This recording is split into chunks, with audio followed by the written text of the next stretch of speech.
Chapter 872. Regaining the Power of the Semi-Martial Saint. Ninefold Infinite Qi. Lin Feng realized that he could only seize the opportunity to possess a semi-martial saint's body one more time, a limitation imposed by the cosmic laws.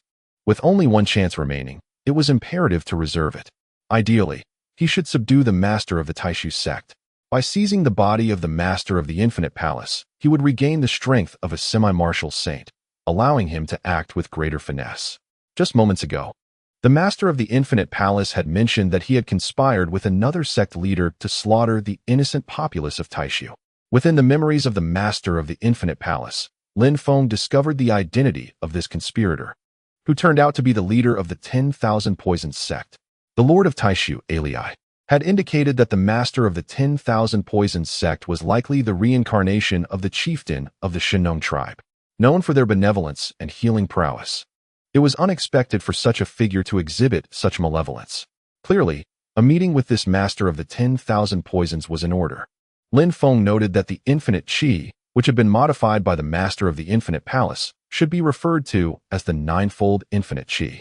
He had only utilized 2 layers of it due to the limited total amount of true energy at his disposal. The total quantity of true energy is finite for every martial artist. For instance, if a martial art requires a minimum of 100 units of true energy, but a martial artist possesses only 10, regardless of how swiftly they can recover their true energy, they would be unable to execute that martial art. The master of the Infinite Palace faced such a predicament. The Infinite Qi technique inherently demanded an immense reservoir of true energy.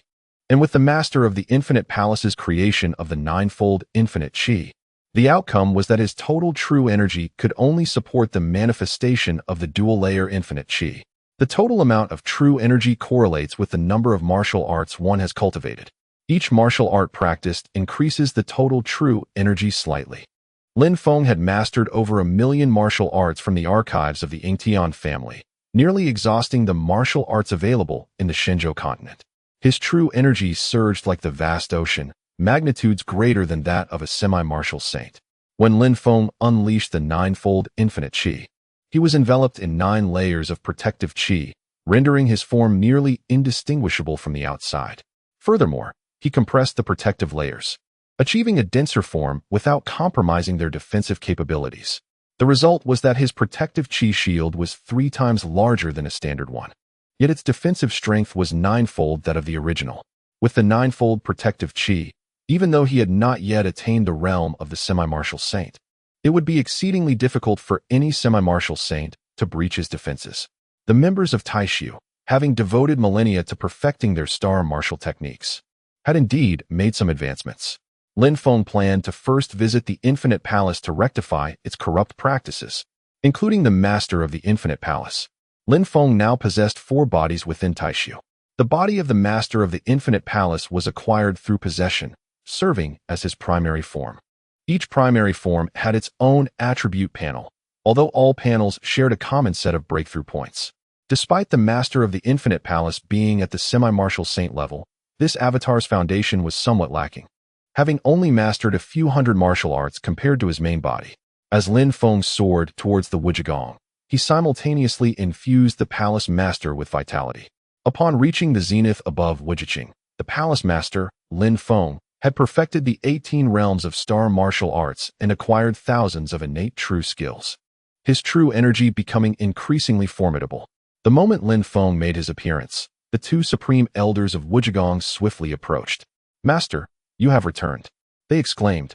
"What of that rogue?" Lin Feng responded, "The martial sovereign possesses formidable strength and exceptional means of escape. I inadvertently allowed him to flee. There is no need to concern ourselves with that individual. You 2 have accompanied me for many years, yet your realms have stagnated at the pinnacle of the Grand Master level. It is time for an elevation. I shall seek resources from other sect leaders to endeavor to elevate both of you to the martial sovereign realm." The 2 elders exchanged glances, sensing an unusual shift in the palace master's demeanor.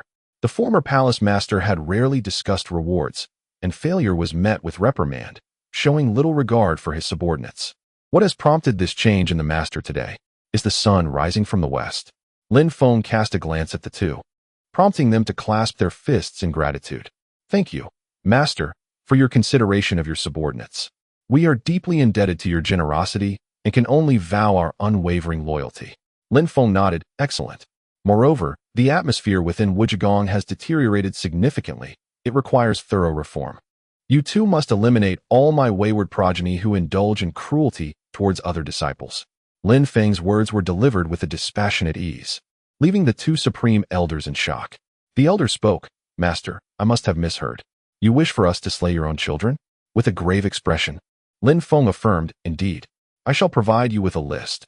All those named must be eradicated without exception. Do you comprehend my directive? Recognizing the potential for the Master's wrath, the elders dared not voice dissent and nodded fervently. Understood. We grasp your intent. Accompanied by the two elders, Lin Feng returned to his residence, only to recall that he had inadvertently reduced it to ruins.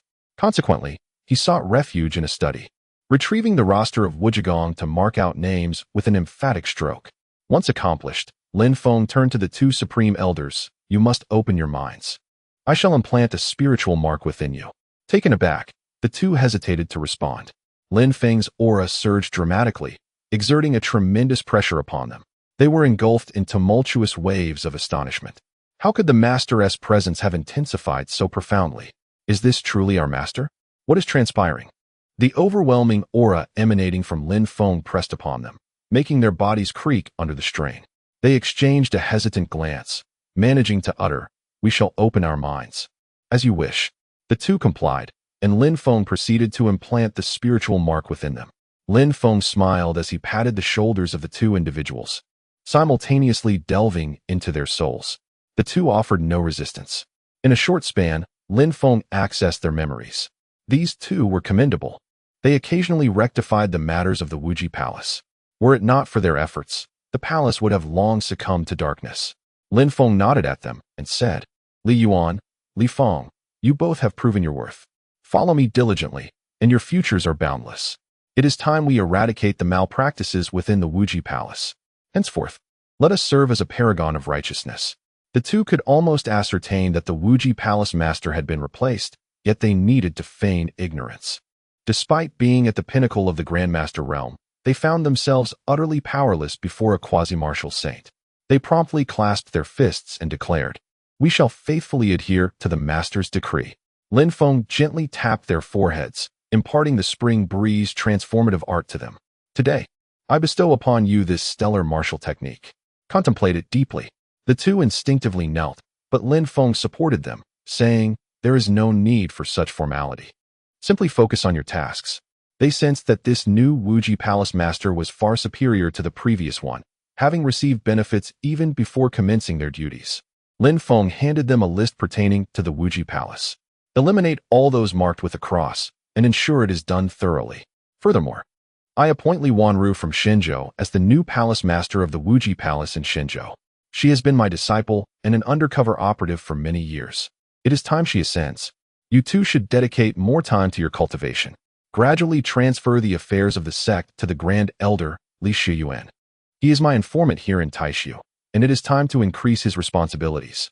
With my ascension to the Wuji Palace Master, a transformation is imperative. The two clasped their fists in acknowledgement and replied, we shall proceed with the arrangements at once. Lin Feng added, also, summon Grand Elder Li Shiyuan. Once they exited, Lin Feng settled into a meditative state, continuing to enhance the capabilities of the body of the Wuji Palace Master. Chapter 873. Next comes the master of the 10,000 poisons. The elder Li Shiyuan of the Wuzhigong approached the study, speaking softly. May I inquire why the sect master summoned me? With a smile, Lin Feng, the master of Wuzhigong, replied. I have heard that you have been in close contact with the Iron Blood City. Li Shiyuan felt his legs weaken, nearly collapsing in fear. Suspecting that his covert activities for Lin Feng had been uncovered, he hastily retorted, Sect Master, that is not the case. I have merely visited Iron Blood City once. Lin Feng waved his hand. Please allow me to finish. Our Wuzhigong is undergoing a transformation. We shall strengthen our ties with Iron Blood City. They are currently expanding their territory, and we must be ready to assist them whenever they require our aid. Li Shiyuan's mouth fell agape, unable to articulate his confusion. Was the sect master not previously dissatisfied with Iron Blood City? Rumor had it that he even aimed to seize it. How had his stance shifted so dramatically to offer unreciprocated support now? At that moment, cries of battle echoed from outside. Kill. By the sect master's order, eradicate these traitors. Impossible. My father cherishes me. He would never issue such a command. Step aside.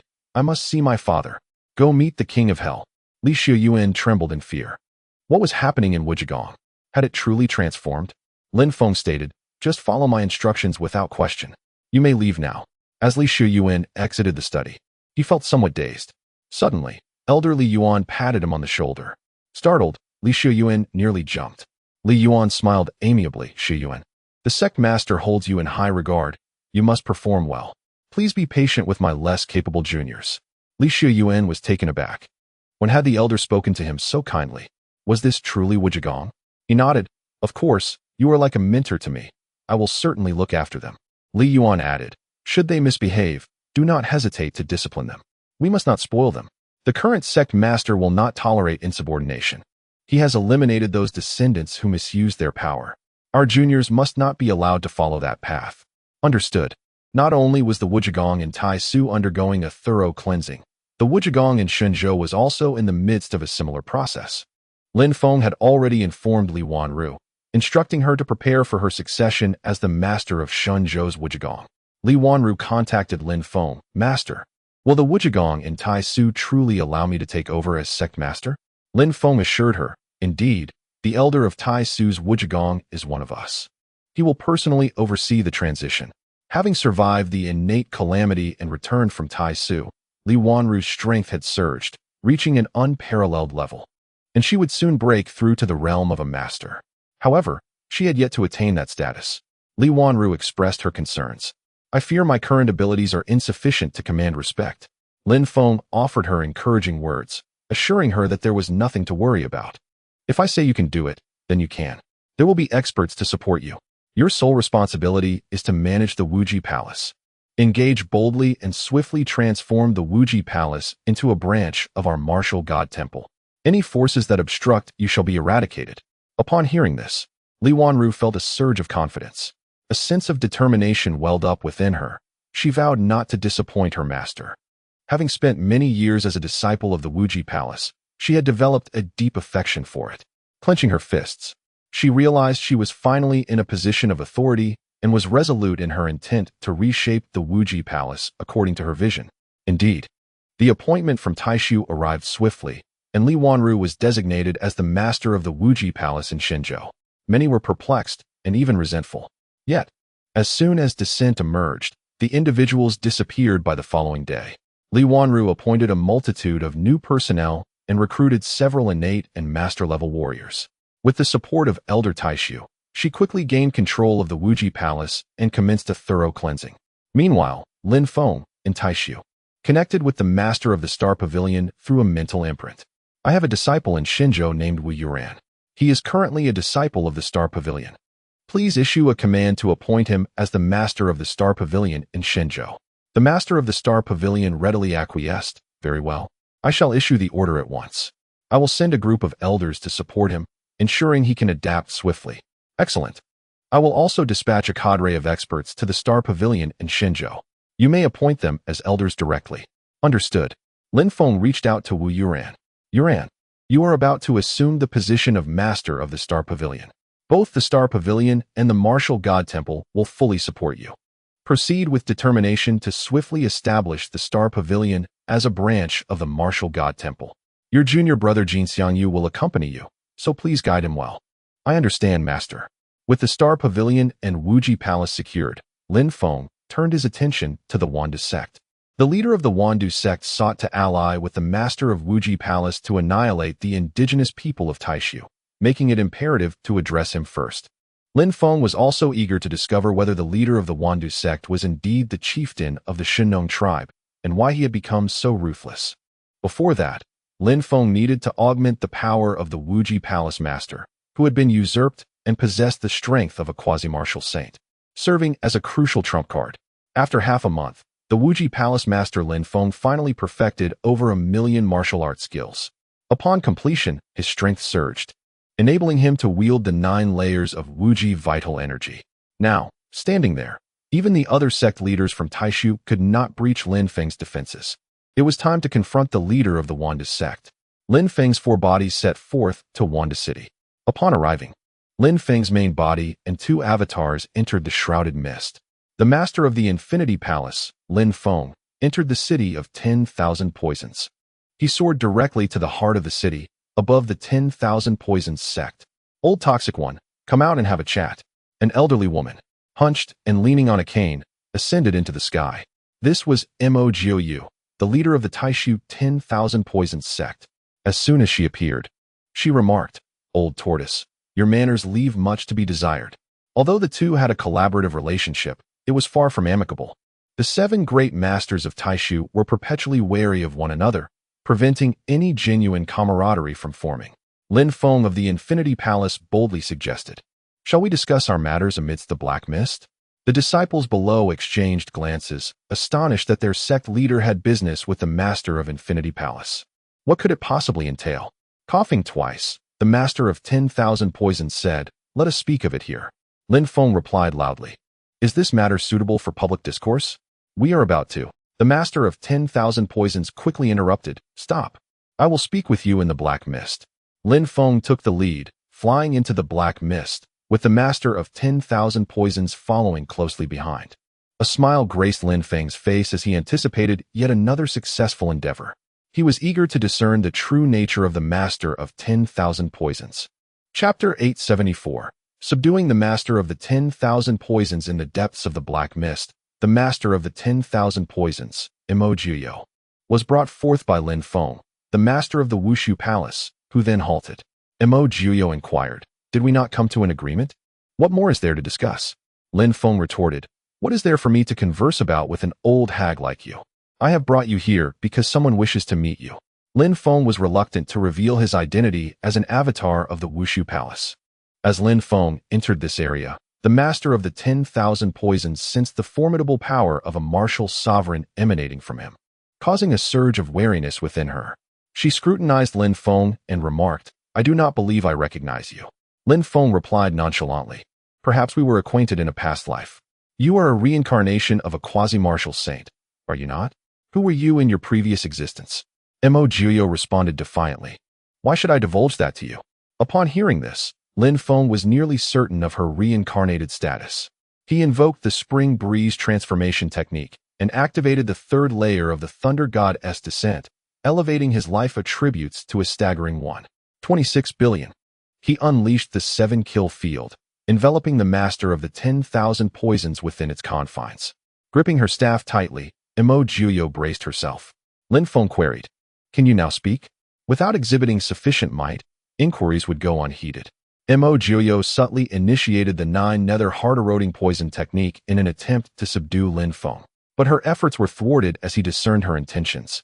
Drawing upon the 9 nether heart-eroding poison within the 7-kill field, Lin Feng countered her assault. "I am also proficient in the 9 nether heart-eroding poison technique. You need not embarrass yourself by employing it." Mo Jiu summoned the Wushu essence and demanded, "Who are you really? What do you wish to know?" It was evident that she had traversed the path of cultivating multiple martial arts, rather than focusing intently on a singular discipline. Lin Feng declared, "I hail from the age of Celestials. The Celestials refer to me as the National General, a hero among them.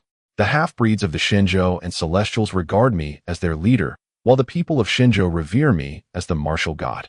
Mo Jiu's complexion flushed, her lips quivering with excitement. She pointed her staff at Lin Feng and exclaimed, "You speak nonsense. The martial god perished during the Great War with the Supreme. Do not masquerade under the name of the martial god here. It is always the same. No one will believe your words. If you lack sufficient strength, words are of no consequence."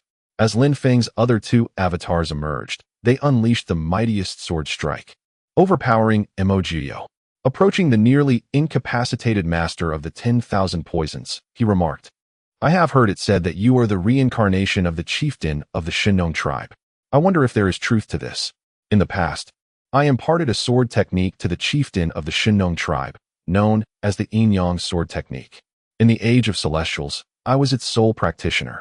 With a flourish of his enchanted sword, Lin Feng executed 2 moves of the Yin-Yang sword technique. Though merely 2 moves, they encapsulated the essence of the technique. Upon witnessing the yin-yang sword technique, Mo Jiuyo began to believe. Are you truly the martial god? Lin Feng then recounted some tales of his past encounters with the chieftain of the Shinnong tribe. The master of the 10,000 poisons finally believed. Despite her injured state, she humbly approached Lin Feng. The chieftain of the Shinnong tribe, Mo Jiuyo, also paid his respects to the martial god. I have offended the martial god. I beseech you to punish me, he said. Lin Feng responded, open your mind. I shall inscribe a spiritual mark upon you to examine your memories. Obediently, the master of the 10,000 poisons relaxed her mental defenses. Lin Feng placed a spiritual mark upon her and delved into her memories. Indeed, she was the chieftain of the Shinnong tribe. In this lifetime, having achieved the status of a quasi-martial saint, she awakened memories of her previous existence. Those memories were fraught with anguish. Within them, she helplessly witnessed her kin, friends, disciples, and followers slaughtered by the agents of the Supreme. The sacred grounds of her tribe ran red with blood, and the lineage of medical knowledge was severed. She despised herself for only possessing medical skills, lacking the martial prowess to protect her people, which twisted her character and made her ruthless. Lin Feng offered her a healing elixir, suggesting that since she had reincarnated, it would be wise to adopt a more detached view of past events. There were countless citizens of the Divine Land awaiting their protection. The celestial beings would return to the Divine Land in approximately 1,000 years, and they must prepare to confront them. They needed to look forward. As the master of the 10,000 poisons began to recover, she knelt on one knee and declared, I understand. The two sat on the ground, engaging in a lengthy conversation. Although her later actions were somewhat extreme, her faith in the martial god was profoundly sincere. Lin Feng placed a finger on her brow, bestowing upon her enlightenment, transmitting all 17 of his star martial arts techniques, along with substantial innate skills. The master of the 10,000 poisons appeared aged due to the accumulation of toxins within her body. In her pursuit of lethal techniques, she had studied various poisons, which inevitably affected her health. Lin Feng imparted the Shinnong 10,000 poisons classic to her, enabling her to dispel the toxins within herself. After an hour, she had cleansed her body of the toxins and transformed into a youthful maiden in her 20s. Taking out a mirror, the master of the 10,000 poisons gazed upon her rejuvenated visage, and a smile blossomed on her face. Thank you, martial god, for your teachings. It is truly wonderful that you have returned. I vow to assist you in re-establishing the temple of the martial god and restoring the Divine Land. Lin Feng replied, I have already established the temple of the martial god in the Divine Land. Your 10,000 poisons sect shall also be incorporated into it. Do you have any capable individuals among your subordinates? In truth, I have devoted all my energy to researching poisons during this time and have not focused on nurturing talents. So I am uncertain of who may be of great use, she responded. Lin Feng said, there is a disciple among your ranks called Poison Hand Benevolence. Though he is a being of great malice, he possesses self-control. Appoint him as the leader of the 10,000 poisons sect in the Divine Land. I will dispatch someone to liaise with him and integrate the sect into the temple of the martial god. The master of the 10,000 poisons clasped her fists and said, I shall attend to this at once. With that, she turned to leave. Lin Feng called out to her, urging her not to hasten away, for he had further inquiries. The master of the 10,000 poisons came to a halt. Lin Feng inquired, aside from the master of the Starry Pavilion and the master of the Boundless Palace, are you familiar with the other sect leaders of the Void? The master of the 10,000 poisons replied, the master of the 10,000 Flowers Valley, Hua Yueying, is the chieftain of the Moonshadow tribe. She is a person of great humility, and we used to share a good rapport. However, as I became increasingly radical, she could not dissuade me, and our interactions dwindled. She is also devout in her faith towards the martial god. If I were to introduce you to her, she would undoubtedly wish to continue her allegiance to you. Lin Feng responded, there is no rush. Let us first organize the 10,000 poisons sect before visiting her. I wonder how she has changed in her reincarnation. Oh, she has not undergone significant transformation, merely becoming more reliant on men. She has grown close to several male sect leaders of the Void. Many women from the Moonshadow tribe have married celestial men, and thus the celestial beings did not launch a massacre against the tribe, only eliminating a handful of high-ranking members. Consequently, the Moonshadow tribe narrowly escaped disaster, leading to her current state. Lin Feng reflected on the memories of the master of the Starry Pavilion and the master of the Boundless Palace. Realizing that the master of the 10,000 Flowers Valley indeed maintained relations with them, subtly seeking their favor. Let us proceed to the 10,000 Poisons sect. We shall take 2 days to restore order there, and then you shall accompany me to the 10,000 Flowers Valley. Understood, replied the subordinate. Chapter 875. Subduing the master of Wanhua Valley and restructuring the great sect. Lin Feng, adorned with a mask, returned to the Wandu sect alongside the master of Wandu. The master appeared rejuvenated, rendering her unrecognizable to the disciples of Wandu, demonstrating her prowess as a quasi-war saint and showcasing the sect's martial arts. The disciples were finally convinced of her identity. The master appointed several elders to return to the divine continent, designating Toxic Hand Rinxin as the new leader of the Wandu sect there. The current leader, the 9 Nether Poison Princess Yuang, was promoted to an elder of the Taishu Wandu sect and relieved of her duties in managing the divine Wandu sect. Regardless of her dissatisfaction, there was no recourse, as it was an edict from the master of Taishu Wandu. The martial god temple dispatched a fresh wave of disciples to the Wandu sect. Previously infiltrated spies had now assumed significant roles within the sect. Plans are often eclipsed by unforeseen developments. Initially, there was an intention to gradually infiltrate the 7 major sects over several decades to achieve a peaceful transformation. However, upon achieving a breakthrough in strength, a decisive dimensional strike was executed, swiftly subduing several major sections. Before long, the 7 major sects would be wholly integrated into the Martial God Temple. The Demonic Path's Demon God Temple had officially been renamed the Martial God Temple, merging with the Righteous Martial God Temple. Unification of the Divine Continent was imminent. After 10 days of diligent work at the Wandu sect, Lin Feng and the master were ready to seek out the master of Wanhua Valley. To their surprise, she arrived at the Wandu sect unannounced, directly at the master's residence. Sister, you've been quite active lately, purging the internal traitors of the Wandu sect. Have you come to terms with your pursuit of power? The master of Wandu's eyes brightened upon seeing the master of Wanhua Valley. Yueying, your timing is impeccable. I was just about to seek you out with Lord Martial God, she said. The master of Wanhua Valley, puzzled, inquired, what Lord Martial God? He has long since perished. The master of Wandu gestured towards Lin Feng, stating, do not be disrespectful. This is Lord Martial God. Hua Yueying turned her gaze to Lin Feng, who removed his mask. Yueying, it has been too long, he greeted. In the era of transcendence, Hua Yueying had been the chieftain of a significant tribe, and few dared to address her so familiarly.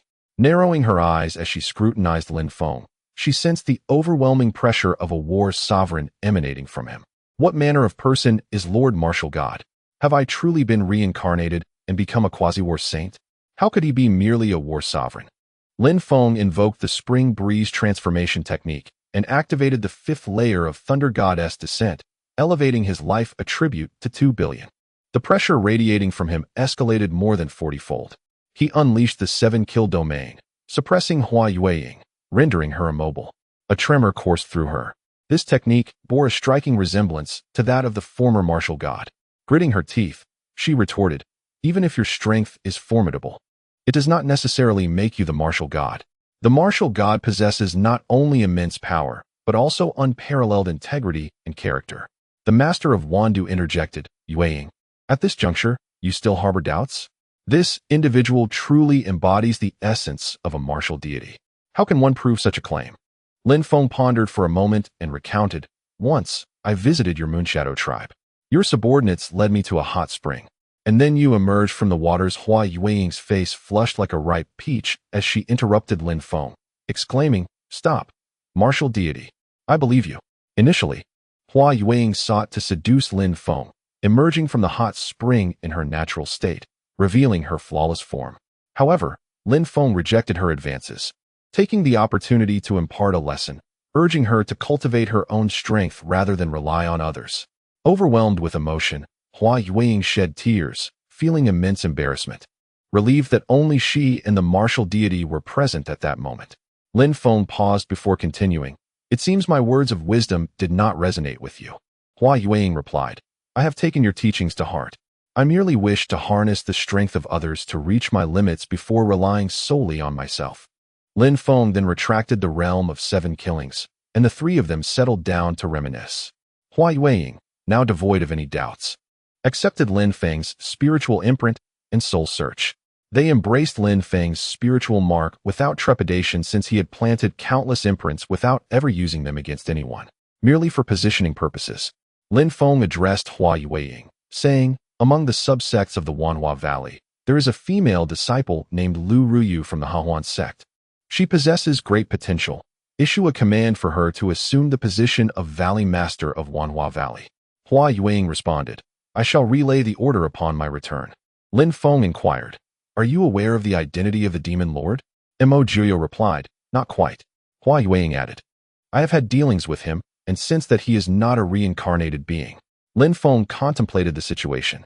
The Xingqian Pavilion, Wuzhigong, Wandaman, and Wanhua Valley had all been resolved. The Blood Demon sect's master was in seclusion, and they were not in a hurry, as he had already secured control over the Shinzhou Blood Demon sect. Similarly, the Shinzhou 10,000 Buddhist sect was also largely under his influence. Lu Ryu was the first to receive Lin Feng's notification, instructing her to prepare for her imminent appointment as the Valley Master of Wanhua Valley. Initially, she found it hard to believe. The following day, an elder from Wanhua Valley personally delivered the decree for her to assume her new role. Lu Ryu felt as though she were in a dream, transitioning from a disciple of the Hahuan sect, a subordinate sect of Wanhua Valley, to its master. The leap was monumental. She expressed her concerns to Lin Feng, feeling unprepared for such a responsibility. Lin Feng responded, "Do you comprehend why I have invested so much in your development?" Recalling the martial contest for marriage, Lu Ryu felt it was not merely due to that. She shook her head. Lin Feng clarified, "It is precisely due to your spirit of self-reliance. You must disseminate your philosophy throughout Wanhua Valley and the Hahuan sect, transforming the mindset of two factions that constantly seek to rely on others. You need only to act. There is no need to concern yourself with anything else. In this position, I affirm that if I say you can do it, then you indeed can." The subordinate comprehends. The Martial God Temple has dispatched numerous experts to the Orchid Valley to support her. The vast void Orchid Valley has also sent several elders to reside in the Divine Continent, backing Lu Ryu's succession to the position of Valley Master. The major sects have consecutively held ceremonies for the succession of their leaders, with the Demon God Temple of the Dark Path merging with the Martial God Temple of the Righteous Path. These events have stirred a significant uproar in the martial world. Any expert can sense that the Divine Continent is on the brink of transformation. 5 days later, Lin Feng plans to visit the Sword Sect to see a Jian. After so many years apart, he finds himself missing him. Just as Lin Feng prepares to set off, a crisis arises from the Deep Sea tribe, drawing his attention elsewhere. Chapter 876. The Abyssal Leviathan in the Crystalline City, inhabited by diverse races such as mermaids, manatees, and seahorses. The denizens of each tribe knelt in the square, fervently praying before the statue of Lin Feng. "O great sea god, manifest your divine presence. Save us from our plight. The foolish enemies have unleashed the demons from the abyss, and all living beings of the deep sea shall be devoured." Observing the fearful countenances of these humanoid races, Lin Feng felt perplexed. He had extended considerable support to the denizens of the deep sea, providing them with exquisite weapons, armor, thunderous explosives, and potent toxins. What could they possibly lack? Recently, the humanoid sea tribes had vanquished the shark, octopus, and sea snake races with ease. How had their fortunes so drastically reversed? Lin Feng's spirit sought out the mermaid queen, Hailon. What has transpired? Why such panic? The voice of Lin Feng resonated within Hailon's mind, and she breathed a sigh of relief. "O sea god, you have finally arrived. The situation is dire. The shark, octopus, and sea snake tribes are cornered and have resorted to unleashing the Abyssal Leviathan. Though the Leviathan bears the bloodlines of the 3 tribes, it will not heed their call. It is a bloodthirsty demon, and if released, it will bring ruin to the entire deep sea. Have you attempted to halt them? We are powerless. The Abyssal Leviathan is as colossal as a mountain. Neither the thunderous explosives nor the toxins can harm it.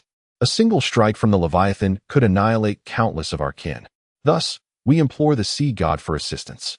I shall ascertain what this Abyssal Leviathan truly is. Let Bubble guide you." With that, Lin Feng's spirit entered Bubble's form. Riding atop a small turtle, Bubble set forth towards the abyss of the shark tribe. "Master," Bubble remarked, The abyssal leviathan is immense. I hurled 10 bags of toxins at it, yet they proved ineffective. The pressure it exudes is overwhelming. I dare not approach. It feels as though it cannot be slain. Lin Feng pondered this from another angle. Why had the celestial beings left the abyssal leviathan? Were they incapable of slaying it? Or had they left it as a contingency against the people of the divine land? The small turtle had grown significantly, swimming with the swiftness of lightning. In no time, they arrived at the abyss of the shark tribe. A deep, thunderous roar echoed from afar, unmistakably emanating from a colossal entity. Lin Feng surveyed the surroundings with his mental prowess. Bubble, where have all the shark tribe members gone? There were many present. We engaged them in battle as we approached to intervene. However, amidst our conflict, a powerful suction emanated from the mouth of the abyssal leviathan. The surrounding sharks and various humanoid warriors were entirely consumed. Consequently, no one dared to approach the abyss again. We, however, could venture closer without fear. The little turtle swam with remarkable speed, evading the maw of the colossal sea monster. The two of them arrived at the entrance of a pitch-black chasm. From within came the clanking sound of dragging chains. Lin Feng scanned the area with his mental energy, revealing a gargantuan creature stretching over 10,000 meters. Lin Feng was profoundly astonished. During the Celestial Era, there had been no reports of the Academy of Sciences creating such behemoths. Was it possible that he lacked the necessary clearance to know? The enormous shark, adorned with over 100 iron chains, each with a diameter of 10 meters, was partially bound by chains that had already snapped. Bubbles remarked, the deep-sea leviathan is restrained by many chains. The ancestors of the shark clan inadvertently witnessed how the creator unraveled these chains and passed down the method. Just days ago, the shark clan sent individuals to release 2 chains, awakening the leviathan, which began to struggle fiercely, snapping several more chains in its fury. It won't be long before it breaks free of all restraints and emerges from the abyss. While examining the chasm, Lin Feng discovered an iron door standing as tall as a person, along with an observation window several dozen meters in length and width. It appeared to be a laboratory where Celestials once studied the deep-sea leviathan. Lin Feng inquired, "What is the creator?" Bubbles replied, "The creator is akin to the sea god, possessing a head, 2 arms, and 2 legs. Creatures like sharks and octopuses believe in the creator's existence. Their ancestors have seen the creator and have passed down this knowledge. Our humanoid sea tribe does not believe in the creator. We only revere the sea god."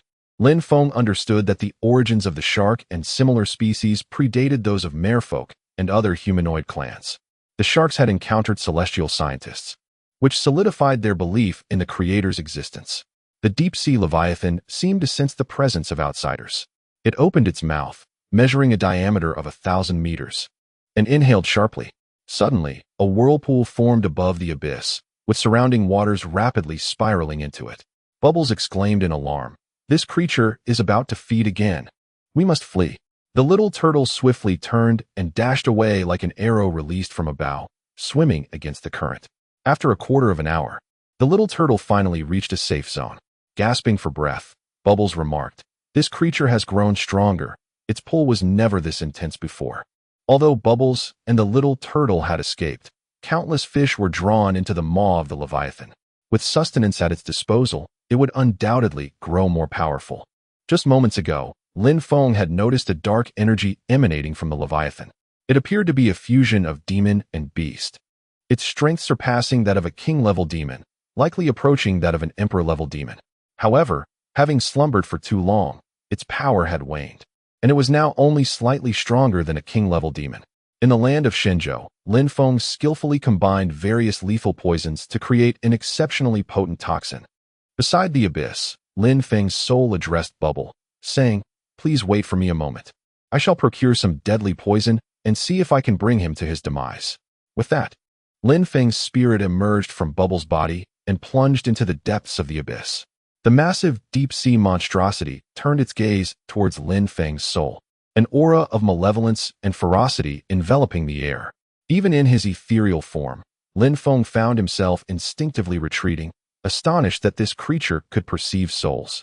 With a tremendous splash, the leviathan swam forward, opening its gaping maw in an attempt to devour Lin Feng. However, it was restrained by chains. With a decisive gesture, Lin Feng hurled several large bags of the mixed poison into the creature's mouth. As the deep-sea giant swallowed the toxic concoction, blood began to ooze from its maw, indicating that the poison had inflicted damage. After a brief period, the bleeding ceased, and an expression of unexpected satisfaction emerged on the beast's face. Moments later, the surface of its body began to manifest the mixed poison. Lin Feng furrowed his brow in concern. Not only had the deep-sea behemoth not succumbed to the toxin, but it had also absorbed and refined it, transforming it into its own essence. Indeed, the royal demon was formidable. To possess such strength even before fully regaining its powers was a troubling omen. Once it broke free, the consequences would be dire. Chapter 877. The main body enters the deep sea. Lin Feng speculated that even the most formidable practitioners among the Grand Masters of the extreme realm would struggle against the colossal sea monsters, let alone these humanoid sea tribes. Among the humanoid sea tribes, only Bubble had attained the innate realm. Such meager strength was utterly insignificant in the face of the deep sea giant. Lin Feng began to devise a plan. As the will of Blue Star, he could harness the power of heaven and earth to transport his main body. When he first became the will of Blue Star, he attempted to project his main body into the deep sea, but that endeavor ended in failure, likely due to the insufficient strength of his main body. The main body was merely at the pinnacle of the Grand Master level and was unable to contend with the deep sea giant. Defeating the deep sea giant would undoubtedly yield royal-grade magic crystals. A single royal-grade magic crystal could cultivate a quasi-war saint. This particular royal-grade demon, being a fusion of formidable entities, could also yield additional benefits upon its demise. Moreover, there were not just one, but three of these giants lurking in the depths. This prospect was undeniably enticing. After a brief moment of contemplation, Lin Feng devised a strategy. He instructed the main body in Mount Xiong to immediately enhance its skills, consuming 40 king-grade magic crystals to achieve a breakthrough into the warrior monarch realm. The main body in the divine land, under the guise of a Blue Star envoy, exchanged for insights, and after a period of enlightenment, fully mastered the powers of the warrior monarch. Lin Feng, as the will of Blue Star, channeled the forces of heaven and earth, attempting to teleport himself to Bubble's side in the deep sea. Remarkably, he succeeded. With a resounding boom, Lin Feng materialized beside Bubble, startling her. Upon recognizing his form, Bubble's eyes widened in astonishment. "Master, is this truly your main body? Did you not say that your main body could not reach the deep sea?" Lin Feng quickly acclimated to the underwater pressure and gently patted Bubble's head, replying, "It is because Master has grown stronger. Master, let Bubble give you a hug." Bubble exclaimed, enveloping Lin Feng in her embrace and nuzzling her face against him. "Having a physical master is so much better. You look even more handsome. You feel warm too." The little turtle joined in the playful atmosphere. After a brief moment of merriment, Lin Feng said, "You too, retreat a bit. I must confront that deep-sea giant." Bubble and the little turtle moved away. Lin Feng swam above the abyss, gazing down at the colossal sea monster. It sensed Lin Feng's formidable presence and lifted its gaze toward him. "Human, leave my territory." Lin Feng chuckled and retorted, "Where does it say this is your territory? Who would remain shackled in their own domain? This should rightfully be called your prison. Curse you. Human, cursed celestial sovereign. He captured me and imprisoned me here to use those ants for experiments, turning me into something neither demon nor monster," the deep-sea giant seethed. Lin Feng interjected, "Let me clarify. The one who imprisoned you is a celestial, not us from the divine land. Sometimes, an enemy's enemy is not necessarily a friend." The aura emanating from the deep-sea giant was far too malevolent to ever consider it an ally. The deep-sea giant demon inquired, "What brings you here?" "I have come to liberate you," came the reply. "In exchange for your release from suffering, all I seek is your royal-grade magic crystal." The colossal eyes of the deep-sea giant narrowed sharply. "Ah, two-legged creatures. None are ever benevolent. I shall slay you." Whoosh. A thick beam of red light shot forth from the giantess' gaze. Lin Feng swiftly dodged to the side, narrowly avoiding the assault. The crimson radiance ascended relentlessly, followed by a thunderous crash above. The deep-sea giant shattered the ice layer with a single strike, unleashing a tsunami upon the ocean's surface. Should this creature escape, it would surely not remain content in the depths. With another whoosh, the giant unleashed another beam of red light. Lin Feng activated his 7-kill domain. successfully intercepting the attack. He could not allow further damage to the ice layer. A single hole could be mended over time, but multiple breaches would undeniably disrupt the deep-sea ecosystem and endanger the existence of the humanoid sea tribes. Having unleashed the 7-kill domain, Lin Feng wielded his most formidable sword. Whoosh! A blade of light surged towards the deep-sea giant's eye. The giant instinctively shut its eyes. Boom! The most powerful strike pierced through its eyelid, inflicting severe injury. Dark crimson blood gushed forth from its eye. A chilling wail erupted from the deep-sea giant, echoing throughout the underwater realm. The shark tribe members, hearing the anguished cries, were filled with confusion. What has befallen our ancestor? Why such a heart-wrenching sound? Perhaps it was injured while breaking free from those chains, suggested a soldier of the shark tribe. We should hurry to patrol, urged another. Why? Is there not merit in resting? Fool! Such a commotion will surely attract attention from above. Our ancestor does not recognize us. Those who investigate may become mere fodder for the ancestor. We should keep our distance. Several soldiers of the shark tribe immediately fled. All humanoid sea tribes, upon hearing the deep-sea giantess cries, knelt before the statue of the sea god. Surely, it is the sea god at work. The sea god is combating the deep-sea giant. We are saved. The sea god will certainly vanquish the deep-sea giant. In the abyss, the forbidden domain of the sea serpent tribe, a similarly colossal sea serpent, also bound and imprisoned, felt an unsettling sense of urgency upon hearing the shark tribe's cries of despair. It recognized that the deep-sea giant had sustained grave injuries to elicit such a wail. However, it was bewildered. The shark giant was a royal-grade demon, unmatched even in the entirety of Blue Star. After the celestial beings departed from Blue Star, they had incapacitated and bound it to prevent its tyranny over the divine continent. The celestial beings also intended to continue their studies upon their return to the divine continent. In the present day, the Shinjo continent is devoid of celestial beings, who then can confront the colossal sea monsters. This realization only deepens its terror. It struggles with all its might, even at the cost of injury, fearing it may become the next target. The octopus clan's giant cephalopod, mirroring its thoughts, also begins to fight desperately. Lin Feng unleashes a series of his most potent strikes, obliterating the shark monster's eyes and nostrils, severing its tentacles. The shark monster, suffering severe damage to its sensory organs, is in excruciating distress. Were it not for its restraints, it would not allow itself to be so easily harmed by that human. Now, the shark monster can only rely on its mental power to track Lin Feng. Accustomed to using its senses, it is ill-equipped in the realm of mental prowess, consistently losing track of Lin Feng. Cursed human. The enraged shark monster growls in frustration, taking a deep breath. Lin Feng has been patiently awaiting the opportunity to infiltrate the shark monster's body. The shark monster's skin is tough and resilient, making external assaults relatively ineffective. Eliminating it requires considerable effort. However, once inside, the dynamics change. The interior of any creature is inherently fragile. Destructing from within yields far greater results with less effort. At last, the opportunity has arrived. Lin Feng channels his ninefold infinite qi and, guided by the currents, penetrates the shark monster's maw. Upon Lin Feng's entry into the shark monster's mouth, a sinister expression of triumph appears upon its face. Chapter 878. The organ specifically designed to combat intruders. The colossal shark demon sensed its impending victory. Once, a celestial being of martial prowess believed its internal structure to be feeble and attempted to invade its body in a similar manner, only to be digested into nothingness. In truth, within its form lay a bony digestive chamber, encircled by formidable skeletal structures, making it exceedingly difficult for even a martial saint to breach in a short span of time. Within this bony digestive space, malevolent winds and demonic energies rampaged unchecked. Any entity that entered would soon be pulverized into fragments before being processed by its digestive system. As Lin Feng ventured inside, he immediately sensed something amiss. The darkness enveloped him, and upon swinging his sword, he unexpectedly sparked flames. This shark demon was indeed peculiar.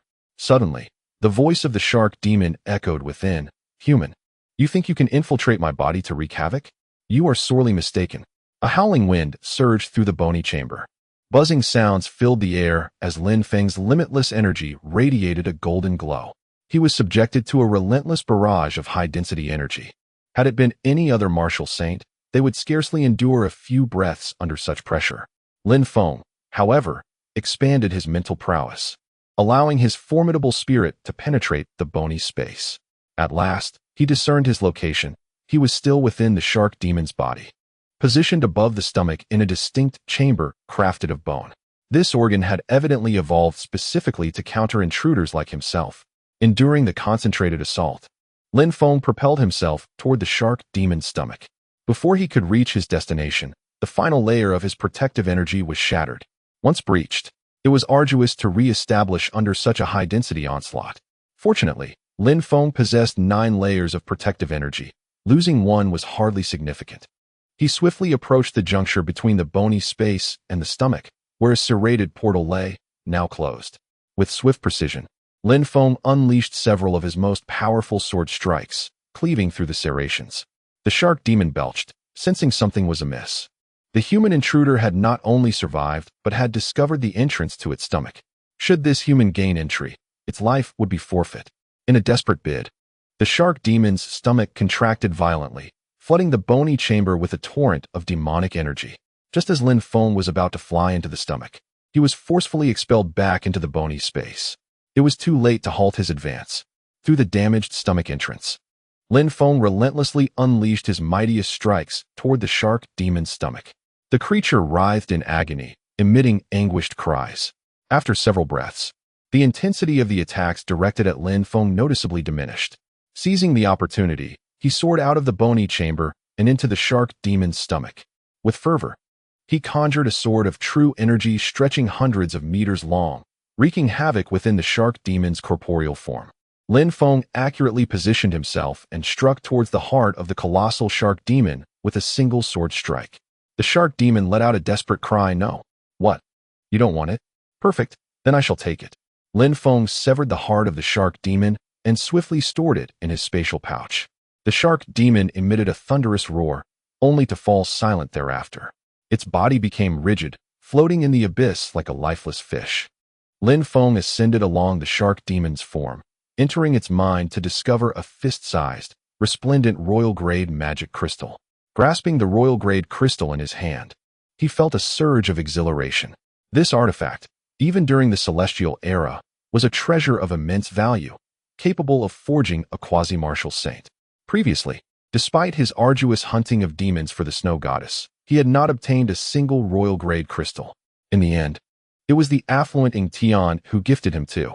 Little did he expect to acquire one so effortlessly, with 2 more awaiting him. Lin Feng also stored the royal-grade crystal in his spatial pouch, then created an opening at the shark demon's forehead and soared out. Devoid of its heart and magic crystal, the shark demon was utterly lifeless.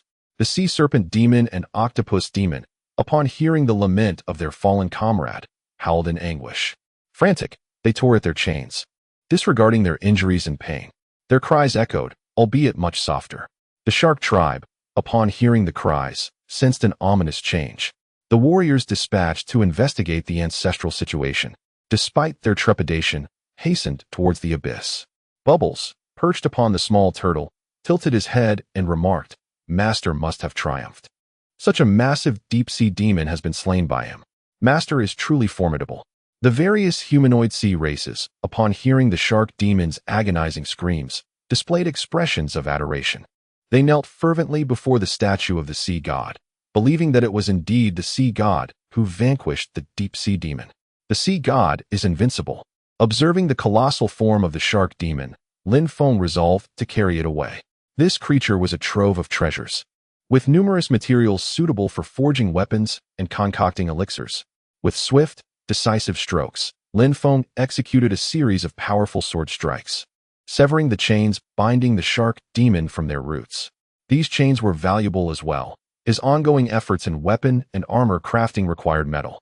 He stored the shark demon's body along with its chains in his spatial pouch. The abyss below served as a natural laboratory.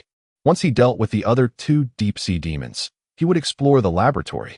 Emerging from the abyss, Lin Feng encountered a squad of shark tribe soldiers approaching for inspection. With a swift motion, he unleashed a sword strike from a distance, slaying the entire squad of shark soldiers. He swam to the location where Bubbles and the little turtle Yu were situated, saying, "Yu, Keep watch over this abyss entrance and ensure no one else enters. I shall proceed to vanquish the other two deep-sea giants." As Bubbles mounted the little turtle to depart, Lin Feng called out to her, "Bubbles, accompany me. Shortly, you will assist me in monitoring another abyss entrance." During the recent battle, Lin Feng had heard roars emanating from two other directions, undoubtedly belonging to the other two deep-sea giants. "Oh," he replied, as he took Bubbles and swam towards one of the sources of the roars. "Bubbles, which direction is this?" "It is the territory of the Sea Serpent clan. It appears that the deep-sea giant ahead is a sea serpent." The deep-sea giant of the Sea Serpent clan became agitated, prompting the clan to dispatch a large contingent, encircling the abyss where the sea serpent resided from a distance.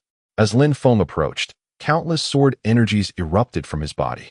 Whoosh, whoosh, whoosh. Under the onslaught of the sword energies, thousands of Sea Serpent clan warriors were annihilated within mere breaths. Since he could enter the deep sea, he decided to resolve the matters of the deep sea thoroughly. Upon reaching the entrance of the Sea Serpent clan's abyss, the head of the Sea Serpent giant had already emerged from the depths. Upon spotting Lin Feng, its pupils constricted sharply. Chapter 879. The resources not taken by celestial beings. The colossal sea serpent was bound by 3 chains, unable to escape the abyss. Sensing the overwhelming aura and murderous intent emanating from Lin Feng, it deduced that he was the formidable being responsible for slaying the shark giant. Its eyes darted, and in a voice that was somewhat shrill, it uttered, "Human, I possess knowledge of many secrets. Would you care to listen? For instance, how we were created. What is our connection to the humanoid sea tribes? Where did the Creator place the resources that were not taken?" As the sea serpent conversed with Lin Feng, it continued to struggle against the chains, convinced that its words would bear fruit, for humans are the most curious and greedy of creatures. Lin Feng recognized the serpent's cunning. It spoke so much merely to buy time. Drawing his enchanted sword, he stated, "Thank you for your reminder.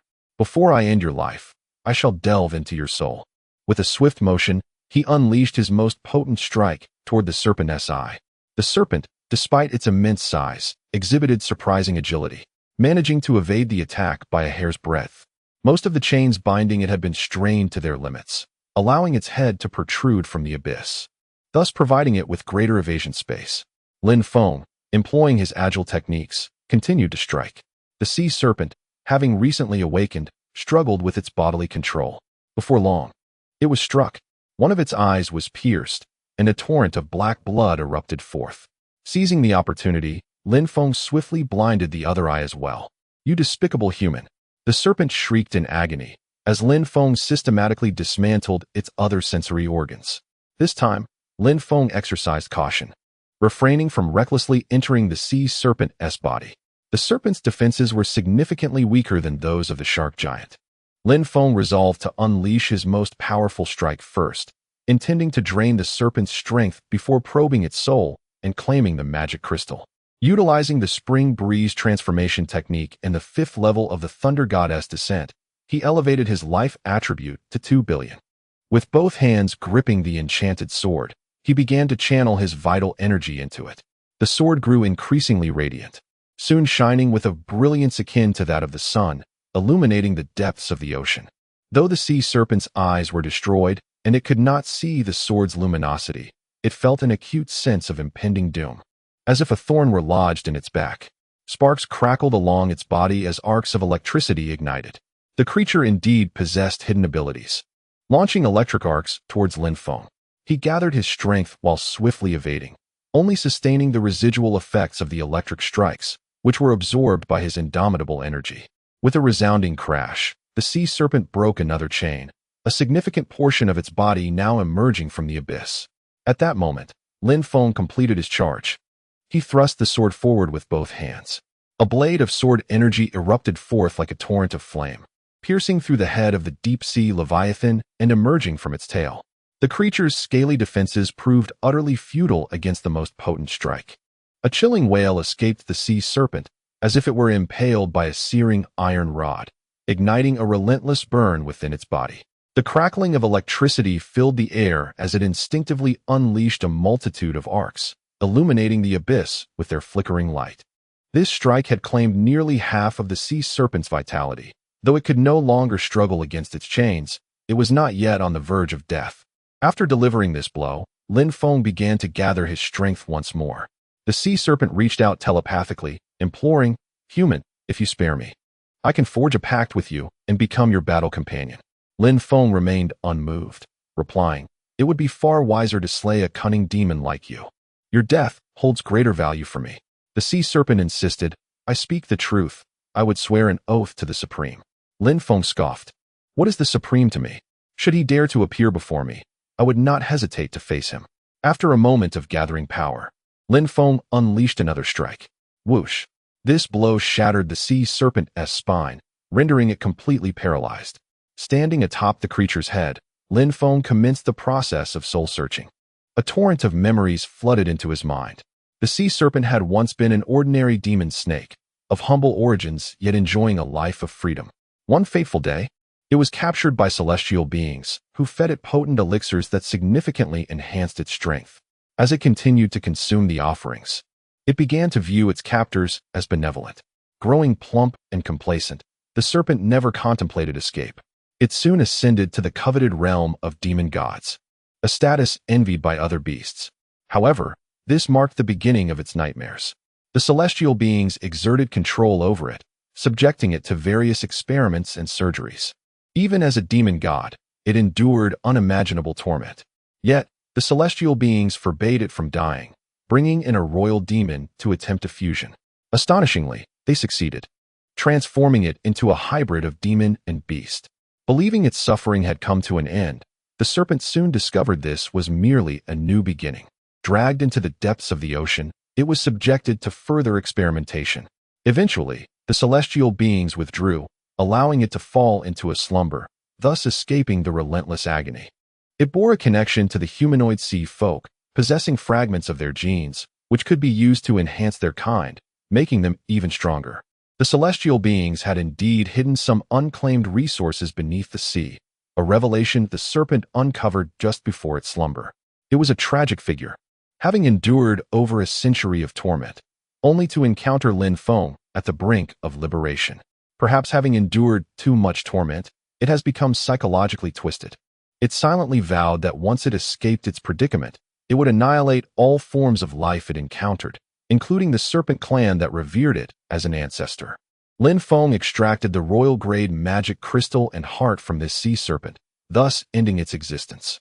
The royal-grade magic crystal was peculiar, intermittently flickering with arcs of electricity. Lin Feng could not ascertain the reason for this anomaly and decided to store it away for the time being. Unexpectedly, this soul search yielded additional rewards. The resources left behind by the celestial beings in the depths of the sea were substantial, sufficient to cultivate a demon deity. Without a doubt, this bounty would be bestowed upon Sun Yu, who had accompanied him since Qinghe County, sharing both life and death. Among all the demon beasts under his command, Sun Yu's contributions were the most significant. Lin Feng refrained from dwelling further on this matter. As the resources were not yet in his grasp, there was no use in overthinking. Moreover, a colossal deep-sea demon awaited his attention. He collected the royal-grade magic crystal, the sea serpent's heart, its body, and the chains into his storage space. At that moment, at the abyssal entrance of the octopus clan, a gigantic octopus had already freed itself from all restraints and emerged from the depths. Chapter 880. Whence comes this fellow's confidence? The warriors of the octopus clan rejoiced as they beheld the colossal octopus demon emerging from the abyss. The ancestors have returned. The ancestors of the octopus clan have been liberated. The octopus clan shall reign supreme in the deep sea. The octopus demon had not previously devoured any of the clan's warriors, instilling in them a sense of fearlessness. The octopus demon surveyed the warriors and communicated with them through mental prowess. Lead me to the territory of our kin. I wish to see how my descendants fare. Let us hasten. A group of octopus warriors guided the gigantic demon toward their ancestral grounds, while the swiftest among them darted ahead to deliver the news, ensuring their kin could gather and receive their ancestor with due reverence. Soon, the octopus demon arrived at the stronghold of the octopus clan. The royal family, along with the citizens and warriors, congregated in the square to welcome their ancestor. The sight of 1,000,000 octopuses filled the demon's eyes with gleam. He addressed the assembly through his mental connection. I am astonished to witness the flourishing of my progeny. The king of the octopus clan replied, Ancestor, our circumstances are not as favorable as they appear. A sea god has emerged among the humanoid sea tribes, their power growing rapidly. We, the ancient races, are no longer their match. This past year has seen the loss of tens of thousands of our brethren. Is that so? The ancestor responded. You must seek my aid. If you call upon me, the humanoid sea tribes shall be annihilated. There is no need to spare the other ancient races. The deep sea should rightfully belong to our octopus clan. The octopus demon affirmed, Very well, I shall assist you. However, before that, you must first satiate my hunger. Only with strength can I venture forth to battle. Upon hearing the ancestor's consent, the king of the octopus clan was overwhelmed with joy. What would you like to eat? Ancestor, I shall send my kin to procure it for you. A fierce glint flashed in the eyes of the octopus demon. No need to search. I shall feast upon you. With that, the octopus demon opened its cavernous maw, lined with sharp teeth, and unleashed a powerful draw toward the clan's members. The sound of rushing water filled the air as the clan's people were swept into the demon's gaping mouth, akin to small fish engulfed by a mighty whale. The royal family was the first to succumb, with others following closely behind. Only those of lesser strength, laboring outside the clan, managed to escape. After consuming 1,000,000 octopuses, the octopus demon shimmered with vibrant hues, emitting satisfied groans. It was evident that his strength had been significantly restored. By the time Lin Feng arrived, only a pool of congealed blood remained around the octopus demon. The colossal octopus gazed at Lin Feng with an air of calmness and remarked, Are you the one who has slain the old shark and the ancient sea serpent? Lin Feng retorted, You are indeed ruthless. You have devoured your own progeny. The giant octopus replied, As long as I exist, there will be an endless lineage. It is their honor to be consumed by me. They have made the greatest contribution they could for the propagation of our race. Even if I do not devour them, you would likely annihilate them should you kill me. The outcome for them would be the same. The octopus spoke wisely. Even if Lin Feng spared the octopus clan, he would still eliminate a significant number and confine the rest. This was an adversary of intellect. By consuming his own offspring, he had considerably augmented his strength. The immense aura he emanated far surpassed that of the shark and the sea serpent. Lin Feng resolved to employ his previous tactic once more. He struck towards the octopus's eyes with his sword. The surface of the octopus erupted with black energy, enveloping its eyes. Boom! Lin Feng's sword energy collided with the black force, thwarted in its advance. Lin Feng was taken aback. This octopus was indeed extraordinary, possessing a method akin to a protective barrier. This technique safeguarded only the attacked area, proving more energy efficient than a full-body shield. With swift motions, Lin Feng unleashed a flurry of sword strikes, all of which were deflected by the octopus's maneuver. The octopus declared, Human, you cannot harm me. The deep sea is not a realm meant for you. Should you choose to leave now, I shall not impede your departure. The giant octopus harbored a degree of trepidation towards Lin Feng, for he had already dispatched 2 formidable deep-sea creatures. Lin Feng had no intention of retreating. This creature had grown so powerful merely by consuming its kin. If it were to devour all deep-sea races, one could only imagine the extent of its might. It would inevitably breach the ice surface and enter the ocean, potentially posing a threat to the 3 continents above Blue Star. This was its weakest moment, and it was imperative to seize the opportunity to eliminate it. Lin Feng countered, What if I choose not to leave? The octopus's eyes gleamed with ferocity. Then you shall never depart. Upon finishing its statement, the octopus expelled a torrent of black seawater, staining the surrounding waters. The expanse of black water was immense, engulfing Lin Feng within its depths. Lin Feng, possessing the 9-fold ultimate barrier, felt no trepidation. However, his brow soon furrowed in concern. This black seawater not only obscured vision, but also impeded mental probing. Visibility within the inky depths was less than 10 meters, rendering it impossible to locate the colossal octopus. Lin Feng swung his sword twice towards the octopus's previous position. The sword energy vanished into the black water as if swallowed by the ocean, and he heard no sound of impact. He surmised that the octopus had shifted its position. Instantly, he retreated and altered his stance to avoid an ambush. Suddenly, a long tentacle adorned with suckers swooped past Lin Feng's line of sight. Fortunately, I reacted swiftly. Otherwise, I would have been ensnared by the octopus's tentacles or flung away. At that moment, a tentacle struck Lin Feng's boundless vital energy. With a resounding bang, Lin Feng was hurled like a cannonball.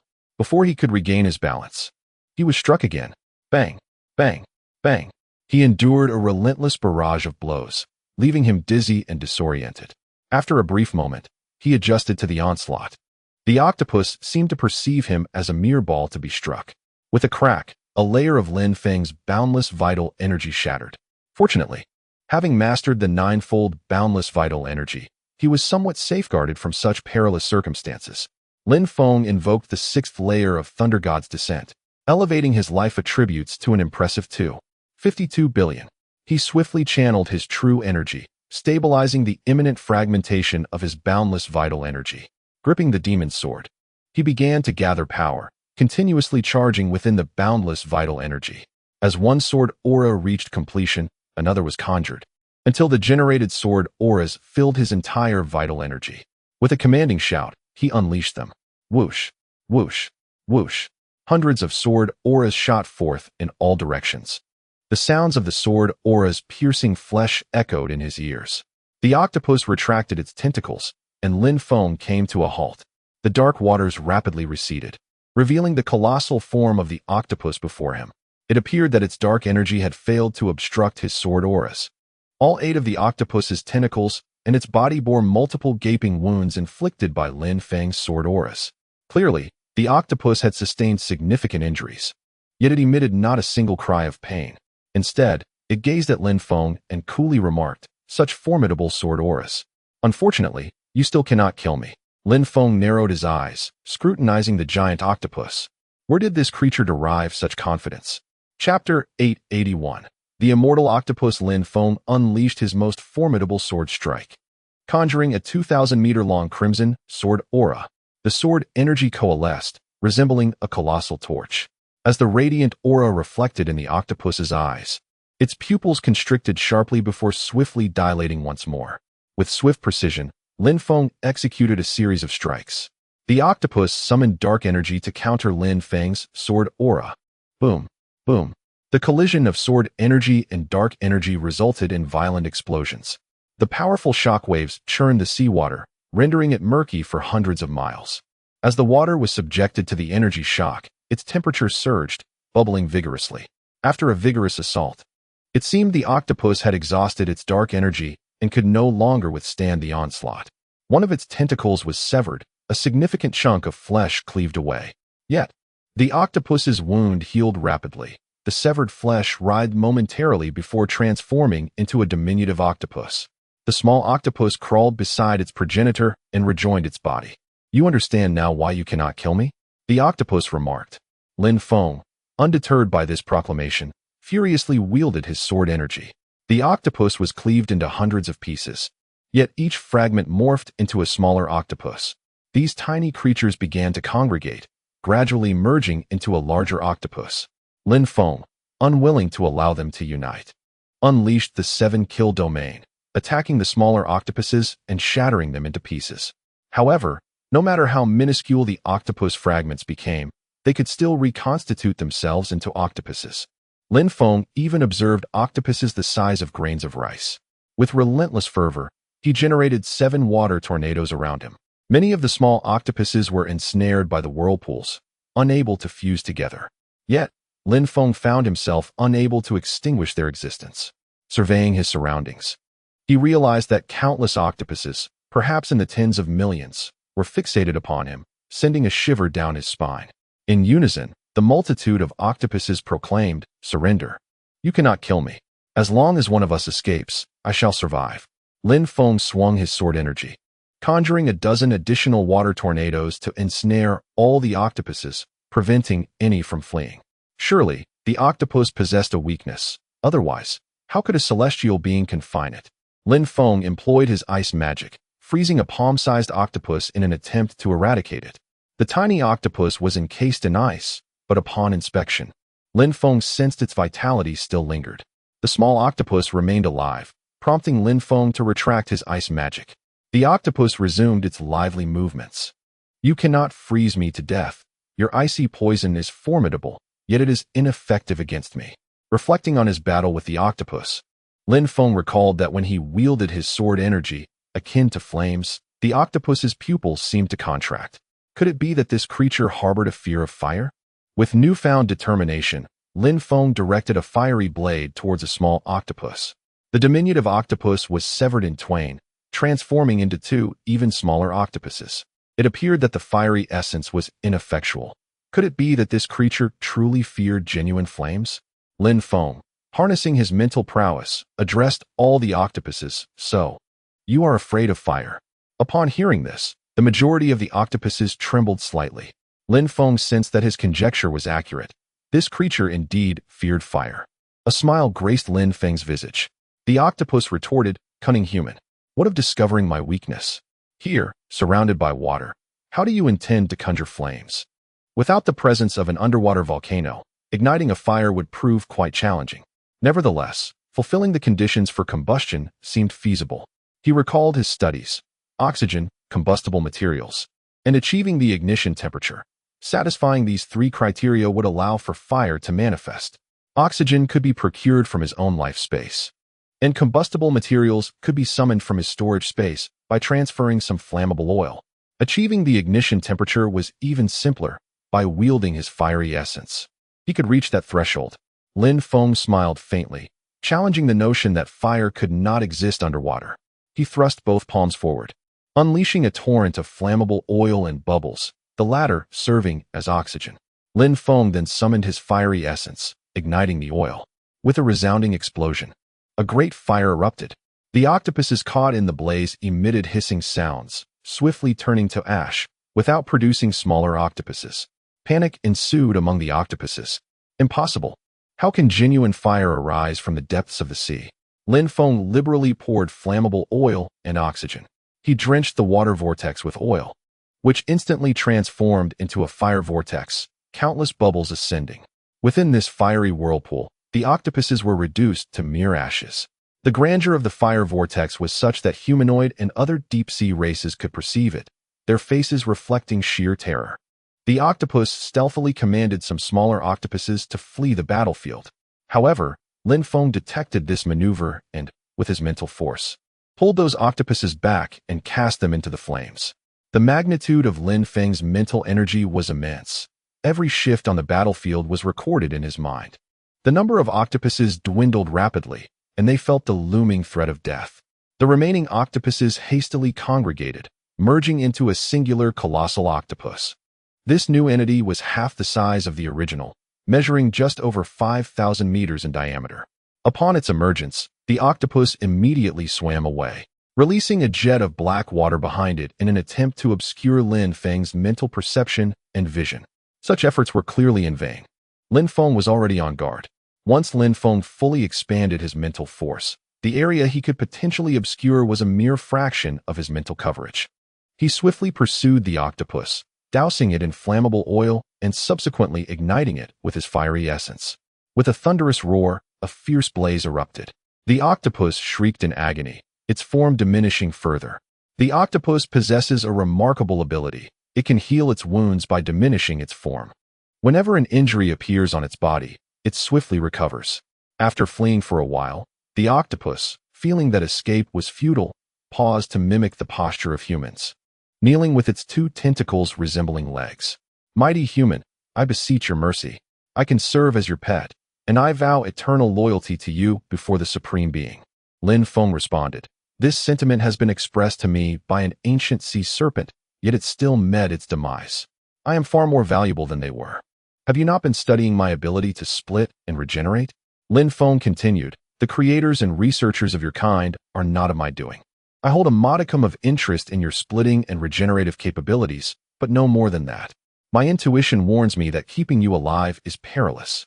If I am not mistaken, under sufficient energy, you can divide into countless entities, each capable of maturing to your original strength. Your true form is formidable. When we battled, you were certainly not at your peak. The fusion of a demon god and a royal demon likely reaches the pinnacle of human martial sage power. Once you return to your full strength, I would stand no chance against you. Therefore, cease your struggles and reunite with your two old companions." The octopus hastily implored, "Do you not desire to possess such terrifying abilities of splitting and regeneration as I?" Chapter 882. The research value of the deep-sea giant monster. Lin Feng stated, There have been instances where humans prayed to demons, yearning for the prolonged lifespan akin to that of a tortoise. The outcome was that the demon transformed them into a tortoise. I refuse to engage in transactions with malevolent beings. Even if one were to acquire what they desire, it is likely that they would forfeit something far more significant. Moreover, one might not even comprehend the reasons behind their capabilities of division and regeneration. The celestial beings have yet to unravel this mystery. Otherwise, you would already be deceased.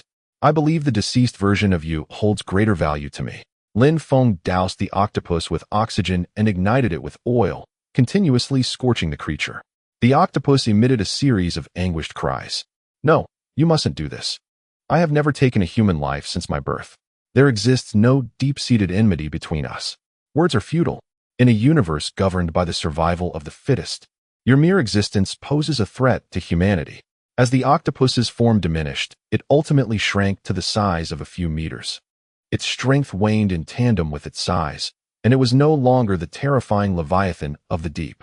With a swift motion, Lin Feng merged with his sword, piercing through the octopus's head and retrieving its royal magic crystal.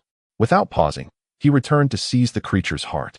The octopus's form collapsed into a heap of sludge. Lin Feng set the remains ablaze, ensuring nothing was left behind. Opening his palm, Lin Feng examined the royal magic crystal he had acquired from the octopus, noticing it possessed a distinct and vibrant green luminescence. Could it be that the magic crystals produced from the fusion of magical beasts and demons differ fundamentally? The magic crystal of the sea serpent radiated with electric sparks, while that of the shark giant bore a deeper hue of red. The royal magic crystals of the three-headed deep-sea giants were unlike ordinary ones. This could not possibly be mere coincidence. Lin Feng returned to the abyss where the octopus giant was imprisoned and located the entrance to the laboratory. The entrance was a large iron door, accompanied by a button nearby. Upon pressing it, the indicator light above the metal door illuminated unexpectedly. A voice emanated from within. Please remain still. Identity verification is in progress. Beams of light scanned Lin Feng's body. After a brief moment, the iron door emitted a beep and swung open. Esteemed General of the Nation, please enter the laboratory. Lin Feng was taken aback, astonished to discover that he possessed the authority to enter the laboratory. The primary characteristics of his body were akin to those of the celestial beings from the previous era. However, the celestial beings should not have granted him such access. In truth, the celestial beings had not considered this. The permissions for the laboratory were identical to those of the outside world. They had not anticipated that anyone other than the researchers from the Academy of Sciences would venture into the depths of the ocean. As Lin Feng stepped inside, the iron door closed automatically behind him. He found himself within a perfectly square metallic chamber. Gurgling sounds echoed as the seawater in the metallic chamber receded. The oxygen and pressure within the room restored to the levels of the Shenzhou continent. Lin Feng utilized his vital energy to cleanse the seawater from his body. Hissing sounds erupted as disinfectant spray emanated from the corners of the room, thoroughly sanitizing Lin Feng. With a creaking sound, the door before him swung open. A robot, resembling a gas canister, approached Lin Feng and remarked, "Welcome, General of the Nation, to the deep-sea laboratory." Lin Feng felt a surge of astonishment. This laboratory, established beneath the ocean, continued to operate after so many years, indicating its engineering caliber was exceptionally high and its energy reserves remarkably ample. The reverence the Celestials held for this place surpassed his imagination. Lin Feng inquired of the robot, "Please provide me with a detailed introduction to the deep-sea project." The robot responded, "Esteemed General of the Nation, please follow me." It guided Lin Feng to the control room of the laboratory. The large screen in the control room illuminated, commencing a presentation on the deep-sea project. Having once held a high-ranking position among the Celestials, akin to that of the President of the Academy of Sciences, Lin Feng was granted access to the secrets of this facility. The researchers on the screen elaborated on the origins of the deep-sea project. Inspired by the Celestials and the hybrid offspring of Shenzhou, the Academy sought to create new species as expendable resources for labor and warfare. Initially, they endeavored to combine celestial genes with those of deep-sea fish, aiming to generate fish-like beings akin to the Celestials. However, this attempt culminated in failure. Subsequently, they shifted to utilizing the genes of the people of Shenzhou, which proved successful. They succeeded in creating humanoid aquatic races, such as merfolk. Yet, These aquatic humanoids exhibited insufficient strength and mediocre potential. The Academy then redirected its focus to monstrous beasts, aspiring to fuse them with royal-grade demons to forge formidable war machines. Thus, 3 deep-sea titans were birthed, meticulously selected from countless beasts. Throughout the experimentation, a vast number of beasts became sacrificial victims. Each of the 3 deep-sea titans possessed unique abilities. The shark titan wielded immense strength, yet was vanquished by Lin Feng before it could unleash its power. The sea serpent titan commanded the forces of lightning, while the octopus titan exhibited formidable abilities of division and regeneration. The Academy diligently studied these 3 deep-sea titans, pursuing 2 research directions. The first involved finding ways to transplant the titans' abilities into the humanoid aquatic races to enhance their combat prowess. The second aimed at transferring their powers to the Celestials themselves. Research was concurrently conducted in both avenues. During the Celestial era, Lin Feng had visited the Academy of Sciences, but regrettably, they had taken precautions against him, revealing only superficial information. Before the Celestials could yield results, the Celestial Rebellion erupted, prompting their withdrawal from Blue Star. Under normal circumstances, the 3 deep-sea titans would have been slated for destruction. However, the Academy found it exceedingly difficult to part with them. Firstly, the research remained incomplete. Secondly, the 3 colossal deep-sea creatures were created through the expenditure of countless resources, and their destruction would be an utter waste. Some scientists proposed the notion of eliminating the 3 deep-sea giants to extract their royal magic crystals for consumption by the Celestials. This would potentially endow the Celestials with the unique abilities possessed by these magnificent beings. The proposal, though audacious, was fraught with peril. Regardless of the outcome, the destruction of the 3 giants was inevitable. More conservative scientists suggested allowing the 3 deep-sea leviathans to slumber for a millennium, which would enable further research upon the Celestials' return. Ultimately, this proposal was accepted, and the 3 deep-sea giants fell into a deep sleep. The Celestials, however, did not foresee that the giants would be inadvertently awakened. Upon witnessing this, Lin Feng gleaned the sequence of events. He could not help but admire the scientific prowess of the Celestials. Lin Feng took out the 3 royal magic crystals from the deep-sea giants and contemplated their potential. Perhaps the scientist was indeed correct. Consuming their magic crystals might truly grant him their extraordinary abilities. Tempted, Lin Feng considered trying one. Chapter 883. The Shinjo Gene Destruction Plan. Lin Feng ultimately refrained from consuming the substance, fearing it might bestow upon him the traits of a deep-sea behemoth, rendering him a grotesque amalgamation of man and monster. He addressed the robot, requesting a copy of all research materials. The robot remained motionless. Lin Feng inquired, "Am I lacking sufficient authority?" The robot, with an almost human-like demeanor, shook its head and replied, "Your authority is equivalent to that of the Dean. You are permitted to access any material. However, there exists a conflict within my data, and I am presently uncertain how to proceed." Perplexed, Lin Feng asked, "What conflict?" The robot explained, "The base contains all research data pertaining to the celestial beings. Among these, there is a project marked as inaccessible to the Shinjo people and hybrids. Although you hold a high position among the celestial beings, you are, in fact, a hybrid. Thus, I am unsure whether to grant you access." Lin Feng insisted, "Show it to me." According to the supreme regulations of the celestial beings, in the absence of others, the sole celestial being is entitled to the highest authority. At present, you are unable to contact any other celestial beings?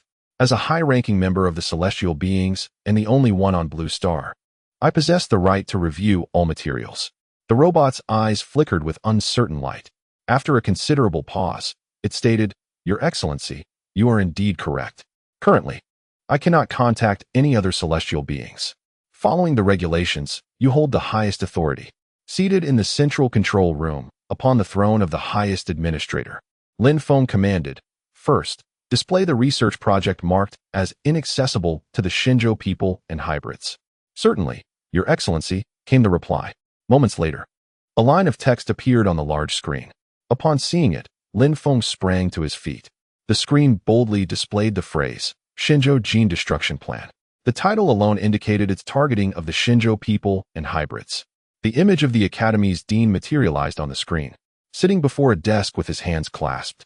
The dean stated, we must concede that the genes of the Shinjo people surpass those of the celestial beings. If left unimpeded, it is highly likely that the Shinjo people will surpass the celestial beings in the near future. In accordance with the Supreme Lord's directives, the Academy has resolved to clandestinely execute the Shinjo gene destruction plan. The plan is straightforward. Introduce genetic factors capable of undermining the Shinjo genes into high-yield grain seeds, compelling the Shinjo people to cultivate them. They will undoubtedly succumb to the allure of high-yield crops. After decades, if not centuries, of development, the Shinjo continent will be dominated by this single crop. Every Shinjo individual will consume these high-yield grains. The genetic factors within these grains will enhance their physicality and strength, yet simultaneously lock away the crucial genes necessary for achieving martial sanctity. Thus, the Shinjo will never witness the emergence of a martial saint. A civilization devoid of martial saints can only be deemed inferior. Consequently, Shinjo shall forever remain a vassal of the celestial beings. The grains produced from these seeds will also be introduced to the celestials for consumption by the hybrids. The hybrids possess the essence of the Shinjo gene. Thus, they too will be influenced by the grains. Consequently, their descendants will not be capable of giving rise to formidable warriors. High-yield grain seeds have already been developed and extensively tested, confirming they pose no threat to the celestials. Subsequently, a series of gene-related charts were presented. Lin Feng took a deep breath, seeking to quell the anger simmering within him. He recalled that the celestials had indeed provided him with a batch of high-yield grains. He urged the Shinjo people to cultivate them more intensively, resulting in a remarkable yield with no observable side effects.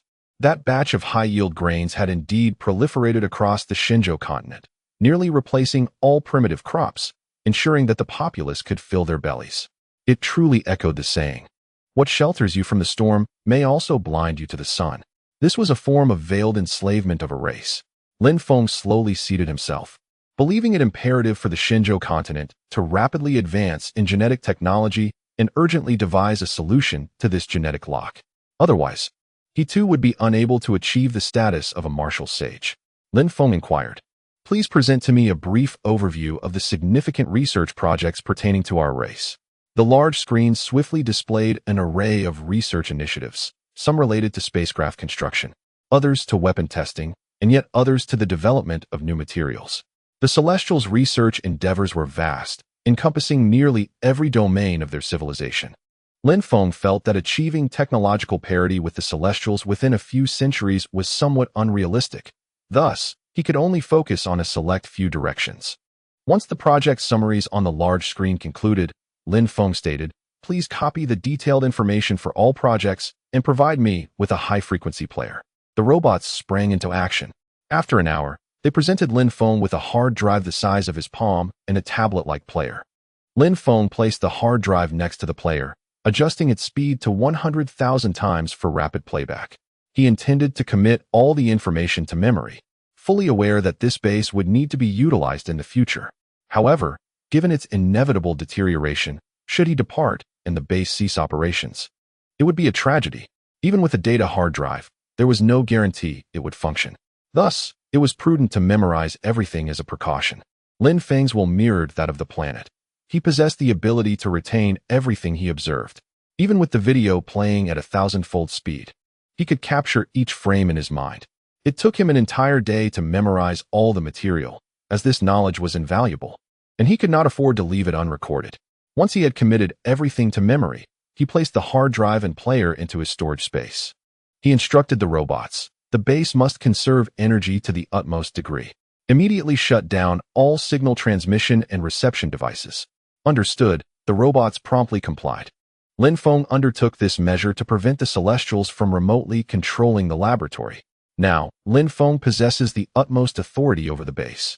Even if he commands the robots to detonate it, they would comply without hesitation.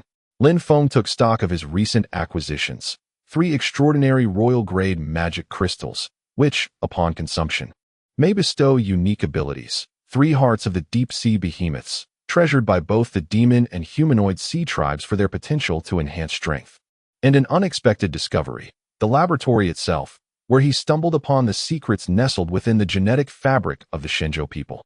Had he not uncovered this, he might have remained oblivious to the reasons for his inability to ascend to the martial sage realm. Lin Feng also unearthed the research resources left behind by the Celestials, strategically located in the depths between three bases, containing an abundance of magic crystals and various potions to aid the growth of demonic beasts. He meticulously stored all of these in his spatial storage. This expedition to the ocean depths proved fruitful, yielding substantial rewards. Lin Feng then proceeded to the other two laboratories, replicating his earlier efforts. The research materials preserved in the three laboratories were identical, indicating that the Celestials had only produced this body of work. It is imperative that these three laboratories be guarded. Lin Feng commanded the humanoid sea tribe to dispatch troops to secure the three abyssal sites, while simultaneously gathering all available forces. His intent is to lead them in a campaign against the ancient clans, such as the Shark Tribe and the Sea Serpent Tribe. Additionally, he harbors a singular goal: to acquire the final relic to complete the 18th gate of Star Martial Arts. Chapter 884. The Fate of the Last Sacred Artifact Today. The entirety of the deep sea reverberated with the might of the sea god. The cataclysmic scenes of battle left all denizens of the deep in awe. The anguished cries of the colossal sea beasts sent shivers through the very souls of all underwater races. The humanoid sea tribes exhibited an unparalleled obedience. The armies of the 10 humanoid sea tribes swiftly assembled, and several of the closer tribes dispatched their vanguard without delay. The chieftains of each tribe also arrived in attendance. Lin Feng extended his mental prowess to survey the gathered forces, discovering that the assembly had reached a staggering 50,000. He addressed the leader of the merfolk, Queen Hylon, saying, "Queen Hylon, please remain here while I take Bubble for a brief reconnaissance of the octopus tribe." "As you command," she replied dutifully. The octopus tribe had lost 90% of its population to their ancestors' gluttony. Lin Feng's intention in visiting was to scour their treasury in hopes of uncovering something of value. Upon arriving at the octopus tribe's stronghold, they encountered thousands of bewildered octopuses. These octopuses, tasked with mining and gathering, had not been summoned to welcome their ancestors, and thus had narrowly escaped doom. Bubble called out, "Surrender, and you shall not be harmed." Instantly, the multitude of octopuses fell to their knees. The army of humanoid sea tribes commenced an extensive search throughout the octopus city. An elderly octopus guided Lin Feng to the royal treasury of the octopus tribe. The massive iron door of the treasury stood firmly shut. With a swift flick, Lin Feng unleashed a blade of energy that cleaved the door asunder. Stepping into the royal treasury, Lin Feng beheld a trove of glittering gold, silver, and jewels, alongside exquisitely crafted weapons. Some of these arms were forged from ancient cold iron and dark silver. Lin Feng promptly secured these items in his storage space, recognizing their potential for upgrading his enchanted sword, deeming the jewels comparatively worthless. After a thorough search, he found no trace of the sacred artifact, though he did amass a considerable collection of ancient cold iron. Scanning the entire city with his mental prowess yielded no signs of the sacred metallic plates. He instructed Bubble to lead the troops in a meticulous search of the city for the artifact before taking his leave. Reuniting with Queen Hylon and the recently assembled army of 100,000, they set forth to the Shark Tribe's stronghold. A day later, Lin Feng and the humanoid sea tribes arrived at the Shark Tribe's encampment. Although the Shark Tribe had mustered over 100,000 warriors, their morale was dismally low. The news of the sea god having slain the ancestors of 3 tribes had spread throughout the deep sea. With such formidable beings vanquished, the Shark Tribe felt all the more vulnerable. The warriors of the humanoid sea tribes gazed upon their shark counterparts with eyes ablaze with hatred. Countless lives had been lost to the Shark Tribe throughout millennia of relentless conflict. Each warrior bore the weight of grief for loved ones who had perished at the hands of the Shark Tribe. Lin Feng had brought them not to engage in combat, but rather to assist in the search for the lost artifact. In Lin Feng's eyes, if he is capable of resolving the issue himself, there is no need to burden his subordinates with perilous endeavors. He unsheathed the demonic sword, which ignited with flames, swiftly transforming into a colossal blade of fire. Stretching hundreds of meters, Lin Feng intended to charge forth and eliminate the warriors of the Shark clan with a few swift strokes. At that moment, Queen Hylon and the leaders of other clans approached Lin Feng. Queen Hylon spoke, "Great Sea God, please allow us to handle this final battle." The leader of the Manatee clan added, "Great Sea God, grant us the honor of personally concluding this millennia-long war." The other clan leaders echoed their pleas, imploring, Great Sea God, let us take action.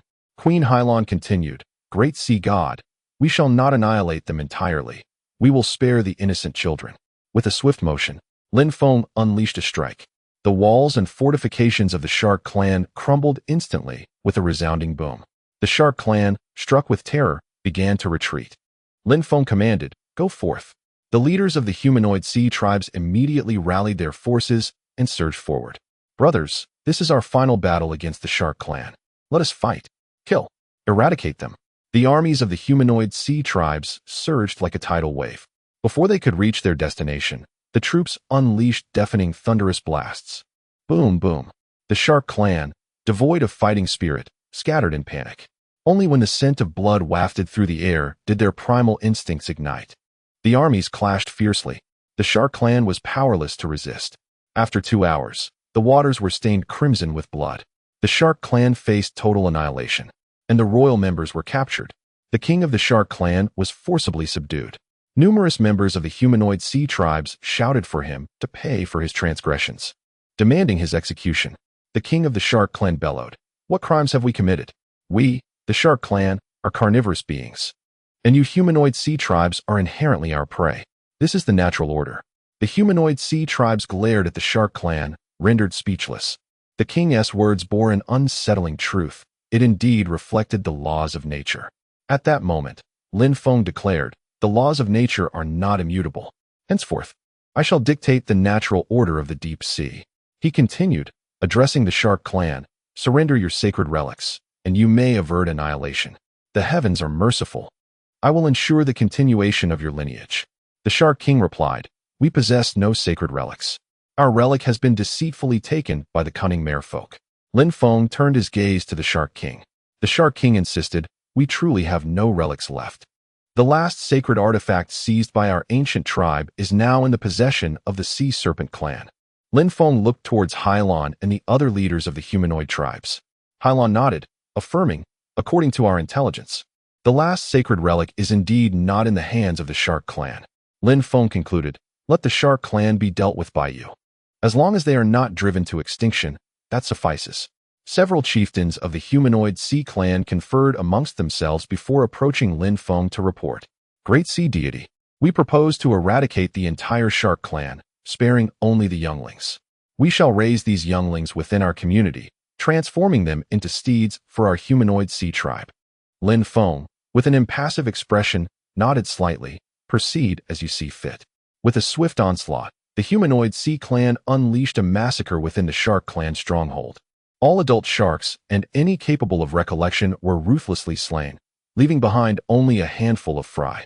Lin Feng then ventured into the treasure vault of the Shark clan, plundering a considerable amount of 10,000-year-old cold iron and dark silver. Observing the shark fry being carried away by several humanoid clans, Lin Feng felt a profound sense of melancholy. In the relentless tide of interspecies warfare, mercy was an elusive concept. The once mighty Shark clan, flourishing for millennia, had ultimately been reduced to mere mounts for the humanoid sea clan, and their prospects for resurgence appeared bleak. It was likely that the Celestials harbored similar intentions of subjugating the people of Shenzhou. In the theater of racial conflict, defeat was not an option. The last sacred artifact must be seized to complete the 18th door of stellar martial arts. Lin Feng summoned the leaders of the major humanoid sea clans, rallying their forces. Join me in seeking the sacred artifact among the Sea Serpent clan. Chapter 885. Go, help me find the last sacred relic. Lin Feng led a large contingent towards the Sea Serpent clan. The Shark and Octopus clans had been annihilated in succession, and the Sea Serpent clan had already received the news. All members of the Sea Serpent clan gathered in the square. The king of the Sea Serpent clan proclaimed, The Shark and Octopus clans have nearly been eradicated, with only a handful of fry surviving. We shall be next. The Grand Elder of the Sea Serpent clan remarked, Though the Shark and Octopus clans have not been completely extinguished, their fate is nearly sealed. Those who remain alive are likely to be enslaved. Surrender or resist, the outcome for us is largely the same. The second elder of the Sea Serpent clan asserted, The sea god of the anthropomorphic marine race is too formidable. We stand no chance against him. Even if we launched a desperate counterattack, what would it achieve? We would ultimately perish.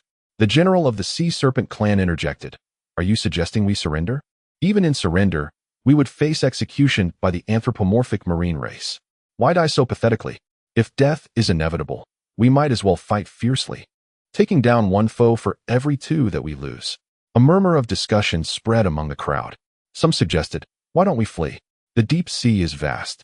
We can find a place to survive. But others countered, where can we run? The anthropomorphic marine race has already surrounded us. Escape is impossible. The general called out, those who wish to fight, come to my side. Thousands of warriors rushed to the general's side. The second elder shouted, those who wish to flee, come with me. There may still be a slim chance of survival. The grand elder raised his head, his profound gaze directed upward. Since birth, we have known this place as the deep sea. It is said that above us lies an endless ocean and a vast continent. I have always been curious. Today, we have the opportunity to explore. Who will join me? Many raised their heads, their hearts filled with longing.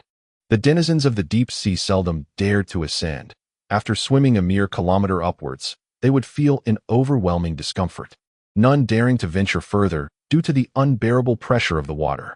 The third elder remarked, brother, I will accompany you. I have also heard of the expansive world above. This must be true. Otherwise, from where did the Creator and the sea god originate? The allure of the unknown world captivated more and more people. They understood that no matter the choice made, death awaited them all. With that, there were no more reservations. They would act as they wished. After the groups were formed, an increasing number chose to ascend with the Grand Elder, while others opted for flight. Every life possesses an innate desire to survive, especially when faced with imminent death, as they all believe themselves to be the fortunate ones. Only a small fraction wished to fight to the death. The majority stood in bewilderment in the square, uncertain of their next steps. They were accustomed to following orders, to laboring day after day, never having contemplated such matters. Those who yearned to flee formed small groups, scattering in all directions. At that moment, Lin Feng, accompanied by the formidable forces of the humanoid sea tribe, approached the territory of the sea serpent clan. Upon witnessing the fleeing sea serpents, he commanded, intercept them. Allow not a single sea serpent to escape. Lin Feng was not particularly concerned about a few sea serpents eluding capture. His primary fear was that they might abscond with the sacred relic. Kill. The humanoid sea tribe surged forth, dispersing to intercept the fleeing sea serpents. Lin Feng unsheathed his enchanted sword, channeling his vital energy into it, transforming the blade into a colossal flaming sword stretching hundreds of meters. The Sea Serpent clan, upon beholding the fiery sword, recognized the arrival of the sea god from the humanoid sea tribe, and their courage to fight evaporated. Before long, the fleeing sea serpents were annihilated. The forces of the humanoid sea tribe encircled the stronghold of the Sea Serpent clan. Those among the sea serpents who had followed the general, prepared to fight to the death, found themselves disheartened in the presence of the mighty sea god. The chieftains of the humanoid sea tribe once again beseeched Lin Feng for permission to personally eradicate the remaining sea serpents. Lin Feng acquiesced, understanding their desire for vengeance. However, before the humanoid sea tribe could take action, they were all rendered speechless. They watched as the sea serpents desperately swam upwards. Ascending in such a manner was tantamount to courting death. This was a fundamental truth for all beings dwelling in the depths of the ocean. Had these sea serpents forsaken their lives? Indeed, in the face of inevitable death, they seemed to have abandoned all hope. The denizens of the deep sea yearned for the vast world above, yet were tragically unable to ascend. The humanoid sea tribe refrained from attacking, their eyes fixed upon the sea serpents striving to rise. Lin Feng recognized that this battle was unnecessary. With such fervent haste, the pressure exerted on their bodies would become unmanageable, ensuring that the sea serpents would not survive. The depths of the ocean were perilously profound, with an overwhelming water pressure. As anticipated, those sea serpents swimming upwards soon began to bleed from their noses and mouths, their bodies plummeting downward. With each passing moment, the number of those descending increased, surrounding them with the blood of their kin. Many continued their ascent, even as blood streamed from their faces. Boom! Some sea serpents' bodies erupted in a violent explosion. The army of the humanoid sea tribe remained silent, transfixed by the spectacle. They too harbored dreams of the expansive world above, eager to discover what awaited them at such heights. Boom, boom, boom. The instances of exploding bodies among the sea serpents multiplied. Only a select few, endowed with great strength, continued their ascent. The eldest elder of the Sea Serpent clan swam the highest and farthest. A few chieftains from the humanoid sea tribe managed to ascend a short distance, just enough to glimpse the elder. Ultimately, among the hundreds of thousands of sea serpents striving upwards, only the elder remained alive. After ascending 5,000 meters, the elder suddenly spotted a glimmering ice block. Summoning all his strength, he shouted, "My kin, I see the light." Boom. Immediately after his exclamation, his body erupted. The humanoid sea tribe, upon witnessing the demise of all the upward-swimming sea serpent clan, felt a disquiet in their hearts. Could it be that the deep-sea dwellers were destined to remain in the abyss forever? Such a notion had certainly not crossed their minds before. Prior to Lin Feng's arrival in the deep sea, their daily thoughts revolved around evading predation by ancient marine creatures, such as sharks. Lin Feng discerned the sentiments of the humanoid sea tribe and addressed them. "In the near future, I shall lead you out of the depths. Above lies an expansive ocean and vast stretches of land, all under my dominion. Soon, you will bid farewell to the oppressive darkness of the deep sea and bask in the warmth of sunlight." Through his mental prowess, he shared with them visions of the Shenzhou continent, the ocean above, and the skies adorned with clouds. Upon witnessing these scenes, the humanoid sea tribe erupted with excitement, fervently wagging their tails. Freed from the specter of survival, they began to aspire for growth. Lin Feng unveiled to them a grand future. In unison, the humanoid sea tribe raised their weapons and shouted with fervor, "Long live the sea god! Long live the sea god!" With a wave of his hand, the army of the humanoid sea tribe surged into the territory of the Sea Serpent clan. "Go forth and procure the final sacred artifact for me." Chapter 856. The spirits desire to strike the sacred artifact against the supreme being. The army of the humanoid sea tribe entered the territory of the Sea Serpent tribe. Discovering all the surviving members of the Sea Serpent tribe gathered in the central square of the city, the humanoid sea tribe surrounded them. The king of the Sea Serpent tribe turned to Lin Feng and inquired, "O great sea god, can our Sea Serpent tribe endure?" Lin Feng replied, "Of course, though you shall become steeds for the humanoid sea tribe. Yet, steeds are also vital combat companions. Your descendants shall coexist with the humanoid sea tribe." The king of the Sea Serpent tribe clasped his hands together. "Thank you, O magnificent sea god." He then produced a metallic plate from within his garments. "I have heard that you have long sought the final sacred artifact. By coincidence, this artifact resides within our Sea Serpent tribe, and I now present it to you." The king knelt before Lin Feng, cradling the metallic plate in his hands. Lin Feng's eyes brightened, his heart racing. He lifted the metallic plate with his mental energy, drawing it before him. The final sacred artifact was finally in his grasp, capable of completing the 18th level of Star Martial Arts. Although limited by the genetic lock, preventing him from breaking through to Martial Saint, he could at least advance to the Quasi-Martial Saint stage. As Lin Feng gazed at the metallic plate, his expression shifted dramatically. The plate did not contain the 9th layer of the technique. Instead, it bore only a few lines, seemingly penned by the Supreme Being. It stated that the creation of Star Martial Arts was a requisite for becoming an advanced race in the cosmos. Everyone believed I had achieved Star Martial Arts, specifically the abyss of the Azure Sea, yet that was not the case. I had only unlocked the first 8 layers of the abyss of the Azure Sea. The 9th layer remained elusive to me. Moreover, I sensed that no matter how much effort I exerted, I could not complete the 9th layer. This was a limitation imposed by the cosmic laws. I had narrowed my path, and I regretted my past actions. Upon finishing the inscription on the metallic plate, Lin Feng felt an overwhelming urge to hurl the sacred artifact at the Supreme Being's face. After all the effort he had expended to locate this artifact, it turned out not to contain the desired 9th layer of the technique, but rather the Supreme Being's lamentations. It seemed the Supreme Being had also failed to comprehend the 9th layer. This realization left Lin Feng feeling disheartened. He recognized the Supreme Being's power. If even he could not grasp the 9th layer of Star Martial Arts, it was unlikely that he himself could achieve it.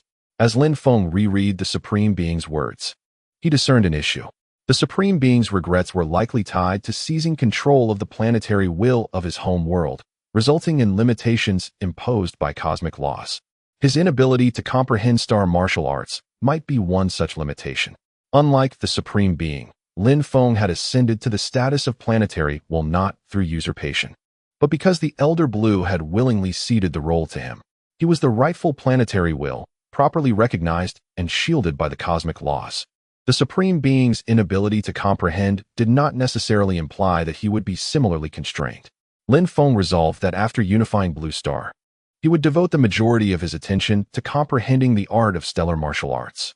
With dominion over a planet and a plethora of talented individuals at his disposal, he could disseminate this martial knowledge, enlisting countless minds to aid in its exploration. Each person's thoughts and areas of focus would undoubtedly offer invaluable insights. With this realization, Lin Feng found his anxiety dissipating. Moments before, his contemplative expressions had shifted dramatically, leaving the king of the Sea Serpent clan pale with fright. He had believed the sacred artifact to be either a forgery or flawed, intending merely to curry favor with the sea god. But now feared he had inadvertently struck a misstep. Queen Hylon of the Mermaid clan approached Lin Feng and inquired, "Great sea god, how shall we deal with them?" Lin Feng replied, as with the previous two clans. He then turned his gaze upon the king of the Sea Serpent clan, acknowledging his voluntary surrender of the sacred artifact as a commendable act. Although the artifact did not contain the techniques he sought, the fault lay not with the king. Lin Feng added, "The king of the Sea Serpent clan shall be credited for his submission of the artifact. Let his wife and children remain. They shall be placed under soft confinement." With that, the king of the Sea Serpent clan immediately knelt before Lin Feng, bowing his head in reverence. "Thank you, great martial god, for your mercy. Thank you." Soon, matters concerning the Sea Serpent clan were resolved. Lin Feng assigned the Hunter Sea clan to guard the 3 laboratories, which they referred to as the Abyss. This would become their most crucial task moving forward. Furthermore, Lin Feng allocated 1 billion magic crystals to the Humanoid Sea clan, urging them to swiftly elevate the strength of their entire race. Should extraterrestrial beings return and set foot upon Blue Star, the Humanoid Sea clan would serve as a formidable force. Having settled these affairs, Lin Feng bid farewell to the gathered individuals and harnessed the power of heaven and earth to transport himself back to Kaoshan Village. Although he had not secured the 9th-tier technique from the abyss of Blue Sea Town, the journey proved fruitful, yielding significant rewards. The technical documents and information from the 3 laboratories were of profound importance, illuminating the path ahead. In the aftermath of unification, 2 paramount tasks loomed. First, to comprehend stellar martial arts. Second, to unlock the genetic locks. A sense of urgency welled within Lin Feng. The pace of unification on Blue Star must accelerate. His focus shifted to the realm of Taisu. Without delay, Lin Feng departed from the Iron Blood City of Taisu, setting forth towards the Sword Sect. This endeavor aimed to subdue a Jian, a pivotal step towards the unification of Taisu. Chapter 857. How do you prove you are a Jian? On the journey to Sword City, Lin Feng pondered how to establish his identity with a Jian. Would he believe him? Based on previous experiences, to convince others of his identity as the national general, he first needed to demonstrate his strength. Furthermore, he had to prove that he was indeed himself. This time, he could not follow the same approach. A new strategy was required. He needed a Jian to affirm that he was a Jian. Upon arriving at Sword City, Lin Feng unleashed a powerful roar, challenging the Sword Master to battle. His voice echoed through the city, resonating like the rumble of thunder in the ears of every inhabitant. Many stood frozen, unsure of how to react. This was the main city of the Sword Sect, where the Sword Master had long secluded himself for cultivation. It was unprecedented for someone to dare provoke Sword City in thousands of years. 2 esteemed elders of the Sword Sect, accompanied by a group of elders, soared above the city. One elder shouted, "Who dares to wreak havoc in the Sword Sect?" Lin Feng activated the Spring Breeze and Rain technique, unleashing the Yin-Yang 5 elements sword formation, sending forth hundreds of sword energies. The elders of the Sword Sect were thrown into disarray and scattered. A figure ascended into the sky, executing the 10,000 swords return to origin technique. Countless sword energies converged into a shield, blocking Lin Feng's Yin-Yang 5 elements sword energies. This individual, tall and striking, with sharp brows and bright eyes, was none other than the Sword Master of the Sword Sect. Upon recognizing the newcomer, Lin Feng was nearly certain that this was a Jian. Although his appearance had slightly changed, his demeanor and aura remained the same as before. A Jian fixed his gaze on Lin Feng and inquired, "Where did you learn the Yin-Yang 5 elements sword formation?" Even a simplified version of the formation required at least an understanding of the 7 gates of star martial arts. Ajian's heart was filled with shock. After the departure of the celestial beings, the realm should have been limited to the 7 great sect star martial arts. No other forms should exist. The Supreme Being had left methods in everyone's souls, and upon reincarnation, they would forget the techniques of star martial arts. Upon arriving above Sword City, he had detected Lin Feng's presence, identifying his strength as merely at the martial sovereign level. How could he possibly possess the Yin-Yang 5 elements 7 gates star martial arts? Lin Feng replied, "If you wish to know, then follow me." With that, he turned and soared into the depths of the black mist. The sword master followed closely behind. As Ajian attempted to accelerate to catch Lin Feng matched his speed. The two transformed into streaks of light, plunging into the black fog. Upon entering the depths of the mist, Lin Feng halted, while Ajian stopped 100 meters away. Lin Feng turned and declared, "I am the leader of the half-bloods, a hero of the celestial beings, the national general Lin Feng. I seek to unify the void. Will you follow me?" Without hesitation, Ajian responded, "Impossible. A Feng is already dead. The Supreme Being would not allow him to reincarnate. Speak, who are you really?" As expected, Ajian was skeptical. Lin Feng immediately activated the 5th layer of the Thunder Goddess descent, amplifying his life attributes to 2 billion. Sensing the shift in Lin Feng's power, Ajian's mouth fell agape. This technique bore a striking resemblance to a Feng style, but how could a Feng possibly have survived? Lin Feng summoned the 9-fold infinite vitality qi and drew the demonic sword, pointing it at Ajian. "I shall ask you once more, will you follow me?" Upon seeing the demonic sword in Lin Feng's grasp, Ajian's eyes instantly turned crimson. He invoked the spring breeze transformation technique upon himself and employed a secret method to enhance his life attributes, doubling them once more. Then, he summoned his own infinite vitality qi and drew his sword. "You wield the supreme demonic sword. Are you, then, a person of the Supreme?" "I have already stated, I am General Lin Feng, the guardian of the nation. This sword was seized from the Supreme." "Nonsense. No one can seize the Supreme's sword. This blade holds profound significance for the Supreme and for all celestial beings.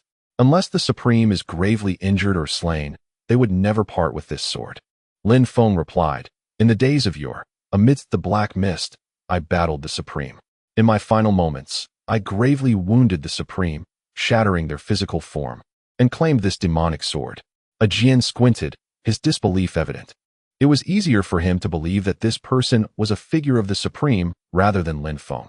After all, the Supreme possessed this knowledge as well. Lin Feng unleashed a relentless barrage, using the Yin-Yang 5 elements sword formation against Ajian. Ajian countered with the Arhot subduing demon fist, the fallen stars illuminating the sea, and the myriad swords returning to the origin.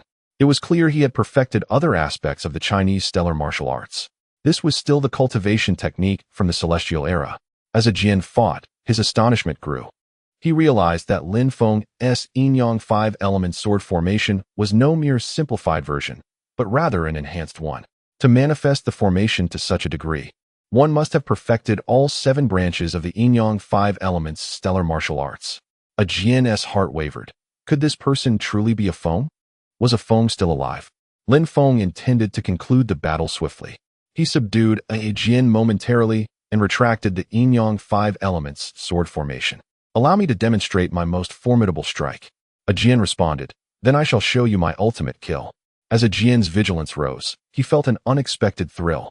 The strongest sword strike was a Feng's unique martial art. No one else could wield it. If this individual could indeed perform the strongest strike, he was likely a Feng.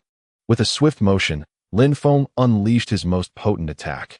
A fiery red sword energy surged toward Ajian. In turn, Ajian released a blood-red sword energy to meet Lin Feng's.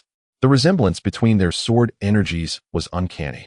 Lin Feng sensed that Ajian's maneuver was an imitation of his strongest strike, albeit infused with a heavier malevolence, as he had integrated the essence of malice into his technique. When the two sword energies collided, a resounding explosion erupted. Ajian's ultimate kill was shattered, while Lin Feng's most formidable strike surged forth from the dispersing shockwave, crashing against Ajian's protective aura. A deafening thud reverberated, followed by a crack. Ajian's boundless energy was shattered, and the sword aura struck his shoulder. He staggered back several meters, clutching his shoulder as blood began to seep out. Ajian's face broke into a smile. Ha ha, indeed the strongest sword. Ah Feng, it has been a long time. Lin Feng feigned ignorance. Who are you? Ajian replied, I am your brother Jian. Ajian. Lin Feng inquired, how can you prove that you are Ajian? Ajian pointed at Lin Feng, laughing and scolding. You little rascal still dare to pretend with me? During school, I often had to clean up after you. You started skipping classes in the 3rd grade. Once, during a theory class, you skipped to sleep and made me call you. As a result, the teacher caught on and punished me to stand for a week. You were as lazy as a pig, yet somehow, people liked you. Back then, Alon had a crush on you, and I had to pass you notes. Lin Feng quickly waved his hands. Stop, stop, stop. Brother Jian, I believe you. You are indeed my brother Jian. The two soared into the air and embraced briefly. Jian winced as his injury was jostled, gritting his teeth in pain. You little rascal, that sword strike was quite fierce. Haha, if I hadn't unleashed that sword, would you have believed I am Ah Feng? I'll bandage your wound first. Lin Feng took out some healing elixirs to tend to Jian's injury. Jian, noticing the elixirs, exclaimed, Ah Feng, where did you procure these healing elixirs? Chapter 858. That brash kid from Arina. Isn't he just the lackey of the Supreme? Lin Feng remarked, of course, it was procured from the Divine Continent. Can you actually transfer items from the Divine Continent to the Void? Lin Feng nodded. I possess the means to facilitate the transfer of items between the Divine Continent and the Void. Once we assist Arina in refining the Void Tower, we shall be able to traverse between the Divine Continent and the Void at will. Arina, that brash kid, isn't he just the lackey of the Supreme? For years, Jian had harbored disdain for Arina, believing him to have defected to the Supreme. Lin Feng countered, Brother Jian, have you misjudged Arina? He recounted how Arina had endured humiliation and waited for thousands of years to deliver a wooden carving into his hands. Jian immediately felt a pang of guilt. I thought Arina had betrayed us. It seems I was mistaken. I must apologize to him and treat him to a fine meal when the opportunity arises. We, the mixed bloods, are truly remarkable. If only Tianlong and Tianfeng were still with us. Lin Feng replied, Brother Jian, our comrades are indeed present. Tianlong and Tianfeng have reincarnated in my household, becoming my children. Alan has become my wife. Tiandao is the Buddha. It won't be long before we can all reunite. Jian grasped Lin Feng's hand tightly, exclaiming, Really? Our brothers have all reincarnated. Lin Feng nodded vigorously. Yes, every single one of them. The battle with the Supreme is far from over. We shall inevitably face him again. At the mention of the Supreme, a surge of malevolence enveloped Jian. It won't be long before the Supreme returns. But we are still merely quasi-martial saints, weaker than in our previous lives. Lin Feng placed an arm around Jian's shoulders. Brother Jian, there's no need for concern. I have it all planned out. I have acquired 17-star martial arts, and only one remains for me to comprehend. In as little as several decades, or as long as a century, I am confident I will grasp it. Once I do, we shall possess all 18-star martial arts, enabling everyone to achieve martial saint status. When we confront the Supreme again, it will not just be the few of us. All the denizens of the Void and the Divine Continent will stand with us. Lin Feng pressed his finger to Jian's brow, imparting all the star martial arts he had mastered, including the first 8 layers of the Azure Sea's abyss for him to comprehend as well. In an instant, Jian absorbed the 17-star martial arts, and his strength surged dramatically. His worries diminished significantly. More allies mean greater strength. I will also assist you in comprehending this final star martial art. Ah Feng, please enlighten me on your strategy. Lin Feng explained his plan to thwart the Supreme's schemes against the people of the Divine Continent, detailing the insidious manipulation of food supplies and the genetic locks imposed on all those of divine lineage. Jian clenched his fists and declared, such vile schemes. They truly are despicable. Lin Feng continued, my vision is this. First, we must unify the Divine Continent and the Void. Unite all warriors of Shenzhou and Taishu. Subsequently, I shall impart the secrets of Bihai Town to all talented martial artists, encouraging their collective contemplation. Aside from the Demon Lord and the Buddha Lord, I have subdued all other sect leaders from Taishu. Tomorrow, I shall seek out the Demon Lord and bring him under my control as well. And finally, I will confront the Buddha Lord. The Buddha Lord is the reincarnation of Tianbao. Regrettably, he has succumbed to darkness and may not even recognize us. Ajian sighed, remarking, Tian Bao is still quite young and overly naive. Witnessing the deaths of his companions during the battle with the Supreme may have cast a shadow over his heart, leading him astray. When it comes to dealing with Tian Bao, I will accompany you. If he cannot be awakened by words, we shall rouse him through force. Very well. I share your sentiments. Once we have resolved the situation with Tian Bao, the 7 major sects of Taishu will be unified. I have already established the Martial God Hall in Shenzhou. Following the unification of the 7 sects, they will all fall under the jurisdiction of the Martial God Hall. I shall then create an ideal realm on Blue Star, spanning the continents of Shenzhou, the Northern Continent, the Western Continent, and Taishu. We will harness all available resources to fervently advance martial arts and technology, with a particular emphasis on genetic science to assist everyone in breaking free from genetic constraints. In due course, Blue Star will undoubtedly witness a surge of gifted martial artists. We will then procure magic crystals from Taishu to sustain the warriors of Shenzhou. Once Taishu is unified, all prospective martial saints should attempt to refine the Taishu Tower for Alii. It matters not if complete refinement is unattainable. As long as certain restrictions can be lifted, that will suffice. At present, I can exchange resources between Shenzhou and Taishu, but I am unable to transport living beings.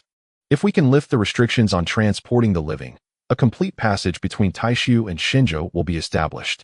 At that point, we can return to Shenzhou, and the warriors of Shenzhou will also be able to come directly to Taishu. Aegean's face reflected a yearning expression. I have truly had my fill of this desolate place. It would be splendid to return to Shenzhou. I am confident we will return. I possess the majority of the technical data from the Celestials.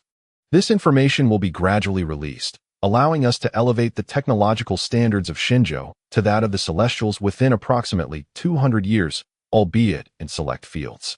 The Celestials undoubtedly possess advanced technological data that we cannot access, which will require the talents of Shenzhou to research independently. Space technology must also be prioritized. We need to ascertain the current standing of the Celestials and how far we are from them. Aegean furrowed his brow and said, "Time is exceedingly tight. Can we truly develop to a level capable of contending with the Celestials within a few hundred or even 1,000 years? Technological advancement tends to be explosive. If we allocate sufficient resources, there is no reason to doubt that a technological explosion cannot occur." And what of martial arts? The martial arts aspect is equally straightforward. Once resources are maximized, all gifted warriors will be sent to Taishu for training. I will directly impart the essence of various martial arts to them, elevating them to the pinnacle of mastery, thus saving them millennia of arduous cultivation. Certainly, there will come a day when one can cultivate to the realm of the martial sage. Aegean pondered for a moment and said, "Then let us proceed as you suggest. Just like before, you shall be the leader. Whatever you decide, we shall follow. In this life, as we have become citizens of the divine land, we must safeguard it diligently." Lin Feng remarked, "Brother Jian, Hong Wenyuan from the Sword Sect is my master. Let my master manage the Taishu Sword Sect. You must assist me with other matters and delve into the understanding of star martial arts together." Aegean responded, "Very well. My aspirations do not lie in the expansion of the sect. The Sword Sect has fallen into disarray under the management of subordinates, and it is time for someone to take charge. Your master is indeed my master. Perhaps I should directly cede the position of sect leader to your master?" Lin Feng contemplated and replied, "There is no need. My master lacks the strength. It suffices for him to serve as the Grand Elder. Simultaneously, I shall appoint him as the leader of the Divine Land Sword Sect." "Agreed. Let us not delay. We shall return to the Sword Sect immediately. I will announce the appointments and facilitate the transfer of authority." "Very well. I will return to Iron Blood City to bring my master to the Sword Sect, and we shall convene there tomorrow morning." Mr. Hong, who was practicing swordsmanship in Iron Blood City, could hardly have anticipated that he would assume control of the Sword Sect so swiftly. Chapter 859. Mr. Hong's spring has arrived. Upon returning to Iron Blood City, Lin Feng addressed Mr. Hong, "Master, please prepare yourself. We are heading to Sword City." Mr. Hong, who was immersed in sword practice, sheathed his sword and inquired, "What is the purpose of our visit to Sword City?" "It is as follows," Lin Feng began. "I have awakened the memories of my previous life. The sword master was my brother. We had a heartfelt conversation yesterday, and he has agreed to merge the Sword Sect with the Martial God Temple, appointing you as the leader of the Shenzhou Sword Sect." Mr. Hong seemed incredulous. "Me, as the leader of the Sword Sect? For so many years, The position of the sect leader has always been held by those from the main peak. I could at most become the peak master of Cloud Sword Peak. Did he wish to lead the sect? Undoubtedly, for he had grown up within the sword sect, nurturing a profound affection for it and hoping for its continued prosperity. Yet, the sect had long been under the control of several prominent families, making it difficult for talented disciples to rise, leading to a gradual decline. Mr. Hong observed this with a heavy heart but felt powerless, as his responsibilities were limited to managing Cloud Sword Peak. Now, with Lin Feng's revelation, the prospect of becoming the sect leader ignited a flurry of thoughts in his mind about reforming the sword sect. Mr. Hong queried, Lin Feng, are you truly saying that I am to become the leader of the sword sect? Lin Feng smiled and replied, yes. The sword master will appoint you as the leader of the Xinzhou sword sect. Your position is entirely legitimate. The sword master will support you, and the martial god temple will also lend its full backing. Once you assume office, you can implement sweeping reforms to revitalize the sword sect. Henceforth, the sword sect will be a subordinate sect of the martial god temple. Mr. Hong inquired again, Lin Feng, are you jesting with me? This matter feels somewhat surreal. Master, when have I ever joked about significant matters? Now, please make haste and prepare to depart with me. With a grand gesture, Mr. Hong dismissed the need for preparation, stating, let us go at once. Lin Feng also brought along 2 Grand Masters of Divine Power from the city guards to serve as Mr. Hong's escort. Upon arriving at the sword sect, they were warmly greeted by the sword master. You must be a Feng's teacher, the sword master remarked with a smile. Please, come in. Mr. Hong clasped his fists and said, you are too kind, sect master. There is no need for formality, Master Hong. As a Feng's teacher, you are also my teacher. The sword master responded. Mr. Hong quickly replied, I am unworthy of such praise. Lin Feng stepped between them and said, we are all on the same side. Let us forego formalities. After a brief interval, the sound of bells resonated through Sword City. The chimes rang thrice, signaling the sect master to convene all for a meeting. The upper echelons of the sword sect gathered in the conference hall. In the hall, the sword master occupied the seat of honor, with Lin Feng and Mr. Hong flanking him. Once most had arrived, the sword master gestured toward Mr. Hong and declared, this is our newly appointed Grand Elder, Mr. Hong Wenyuan. Surely, everyone is familiar with him. Our Xinzhou sword sect has been experiencing a decline, necessitating the appointment of a capable and astute leader to alter this trajectory. I hereby appoint Hong Wenyuan, the master of Cloud Sword Peak, as the sect leader. Is there any dissent? The leader's gaze swept across all present in the grand hall. None dared to voice their opinions, whether in agreement or otherwise. The leaders of various factions, all of whom are quasi-war saints, hold significant sway within the sect, and none would challenge this decree. The inquiry posed was merely a formality. Anyone who did not comprehend this and chose to speak out would be courting disaster. Observing the silence, the leader continued, I will gradually entrust the primary affairs of Tai Su to Mr. Hong. The 1st through 10th elders, at once, accompanied Mr. Hong to Xinzhou to assist him in assuming the role of sect leader. The 10 elders stepped forward, proclaiming in unison, we shall obey. Among the crowd, those elders who recognized Mr. Hong were left in stunned silence. They never anticipated that Mr. Hong would be appointed as the leader of Xinzhou. Ji Xuanwu and Zhou Haitian exchanged glances, both sensing the capriciousness of fate. It was they who had once brought Mr. Hong and his disciple to the main peak as elders.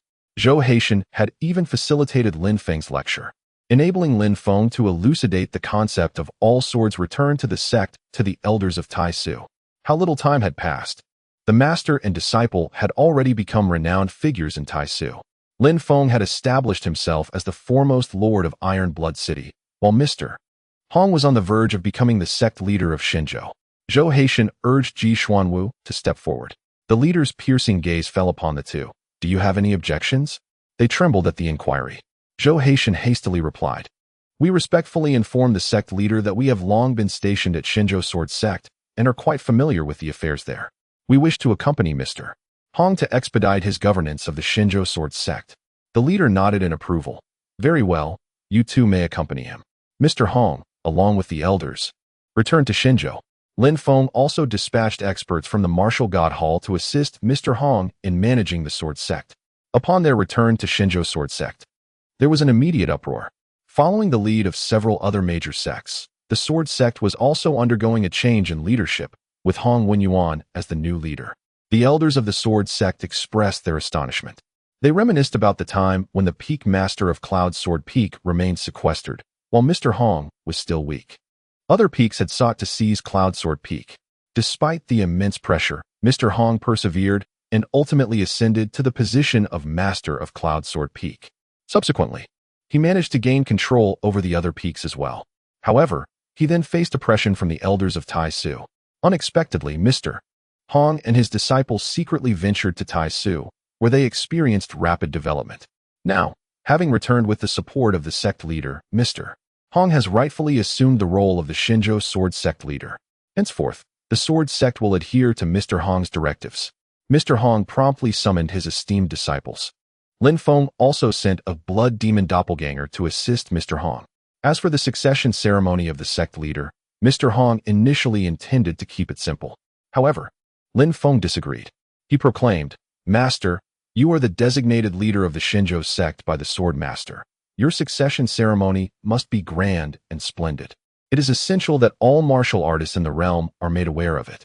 Leave it to me, and I shall ensure it is executed flawlessly." Lin Feng spared no expense, orchestrating a sensational succession ceremony that caused quite the stir in the martial world, eclipsing even the grandiosity of Zhang Xiaoyu's ascension to the Blood Demon sect. Apart from the Wanfo sect, all other sect leaders and prominent elders attended to extend their congratulations. Even a significant number of elders from the Taishu sect made their presence felt. The sword master had indicated that Mr. Hong would also oversee the Taishu sword sect in the future. Thus, Mr. Hong Wenyan stood as the foremost figure beneath the sword master. There was no time like the present to curry favor. Mr. Hong's heart swelled with joy. He had only dreamed of becoming the leader of the sword sect, enacting sweeping reforms. Now, that dream had finally materialized.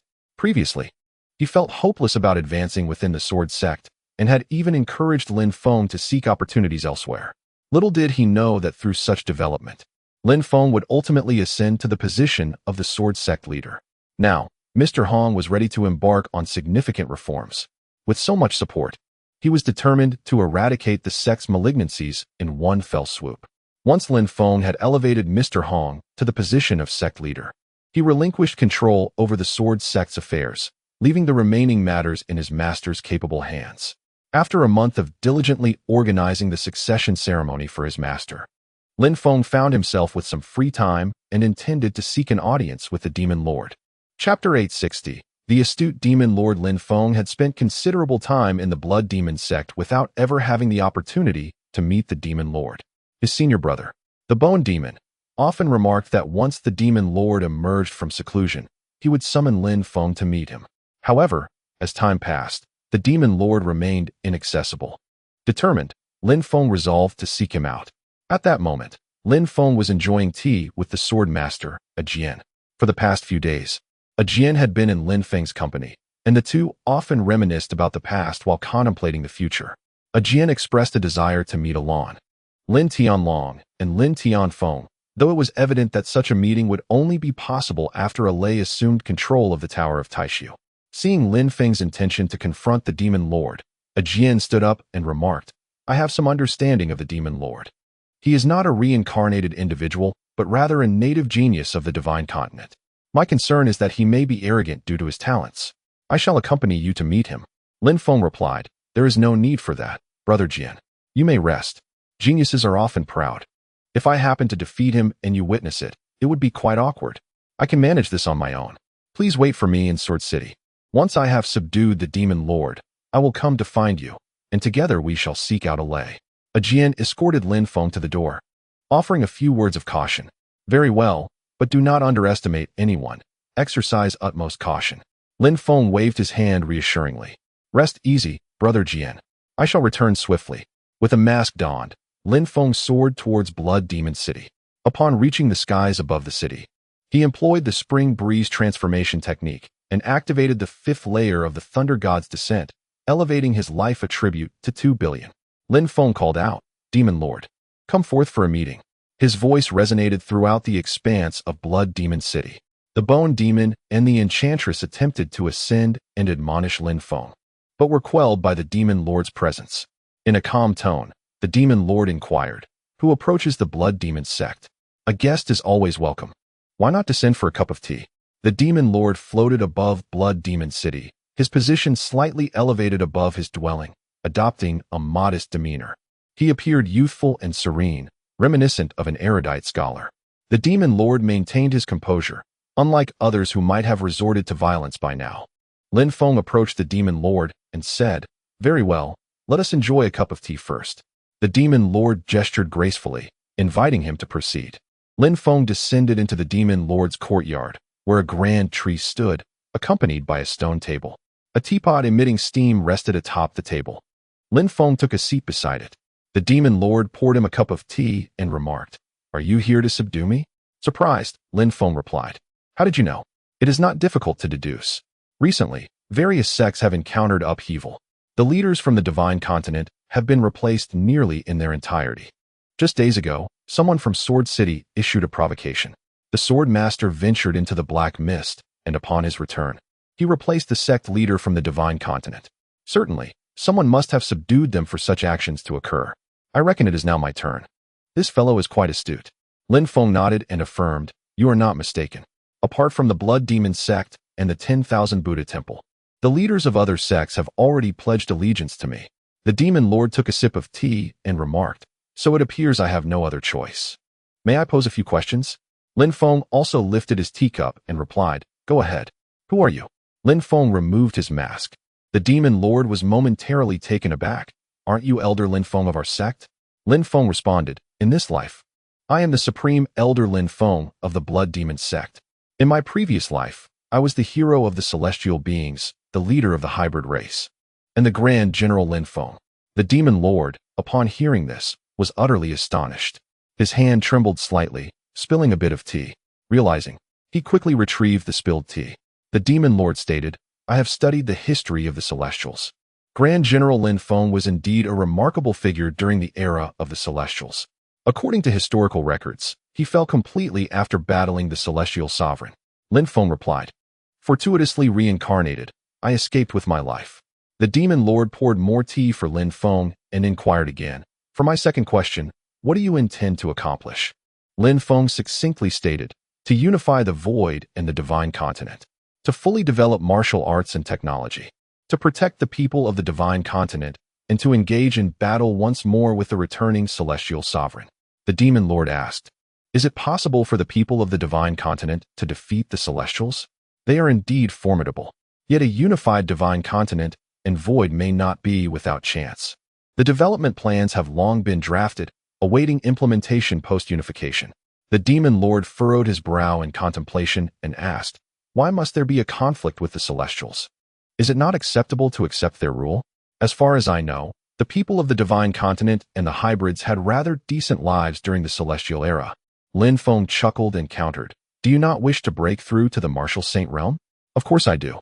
Under the rule of the Celestials, you have no opportunity. During the Celestial era, the Sovereign imposed restrictions on all bloodlines of the Divine Continent, including both the people of the Divine Continent and the hybrids. They tampered with the food supply.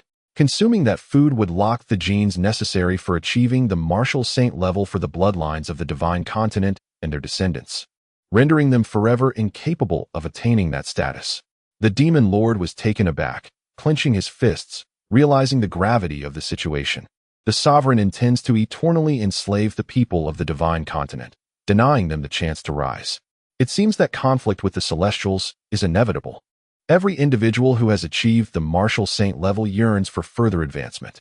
The Sovereign's actions directly threaten the interests of individuals like the demon lord. Lin Feng drained the last of his tea and asked, "Do you have any further inquiries?" The demon lord also finished his tea. He placed the teacup on the table and declared, "I have no more questions. I wish to challenge you to a duel." Lin Feng soared into the air, venturing into the depths of the black mist. The demon lord followed closely behind, entering the obscurity along with him.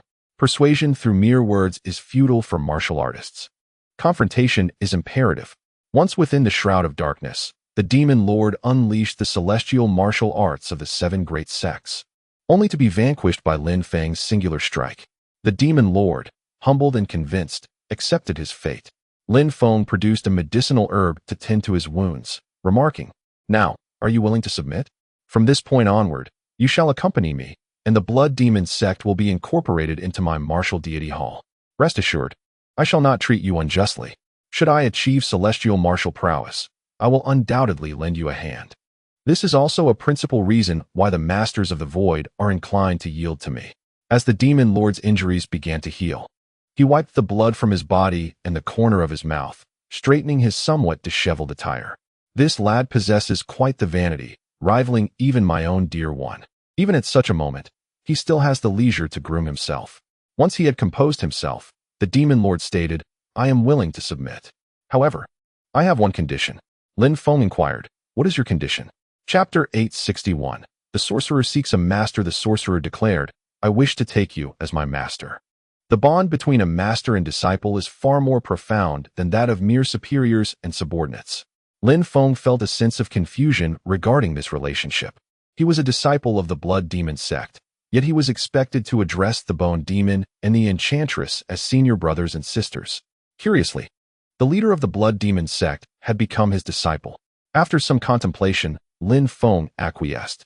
The sorcerer was not a reincarnated being. His identity was untainted, and moreover, he was endowed with exceptional intelligence and talent. His initiative in seeking a master further solidified Lin Feng's decision. "Very well, I shall accept you. However, I must conduct a soul search and implant a spiritual mark upon you." The sorcerer rose and bowed deeply. "Master, please allow me to pay my respects." Lin Feng smiled with satisfaction. "Rise." He extended his hand to touch the sorcerer's brow, performing the soul search while simultaneously embedding the spiritual mark. The sorcerer was indeed not a reincarnated individual. Through his intelligence, extraordinary martial prowess, and decisive nature, he had achieved his current standing. He had conducted extensive research on the Blood Sea clone, nearly transforming it into a true clone capable of independent cultivation. He was truly a rare talent. Lin Feng bestowed upon him the teachings of the 17-star martial arts, elevating them to the pinnacle of perfection. He also guided the 18-star martial art to the 8th level. For the first time, the sorcerer experienced such enlightenment, causing waves of astonishment within him. "My master is incredibly powerful. The star martial arts have been directly infused into my mind. This will save me countless years of practice." He promptly bowed again, expressing gratitude. "Thank you, Master, for your imparted teachings." Lin Feng assisted him to his feet. "Let us converse." Once the sorcerer stood, Lin Feng continued, "Before you, I have accepted 7 disciples. While you possess the greatest strength among them, you are still my 8th disciple. A disciple's desire is merely to be a student of their master, not to concern themselves with rank. Your other senior brothers and sisters reside in the divine continent. When time permits, I shall take you to meet them." "Wait, Master, do you mean I can return to the divine continent?" "Of course. Once I unify the void, we shall assist the Lord of the Void in refining the Void Tower. Complete refinement is not necessary. As long as we can master 2 or 3 levels, we will be able to traverse freely between the divine continent and the void." The sorcerer's eyes widened with excitement. "That would be wonderful. I have longed to return to the divine continent. Before long, your wish shall be fulfilled." "What do you require of me, Master?" Lin Feng replied, "For now, I have no need for your assistance. Utilize your time to contemplate the final layer of the abyss of the Azure Sea. Once you comprehend this layer, we can assemble the 18-star martial arts and attain the status of martial sage. Please return and instruct the bone demon to properly organize the internal affairs of the blood demon sect. I have established the martial deity hall in the divine continent. It was originally founded by you, my master."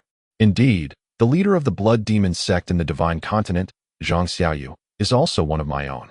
I shall endeavor to persuade the blood demon sect to join the martial god palace, thereby becoming a subordinate sect within it, in preparation for the unification of the divine land and the void. "Very well, I shall return and issue the command." A thorough investigation into the internal affairs of the blood demon sect will be conducted to facilitate their swift integration into the martial god palace. Lin Feng rose and spoke.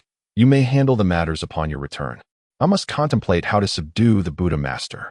The demon lord approached Lin Feng and remarked, "Master, I fear that the Buddha Master may not be so easily subdued." "Oh, you possess some knowledge of the Buddha Master?" The exchange of the Star Martial Alliance among the leaders of the 7 sects was instigated by the Buddha Master. He is cunning and treacherous, favoring underhanded schemes. Furthermore, he has recruited a multitude of malevolent spirits from the void to serve him. He has cultivated a unique and formidable power that is quite troublesome. The other 6 sect leaders of the void are no match for the Buddha Master. Master, should you seek to subdue him, you must exercise utmost caution. Lin Feng nodded, acknowledging that he was already aware of these details, and urged the demon lord not to worry. Upon concluding his words, Lin Feng soared into the sky, returning to Blood and Iron City. The demon lord was indeed astute. Today's maneuver had been a wise one. Having a disciple is certainly far superior to merely having a subordinate. As the foremost sect in the Divine Land, and with Zhang Xiaoyu at the helm, the Blood Demon sect has minimal internal issues. The internal reorganization can be managed without my direct involvement. When Lin Feng returned to Blood and Iron City, Jian was still sipping tea. He was somewhat surprised to see Lin Feng return so quickly. Lin Feng smiled and said, "The endeavor was exceedingly smooth. The demon lord is quite intelligent. Upon revealing my identity, he was readily convinced and wished to become my disciple. I found him to be a promising individual, so I accepted him as my pupil." Jian chuckled. "He is indeed a clever lad. Being your disciple is far preferable to being merely your subordinate." The two settled down to enjoy their tea for a while. Lin Feng then suggested, "Jian go, if there are no pressing matters, let us visit the Void City to see Alay." Jian set down his teacup and replied, "Certainly, I too have missed Alay." Having known that Alay had endured humiliation and hardship for so many years, Jian felt a lingering guilt and had long wished to visit the Void City to see him, eagerly awaiting Lin Feng's invitation. Lin Feng smiled and said, "Then let us depart at once.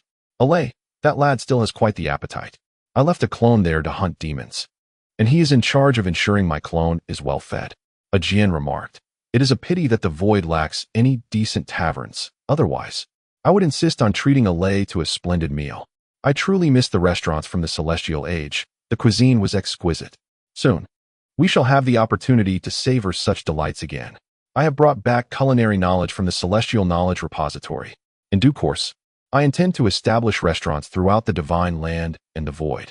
While we strive diligently alongside our subordinates, we must also ensure our leisure and enjoyment keep pace. There is no merit in enduring hardships without moments of pleasure. Indeed, you are most considerate, a Feng. Just speaking of it has my mouth watering. I will instruct my clone in the Divine Land to prepare an abundance of delicacies and fine wines. Upon reaching the realm of Arena, the 3 of US brothers shall indulge in a hearty drink. The city of infinite Buddhas has seen the Buddha retreat into a state of disquietude.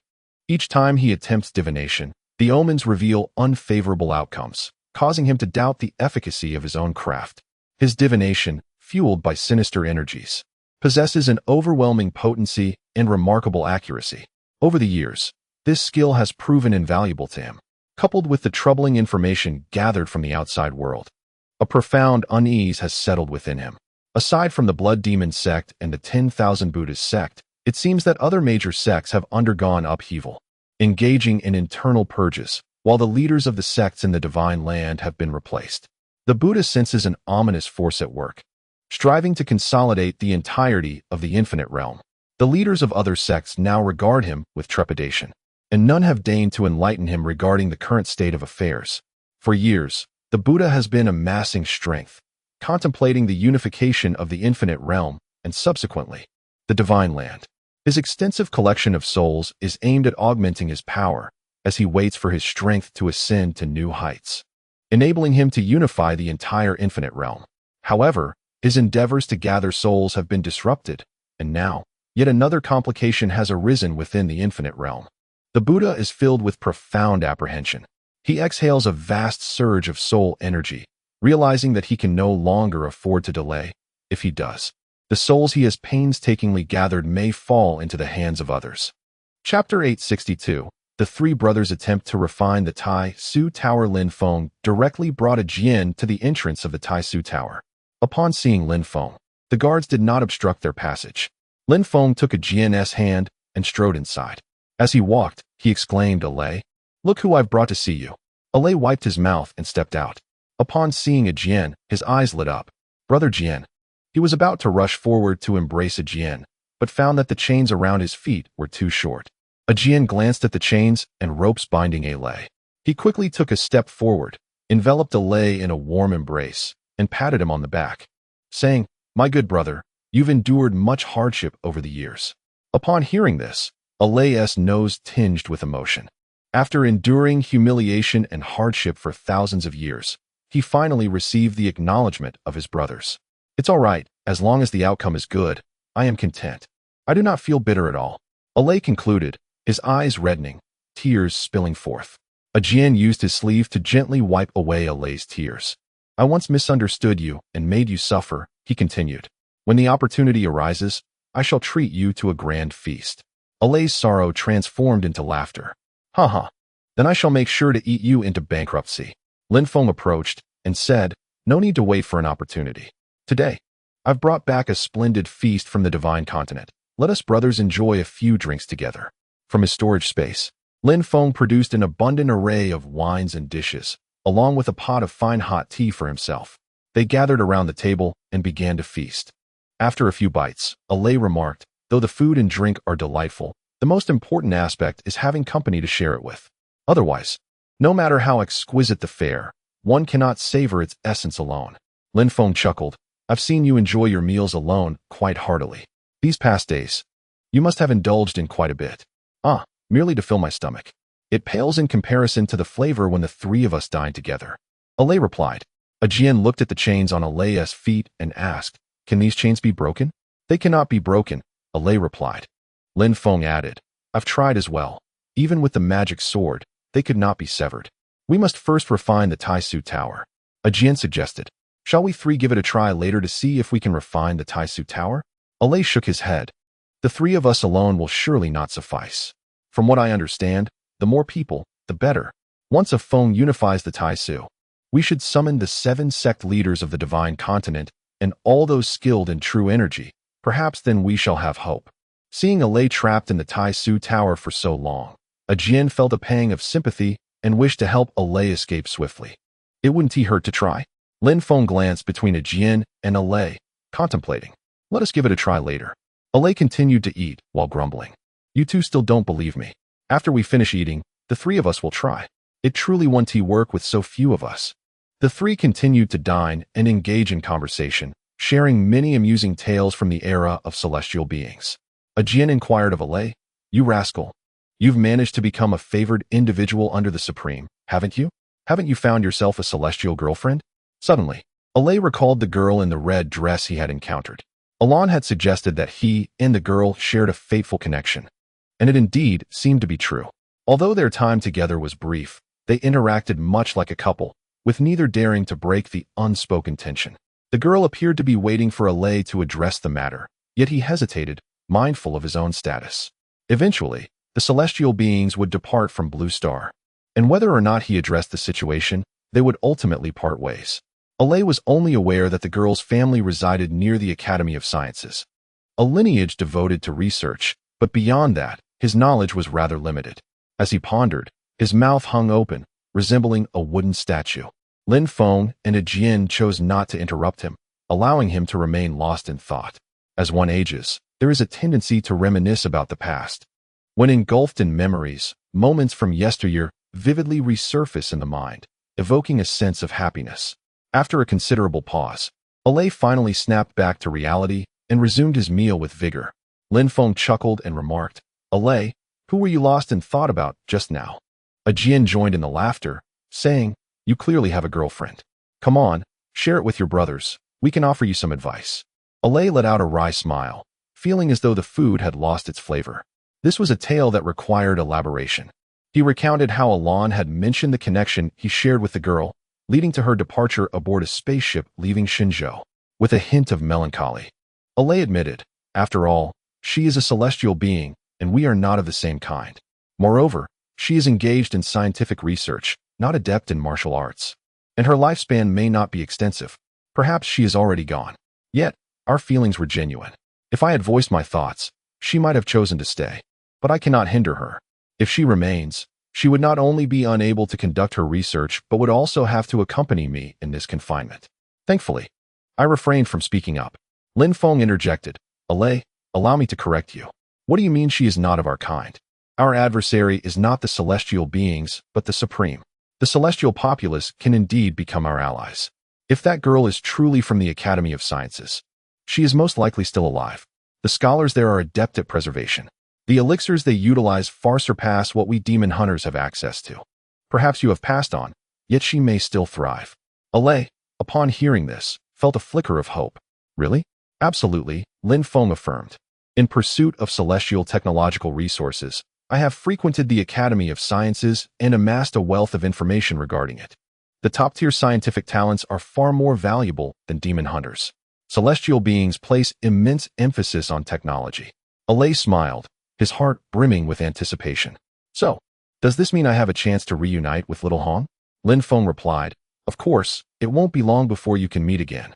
Alay bit into the meat with fervor, pondering the urgency of his escape. Otherwise, how could he possibly face her in such a predicament? Once the three had finished their meal and sipped tea for a while, Alay declared, allow me to take you upstairs for a glimpse, so you may understand the process of refining the Taishu Tower. He led the two to the third level. The third level was an expansive circular chamber, dominated by a colossal metallic pillar with a diameter of 100 meters, connecting the upper and lower sections. Alay gestured towards the pillar, explaining, the process of refining the Taishu Tower is quite straightforward. One merely needs to place their hand upon the metallic column and channel their true energy into it. A Jian, rolling up his sleeves, approached with determination, stating, let me give it a try. He placed his hand on the metallic pillar and poured forth his true energy with all his might. However, the energy dissipated as if sinking into the vast ocean, leaving the pillar unresponsive. Moments later, beads of sweat began to form on a Jian's brow. Alay advised, Brother Jian, it's time to halt. Your true energy alone is far from sufficient. To refine the Taishu Tower, both the quality and quantity of true energy must meet certain standards. Only upon reaching the martial saint realm can one perceive the various pools within the pillar. Filling these pools is merely the initial step in the refinement process. A Jian withdrew his hand, acknowledging the formidable challenge ahead. I poured all my true energy into it, yet it yielded no response. Alay, upon witnessing this, felt a tinge of despondency. Even summoning the masters of Taishu might not guarantee success. Lin Feng, rolling up his sleeves as well, encouraged, do not lose heart. Allow me to try. He stepped forward and pressed his hand against the metallic pillar. Chapter 863. Finally understanding how to refine the Taishu Tower, Lin Feng placed his hand upon the metallic pillar, channeling his vital energy into it. After a quarter of an hour, he observed no discernible reaction. Feng, Alay cautioned, if it doesn't work, perhaps we should postpone this endeavor for now. A Jian echoed, Feng, that should suffice. Do not exhaust yourself. Yet Lin Feng felt no fatigue. His vital energy was boundless, nearly infinite. He sensed that the crux of the matter lay in the quality of his vital energy. He had not even met the necessary conditions to trigger the refinement of the Taishu Tower. Wait a moment. I shall attempt once more, he assured them. Lin Feng invoked the spring breeze and rain technique upon himself, subsequently activating the sixth tier of the Thunder God's descent. Electricity crackled around him, and his hair stood on end. His life attribute, originally 70 million, was doubled to 140 million by the spring breeze and rain technique. The sixth tier of the Thunder God's descent further amplified it 18-fold, elevating his life attribute to an astonishing 2,520,000,000. This was the extent of his power without unleashing his full potential. Exchanging glances, Alay and a Jian activated their strongest states and placed their hands on the metallic pillar. With Lin Feng's vital energy surging explosively, he directed it into the metallic pillar once more, finally eliciting a response. A resonant hum filled the air as the pillar emanated a crimson glow. Lin Feng sensed a spatial realm within the pillar, containing hundreds of pools of varying sizes. At the center lay the largest pool, which interconnected all the others. A surge of joy filled Lin Feng. He had finally grasped the essence of the Taishu Tower, a true treasure. Contemplating briefly, he channeled his vital energy into the central pool. It rapidly filled, causing the vital energy to flow into the surrounding hundreds of smaller pools. Only Lin Feng, with his inexhaustible vital energy, could sustain such a feat. Others would have faltered. After another quarter of an hour, his vital energy had permeated all the pools. However, Only half of the smaller pools were filled. This limitation was not due to a deficiency in Lin Feng's vital energy, but rather a constraint of the rules. The remaining portions of the hundreds of smaller pools required the vital energy from others to be completed. A Jin and a Lei's vital energy also reached this spatial realm, filling the other halves of several smaller pools. At that moment, a stream of information flooded Lin Feng's mind. As the primary refiner of the Taishu Tower, he had gained 5% usage rights. A Lei, having spent years refining the Taishu Tower with meticulous effort, also possessed 5% usage rights. Together, they held a total of 10%. Although they were not yet able to undertake further actions, they could extend the length of the chains binding a Lei's feet. Moreover, the chains could become invisible before reaching their limit. Without hesitation, Lin Feng utilized his rights, extending the chains beneath a Lei's feet by 100 miles. The utmost limit of his ability. Rei could sense Lin Feng's manipulation, his heart brimming with excitement, for he was finally able to step out of the Taishu Tower. Once the task was complete, Lin Feng withdrew his hand. Rei and Ajian simultaneously retracted their hands as well. Ajian chuckled, "It is indeed thanks to you, a Feng, that we have finally comprehended the method to refine the Taishu Tower." Rei, filled with exuberance, proclaimed, "At last, I can breathe freely. Come, let us converse outside." Eagerly, Rei soared out of the Taishu Tower, with Lin Feng and Ajian following closely behind him. Rei continued to fly beyond Taishu City, only pausing when the chains beneath his feet reappeared, at which point he halted. He settled beneath a tree, while Lin Feng and Ajian took their places beside him. Rei patted his stomach and remarked, "Having just refined the Taishu Tower, it was quite an exertion. Now, I find myself quite hungry. A Feng, swiftly bring forth the food and drink. Let us continue." Lin Feng smiled gently, "Of course." He spread a blanket on the ground and laid out an array of fine wines and delicacies, creating an ambience akin to a picnic. The three indulged in their meal. At their level of prowess, sustenance seemed trivial, yet they relished the experience. Lin Feng and Ajian, equally fond of this atmosphere, joined Rei in their feast. Ajian commented, "It appears that the Taishu Tower is a treasure of supreme value. When we refined it earlier, the largest pool was clearly intended for the supreme beings. Even the snow god and the war god would likely be unable to fill it." Rei chewed thoughtfully before swallowing. "That seems plausible." When the Taishu was initially activated, the supreme beings themselves were present, accompanied by hundreds of celestial experts. It was their collective efforts that enabled the activation of the Taishu Tower. Ajian pondered. "This implies that if we gather enough experts, we too could refine the Taishu Tower." Rei sighed. "Alas, how many experts can be found in Taishu?" Lin Feng sipped his tea and replied, "There will be experts. Do not forget, I can transfer resources between Shenzhou and Taishu. Once Shenzhou and Taishu are unified, all the experts from both realms will be at our command. I can transfer a substantial amount of demon crystals from Taishu to Shenzhou. Consequently, the gifted martial artists in Shenzhou will be able to enhance their abilities through these crystals. Before long, a multitude of martial artists will break through to the Grandmaster realm. In my martial god temple in Shenzhou, there are currently 100,000 peak innate martial artists, and it won't be long before many of them ascend to the Grandmaster realm and arrive in Taishu. Some among them possess spiritual strength. Moreover, I have taken on several disciples, all of whom possess spiritual power. Upon arriving in Taishu, they will immediately reach the pinnacle of the Grandmaster realm, capable of assisting in the refinement of the Taishu Tower." Rei's eyes sparkled with hope. A Feng speaks wisely. Even if there aren't enough Grandmasters in the short term, accumulating over a few centuries will surely yield results. For thousands of years, I have endured. For hundreds of years, I can afford to wait. Lin Feng remarked. There is no need to wait for centuries. Based on the characteristics of the spectral souls, I have devised a phenomenon akin to a spiritual imprint, which I have named the Soul Network. By implanting the Soul Network within the minds of martial artists, they can momentarily possess spiritual energy. I shall further refine my research to enhance the efficacy of the Soul Network. By bestowing the Star Martial Legacy upon those who bear the Soul Network, these individuals will be able to temporarily wield true Qi in the void. Consequently, our numbers of those capable of refining the Void Tower will increase significantly. Alay patted Lin Feng on the shoulder, exclaiming, "Ah Feng, you truly are remarkable. The freedom of our brothers rests upon you." Lin Feng replied, "Originally, Martial artists of the divine land all possess true chi. It is merely the constraints of the void that prevent its utilization. Once we refine a portion of the void tower, we shall find a means to lift this restriction. Thus, the process of further refining the void tower will become considerably easier. A Jin added, if martial artists from the divine land arrive in the void with true chi, the pace of hunting demons for magic crystals will undoubtedly accelerate. As the three conversed aboard the flagship of the celestial fleet en route to Blue Star, the Supreme Being, in deep meditation, abruptly opened his eyes.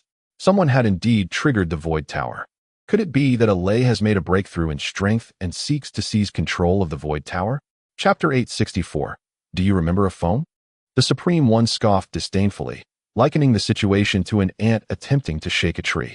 Nevertheless, he acknowledged the remarkable potential of the hybrid and deemed it unwise to disregard it. Rising from his seat, the Supreme One traversed a corridor and entered the bridge of the warship. He settled into the expansive chair at the center of the bridge, gazing out at the profound expanse of the cosmic starry sky. At that moment, a subtle ache coursed through his body. The reformed corporeal form of the Supreme One was still not perfectly attuned to his soul. His thoughts drifted to Lin Feng, the young man who had caused the destruction of his physical vessel. Alan had safeguarded that lad into reincarnation, yet it remained uncertain whether he had been reborn. Even if he had, it mattered little. Without transcending to the status of a quasi-martial saint, he would not awaken the memories of his past life. Only 6 slots for quasi-martial saints had been designated in the void, and they had long since been determined. Among the myriad human factions under the dominion of the celestial beings, the people of the divine continent had been discovered relatively late, yet they possessed the finest innate talents. Contemplating the extraordinary Lin Feng, a sense of trepidation towards the divine continent stirred within the Supreme One. He pressed a button on his chair, transforming the viewport into a large screen, upon which the image of the war god materialized. The Supreme One inquired, "How long until we reach Blue Star?" The war god replied, "There are still 1,100 years remaining. After 800 years of travel, the fleet will begin to decelerate, which will take approximately 300 years. Understood, the Supreme One responded, and with a flick of his eye, the screen shifted to display the image of the Snow Goddess. He stated, "Snow Goddess, the chubby guardian Alay left behind in the divine continent has triggered the Void Tower. I suspect his strength may have undergone a significant leap." The Snow Goddess pondered for a moment before saying, "That seems unlikely. He is confined within the Void City, and his strength should find it difficult to progress." The Supreme One shook his head, "Not necessarily. If he has been able to focus on comprehension within the Void Tower over the years, it is highly probable that his strength has indeed improved. That young man has been too idle. He requires more pressure. Increase the output of demons from the divine continent's void by a factor of 2 to intensify the challenge for them." The Snow Goddess was taken aback. "Supreme One, this could lead to the potential breach of the divine continent's void by demons. The lives of everyone within could be at stake." Closing his eyes in contemplation, the Supreme One remarked, "The people of the divine continent possess remarkable resilience. They are not easily crushed. They can endure for 1,000 years. We will reach Blue Star in another 1,000 years. By then, the issue will naturally resolve itself. Of course, there will be significant casualties on their side, but that is not our concern. Proceed as I have instructed." "Yes," the Snow Goddess acquiesced, immediately setting about to execute the orders. The fleet soared at sublight speed, and within the warship, only a handful of martial saints roamed freely while the rest entered a state of slumber. The Snow Goddess manipulated a console, bringing up a star map of Blue Star. She magnified the image of Blue Star and rotated it slightly, unconsciously locating the original position of the Warrior Academy. The star map is merely a model, adorned with the structures of the Warrior Academy.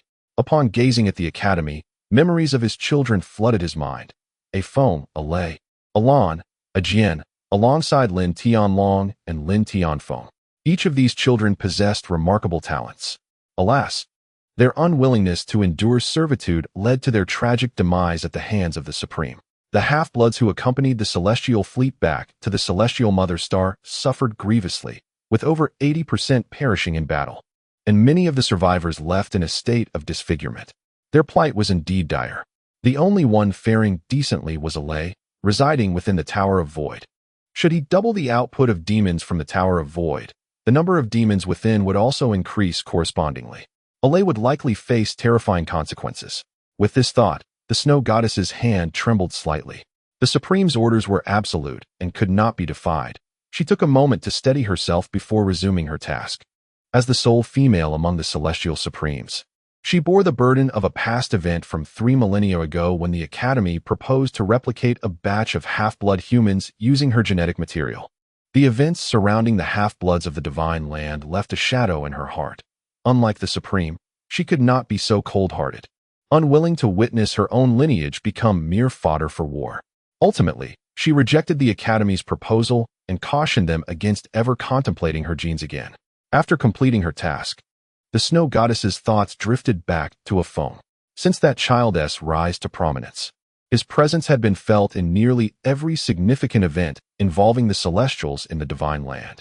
Without his involvement, General Ing Tian would have been unable to secure victory. It was possible that a Feng had orchestrated a scheme to support General Ing Tian. Regardless of her treatment towards a Feng, it seemed inevitable he would depart, aligning himself with General Ing Tian. This notion surprisingly eased her heart. She murmured to herself, "A Feng, have you truly fallen from grace? May you be reborn as an ordinary person."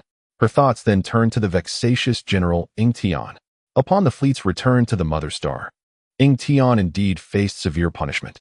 Much like Alay, he was tasked with guarding a demon eye. After 6 millennia in this role, he was finally pardoned. However, Ing Tian's pardon did not stir much commotion within celestial society. The brevity of ordinary human life is such that, even among formidable demon hunters, few could claim to have lived for 6,000 years. The vast majority of those who experienced the celestial rebellion had perished, leaving their descendants unable to empathize, rendering Ing Tian's pardon largely inconsequential to the populace. After 6 millennia guarding the demon eye, Ing Tian's strength had not only persisted, but had advanced to the point of rivaling the snow goddess. Moreover, he was audaciously persistent, continually seeking the snow goddess's company, boldly proclaiming his intent to wed the Celestial's only female martial saint. As she pondered these matters, Ing Tian approached her, brimming with confidence. "Ashwe, what are you thinking about? Ashwe, do you think I've become more handsome?" The snow goddess did not even lift her gaze. "Just now, the Supreme commanded me to double the output of demons from the Tower of Void in the Divine Land. I am currently preoccupied. It would be best if you kept your distance." Ing Tian approached and remarked, "What is there to be busy with? You simply need to send a message back to our home planet." Suddenly, the snow goddess inquired, "Do you remember a Feng?" Ing Tian appeared momentarily perplexed. "A Feng? Who is that?" "Oh, I recall now. The celestial hero, the leader of the mixed blood, my esteemed Grand Marshal, your most remarkable offspring. It has been far too long. Why do you bring him up? Was he not slain by my father?" A Feng was indeed dazzling, yet alas, he was but a fleeting meteor across the sky, destined to be incomparable to us. Do not dwell on him. Our union is bound to produce offspring more gifted than a Feng. Was there not a time when there were over 10,000 mixed-blood celestial beings? Then surely, the two of us could have 1,000 children. The snow goddess glared fiercely and shouted, "Get away from me." Observing her fury, Ing Tian awkwardly smiled and began to depart. All right, I shall take my leave."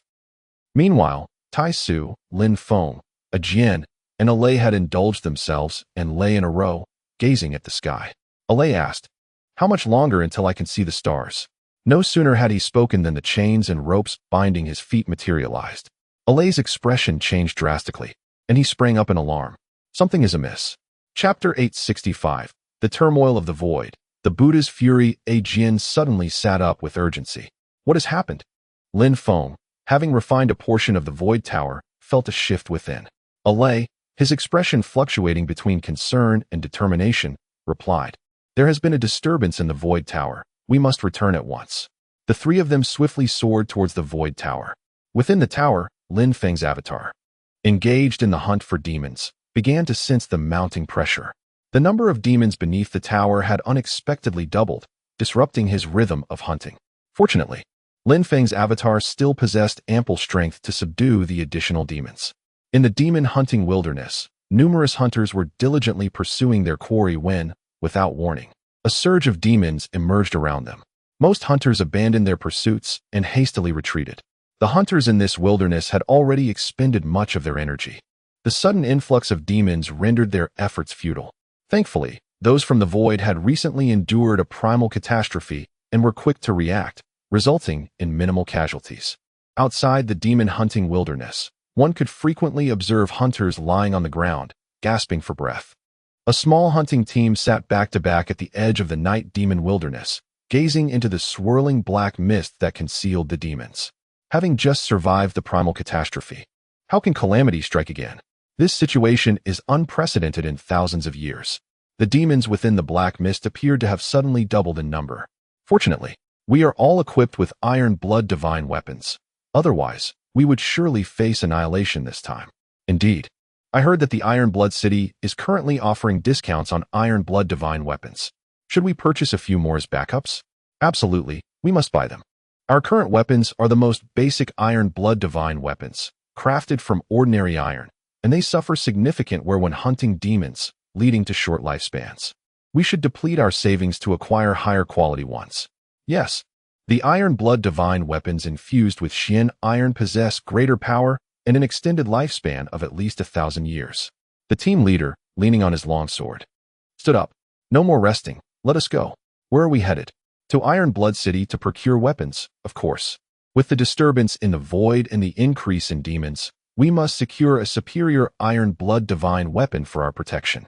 Another member stood, urging, let us hurry. There are many who share our thoughts. If we delay, we may miss our chance. Lin Feng had not anticipated that the turmoil in the void would ignite a surge in demand for Iron Blood divine weapons. At this moment, Lin Feng and his companions had arrived at the Void Tower. Alay led the way to the deepest level, where he found the air thick with black mist, and Lin Feng's avatar was engaged in slaying demons. In a state of panic, Alay exclaimed, "Why has the number of demons suddenly doubled? This will significantly increase the pressure on the Void Warriors hunting them. Moreover, with the increase of demons within the tower, the chains binding me will tighten, compelling me to hunt them." Lin Feng placed a reassuring hand on Alay's shoulder. "Do not fret. I am here. The doubling of demons in the void is not necessarily a calamity. I have acquired the supreme magic sword and have thoroughly refined it. I have also merged my 7 absolute sword into the magic sword, thereby enhancing its quality. The power of the magic sword's imprint has significantly increased. My Iron Blood City has consistently been selling weapons adorned with the magic sword's imprint. Presently, half of the void demon hunters are wielding weapons bearing this mark, resulting in a hunting efficiency that has multiplied several times over. Even if the number of demons has doubled, it poses no issue." Alai remarked, "There is no problem with low, medium, or high-level demons. The key lies in the king-level demons." Ajian wrapped an arm around Alai's shoulder. "We have a Feng and me for the king-level demons," he added. Lin Feng observed, "King-level magic crystals hold little value for the major sect leaders of the void. These sect leaders rarely sell opportunities to hunt king-level demons. Now that they have become my subordinates, I cannot allow them to remain idle. We should hunt king-level demons together." Lin Feng gazed at the roiling black mist and pondered, "The crucial matter is to discern why the void is experiencing such upheaval." Ajian considered and said, "We have just attempted to refine the Void Tower, and shortly thereafter, the void encountered issues. It must be related to our actions regarding the Void Tower." Alai thought for a moment and replied, "There's an 80 to 90% chance of that." He continued, "The true master of the Void Tower should be the Supreme One. Our refinement of the Void Tower might have alerted him, prompting him to make adjustments." Ajian responded, "The distance between the Supreme One and the Divine Land is unknown. How could he possibly sense it?" Lin Feng asserted, "Since the celestial side has made adjustments, it indicates that the Supreme One must have perceived our actions regarding the Void Tower, regardless of how he accomplished it. It seems we must refrain from carelessly refining the Void Tower in the future to avoid alarming him." Alai stated, "The Supreme One is already en route. His proximity to the Divine Land will only increase, sharpening his awareness. The next time we refine the Void Tower, we must be thoroughly prepared and ensure it is completed in one go. Otherwise, if the Supreme One amplifies the number of void demons 100-fold, the citizens of the void could face dire consequences." Lin Feng nodded in agreement, acknowledging the gravity of the situation. He turned to Ajian, indicating it was time to seek out Tian Bao. "Brother Jian, let us embark on this journey together. Our chances of awakening him will be greater if we go as a pair." Ajian nodded in affirmation. "Indeed, I share the same intention." Lin Feng then looked at Alii and stated, "Once we resolve the 10,000 Buddha sect, the void in the divine land will usher in unification. At that time, we will select gifted martial artists from across the Blue Star. It will not be long before a multitude of martial artists arrives in the void. The days of transforming the Void Tower are not far off." Alii replied, "I will patiently await that moment. Brother Feng, I understand. You need not worry about me. I have grown accustomed to this over the years, and I can afford to wait." With that, Lin Feng and a Jian soared out of the Void Tower, heading toward the direction of the 10,000 Buddha sect. In the city of 10,000 Buddhas, the Buddha sat in serene meditation, suddenly awakening from his trance. He had been deep in his practice when an inexplicable surge of foreboding struck him, causing his heart to race violently. Upon opening his eyes and contemplating for a moment, his brow furrowed in concern. It appeared that the force seeking to integrate with the void had finally come to confront him. Without hesitation, the Buddha activated the formation he had meticulously prepared.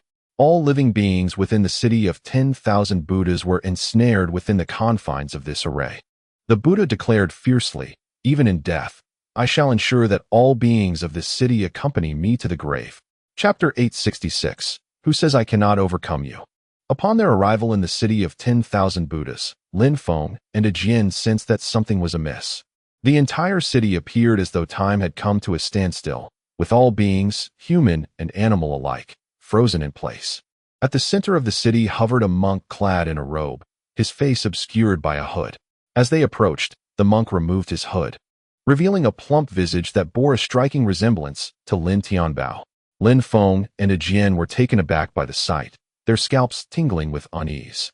Apart from his face, which remained somewhat normal, the back of his head had transformed into a swirling mass of black mist, resembling a face set upon a cloud of darkness.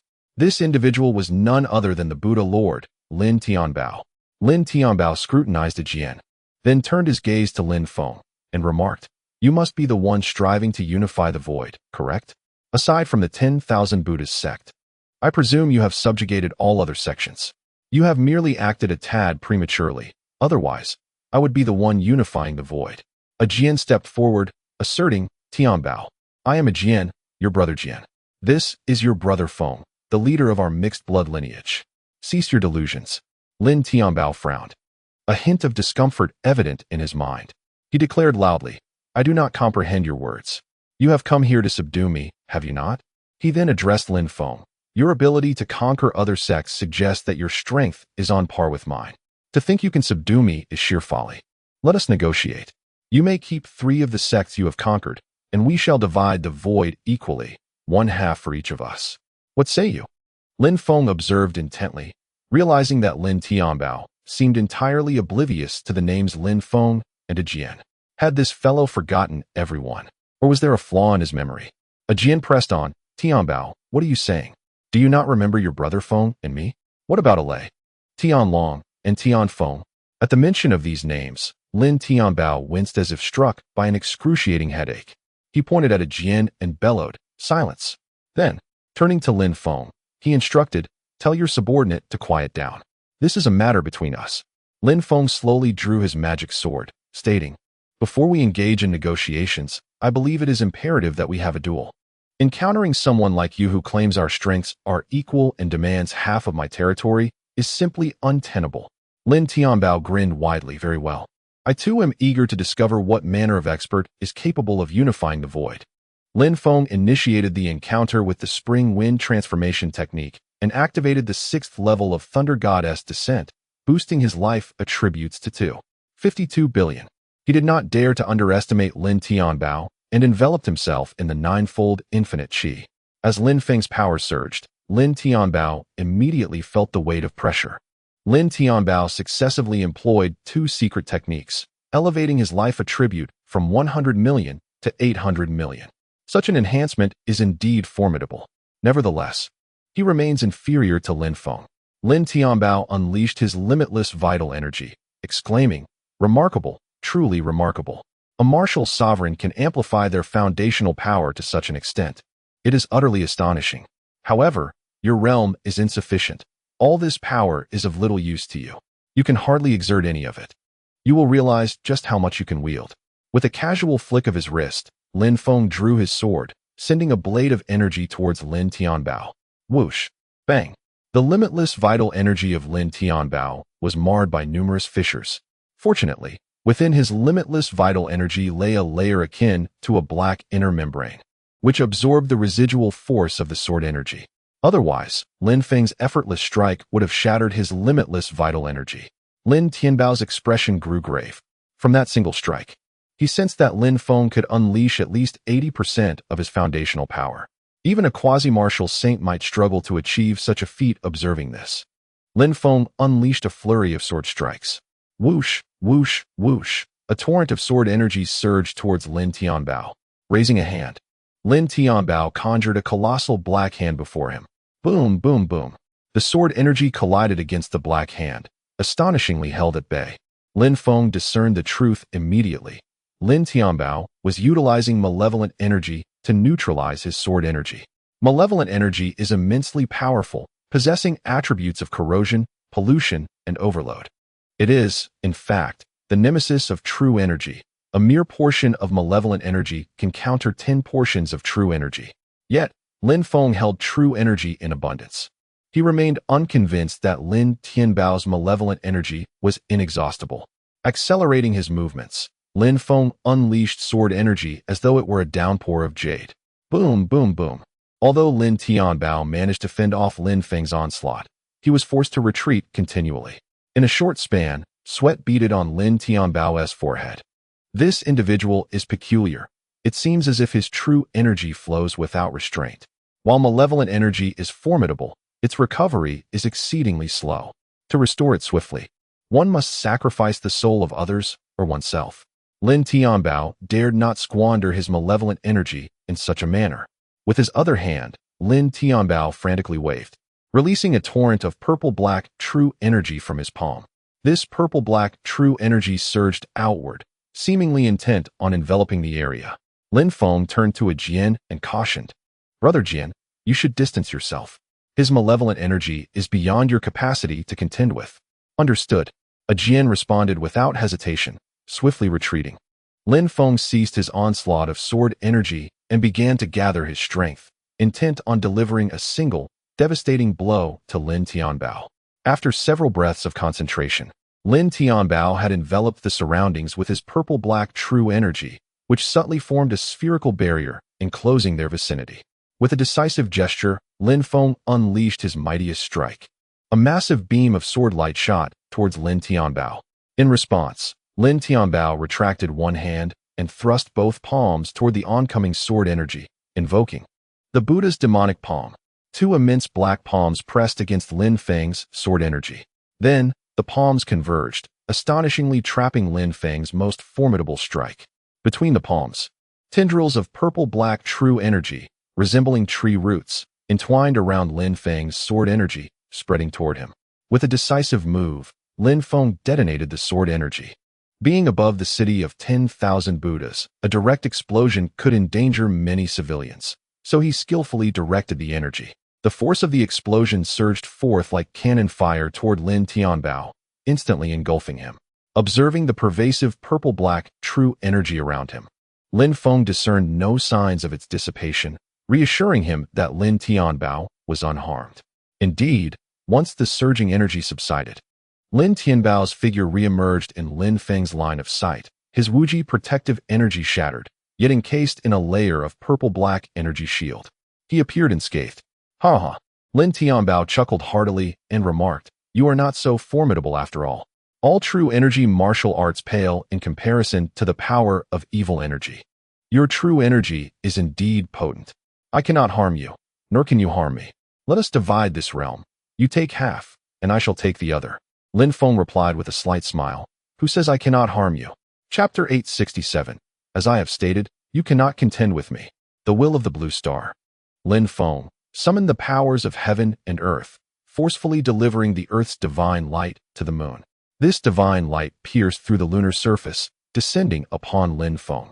Surrounding him was a radiant halo of colors. Lin Feng had anticipated that Lin Tianbao would be astounded by the sight of the earth's divine light. To his surprise, however, Lin Tianbao showed no reaction. Any martial artist who has studied at the Celestial Martial Academy should be aware of what the Earth's divine light signifies. Lin Feng furrowed his brow. This indicated that the Lin Tianbao before him had completely lost his former memories. Observing the colorful glow enveloping Lin Feng, Lin Tianbao dismissively remarked, "What a mere display. First, take my strike, evil energy missile." With that, Lin Tianbao unleashed his malevolent energy, causing the dark purple aura surrounding him to expand. He thrust his palms towards Lin Feng, releasing hundreds of fist-sized black orbs that resembled tadpoles with tiny tails, soaring along various trajectories towards Lin Feng, as if they were alive. A sinister grin crept across Lin Tianbao's face. The malevolent energy possessed a potent corruptive quality. Once it infiltrated Lin Feng's body, it would be exceedingly difficult to eradicate without incurring a price. Lin Feng, eager to test the intensity of Lin Tianbao's malevolent energy, enveloped it with the Earth's divine light over his limitless vital energy. With a resounding boom, the malevolent energy missiles collided with the Earth's divine light, shielding his vital energy. Exploding into a shower of sparks, the malevolent energy was utterly extinguished, while the Earth's divine light absorbed it, thereby augmenting its own strength. Even the slightest trace of the Earth's divine light could consume the malevolent energy to continuously enhance itself. The Earth's divine light was indeed the nemesis of malevolent energy, leaving it utterly powerless against it. Witnessing this scene, Lin Tianbao's jaw dropped in shock. Ever since he had harnessed the malevolent energy, he had faced no defeat and had never encountered such a situation. His malevolent energy had struck against the opponent's protective barrier with no reaction whatsoever. Could it be that this individual was not merely putting on a show? Perhaps the colorful radiance enveloping him held some significance? Lin Feng chuckled. "Your technique seems rather feeble. Allow me to return the favor." With a wave of his hand, 3 colorful orbs spiraled towards Lin Tianbao. Lin Tianbao dared not underestimate this attack. Just moments ago, it had been this very colorful light that had neutralized his malevolent energy missiles. He swiftly conjured 2 black malevolent energy hands to seize the 3 colorful orbs. Sizzling sounds echoed as the colorful orbs met the malevolent energy hands, akin to flames encountering cotton. The malevolent energy hands were instantly pierced through. The colorful orbs flew forth unimpeded, while the holes burned into the malevolent energy hands rapidly expanded. In an instant, the 2 hands were consumed by the Earth's divine light, reduced to mere specks of colorful radiance. Lin Tianbao's expression shifted to one of alarm as he darted aside. In a moment of panic, he unleashed 2 streams of vital energy, deflecting 2 of the colorful orbs. However, one orb grazed past the cuff of his sleeve, continuing on its trajectory. Lin Tianbao was taken aback. He had hastily acted without employing any malevolent energy, yet it proved effective. The colorful orbs of light, which could withstand even the sinister energy, were sent flying by the martial arts infused with true qi. Suddenly, he felt a searing sensation in his arm. Looking down, he discovered that the cuffs and wrist were enveloped in that very same radiant glow. Having practiced malevolent energy for an extended period, Lin Tianbao had merged it with his essence. When the Earth's guardian light encountered his malevolent energy, it began to devour it to fortify itself. Colorful flames erupted on Lin Tianbao's arm, swiftly leaping to his torso, scorching his flesh. A series of anguished cries escaped his lips. All the malevolent energy he had arranged around him surged towards his body as he attempted to resist the Earth's guardian light.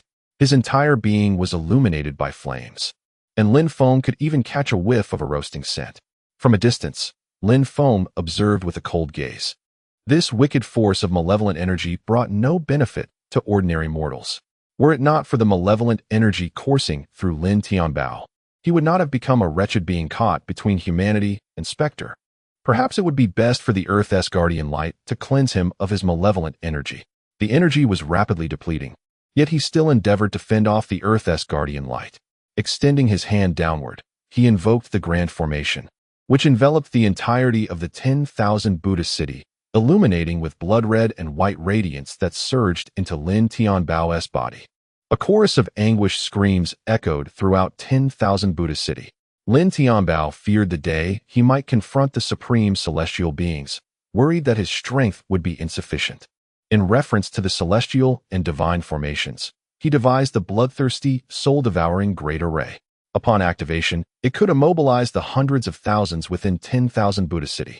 By operating this array, he could extract blood energy and soul power from these individuals. Blood energy could replenish his true chi and physical stamina, while soul power could be converted into malevolent energy.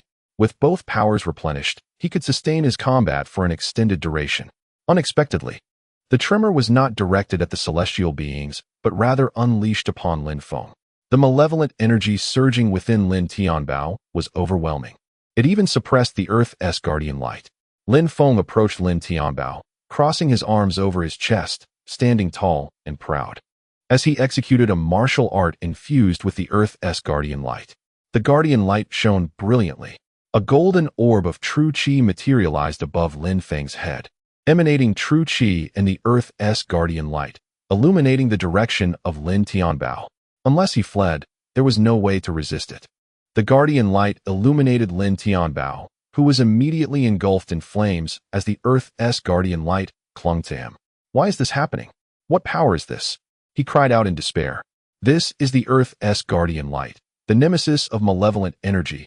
You ought to know that. Lin Tianbao bellowed in frustration. What nonsense is this divine light?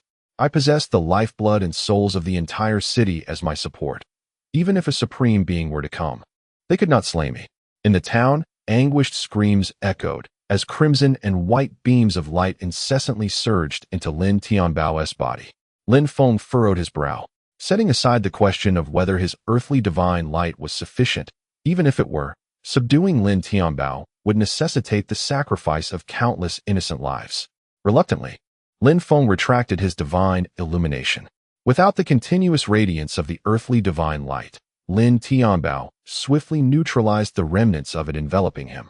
The earthly divine light, when confronted with malevolent energy, indeed possesses the capacity to devour and fortify itself, thereby generating new earthly divine light. However, during the process of consuming the malevolent energy, a portion of the original earthly divine light would inevitably be diminished.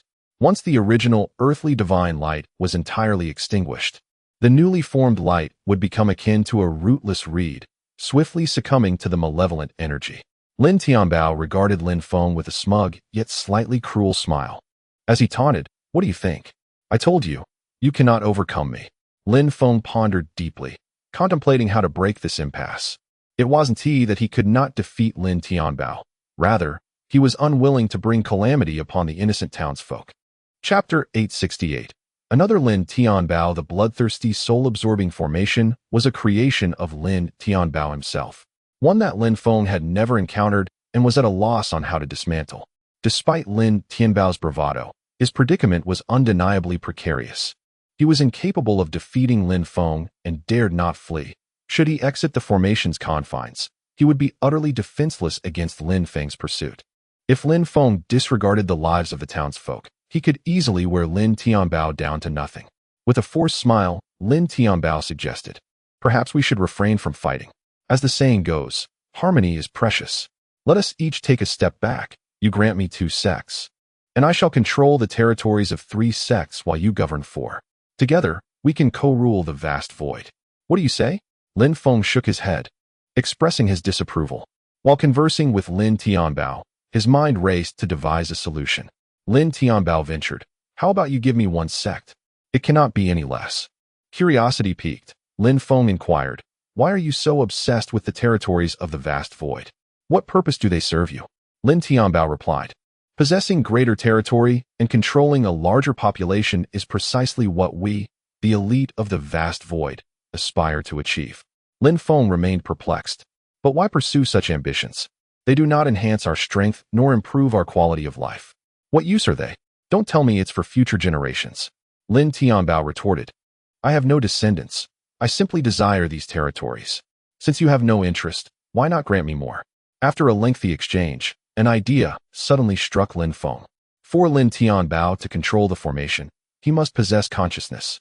If Lin Feng could project his soul into Lin Tianbao's consciousness, forcibly drawing him into his sea of consciousness, Lin Tianbao would lose awareness, rendering him unable to maintain control over the formation.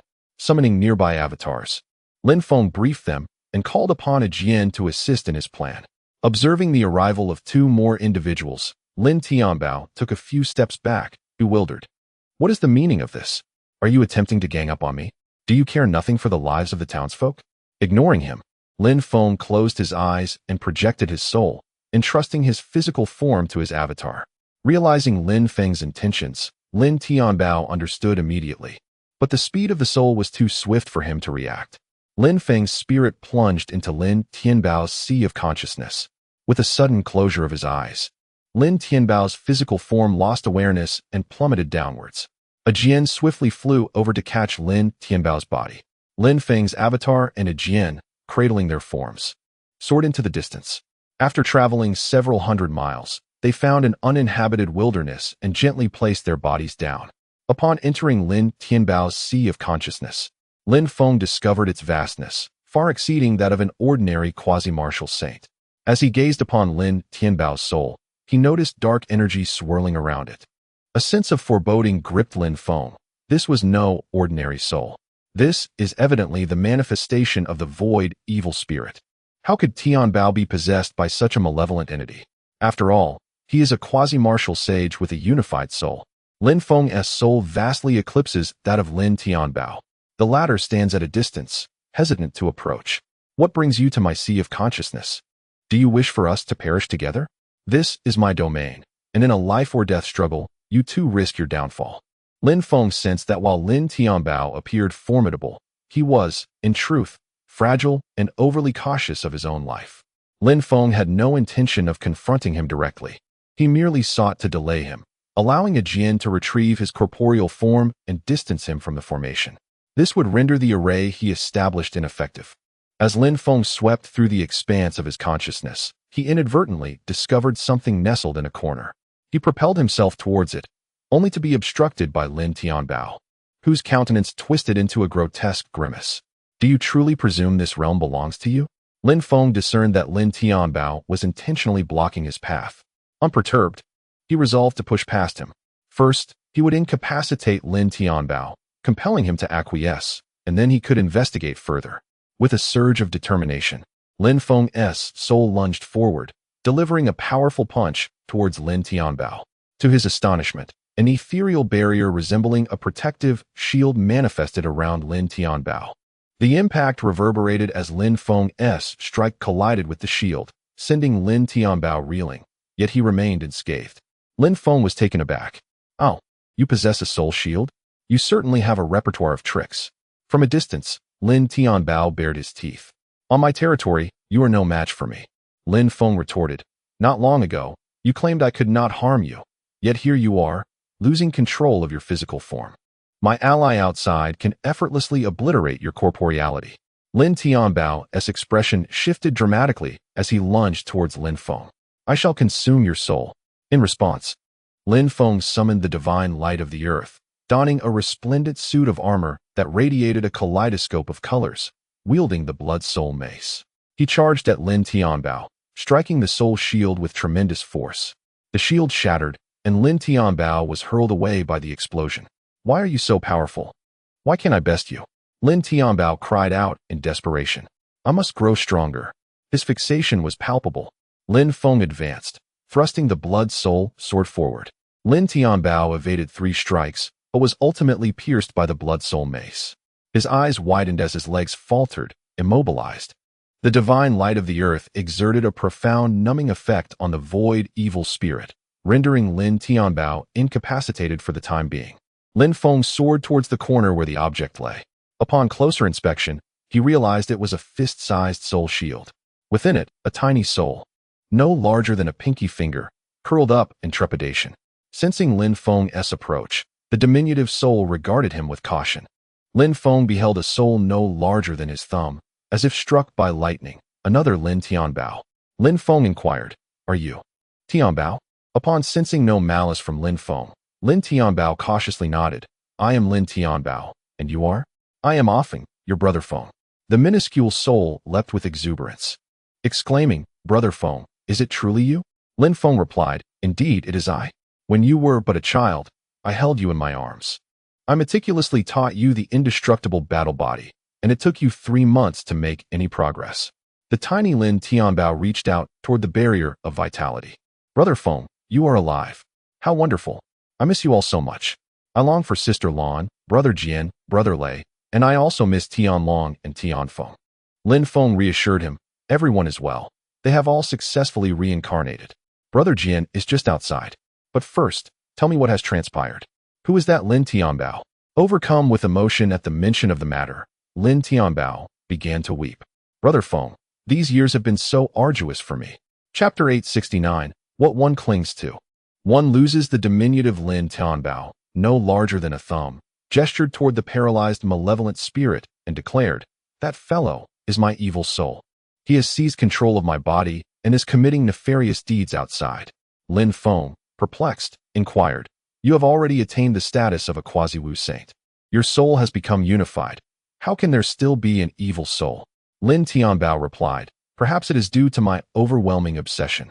During the battle against the Supreme Being, I witnessed my comrades perish one by one, and an intense unwillingness consumed my heart. I yearned to become powerful at any cost. Somehow, I truly manifested strength that surpassed my usual capabilities by several folds. After my reincarnation, I entered the 10,000 Buddhist sect to cultivate. Before my memories awakened, I relentlessly sought strength and gradually ascended to become the Buddha master of the sect, becoming one of the earliest individuals to reach the void. I seized an imperial-grade magic crystal, breaking through to the quasi-Wu saint realm. Upon awakening my past memories, I recalled the scene of my brothers being slain by the Supreme Being, and that desire to grow stronger surged back within me. I engaged in deep contemplation and grasped the essence of malevolent energy. However, enhancing this malevolent energy proved exceedingly arduous, necessitating the sacrifice of souls. I found myself in a dilemma. I desired to burn others' souls to augment my malevolent energy, yet I was unwilling to harm the innocent. After some time in this state, my evil soul unexpectedly re-emerged, separating from my spirit. I initially intended to suppress and absorb the evil soul. However, it proposed that it could handle the wrongdoing, thereby absolving me of guilt. It offered to assist me in collecting souls to strengthen the malevolent energy. The evil soul frequently whispered to me, causing my resolve to waver. Eventually, I relinquished control of my body to it. The evil soul began its misdeeds, gathering souls from the divine continent and the void. As it amassed these souls to augment its malevolent energy, it simultaneously grew stronger itself. Witnessing the evil soul's actions, I gradually realized that its malevolence was no different from my own. I sought to halt its wicked deeds and regain control of my body. At that moment, the evil soul bared its fangs, and a battle of souls ensued between us. It became apparent that during this time, the evil soul had grown to a level beyond my ability to conquer. I was defeated and could only cower in a corner of my consciousness, defending myself. The evil soul simultaneously refined me and urged me to submit and merge with it, often berating me for my weakness. I defended myself for 2,000 years. During this time, I approached the brink of exhaustion. Fortunately, Brother Feng, you arrived. This situation aligned closely with Lin Feng's suspicions. Lin Tianbao had indeed endured 2 millennia of refinement and psychological manipulation at the hands of the evil soul, a truly harrowing experience. Lin Feng then replenished Lin Tianbao with some soul energy, causing him to shrink to the size of a fist. Lin Feng stated, accept my spiritual mark, and allow me to delve into your soul. Lin Feng could not take Lin Tianbao's words at face value. Very well, Lin Tianbao acquiesced, opening his consciousness. Lin Feng implanted a spiritual mark and proceeded to probe his soul. After extracting his memories, he confirmed the veracity of Lin Tianbao's account. Lin Feng infused Lin Tianbao with a measure of soul power, transforming him to the size of an infant. He gently patted Lin Tianbao's head and said, Tianbao, do not cling so tightly to your desires in the future. When facing the Supreme, you have many elder brothers and sisters to support you. With tears welling in his eyes, Lin Tianbao nodded earnestly, acknowledging his mistake. I was wrong. The malevolent spirit used my body to commit countless atrocities and take many lives. Lin Feng reassured him softly, this is not your fault. You too are a victim. Let us set this aside for now. I will assist you in merging with the malevolent spirit.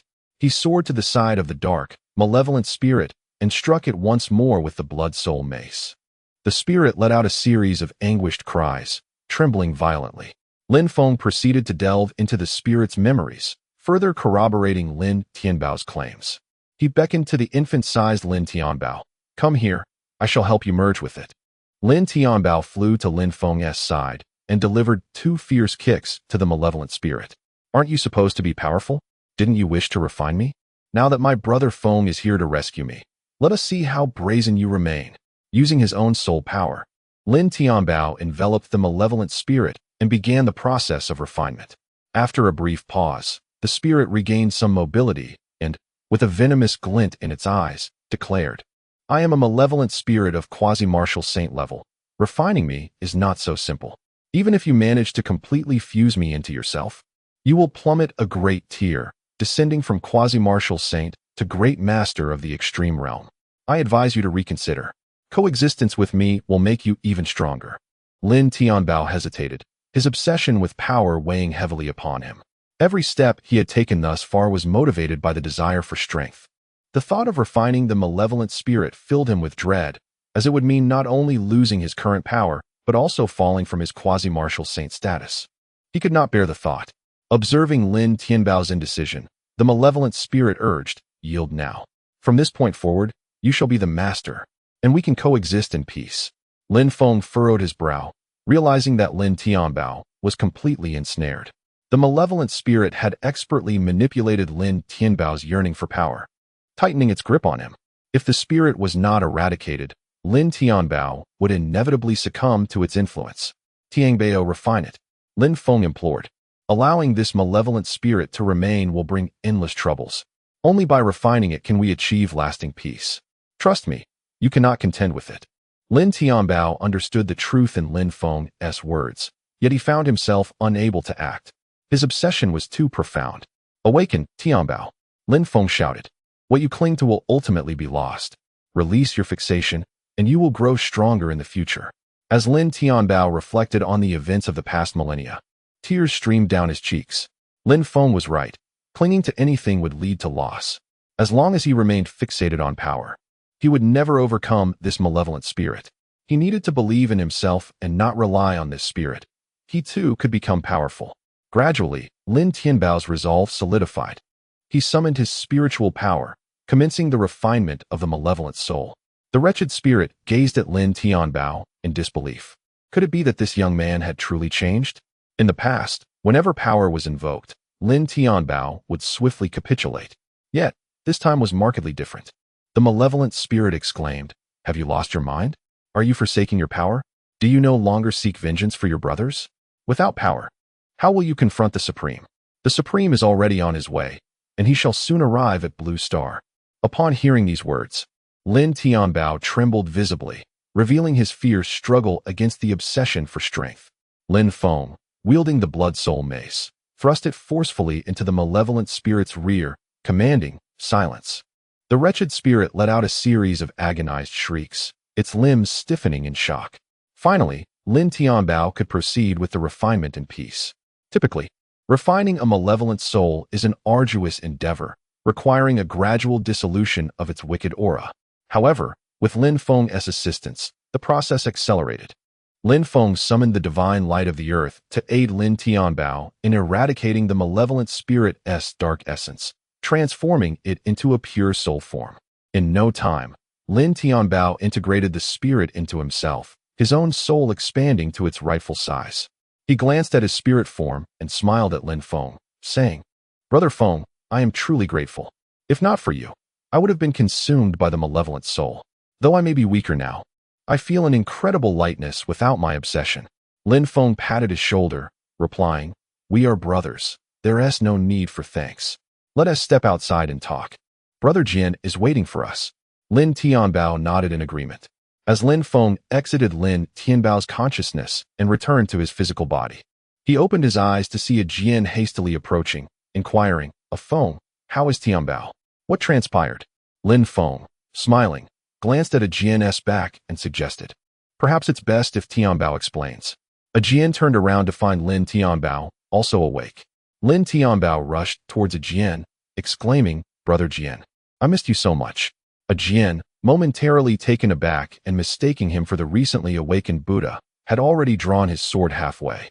Fortunately, upon hearing Lin Tianbao's words, He halted just in time. Otherwise, Lin Tianbao would have been grievously wounded.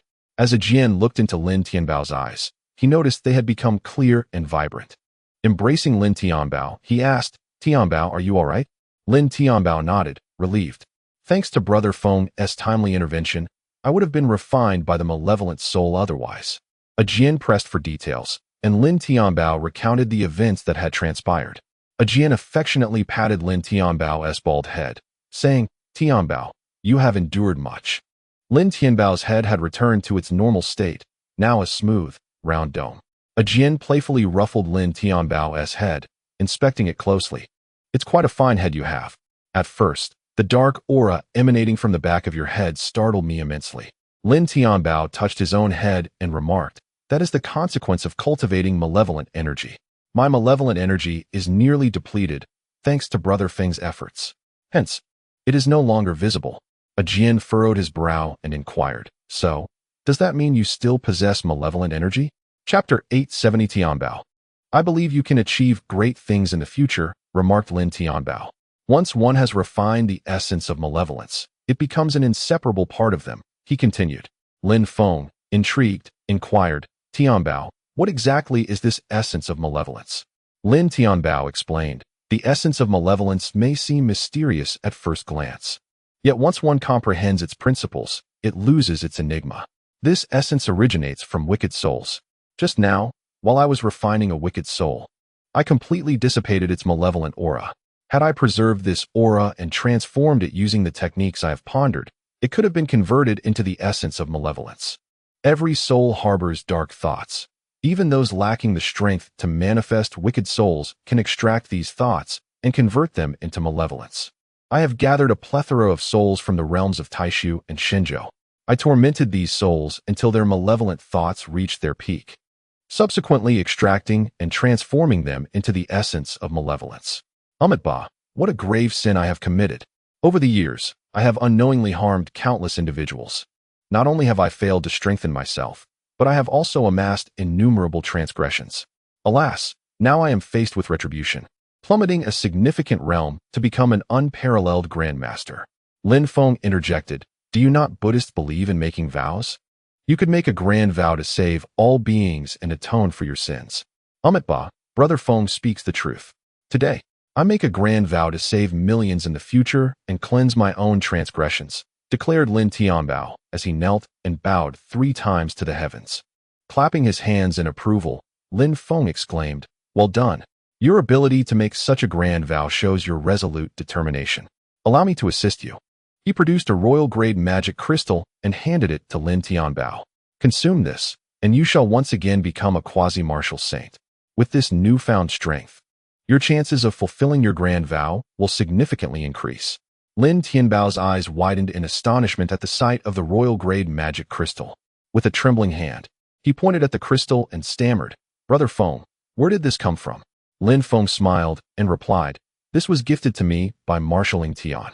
When I pledged my allegiance to him years ago, he bestowed upon me 2 royal-grade magic crystals.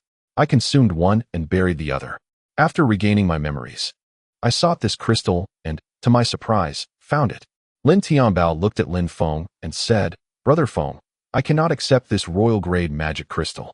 You have yet to break through to quasi-martial saint. You need it as well." Lin Feng grasped Lin Tianbao's hand, placing the royal-grade magic crystal in his palm. "Take it. It is yours. I still possess others. I merely choose not to utilize them. If I wished to rely on such crystals to achieve quasi-martial saint status, I would have done so long ago. You are well aware of that. Relying on a royal-grade magic crystal to become a quasi-martial saint will only make the path to becoming a martial saint more arduous.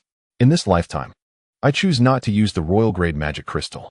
Once I accumulate 18-star martial arts, I shall decisively transcend the martial saint realm and subsequently extend my assistance to you all. You may consume this royal-grade magic crystal. Your level has recently diminished, and taking this royal-grade magic crystal now will enable you to regain your peak prowess." Lin Tianbao harbored concerns, believing Lin Feng was merely trying to comfort him. With a hint of skepticism, he inquired, "Brother Feng, you claim you possess another royal-grade magic crystal? Pray show me." Lin Feng casually retrieved another crystal from his storage space. Deep within the ocean, he had vanquished 3 colossal sea demons and acquired 3 mutated royal-grade magic crystals. Indeed, he was not in short supply of them. Lin Tianbao and a Jian were left in awe. A Jian exclaimed, "By my word, you truly possess one. Why does it seem that royal-grade magic crystals have lost their value in your hands?" Lin Tianbao tilted his head, scrutinizing the royal-grade magic crystal held by Lin Feng. "Brother Feng, this is undoubtedly a royal-grade magic crystal, yet its color seems somewhat off." Lin Feng chuckled. "You are simply unaccustomed. How many royal-grade magic crystals have you actually encountered?" Upon reflection, Lin Tianbao acknowledged that he had indeed seen very few. The crystal in Lin Feng's possession, derived from a shark demon, exhibited a slightly reddish hue. Lin Feng put away the crystal and said, "Now you must believe me. Quickly consume the royal-grade magic crystal and reclaim your strength. The Supreme is already on the way back. In the next millennium, we shall have much to accomplish together. Your capabilities will be essential."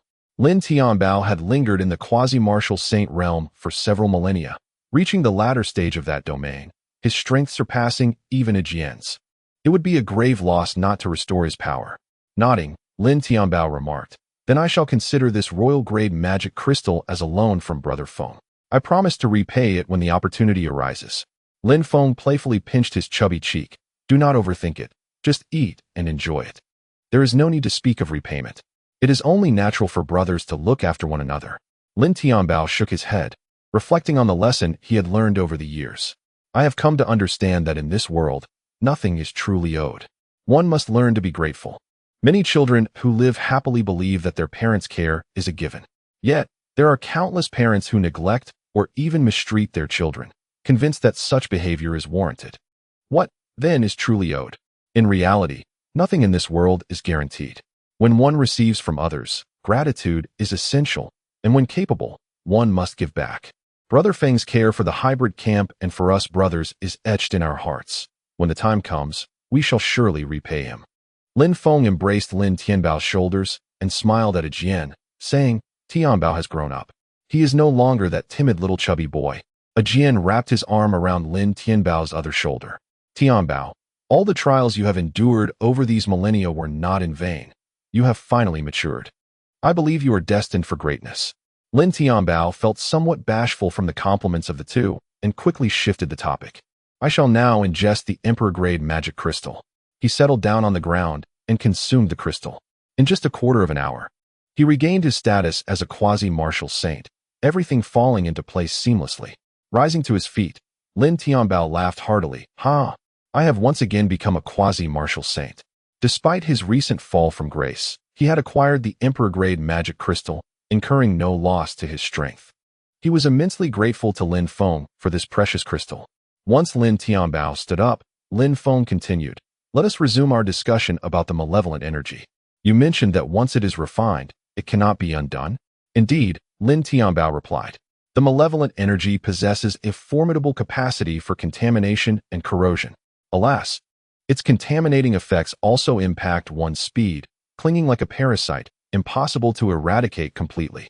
Lin Feng inquired, "If I were to use the Earth Affinity Divine Light to assist in purifying your body, could it entirely eliminate the malevolent energy?" Chapter 871. Lin Feng's Mastery of Evil Energy. Lin Tianbao pondered for a moment and remarked, "The Earth Affinity Divine Light is indeed the nemesis of evil energy. However, evil energy has already fused with my being. Whether it can be eradicated remains uncertain, but suffering is undoubtedly inevitable." Lin Feng inquired, "What will happen if the evil energy is not eliminated?" Lin Tianbao replied, "If it remains, I must periodically nourish it with my own soul power. My body will also be affected by the evil energy, leading to a loss of vitality. This is highly detrimental to the cultivation of true Qi martial arts. Nevertheless, evil energy is remarkably useful, countering all forms of true Qi martial arts." A Jian turned to Lin Feng and said, "Evil energy is exceedingly malevolent. It would be wise to eliminate it." He added, "A Feng, if you can assist Tianbao in its eradication, please do so." Lin Feng nodded and responded, "In truth, one need not be overly fixated on this matter. Power itself is devoid of inherent good or evil. The same holds true for evil energy. In the hands of a villain, it becomes malevolent. In the hands of a virtuous individual, it can manifest as benevolence. However, this energy may potentially impact future breakthroughs. If it can be removed, it is indeed preferable. Tianbao, please first teach me the method of cultivating evil energy. A Jian, somewhat taken aback, exclaimed, a Feng. Do you truly wish to master evil energy as well? Lin Feng stroked his chin and replied, I am indeed curious to experiment. As Tianbao mentioned, evil energy possesses immense power, making it the bane of true Qi martial arts. Furthermore, Tianbao's description of evil energy has inspired me, hence my desire to explore it. Lin Feng contemplated further. He considered the perspective of the Blue Star's will. The core of Blue Star is a vast spiritual entity, encompassing the entire spiritual energy of Blue Star, which includes negative energy. As the will of Blue Star, Lin Feng faced the constant challenge of suppressing and balancing this negative energy. Evil energy sparked an idea within him. If he could transform this negative energy into evil energy for his own use, it would be akin to turning waste into treasure. Regarding the corruptive nature of evil energy, Lin Feng devised a solution. A few days prior, when subduing the demon lord, he acquired the technique for reshaping the Blood Sea avatar. By employing this technique, he could transform the Blood Sea avatar into a true avatar capable of independent cultivation. He could recreate a Blood Sea avatar to cultivate evil energy, thereby ensuring that it would not affect his main body. If this method proves viable, he would possess an inexhaustible source of evil energy without draining his own or other soul power. Both Jian and Lin Tianbao displayed expressions of concern. They feared that Lin Feng might become ensnared by evil energy and find it impossible to extricate himself. Lin Feng reassured them, there is no need for concern. I possess an independent avatar. I can allow the avatar to learn, and regardless of its progress, it will not impact my main body. If necessary, I can even self-destruct the avatar. Lin Tianbao sighed in relief. Brother Feng, hearing you say this puts my mind at ease. You have the Earth Affinity Divine Light to counter evil energy, and you will be cultivating through an avatar. It is undoubtedly foolproof. I shall teach you at once. Lin Tianbao entrusted his compilation of the evil energy secret tome to Lin Feng. Lin Feng quickly mastered the tome, as if he had shattered a veil of mystery. However, had there been no one to guide him, he might have spent a lifetime in ignorance. After imparting the knowledge to Lin Feng, Lin Tianbao joined his hands in prayer, exclaiming, Ba, the Dharma should not be lightly transmitted, especially such a malevolent art. Brother Feng, it suffices that you have learned it. Please refrain from sharing it with others. Lin Feng nodded, assuring, I am well aware. This knowledge is both harmful to others and oneself. I shall not disseminate it lightly. Once I fully comprehend the evil energy secret tome, I will assist you in purging it. A Jian affectionately patted Lin Tianbao's bald head. Tianbao, now that you have returned to normalcy, do you still wish to be a monk? Lin Tianbao smiled and replied, this is fate. My life is destined for the path of Buddhism. Upon my return to the 10,000 Buddhist sect, I shall disseminate the teachings of Buddha and guide all beings. A Jian crossed his arms, contemplating. I feel that my path is meant to be that of the sword. Alas, my azure dragon sword has been lost. I sense something is amiss. Lin Feng suddenly exclaimed, the azure dragon sword is with me. I forgot to return it to you. Recently, the heavenly dragon and heavenly phoenix sensed their respective weapons, the dragon spear and the phoenix tail whip. I helped them locate those, and in the process, I found your azure dragon sword. He retrieved the sword from his storage space and handed it to a Jian. Grasping the azure dragon sword tightly, a Jian exclaimed, my dear companion, we have reunited. He playfully licked the blade, and the sword emitted a low hum, shaking off the moisture. Though a Jian was typically composed, his affection for the azure dragon sword was evident. He looked up at Lin Feng, saying, thank you so much, Feng. From now on, we shall be bound together, each wielding our sword. Lin Feng remarked, your azure dragon sword has suffered considerable damage. It will require nurturing for some time. A Jian swung the sword a couple of times, asserting, before the Supreme arrives, there are unlikely to be any foes worthy of our intervention on Blue Star. We have ample time for nurturing. Lin Feng nodded in agreement. It is time for Blue Star to achieve unification. He turned to Lin Tianbao, saying, Tianbao, upon your return, promptly reorganize the 10,000 Buddhist sect. Once you have established order, delegate most affairs to your disciple, Kuhai. Then, we shall together delve into the final realm of star martial arts. Lin Tianbao slightly bowed, acknowledging. The 10,000 Buddhist sect has been thrown into disarray by the malevolent spirits. It is indeed time for a thorough reorganization. Lin Feng inquired. What do you intend to do with those void, evil spirits under your command? Lin Tianbao pondered briefly before responding. The void is our territory. The void, evil spirits cannot stir up much trouble. For the most heinous among them, I shall deal with them decisively. As for the others, I shall grant them another chance. If they cease their malevolence, I will spare their lives. Lin Feng agreed. That is acceptable. The Taishu evil spirits are not entirely malevolent. Many individuals possess the ability to control themselves. The three conversed for a while. Lin Feng returned to Iron Blood City, preparing to comprehend the secret classic of evil energy. A Jian accompanied Lin Tianbao back to the 10,000 Buddhist sect, intending to reorganize the sect. Meanwhile, Master Kubi from the Divine Continent sought out Master Kuhai, requesting his assistance in managing the 10,000 Buddhist sect of Taishu. Initially, Master Kuhai was skeptical, but he became convinced when the 10,000 Buddhist sect of the Divine Continent announced its affiliation with the Martial God Hall. In recent days, the Divine Continent has been tumultuous. The 7 major sects have successively declared their allegiance to the Martial God Hall, which has now emerged prominently. All martial artists on the Divine Continent are acutely aware that the long-standing dynamics of the realm have irrevocably shifted. The Martial God Hall has assimilated the 7 major sects without engaging in combat. In truth, martial force was employed. Lin Feng systematically defeated them in Taishu. However, most martial artists remain oblivious to Taishu's existence. Lin Feng dispatched a Blood Sea avatar from the Divine Continent to lead the 7 major sects in a campaign to cleanse the land. The bandits, the marauders along Jianyang Avenue, and the flower bandits faced utter devastation. The Martial God Hall and the 7 major sects joined forces, leaving the marauders with no escape.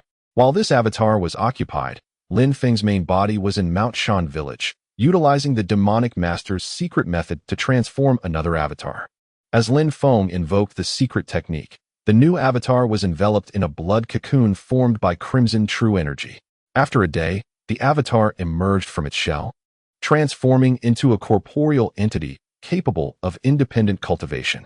Lin Feng could distinctly sense that he could no longer revert this Blood Sea avatar back into mere blood. It appears a transformation has occurred. This avatar will henceforth serve as his evil energy incarnation. The evil energy incarnation began to cultivate the secret classic of evil energy, with Lin Feng's main body standing guard. Anticipation filled Lin Feng's heart as he wondered what formidable powers the evil energy would bestow upon him. Chapter 872. The Endless Malevolent Energy. Martial Arts Conference. Lin Feng's malevolent energy, doppelganger, swiftly mastered the dark power. He enveloped his soul with the divine light of the earth, which indeed proved effective. The soul of the doppelganger remained untainted by malevolent energy. However, it was inevitable that the physical form suffered from contamination. This was anticipated. When he wished to dismiss the doppelganger, he could simply destroy it and reconstitute a new one. The malevolent energy doppelganger attempted to harness the negative energy within the core of the blue planet, transforming it into dark power. With a thunderous roar, a deep purple-black flame ignited upon the doppelganger. 2 brilliant purple-black flames erupted from the corners of its eyes, casting an otherworldly appearance. Lin Feng promptly led the doppelganger away from the village and ventured deep into the mountains, seeking a secluded spot. The doppelganger struck a palm towards the heavens. With a resounding crash, the purple-black malevolent energy unfurled, staining the sky with its hue. The sheer abundance of this dark energy was overwhelming. The malevolent energy amassed by Lin Tianbao's evil spirit over the years paled in comparison to even a fraction of this doppelganger's power. The negative energy within the will of the planet was inexhaustible. Even a mere fraction could yield such a vast quantity of dark power. Moreover, this energy was of a purer quality, unmatched by the malevolent energy refined from mortal souls. Lin Feng sensed that this malevolent energy secret tome seemed tailored for the planetary lord. The doppelganger was rapidly transforming the dark energy, now capable of wielding it as if it were true qi. Any martial art reliant on true qi could be fueled by malevolent energy. Lin Feng felt that the doppelganger surpassed his main body in strength. Had he possessed this doppelganger during his fateful battle with the Supreme, victory might have been within reach. Setting aside the other attributes of malevolent energy, Its sheer power eclipsed true qi by a factor of 10. Untouched by the divine light of the earth, malevolent energy was virtually invincible. The doppelganger became yet another formidable asset for Lin Feng, significantly bolstering his confidence and illuminating a glimmer of hope in defeating the Supreme. Once he concluded matters with the doppelganger, Lin Feng turned his attention to the Tai Su. In his capacity as the Lord of Iron Blood City, he announced the convening of the Tai Su Conference, to be held in Tai Su City, inviting the 7 great sects and various factions to participate. Upon hearing the news, many regarded Lin Feng as overly ambitious. In an alleyway, Elena scoffed at the announcement. She remarked to a nearby vendor, "This Lord Feng is rather presumptuous, attempting to mobilize the entire Tai Su. Who does he think he is? Is he more formidable than the Lord of Tai Su?" The vendor replied, "Lord Feng is indeed impressive. He is the foremost Lord of Tai Su. I believe his strength is not necessarily inferior to that of the leaders of the 7 great sects. During the primordial calamity, he sheltered the populace, earning much respect." Elena retorted, "What is he? When he first arrived in Tai Su, he was merely a brash youth. I extended a hand to him, and it was then that he established his foothold in Red Rain City, acquiring the iron mine there. From that moment forth, he soared to great heights. It was merely a stroke of luck on his part." The vendor beside us chuckled and remarked, "Do not boast. If you truly had such a connection with him, would you be here peddling alongside me?" Elena's complexion fluctuated between crimson and pale. In truth, she had long since regretted her decision, lamenting her lack of support for Lin Feng. Had she stood by him, she too might have ascended. It was said that the head of the trade association in Iron Blood City had initially fared worse than herself, yet by aligning with Lin Feng, he had risen to prominence, becoming superior to even the heads of the trade associations in the 7 major sections. Iron Blood City had undeniably transformed into the epicenter of commerce in the void, surpassing the combined trade volumes of the 7 main sections. Elena sighed. Had she continuously supported Lin Feng, her status would have been vastly different by now. Alas, it was too late to mend their relationship. She had attended the wedding of Arya and Zhang Xiaoyu, where Arya had generously provided her with a sum of magic crystals, urging her to depart swiftly to avoid displeasing Lin Feng. In the end, she left with the crystals, her head hung low, without even the right to join the table. Many hunters in the void, despite wielding the formidable weapons of Iron Blood City, did not believe Lin Feng could sway the 7 major sects with mere words. Such an unprofitable endeavor would likely see none of the sects dispatching even a single disciple. After all, the 7 major sects had stood strong in the void for millennia, unshakable by any force. Many factions, large and small, had no intention of intervening. 3 days later, an event occurred that left everyone astounded. The leaders of the 7 major sects announced their commitment to heed the call of the Wind City Lord, vowing to personally lead their elders and disciples to convene in the Void City. The Lord of the Void also publicly extended a welcome to the Wind City Lord and the various sections. The Titans of the Void rallied in support. Other factions hastily organized their members, racing towards the Void City. With the 7 major sects in attendance, how could the smaller factions dare to abstain? It was evident to all that something significant was afoot. It seemed that momentous events were destined to unfold in the Void. Many hunters even ceased their pursuits, hastening instead to the Void City, eager to uncover the unfolding mystery and its potential ramifications on their own lives. In the hunting wilderness, diligent pursuit indeed fosters gradual growth. Yet, even while traversing the path with heads bowed, one must occasionally glance skyward. The tides of fortune affect every individual. At times, seizing the right opportunity can lead to soaring success. As responses poured in from all quarters, news of the Void Conference reverberated throughout the entire realm. The last time the 7 major sects convened in the Void City, the Lord of the Void and the sect leaders established the current rules governing the Void. What new developments awaited this time? Lin Feng had initially intended to hold the conference in Iron Blood City. However, as Alai could not depart from the Void City, the venue had to be relocated there. Not only was the Void preparing for the conference, in the Divine Continent, the Hall of Martial Deities issued a summons to the martial arts world, convening a martial arts conference at the boundary between the righteous and the demonic. Lin Feng's primary self would preside over the event. Various sects, both large and small, from the Divine Continent hastily made their way to the intersection of the 2 realms. traveling across the divine continent had become significantly swifter than before. Lin Feng established a merchant association within the Hall of Martial Deities, appointing Li Yuanwei as its president to support infrastructure development. Li Yuanwei, accompanied by his subordinates, spared no expense in constructing bridges, paving roads, and building way stations. After years of effort, considerable progress had been made. 2 months later, the 7 major sects of the Void, along with other factions, merchants, martial artists, and demon hunters, hastened to the city of Void. The martial artists from the Divine Continent also arrived at the conference venue. On that day, both Lin Feng of the Divine Continent and his counterpart from the Void donned majestic purple-golden dragon robes. On the Void side, Zhang Xiaoyu assisted Lin Feng in adjusting his attire. With a smile, Zhang Xiaoyu remarked, "This robe exudes an imposing dignity befitting your status as sovereign. I never anticipated that the Divine Continent and the Void would unify so swiftly. Once united, will the common folk truly enjoy a better life?" Lin Feng replied confidently, "Absolutely." After speaking, Lin Feng exited the Grand Hall and proceeded to the meeting location. Chapter 873. Establishing the Ideal State. Lin Feng envisioned the establishment of a unified ideal state in Shenzhou. After contemplating various national systems, he ultimately resolved to implement a dictatorial regime. Humanity is inherently self-interested. Any seemingly flawless governmental structure, once executed by fallible individuals, will inevitably reveal flaws over time.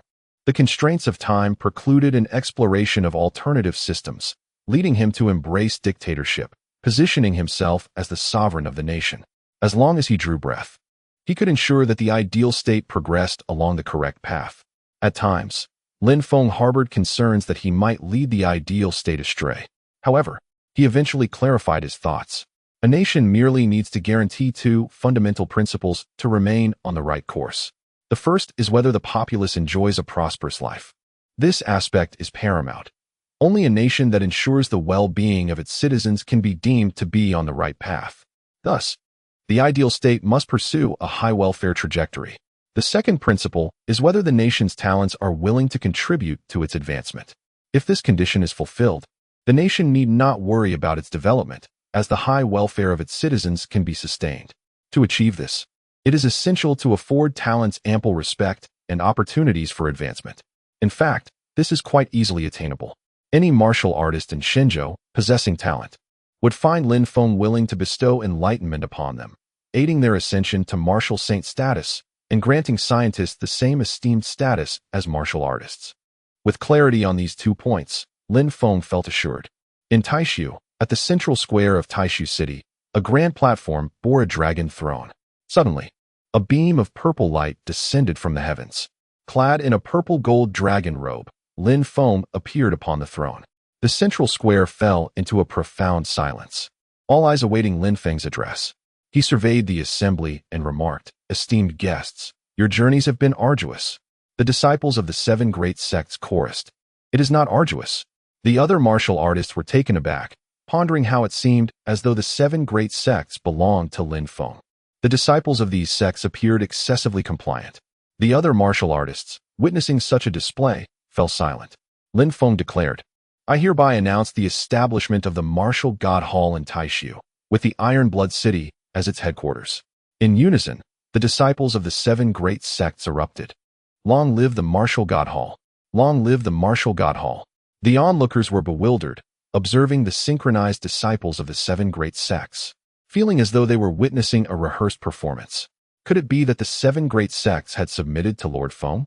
Other factions, both large and small, followed suit in their applause, though they were perplexed as to what warranted such enthusiasm.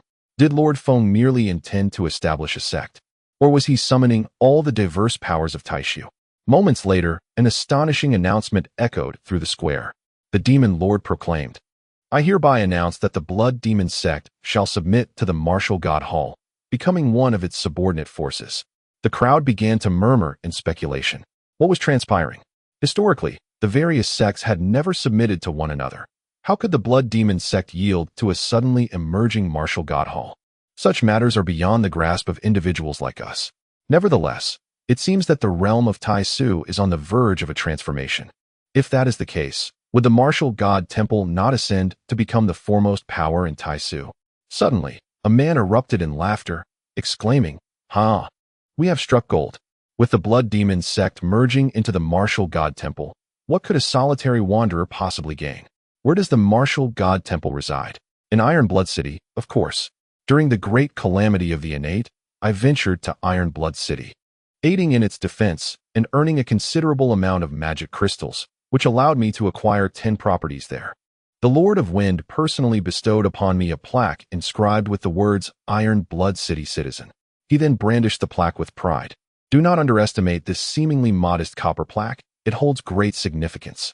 It signifies my participation in the great calamity of the innate and my contributions to Iron Blood City.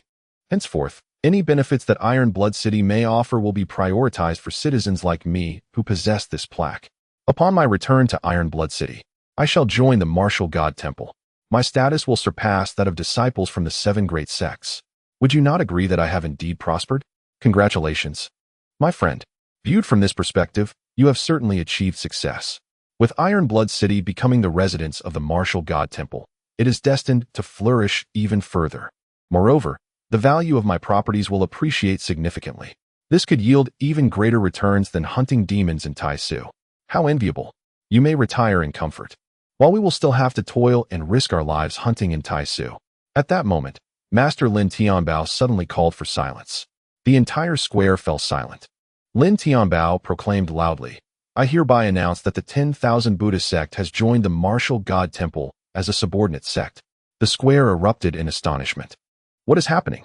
The 10,000 Buddha sect has also allied with the Martial God Temple. Surely, other factions will not follow suit? Is the Lord of the City intent on unifying Taisu? Subsequently, various sects took turns announcing their allegiance to the Martial God Temple, expressing their willingness to become subordinate sections. The other forces in Taisu, along with the martial artists and citizens present, were left in a state of shock. No one had anticipated such a unification of Taisu. Yet, wait, there remains Taisu City. Taisu City is regarded as a sacred place in the hearts of all its citizens. Just then, the Lord of Taisu, Rei, also declared that Taisu City would join the Martial God Temple. Everyone came to a stark realization. On this day, Taisu achieved unification. With the major forces aligning themselves with the Martial God Temple, the remaining factions would only have to comply with orders. Clap, clap, clap. Lin Feng led the applause. Let us remember this day, the day Taisu became unified. Clap, clap, clap. The members of the 7 great sects and the denizens of Taisu City responded with fervor. Others joined in the applause as well. This scene was mirrored across the Shinjo continent. Although the 7 great sects of Shinjo had already submitted to the Martial God Temple, they had yet to undergo the formal proceedings. Today, they too officially announced their allegiance to the Martial God Temple. After the applause subsided, Lin Feng rose from the dragon throne and proclaimed, "I hereby announce the establishment of the Ideal Nation." The Ideal Nation is centered around the Temple of War Gods, supported by the 7 great sections. We welcome the participation of other smaller sections. The Ideal Nation spans across Blue Star and the Void, encompassing the Divine Continent, the Northern Continent, and the Western Continent of Blue Star. Whispers began to circulate among the crowd. I have heard of the Divine Continent. But what are the Northern and Western continents? They must also be parts of Blue Star. Given the vastness of Blue Star, it is likely that there are more than one landmass. However, this is not the crux of the matter. The essence lies in the fact that Lord Feng has established a grand ideal nation. Henceforth, we shall all be citizens of the Ideal Nation. Though one cannot help but wonder what our lives will be like. Lin Feng surveyed the gathered populace and stated, "The Ideal Nation will eradicate poverty, ensuring that everyone has clothing, food, and shelter. The Ideal Nation encourages its citizens to strive diligently and motivates warriors to pursue continuous advancement. Any warrior within the Ideal Nation who breaks through to the next realm will be granted the corresponding cultivation method free of charge. The Ideal Nation will simultaneously foster both martial arts and cultural advancements in technology. Those who lack martial aptitude or choose not to pursue martial arts will have alternative paths available to them." Lin Feng then cast a glance at the Void Demon Hunters present and announced exhilarating news that stirred their excitement. Chapter 874. The Choice of the Frostblood Werewolves. Lin Feng proclaimed, "Henceforth, all demon hunters may exchange their unpurified magic crystals in Iron Blood City at a ratio of 10 to 1. 10 unpurified magic crystals can be exchanged for 1 evolved magic crystal. The square erupted with astonishment. What? Such a high ratio. Previously, in Taishu City, the exchange for purified magic crystals had a minimum ratio of 1,000 to 1. This ratio has been elevated 100-fold. Is the ideal nation truly this benevolent? One individual, eager to seize the moment, rallied his companions to depart. Let us hurry to Ironblood City and procure purified magic crystals. One of his comrades inquired. Why the haste? The conference has not yet concluded. The man whispered, we must not wait for the conference to end. This is a rare opportunity. Quickly, let us purchase several Crimson Shadow Dragons and race towards Ironblood City. Upon arrival, we shall exchange all our magic crystals for purified ones. Then, armed with these purified crystals, we will venture into the demon hunting wastes to trade with other hunters at the ratio of 100 to 1. Those hunters, engrossed in their pursuits, are likely unaware of this news. They will surely be willing to exchange. We can then return to Ironblood City multiple times, and my brothers and I shall be set for life. This opportunity arises but once in a millennium. Let us depart. His companions, swayed by his fervor, quietly exited the conference, procuring several Crimson Shadow Dragons within the city and hastening towards Ironblood City. Alongside them, several other groups of demon hunters also took their leave, totaling around 100 individuals. Lin Feng, seated upon his dragon throne, summoned Zhang Xiaoyu to elucidate the national policies of the ideal nation. The sovereign of the ideal nation is the martial god Lin Feng. At its core lies the martial god hall, which oversees the elder council responsible for formulating national policies. The 7 major sects serve as the primary sects of the ideal nation, with subordinate sects classified as secondary, tertiary, and quaternary sections. Other factions, regardless of their size, wishing to align with the ideal nation, will be categorized according to their respective strengths. Moreover, the ideal nation will establish various departments, including military, civil affairs, technology, and commerce. The nation guarantees a prosperous life for all its citizens, even if they engage in no labor. It ensures that every martial artist has room for advancement. As long as one possesses talent and a willingness to cultivate, the ideal nation will provide the corresponding techniques and even resources for training. Any citizen or martial artist wishing to contribute to the ideal nation will be assigned an appropriate position. Citizens are categorized into different star levels based on their contributions to the nation, ranging from 1 star as the minimum to 100 stars as the maximum. Individuals with 90 stars or above may enter the Elder Council. The higher the star level, the better the resources and benefits one enjoys. Zhang Xiaoyu merely provided an overview, as the intricate details of the national policies are too numerous to convey in a single conference. However, these fundamental policies require the attendees to comprehend. She instructed that documents outlining the basic national policies be distributed to those present.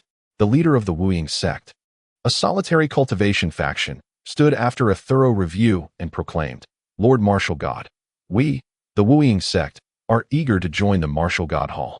Lin Feng smiled and responded, Welcome.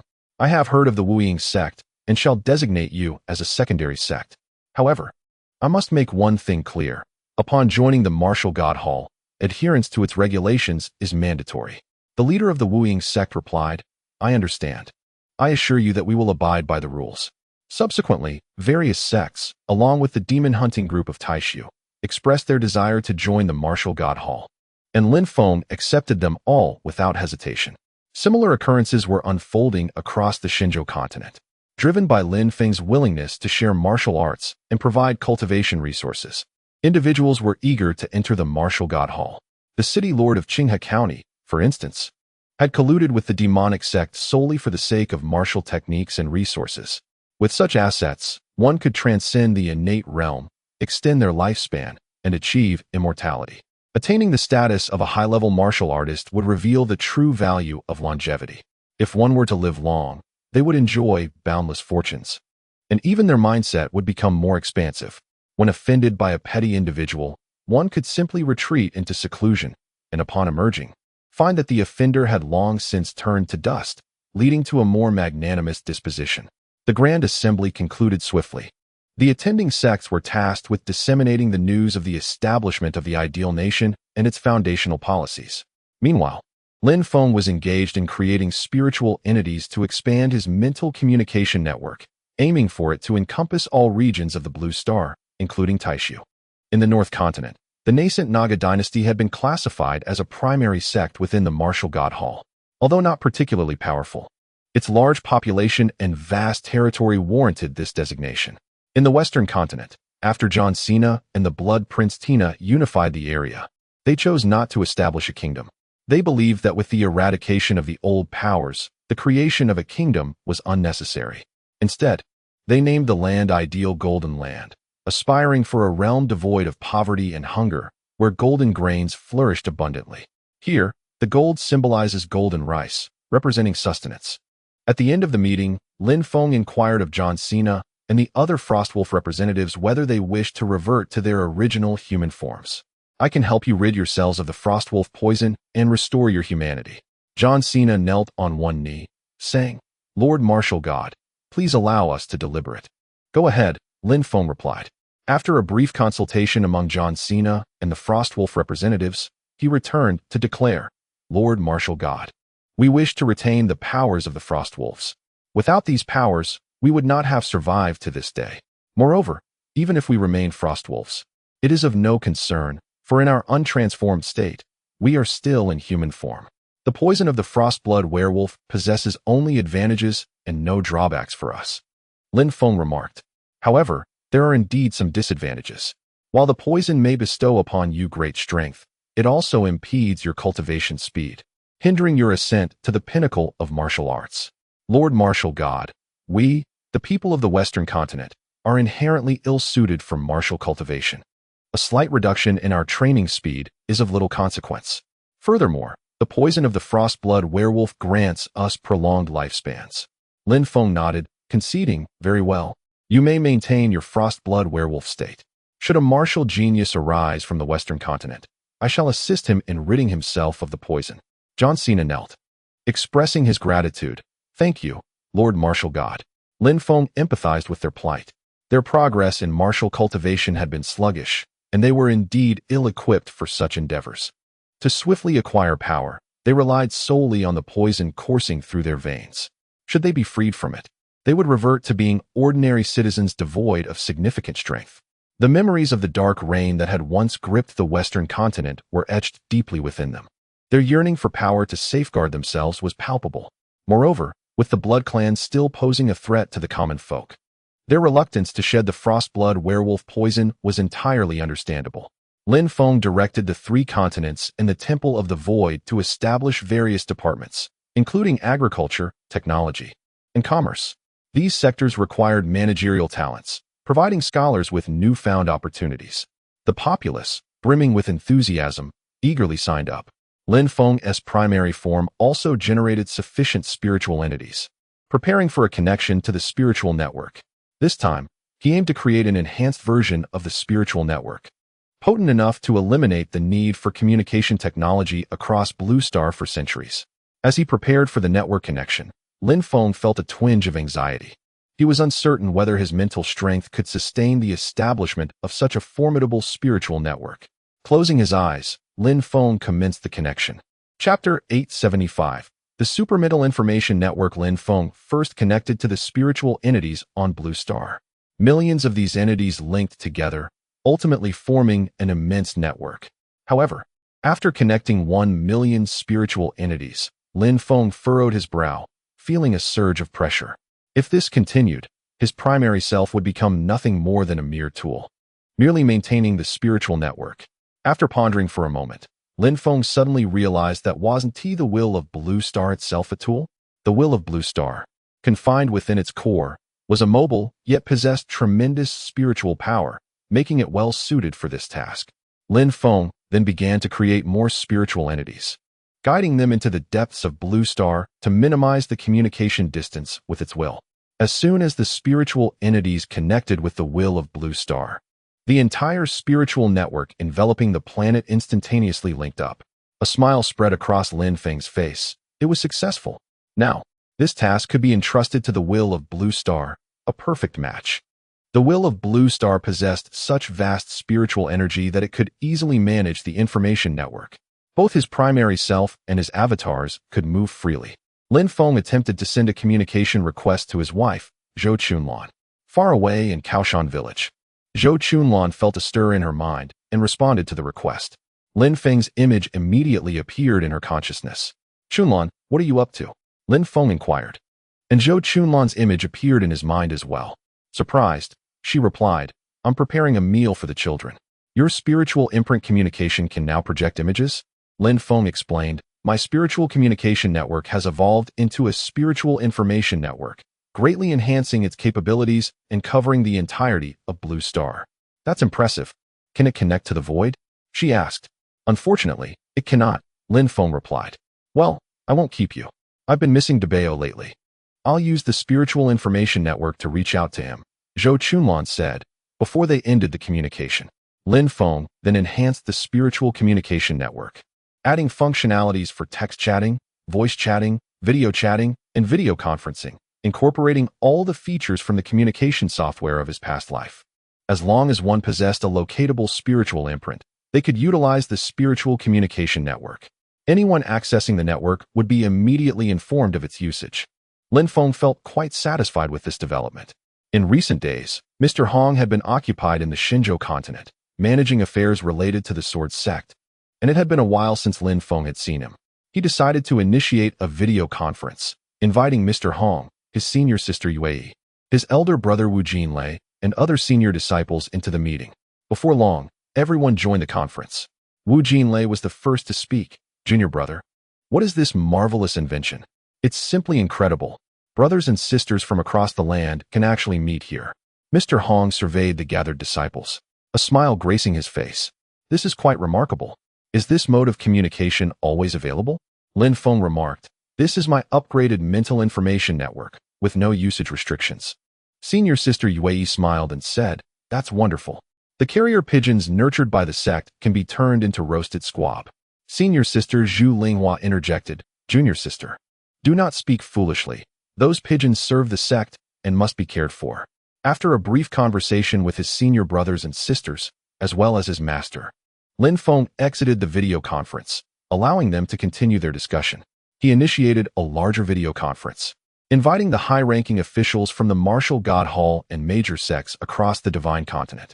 Lin Feng instructed them to disseminate the news of the upgraded mental information network to the populace, ensuring that everyone across the Divine Continent would be informed. Henceforth, even ordinary citizens would have access to communicate via the mental information network. Furthermore, individuals from the 3 continents of Blue Star could converse across the vast ocean. This advancement was also aimed at facilitating technical communication in the future. Lin Feng's mental information network transcended the limits of time by at least several millennia. Without it, governing the vast expanse of Blue Star would be inconceivable. A month had passed, and the establishment of the ideal nation had reached the ears of the citizens of the Divine Continent. The populace remained somewhat incredulous. Can we truly live without labor, enjoying food and shelter? Will we receive free medical treatment when ill? Surely, what the Martial God Hall claims cannot be false.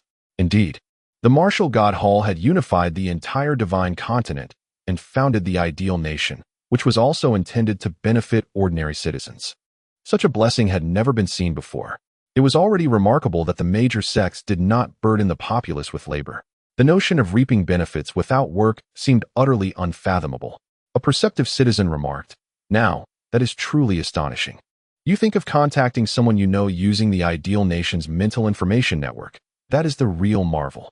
Those present attempted to connect, their eyes wide with astonishment as they reached out to distant relatives. An elderly man with white hair exclaimed, oh my, this is nothing short of divine magic. Indeed, the martial god of the Martial God Hall, Lord Lin Feng, the sovereign of the ideal nation, is akin to a deity. So we truly can live without labor. Yes, we indeed can. The promises of the Martial God Hall are always reliable. However, we must not take advantage of this. Citizens of the ideal nation are categorized by star levels.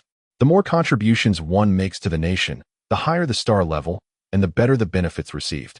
Remaining idle at home will forever make one a 1-star citizen. Yes, I have heard.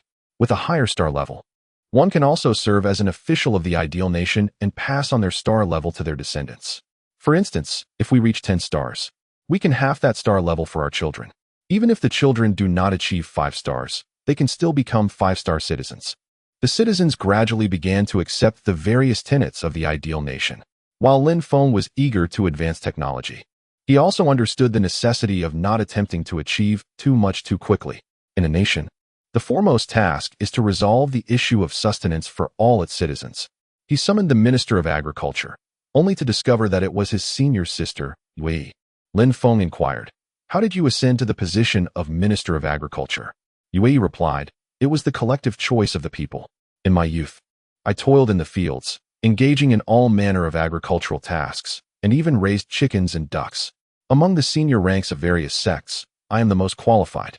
Lin Feng asked, "What are your thoughts on managing the Ministry of Agriculture?" She responded, "We must encourage the populace to cultivate the land diligently, establish more granaries, and stockpile food to prepare for times of disaster. I have heard that you also intend to establish a Ministry of Science and Technology to develop advanced agricultural techniques. Therefore, our Ministry of Agriculture must also promote these innovative farming practices." Lin Feng nodded slightly, recognizing that building more granaries and stockpiling food was indeed a prudent strategy. "Sister, I trust you will perform well. However, let me be clear. If you do not meet expectations, I will not hesitate to remove you from your position." "Rest assured, I am confident in my abilities," she assured him.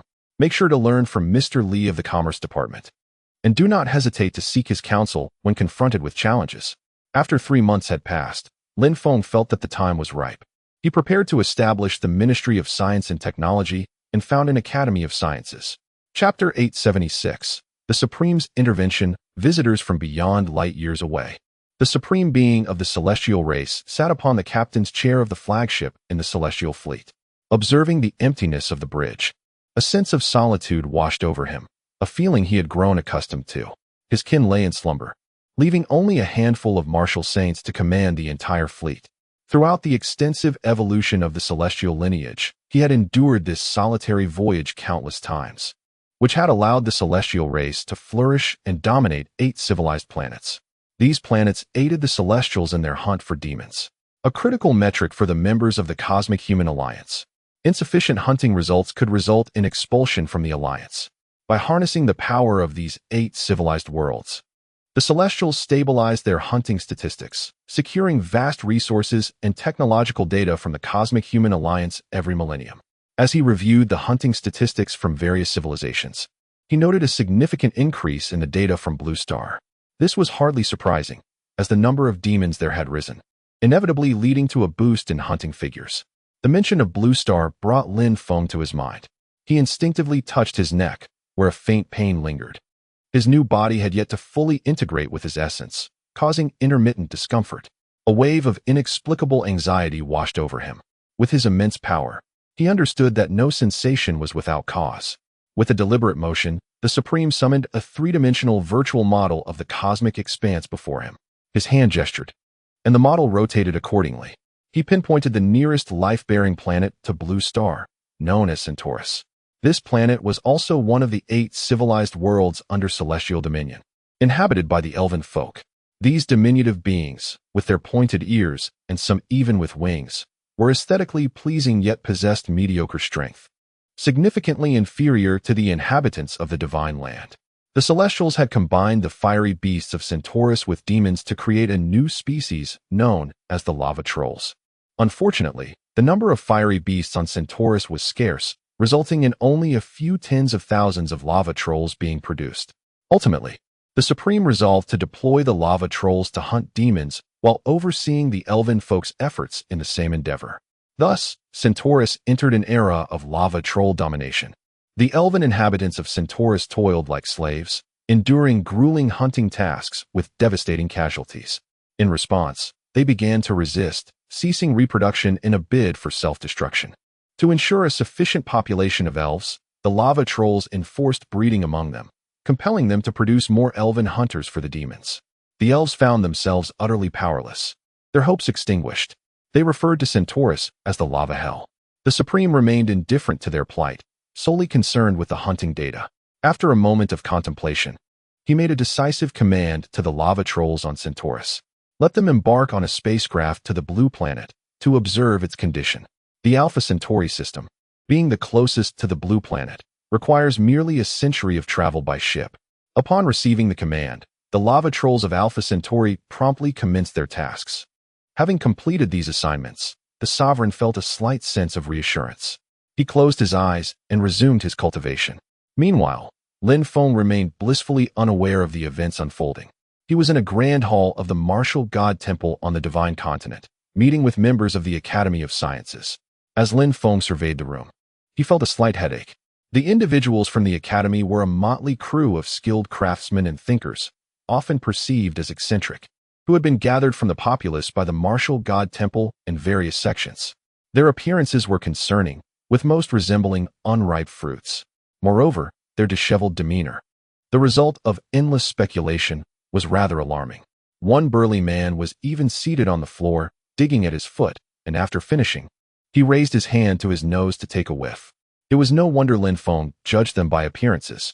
His usual interactions were with warriors who, having dedicated themselves to their martial practices, exuded vitality and charisma, even if their looks were somewhat lacking.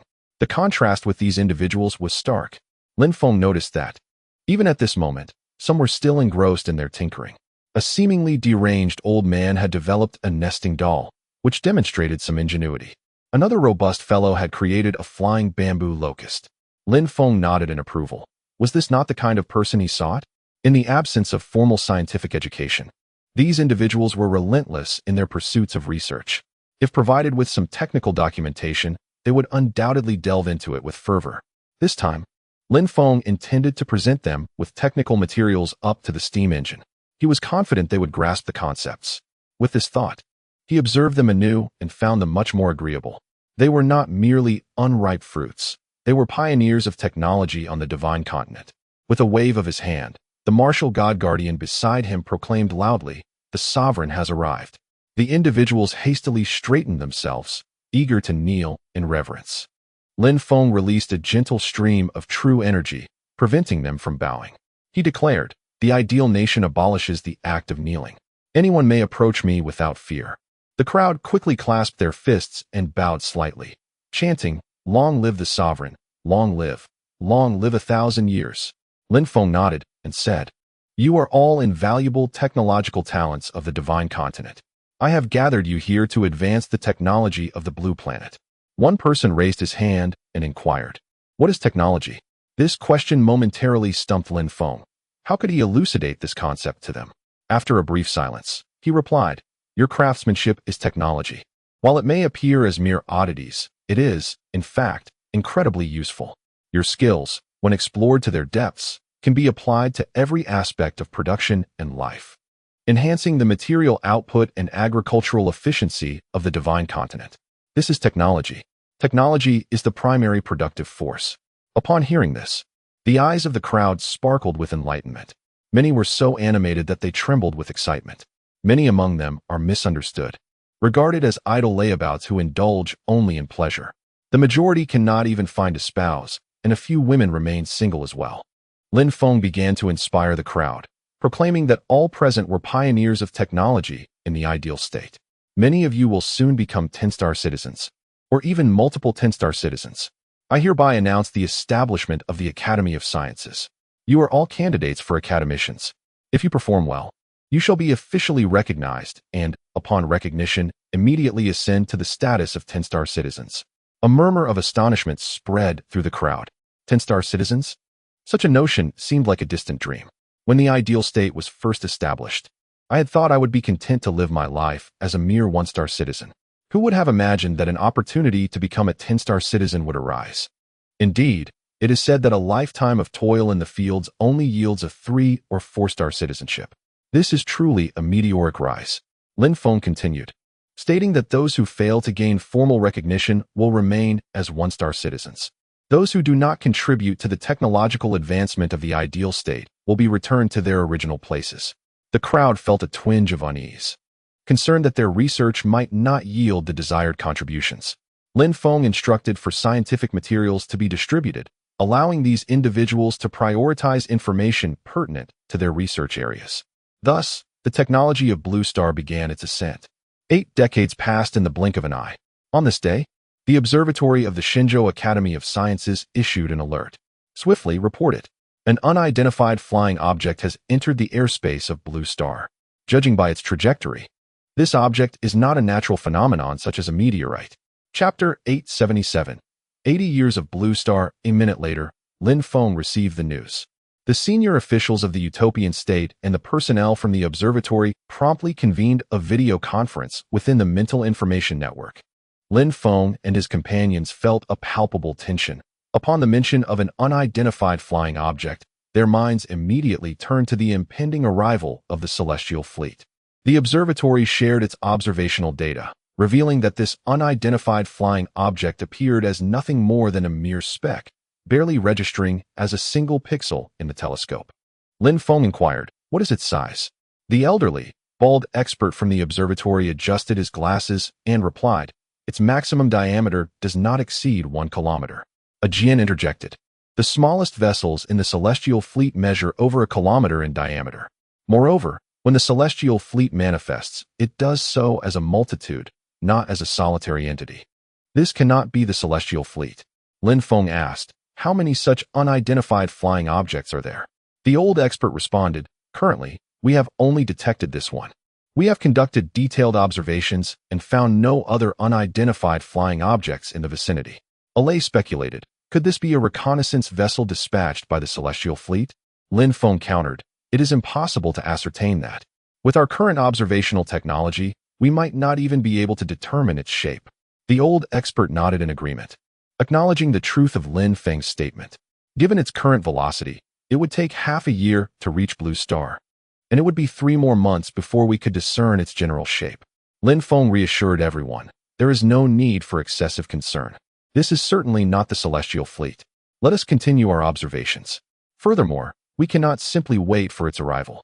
The space agency should devise a plan to conduct a cosmic voyage to investigate it." The director of the space agency affirmed, "We will begin formulating a plan immediately."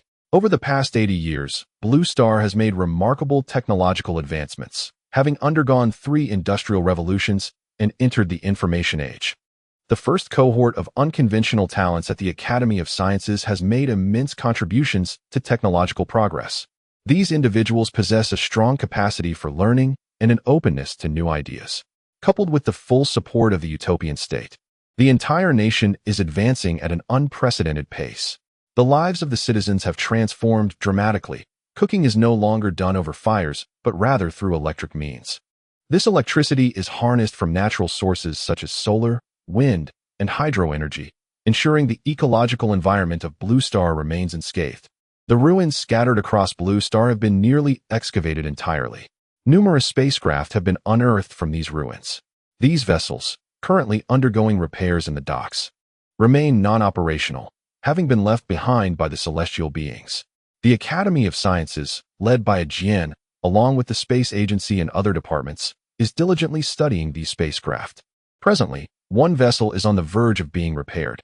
Following the incident involving the unidentified flying object, all departments have been working tirelessly to restore this spacecraft. Lin Feng is quite satisfied with the progress made over the past 80 years. The martial arts sector has experienced rapid development. Every gifted martial artist on Blue Star has been discovered, and none have been overlooked. Martial arts masters have emerged in an explosive manner, supplying the realm of Taishu with 1 million master warriors. The advancements in technology have surpassed the expectations of societal customs. The various continents and the deep sea maintain close connections with Taishu, fostering an environment of mutual learning and collaboration, resulting in rapid progress from diverse perspectives. Additionally, the people of Shenzhou have adapted to this accelerated pace of technological development. The design of a high welfare society and the Star Citizen system has proven to be remarkably successful. This high welfare society has not bred a generation of idlers. Rather, individuals are liberated from concerns regarding sustenance, housing, and healthcare, allowing them to pursue loftier aspirations. Some delve into cultural studies, while others engage in scientific research, culminating in an abundance of talent emerging from Blue Star. Through information networks, individuals connect with others from different continents, and these encounters have prompted grand maritime expeditions, leading to rapid advancements in shipping and navigation technology. On Blue Star, as long as one possesses ideals that hold utility, they may apply to the Ministry of Resources for technical and material support. The inhabitants of Blue Star have gained profound insights into the essence of an ideal state. The Star Citizen system has also flourished remarkably. The policy allowing citizens to transfer half of their star rating to their descendants not only fulfills the desire for hereditary succession, but also prevents the emergence of entrenched interests. A 10-star citizen passing their status to a child results in a 5-star rating. Should the child lack ambition, a subsequent transfer reduces it to 2 stars, ultimately leading to a status of commoner upon further transfer. Lin Feng's children have all matured. De Beos has entered the Ministry of Commerce. Bao is engaged in cultural fashion, and the gourmand Sanbao has joined the Ministry of Agriculture, specializing in culinary studies. The martial arts enthusiast, Siba, has diligently trained to attain the master realm and has ventured into Taishu to hunt demons. Xiaoya has entered the medical system. Lin Feng's adopted son, Zhang Fengye, has also joined Taishu. The other adopted sons of Lin Feng have all become master warriors. Shenzhou is abundant in talent, and Lin Feng's children do not stand out as the most exceptional in their respective departments. He does not impose their ascension to power. Instead, he entrusts crucial positions across various departments to those who demonstrate the highest loyalty and capability towards the nation. With the children having departed, Zhou Chunlan has found leisure and has become enamored with the art of divination practiced by celestial beings, dedicating decades to her studies with notable success. Regarding the recent incident involving unidentified flying objects, Lin Feng initially contemplated seeking Zhou Chunlan's assistance in divination. However, upon reflection, he refrained from doing so. If divination proves inaccurate, it is inconsequential. Yet, if it is accurate, one must inevitably pay a price. As a loving husband, he chose not to involve her. Following the conclusion of a meeting, Lin Feng visited the Aerospace Center of Shenzhou. The personnel at the space agency were diligently engaged in research surrounding a spacecraft measuring 1,500 meters in length. Upon Lin Feng's arrival, all staff members respectfully saluted him before returning to their tasks. The director of the space agency approached to welcome Lin Feng. This director, appearing to be in his 30s and exuding an extraordinary demeanor, was once, 80 years prior, a lazy individual who would sit idly on the ground, picking at his feet and gazing at the sky. In truth, it is not indolence that characterizes him, but rather an infinite reverie towards the celestial expanse, dreaming of ascending to the heavens to behold the stars in all their splendor. The utopian realm afforded him the opportunity to realize his aspirations, unleashing a remarkable capacity for learning that propelled him ahead of all his peers, ultimately ascending to the esteemed position of director of the space agency. Moreover, even after attaining such a high office, he continued to pursue knowledge relentlessly.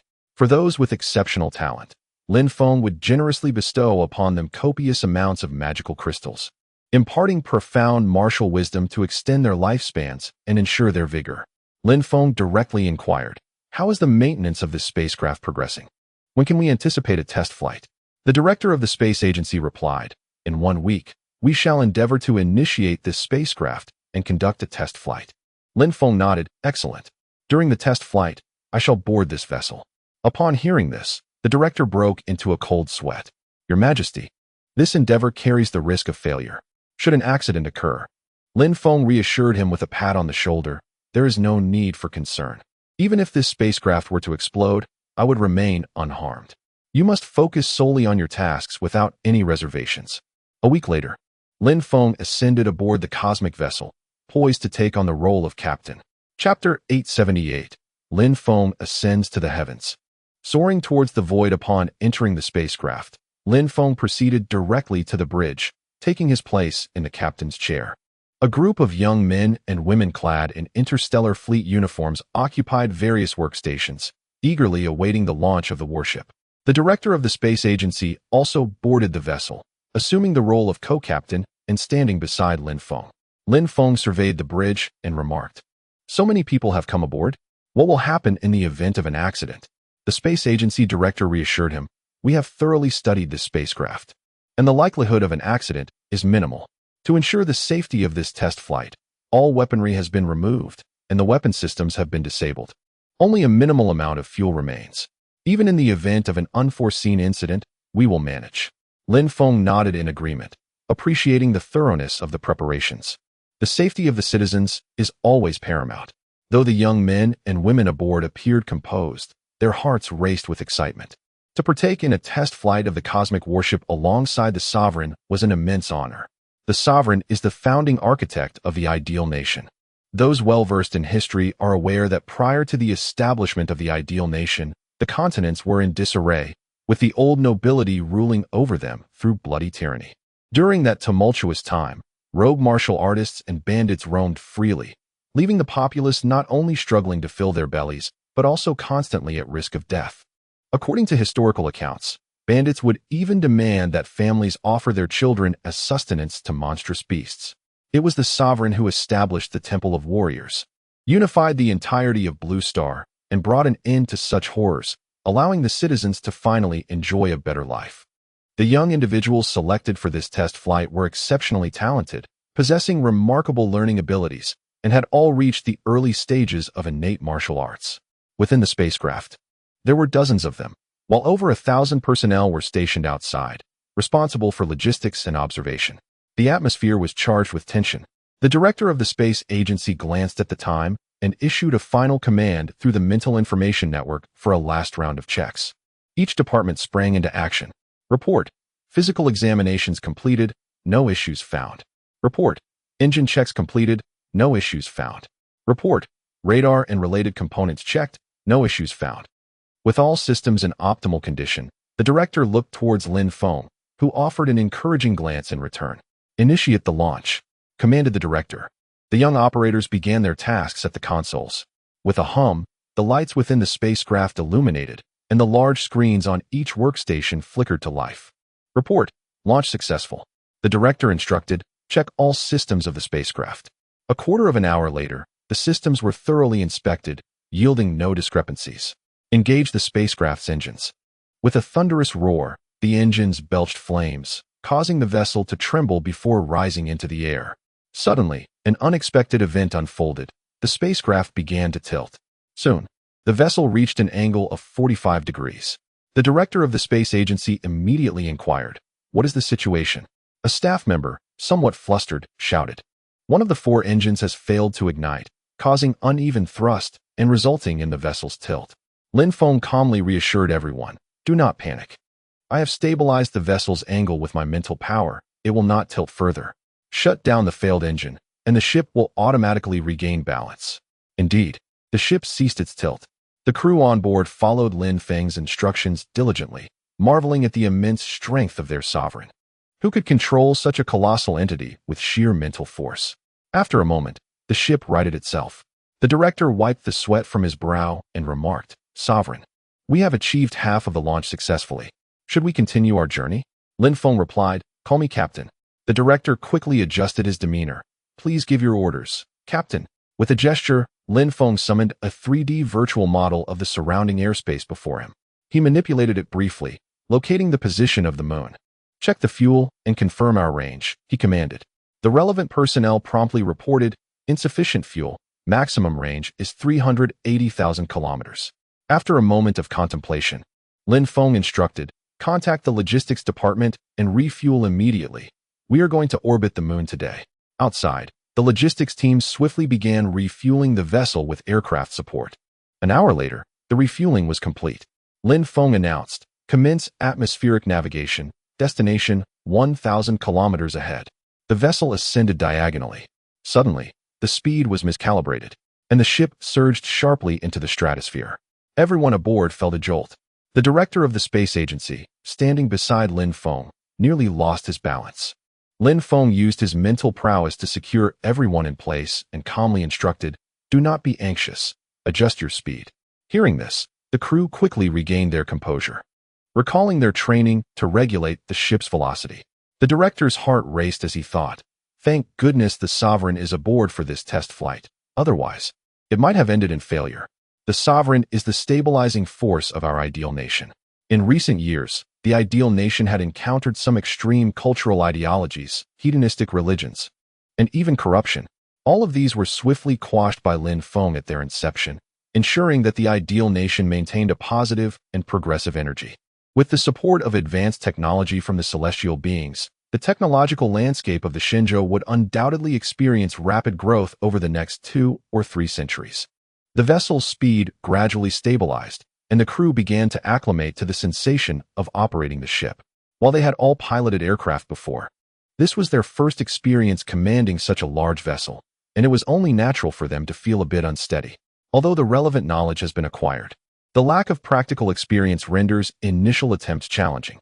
This voyage is of paramount importance to them.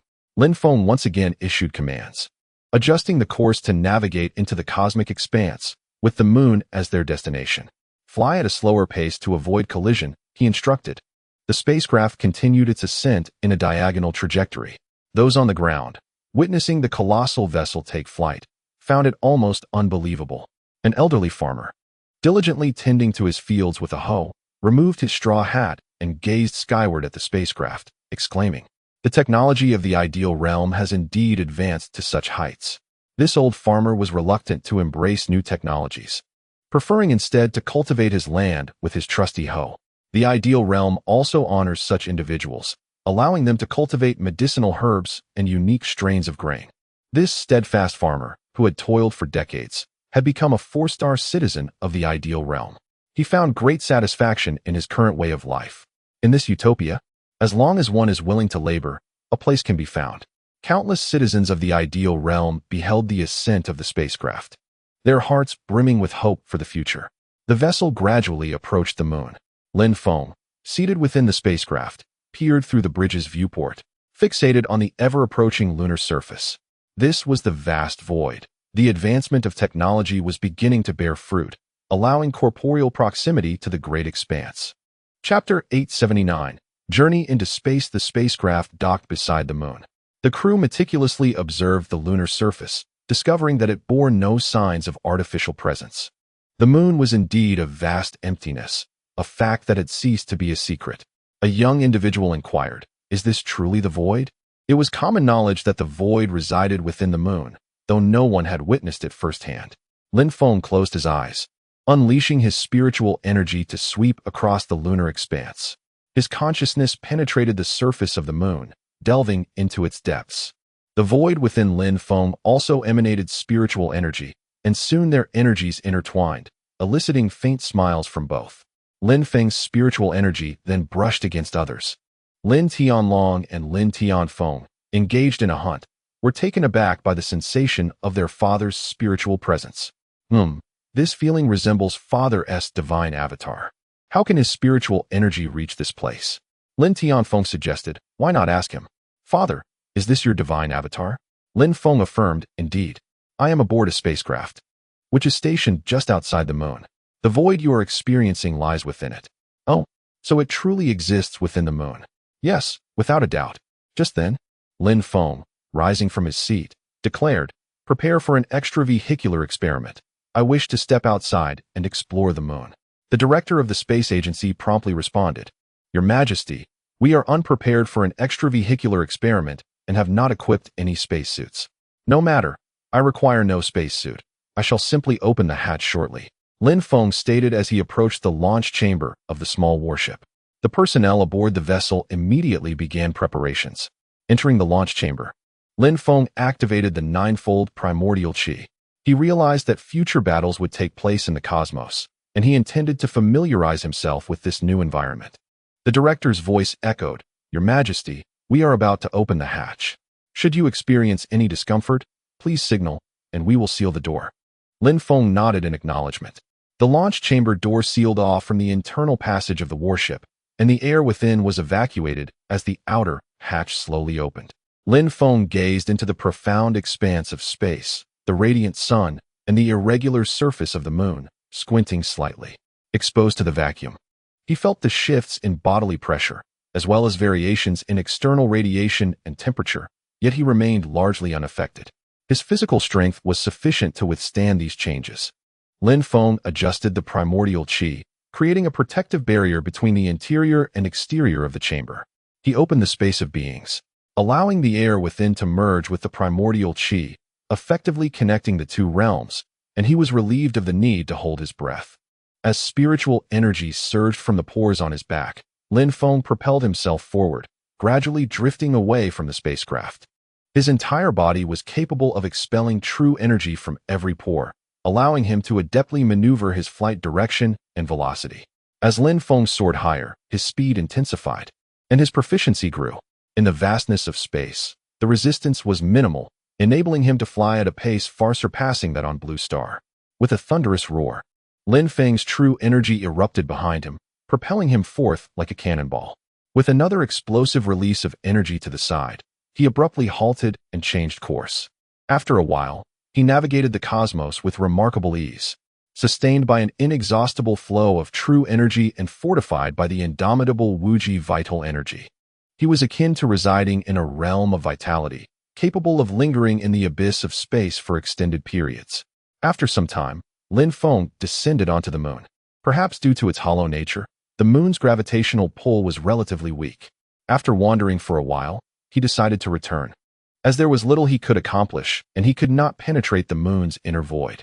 Should the moon be breached, the air within would dissipate, endangering all who resided there. The mere capability of the spacecraft to approach the moon represented a significant advancement. In the event of future complications within the void, the spacecraft could be dispatched for rescue. With a resounding blast, Lin Feng unleashed his true energy beneath him, propelling himself back into the cosmos. He easily broke free from the moon's gravity and returned to the spacecraft. Settling back into the captain's chair, Lin Feng transferred command to the head of the space agency. The director conducted several flight experiments before ordering a return. Upon the spacecraft's landing at the space base, the personnel rushed towards it, applauding in jubilation. Despite minor setbacks during this flight experiment, the results exceeded expectations.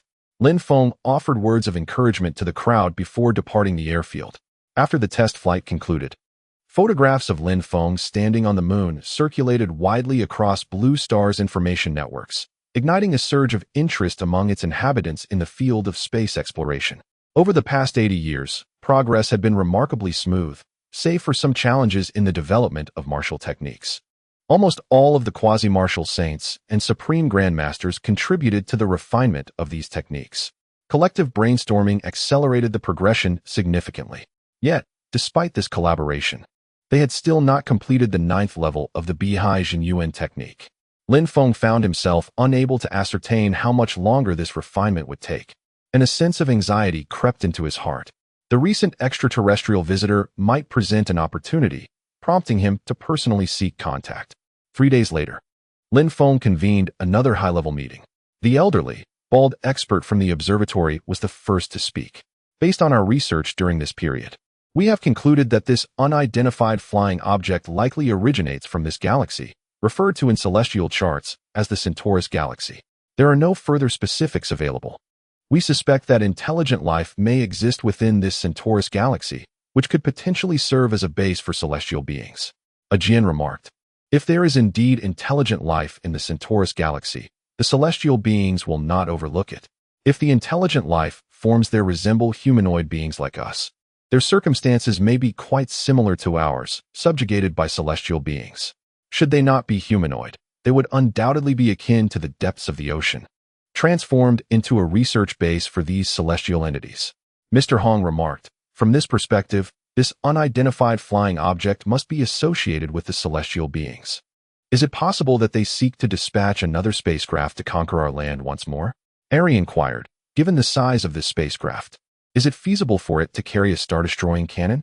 The group of experts collectively shook their heads. It is impossible. The star-destroying cannon is colossal, with a terrifying energy consumption. The energy expended by a single shot is no less than 1,000 cubic units. This spacecraft, with a maximum diameter of merely 1,000 meters, cannot possibly accommodate such weaponry. This is something we can be assured of. Lin Feng pondered for a moment before stating, we are fundamentally unable to ascertain the intentions of this spacecraft. Even a small vessel may possess weapons of mass destruction.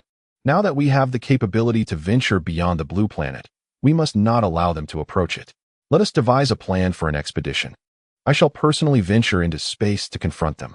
Chapter 880.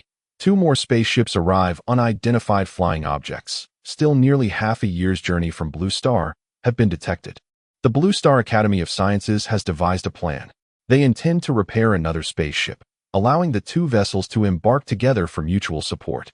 The launch is scheduled for 1 month from now, during which extensive experiments will be conducted particularly focusing on weaponry and defense systems. Given the high probability that these unidentified objects are hostile, the warships must possess formidable offensive capabilities. The military, along with the Aerospace Agency and other relevant departments, operates continuously, 24 hours a day. Furthermore, a new military branch, named the Sky and Space Force, has been established. This force has been separated from the Air Force, enabling its personnel to operate aboard warships and even engage in combat in the vastness of space. Currently, the Sky and Space Force comprises merely 200 personnel, but it is anticipated to grow swiftly in the future. This voyage is likely to encounter conflict, prompting the decision to dispatch two avatars. The Blood Sea Avatar and the Evil Energy Avatar will each board one of the spaceships, ensuring the safety of their subordinates in the event of unforeseen circumstances. These avatars can transport their followers to the realm of beings. Over the years, Lin Feng has hunted countless demons, and the demon sword mark has granted him numerous breakthroughs. He has upgraded both his storage and the realm of beings to vast expanses, each with a diameter exceeding 1,000,000 meters, accommodating even a warship with ease. To prepare for any eventuality, the Aerospace Agency has secretly repaired a small spaceship and entrusted it to Lin Feng. He has stored this small vessel within his storage space, ready to be deployed should both larger ships be compromised. As the months swiftly passed, all preparations were complete. Lin Feng, accompanied by a cadre of experts and the 200 members of the Sky and Space Force, boarded the spaceship. He chose not to bring any other martial arts experts, as those from the Shinjo are all at the master level and would be limited in their combat effectiveness in space. The risks associated with this inaugural long-distance space voyage are considerable. Regardless of whether they return, the participants will see their citizenship level elevated by at least 10 stars after this endeavor. The upper echelons of Blue Star, along with Lin Feng's family, gathered at the spaceport to bid farewell. This event marks a significant milestone following the establishment of the ideal state, with the sovereign, Lin Feng, deploying two avatars for the mission. Zhou Chunlan smiled as she advised Lin Feng, "Be cautious on your journey and take care of yourself. I have divined your fate. There will be surprises, but no dangers." Lin Feng replied, "In the future, there will be no need for such divinations for minor matters, lest it deplete your lifespan." Zhou Chunlan nodded with a smile. Zhang Xiaoyu approached and said, "Lin Feng, why not take me along? It would be good for us brothers to look out for each other." Lin Feng placed an arm around Zhang Xiaoyu's shoulder. "No need. Just take good care of our home. Your abilities would not be fully realized in a space battle. Rest assured, nothing will go awry this time." Over the years, Lin Feng has elevated all his avatars to the martial sovereign realm. He is confident that as long as he does not encounter a supreme being, he will not falter. Mr. Hong approached, his face etched with concern. "Xiao Feng, are these spacecraft reliable? If something were to go awry in the cosmos, how would your doppelganger return?" Lin Feng communicated mentally with Mr. Hong. "Rest assured, my storage space contains a backup spacecraft. Moreover, I have tested it. Even without relying on the spacecraft, I can soar through the vastness of space at high speeds. My living space is equipped with air, and my storage space is filled with an abundance of food and water. This journey is foolproof." Mr. Hong nodded repeatedly. "That's good. That's good." Under the watchful gaze of everyone, the spacecraft ascended slowly, accelerating away from Blue Star's gravitational pull, vanishing from sight as it entered the cosmos. The space agency closely monitored the status of the two spacecraft, while simultaneously repairing others. There were 6 similar vessels still on Blue Star. Various departments of the ideal state formed a task force, attempting to replicate the spacecraft left behind by the celestial beings. After Lin Feng's 2 spacecraft ventured into space, they headed towards an unidentified flying object, expected to encounter it in 3 months. The Air and Space Army aboard the spacecraft consisted predominantly of young masters, possessing remarkable learning capabilities. They operated the spacecraft while diligently acquiring and summarizing experiences. From time to time, Lin Feng would offer them insights into martial arts, even imparting profound teachings, making the journey quite enriching.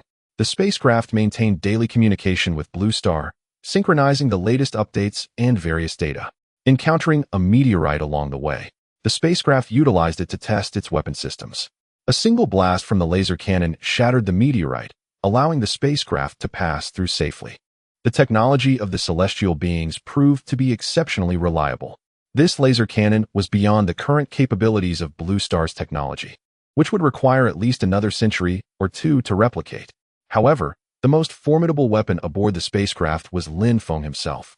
In the event of conflict, he could envelop the entire vessel in his psychic field. His malevolent energy doppelganger possessed even greater combat prowess in the cosmos. His dark energy allowed for swifter travel through space, ensnaring enemies who could not escape, and even corroding warships. A month into their flight, the crew turned back to gaze at Blue Star, now transformed into a mere speck of light. After 2 months, it had become invisible to the naked eye.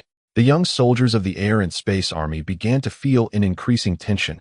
After all, none had ventured so far from home before. They might very well be the first Blue Star inhabitants to travel such a distance. Lin Feng reassured them, "Do not worry. Even if the spacecraft were to fail, I can safely bring you back." The crew quickly responded, "Thank you, Your Majesty. We appreciate your concern. Your word is as solid as gold, and we trust you will bring us back." Upon hearing Lin Feng's words, the crew felt a sense of relief. However, 2.5 months into the journey, an unexpected situation arose. The esteemed experts at the observatory initiated a video conference. "Sire, there is troubling news. Behind that spacecraft, 2 even larger vessels have emerged, each boasting a diameter of 10,000 meters. They are far beyond our capabilities to confront. We strongly advise your immediate return." Another expert interjected, stating, "Such colossal ships undoubtedly possess formidable weaponry. They could effortlessly obliterate our 2 vessels. Sire, it is prudent for you to return at once." Lin Feng furrowed his brow. Having ventured this far, he was reluctant to abandon their efforts. He inquired, "Why have 2 additional ships appeared? Will we encounter all 3 vessels simultaneously?" The relevant expert promptly responded, "The 2 new ships differ significantly from the first. They may be pursuing the initial vessel, or perhaps they have come to offer reinforcement upon discovering your presence. At this moment, we cannot ascertain with precision. We shall continue our journey for a while longer. Should the first ship decelerate, it would indicate that the 2 following are indeed reinforcements. Conversely, if the first vessel maintains or even accelerates its speed, it suggests that the 2 ships are in pursuit. If the first vessel does not slow down, you will first make contact with it." After pondering the situation, Lin Feng declared, "Then let us proceed. We shall observe the reaction of the first spacecraft." Chapter 881. The unexpected visitors from beyond. Lin Feng once again commanded 2 spacecraft, advancing forward for 3 days. As the first spacecraft approached, it not only failed to decelerate, but, in fact, accelerated. The senior officials of the ideal state promptly convened a meeting. An expert from the observatory remarked, "The acceleration of the first spacecraft indicates that the 2 following vessels are likely in pursuit." Another seasoned expert interjected, "It is also possible that the first ship has detected our presence and believes it can easily handle us on its own. We cannot merely judge a warship's combat capability by its size. What if their technological advancements surpass ours?" One individual resolutely stated, "That's impossible. According to the technological data left by the Celestials, the pace of technological advancement across civilizations tends to slow down, eventually approaching a bottleneck. Only the Cosmic Human Alliance has managed to transcend this limitation. With the speed of these 3 spacecraft, their technological level appears comparable to that of the Celestials, and it is quite possible that they are utilizing celestial technology." Mr. Hong pondered for a moment and then said, "This spacecraft must have detected ours several days ago, but did not accelerate until the 2 others appeared behind it. This suggests that the newly emerged vessels are likely in pursuit." A group of experts whispered among themselves, and ultimately concluded that there is a 60% chance that the 2 ships trailing are indeed pursuing the first one. At the current speed, the 2 vessels from Blue Star will encounter the first spacecraft in 8 days and the 2 following ships in 10 days. Lin Feng issued the command to continue advancing. On the 8th day, Lin Feng exited his ship and propelled himself toward the approaching spacecraft using only his physical form.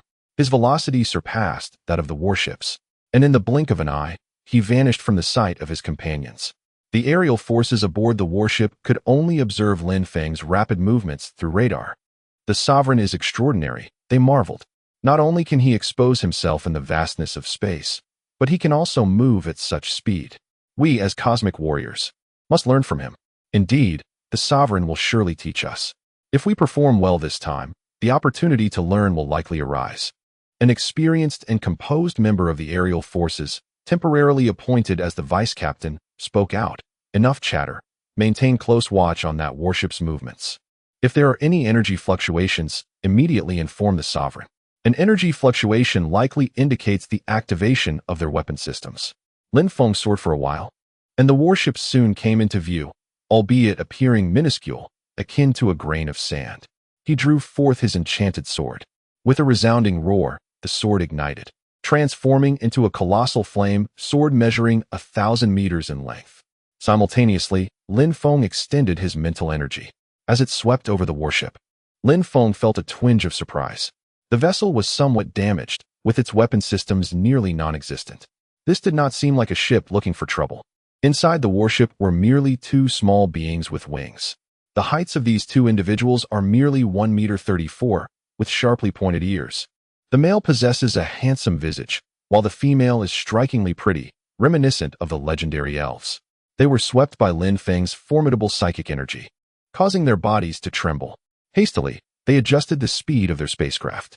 Through his mental prowess, Lin Feng inquired, "Who are you? Why have you come to Blue Star?" The information conveyed through his psychic force was not in words, but rather as intuitive concepts comprehensible to the mind. Any sentient being capable of thought could grasp it.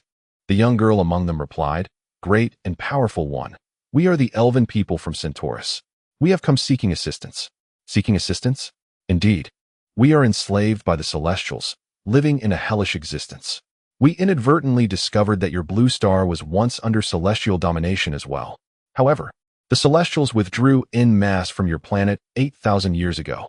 You either succumbed to total subjugation like us or triumphed in a war against the Celestials. Thus, we have come, clinging to a sliver of hope for salvation." The weight of this revelation took Lin Feng some time to process.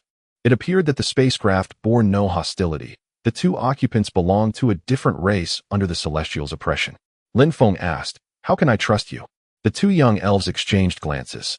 The older of the two, a young girl, said, "Great and powerful one, we are at our wits' end. We are willing to accept the psychic mark and to undergo soul-searching." "Very well." Lin Feng implanted the psychic mark upon them, and they offered no resistance. Following this, he proceeded to delve into their memories. They identified themselves as the elven people, inhabiting a planet resplendent with lush vegetation. The elven community coexisted harmoniously with flora and fauna, ruled by the elven kingdom that governed the entirety of Centaurus. They revered nature, possessing a rudimentary level of technology akin to that of ancient Blue Star. The mightiest among them were comparable to the pinnacle of terrestrial martial artists. Subsequently, a demon appeared on Centaurus, inflicting grave casualties upon the elven people. It was during this time that the Celestials emerged, expressing their willingness to aid in the development of martial arts to combat the demons. This narrative mirrored that of the terrestrial realm. Thereafter, the Celestials established bases on Centaurus and disseminated martial arts among the elven people.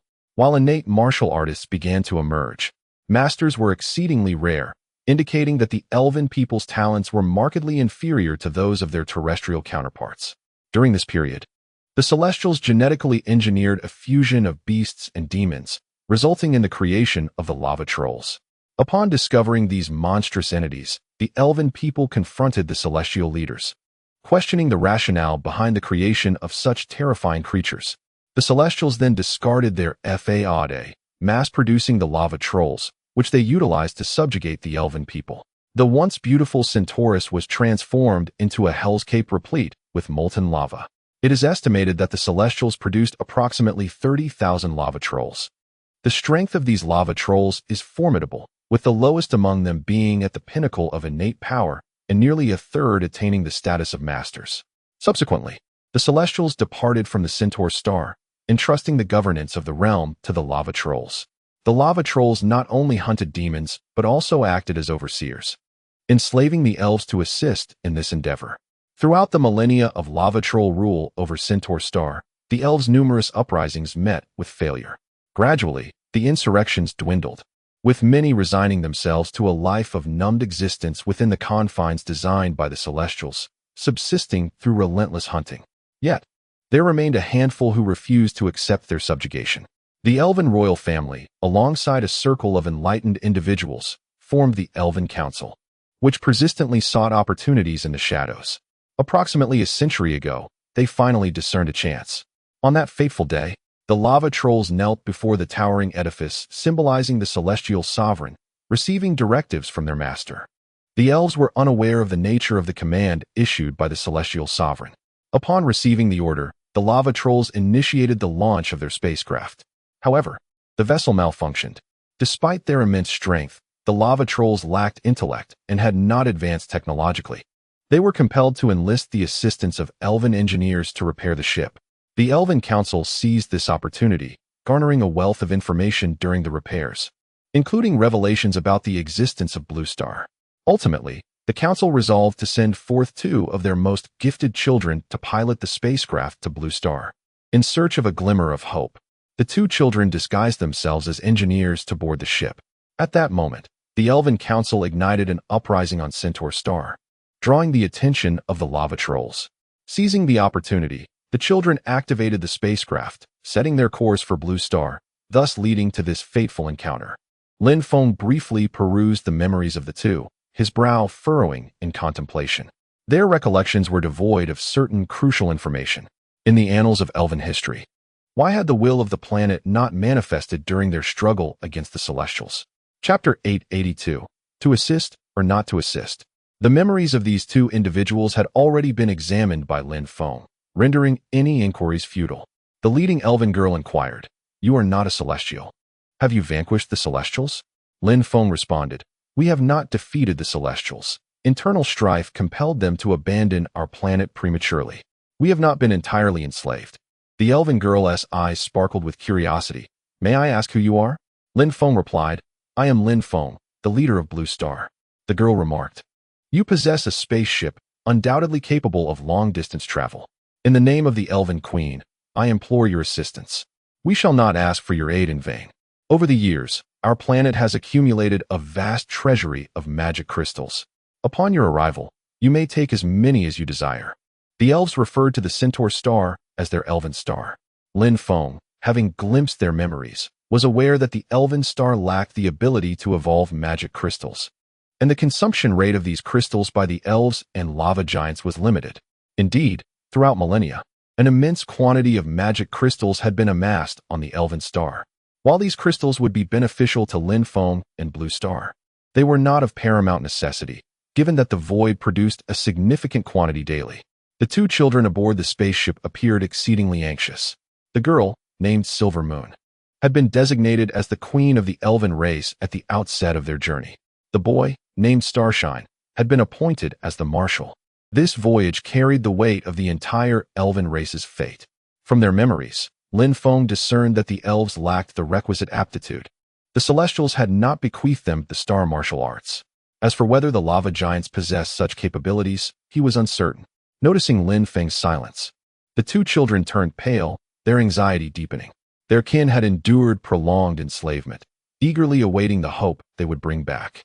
Their successful escape from the Elven Star had cost countless lives. Should their plea for aid fail, not only would they face death at the hands of the pursuing lava giants, but their people's hope would also be extinguished. Silver Moon, biting her lip, declared, "Great leader of Blue Star, to demonstrate our sincerity, we could unite through marriage. I would be willing to marry you." Upon hearing this, Starshine clenched his fists, his knuckles whitening with tension. Lin Feng observed their expressions intently and replied, "Allow me to contemplate this." With that, he initiated a video conference, sharing the situation with the others.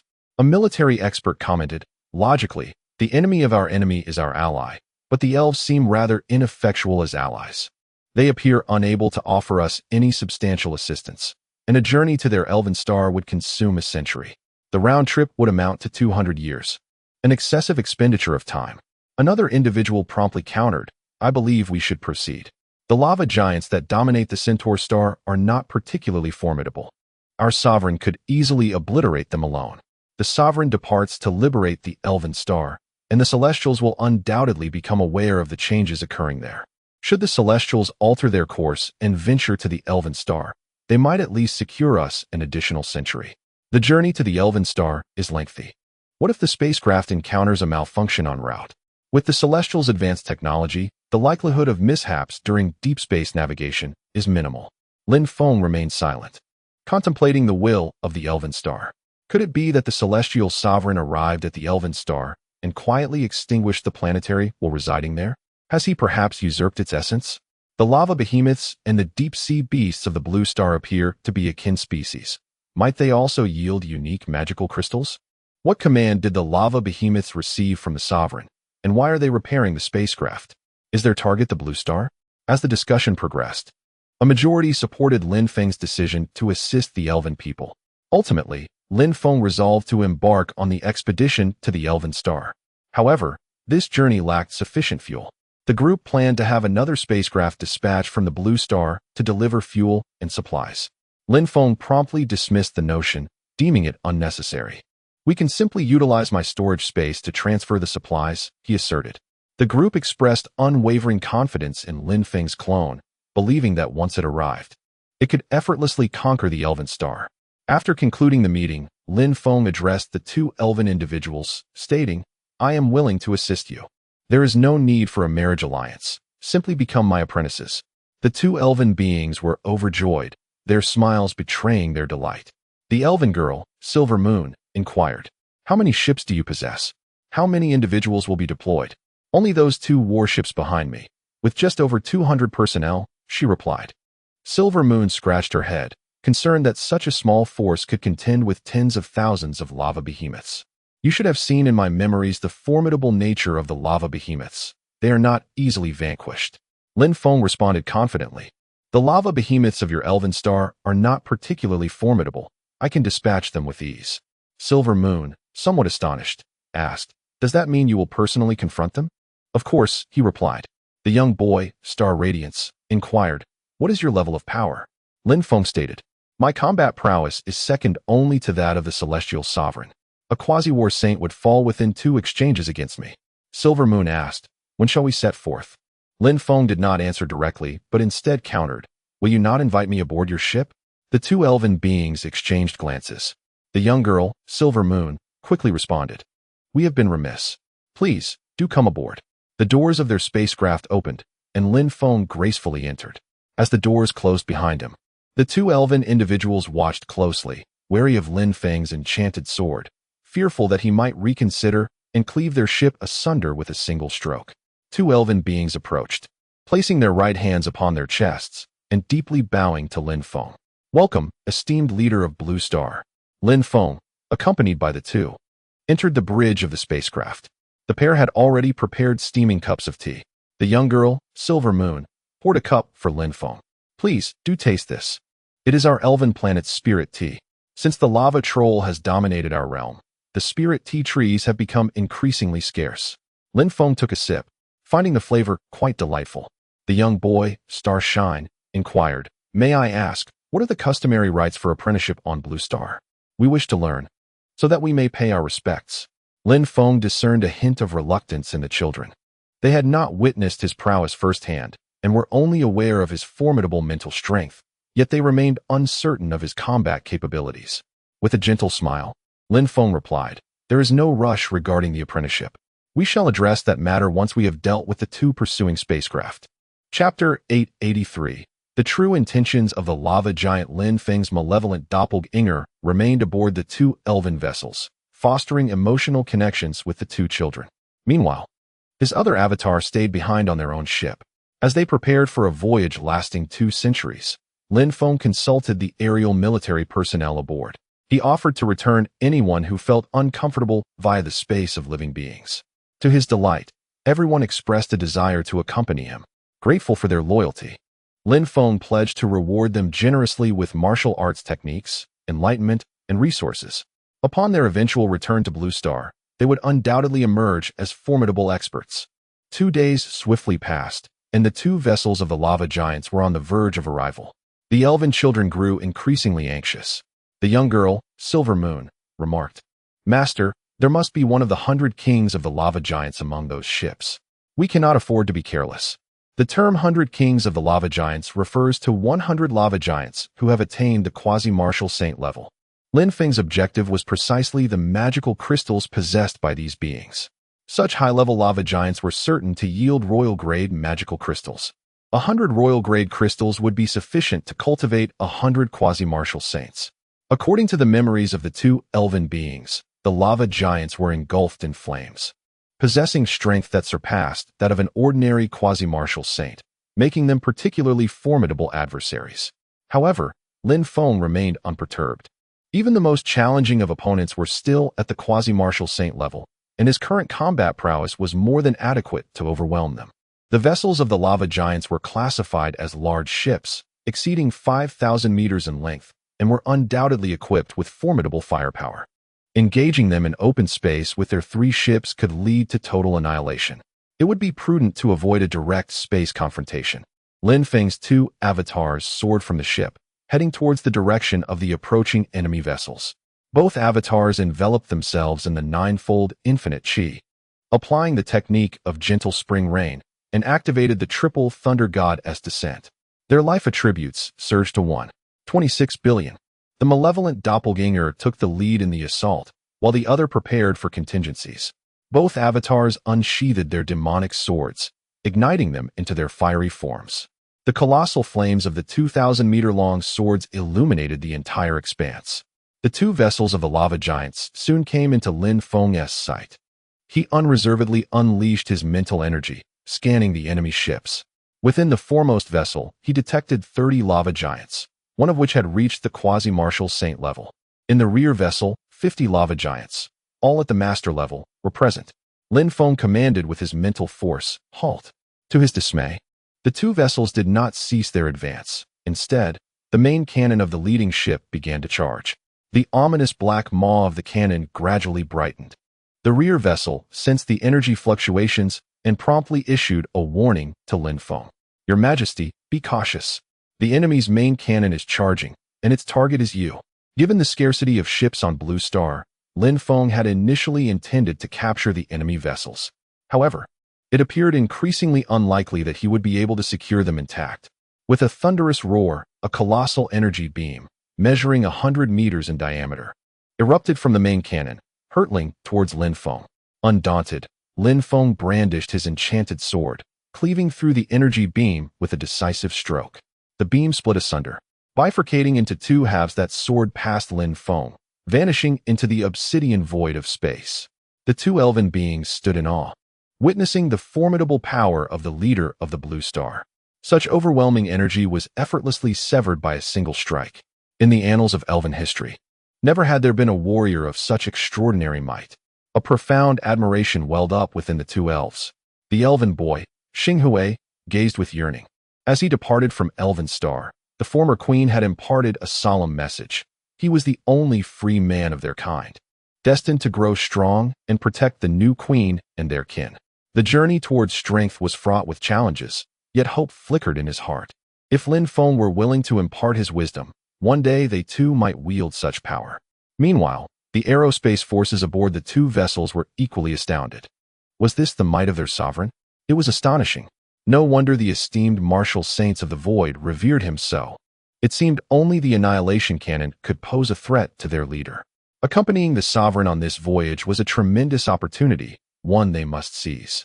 At that moment, the 2 ships received a communication request from the elven vessel.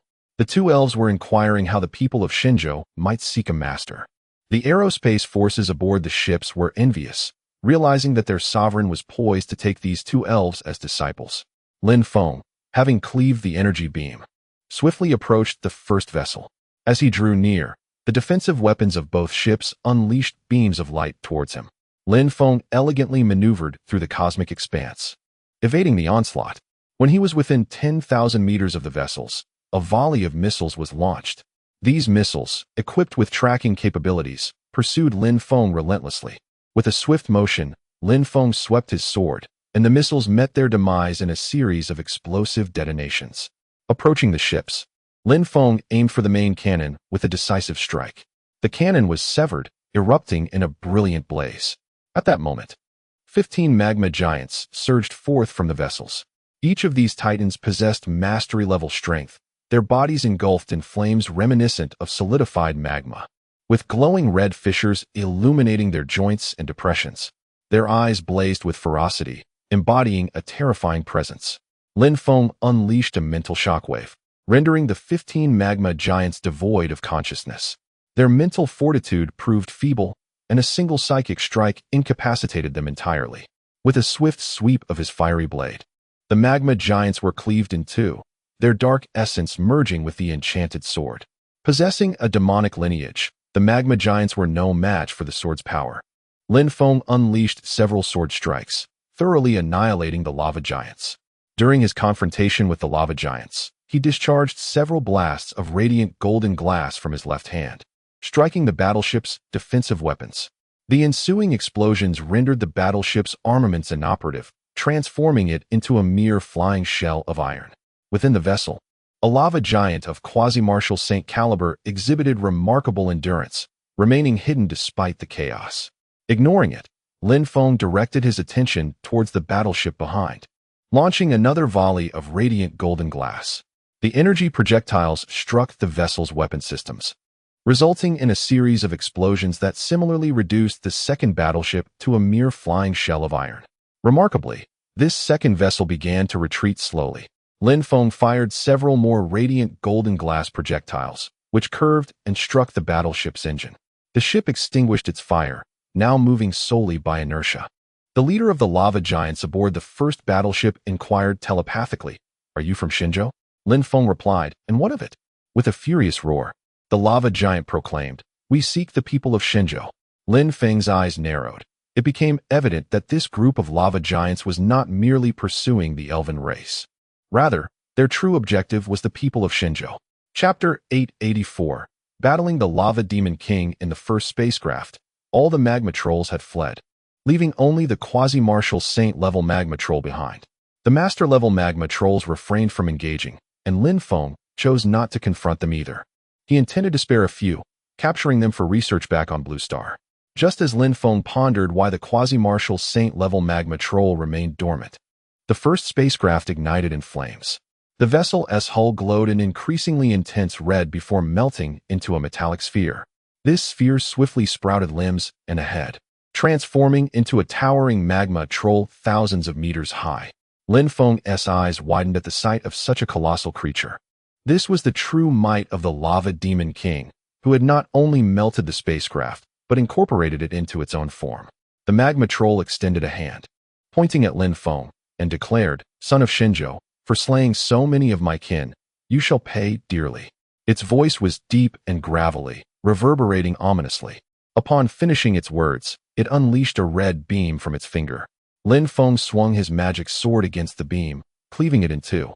The severed halves cooled and solidified into metallic columns, floating beside him. With a swift motion, Lin Feng sent one of these columns, measuring several meters in diameter, hurtling towards the Lava Demon King. Upon impact, the Lava Demon King was struck, and a red glow enveloped its body. The metallic column was absorbed, melting into its form. Lin Feng retaliated with a powerful sword strike. A sword aura, extending 1,000 meters, struck the magma troll. With a thunderous roar, a gash over 1,000 meters long opened on the troll's body, spewing forth a torrent of red, magma-like substance. This ejected material rapidly cooled, transforming into stones and lava. The magma troll staggered back, its wound exuding a pulling force that drew the spilled substance back into itself, seemingly restoring its form. However, Lin Feng detected that its breathing had grown labored, and its energy was waning. "You are weak, Shenzhou man," the magma troll taunted. "You cannot kill me." "Oh, is that so? Then allow me to unleash a few more strikes," Lin Feng replied, activating the 6th level of Thunder Goddess Descent. His aura surging as his life attribute reached 2.52 billion. The magma troll sensed this shift in power, its pupils narrowing in confusion. Why had this human suddenly grown so formidable? Lin Feng's overwhelming presence reminded it of the celestial sovereign, an indomitable being. With a flurry of swift strikes, Lin Feng unleashed his 3 most powerful sword attacks. The devastating sword energy shredded the magma troll's body. The troll screamed in agony, disintegrating into a pile of debris.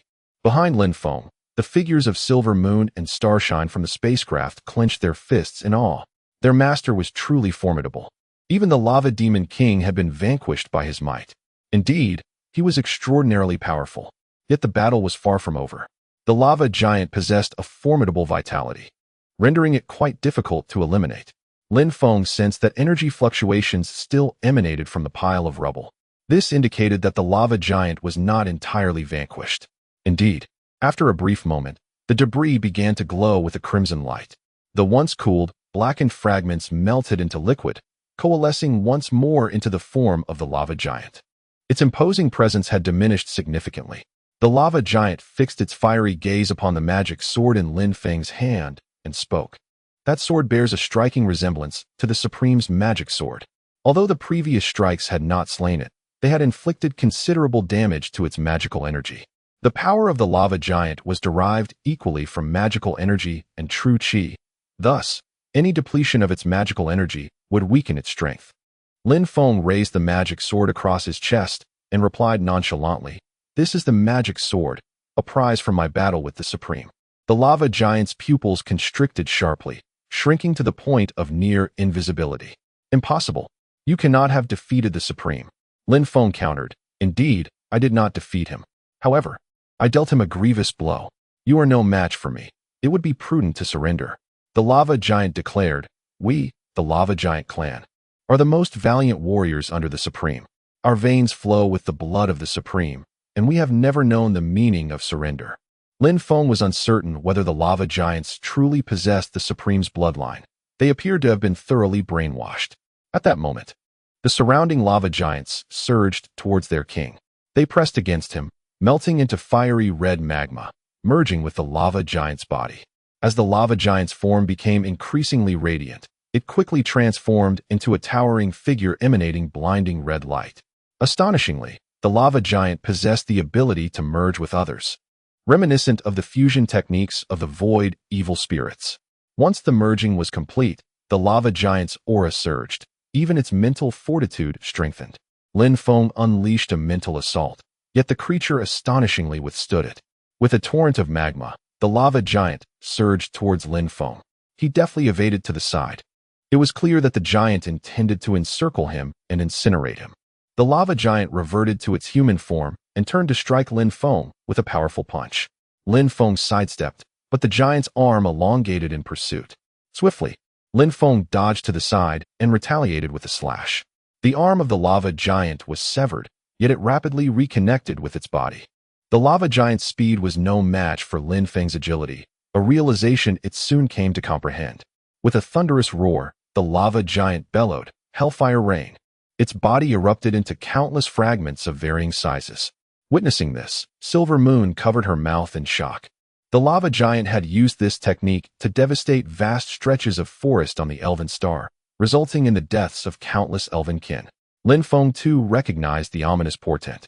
The fragments shattered from the lava giant remained ablaze, each piece ignited with fierce flames. These shards rained down like a tempest of fire, hurtling towards Lin Feng with relentless ferocity. The sheer volume was overwhelming, leaving no room for evasion.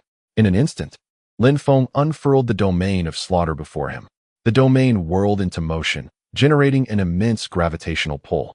The fragments that ventured into this realm were drawn inexorably to its center, rendered immobile and powerless to advance.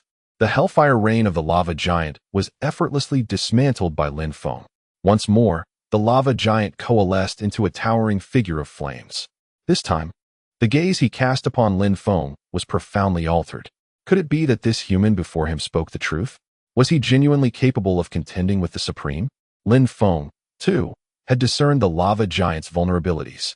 He surmised that to vanquish this foe, a prolonged assault would likely deplete its strength. Yet, this approach promised to be cumbersome. With a surge of dark energy coalescing in his palm, Lin Feng gestured, sending the malevolent force forth. Perhaps, this dark energy would yield unforeseen consequences. Chapter 885. Come, I await you with a mere wave of his hand. Lin Feng unleashed a malevolent energy missile towards the Lava Troll King. In comparison to the colossal frame of the Lava Troll King, the missile appeared almost insignificant. Initially, the Lava Troll King paid it no heed. However, as the missile approached, he was suddenly engulfed by an overwhelming sense of existential peril, a dread far more intense than any blow from a demonic sword. In an instant, a fiery shield materialized before him.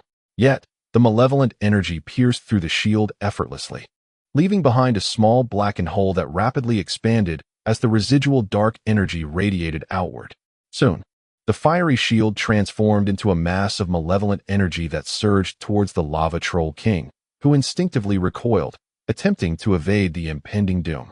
However, ensnared within Lin Feng's domain of slaughter, his movement was severely hindered.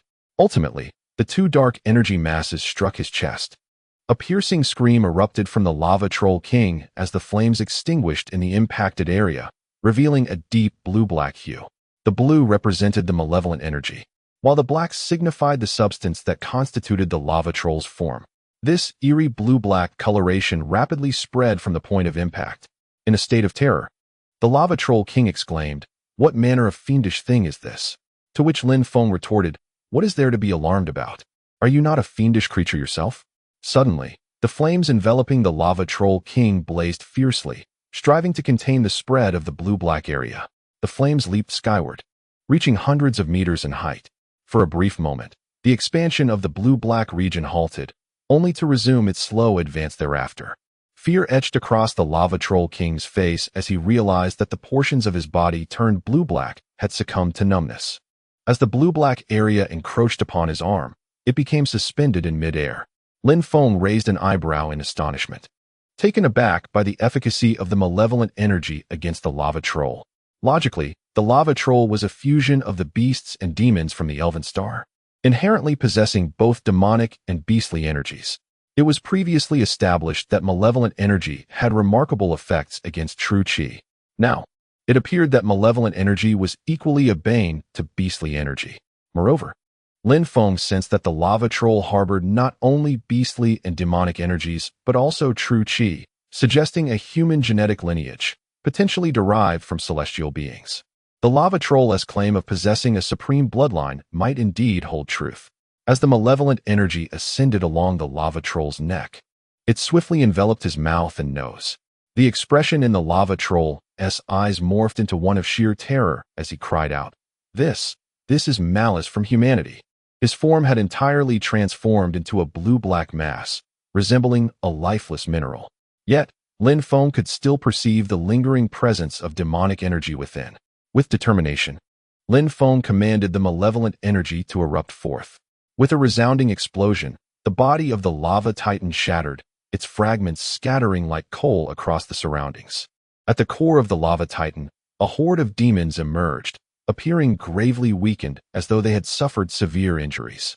Among this assembly of demons stood a regal demon, unmistakably of higher rank. Lin Feng quickly deduced the situation.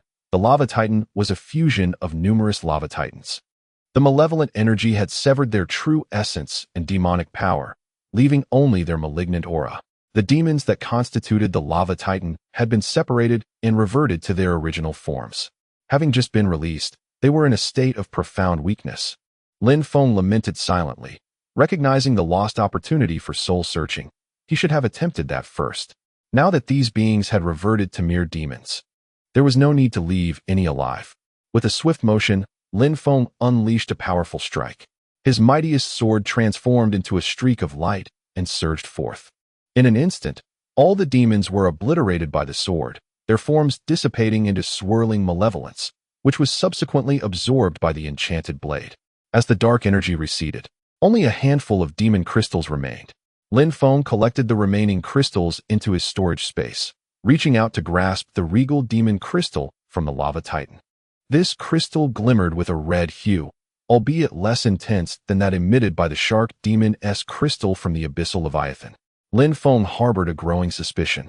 It seemed the celestial beings were utilizing these life forms to manufacture special demon crystals. Their cunning was evident as they orchestrated demons to hunt their own kind. The lava titans, in essence, were demons as well. Lin Feng stored the regal crystal in his space. Witnessing the complete annihilation of the lava titan, the elven figures Mingwei and Xinghui gaped in awe. Their eyes sparkled with unbridled admiration. The lava titan had seemed an insurmountable foe for the elves. Since the emergence of the lava titans on the Elven Star, they had never succeeded in slaying a single one. Just moments ago, they had witnessed one fall before the leader of Blue Star. This lava titan had been relentlessly subdued by the leader throughout the battle. As the fight concluded, the high-ranking members of Blue Star and the aerospace forces aboard the two battleships behind them exhaled a collective sigh of relief, though a tinge of worry lingered. After all, they had never witnessed their leader combat in the cosmos before. Now it was clear that he retained formidable strength even in the universe. Lin Feng soared towards the second spacecraft of the Lava Titans, scanning the entire vessel with his mental prowess. Although the lights of the second ship were illuminated, it was empty, indicating that all the Lava Titans had emerged to engage in battle. Lin Feng entered the spacecraft through the hatch and made his way to the bridge. Suddenly, the large screen on the bridge flickered to life, revealing a Lava Titan lifting its head. Its eyes filled the entire screen as it recognized Lin Feng. The Lava Titan paused and inquired, "Blue Star person? What are you doing on the ship? Where are the others?" Lin Feng settled into the captain's chair, a smile gracing his lips as he replied, "What am I doing on the ship? Consider it for a moment, and the answer shall reveal itself." The 100 demons he refers to must indeed be the recently encountered Lava Giant Troll King. On the grand screen, the Lava Giant Troll's eyes blaze with fire. "Did you slay them? You shall pay dearly." Lin Feng remained unfazed. The Lava Giant Troll was known for its volatile temperament, frequently uttering threats of demise. Those who had proclaimed Lin Feng's death sentence were either subdued by him or had already met their end, with the sole exception being the Celestial Sovereign. The Lava Giant Troll King on the screen declared, "Prepare to be conquered." The most formidable warrior under the Sovereign's command, the valiant Lava Giant Troll, would soon tread upon the lands of Blue Star, bringing forth flames and magma. Lin Feng smirked. This band of lava giants was utterly irredeemable, thoroughly brainwashed. They were mere vessels for the celestial storage of magic crystals, yet they prided themselves, laboring for another's cause. It was a quintessential case of being sold out while still counting the profits for the seller. "Come forth, I await your arrival," Lin Feng proclaimed. Upon uttering these words, he deactivated the ship's communication system along with its other functions. He exited the vessel, stowing the entire ship within his storage space. The dark energy was the arch nemesis of the lava giants. No matter how many came, Lin Feng felt no fear. He eagerly anticipated their arrival, ready to hasten their journey to the afterlife. Chapter 886. Journey to the Elven Star in the Vastness of the Cosmos. Lin Feng stored the warship of the lava giant into his spatial inventory. On Blue Star, he promptly retrieved the vessel and placed it within the confines of the Academy of Sciences. The scientists on Blue Star immediately commenced their research. Such a large spacecraft was unprecedented in their domain, presenting immense value for study. Having accomplished this task, Lin Feng returned to the two elven beings' ship. Upon entering the cabin, the two elves reverently lifted their tea bowls and knelt on one knee before him. In unison, they proclaimed, "Master, we humbly beseech you to accept our veneration." Having witnessed Lin Feng effortlessly vanquish the lava giant, they were eager to learn his formidable skills and hastily sought to solidify their master-apprentice relationship. Lin Feng offered a gentle smile, first taking a sip from the tea bowl held by Yin, setting it aside before lifting the bowl offered by Xinghui. After savoring a sip of tea, he said, "Rise. You shall first be my registered disciples, and should you achieve success in your endeavors, you may then become formal disciples." "Yes, master," they replied, standing respectfully beside Lin Feng. Yin inquired, "Master, what shall we do now? Shall we proceed to the Elven Star?" Lin Feng surveyed the two and asked, "Would you like to see Blue Star?" The two children exchanged glances, their eyes shimmering with both curiosity and longing. After a moment's hesitation, Yin remarked, "Might that not be too time-consuming? It will take us over 3 months to reach Blue Star, making the round trip over half a year. Compared to visiting Blue Star, we are more eager to rescue our kin swiftly." Lin Feng reassured them. "It will not be a hindrance. I possess spatial abilities that will allow me to transport you directly to Blue Star and return you to the ship at any moment." He realized that his storage space in the realm of living beings held greater significance in the cosmos, functioning as a means of spatial communication. Both spaces could disregard distance, allowing for the placement and retrieval of items. Upon hearing this, Yin immediately urged, "In that case, Master, please take us to Blue Star." Lin Feng nodded slightly, saying, "Then let us set sail. Our destination is the Elven Star." The two immediately maneuvered the ship, adjusting their course toward the Elven Star, the two ships trailing behind. Upon receiving Lin Feng's command, also accelerated towards the same destination. Once the ship entered a stable cruising state, Lin Feng opened a spatial gate, inviting Inu and Xing Hui to step inside. As they crossed the threshold, Lin Feng's corporeal form on Blue Star released them. They found themselves in the midst of the Great Black Mountain, surrounded by lush forests. Elated, they fluttered their wings amidst the verdant foliage. "Master, this place is truly beautiful. I adore it here," exclaimed Inu. Xing Hui flew up to a tree and plucked a wild fruit, savoring it with delight. Delicious, absolutely delightful. The two elves experienced no discomfort on Blue Star, indicating that the living environments of the Elven Star and Blue Star were quite similar. However, the Elven Star had been ravaged by the lava giants, reduced to a hell's cape of molten rock. As the two young ones reveled in their surroundings, Sun Yu approached them. "Brother Feng, why do these two little ones have wings? Are they also magical beasts?" Sun Yu sensed the energy fluctuations and flew over to investigate, coincidentally catching sight of two sprites. Upon noticing Sun Yu's approach, the two sprites immediately darted to a distance like startled rabbits. Lin Feng placed a hand on Sun Yu's shoulder and remarked, "These are the sprites, hailing from the Sprite Star. They are my newly accepted disciples." "Oh, is that the Sprite Star you intend to visit?" As a high-ranking official of Blue Star, overseeing all magical beasts, Sun Yu was indeed aware of Lin Feng's impending journey to the Sprite Star. He glanced at Inu and Xing Hui and said, "Indeed, the sprites are quite beautiful and undeniably enchanting." With a friendly demeanor, Sun Yu waved at the two sprites. "Hello, allow me to introduce myself.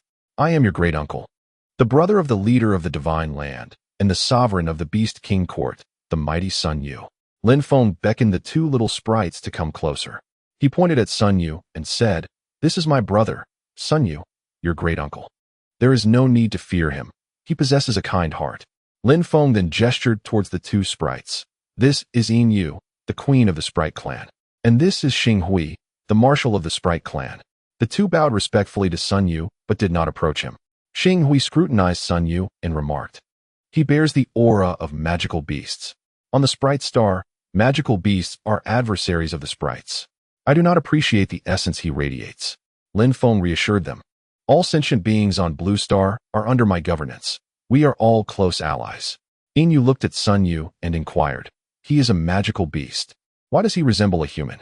Sun Yu transformed into a 1-meter-long dragon and explained, "Because I have yet to fully transform." Noticing the wild fruit in Xing Hui's hand, Sun Yu turned and flew into the distance, saying, "Wait for me a moment." Shortly thereafter, Sun Yu returned, holding two spirit fruits. He first offered one to Xing Hui. "You are Xing Hui, correct?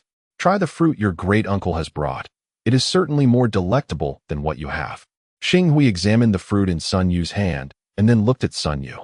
Sun Yu forced a smile on his dragon face, attempting to appear harmless.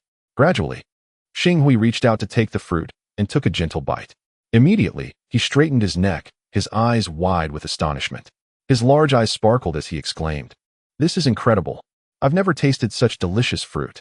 When they were born, there were hardly any forests left on the Sprite Star, and the fruits produced were quite ordinary.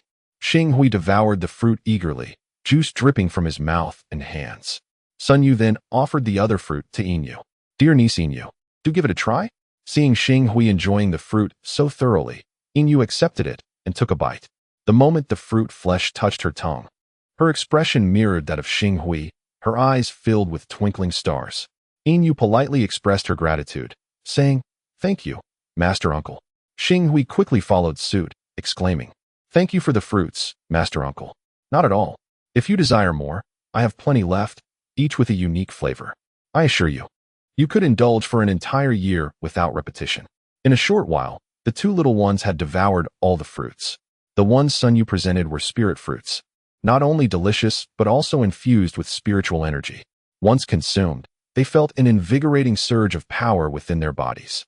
After a brief period of meditation to digest the energy, they sensed a notable enhancement in their abilities, primarily because it was their first experience with such nourishing elixirs, resulting in remarkable effects. After meditating for a quarter of an hour, they both stood up. Xing Hui licked her lips, feeling a lingering desire for more. Sun Yu, noticing their unsated appetite, said, "If you wish for more, come with me. I shall treat you to a feast." Although they held esteemed positions, their youthful spirits remained. They turned to Lin Feng, who smiled and nodded. Go ahead, let your master uncle guide you, and savor the delicacies of Blue Star. Return here to find me later this evening. The two little sprites nodded eagerly. Yes, we will return tonight. They soared into the depths of the mountains with Sun Yu. Once the trio departed, Lin Feng closed his eyes in meditation. From the memories of the two little sprites, he acquired knowledge of 200 martial arts techniques, half of which were innate true skills. The martial arts they practiced were few, having been imparted to them by the previous Elven Queen. While not part of the Star martial arts, these techniques were exquisite innate true skills that could potentially aid in comprehending the Star martial arts. Lin Feng commenced the meticulous process of enhancing his abilities, one by one. Chapter 887. The Web of Martial Arts. The lava giant trolls mobilize upon completing his enhancements. Lin Feng experienced a profound epiphany. Although the martial arts of the Elven Star were few in number, mastering them allowed Lin Feng to connect various aspects of his own martial disciplines. It appeared as though these arts subtly wove together to form an intricate web, with the pivotal nodes being the 17-star martial arts he had acquired. However, the 18th-star martial art, the Abyss of the Azure Sea, was conspicuously lacking in numerous essential skills, creating significant gaps within the web. Yet, the martial arts surrounding the Abyss of the Azure Sea shone with exceptional clarity.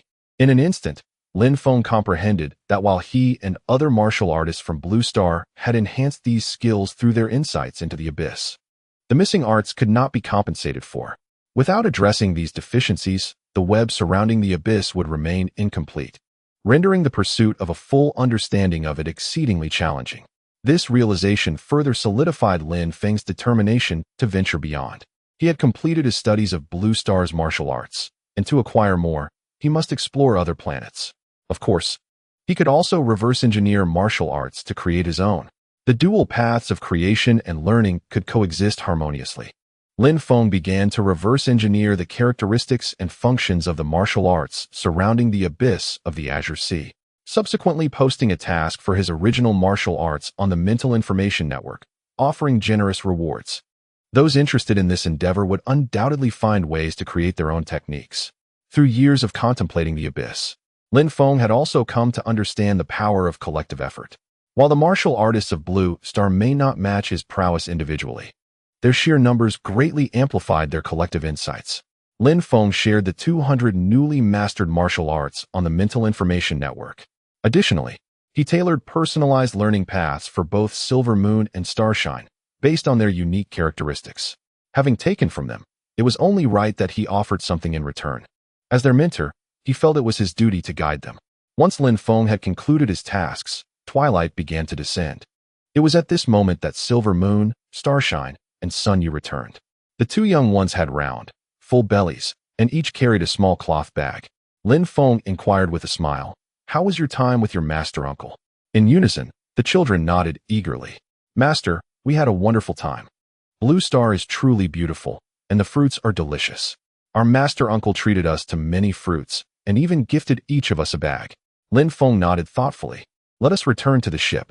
When I have the time, I shall bring you back here." He opened a spatial portal. The two children, reluctant to leave, approached the portal, glancing back to bid farewell to Sun Yu. "Master uncle, goodbye. We shall visit you again." Sun Yu, showering them with a bounty of spiritual fruits, managed to appease the two youngsters. After sending them off, Lin Feng noticed Sun Yu lingering behind. "Is there something else?" Lin Feng asked. Sun Yu replied, "Brother Feng, I have not contributed significantly to the unification of the divine land and the void. Please take me along on this trip to the Elven Star. Grant me the opportunity to earn my merit."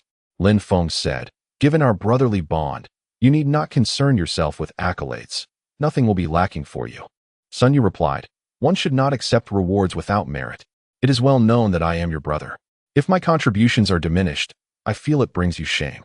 Furthermore, I must elevate my citizenship rank. Brother Zhang and Hai Tao have already surpassed me." It was evident that he sought an upgrade. Sun Yu had also ascended to the martial sovereign realm, and with his mastery of both true energy and demonic power, he could indeed make a modest impact on the Elven Star. However, the lava titans there were of the quasi-martial saint level, and his presence could potentially place him in peril. Noticing Lin Feng's hesitation, Sun Yu added, "In matters of battle, I am of no use. I can assist with logistics, fostering relations with the elven people. There must be someone of substantial standing to represent us. Lin Feng considered this upon arrival. He would undoubtedly be preoccupied with combating the lava titans, necessitating someone to communicate with the elves. Sun Yu was indeed a commendable choice. Very well. You shall accompany me to the Elven Star in the capacity of Blue Star's Minister of Foreign Affairs. I can open a spatial portal to transport you at any time, so you need not remain aboard the ship. Sun Yu embraced Lin Feng's shoulder, beaming, "Thank you, my brother Feng. I've roasted a wild boar for you." Having hunted and roasted a wild boar in the forest, the two dined on its meat while conversing. "The flavor is delightful," Lin Feng remarked. "Little Yu, your roasting skills have indeed improved. After indulging in mountain delicacies and ocean treasures, they lost their allure.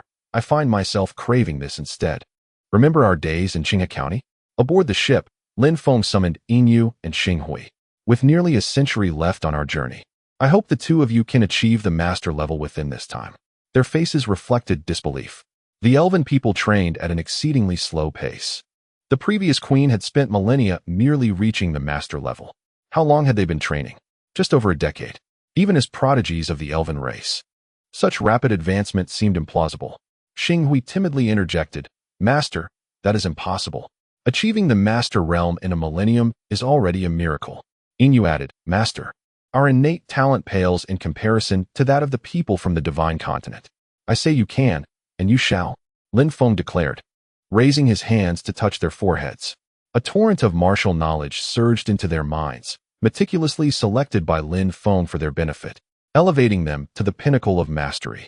They stood momentarily dazed, astonishment etched upon their faces as they gazed at their hands and clenched their fists. Have we truly learned so much martial arts in an instant? Is this how the people of the divine continent master their skills?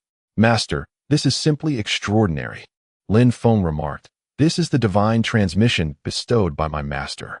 Among the people of the divine land, only my master possesses this unique ability. He can directly impart the complete essence of martial arts to you. In the divine land, only those martial artists who have achieved great merit are privileged to receive such treatment. This transmission requires the expenditure of my master's energy, so you too must cherish it deeply. Quickly proceed to the training chamber to solidify the martial arts you have acquired. Understood. We shall go at once, they replied, hastening away as if to experiment with their newfound skills. Just moments ago, Lin Feng had imparted 20 martial arts techniques to each of them, and they had not yet reached their limits. Lin Feng sensed that the capacity of the elves to absorb knowledge seemed considerably greater. Even though their mental fortitude was akin to that of the people of the divine land, they could assimilate an even broader spectrum of martial arts. The elves indeed harbored immense potential. If they were willing to submit to him, Lin Feng would not hesitate to bestow upon them a universal transmission, elevating them to a power akin to that of the divine land. However, such matters would be addressed upon reaching the Elf Star. Meanwhile, as Lin Feng journeyed toward the Elf Star, a fleet comprising 35 warships gradually ascended from that very realm. These vessels were laden with lava giants, accompanied by 30 lava giant kings as they set forth. A visage of a lava giant appeared on the screens of all the warships. This particular lava giant, known as the True King, stood as the most formidable entity of his kind. He bellowed through the screen, "My sons, go forth and conquer Blue Star. Transform its inhabitants into slaves, akin to the elves.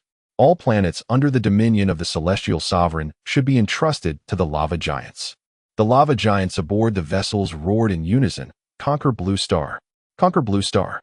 Chapter 888 Encounter with the Lava Giant Troll Fleet. Merely half a month into their voyage, the three ships under Lin Feng's command detected the approach of the Lava Giant Troll Fleet, which had departed from the Elven Star.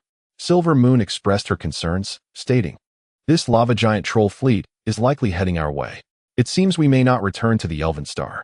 Starshine interjected, "Is it truly necessary for them to dispatch so many ships to deal with us?" Lin Feng shook his head, asserting, "They are indeed en route to Blue Star. It is highly probable that the Supreme has issued a mission for them to investigate or confront Blue Star." Silver Moon inquired, "Master, what should we do now?" Lin Feng remained unfazed. In recent days, he had discovered that he could transfer the negative energy from Blue Star through the soul space to his evil energy avatar. Consequently, even at a distance from Blue Star, the evil energy avatar would still receive boundless amounts of evil energy. This energy was the natural nemesis of the lava giants. As long as he amassed sufficient evil energy, the numerical superiority of the lava giants would be rendered inconsequential. Calmly, Lin Feng replied, "We need not take any action. We shall proceed with our original plan. We have 50 years before we encounter them, so there is no need for haste." Silver Moon countered, "However, if we continue on this course, we will inevitably collide with them." Standing up, Lin Feng moved to the porthole and gazed into the profound and dark expanse of space. "If we do encounter them, they shall find themselves in misfortune. I will take action to annihilate them all." The two felt a powerful confidence emanating from Lin Feng. Although they were unaware of the methods he possessed to eliminate so many lava giants, his assurance instilled in them a sense of belief. Their worries dissipated, and they even looked forward to an encounter with the lava giants. Starshine's large eyes sparkled as she said, "Master, our ships can actually accelerate?" Lin Feng, puzzled, asked, "What do you mean? Are we not already traveling at maximum speed?" Silver Moon clarified, "Not quite. The ships of Celestials possess a special state that allows them to double their speed, potentially reaching sublight velocity." Upon reflecting on their memories, Lin Feng indeed found information regarding this special state. This technology was derived from the Cosmic Human Alliance, which discovered that the most potent energy in existence is, in fact, biological energy, with true qi being one of its manifestations. They invented an engine capable of propelling the ships to sublight speeds by consuming true qi. It is said that during the Celestial Fleet's voyages, several martial saints would be responsible for accelerating the ships using their true qi. If the ships were properly aligned, one ship reaching sublight speed would enable the others to follow suit. They referred to this state of the ships as the super energy state. After contemplating for a moment, Lin Feng declared, "Then let us accelerate." He first instructed the other two ships to converge towards him before taking his seat in the captain's chair. Operating the controls, a metal disc the size of a human hand extended from the armrest of the chair, bearing a palm print. Lin Feng placed his hand upon the metallic disc, channeling his vital energy. A resonant hum signified the activation of the superpower state, propelling the spacecraft's engines to a staggering 200% efficiency. The vessel surged forward, transforming the stars outside into radiant streaks of light. 2 hours later, the ship entered a state of sublight speed travel. Lin Feng withdrew his hand, gazing in awe at the flowing lights beyond the window. The celestial beings had allied with the Cosmic Human Alliance, acquiring not only an abundance of stellar weaponry, but also formidable technologies. One could only wonder when Blue Star would establish a connection with the Cosmic Human Alliance. If only they could earn the same recognition as the celestial beings, the people of Shenzhou could stand shoulder to shoulder with them.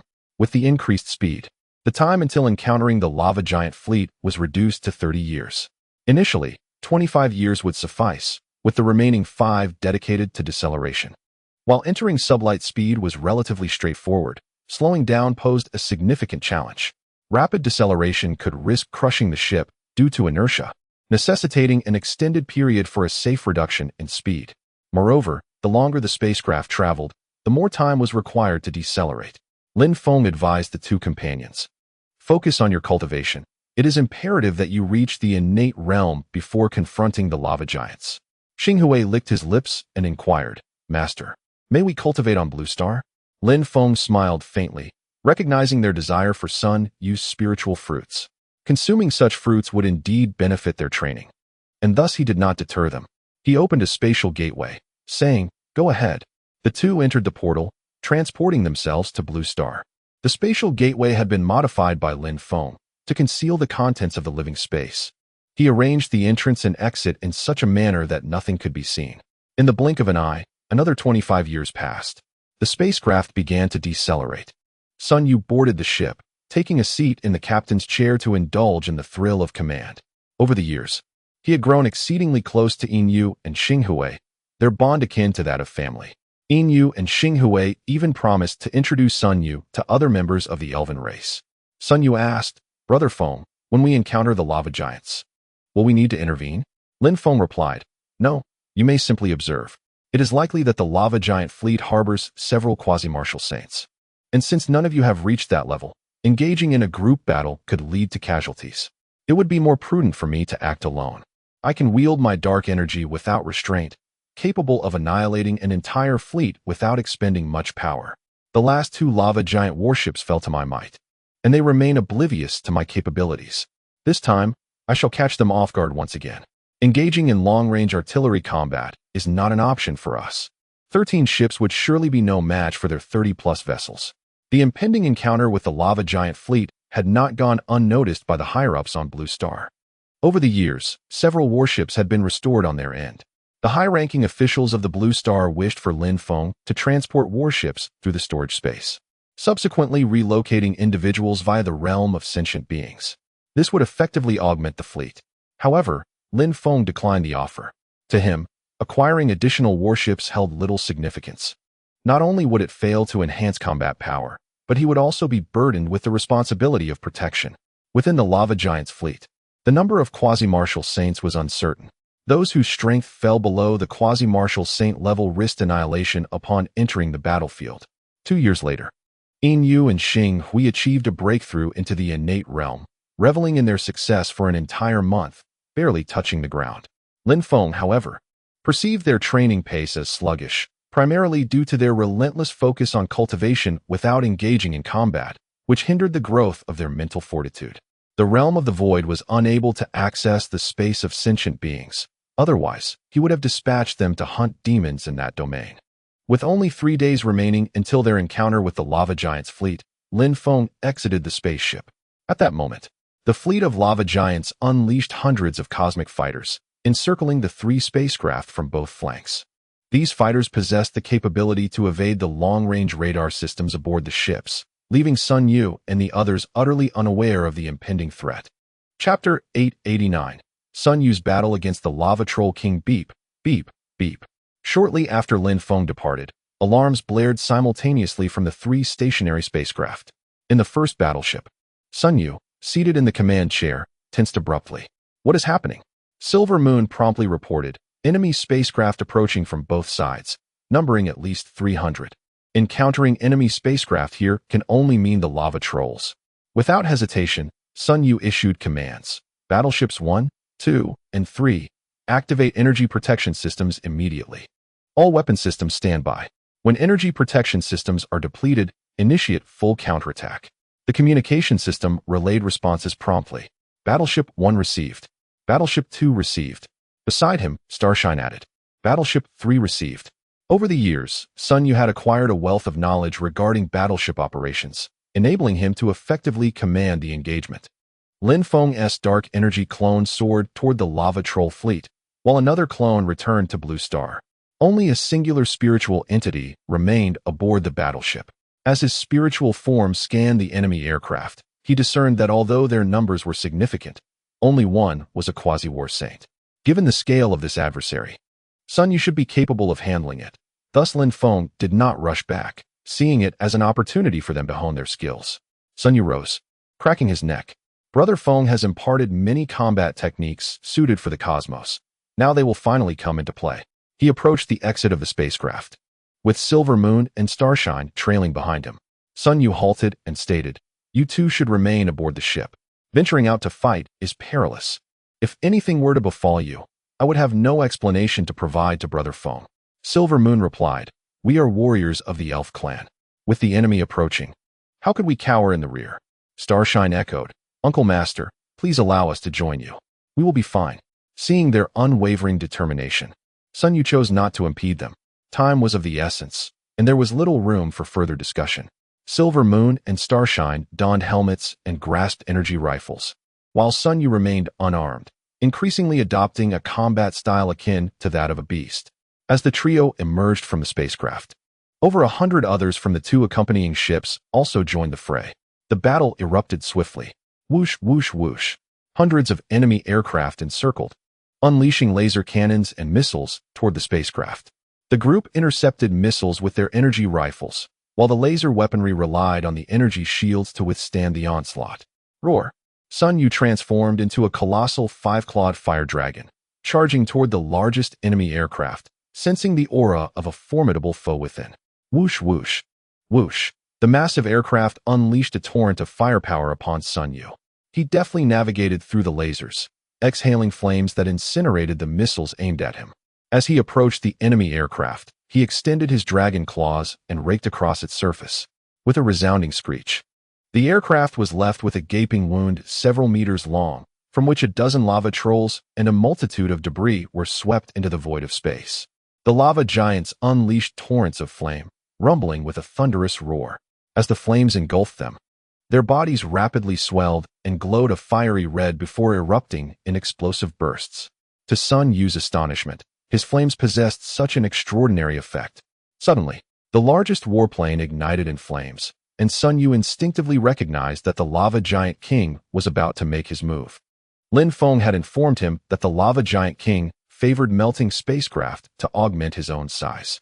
Indeed, the entire aircraft liquefied, transforming into a towering lava giant king.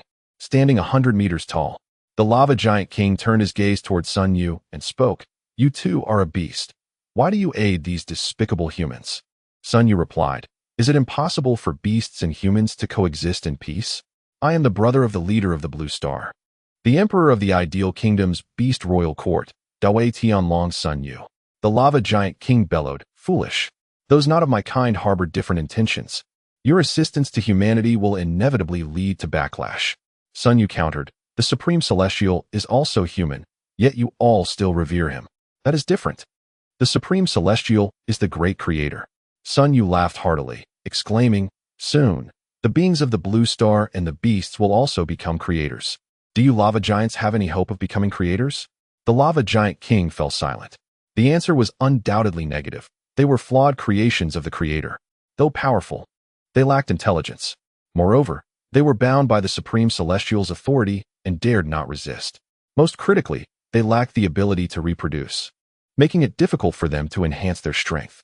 Their journey to the Blue Star was driven by the hope of finding kin, as perhaps finding their kind would allow them to reproduce. "Enough of this nonsense. Prepare to meet your end," he declared, extending his hand towards Sun Yu.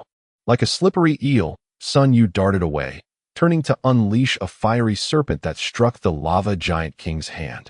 Instantly, the hand turned a glowing red, akin to heated metal. The lava giant king clenched his fist and remarked, "This feels invigorating. Your flames can amplify my strength. We should fight side by side.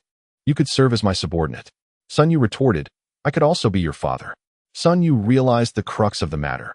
The lava giants were, in fact, fire-affiliated creatures. His flames indeed had the capacity to enhance their power. The smaller lava giants exploded due to their bodies being unable to withstand the immense force. However, the lava giant king could endure it. To burn them with his flames would be to empower the enemy. The lava giant king launched a fist towards Sun Yu, sending a surge of fiery energy hurtling his way. Boom! Sun Yu was caught off guard and struck by the fiery energy, propelling him hundreds of meters away, his entire being racked with turmoil. The lava giant king beckoned to Sun Yu with a crooked finger. "The feeble insect. You are not even worthy of being a quasi-martial saint. You are only fit to be my servant. It is a privilege for you to serve me." The lava troll king pointed to his chest and said, "Come, breathe some fire here to please the great king." Sun Yu, incensed, gritted his teeth. He performed a somersault in midair, transforming into his dragon human form. In this moment, Sun Yu presented an uncanny sight. The left side of his body was adorned with scales, embodying the dragon aspect, while the right remained that of a normal human. His dragon claw and human arm interlocked. Red demonic energy and yellow true energy swirled and converged in the palm of his hand. Sun Yu's advantage lay in his simultaneous mastery of demonic power and true energy, with which he had evolved his unique martial arts. The lava troll king sensed a threat emanating from between Sun Yu's hands. A beam of red and yellow light spiraled forth, aimed at the lava troll king's chest. The lava troll king extended a hand, and in the palm, fiery energy coalesced to form a flaming shield, blocking Sun Yu's attack. Sun Yu continued to unleash the two forms of energy, his red and yellow beams intensifying in speed and girth. The lava troll king's arm began to bend. He was struggling to withstand the force. A sense of astonishment filled the lava troll king's mind. This little insect's energy level clearly did not reach that of a quasi-martial saint. Yet he was capable of such formidable strength. He recalled the two missing ships and another lava troll king. Could it be that the Blue Star people are capable of fighting beyond their ranks? Chapter 890. Lin Feng confronts the entire fleet. The lava giant king raised its other hand, propelling the fiery shield forward to deflect Sun Yu's assault. As Sun Yu erupted with a crimson glow on one side and a golden radiance on the other, his powers surged dramatically.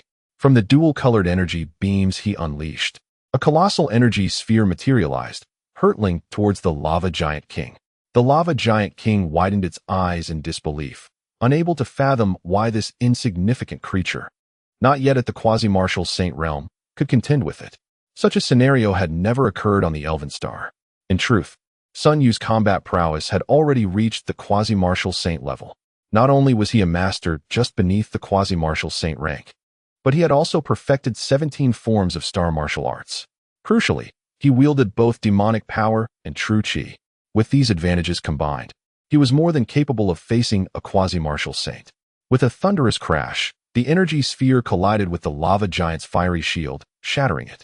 The energy beam pierced through the lava giant's palm and struck its chest, exiting cleanly through the other side. The lava giant spread its arms wide, tilting its head back, letting out a dreadful howl. Red and golden light erupted from its eyes, mouth, nose, and ears. With a resounding explosion, the lava giant's chest ruptured, sending debris flying in all directions. Sun Yu withdrew his attack, his chest heaving with exertion, clearly indicating the toll the battle had taken on him. He scoffed.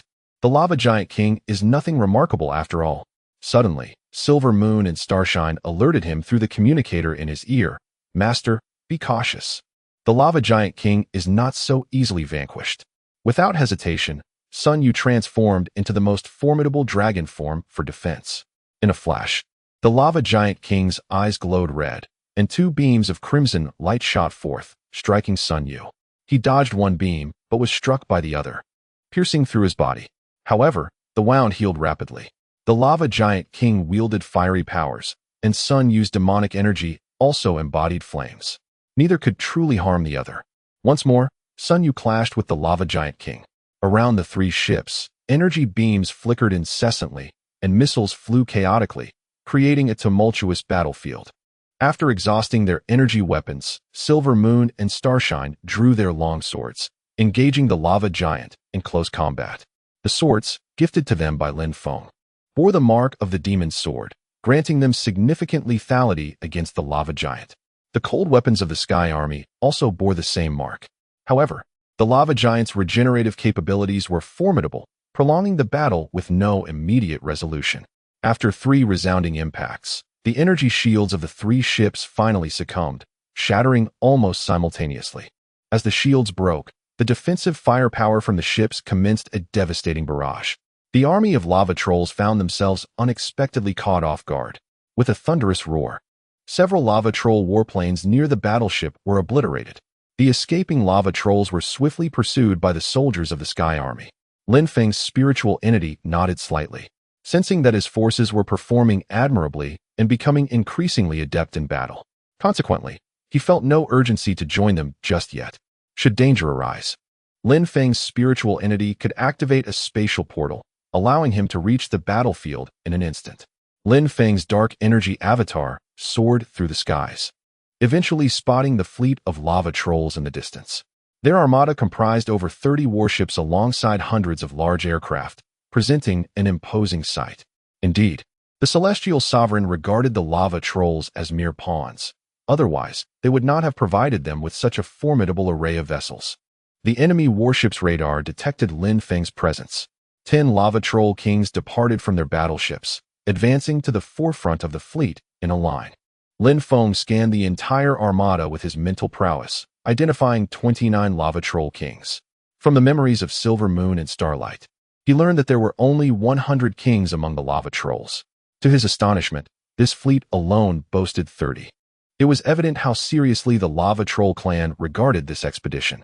As Lin Feng approached, one of the lava troll kings flew forward and inquired, "Are you the human warrior who has slain lava troll kings?" Lin Feng retorted, "And what of it?" The lava troll king appeared perplexed. Though he considered himself among the more intelligent of the lava troll kings, he could not fathom why Lin Feng dared to come alone. The lava troll king continued, "Human, what brings you here? Do you intend to confront our entire fleet single-handedly? Or are you here to surrender?" Lin Feng, uninterested in idle chatter, asserted, "You guessed correctly. I intend to stand against your entire fleet alone. You all shall either submit or perish." At this declaration, the 10 lava troll kings, along with those aboard the ships, fell silent for a moment before erupting into laughter. Ha! What is this foolish human saying? Did they not claim humans to be intelligent? This one seems to possess less wit than us. Is it me, or do I sense an insult in your words?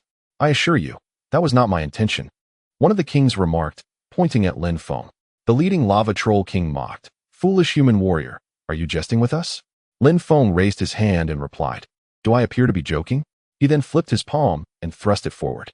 A torrent of dark energy surged forth like a tidal wave, crashing towards the 10 lava troll kings. Each of the kings employed their own abilities to fend off the approaching dark energy, while the rest of the fleet remained motionless. They did not believe that 10 lava troll kings could be thwarted by a mere human.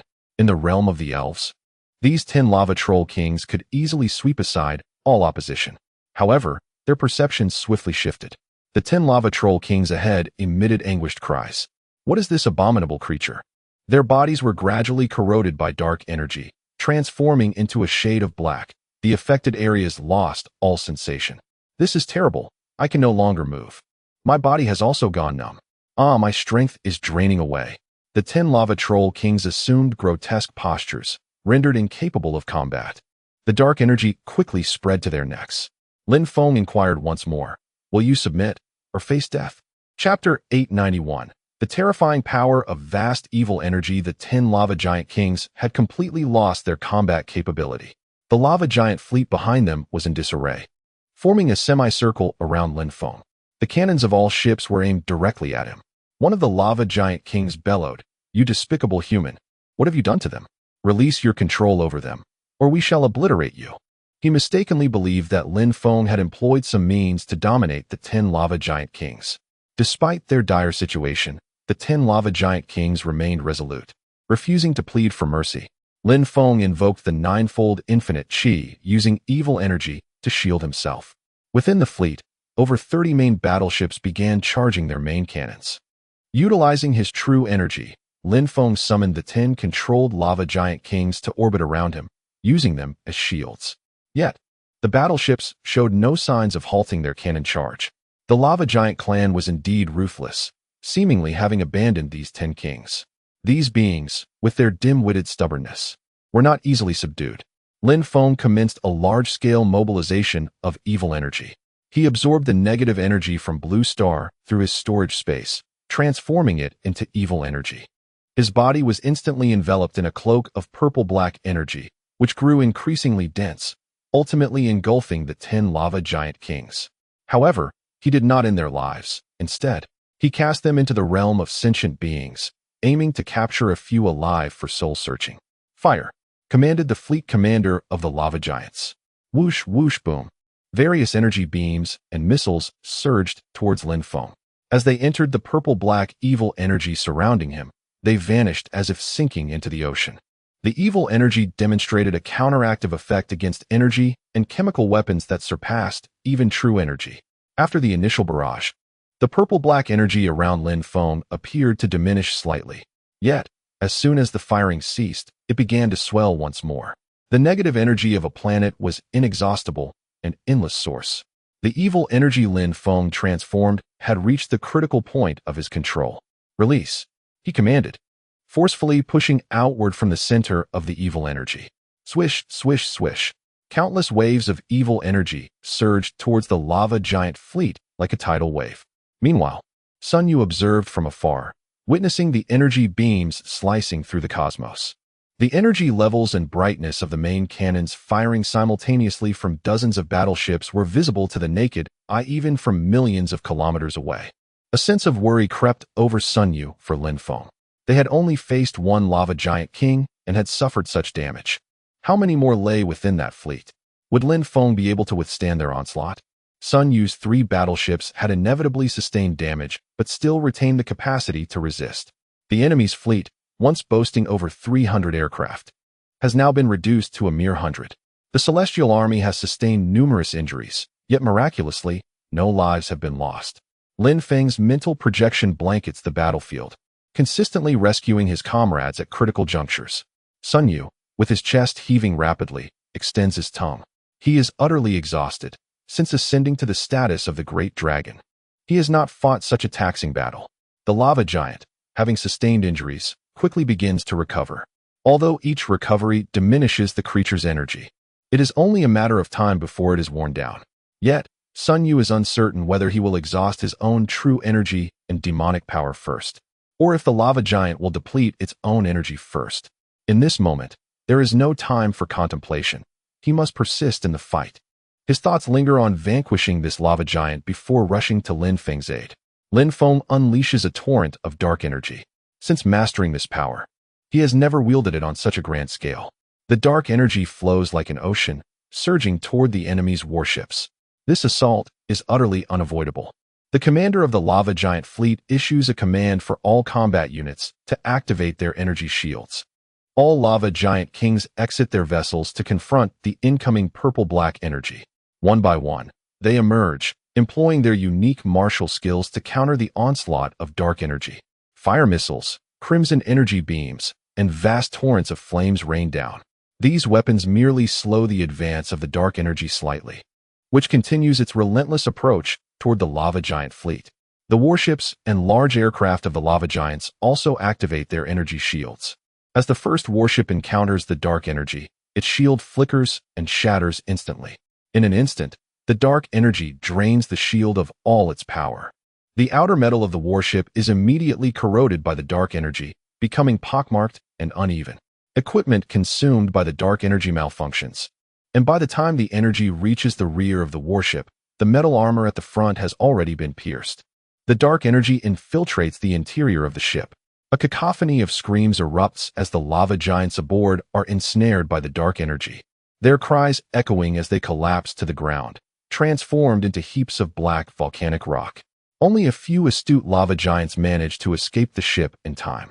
The advance of the dark energy accelerates. Warships and aircraft are devoured, with only a handful of lava giants still fleeing, relying on their speed. Lin Feng cradles a sphere of dark energy, igniting it in his hands to propel the oncoming wave of energy.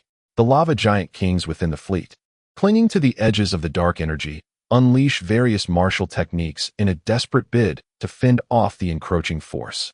What is this entity? Shouldn't humans wield true energy? This is overwhelmingly vast. Can it truly be generated by a mere human?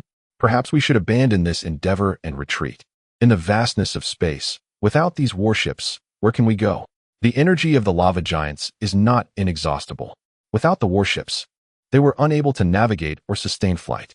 The multitude would surely become lost in the vastness of space, facing the inevitable end of their lives without the hope of discovering a habitable celestial body. Before they could reach a consensus, the malevolent energy surged forward with alarming speed. In an instant, all the lava titan kings were engulfed by this dark force. This is dire. The acceleration of this energy is relentless. Quickly, ignite your core energy to resist this insidious invasion. The lava titan kings began to incinerate their very essence, flickering like lanterns amidst the malevolent energy. They yearned to break free from its oppressive grasp. Yet, the dark force continued to advance, rendering their escape futile. In mere moments, one by one, they extinguished, transforming into lifeless stone. The strongest among them extended a shadowy arm beyond the reach of the dark energy, but remained motionless. The ships and aircraft behind witnessed the outstretched arm and were consumed by panic, desperately attempting to retreat. However, it was too late. Within a minute, the entire fleet was utterly engulfed by the malevolent energy, enveloped in an eerie silence. Lin Feng's mental energy swept across the fleet, revealing no signs of life or energy fluctuations. Not only had the lava titans been annihilated, but the warship's power sources had also been completely nullified by the dark energy. Lin Feng, the instigator of this calamity, felt a chill within. The malevolent energy was truly wicked, rivaling even the most potent of demonic forces. Fortunately, this power resided within his control. Lin Feng began to reclaim the dark energy, carving out a separate space within his storage realm specifically for its containment. Not long after the demise of the lava titan fleet, the true king of the lava titans, far away on the Elven Star, sensed a disturbance, furrowing his brow. The lava titan king beside him inquired, "My liege, what troubles you?" With a heavy sigh, the true king of the lava titans replied, "I have a foreboding feeling. Our expeditionary children may not return. Chapter 892. The True King of the Lava Giants. The true king of the lava giants hurriedly went to verify the situation. Moments later, he returned, breathless. "My lord, the fleet dispatched to Blue Star has lost contact. They may be in peril. The enemy possesses merely 3 small vessels. How could they possibly annihilate our formidable armada?" Gazing into the starry expanse, the true king sensed the grim reality. Our fleet had been utterly decimated in a remarkably brief span. The inhabitants of Blue Star are not the feeble beings we once believed. Their strength surpasses our wildest imaginings. Indeed, the people of Blue Star are a human race capable of standing against the celestial beings. "What shall we do?" queried the lava giant king. "Should we continue to dispatch fleets?" The true king replied, "Even if we abstain, the Blue Star inhabitants will inevitably come for us. Moreover, we cannot refuse the commands of the Supreme Celestial." A nearby lava giant interjected, "Should we initiate the seed plan? To send our children from this planet into the vast cosmos in search of hope?" The true king reflected, "Although the chances of success are dismally low, we must set the plan into motion. Remaining on the Elven Star, our race cannot propagate. Extinction is but a matter of time." The lava giant king sighed, "Alas, we are but prisoners on the Elven Star. We lack the means to advance our technology, relying solely on the vessels bestowed upon us by the Celestials. They can surely track our children. No matter where they flee, detection is inevitable. Even if they manage to escape, survival and reproduction will prove exceedingly difficult.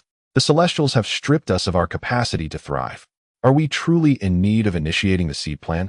Absolutely. Even if there exists a sliver of hope, we must endeavor to try. We shall dispatch another fleet to approach those 3 divine vessels.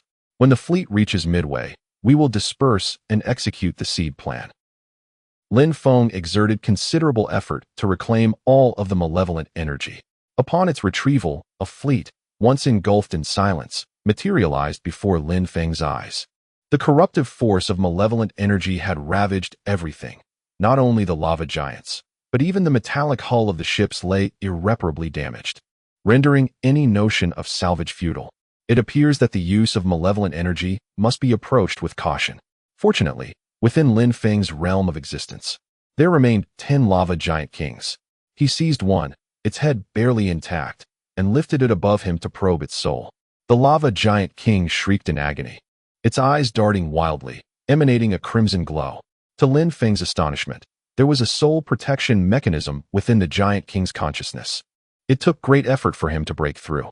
The lava giant king was utterly untrained in mental martial arts. Thus, this protective barrier was likely a remnant left by the Supreme. Upon breaching the soul defense, Lin Feng immediately discerned a mental imprint. This spiritual mark belongs to the most malevolent category. As soon as the Supreme One's will stirs, it can extinguish their lives. Lin Feng has already enacted laws in the ideal state to abolish such spiritual marks, preventing the subjugation of citizens. The spiritual marks he has released now serve solely for tracking purposes. How can creativity flourish when even the soul is not free? The Supreme of Heaven treats the Lava Troll tribe merely as slaves, never contemplating their development. The souls of the Lava Trolls are burdened with numerous restrictions. During Lin Feng's soul-searching process, these restrictions were inevitably triggered, causing this particular Lava Troll's spirit to shatter. Lin Feng could only glean fragments of memory. The ferocity of the Lava Trolls stems from inherent flaws. They were created to endure the dual agony of soul and body. This torment drives them to madness. In truth, they are defective beings, inferior even to the deep-sea clan. Most lava trolls know only slaughter, with only a minuscule fraction possessing rationality, including their true king. Even the majority of lava troll kings occasionally succumb to madness, for they are unable to reproduce. Those individuals with intellect within the tribe often feel a profound sense of hopelessness. In the eyes of the elves, the lava trolls are immensely powerful, loathsome overseers. Who would have imagined that the lava troll tribe is, in fact, a people twisted by suffering? Lin Feng, however, has no time for pity, regardless of the circumstances. These beings are his enemies. As such, he can only send them to their demise. There is no need for unity among them. Their souls are fundamentally incomplete. And even if they temporarily submit to him and cooperate, once the Supreme One arrives, they will inevitably betray him. Lin Feng searched the souls one by one, leading to the shattering of the remaining 9 lava troll kings. Among these 9, one lava troll king was able to maintain rationality for an extended period. From his memories, Lin Feng discovered a segment detailing a conversation he had with the true king of the lava trolls.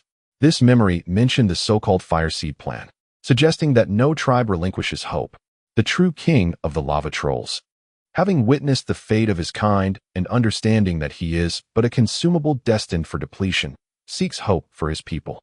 He is a wise individual, and perhaps upon arriving at the Elven Star, there may still be potential for collaboration. Lin Feng utilized his true energy to gather the remnants of the entire fleet and push them towards the distance.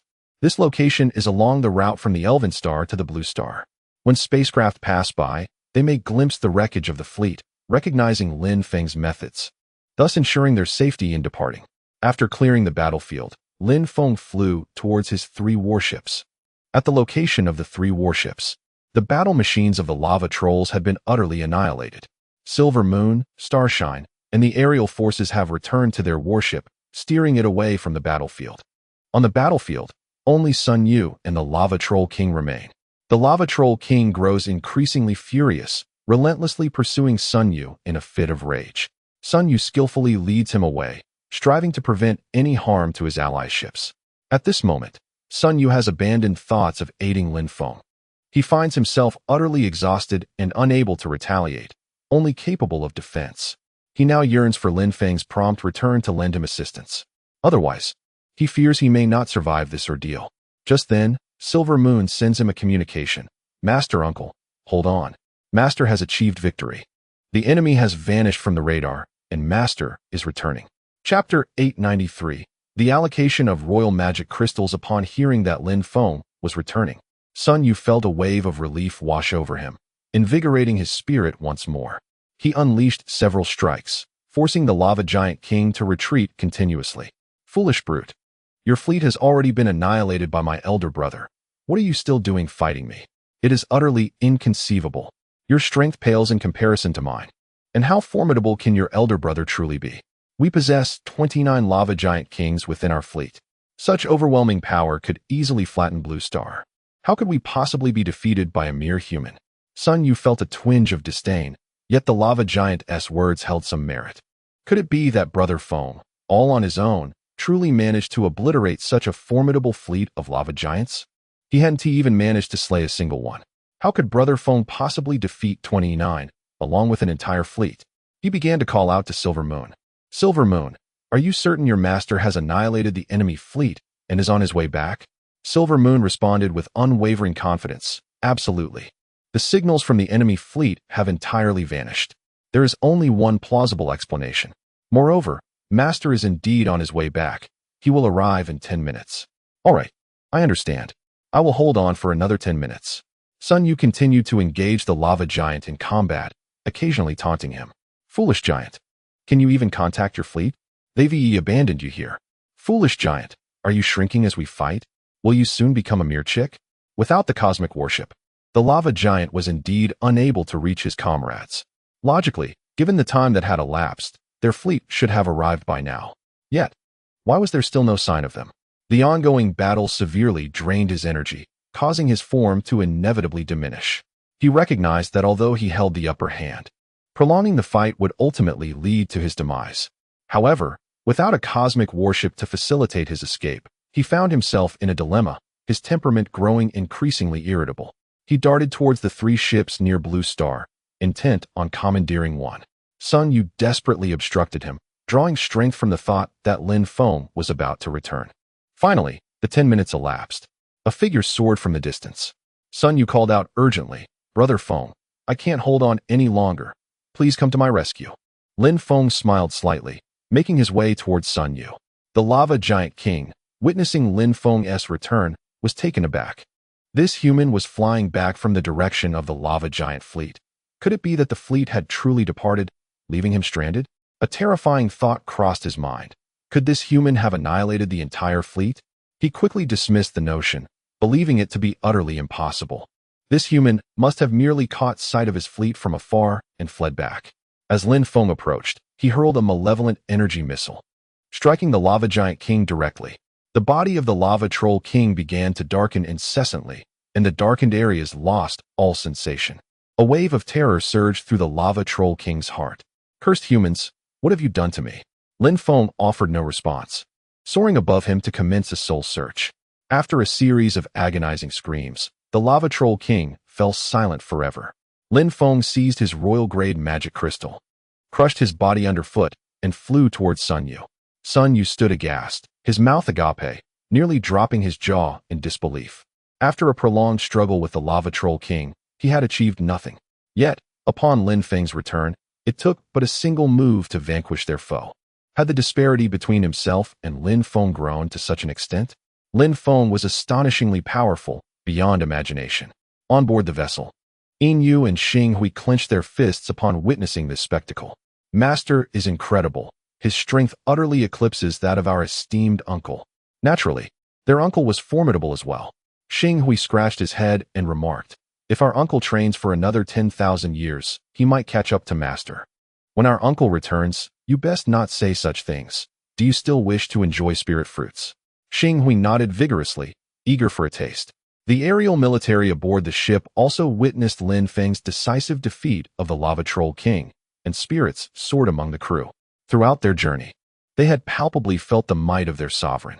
With their leader present, it seemed as though every problem could find resolution. Lin Feng approached Sun Yu, patting him on the shoulder. Well done. You shall be richly rewarded shortly. Sun Yu, producing a blade of dogtail grass from seemingly nowhere, began to chew on it. To be honest, I didn't do much. I couldn't even bring down a single Lava Troll King. Your ability to hold off the Lava Troll King and protect us, along with our 3 vessels, is indeed a significant achievement. Now, let us return to the battleship. This time, Lin Feng acquired 30 royal-grade magic crystals. Resources held in hand serve little purpose. It is far more beneficial to distribute them among his subordinates to enhance their strength. Upon entering the ship, Lin Feng took his place in the captain's chair and asked, all ships, report on casualties. The temporary captain of Ship 1 responded, Commander, Ship 1 has sustained 30% hull damage, with over 50% of its weapon systems destroyed. 35 warriors are injured, but there are no fatalities. The other 2 vessels reported similar circumstances, with no loss of life. Lin Feng declared, everyone performed admirably this time. You shall all be handsomely rewarded. The fleet will rest for half a month while each ship undergoes repairs. Understood. After assigning tasks, Lin Feng rose from the captain's chair. Yin Yu hurried over and inquired, Master, is it true that you annihilated that enormous fleet of lava trolls? Lin Feng nodded. Yin Yu covered her mouth in astonishment, utterly incredulous. Lin Feng ruffled her hair gently, assuring, Master possesses methods to restrain the lava trolls. 29 lava troll kings were effortlessly dispatched by my hand.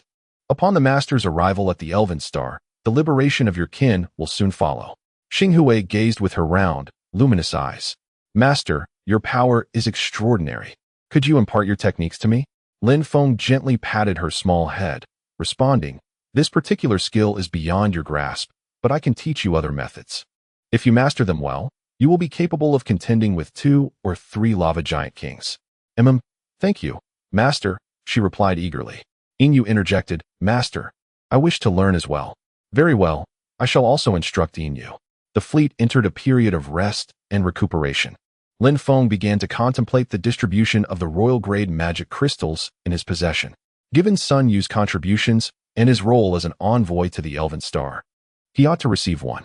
The remainder should be allocated to the Taishu faction, for enhancing their strength would significantly increase the success rate of refining the Taishu Tower. This endeavor is of utmost importance and cannot afford failure. The distribution of these royal-grade magic crystals to the Taishu faction posed another challenge. This allocation must be equitable and just to preserve everyone's motivation. After a moment of contemplation, Lin Feng conceived a feasible solution. Chapter 894. The inaugural Celestial Hunt Competition. One could emulate the celestial beings and organize a grand hunting competition. By offering 10 royal-grade magic crystals as rewards to the top 10 hunters who vanquish the most demons, it would undoubtedly invigorate the participants' enthusiasm for the hunt, while ensuring that everyone has a fair opportunity. Hunting demons requires skill. Sheer strength does not necessarily guarantee the ability to slay more or stronger foes. Thus, all levels of demons could be categorized and assessed as lesser demons for the purposes of this competition. With a well-conceived plan in mind, Lin Feng convened a grand assembly on Blue Star. The proceedings were broadcast live across the Spiritual Information Network. Ordinarily, the vast distance between the realms of Tai Su and the Divine Continent would impede communication. However, Lin Feng cleverly employed a soul awareness technique, which allowed all souls to receive his messages through a projection of his avatar. This innovation effectively bridged the communication gap between the Divine Continent and Tai Su. This momentous event captured global attention. The sovereign holds such a gathering only once every century. As the meeting commenced, Lin Feng offered words of encouragement to all attendees, commending the technological advancements and martial achievements of Blue Star. He recognized those who had contributed significantly, awarding them with accolades and star ratings. As the three continents and Tai Su erupted in jubilation, the promise of reward for hard work and the potential for advancement within a system of generous welfare became the aspiration for all. In this environment, citizens could strive tirelessly when motivated and take guilt-free respite when weary, free from concerns about living expenses, retirement, or healthcare. This fostered a deep respect among the populace for high-ranking citizens, who were acutely aware that the high welfare they enjoyed was the fruit of these elites' diligent efforts. Armed with newfound opportunities, they too were inspired to strive for excellence and aspire to become elite citizens within the nation. Blue Star experienced rapid technological evolution, with breakthroughs in biological gene technology leading to the identification of the genetic locks implanted by celestial beings. While the unlocking of these genetic secrets remained elusive, modifications to staple crops had successfully eliminated detrimental genes. The celestial vessels left behind had been largely deciphered, allowing for the replication of their designs. Additionally, various other technologies had seen significant advancements. Lin Feng had already unveiled 60% of the celestial technology data he possessed. In a century or two, the people of the Divine Continent would master all celestial technologies known to Lin Feng. Nevertheless, he felt the pace of progress was insufficient. Over the years, it was improbable that the celestial beings had remained stagnant. Their technological prowess would undoubtedly have advanced. Furthermore, they were backed by the Cosmic Human Alliance, which might provide them with formidable technological enhancements. Blue Star could only strive to catch up, facing near insurmountable challenges in surpassing them. In the concluding moments of the assembly, Lin Feng announced a sensational revelation. He declared, "I have obliterated a fleet of a subordinate race of the celestial beings in the cosmos and acquired a cache of royal-grade magic crystals." This pronouncement detonated like a bomb within the information network. The sovereign had indeed annihilated an entire fleet. The sovereign has acquired a batch of royal-grade magic crystals. How formidable must this fleet be? Indeed, the sovereign is the steadfast anchor of our ideal nation. As long as the sovereign is present, every dilemma can be effortlessly resolved. While such thoughts are valid, we must not become overly reliant on the sovereign. Has the sovereign not stated that to combat the celestial beings, we require more powerful warriors, and that every citizen of Blue Star must rise to greatness? With the royal-grade magic crystals, could we not forge a significant number of near-legendary warriors? After a moment of contemplation, Lin Feng and the others continued. In 1 month, the ideal nation will host its inaugural Celestial King hunting competition. The event will span a decade, with rankings determined by the quantity and quality of demons hunted. Upon conclusion of the competition, the top 10 warriors will each receive a royal-grade magic crystal. The information network erupted with excitement. What? The sovereign has actually presented 10 royal-grade magic crystals at once. This could potentially create 10 near-legendary warriors. It is said that upon reaching this level, one can attain immortality, if not slain in battle. A near-legendary warrior could live for hundreds of thousands of years. Not a single near-legendary warrior from the celestial race has died of natural causes. The esteemed warriors engaged in the Great Void hunting were electrified with anticipation. Each felt that they too had a chance to achieve the status of near-legendary warrior. Many seasoned supreme masters and ultimate warriors began to prepare themselves eagerly. The elders of the Wanfo sect, who once pursued Lin Feng, Kong Ming, and Kong Ji, sensed their own opportunities as well. These two, who were most undeserving of death, had been spared by Lin Feng. They too had become demon hunters in the ideal nation, diligently hunting demons in the Great Void.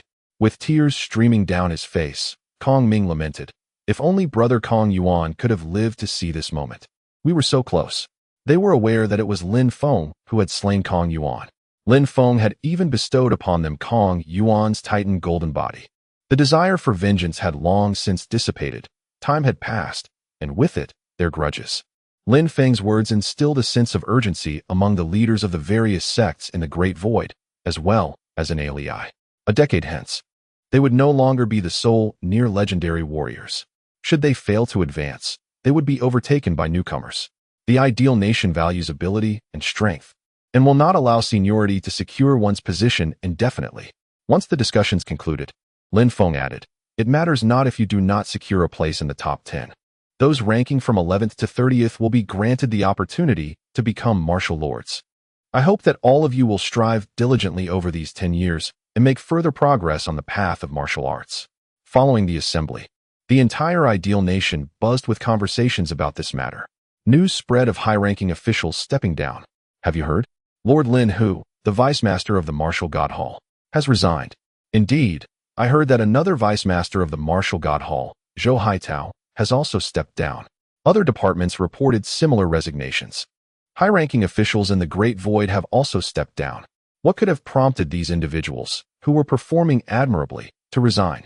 Certainly, it is for the forthcoming Heavenly King hunting competition. Although these individuals hold esteemed positions, they are not yet martial saints. Who would not aspire to attain the status of a martial saint and achieve eternal life? This is indeed a positive development. Their abdication provides an opportunity for the younger generation to step into the limelight. It is likely this is what the sovereign wishes to witness.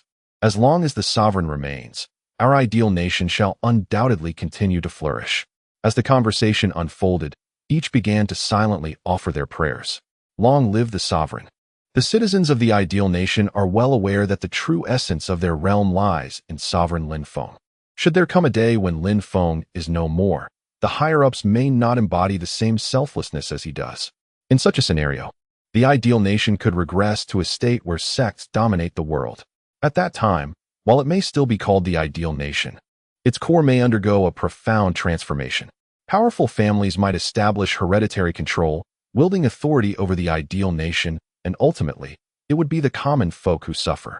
The populace genuinely hopes that Lin Feng can attain immortality. Over the past month, the ideal nation has experienced frequent personnel changes. Zhang Xiaoyu and Mr. Hong from the Void have also resigned from their positions, preparing to devote themselves entirely to the hunting competition. Lin Feng is quite pleased with this outcome. He examined the 3 magic crystals from the deep-sea giant demon, contemplating whether to have his avatar consume them to enhance his power. Chapter 895. A breakthrough. Encountering an old monster. Lin Feng possesses a doppelganger of the Supreme Master of the Wujigong, who is on the verge of becoming a martial saint. From his understanding, even if the doppelganger utilizes an imperial-grade magic crystal to elevate itself to the threshold of a martial saint, it would not impede the main body's normal cultivation progress. Thus, he can confidently and boldly enhance his doppelganger. Lin Feng's dark energy doppelganger ascends into the vast expanse of space, distancing itself from the spacecraft, and retrieves the imperial-grade magic crystal from the octopus. While Lin Feng aspires for a breakthrough, his primary choice remains the 3 mutated imperial-grade magic crystals from the deep-sea behemoth. The octopus possesses the ability to split and regenerate, and it is presumed that its imperial-grade magic crystal would also harbor such properties. The dark energy doppelganger, constantly subjected to the corrosive influence of dark energy, is in dire need of substantial resilience, making the octopus's imperial-grade magic crystal particularly suitable. The dark energy doppelganger consumes the octopus's imperial-grade magic crystal, and its momentum begins to surge.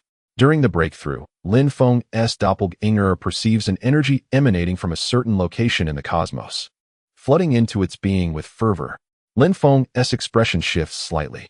Unlike other realms, breaking through to the martial saint level with an imperial-grade magic crystal does not manifest any celestial phenomena. The breakthrough primarily depletes the power of the magic crystal, drawing little energy from the external environment. Yet now, an abundance of unknown energy is surging into the dark energy doppelganger. Could this be due to the act of breaking through in the cosmic expanse? Realizing there is no turning back once the bow is drawn, Lin Feng presses onward with the breakthrough. His momentum swiftly ascends to the level of a martial saint, yet it does not cease. It continues to rise. An ever-increasing influx of unknown energy surrounds Lin Feng, enveloping him in a thick black energy shield. The shield thickens, encasing the dark energy doppelganger within. The life attribute of the doppelganger continues to escalate, soon reaching 200 million, twice that of a typical martial saint. Lin Feng feels a blend of joy and anxiety. While the surge of power is exhilarating, its inexplicable origin stirs concern. Upon careful contemplation, he discerns that this black energy bears resemblance to the negative energy of Blue Star, both capable of transforming into dark energy. Could this be the universe's negative energy? Regardless of its nature, Lin Feng finds himself unable to refuse it. Sun Yu notices the unusual situation and, accompanied by Yin Yu and Xing Hui, hastens to investigate. The trio gazes at the black energy shield, perceiving its profound depth. Akin to an unfathomable cosmic abyss, an involuntary sense of fear arises within them. Yin Yu, biting her lip, inquires, "What has happened to Master?" Xing Hui adds, "Surely Master is not in danger?" Both are deeply concerned for Lin Feng. Over the years, they have come to regard him as family. Sun Yu leads them to retreat a short distance, reassuring them, "Do not worry, your master is safe. His momentum is continually rising. He is likely undergoing a breakthrough. We should not draw too close. Let us guard him from here." Ultimately, the life attribute of Lin Feng's dark energy doppelganger stabilizes at 500 million. Lin Feng inwardly lamented the lost opportunity. How splendid it would be if he could further enhance his power by 500 million, thereby ascending to the realm of the martial saint. He took a moment to calm his thoughts, ultimately feeling a sense of contentment. Possessing quintuple the strength of a quasi-martial saint was indeed sufficient. At that moment, Lin Feng experienced a twinge of surprise. The life attribute had ceased to increase, indicating that his breakthrough should have concluded, yet he found himself unable to move. Suddenly, Sun Yu and the others sensed a chilling gust of wind sweep past them. The three felt a collective shiver. How could there be wind in the vastness of the universe? Lin Feng perceived a soul entity, equally formidable as himself, abruptly invading his consciousness. "Ha ha ha, what a curious little phantom this is," it mocked. "Having cultivated dark energy, you dare to break through in the cosmic expanse." This soul, humanoid in form, bore a countenance lined with wrinkles and disheveled hair, resembling a figure draped in a tattered cloak, devoid of legs. The specter bared its teeth and spoke, "It appears you lack a mentor, recklessly practicing dark energy. This is fortuitous, as it indicates your remarkable talent." Lin Feng inquired, "Who are you?" "I am a spirit, devoid of a corporeal body, wandering through the cosmos. Your breakthrough agitated the dark energy, drawing me near. Prepare to perish. Your physical form shall be mine." With a menacing roar, the spectral entity lunged at Lin Feng's soul. Lin Feng retaliated with a punch, only for the specter to seize a portion of his essence. The spirit consumed the fragment of Lin Feng's soul, exclaiming, "Delicious, delicious. Indeed, a young soul is exquisite." Lin Feng was taken aback. He had never encountered such a dire defeat in a battle of souls. This ancient being was overwhelmingly powerful, effortlessly tearing away a significant part of his essence with a single strike. Without delay, Lin Feng summoned his soul power, manifesting a set of soul armor. Upon seeing Lin Feng's armor, the specter's eyes gleamed with greed. "Splendid. You are indeed a planetary messenger. By usurping you, I could effortlessly acquire a planet." The entity charged at Lin Feng once more. In their ensuing clash, Lin Feng lost another piece of his armor to the specter, who began to chew on it with a rapturous expression. Swiftly, Lin Feng retrieved the blood soul mace from his storage space. The ancient spirit regarded the weapon with newfound seriousness. "A soul artifact. Young one, you possess quite an array of techniques. It seems fortune favors you. Alas, everything you have shall belong to me. If you relinquish your resistance, I may spare your life and cast you into the cosmic void.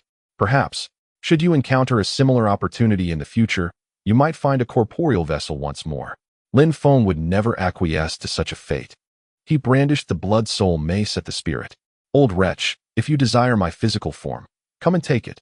Radiant hues swirled around Lin Feng as the Earth Guardian's divine light enveloped him. The spirit's expression shifted, finally betraying a hint of concern. "The Earth Guardian's divine light. How can you summon such power in the cosmos, far from any planet?" Upon becoming the embodiment of the Blue Star's will, Lin Feng was able to transfer the earthly guardian light through the realm of living beings. The earthly guardian light is the nemesis of all soul entities. This old fellow, despite appearing formidable, is merely a soul entity and must also succumb to the suppression of the earthly guardian light. The soul across from him spoke. It seems you are my great opportunity. In that case, I have no choice but to take a desperate gamble. As he finished speaking, his form gradually darkened, taking on the semblance of a primordial malevolent spirit. Lin Feng sensed that the black energy emanating from this individual bore a resemblance to corrupt energy, yet it seemed to possess a more advanced nature. A sense of caution welled up within Lin Feng. The two resumed their fierce clash. This old man was incredibly swift, launching a relentless assault around Lin Feng that caused his aura to flicker and diminished a significant portion of his earthly guardian light. After a prolonged struggle, Lin Feng finally seized an opportunity, wielding his blood soul mace to strike at the spirit's arm. With a resounding bang, the black light around the individual flickered. He sustained neither injury nor paralysis. Lin Feng's expression shifted dramatically. What manner of being is this that can withstand a blow from the blood soul mace? Chapter 896. The origin of the old monster. The old monster launched an assault on Lin Feng for a while, only to withstand one of Lin Feng's strikes, which caused the dark energy enveloping him to diminish somewhat. It appeared that the old monster's power was limited. Lin Feng, now immensely curious about this individual, pondered how he had come to cross paths with him. He did not believe that this ancient figure could bring about his demise. With an abundance of breakthrough points at his disposal, he could simply convert them to replenish his soul power when needed. Lin Feng resolved to keep this individual alive. The main body of Lin Feng, along with one of his avatars, found a secure location to sit in meditation with closed eyes. The two souls residing within the avatar, equipped with the soul binding lock and the soul heaven shuttle, traversed through the spiritual realm and entered the sea of consciousness of the evil energy avatar. Upon witnessing the arrival of two more souls, the old monster felt a sense of retreat brewing within him. You can actually divide your soul. The two newly arrived souls, clad in armor and bathed in divine light, appeared almost identical. The soul wielding the soul binding lock declared, "Old fellow, now that you have come, do not attempt to flee." One soul hurled the soul binding lock toward the old monster. The old monster attempted to evade, but Lin Feng's other soul unleashed the soul heaven shuttle. With a resounding impact, the soul heaven shuttle struck the old monster with incredible speed. The old monster staggered and could not escape the binding lock, which ensnared him securely. As the divine light of the soul binding lock made contact with the old monster's dark energy, a hissing sound echoed as the two energies clashed and began to neutralize each other. Pain etched across the old monster's visage. Lin Feng's other two souls, one wielding the blood soul mace and the other the soul heaven shuttle, pressed against the old monster, hastening the depletion of his power. Lin Feng was not one to fear a battle of attrition, and soon enough, the old monster began to falter. Casting a glance at Lin Feng's three souls, the old monster noted their lack of exhaustion and remarked, "It seems I have indeed run into a formidable opponent today. How about we strike a bargain? If I withdraw now and you release me, we shall pretend that nothing has transpired." Lin Feng's soul responded with a smile. "That is not entirely out of the question. If you allow me to plant a mental mark and permit a search of your soul, I shall set you free." The old monster's expression darkened. "So, you are unwilling to relent?" With a thunderous explosion, the old monster detonated himself. Lin Feng's three souls were thrown back by the blast, suffering a considerable loss of soul power. Lin Feng swiftly utilized his breakthrough points to compensate for the lost energy. Had this old fellow self-destructed? It did not seem so. A self-detonation should not possess such limited power. Could it be that he escaped? This old monster possessed quite the cunning, managing to effortlessly break free from the soul binding lock and flee the sea of consciousness. Lin Feng's mental energy swept outward, discovering that the old monster had already escaped 100 miles away. Indeed, he had fled. Let us pursue him. The three souls of Lin Feng boarded the soul heaven shuttle and set off in pursuit of the old monster. Under normal circumstances, Lin Feng would not have been able to catch up to the old monster, but with the assistance of the soul heaven shuttle, the situation was quite different. This entity serves as a vessel for the soul, its speed surpassing that of ordinary soul flight by several folds. Although the ancient monster is swift, he cannot outpace the soul Tizat. In less than a quarter of an hour, Lin Feng's three souls caught up with him. Like a chariot engaging infantry, One of Lin Feng's souls piloted the soul Tizot, while the other two wielded the blood soul mace and the binding soul rope, relentlessly assaulting him. Attempting to flee was far from easy. Old monster, meet your demise. The ancient creature lamented internally. He had initially thought he was facing a mere novice, only to discover he was up against a formidable opponent, whose soul power was not only abundant, but also possessed 3 soul artifacts and the divine light of earthly favor. Crucially, the young man also wielded a means of transport in the form of a soul artifact, rendering any attempt to escape futile. The old monster exclaimed, "Young man, it is evident you lack a mentor. Why not take me as your teacher? In my day, I was a renowned figure within the Cosmic Human Alliance." Lin Feng retorted, "Have you ever seen a master being chased around by his disciple?" The ancient monster fell silent. After pursuing for a while, Lin Feng discovered that this ancient creature could absorb energy from the cosmos to strengthen itself. Otherwise, it would have long been obliterated by Lin Feng's assault. However, its recovery rate was slightly slower than the rate at which Lin Feng depleted its energy. Thus, if this continued, it was only a matter of time before the creature met its end. Lin Feng was uncertain how long this battle would last. Days, months, or even years were all possibilities. Yet, a grudge had already formed. He could not allow this creature to escape.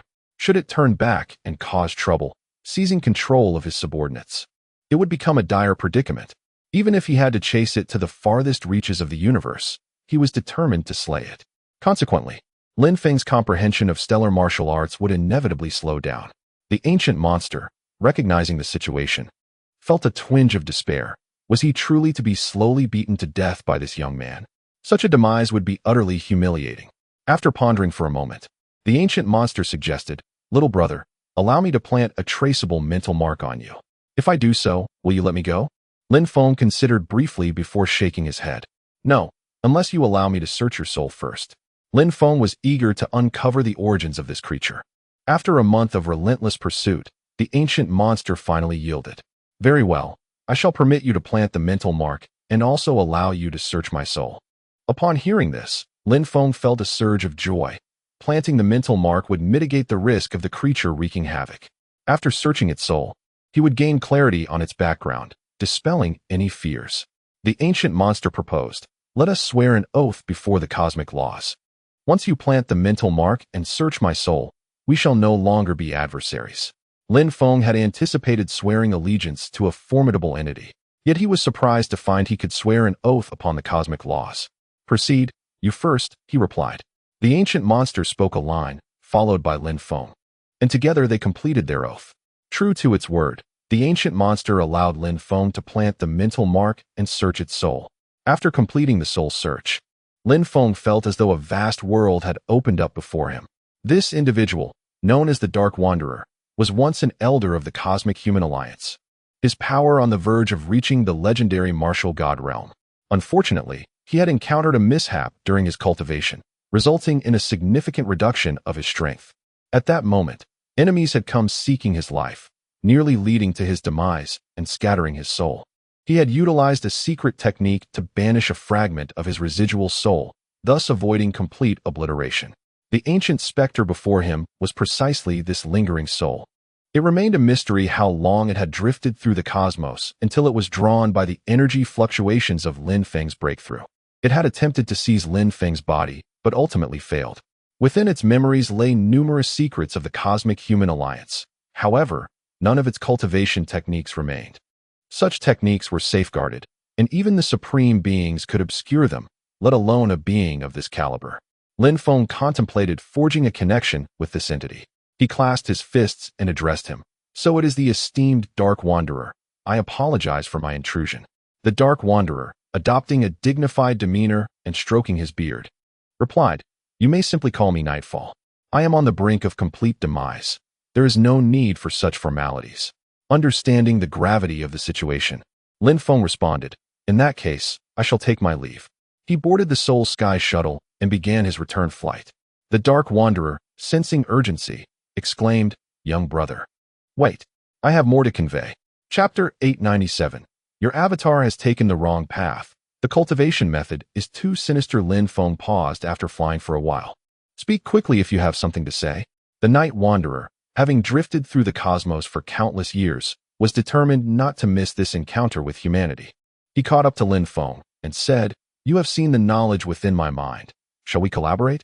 It is evident that your civilization has not yet joined the Galactic Human Alliance. Allow me to serve as your military advisor, ensuring that your civilization avoids pitfalls and successfully integrates into the Alliance in the future." Lin Feng smiled and replied, "I have just probed your soul. You know what I know. What use do I have for you?" The Night Wanderer responded, "You are mistaken. Have you acquired any cultivation methods from my memories?" Lin Feng shook his head. The Night Wanderer continued, "Precisely. In truth, I possess numerous cultivation methods within my mind, but various restrictions prevent you from accessing them. However, if you are willing to become my disciple and join my sect, I can teach you. Your avatar has great potential. The dark cultivation method it practices aligns with the primary teachings of my sect. Yet, the techniques it employs are rudimentary, barely scratching the surface. Should you choose to become my apprentice, I am willing to impart to you more profound dark cultivation techniques. Furthermore, knowledge and wisdom are distinct. Even if you acquire most of my memories, you cannot attain my analytical and judgmental capabilities. Therefore, I remain of significant value to you." Lin Feng felt a stirring in his heart, recognizing the wisdom in the Night Wanderer's words. He then inquired, "What is it that you desire?" The Night Wanderer, without any preamble, stated, "I seek a physical body. I require it to nourish my soul. If you are unwilling to provide me with a body from your kin, surely you must have enemies. Their bodies would suffice. Moreover, I have been solitary for far too long and wish to integrate into a community." After contemplating, Lin Feng replied, "Then we shall cooperate. We can discuss the matter of apprenticeship later." A smile spread across the Night Wanderer's face. "Now we are aligned. Collaboration leads to mutual benefit. You provide me with a body, and I shall grant you access to introductory dark cultivation techniques. Otherwise, your avatar will not survive for long. It has strayed from the path, and its methods are too sinister." "Very well, then follow me." The two flew for over a month before returning to the region of space where the three ships awaited. Lin Feng, relying on his sense of the physical body, found the way back. In truth, his spiritual essence was already aboard the ships. He could have activated the life space to return directly. However, he was wary of the Night Wanderer and did not wish to allow this ancient being into his sacred domain, hence the effort taken. Meanwhile, at the three ships, Sun Yu, Yin Yu, Xing Hui, and the soldiers of the Sky Army were as anxious as ants on a hot pan. Their departure, originally scheduled for half a month, had been delayed for 2 months. The avatars of Lin Feng remained still. They could not leave and were compelled to wait together in place. Fortunately, Lin Feng's spiritual essence reassured them that he was unharmed. Otherwise, their anxiety would have been unbearable.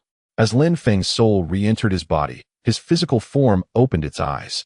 He turned to the three companions who had vigilantly stayed by his side, smiling as he said, "Thank you for your patience." Silver Moon and Starshine immediately leapt into his embrace. "Master, we are relieved to see you safe." Lin Feng gently patted their backs, replying, "What strength do you think your master possesses? How could I possibly be in danger? You must never worry about me." They nodded in agreement. "Yes, master is the strongest. No one can rival him." The Shadow Walker interjected, "Ah, in my younger days, I had several disciples like you. I wonder how they are faring now?" The group turned their attention towards the Shadow Walker. Silver Moon furrowed her little brow and pointed at him, saying, "You are the villain who tried to seize my master's body, right? Why didn't my master eliminate you?" The Shadow Walker replied, "Little one, do not speak so harshly. I came to know your master through our conflict. Now, we are in a cooperative relationship. Perhaps in the future, I might even become your grandmaster." The group looked toward Lin Feng, who nodded affirmatively. "I have battled this senior for over a month, and we reached a stalemate. We have shaken hands and established a partnership. From now on, you shall address him as Senior Dark Knight." The two were astounded.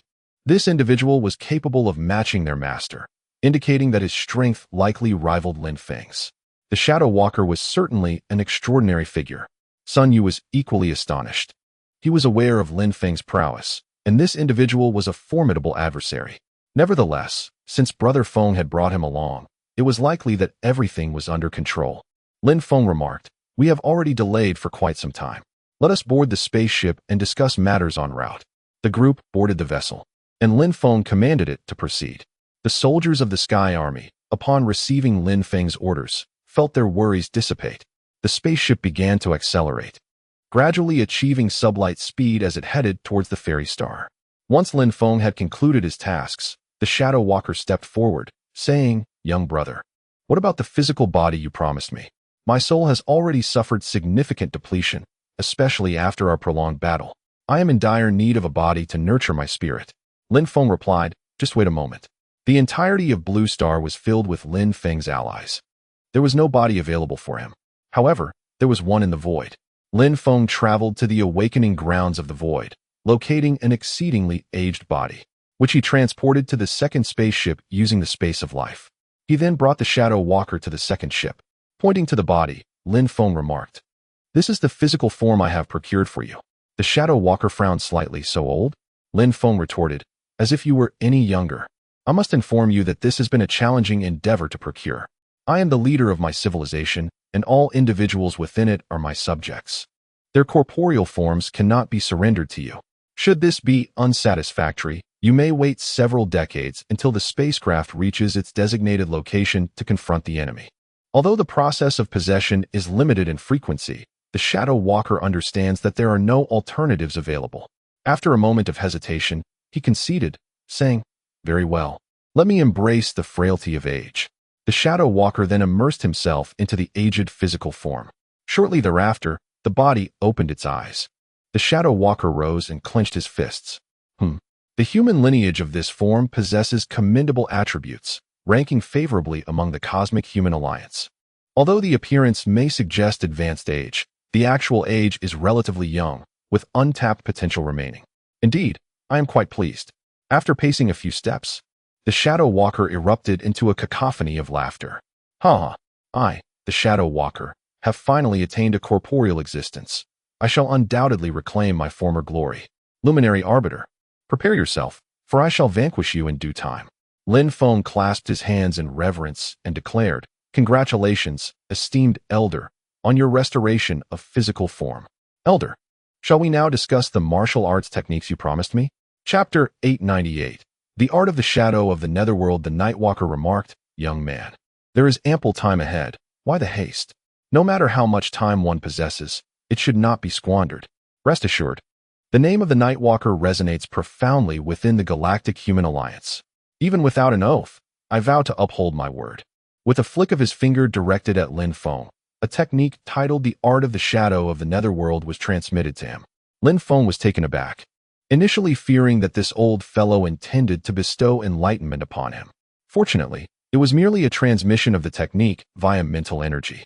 Upon examining the art, Lin Feng realized its profound intricacies, though lamentably it was merely an innate skill. The Nightwalker cautioned, "Do not underestimate this technique. Once mastered, the issue of self-harm from dark energy will be resolved effortlessly." Lin Feng inquired, "Senior, would you consider imparting a stellar martial art to me?" The Nightwalker replied, "You dream beautifully. Stellar martial arts are the foundation of various races, and the more powerful the race, the stricter their control over such arts. Even if I wished to teach you, I would be unable to." Lin Feng appointed the Nightwalker as an advisor to the fleet, granting him the freedom to roam within its confines. The Nightwalker flitted about, observing everything with a childlike curiosity, engaging in conversations with various individuals as if everything around him was a marvel. Lin Feng dispatched a spiritual entity to accompany him, unperturbed by the prospect of mischief.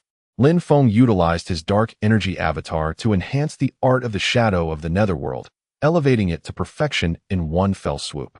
Upon completion, the avatar felt invigorated, sensing that dark energy had finally become manageable, no longer requiring constant opposition.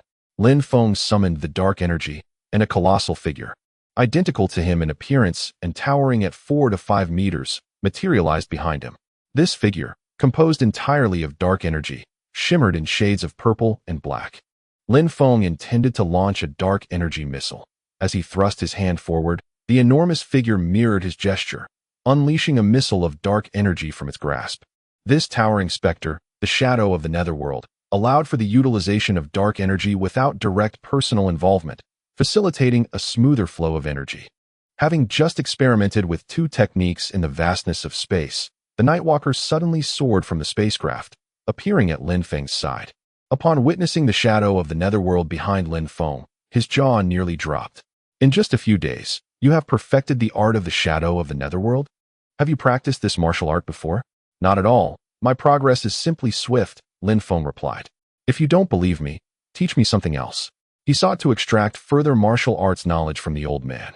The Nightwalker shook his head. Impossible, simply impossible. Even the most gifted prodigies within the Galactic Human Alliance do not advance at such a pace. After a moment's contemplation, he extended his finger towards Lin Feng once more, bestowing upon him a secret technique. This arcane technique is intended to be used in conjunction with the malevolent shadow skill, augmenting the size of the shadow and enhancing the potency of its dark energy. Indeed, this old fellow has concealed more than one secret. To avoid appearing excessively extraordinary, Lin Feng only invested in the initial 3 tiers of the technique on the first day. The old man exclaimed in disbelief. 3 days later, Lin Feng perfected the art. The Nightwalker gazed at Lin Feng, his eyes gleaming with admiration. Such a disciple, who learns effortlessly, is precisely what an old codger like him yearns for. The Nightwalker remarked, "Young man, I perceive great potential in you. I shall grant you another opportunity to become my apprentice. If you take my mentorship now, once I regain my strength, I will return you to the clan and impart the star martial arts upon you, paving your path to becoming a martial sage. Contemplate this well." Lin Feng inquired, "Oh, how long until you can restore your power?" The Nightwalker pondered briefly before responding, "Soon, within a span of a mere 10,000 years at the least, or several tens of thousands at the most." Lin Feng was left speechless. Is this what you call soon?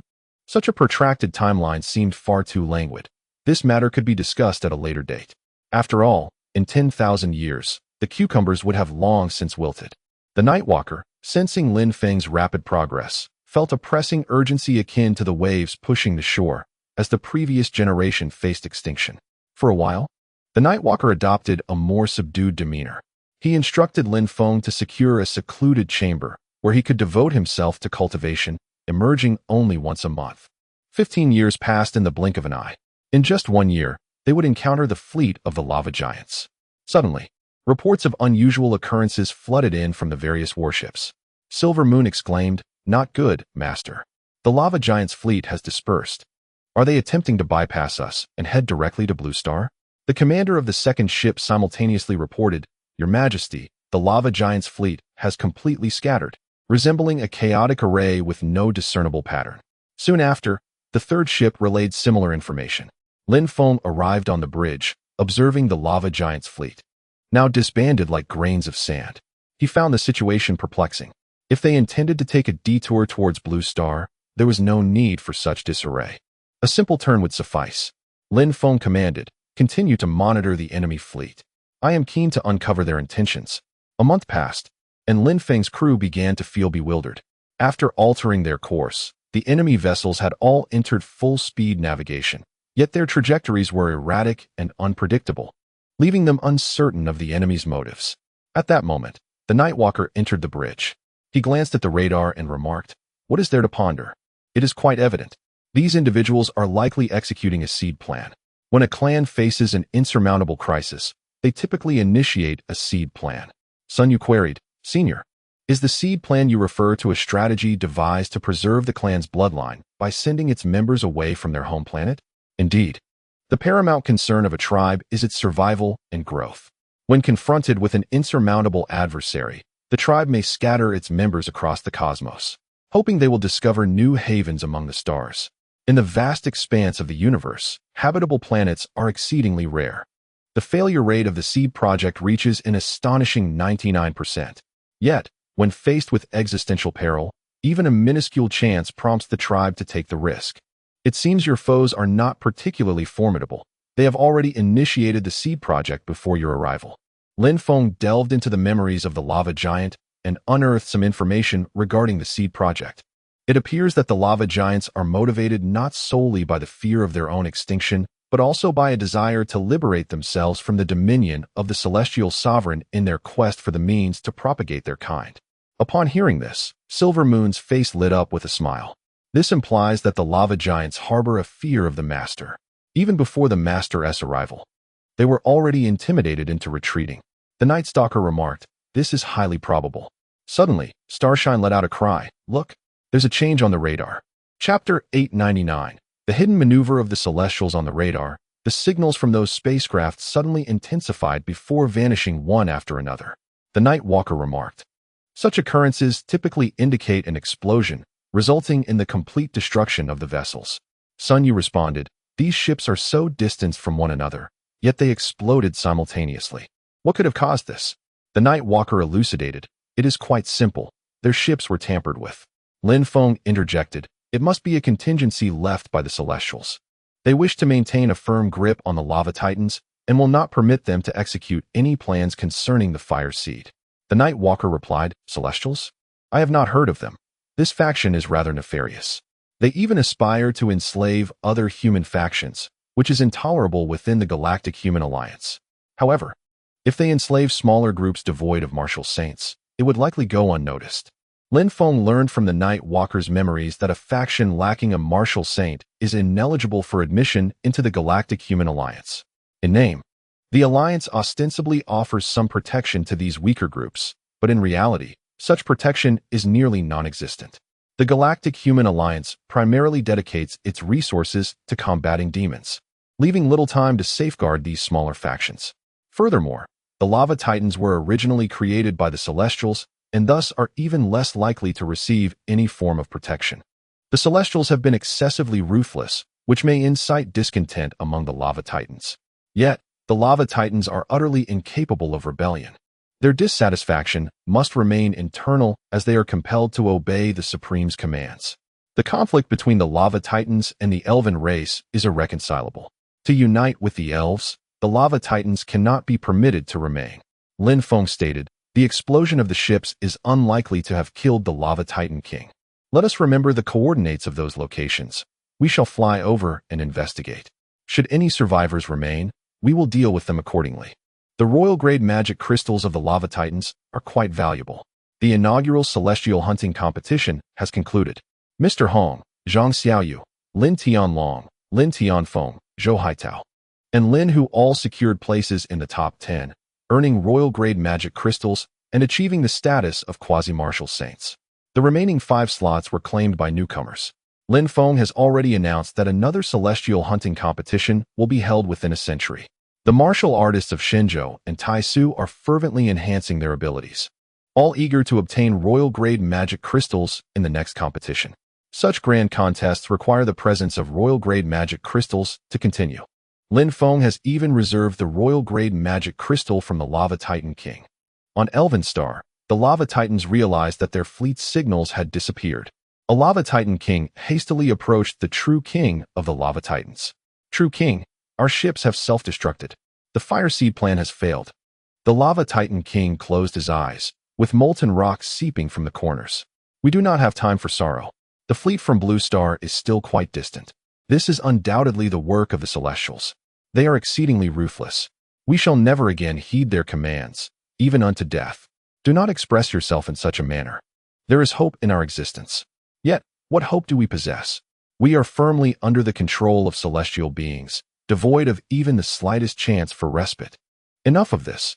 Accompany me to the sacred tower. The Supreme One will likely reach out to us shortly. At that moment, a lava giant entered to report, Your Excellency, the sacred tower is trembling, and the esteemed celestial being wishes to communicate with you. The king of lava giants arrived before a towering edifice. He dismissed all present and knelt, asking, O great Supreme One, what is your bidding?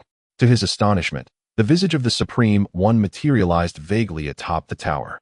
With piercing eyes, the Supreme One declared, Foolish lava giant, what folly is this fire seed plan you dare to undertake? You are but servants to the celestial beings.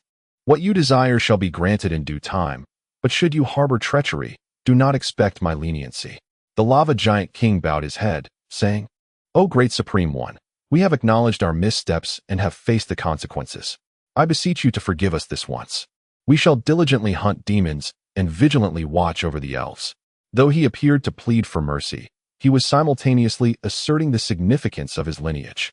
After a moment of contemplation, the Supreme One replied, Let this be a lesson. The lava giant king hastily knelt, expressing gratitude. We are eternally grateful for your clemency. O Supreme One, the lava giant clan shall remember this. The Supreme One continued, I am aware of your desire to procreate. However, patience is essential. Once we address the issues of the Blue Star, the Academy will assist you with your reproductive challenges. The Lava Giant King expressed heartfelt gratitude. We thank you for your kindness. The Lava Giant clan eagerly awaits your arrival. Soon, the sacred tower ceased to emanate light. The Lava Giant rose and returned to his dwelling. Another Lava Giant approached and inquired, Your Majesty, did the celestial being not impose punishment? No, we lost a fleet. And that suffices as retribution. The celestial beings still wish for us to oversee the Elven Star, and thus will not impose harsher penalties. However, the Supreme One's visage recently appeared on the tower, indicating that he is not far from here. He mentioned that once the Blue Star's issues are resolved, he shall assist us with our reproductive matters. How many times have we heard such promises? The words of the celestial being are not to be trusted. Indeed, I harbor no belief. Should he truly arrive, it may very well signify our end. What shall we do now? Let the elves diligently investigate the ship's issues and ascertain why it malfunctioned. We must continue with the Fire Seed plan, otherwise, we shall await our demise. At this juncture, I find myself hoping that the Blue Star can stand against the celestial beings, granting us more time. Just now, during the communication, he deliberately omitted any mention of the Blue Star fleet. Lin Feng possessed the design schematics of the celestial ship, having already resolved the backdoor left by the Celestials aboard. His fleet navigated to the location where the Lava Titan fleet had self-destructed, deploying probes for reconnaissance. After a fortnight of searching, they finally uncovered the whereabouts of the Lava Titan King.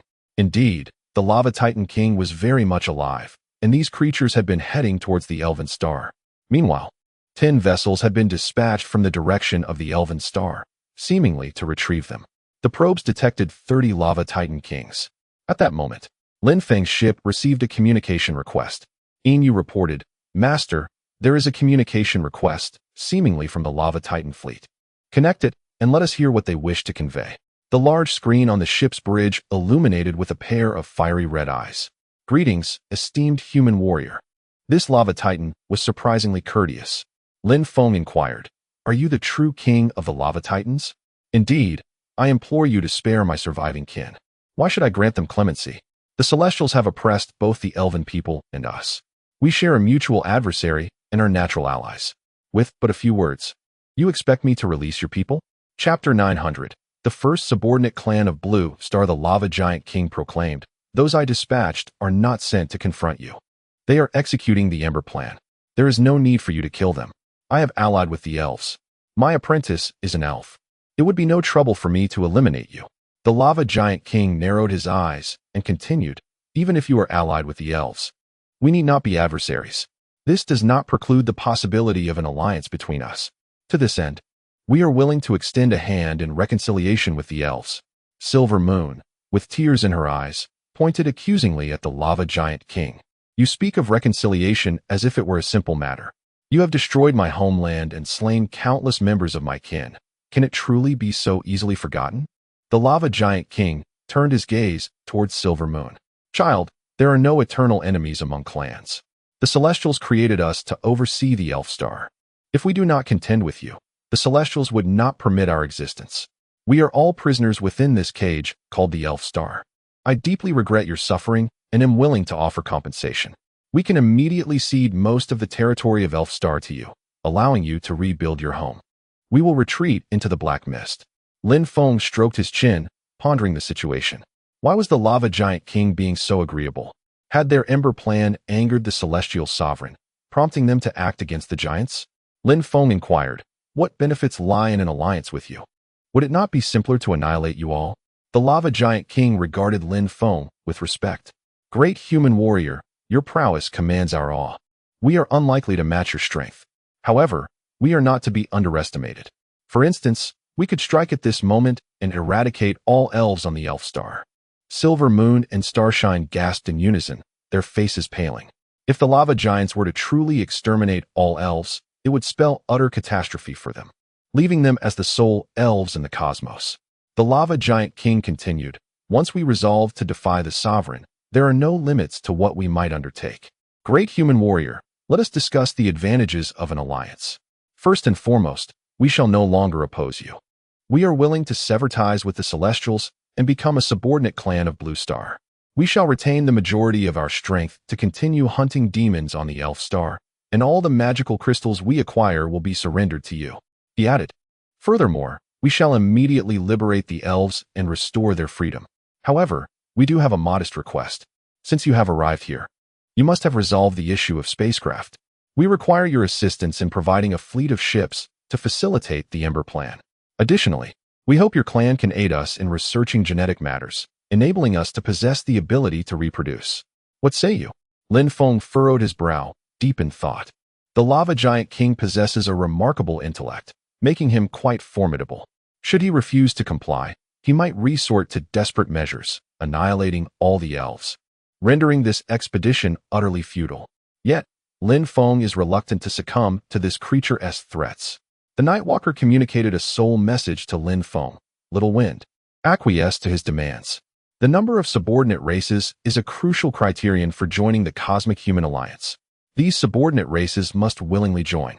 Their current willingness to affiliate meets this requirement." Lin Feng replied, "Do they qualify as humans? They are classified as humanoid races and thus fulfill the criteria. If you assist them in resolving their reproductive issues in the future, it would be even better. Trust my counsel." Lin Feng addressed the Lava Giant King. "Very well. I accept your terms. Let us swear an oath to the cosmic laws." A smile graced the face of the Lava Giant King. "Great human warrior, thank you for your acceptance."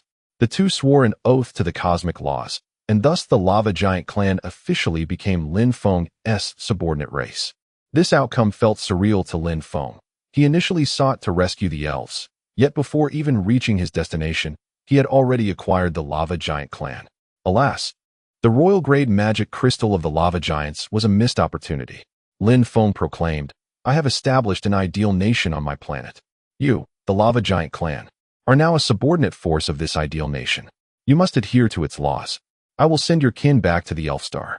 The Academy of Sciences in the ideal nation shall also extract your genes for research. Great Lord Lin Feng, we are grateful for your benevolence. We shall immediately liberate the elves." The two concluded their communication, and Silver Moon and Starshine suddenly felt a sense of urgency. The Lava Giants had become their master's subordinate race, having taken the initiative. Lin Feng turned to them and said, "Silver Moon, Starshine, you must set aside your grievances and prioritize the greater good. If the master refuses their terms, your kin will face annihilation. This outcome is the best possible." The two promptly clasped their fists and responded, "We understand, Master." In the distant cosmos, the Supreme Celestial was conversing with several martial saints. He began by discussing the Lava Giant clan and the sabotage of the Fire Seed plan he had left behind. He sought their opinions on the matter. Ing Tian remarked, "Didn't we create the Lava Giants? They are merely our hounds. A disobedient dog must be properly disciplined, regardless of how much it is fed." The God of War concurred. "Indeed, we should remold their leadership entirely, ensuring we produce a new cadre that is obedient." The Snow Goddess added, "Every race has a fundamental need for reproduction. If we assist them in this regard, they may become more loyal." Ing Tian boisterously interjected, "Ah Shui, your perspective is flawed. These races know nothing of gratitude. Whenever they are presented with an opportunity, they are inclined to ascend without scruples. It is imperative that they comprehend the might of our celestial lineage. Only then will they diligently fulfill their duties." The sovereign nodded. His gaze towards Ing Tian softened considerably. "This lad, at long last, bears a semblance to my own kin." The sage, eyes closed, refrained from voicing his thoughts. As he held a perspective akin to that of the Snow Goddess, he was acutely aware that others would dissent and thus chose to remain silent. His concern for the celestial race weighed heavily upon him. The sovereign's approach, he feared, would inevitably invite repercussions. Should these subordinate clans be subjected to excessive oppression, they would resist, even at the cost of their own annihilation. The sovereign remarked, "The primary issue on Centaurus is that the elves and lava titans are acutely aware of their enslavement and oppression. Naturally, they yearn for rebellion. Once we establish the void system on Centaurus, they will no longer perceive themselves as subjugated." Ing Tian continued, "Much like the warriors of Blue Star, who remain blissfully unaware of their servitude, they strive relentlessly to cultivate, seeking to enter the void to hunt demons and acquire magic crystals to augment their strength." The Snow Goddess pondered silently. Do the warriors of Blue Star truly know nothing at all? On the Elven Star, the Lava Titans gathered the elves from various regions. The Lava Titan King dispatched communication devices far and wide. All these devices were capable of connecting to the ship where Lin Feng resided. To liberate the elves, it was essential for Lin Feng to make the announcement. He possessed a measure of discernment in this regard. Once preparations were complete, the Lava Titan King addressed Lin Feng, saying, "Your Excellency, all is in readiness. You may communicate with the elves at your convenience." Lin Feng nodded and instructed, "Yin Xinghui, stand beside me." Chapter 901. Liberation of the Elven Star. Throughout the various gathering places of the Elven people on the Elven Star, the projection of Lin Feng appeared. To his left and right stood Yin and Xinghui. The Elven people first noticed Yin and Xinghui. Who are those two children? Among the crowd, some recognized Yin and Xinghui but refrained from speaking. They had been sent away by the members of the Elven Council, and everyone within the council was familiar with them. However, they were unaware of the circumstances and thus did not act impulsively. Lin Feng glanced at Yin on his right. "Yin, you speak to them." The lava troll also projected the image of the Elven people toward Lin Feng. Yin gazed at the large screen, which displayed thousands of smaller screens. From these, she recognized many members of the Elven Council. Taking a deep breath, she declared, "I am Yin, the queen of this generation of the Elven people." Upon hearing this, the Elven people began to murmur amongst themselves. "Do we still have a queen? Ever since we were ruled by the lava trolls, it seems there has been no queen." The girl certainly looked like an elven, and what she claimed could indeed be true. Yin paused briefly before continuing, "Many of you do not know me. Ever since we fell under the dominion of the lava trolls, we have become slaves, stripped of our governing structure. Yet, many elven people have never given up. They have been working tirelessly in secret. Over a century ago, the Elven Council seized an opportunity to send me and Grand Marshal Xing Hui away from the Elven Star in search of hope." She gestured towards Xing Hui beside her. "We were fortunate to encounter the leader of Blue Star, Lord Lin Feng, in the cosmos, and we became his disciples." She then pointed towards Lin Feng. "This is my teacher, Lord Lin Feng. He will bring hope to our Elven Star." Lin Feng nodded and spoke, "All Elven Star inhabitants, your suffering has come to an end. I hereby declare the liberation of the Elven Star. From this day forth, the Lava Troll clan shall retreat into the dark mist. The regions beyond the dark mist shall belong to the Elven people." Upon finishing his proclamation, all the lava trolls in the vicinity began to withdraw. Some of the lava trolls possessed demonic bloodlines, preferring to remain within the dark mist. In no time, the lava trolls had completely vacated the area. The Elven people stood in bewilderment. The events of the day had delivered an overwhelming shock to them. They could hardly believe they were truly free. After being ruled by the lava trolls for thousands of years, they had attempted to rebel numerous times, all of which ended in failure. Many had resigned themselves to their fate. Yet today, Lin Feng had informed them of their liberation, a thought they had not dared to entertain even in their dreams. Yet, the lava trolls were indeed retreating. The skies were filled with the lava troll army flying towards the dark mist. After a moment of silence, many elven people began to beat drums. "Woo woo woo woo. Are we truly free? Am I not merely dreaming?" Someone cries out to the heavens. "Father, did you witness this? The army of lava trolls is retreating. We, the elves, are truly free at last. How I wish you could have lived a couple more years to see this." The members of the Elven Council are all aflame with excitement. The silver moon and the starshine are but the seeds of hope they have cast forth. Relying on them to liberate the Elven Star seemed to offer a mere fraction of hope, yet unexpectedly, they have indeed succeeded. It is nothing short of a miracle.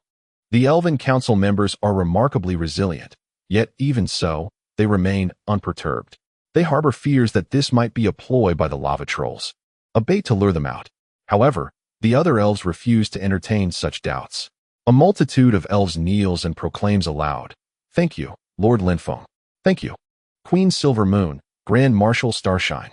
Thank you, Lord Lin Feng, for granting us our freedom." A few among them remain motionless, and Lin Feng notices that many elves are filled with skepticism.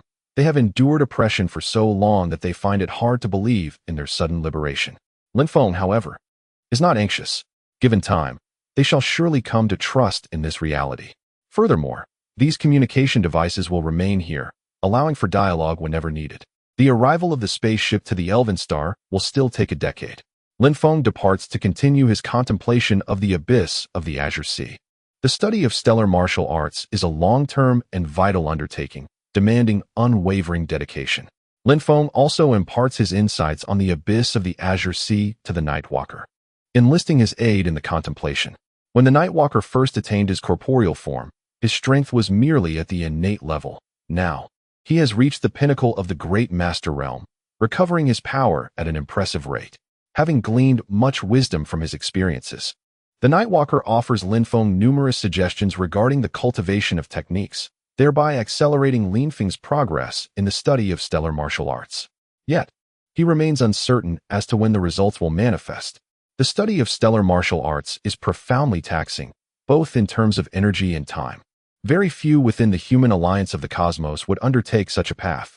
Only those exceptionally gifted prodigies, having reached the peak of martial saints or the realm of martial gods without further progression, would dare to create stellar martial arts.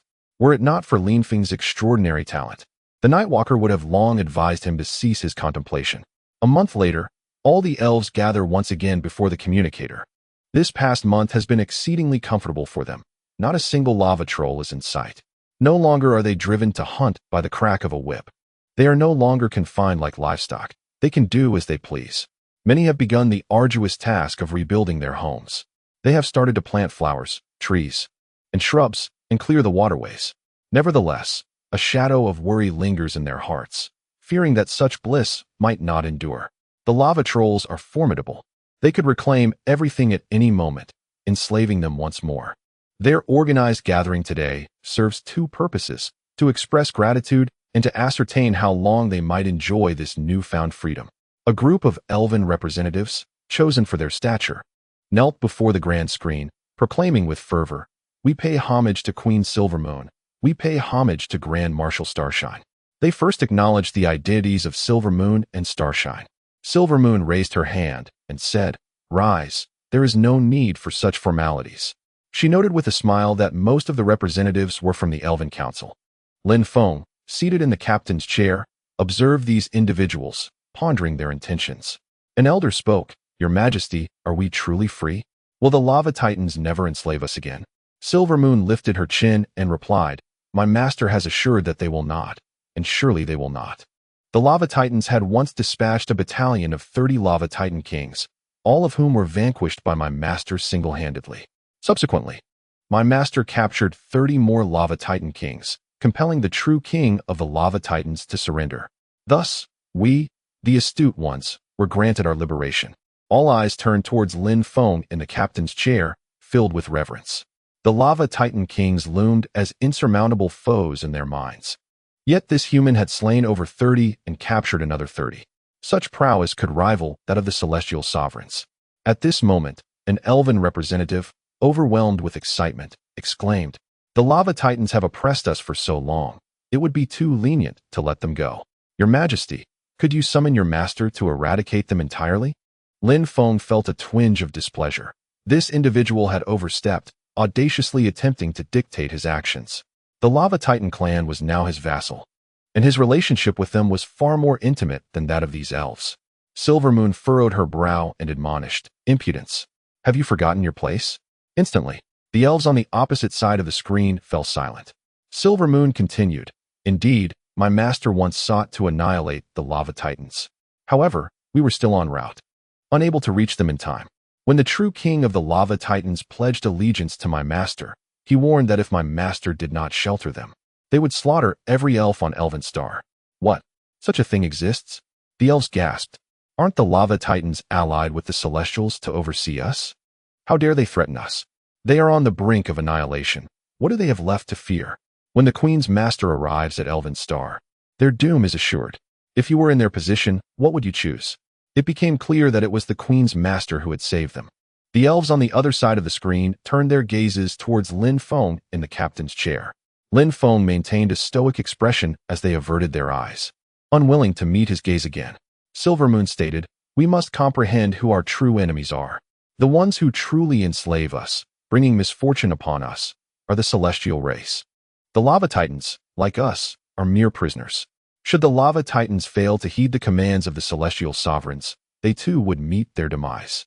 Our true adversary is the celestial sovereign, not the lava troll. Many of the elven kin concurred. The queen is right. The celestials are the root of the calamity. The lava trolls are but a creation of the celestials. Silver Moon continued, my mentor from the Blue Star was also enslaved by the celestials. In truth, the demons were brought forth by the celestials. A wave of astonishment swept through the elven ranks. So the demons were indeed summoned by the celestials. No wonder the celestials appeared shortly after the demons emerged. The celestial race is truly malevolent. The elves cannot coexist with the celestials. Silver Moon proclaimed. The lava trolls have begun to resist the celestials. They are now our allies. No one shall stand against the lava trolls. We shall obey. Many elves who harbored grudges against the lava trolls found themselves compelled to set aside their animosities. Individual vendettas pale in comparison to the interests of the kin. Silver Moon added, our immediate priority is to rebuild our homeland and bolster our strength. Strengthening ourselves requires magic crystals. Now that we are allies with the lava trolls, we may negotiate with them to hunt demons in the black mist for magic crystals. With satisfaction, Lin Feng concluded the conversation, pleased with Silver Moon's adept handling of the matters at hand. On the Elven Star, the high-ranking elves gathered together, encircling the former queen of the last generation. Dark Moon Queen, what shall we do now? The Dark Moon Queen replied, do not call me queen any longer. The current queen of the elven race is Silver Moon. One individual, reluctant, interjected, shall we truly allow the lava trolls to go unpunished? The Dark Moon Queen scolded, foolish. The lava trolls have already pledged loyalty to Silver Moon's mentor. They are now subjects of that leader from the Blue Star. To speak bluntly, the lava trolls are allies of that formidable being. Were it not for Silver Moon and Starshine taking that powerful figure as their teacher, our elven race would have been annihilated. We are far too weak, easily extinguished by the lava trolls, that powerful entity, or the celestials. At this moment, you still harbor thoughts of revenge and seek to provoke the lava trolls. Do you wish to bring about our own extinction? The individual quickly responded, I would not dare. The others began to grasp the implications of the situation. The Dark Moon Queen stated, our elven race is too feeble. We must align ourselves with the powerful to survive. Among the known factions, neither the celestials nor the lava trolls are worthy of trust. Therefore, we elves must also seek to become a subordinate race to that leader from the Blue Star. Has not Silver Moon already become a disciple of the Blue Star leader? The Dark Moon Queen clarified, Silver Moon is Silver Moon. The elven race is the elven race. What I mean is, we should also request to become a subordinate race of that leader from the Blue Star, especially given Silver Moon's mentor-disciple relationship with him. Our relationship with the leader of the Blue Star has swiftly surpassed that of the lava giants, ensuring the safety of our kin. Yet, there lingers a sense of reluctance among the crowd. Are we, the elven race, truly unable to survive without subjugating ourselves to others? The tone of the Dark Moon Queen resonates deeply. Alas, had the celestial beings not discovered the Elven Star, we might have continued our peaceful existence. But now, we find ourselves exposed, the most vulnerable creature within the forest. Without the protection of the strong, we risk being completely devoured. After a moment of silence, clarity dawned upon everyone. I concur with the Queen's proposal. So do I, echoed the sentiments. They had endured servitude for far too long, and yearned to escape the shackles of their former lives. The Dark Moon Queen declared, return to your kin and elucidate the stakes involved. In 3 days, we shall collectively seek the Silver Moon Queen and the leader of the Blue Star, petitioning for the elven race to become a subordinate of that formidable entity. Indeed, the Silver Moon harbored the desire for the elven people to align with Lin Feng. Her thoughts mirrored those of the Dark Moon Queen. However, as a newly appointed monarch, her authority was not yet firmly established, and she felt distant from her people. She feared that voicing her intentions might provoke dissent among them, not out of concern for her own power, but rather for the impression it would leave in the minds of the elves regarding their mentor. Lin Feng, too, aspired to claim the elven folk as his own. Yet, such matters could not be broached by him. He could only bide his time. He believed that within the elven race, there were those who would eventually step forward to express their desires. Lin Feng reached out to the true king of the lava giants. Have you made any progress regarding the will of the Elven Star?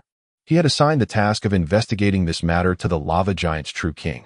The situation is quite perplexing, my lord, the king replied. We have uncovered no information concerning the will of the Elven Star. It appears that all traces of this information have been deliberately erased. Lin Feng responded coolly, I understand. Continue your search.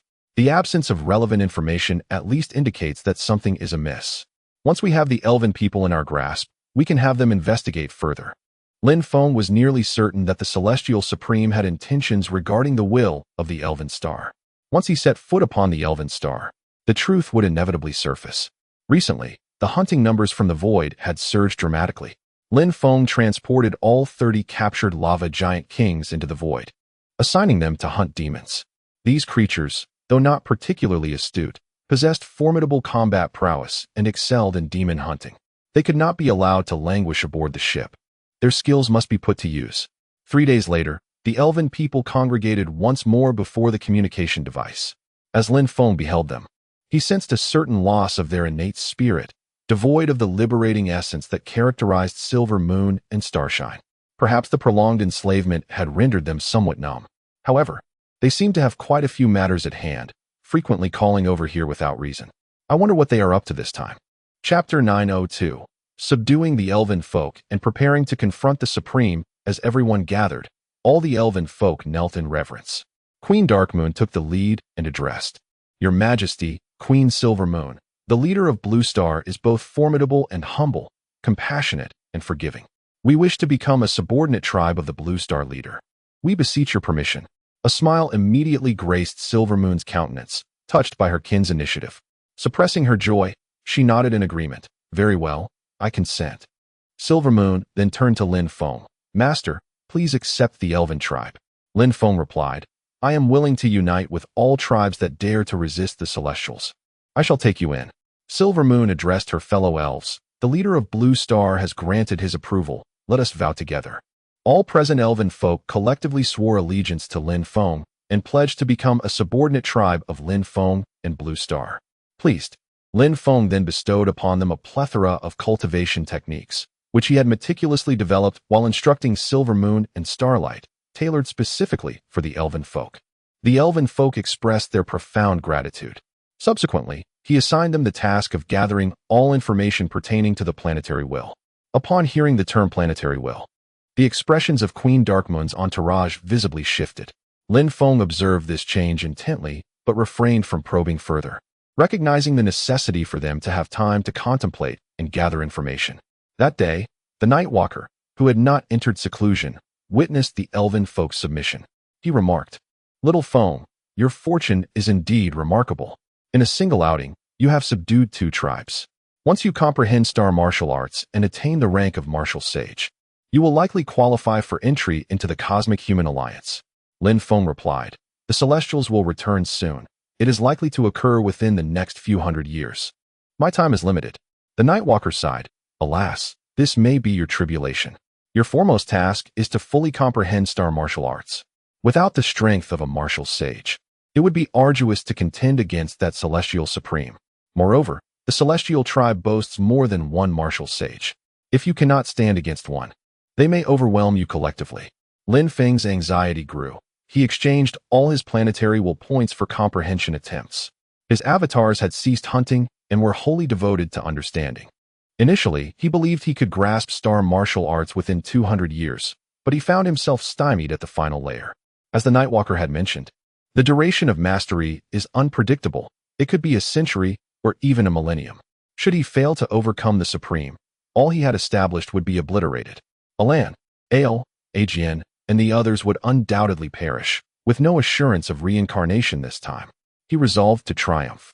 A month later, the elven folk indeed returned with some information regarding the planetary will. However, the elven beings themselves were unaware of what the planetary will entailed, nor did they possess any knowledge of planetary envoys. According to Lin Feng's descriptions, he sought similar information. After perusing the materials, he found that most were unrelated to the will of the planet. However, a particular record captivated Lin Feng's attention. A century after the celestial beings arrived on the Elven Star, an extraordinary phenomenon occurred. Red lightning illuminated the sky, the planet trembled, and faint cries of sorrow could be heard. The earth fissured, seemingly bleeding. The elven people referred to this ominous sign as heaven and earth weeping blood. Since that event, the elven people felt as though something vital had been siphoned from their bodies, and their innate talents dwindled.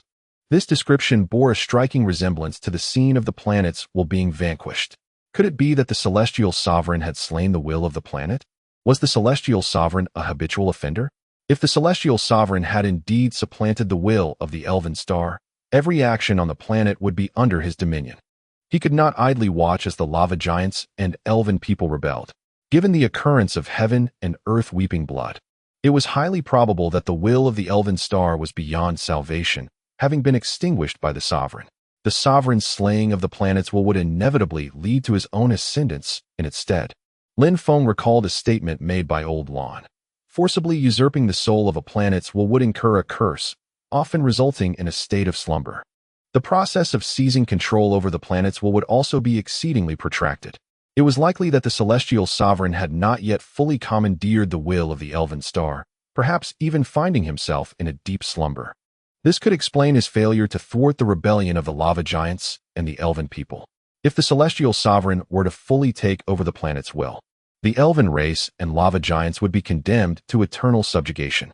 Lin Feng hoped that the spirit left behind by the sovereign remained in slumber, allowing him the opportunity to catch him off guard, ideally to eliminate him and seize the will of the elven star. As a manifestation of the planet's will himself, he would appropriate the wills of other planets from the sovereign, viewing it as the execution of traitors. Once accomplished, he could swiftly take control of the planet's will. With this thought igniting a fervor within him, Lin Feng recognized the immense fortune at hand. Should he succeed, the benefits would be manifold. Acquiring another fragment of the planet's will would markedly accelerate his understanding of stellar martial arts. He could also designate another fragment as a planetary envoy, accruing points of planetary will to redeem for instances of epiphany, further hastening his comprehension. The probability of success for this endeavor was remarkably high, as the sovereign was situated far away, making reinforcement difficult. Meanwhile, Lin Feng could continuously channel spiritual and soul energy through the realm of living beings. However, should he take action, the sovereign would immediately discern his involvement, potentially alerting him. The sovereign might very well scheme from the void. Therefore, it would be prudent to conduct this operation concurrently with the refinement of the Void Tower, employing a dual-pronged approach to catch the sovereign unawares. The forces in the void required further enhancement. With a plan in place, Lin Feng commenced execution. He announced on Blue Star that the second Heavenly King hunting competition would commence in 3 months, with the rules and rewards mirroring those of the previous event. The timeline has been slightly adjusted, extending the duration of the hunt to 8 years. However, an additional stipulation has been introduced. Anyone who can enter the top 1,000 will receive a magical crystal that elevates them to the pinnacle of the Grand Master realm. Warriors from both Blue Star and the Void are invigorated by this news. Many, despite their exceptional talents, find it challenging to compete for a position within the top 20 due to their relatively short training periods. Now, they have a chance to vie for a place among the top 1,000. Achieving the pinnacle of the Grand Master realm represents a significant advancement. As soon as Lin Feng announced this news, a multitude of high-ranking officials from Blue Star and the Void resigned from their positions. Lin Feng's disciples, along with his senior brothers and sisters from the Sword Sect, are also preparing to participate. There are still over 9 years until they reach the Elven Star. Once they land, they will begin to vie for the will of the planet while simultaneously refining the Void Tower. This endeavor will undoubtedly expose their identities, effectively confronting the Supreme Snow Goddess, Ying Tian. How will you react upon discovering that I am still alive? Chapter 903. Arrival at Elven Star 9 years later. The spacecraft finally reached Elven Star.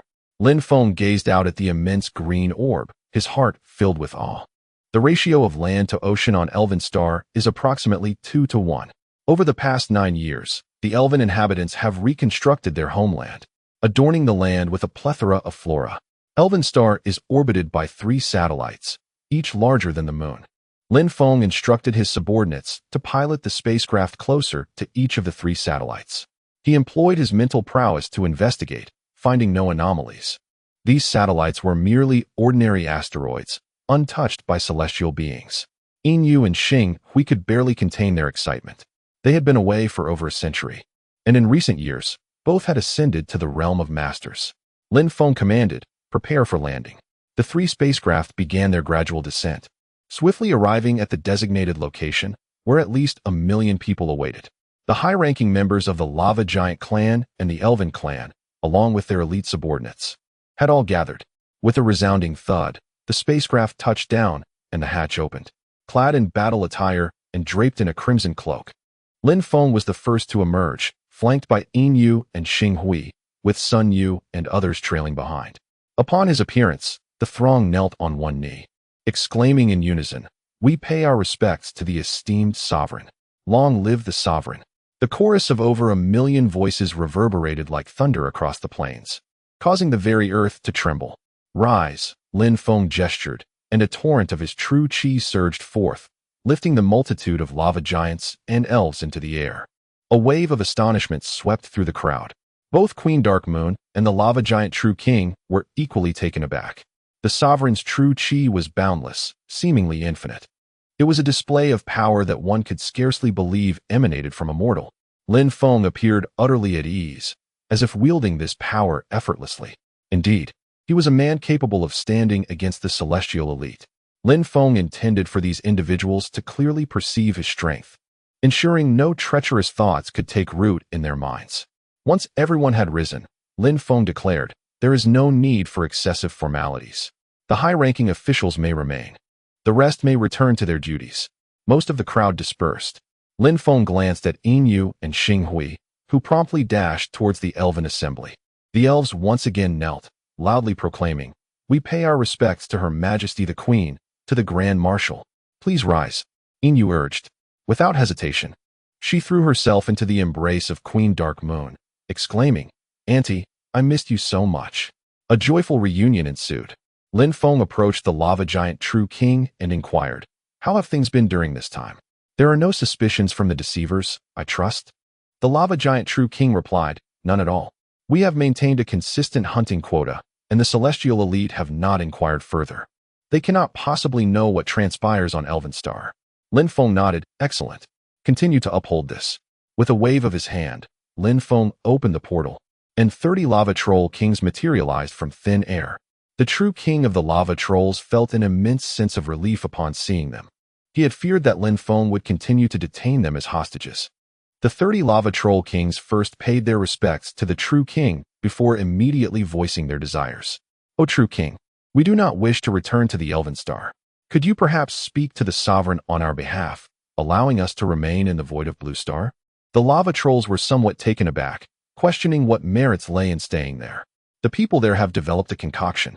Upon consumption, the pain in our heads and bodies alleviates for a time. You cannot fathom how delightful it is to be free of pain." "Oh, such a potion exists?" The lava troll king turned to Lin Feng, who explained, "The Academy of Ideal State has made a breakthrough in their research concerning you, producing this potion that can temporarily relieve your suffering." The true king of the lava trolls immediately clasped his fists in gratitude, saying, "On behalf of the lava troll clan, I thank the sovereign." He recalled how the Celestials had promised to resolve this issue, yet thousands of years had passed with no progress. The technology on Blue Star may not match that of the Celestials, yet they have made advancements in just a few years. Lin Feng reassured him, "This potion will be produced in abundance, and the Academy will continue its research. One day, we shall find a permanent solution."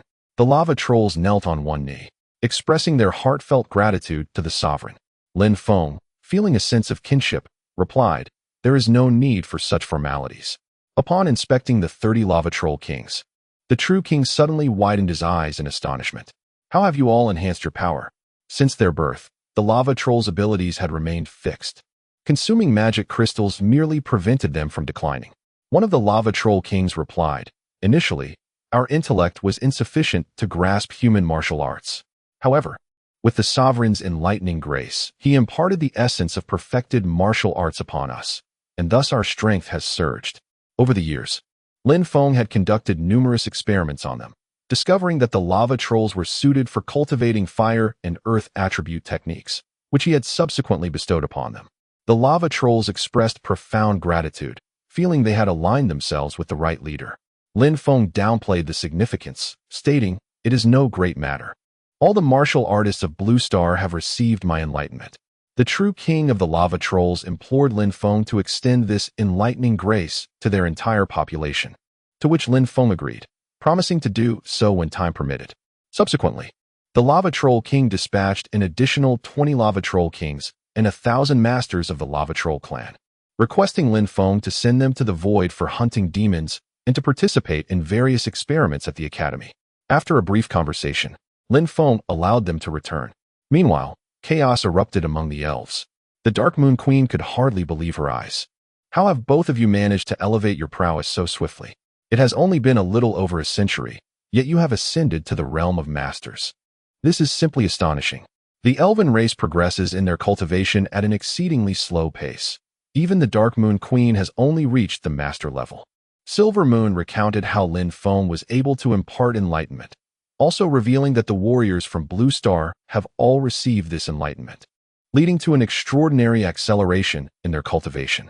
The Dark Moon Queen seemed to glimpse a powerful hope for her kin. If all the elves could receive enlightenment, a plethora of masters would undoubtedly emerge, with the potential for some to even reach the threshold of quasi-martial saints. The Dark Moon Queen inquired, "Is it possible for your master to bestow enlightenment upon all our elven people?" Silver Moon and Starry Radiance exchanged a glance.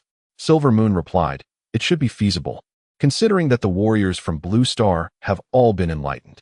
However, the process will require a considerable amount of my teacher's energy, especially for such a large number of individuals." The Dark Moon Queen suggested, "We can express our gratitude to our sovereign with the Spring of Life." Silver Moon was momentarily taken aback. "But isn't the Spring of Life depleted?" The Dark Moon Queen clarified, "The Spring of Life is the wellspring of hope for our elven race. When hope is rekindled in the hearts of our kin, the Spring of Life will be rejuvenated." "That is splendid. With the Spring of Life, my teacher will surely agree. I will discuss this matter with him at once." Chapter 904.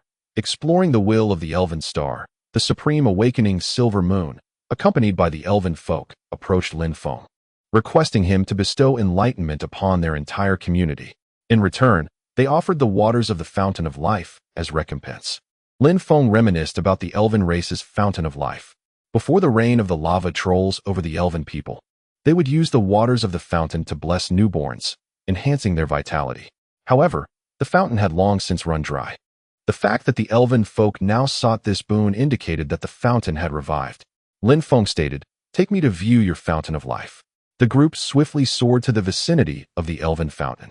It was merely a pool of water, a dozen meters in diameter. Lin Feng employed his mental energy to draw a portion of the water towards him, attentively sensing its essence.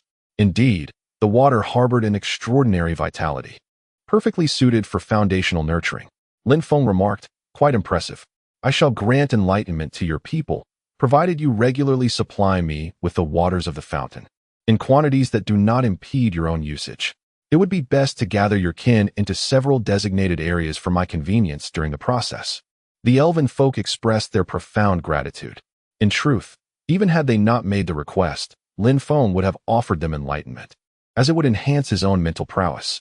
The elven folk warmly hosted Lin Feng and his companions, presenting them with the most exquisite delicacies of the elven star, which consisted solely of petals, leaves, and various fruits, as their diet was strictly vegetarian. Lin Feng sampled the fare and found it delightfully unique. He stored a considerable amount of food in his spatial storage, intending to share it with his wife, children, and a lay back on Blue Star. After the meal, Lin Feng appointed Sun Yu as the Minister of Foreign Affairs, entrusting him with the communication between the elven folk and the lava trolls. He then took to the skies, soaring like a meteor across the elven star at remarkable speeds. After several days of flight, he settled in a secluded valley. Upon engaging in meditation, he unexpectedly discovered that the cultivation speed on the elven star was thrice that of Blue Star. This indicated that the elven star was a younger planet, rich in natural energies. Lin Feng resolved to relocate a contingent of martial artists from Blue Star to this realm, allowing them to cultivate and hunt demons here. He sent a mental message to Sun Yu, instructing him to undertake this task. After meditating for a while and achieving peak mental clarity, Lin Feng released a tendril of mental energy, probing underground to investigate the specific nature of the elven star's consciousness, to avoid alarming any potential entities. His mental projection was exceedingly faint, descending at a rate of merely 5,000 meters per second. A day later, this mental essence reached the core of the elven star. Lin Feng's fragmented soul was intimately familiar with the planet's consciousness. His mental energy gradually permeated the core space, which lay in eerie silence. The ethereal sphere of spiritual intent in the spatial center hung motionless in the air. Lin Feng's mental energy gradually approached, gently touching the surface of the sphere, slowly perceiving the conditions within. Inside the sphere, a blood-red expanse unfolded, resembling the essence of fresh blood. This was starkly different from the core of the blue star's will, likely linked to the celestial sovereign's annihilation of the elven star's consciousness. After a considerable duration, Lin Feng sensed the aura of the celestial sovereign emanating from within the sphere. This recollection of his battle with the sovereign stirred a slight tumult of emotions within him. It seemed that the sovereign's soul at the sphere's center responded to this disturbance. With a thud, the entire sphere pulsed like a heartbeat. Lin Feng hurriedly composed himself, retracting his mental energy from the sphere. The sphere only pulsed once before falling into silence once more. Lin Feng exhaled deeply, realizing that the sovereign remained in slumber, having yet to successfully assimilate the will of the elven star. Lin Feng's mental energy gradually withdrew from the planet's core. As he sat cross-legged on the ground, he opened his eyes, a smile gracing his face. "Ah, Sovereign, I fear I may disrupt your plans. Should I successfully refine the Void Tower and seize the will of the Elven Star, the Sovereign would surely be driven to madness." Lin Feng shifted his focus towards the Blue Star. The second Heavenly King hunting competition had concluded. Lin Feng's senior brother, Wu Jinlei, and senior sister, Zhu Linghua, had secured places in the top 10. Among Lin Feng's many disciples, Chu Chu, Li Wanru, and Lu Suifeng also made it into the top 10. The remaining spots were claimed by newcomers and prodigies from other sections. With the distribution of rewards complete, the Void now boasted a substantial increase in formidable warriors. Refining the Void Tower required 1,000 martial artists, as the tower housed 999 pools for storing true energy. To achieve successful refinement, these pools must be filled with true energy. This 1,000 warriors represented the pinnacle of the extreme realm grandmasters. Since Lin Feng purified the Phantom Divine Network, all advanced warriors had acquired mental energy, qualifying them as extreme realm grandmasters. However, these martial artists, having gained mental energy postnatally, lacked the profound foundation of those born with innate mental prowess. In recent centuries, martial artists on the Blue Star had experienced explosive growth, with the number of those possessing innate mental energy surpassing 1,000. These individuals would serve as the main force in refining the Void Tower. Other warriors from the Void would also participate, tasked with supplying true energy to this 1,000. Coupled with the semi-saint martial artists from the Void and his own numerous avatars, the prospects remained promising. Yet, to ensure absolute certainty, it was prudent to continue waiting for the emergence of even more powerful warriors from the Void. Regrettably, time was not on his side. The sooner the will of the Elven Star was seized, the better. Once he made his move, it would undoubtedly alert the Sovereign. The Sovereign, upon realizing that he was still alive, would surely recall the previous incident with the refining of the Void Tower. At that point, he might employ some remote manipulation on the Void Tower, potentially eliminating any chance of successful refinement. Lin Feng pondered deeply, concluding that both endeavors must proceed simultaneously. Lin Feng issued a summons in the realm of Taishu, calling upon 1,000,000 master warriors, thereby shaking the very foundations of the entire domain. Hasten to Taishu City. The Sovereign has summoned all masters. Let us not dawdle, but proceed swiftly. Some hunters, in the midst of pursuing demons, received the summons and abandoned their quarry without hesitation. When the Sovereign calls, the warriors of the ideal nation invariably respond at once. Warriors filled the skies and the earth of Taishu, all hastening towards their destination. Upon inquiring, the citizens of Taishu soon discovered the reason for such fervent activity. It was indeed the Sovereign's call. Many warriors who had not been summoned gazed on with longing. They too wished to partake in this moment, yet their insufficient strength compelled them to continue their hunts. On the following day, Lin Feng, along with his primary self and 2 significant avatars, was joined by the masters of the 7 great sects, 20 newly elevated quasi-martial saints, 1,000 innate grandmasters, and several thousand acquired grandmasters, totaling millions of masters, all converged upon Taishu City. Witnessing such a multitude of warriors, Lin Feng felt a surge of pride within. His efforts had not been in vain, for the strength of Blue Star had far surpassed that of the ideal nation's inception. Simultaneously, the supreme soul within the core of the elven star slowly opened its eyes. Chapter 905. Preparing for the triline combat within the core of the elven star. The supreme being sensed the surroundings. An inexplicable feeling arose, as if someone had previously visited this place. The essence of the supreme narrowed its eyes. Indeed, someone must have come, otherwise I would not have awakened. Who could it be? Could it be a powerful psychic elf who inadvertently stumbled upon this realm? The supreme had yet to successfully seize the will of the elven star, thus unable to invoke the planet's consciousness to explore its depths. Closing its eyes, it resumed the integration with the planetary will. In the grand city of Taishu, Lin Feng addressed all the warriors. As you are all aware, our adversary is the celestial being, and Taishu is a creation of the celestial. Pointing towards the Taishu Tower, he continued, the celestial employs this very tower to channel demons into Taishu, indirectly controlling the entirety of it.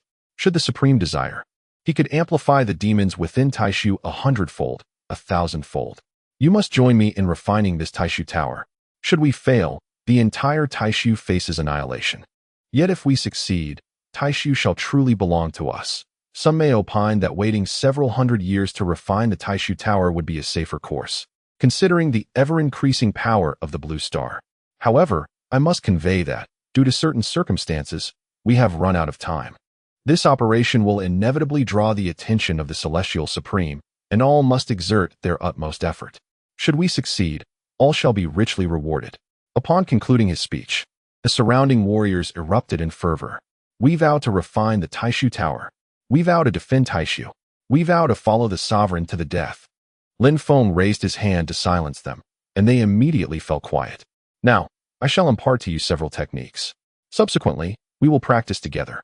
Some of these techniques will allow us to connect our true energies, while others will provide a temporary enhancement of our powers. Lin Feng commenced the impartation of wisdom. Afterward, he assigned tasks and initiated drills while distributing elixirs and magic crystals for replenishing true energy. On the Elven Star, Lin Feng sought counsel from the Night Walker, recounting the matters concerning Taishu and the Taishu Tower. Sir, we wish to refine the Taishu Tower and seize it from the Celestial Supreme. Do you have any advice? The Night Walker stroked his beard thoughtfully and replied, the celestial design of the Shinjo Taishu system is rather ingenious. Without the existence of reincarnated warriors, the Shinjo people would be utterly oblivious to its mysteries. The Taishu Tower stands as the core of this system. Refining it may prove to be more challenging than you anticipate. In essence, the Taishu Tower functions as a demon transmission device. Such apparatuses are distributed by the Cosmic Human Alliance, symbolizing its authority. Their purpose is to disperse demons throughout the cosmos, gradually annihilating them. If you encounter difficulties while refining the Taishu Tower, do not hesitate to strike at it. The Celestial Supreme will inevitably disperse his energy to fend off the attacks, thereby protecting the tower. The Taishu Tower is well documented within the Cosmic Human Alliance.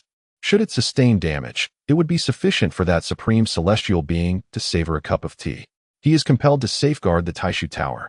If your actions are swift enough, there remains a glimmer of hope for success. Thank you, sir. After listening to the Night Walker's words, Lin Feng felt immensely enlightened. He contemplated employing this approach during the refinement of the Taishu Tower. For this undertaking, Lin Feng elevated both of his avatars at Taishu to the quasi-martial saint realm, expending 2 royal-grade magic crystals from the deep-sea giant demons.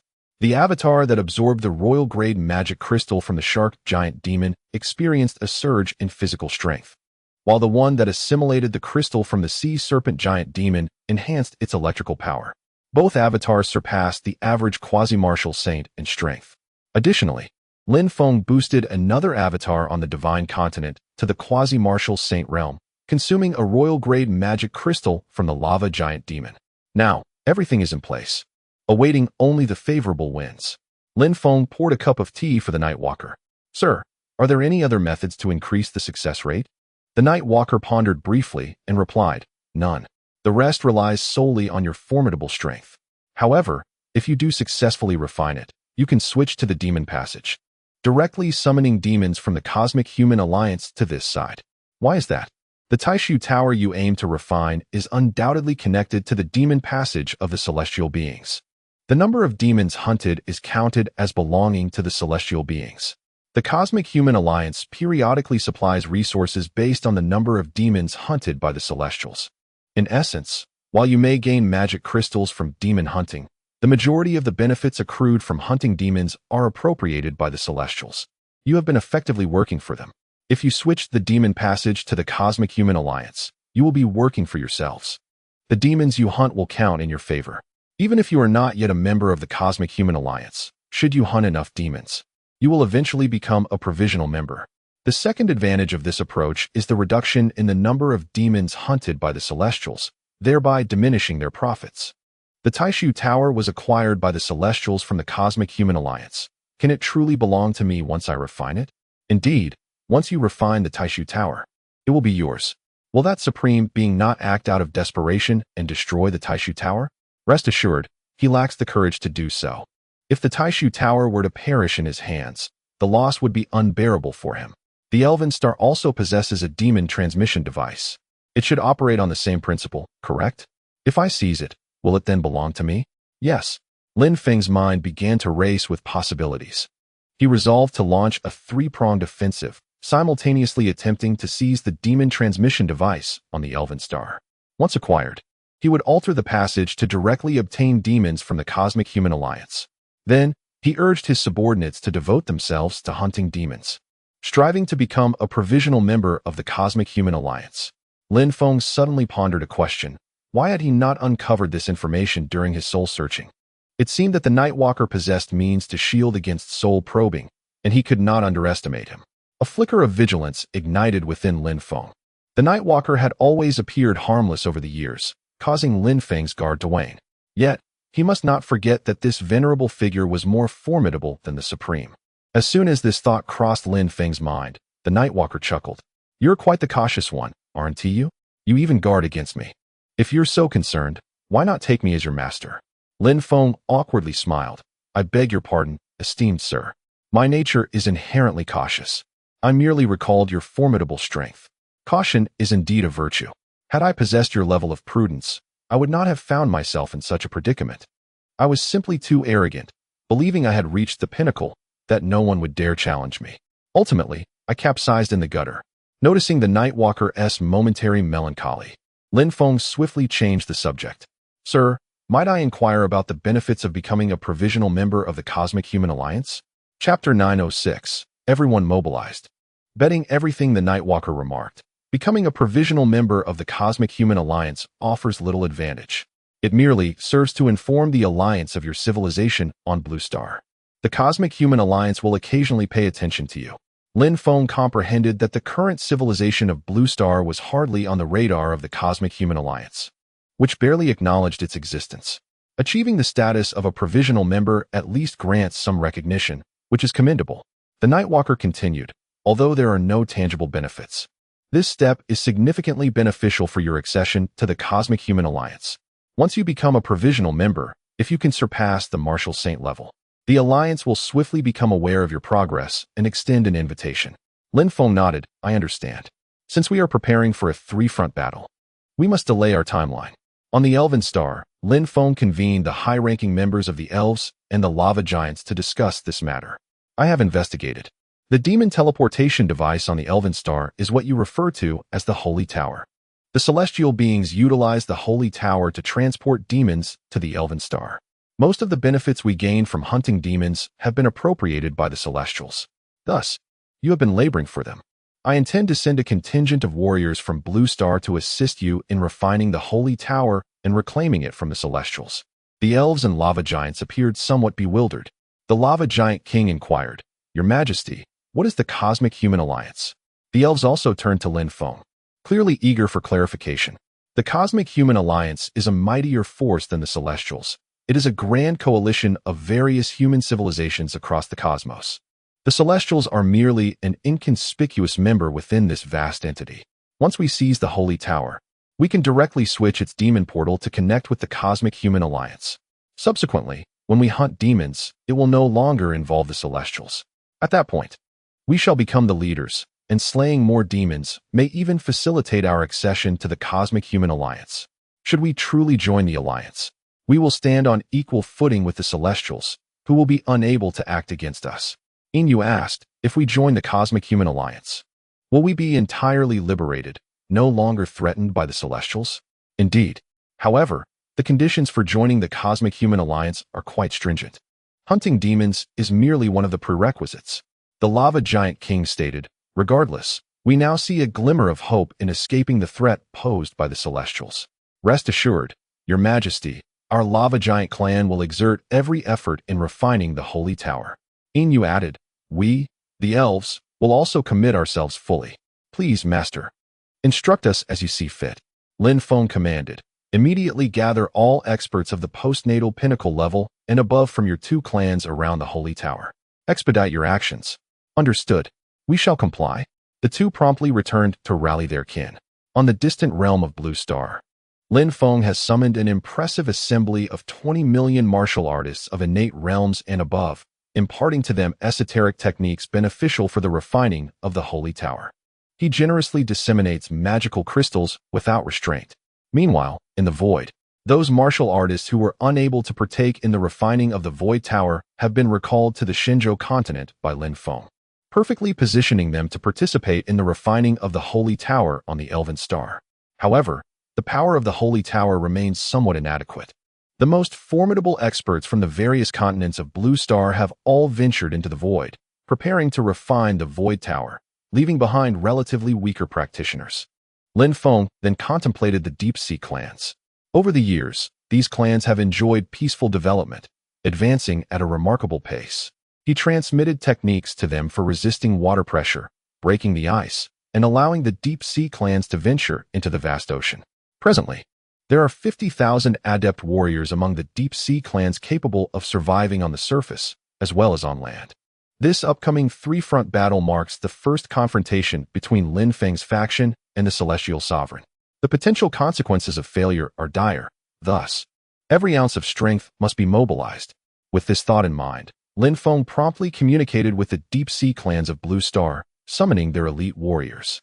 Within half a day, all the clans had gathered their strongest fighters in response to Lin Feng's decree. He addressed them, saying, clan leaders, please attend to your respective clan matters. I will take you to a new planet, which may require several days of travel. Lin Feng then briefed them on the matter of refining the Holy Tower. The clan leaders immediately set about their arrangements. The Deep Sea clans, having long received Lin Feng's benevolence, have been eager to repay him, and now that opportunity has finally arrived, they are determined to exert their utmost efforts. Lin Feng utilized a spatial gate to transport them to the ocean of the Elven Star. Upon entering the waters of the Elven Star, the Deep Sea clans felt an overwhelming sense of comfort. The abundant celestial energy of the Elven Star ensures that any human race would feel at ease here. Pow Pow, riding a small turtle, swam over to Lin Feng, exclaiming, Master, this place is truly wonderful. Can we stay here forever? Upon hearing this, the clan leaders and high-ranking officials of the Deep Sea clans perked up their ears.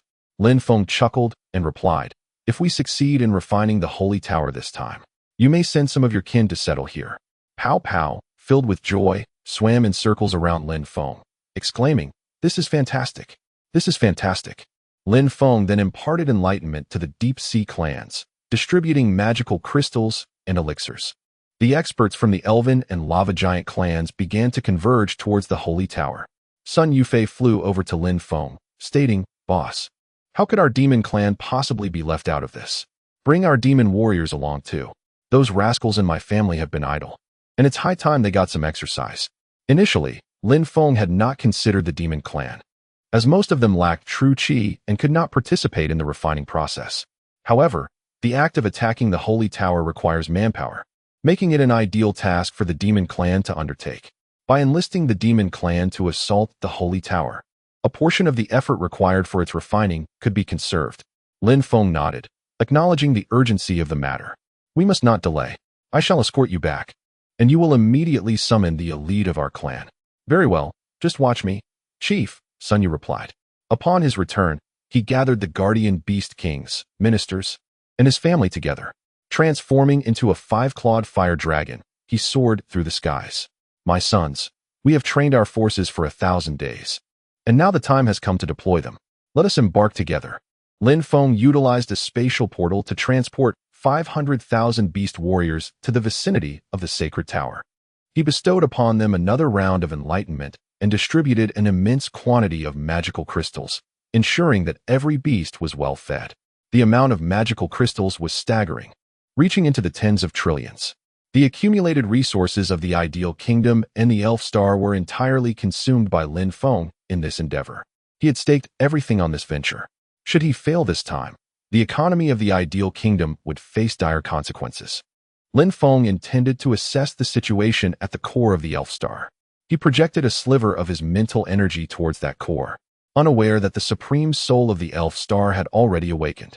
Chapter 907. The Supreme Vigilance. As Lin Feng's spiritual energy probed the core of the Elfin Star, an unsettling sensation suddenly enveloped him. He cautiously circled the core, albeit finding nothing overtly amiss. Yet, he sensed a distinct difference from his previous visit. For warriors endowed with acute perception, discerning whether there were conscious beings within a room was often intuitive. Lin Feng speculated that the supreme soul of the Elfin Star had either awakened or was on the cusp of awakening. It had not been this way during his last visit. Even if the Supreme had stirred, it was merely a nascent awakening, with power still far from being restored. Lin Feng prudently withdrew his spiritual energy from the core. There was no time to squander. Action must commence swiftly. His avatars had already been assigned their respective tasks. In the realm of Tai Su, the primary entity and two blood demon avatars, along with the avatar of the Master of Wuji Palace, were responsible for refining the Tai Su Tower. The evil energy avatar was tasked with refining the sacred tower of Elfin Star. Meanwhile, his main body and another avatar on Blue Star would penetrate the core of the Elfin Star to seize its will. Once the elite warriors of the Elfin and Lava Giants were in position, Lin Feng imparted the final teachings, distributing evolved magic crystals and elixirs to replenish their vital energy. The evolved magic crystals were unprecedented for both the Elfin and Lava Giants. They had never even conceived of such a thing, let alone consumed it. This time, they feasted heartily, resulting in a significant enhancement of their powers. Lin Feng briefed them on the policies of the Ideal Nation, informing them that henceforth, they could exchange 10 unpurified magic crystals for 1 purified crystal. The members of both tribes were elated. With access to purified magic crystals, their cultivation speeds would multiply manifold. The path to strengthening their tribes appeared to be within reach, provided they had a future. Lin Feng reiterated the importance of this operation to all present, then initiated a rehearsal. Given their diverse origins from various planets and tribes, it was imperative to foster cohesion to avoid complications during the actual engagement. Fortunately, they all communicated in the language of the Celestials, which eased the potential for misunderstandings. In the distant expanse of the cosmos, aboard the flagship of the Celestial Fleet, the Supreme Celestial seated in the captain's chair felt a persistent disquietude. This state had lingered for the past 2 days. An unsettling sense of foreboding gnawed at him, a harbinger of danger for one of his caliber when faced with vague negative emotions.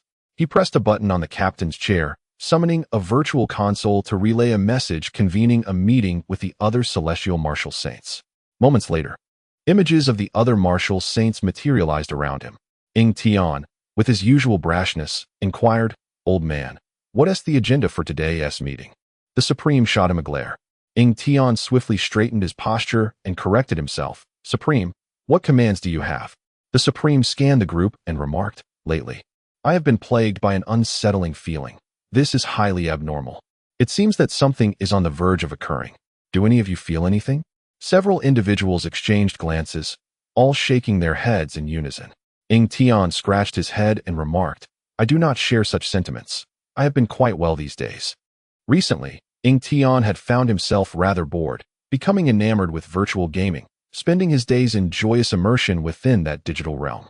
The Snow God interjected, "I too do not perceive anything particularly unusual." The Idler nodded in agreement, stating, "I have not encountered any anomalies on my end." The God of War asserted, "I am thriving. My focus has been solely on my cultivation." The Idler continued, "Since none of us have issues, it suggests that the problem does not originate from the fleet." A sense of foreboding gripped the Supreme Being.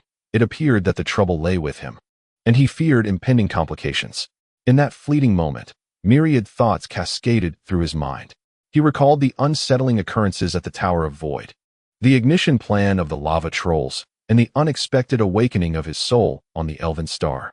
The disturbances at the Tower of Void had persisted for an extended period, and he had even augmented the demonic output there, indicating that the source of the issue was unlikely to be from that direction.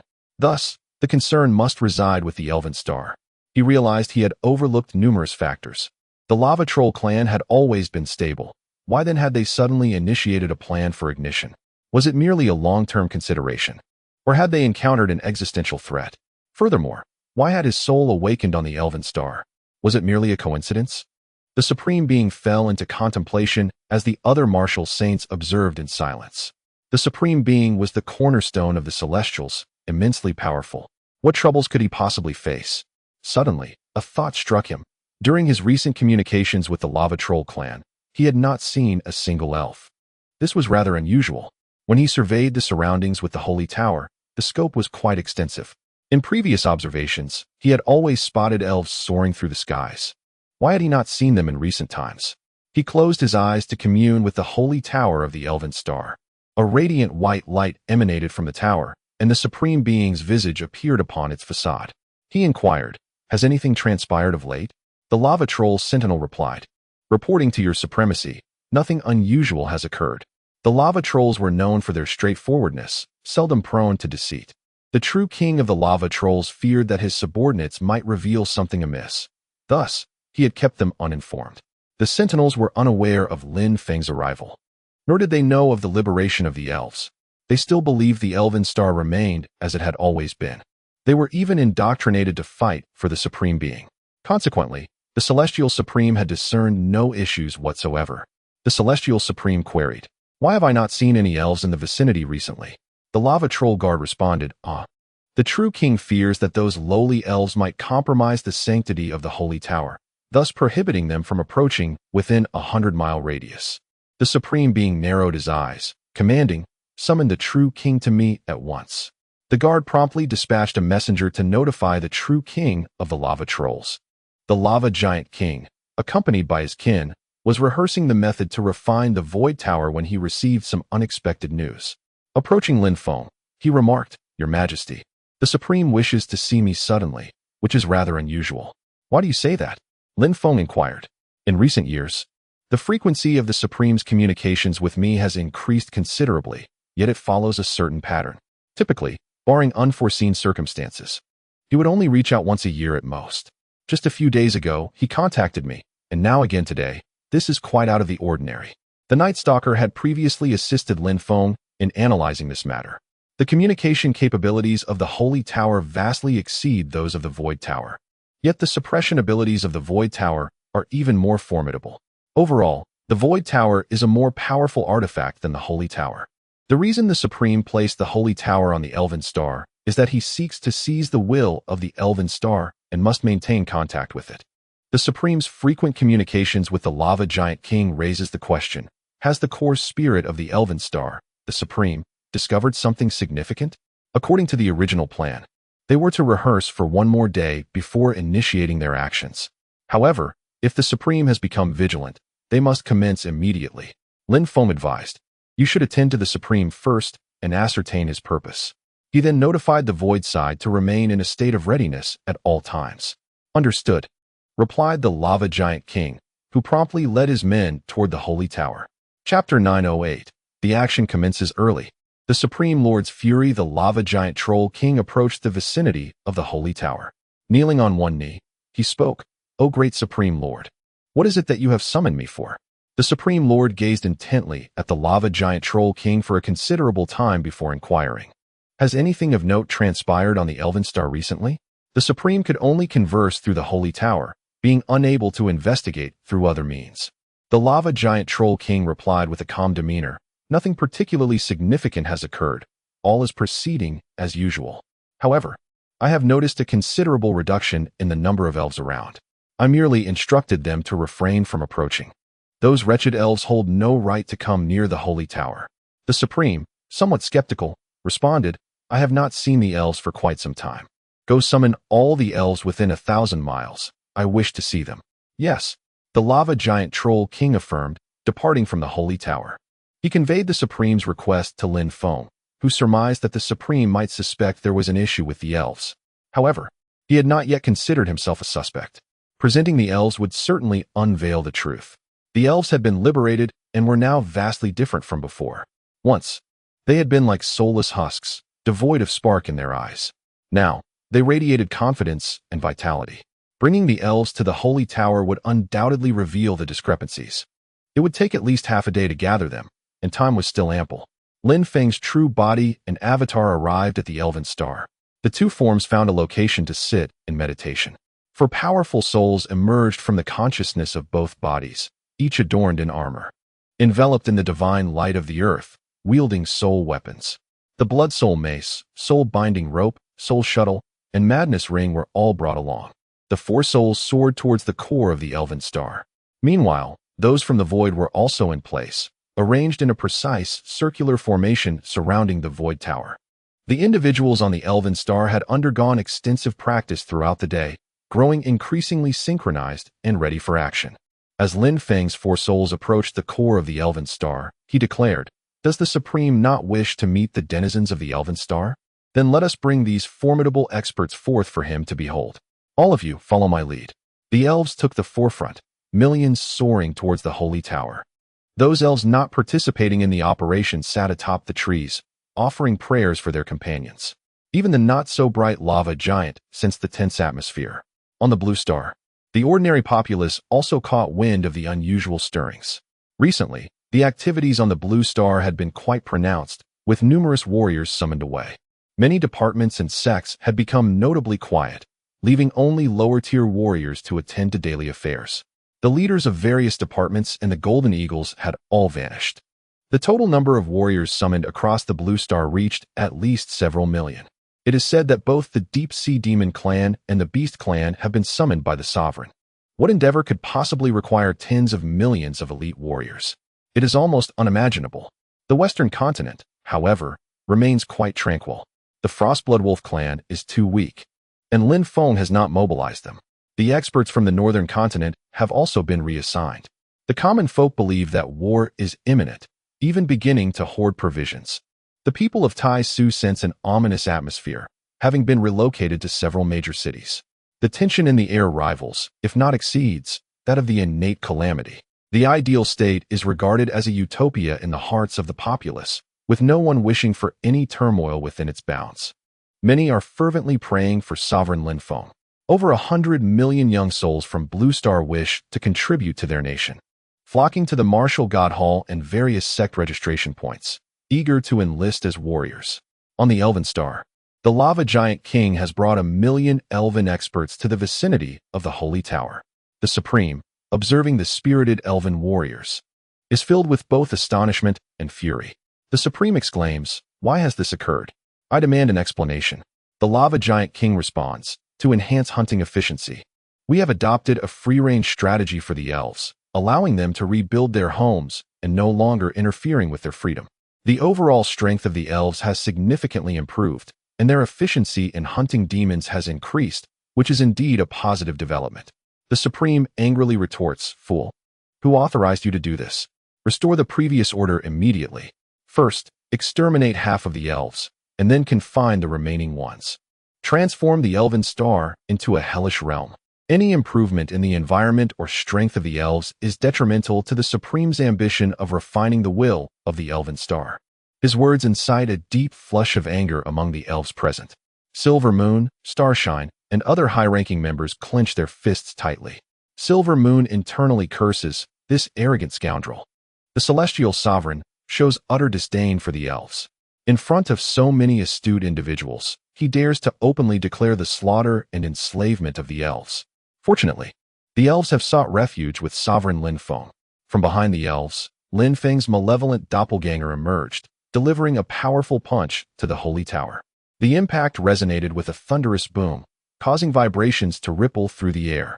The face of the Supreme contorted momentarily. Lin Feng declared, "It is I who instructed them to act thusly. Ing Mai, it is a pleasure to see you again." The Supreme's full name is Ing Mai. Initially, he was merely an orphan tending cattle, but after numerous fortuitous encounters, he has ascended to his current status. Few dare to utter his name openly anymore. The Supreme's eyes widen in disbelief, never having imagined Lin Feng would appear on the Elven Star. With a wave of his hand, Lin Feng commanded, "Brothers, let us commence our work." 20 million warriors from the Divine Land surged forth from behind the elves. The first 1,000 pressed their hands against the lower part of the Holy Tower, while those behind them placed their hands on the shoulders of their predecessors, collectively channeling their true energy to begin the refining process. Lin Feng pressed his hand against the nose of the Supreme Image, beginning to channel his vital energy for refinement. Sun Yu, accompanied by a legion of monstrous beasts, soared towards the upper section of the Holy Tower, unleashing a relentless barrage. "Brothers, summon all your strength and strike fiercely." The Supreme, filled with fury, exclaimed, "How dare you refine the Holy Tower? Are you not afraid of annihilation?" Yet, his words fell on deaf ears, in acts of rebellion. There is no retreat, only a relentless march into darkness. Soon, the Supreme found himself too drained to speak. He sensed the ongoing refinement of the Taishu Tower and realized these individuals were resolutely opposing him. Seated within the battleship, the Supreme swiftly issued commands. Increase the output of demons from the Elf Star and Blue Star by 1,000-fold. The martial saints were taken aback. The Supreme inhaled deeply and declared, "Lin Feng is still alive. He is leading the effort to refine the Taishu Tower and the Holy Tower." Hearing Lin Feng's name once more stirred tumultuous waves within the hearts of the martial saints. The Supreme bellowed, "It's too fast. Their refinement speed is astonishing. When did the Blue Star and Elf Star amass such formidable power? What are you waiting for? Execute my orders immediately." The martial saints hurried to comply. Engaging on two fronts, the Supreme found himself overwhelmed. Yet, this was not the end. Suddenly, he sensed something. With a resounding crash, he shattered the armrest of his chair and rose abruptly. "Lin Feng, you shall meet your demise." Chapter 909. Unleashing a strike into the void to halt the refinement of the Supreme Tower. The Supreme was taken aback when Lin Feng audaciously targeted his soul. Lin Feng's 4 souls simultaneously penetrated the core of the Elven Star. 4 soul artifacts launched their assault together, catching the Supreme's soul completely off guard. His soul was nearly expelled from the core sphere. He bellowed, "I am the will of the Elven Star. This is my domain. You can still retreat while you have the chance, else I shall ensure you remain here." Lin Feng retorted, "You are nothing but a petty thief. You have not yet grasped the authority of the planet's will. Otherwise, you wouldn't waste your breath on me." One of Lin Feng's souls ensnared the Supreme's soul with a soul-binding rope, dragging it outward from the core sphere. The other soul struck with the Blood Soul Mace. Soul Sky Shuttle and Madness Ring from behind. Bang, bang, bang. The Supreme Soul raised its arms to block 2 of the soul artifacts, only to be struck in the abdomen by another. The Supreme acutely realized the truth of the saying, 2 fists cannot contend with 4 hands. Soon after, he was forcefully pulled out of the core sphere and into the planet's core space. Once expelled from the core sphere, he could no longer refine the planet's will. And at that moment, he had no opportunity to do so. Lin Feng's objective was to annihilate his soul entirely. In the midst of battle, Lin Feng spared no expense. He transformed his breakthrough points into an immense reservoir of spiritual power. The entire space of the planet's will was saturated with concentrated spiritual energy, making it exceedingly difficult for the Supreme's soul to advance. In contrast, Lin Feng's 4 souls moved with ease. One soul wielded the Blood Soul Mace and thrust it toward the Supreme's rear. The Supreme's soul clenched tightly, preventing the blow from landing. However, the Madness Ring and Soul Sky Shuttle struck his shoulders and head. Bang, bang. The Supreme's soul diminished slightly. The Supreme Soul was remarkably solid, akin to a corporeal entity. It would not be easily vanquished by Lin Feng. Yet, as he distanced himself from his main body, his soul's power became limited, and it was only a matter of time before Lin Feng would exhaust him. Around the sacred tower, Lin Feng initiated the refinement process, and thousands of true energy pools manifested within the tower. Lin Feng infused his true energy into them, while thousands of experts around him contributed their own energy into the other half of each pool. The Supreme, attempting to control the sacred tower to resist the refinement, soon realized that Lin Feng's true energy was overwhelmingly powerful, rendering his defenses futile. He turned his attention to countering the efforts of others. As others began to channel true energy into the sacred tower, the task grew increasingly arduous. Boom, boom, boom. Sun Yu, accompanied by the Beast Clan, relentlessly bombarded the sacred tower, forcing the Supreme to divide his focus in defense. Lin Feng addressed everyone, saying, "The Supreme is resisting the refinement. There is no need to rush. Maintain your pace in channeling true energy while ensuring you conserve your strength. Refining the sacred tower is a marathon, not a sprint." The group commenced a sustained output of true energy. Gradually, the sacred tower began to be refined, yet complete refinement would require a considerable duration. In the realm of Taishu, the pressure upon the Supreme was at its zenith. The abundance of formidable experts in Taishu was overwhelming, as a multitude of quasi-war saints prepared diligently for this day. Taishu was exceptionally well prepared, with the true energy of numerous masters surging forth, potent and enduring. Should this situation continue to escalate, it would not take an hour before the Taishu Tower would be refined. Within the celestial mothership, the Supreme remained with his eyes closed, his brow furrowed deeply. Veins throbbed on his forehead, clearly indicating his intense focus as he contended with Lin Feng on three fronts. The other war saints were anxious but powerless to intervene. The Taishu Tower and the Holy Tower were treasures refined by the Supreme, belonging solely to him. The Snow Goddess experienced a whirlwind of emotions. She had not anticipated that Lin Feng not only survived, but had also become stronger. After enduring for many years, Lin Feng had refrained from acting, but when he did, he presented a significant challenge to the Supreme. She recalled the first time she summoned Lin Feng. He was still quite naive then, and she had signed him into a genius cultivation program. Lin Feng lived up to her expectations, swiftly maturing into a pillar of the heavenly realm. Later, he aligned with Tian, yet he continued to hunt demons for the celestial beings, earning the title of Celestial Hero. If Lin Feng had continued to grow at such a pace in this lifetime, he would likely have already attained the status of a quasi-war saint. Fortunately, the Supreme had not endowed him with sufficient stellar martial resources. Otherwise, Lin Feng might have already achieved the rank of war saint. A rebellious notion suddenly sparked in the Snow Goddess's mind. Perhaps it would be beneficial for Lin Feng to become a war saint, as this would allow the people of Shenzhou to join the Cosmic Human Alliance, thus averting further conflict between the celestial beings and Shenzhou. Tian was also preoccupied with thoughts of Lin Feng. His once most esteemed general had managed to vex his own patriarch to no end. Would the patriarch's anger be directed at him? The sage recalled Alan, his cherished disciple. Despite their lack of blood relation, he treated her as his own daughter. Alan possessed the remarkable ability of foresight, her talent and divination far exceeding his own. Yet, she had inexplicably developed feelings for Lin Feng and was willing to oppose the Supreme for his sake. The sage remembered Alan's words before she confronted the Supreme. "Master, the people of Shenzhou will far surpass the celestial beings in the future. The fate of Shenzhou rests upon Lin Feng. I must aid him. This will also cultivate goodwill between our two races." The sage cautioned, "By doing so, you will meet your demise. If you perish, what becomes of the future for both our races?" Alan replied, "I may lose my memory, but I will not die. In the future, I shall remain by Lin Feng's side." At that moment, Alan turned to leave. The sage, feeling a pang of compassion, called out to her, "Alan, wait. Leave a fragment of your soul. I will seal it within the prophecy crystal. When you achieve the status of a quasi-war saint, you will find this fragment and regain all your memories." Alan left a fragment of her soul, smiling as she said, "Thank you, Master. I shall take my leave now." The sage momentarily fell into a reverie, pondering, "Alan, dear Alan, with Lin Feng reborn, have you also been reborn? Will you uncover the memories of your past life?" In the realm of the void, Lin Feng was diligently refining the Tower of the Void. Suddenly, a martial artist soared towards him to deliver news. "Your Majesty, the black mist of the demon-hunting wilderness is advancing rapidly. The number of demons has surged, at least 1,000-fold compared to before." Lin Feng replied, "There is no need for alarm. Continue the refinement.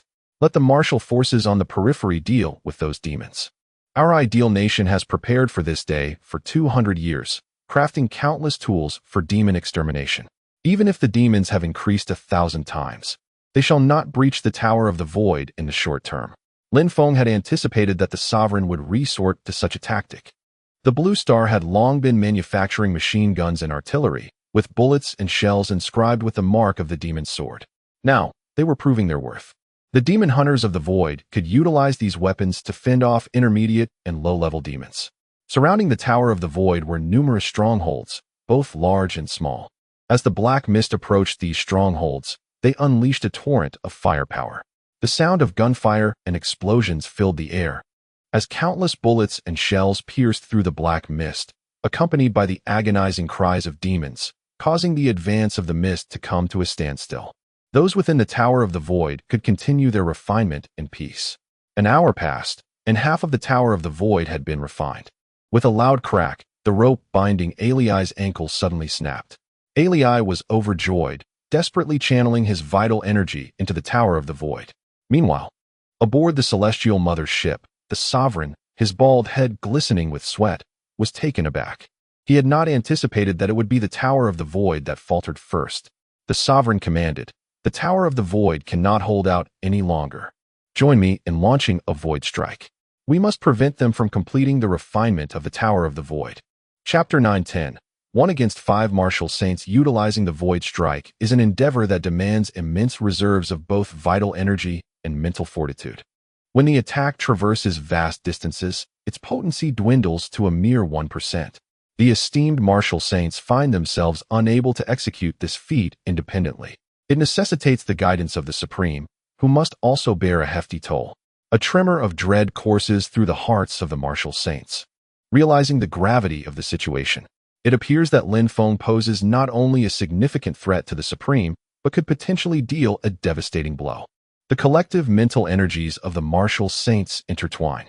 After a moment of contemplation, the Supreme manifests a spiraling black vortex beside each Martial Saint. With a commanding shout, the Supreme initiates the attack. The assembled warriors channel their long-accumulated vital energy into the black whirlpool. Crackling thunder reverberates above the Void Tower as a black vortex materializes slowly. Lin Feng gazes upward, instantly reminded of the Supreme's Void Strike. In a past transgression against the Supreme's oath, he had endured the brunt of such an attack. It seems the Supreme is struggling to maintain composure. With a decisive gesture, Lin Feng summons the 10,000 Waters Diamond Shield, expanding it from a sphere into a flat plane, positioning it beneath the black vortex. One of Lin Feng's avatars ascends, extending a hand to support the shield. Boom, boom, boom. 5 streams of vital energy erupt from the black vortex, colliding with the 10,000 Waters Diamond Shield, producing a thunderous cacophony. The shockwave sweeps horizontally across the shield, extending for hundreds of miles. The shield sinks slightly, yet remains unbroken, even reduced to a mere 1%. The concentrated strike from the 5 Martial Saints could critically injure a quasi-Martial Saint. Nevertheless, Lin Feng stands resilient, thwarting the Supreme's Void Strike with sheer determination. Ha ha ha. Lin Feng erupts in laughter, exclaiming, "Is this all you are capable of? The Celestial Martial Saints are merely this. Today, I, Lin Feng, stand against 5. His words serve to provoke the Supreme, drawing his attention and alleviating pressure from the 3 battlefronts. Lin Feng's voice resonates through the black vortex, reaching the opposite side. The Supreme and the Martial Saints are taken aback. Lin Feng has surprisingly matured to this extent, surpassing his former self. Without the royal-grade magic crystals and the 18 celestial martial arts, how has he achieved such prowess? Suddenly, Ying Tian recalls that when Lin Feng initially sought his allegiance, he had requested 2 royal-grade magic crystals. Could it be that Lin Feng had been preparing for this moment all along? This realization sends a chill down Ying Tian's spine. If he possesses such foresight, he becomes an exceedingly formidable opponent. Even the war god feels a pang of astonishment. Though Lin Feng was indeed prodigious, the war god had not previously regarded him with much seriousness. Yet today he finds himself facing ridicule from this very individual. The sage muses to himself, "This lad has likely reached the limits of the quasi-martial saint realm." The snow god, however, is not particularly surprised. He understands Lin Feng well enough to recognize that his audacity in challenging the Supreme indicates he is well prepared. The veins on the Supreme's forehead throb with intensity. Gritting his teeth, he commands, "Do not hold back. Strike with all your might. I am eager to witness how long this young man can endure." The several martial saints continued their relentless assault. Boom, boom, boom. Attacks erupted incessantly from the black vortex, all of which Lin Feng withstood. Seizing a moment, Lin Feng retaliated with several strikes towards the vortex. However, the attacks unleashed from this side were considerably weakened. lacking the potency to penetrate, and were effortlessly intercepted by the martial saints. Yet, a sense of trepidation lingered in the hearts of the martial saints. Astonished that this young man still possessed the capacity for counterattack, Lin Feng decided to cease his offensive, dedicating himself entirely to defense. He shouted towards the vortex, urging them to exert more effort, for such feeble attacks merely tickled him.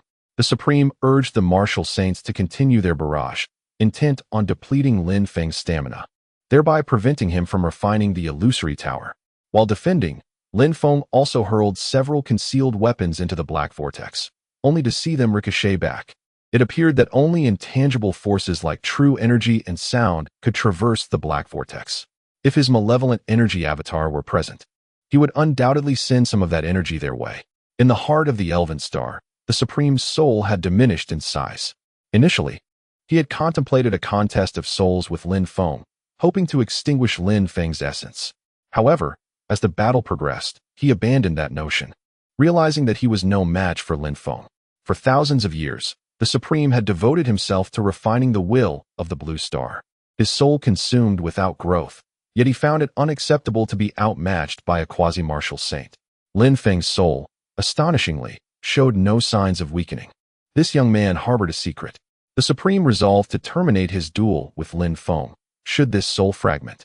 His efforts to seize the will of the Elven Star would be rendered futile, with the arrival of the Celestial Fleet still centuries away. This interval provided ample opportunity for Lin Feng to reap the rewards. After laboring for millennia, he could not allow Lin Feng to wear the fruits of his labor. Unbeknownst to him, Lin Feng was, in fact, the embodiment of the will of the Blue Star. Once eradicated, Lin Feng could seamlessly assume control of the Elven Star's will without requiring centuries. With a thunderous roar, the Supreme declared, "Young man, you are not the sole practitioner of soul division." He unleashed a furious series of strikes, forcing back 4 of Lin Feng's souls. Subsequently, he executed the soul division technique, splitting his own essence into 5. 4 of his souls lunged at Lin Feng's 4, while the 5th retreated, evidently seeking escape. Lin Feng divided 1 of his souls into 3, dispatching the 2 additional souls to intercept the fleeing Supreme. The air was thick with concentrated mental energy, rendering the escaping soul unable to flee swiftly. It was swiftly overtaken by Lin Feng, and the 2 souls commenced a relentless assault. Thus began a frenzied exchange of soul divisions between the Supreme and Lin Feng. In no time, thousands of souls filled this space. Lin Feng had been anticipating this moment. Had the Supreme possessed only 1 soul, he would have been limited to attacking with 4, significantly constraining the rate of soul depletion. However, he is now divided into thousands, with countless souls being simultaneously assailed, causing the consumption of their essence to accelerate dramatically. Lin Feng could even eliminate the weaker Supreme soul splits in an instant.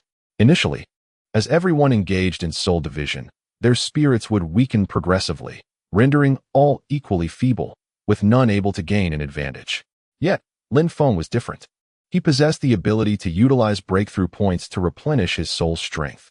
This meant that he could restore the thousands of souls to the same formidable state as the original 4. Sensing that the moment was ripe, Lin Feng expended his breakthrough points to convert soul energy, preparing to deliver a fatal blow to the Supreme Soul. Chapter 9:11. That wretched creature seeks to plunder my fruits suddenly. Lin Feng's fragmented souls regained the formidable strength akin to the initial 4. Sensing this abrupt surge in power, the Supreme's fragmented souls quivered in unison, their faces betraying sheer terror. How could this be? Where did he acquire such an abundance of soul energy? Before the Supreme could ponder further, all of Lin Feng's fragmented souls erupted in a unified roar. Kill! Kill! Kill! The echoes reverberated throughout the space. Boom! Boom! Boom! One by one, the Supreme's fragmented souls were obliterated. For those that remained unscathed, Lin Feng chose to self-detonate his souls, sacrificing their essence to annihilate the Supreme's spirit. The anguished cries of the Supreme resonated, a cacophony of despair. He could only hastily retract several dozen fragmented souls. The light in the Supreme's eyes dimmed, leaving behind a pallid haze of defeat.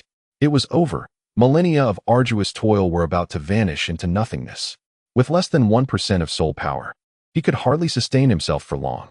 He had been careless, failing to safeguard his fragmented souls. Lin Feng's own soul reverted to 4. brandishing the Blood Soul mace. He pointed menacingly at the Supreme Spirit and declared, "Ingmai, your demise is imminent." Within the celestial mothership, the Supreme's complexion turned ashen. He had borne the burden of vanquishing planetary wills, transgressing the cosmic laws, all in an attempt to usurp the will of the Elven Star and augment his own strength. The price had already been paid, yet now it appeared that Lin Feng intended to seize the benefits. He was filled with resentment. The Supreme's expression darkened as he uttered, "The core of the Elven Star. Lin Feng's soul is poised to obliterate mine. That wretched creature seeks to plunder my fruits." The other martial saints, upon hearing this, also changed countenance. Although the usurpation of the Elven Star's will was the Supreme's endeavor, it was also a strategic maneuver of the Celestials.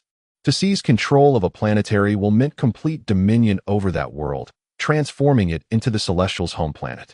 Previously, the Supreme had attempted to usurp the will of the Blue Star, only to have Lin Feng thwart his plans.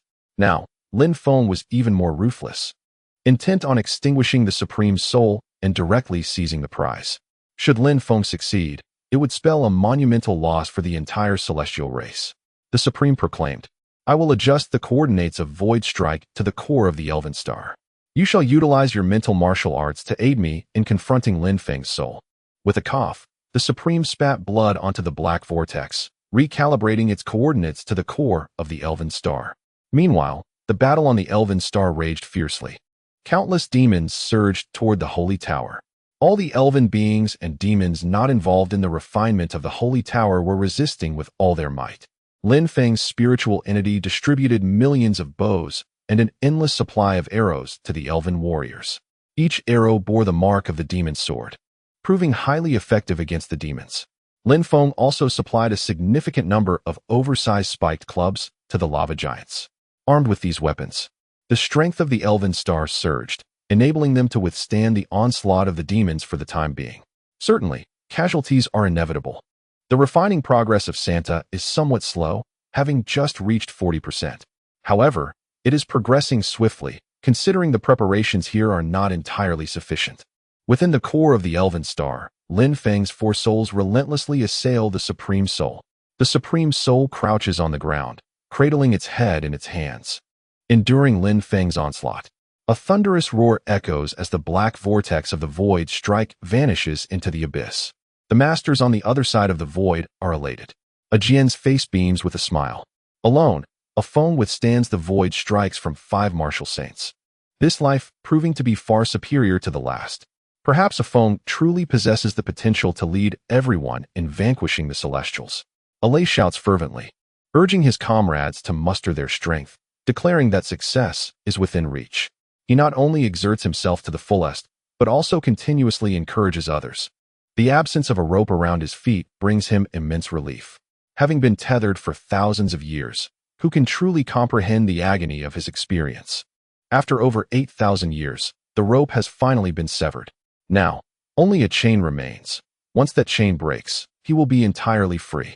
The reincarnated masters are equally astonished by Lin Feng's formidable strength. In this life, Lin Feng's power is unparalleled, rendering the celestial martial saints inconsequential. It seems only the Supreme himself could possibly defeat Lin Feng. Such an extraordinary talent as Lin Feng, once he ascends to the martial saint realm, may even surpass the Supreme. The morale on the side of the Void surges, hastening the pace of refining the Void Tower. Suddenly, a resonant vibration emanates from the Void Tower. Lin Feng proclaims, "Brothers, victory is at hand. We have refined 70% of the Void Tower. Quickly, take some elixirs. Do not conserve your energy. Give it your all for one final surge.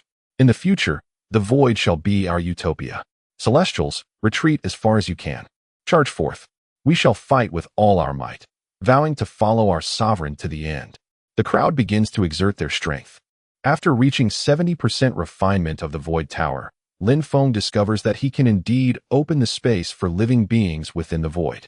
A great weight lifts from his heart. For years, he has feared the possibility of the void becoming damaged. Should the void rupture, the air and all the citizens within would be drawn into the cosmic expanse. Essentially, the void serves as a space fortress, and the technological advancement of Blue Star is insufficient to avert such a catastrophe. Now, however, The ability to open the space for living beings allows for the use of the space gate to transport everyone from the void to the divine continent. Lin Feng's spiritual entities, distributed throughout the void, open portals, facilitating the transfer of all citizens to the divine continent. Various departments on the divine continent quickly mobilized to receive these individuals. The citizens of the void are robust in physique, swiftly acclimating to the changes in gravity. They inhaled the fresh air of the blue planet, gazing at the surrounding flora and fauna, and began to entertain the notion of establishing a home here. In stark contrast, the void was but a desolate wasteland, devoid of life. Some citizens of the void had been relocated to the northern and western continents. Zhang Xiaoyu's wife, Aliyah, and her family had been settled in the western continent. Lin Feng's urgency in relocating the populace was also a strategic consideration for future endeavors. The Void Tower had yet to be fully refined, and no one could predict what might transpire next. Should the void be shattered, it would be too late for a hasty evacuation. At that point, Lin Feng would have to prioritize the relocation of the skilled individuals, leaving the common folk vulnerable to severe casualties. Thus, he opted to transfer the civilians first. His original plan was to wait until technological advancements were sufficient to carve a port on the moon, facilitating a gradual transfer of the populace to the blue planet via spacecraft, leaving only a handful of warriors and support staff in the void. The Academy of Sciences had initiated a project for this plan, but it now appeared to be unnecessary. Meanwhile, within the celestial mothership, the Supreme felt the Void Tower slipping from his grasp. A malevolent thought took root in his mind. A group of rebels, if you act so ruthlessly, do not blame me for being heartless. Chapter 9:12. Breaking the void. The core of the elven star manifested a vortex of emptiness, unleashing a barrage of soul attacks. Lin Feng conjured a fragment of his soul, erecting a protective shield around him. The powerful soul assaults from the Supreme and other martial saints crashed against Lin Feng's shield, creating ripples across its surface, yet it remained unbroken. Lin Feng exhaled, reassured by the boundless reservoir of soul energy sustaining him. Enduring one attack signified the capacity to withstand countless others. The Supremes were taken aback, realizing that Lin Feng held the upper hand in terms of soul strength. After several minutes of relentless assault, they were still unable to breach his protective barrier. Feeling a chill of despair, the Supreme closed his eyes and took a deep breath, his mind swirling with thoughts. While they could relinquish the will of the Elven Star, they could not afford to lose the Void Tower and the Holy Tower. These two artifacts were bestowed by the Cosmic Human Alliance and were crucial to the transport of demons. Should they fall into enemy hands, the foundation of the celestial beings would be jeopardized. The Supreme declared, "Cease all attacks. I will redirect our coordinates to the surface of the void. We shall shatter the void and let that boy Lin Feng face his demise." The expressions of the other Supremes shifted dramatically upon hearing this. The sage hastily interjected, "Supreme, you must not. Within the void reside millions of humans, not to mention countless other beings. If we breach the void, the air will escape into the cosmos, leading to the death of everyone inside. Such an act bears grave sins. Should the Cosmic Human Alliance learn of this, they would surely impose punishment." The Supreme retorted sternly, "The consequence of slaying millions pales in comparison to the loss of the Void Tower. Losing it would drastically diminish the demon points we have acquired, severely impacting our race's development. It could even undermine the celestial beings standing within the void. By breaking the void, we would ensnare all its skilled practitioners. The warriors of the divine land would lose all hope of refining the Void Tower. As long as the Void Tower remains unrefined, we can reclaim it in a few centuries, restoring everything to its original course." The snow goddess bit her lip, but that equates to the lives of tens of millions. The Supreme waved his hand dismissively. "My mind is made up. Time is of the essence, and further persuasion is futile. I shall bear all consequences." With that, the Supreme spat a mouthful of blood, splattering it onto the vortex of emptiness. The vortex materialized beyond the moon. The martial saints unleashed their powers in succession. With a thunderous roar, numerous martial energies struck the lunar surface. Debris erupted as a deep crater formed, resembling a meteor strike. A violent earthquake shook the void, akin to being trapped in a barrel while someone struck it with a stick. Rocks flew from the ground as Lin Feng's heart sank. Truly, what one fears often comes to pass. The refining progress of the Void Tower had reached 90%, and he could not allow it to be in vain. He summoned his spiritual entity to open a portal, transporting the warriors tasked with fending off the demons from the void to the divine land. Additionally, he relocated the physical bodies from the awakening grounds to the divine land. Lin Feng addressed the assembly. Brothers, unleash your true energy at all costs. The Supreme One, in his desperation to thwart our efforts to refine the Taishu Tower, has resorted to extreme measures. He disregards the lives of countless individuals and is determined to impede us. We must not allow him to succeed. The crowd responded in unison. We vow to refine the Taishu Tower at all costs. With a series of violent bursts, numerous warriors activated secret techniques, expelling blood as they doubled their true energy in a brief surge, hastening the refinement of the Taishu Tower. A thunderous crack echoed across the sky. The assembly looked up to discover a massive breach in the Taishu. The flora, structures, various beasts, and even demons were uprooted, soaring towards the gaping void, and subsequently dissipated into the cosmic expanse.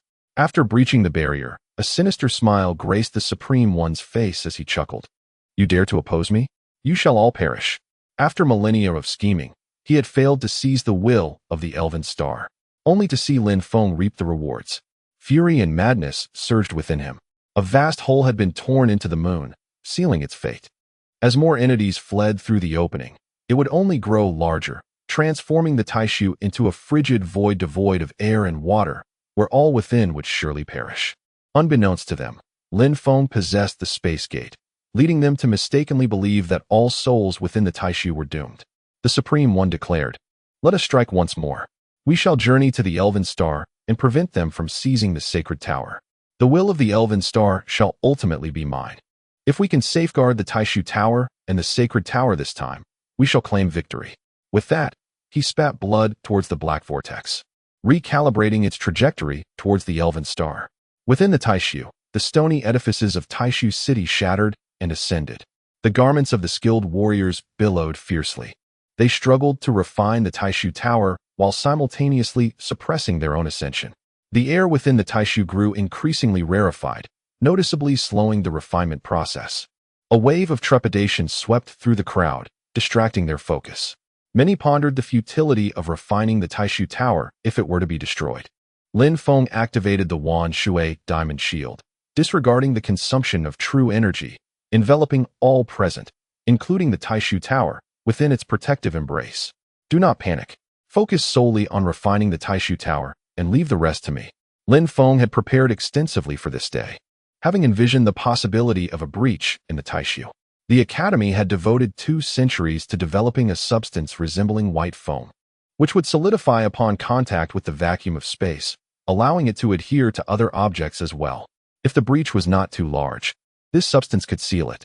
Lin Feng opened his storage space, releasing an abundant quantity of the white foam-like material. As these foamy masses soared towards the vast opening, they encountered the cold and solidified, binding numerous objects together to ultimately form an enormous adhesive mass. The adhesive entity was enveloped in a soft, white foam, which served as a cushioning barrier upon impact, preventing the gaping hole from expanding further. The diameter of the adhesive quickly surpassed that of the great void above. Upon collision with the void, it rebounded slightly before ultimately sealing the breach. The hole was obstructed to a significant extent, diminishing the suction force. Heavy objects tumbled to the ground, while lighter ones continued to ascend. The ethereal white foam, remarkably buoyant, persisted in its ascent. Eventually, it secured all the minor leak points, firmly affixing the adhesive to the gaping hole. At this moment, the realm of Taishu lay in utter disarray. Once magnificent cities had been reduced to mere ruins, their walls crumbling into fragments. Yet, Lin Feng remained largely indifferent to this devastation. The future of Taishu was to be a battleground and a site of trials, devoid of ordinary inhabitants. With minimal reconstruction, it could readily serve its new purpose. The rationale for preserving Taishu was its inseparable connection to the Taishu Tower, which could not be relocated. Additionally, there was a desire to prevent the demons from encroaching upon the divine lands of Shenzhou.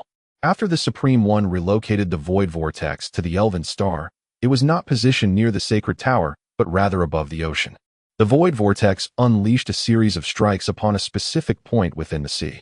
The Supreme One bellowed, "Destroyer, awaken! Assist me in annihilating the Elven Star." The ocean surged upwards by 10,000 meters. A colossal humanoid creature, towering over 30,000 meters and radiating a metallic sheen, emerged, standing amidst the ocean. A significant portion of its form remained exposed. With a thunderous roar, the destroyer surged forth in the direction of the sacred tower. Chapter 9:13. The Tower of Ultimate Void has finally been refined. The Supreme awakened the destroyer, whose limbs moved with the grace of a mantis, capable of leaping over 100,000 meters in a single bound. When its colossal form descended, the earth trembled beneath its weight. A legion of elves and lava giants soared forth to intercept the destroyer. With a resounding thud, the destroyer waved its hand, obliterating the elves into a mist of crimson and reducing the lava giants to ash. The might of the destroyer was unparalleled, rendering any opposition futile. At the core of the elven star, the supreme soul had coalesced into a sphere, visibly weakening with each passing moment. Lin Feng's soul returned to his corporeal form on the ground, manifesting as the quasi-war saint avatar. Drawing the demon sword, he unleashed its most potent strike from a considerable distance.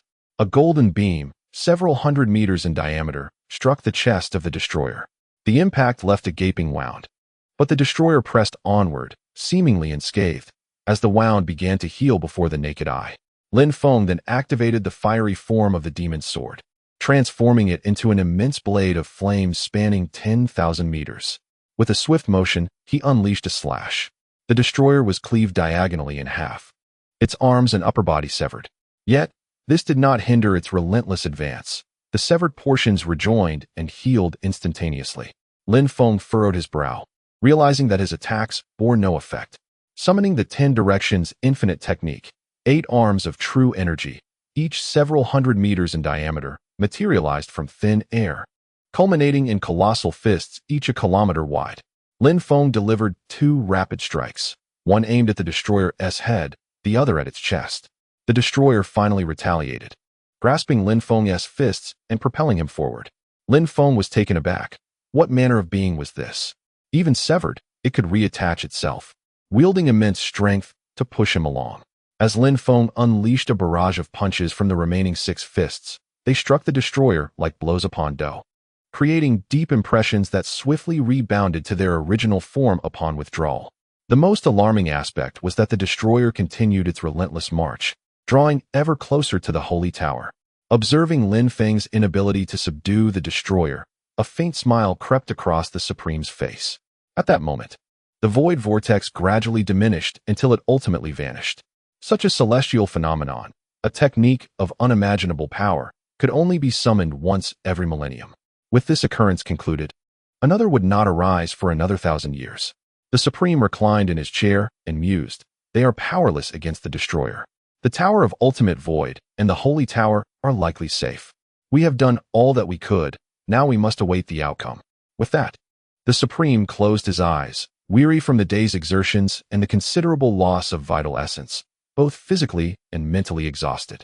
The sentiments of the other martial saints were equally fraught with anxiety. The will of the Elf Star was surely beyond preservation, as the Supreme had already surrendered the struggle. Nevertheless, if the Holy Tower could be safeguarded, it would not constitute a defeat. With the Holy Tower intact, control over the Elf Star would remain. The Holy Tower could regulate the number of demons, thus determining the fate of all inhabitants of the Elf Star. The situation for the Void was utterly dire. Even if the Tower of Void were preserved, it would be incapable of hunting demons for centuries to come. Within the Void, a resonant hum emanated from the Tower of Void, its body illuminated by a dazzling radiance. The light cast upon the faces of all present, and smiles spread across their features. The Tower of Void had finally been refined. Lin Feng closed his eyes to sense the transformation and realized he had completely mastered the Tower of Void. The tower was mysteriously connected to a void passage, through which demons entered. Lin Feng could perceive that there were countless such void passages. With a mere thought, he could connect to any of them. Among all these passages, one stood as the largest, that of the Cosmic Human Alliance. Lin Feng severed the current void passage and linked instead to that of the Cosmic Human Alliance. Once connected, he temporarily shut the void passage, refraining from releasing any demons into this realm. As the master of the Tower of Void, he could freely adjust the influx of demons. Turning his gaze to Ale, Lin Feng focused his intent. With a click, the chains binding Ail's feet unraveled and withdrew into the Tower of Void. The ropes and chains were originally intended to restrain formidable demons, yet the Supreme had employed them upon Ail.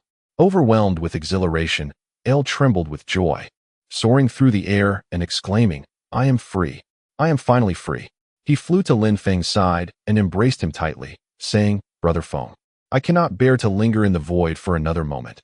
Please send me to the divine continent." Lin Feng smiled gently, patting Ail's shoulder and replying, "As you wish." With that, he opened a spatial gateway and sent Ail through.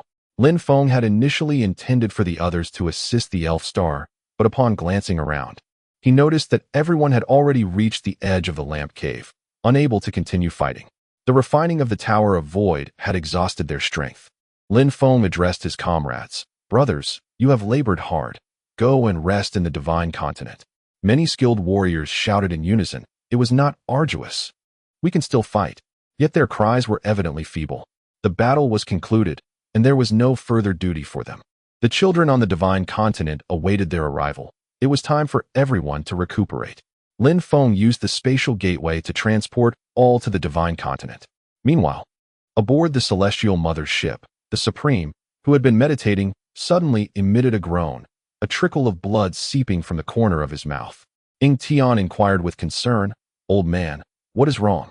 Has the will of the elf star been seized?" The Supreme's expression was exceedingly grim.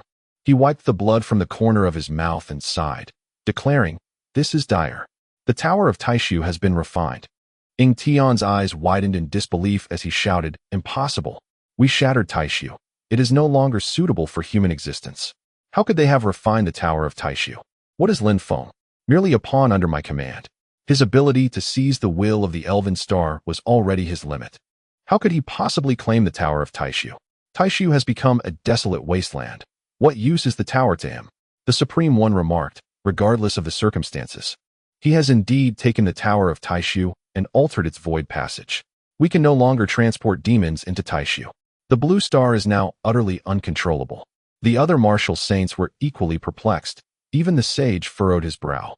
Could it be that they have found a way to restore Taishu? This would be the only explanation. After our retreat, they must have repaired Taishu and continued refining the tower. Only then could they succeed. The war god angrily exclaimed, "These people from Shenzhou are all traitors. We should have slaughtered them down to the last one and destroyed their martial inheritance." The Supreme One replied, "The Tower of Taishu is lost. Lamenting it is futile. They were exceedingly well prepared. What concerns me now is the sacred tower. If it is seized, our celestial beings will suffer greatly." Ying Tian questioned, "The sacred tower cannot possibly be taken, right? Even my direct intervention might not suffice to stop the destroyer, let alone a quasi-martial saint or a master." The Supreme One, in a fit of rage, shouted, "Silence. I have noticed that whenever this rebellious child claims something is impossible, it invariably comes to pass. It is best he remains silent." He could only return to his seat, filled with deep anxiety. In this millennium, he had never felt such dread. "Destroyer, you must be prevented from refining the sacred tower." Chapter 9:14.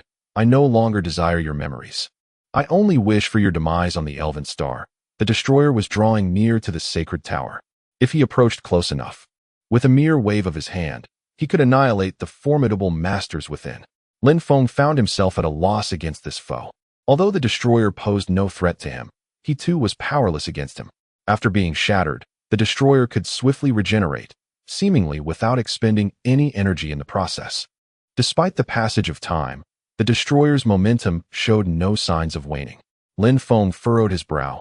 It was imperative to halt the destroyer. Should he slay the masters near the sacred tower, the purification of the tower would be doomed to failure. Abandoning the tower would equate to relinquishing the entire Elven Star. In a moment of desperation, Lin Feng unleashed the unyielding divine fist, a technique he had mastered long ago, using all 8 of his arms. While this martial art inflicted minimal damage, it generated an immense force, propelling the opponent away. Bang! The unyielding divine fist struck the destroyer, causing his advancing body to halt abruptly. Lin Feng's eyes lit up. Indeed, the unyielding divine fist proved effective. He continued to unleash this technique, causing the destroyer to stagger, reducing his speed to a mere third of its original pace. Yet, Even at this diminished speed, he remained exceedingly swift. Meanwhile, Lin Feng's clone in the void had just completed the purification of the void tower and was currently occupied with stabilizing it, unable to free himself. Lin Feng understood that relying solely on this clone would not suffice to deter the destroyer. He transferred the waters of the Golden King's shield to his evil energy clone. The evil energy clone activated the shield, enveloping all those refining the sacred tower within its protective embrace. After half an hour, the destroyer finally approached the vicinity of the sacred tower. Bang! The destroyer struck the waters of the Golden King's shield with a powerful blow. The shield rippled ominously, the waves lingering for an extended period. The expression of the evil energy clone shifted. The force behind the destroyer's punch was akin to that of a martial sage. Another clone of Lin Feng continuously unleashed the most potent sword strikes, slicing at the destroyer. The destroyer, resembling an unfeeling machine, relentlessly pounded the waters of the Golden King's shield. While Lin Feng's true energy was boundless, the shield's capacity to endure was finite. If this continued, the shield would inevitably shatter. Despite the time elapsed, the purification progress of the sacred tower had only reached 60%. Given the relative weakness of the warriors here, this progress was commendable. To fully purify the sacred tower, at least 2 more hours would be required. There was no room for haste. Should the warriors resort to secret techniques for a surge, they would likely find themselves drained and ultimately fail. The evil energy clone had no choice but to allocate part of its focus to contend with the destroyer.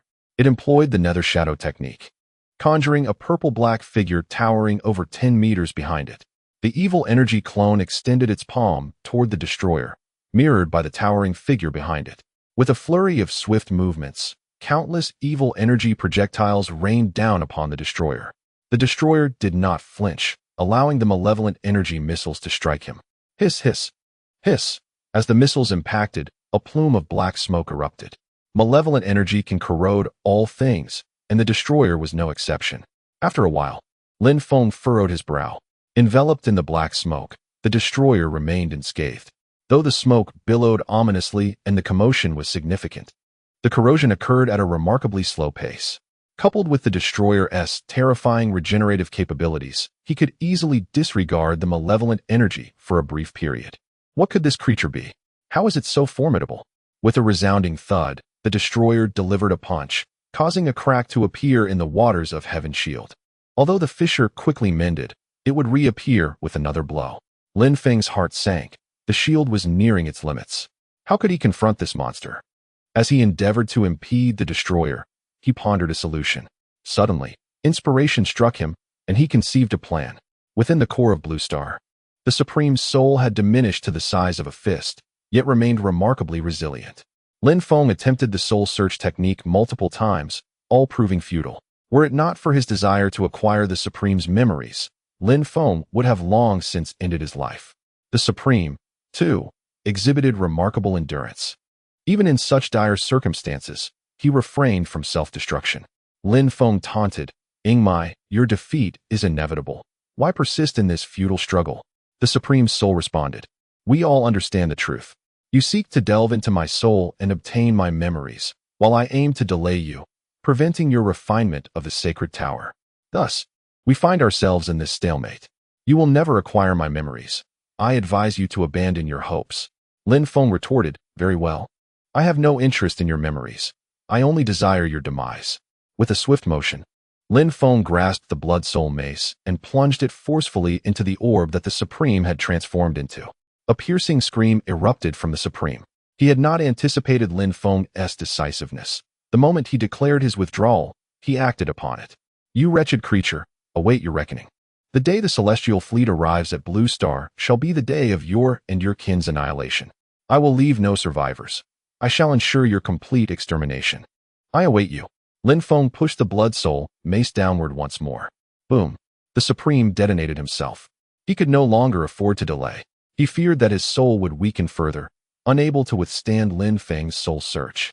His memories were far too crucial, should Lin Feng obtain them. The consequences would be catastrophic.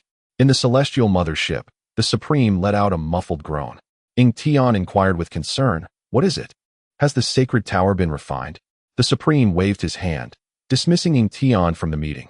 As Ying Tian watched the screen go dark, he felt at a loss for words. Was the elder venting his frustrations on him? The Supreme addressed the remaining individuals. The fragment of my soul that I left in the core of the elven star has been annihilated by Lin Feng. The war god remarked. What does it matter if Lin Feng has destroyed your fragment? Even if he were to become the will of the planet, what difference would it make? Once we have dealt with the blue star, we shall venture to the elven star and eliminate the wind of the forest there. We will eradicate the elven folk and the lava titans, replacing them with a more obedient race. The Supreme nodded and said, the god of war speaks truly. Everything we have lost today shall be reclaimed once we arrive. However, despite his words, the Supreme felt an immense sorrow within. The process of refining the planet's will is exceedingly arduous. This failure has rendered millennia of effort futile. To forcibly quantify it again would require at least another 1,000 years. His heart bled with anguish. Simultaneously, he harbored a deep-seated hatred for Lin Feng. Meanwhile, within the core of the elven star, Lin Feng's soul, having obliterated the Supreme's essence, approached the spherical core of the elven star. To confront the destroyer, one must first become the will of the elven star. By harnessing the elemental forces of the elven realm, he aimed to subdue the destroyer. His current state of mind was fraught with anxiety, uncertain if he could truly seize control of the will of the elven star. He raised his hand and slowly extended it towards the core sphere. Chapter 9:15, Becoming the Will of the Elven Star. When Lin Feng encountered the core sphere of the elven star, a wisp of the remnants of its will manifested within. This fragment of the soul dared to appear only after the annihilation of the Supreme's essence. The lingering will of the elven star inquired, do you seek to refine me as well? Lin Feng opened a spatial portal, unleashing the aura of the blue star's will. As long as you remain alive, there is no need for me to refine you. My avatar is engaged in the refinement tower, while a monstrous being left behind by the Supreme obstructs my path. You must immediately harness the forces of the universe to subdue that creature. Upon sensing the aura of the blue star's will, the attitude of the elven star's remnants shifted favorably towards Lin Feng. I am unable to do so. My remaining essence is on the verge of dissipating, rendering me incapable of suppressing that monster. The creature is known as the Destroyer, brought forth by the Celestials from the cosmos, and is exceedingly formidable. The remnant will of the elven star paused briefly before continuing. My planetary envoy was slain by the Supreme long ago. Now, you are the one who has contributed the most to the entirety of the elven star. I can only pass my mantle to you. Lin Feng liberated the elven beings, commanding the lava giant, having attained the merit of enlightening countless souls, thus qualifying to become the planetary envoy. The planetary envoy is also eligible to assume the mantle of the planetary will. Lin Feng infused the remnants of the elven star's will with a measure of his soul's power. However, there was no improvement. Shaking his head, the remnant will declared, it is futile. I was gravely wounded by the Celestial Supreme and am on the brink of death. Having been refined for millennia, I am essentially deceased. The annihilation of the Supreme's fragment stirred my awareness, allowing me to coalesce this wisp of a remnant soul. You are not a parasite. You have managed the blue star exceptionally well, and I entrust the elven star to you with confidence. Lin Feng replied, it is my duty as the planetary will to safeguard the countless beings within the star. You need not worry. The remnant will of the elven star stated, time is of the essence. I shall immediately pass my mantle to you. Lin Feng's fragment of soul was thus appointed as the envoy of the elven star. However, before he could settle into the role, the remnants of the elven star's will once again ceded the position to Lin Feng. With the transfer complete, the remnants of the elven star's will dissipated. Lin Feng bowed to the location where the remnant had vanished. The appearance of this will was remarkably timely, saving Lin Feng a considerable amount of time in his endeavors. He directly became the will of the elven star. Lin Feng felt as though the entirety of the elven star had become an extension of his own being. The rivers of the elven star flowed like his own lifeblood. He could now draw upon the celestial power of the star, amplifying his strength 20-fold. With the experience from the previous encounter, Lin Feng quickly acclimated to the elven star. The destroyer raised its arm, poised to deliver a fatal blow to the diamond shield of the myriad waters. Lin Feng's avatar, engaged in battle with the destroyer, immediately harnessed 10 times the celestial power, resulting in a surge of strength. With an invincible divine punch, he struck forth. Boom! The destroyer was sent flying a distance of 10,000 meters. The distance of 10,000 meters may seem vast, yet in reality, it is merely half a stride of the destroyer. Lin Feng's doppelganger unleashed a series of punches, forcing the destroyer to retreat repeatedly. Just as Lin Feng prepared to continue his assault, the destroyer swiftly maneuvered behind him. A surge of alarm pierced Lin Feng's heart. The destroyer possessed such remarkable abilities. The destroyer raised his foot and aimed a kick at the Wanshui Vajra shield. Should the strike land, not only would the shield shatter, but the human experts within, those refining the sacred tower, would suffer grievous injuries or worse. At that moment, the power of heaven and earth surged forth, enveloping the destroyer. As the destroyer lifted his foot, he lost his balance and fell to the ground. He attempted to rise, but found himself unable. As if a celestial body weighed down upon him, Lin Feng summoned the entire celestial energy of the Elven Star to subdue the destroyer. Enveloped in this force, the destroyer was rendered powerless.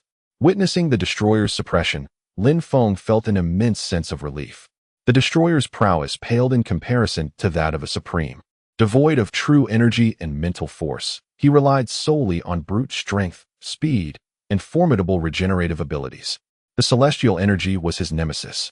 The destroyer struggled relentlessly, but all efforts were in vain. Even if Lin Feng could not vanquish him, he could forever confine him in this place. With the distractions eliminated, the evil energy doppelganger led a group of warriors to methodically refine the sacred tower. Lin Feng also summoned millions of martial artists from the Blue Star, instructing them to channel their true energy to the experts refining the tower, effectively serving as human-shaped elixirs. Once their energies were depleted, Lin Feng would return them. 2 hours later, a brilliant white light erupted from the tower. A smile spread across Lin Feng's face. It was accomplished. This battle had culminated in a resounding victory. Upon taking control of the sacred tower, Lin Feng promptly switched to the demon channel and temporarily sealed it. After the tower's refinement, many experts collapsed from exhaustion. Lin Feng reflected, realizing that some tasks are beyond the capacity of a single individual. He was fortunate to have such loyal subordinates. Following the completion of this endeavor, substantial rewards would surely be bestowed. Meanwhile, within the Supreme's mothership, a groan escaped his lips, startling several martial saints. What could possibly be amiss with the Supreme? Could it be true that Ying Tian's prediction had come to pass, and the tower had indeed been refined by Lin Feng? It seemed improbable. The destroyer was a challenge even for them, and Lin Feng surely could not match him. The Supreme sighed, declaring, "Alas, the sacred tower has also been refined. That young lad Lin Feng has grown to such formidable heights." A sense of defeat surged within him. This time, he had lost comprehensively. An overwhelming desire for vengeance against Lin Feng welled up within him. The war god inquired, with the destroyer present on the Elven Star. How did Lin Feng manage to refine the sacred tower? The Supreme furrowed his brow and shook his head. "I do not know. That young man's abilities exceed our imagination." Waves of astonishment crashed over the snow god. A Feng has emerged victorious, and with such overwhelming success. Even the snow goddess finds it incomprehensible how Lin Feng accomplished such feats. The Tower of Void, the Holy Tower, and the will of the Elven Star are all entities of significant strategic importance. Against all odds, Lin Feng managed to seize all three in a single battle. Were she in his position, she would likely have faltered at the first hurdle. The sage, with narrowed eyes betraying no emotion, felt a profound astonishment. Lin Feng's rapid ascension is indeed remarkable, and Alan's vision of the future may very well be accurate. With the fleet's arrival at Blue Star, a fierce battle looms on the horizon, and one cannot help but ponder how many lives will be lost. The sage spoke. "The loss of the Tower of Void and the Holy Tower has diminished our demon hunting capabilities by 30%, a significant blow to us Celestials. We must devise a strategy to seal this gap." The Supreme Leader concurred. Indeed, the sage speaks wisely. Given the circumstances, we must focus on solutions. The Snow Goddess, adept in managing celestial affairs, contemplated briefly before proposing, "I suggest we increase the number of demons from other spawn points by 20%. Simultaneously, we should activate a demon spawn device aboard our ship. We shall personally engage in hunting demons." The Supreme Leader nodded in agreement. "Let us proceed as the Snow Goddess suggests, and we must also assign more responsibilities to Ying Tian." The others echoed their assent. The Supreme Leader narrowed his eyes, stating, It will take several hundred years to reach Blue Star. We cannot allow it to develop peacefully during this time. The god of war's gaze turned steely. Since the Blue Star inhabitants are no longer assisting us in demon hunting, should we not deploy the Annihilation Fleet? Chapter 916. Alan's memory restoration. After a month of diligent effort, Lin Feng finally gained complete mastery over the Sacred Tower and the Void Tower. Both of these structures functioned as demon teleportation devices, while also serving as a means of communication with the Cosmic Human Alliance. No sooner had he taken control of the two devices than he was contacted by the Alliance. Lord Lin Feng, as the leader of Blue Star and the Elf Star, you possess two demon teleportation devices and govern two human civilizations. It is your duty to assist in the extermination of certain demons, came the message. In response, Lin Feng declared, I hereby apply to become a provisional member of the Cosmic Human Alliance. You have been accepted as a provisional member of the Cosmic Human Alliance. We hope you will dedicate yourself to hunting demons and soon achieve full membership. From the Nightwalker, Lin Feng learned that the individual who reached out to him was solely responsible for demon hunting matters and had no involvement in anything else, prompting Lin Feng to refrain from further discussion. During this month, the area surrounding the Void City had been cleared, and the awakening grounds had returned to their original state. The martial artists of Blue Star had gone a month without hunting demons, leading to a sense of restlessness. Without hunting demons, they could not acquire magic crystals. And without magic crystals, their progress would stagnate. Naturally, those eager for advancement felt a sense of urgency. Lin Feng activated the Void Tower, adjusting the demon output rate back to its original level. He lifted the restrictions on the martial artists from the Divine Land, allowing them to choose to enter the Void with their souls to acquire new bodies or to directly enter the Void for demon hunting. Within the Void, their strength faced no constraints, akin to their experiences on Blue Star. Most opted to enter the Void with their physical forms, while only those who had mastered the soul division technique chose to enter with their divided souls, thus gaining an additional body. This effectively allowed them to create a doppelganger. Lin Feng also dispatched several lower-tier martial artists to serve within the Void. With the Void operational once more, Lin Feng began to receive magic crystals and breakthrough points during his slumber. This battle had depleted all the hard-earned breakthrough points and magic crystals, necessitating a swift replenishment. Few of the original inhabitants of the Void wished to return after entering the Divine Land. As citizens of an ideal nation, they enjoyed a laid-back lifestyle, finding themselves without worry for their basic needs on Blue Star. Life on Blue Star was akin to paradise for them, where they could behold the legendary sun, moon, and stars while breathing in fresh air. They no longer had to fear assaults from demons and specters. Many original inhabitants of the Void began to travel across Blue Star, momentarily setting aside thoughts of work. Even Ah Jian and Ah Lei chose to embark on journeys across Blue Star. This group of adept individuals who had refined the Void Tower and Sacred Tower were severely drained and would need at least half a year to recuperate. Thus, they seized the opportunity to explore Blue Star. Many also took this chance to scout for disciples. Lin Feng had numerous tasks awaiting him, especially on the Elf Star, where many matters required his attention. He first appointed his dark energy doppelganger as the planetary envoy and commenced the restoration of various issues on Elf Star, earning planetary points and exchanging them for insights. The paramount focus remains the evolution of stellar martial arts. Should one fail to attain the status of a martial sage, all that has been reclaimed upon the arrival of the celestial fleet must be relinquished. The Sacred Tower of the Elven Star has also been opened to Lin Feng, while the Elves and Lava Titans have commenced their hunt for demons. The Deep Sea Clan has settled in the waters of the Elven Star, participating in the demon hunt as well. The Destroyer continues to be suppressed by the forces of heaven and earth. Over the past month, Lin Feng's avatar has been relentlessly consuming it with malevolent energy and incessantly slicing it with a demonic sword. Nevertheless, this entity still manages to restore itself. Lin Feng attempted to communicate, but received no response. With no time to squander, he withdrew his avatar, leaving behind a spiritual entity that daily assailed the Destroyer with malevolent energy, ensuring it remained infused with such power. Lin Feng was curious to see how long this creature could endure. 2 months swiftly passed. One day, Zhou Chunlan sought out Lin Feng, who was in seclusion within the mountains, contemplating stellar martial arts. Lang Jun, I believe I am on the verge of breaking through to the quasi-martial sage realm. I have a strong intuition that this breakthrough will allow me to reclaim some lost aspects of myself. Without hesitation, Lin Feng produced a royal-grade magic crystal from his storage space and handed it to Zhou Chunlan.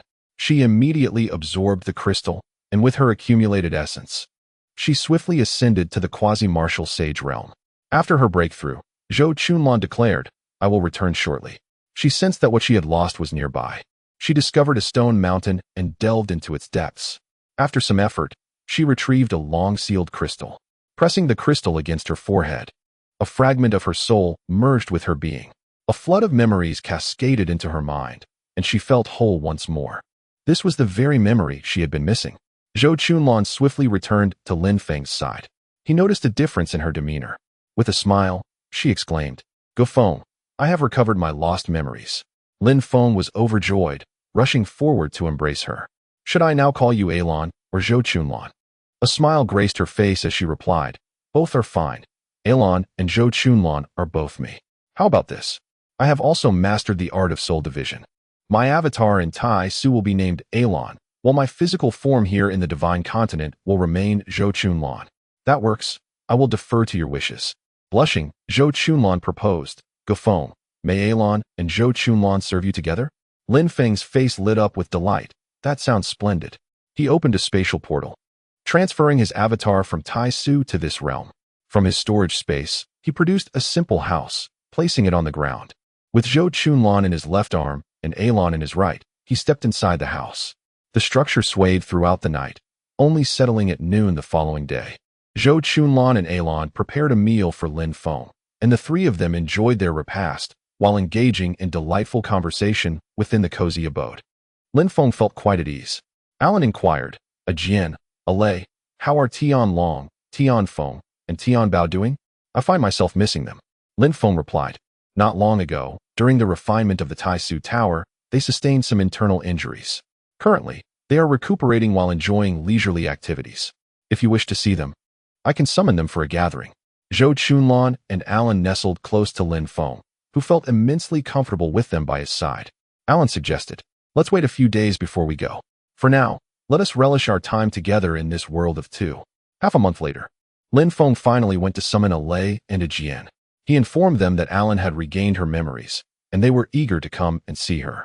Lin Feng utilized a spatial portal to transport them directly outside his residence. Lei gazed at the two Alons and asked, "Sister Lon, which one is you?" Alon replied, "They are both me. One is my main body and the other my doppelganger." Lei turned to Lin Feng and exclaimed, "Brother Feng, you are truly fortunate." Lin Feng playfully kicked him, urging, "Say something useful." As the group engaged in cheerful conversation, a sleek, obsidian spaceship detached from the celestial fleet, hurtling towards Blue Star at near light speed. Chapter 917. Apprenticeship with the Nightwalker. The ebony vessel is a strategic weapon crafted by the celestial beings, operating autonomously without human intervention, adhering strictly to its program directives. With no crew aboard, considerations for life support are rendered unnecessary, allowing it to achieve unparalleled speeds. The ship is equipped solely with a star annihilation cannon, its dimensions and weight meticulously minimized. However, its destructive potential is formidable enough to inflict catastrophic damage upon Blue Star. It is anticipated to arrive in 2 centuries, and Blue Star's current technology is ill-equipped to detect it. Although Blue Star is fervently advancing its aerospace technology, the absence of support from the Cosmic Human Alliance hampers its progress significantly. Fortunately, Lin Feng's spatial portal mitigates communication issues with the Elven Star. The contest for the Twin Towers has concluded 6 months ago. The so-called Twin Towers refer to the Taishu Tower and the Sacred Tower. The martial artists who participated have since recuperated from their injuries. Lin Feng convened a commendation ceremony, bestowing medals of honor upon all participants of the Twin Tower contest. Based on their contributions, he elevated their citizenship ranks and distributed magic crystals and other treasures. The magic crystals were already scarce, yet a substantial portion was allocated. At the conclusion of the assembly, Lin Feng reiterated the importance of demon hunting and introduced several incentive policies to encourage all to contribute to the ideal nation. Striving to hunt demons. Presently, demon hunting is entirely disconnected from the celestial beings. The more demons hunted, the greater the ideal nation's standing within the Cosmic Human Alliance. The enthusiasm among Blue Star's martial artists for demon hunting has reached unprecedented heights, with numerous warriors entering Taishu. Now Lin Feng commands the Taishu Tower, which no longer suppresses the martial artists of Shenzhou. Even those at the pinnacle of later stages can utilize true energy within Taishu, comparable to the Grand Masters of yore. The efficiency of demon hunting has surged 100-fold and continues to rise. Lin Feng has amplified the demon output rate from the Taishu Tower by 100 times. Otherwise, Blue Star's martial artists would find themselves devoid of demons to vanquish. The same is true for the Elven Star, where Lin Feng also honored the meritorious individuals and encouraged them to hunt demons. Their demon hunting efficiency has increased by more than 10-fold. Lin Feng and numerous experts embarked on an earnest quest to comprehend stellar martial arts. In the blink of an eye, over a century has elapsed. The myriad challenges in grasping stellar martial arts have been surmounted, and progress seems swift, yet completion remains elusive. Lin Feng feels as though understanding stellar martial arts is akin to grasping at a prize in a lottery, always just out of reach. A sense of anxiety begins to settle within him.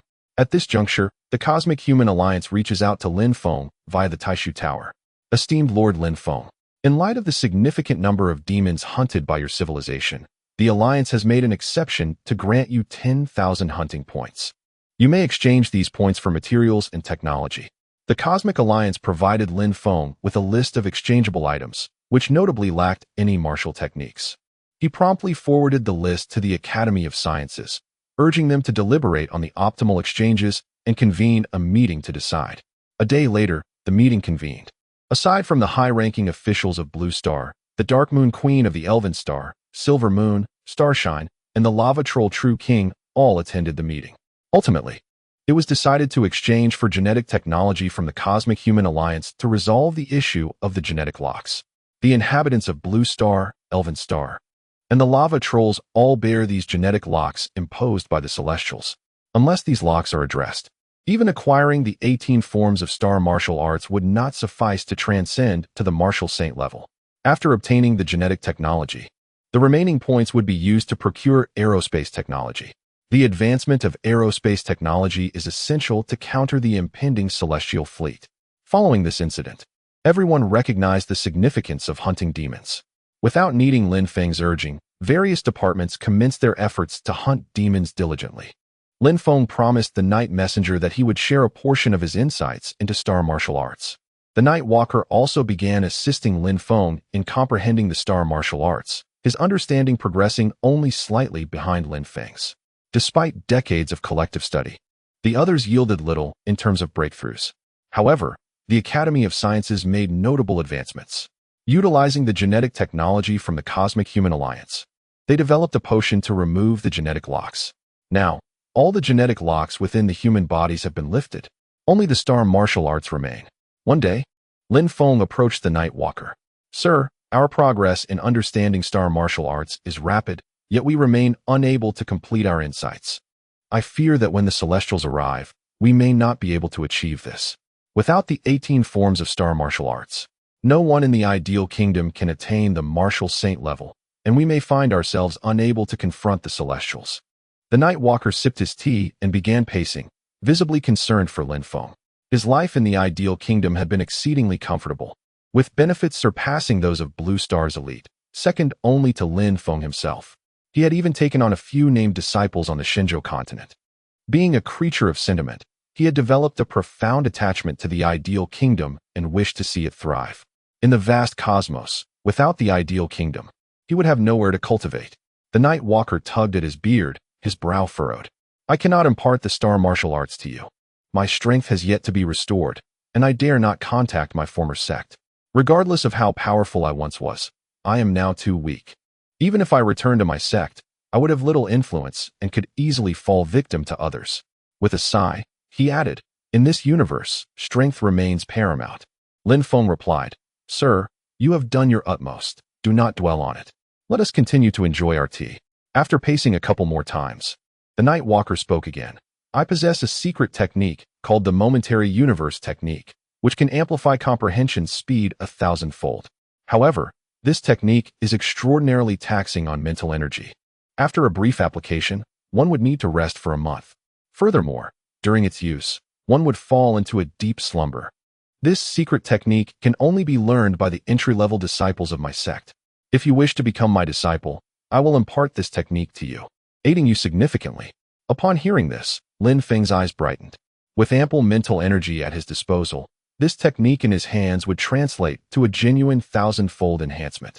For the sake of the secret technique, what does it matter to seek a master?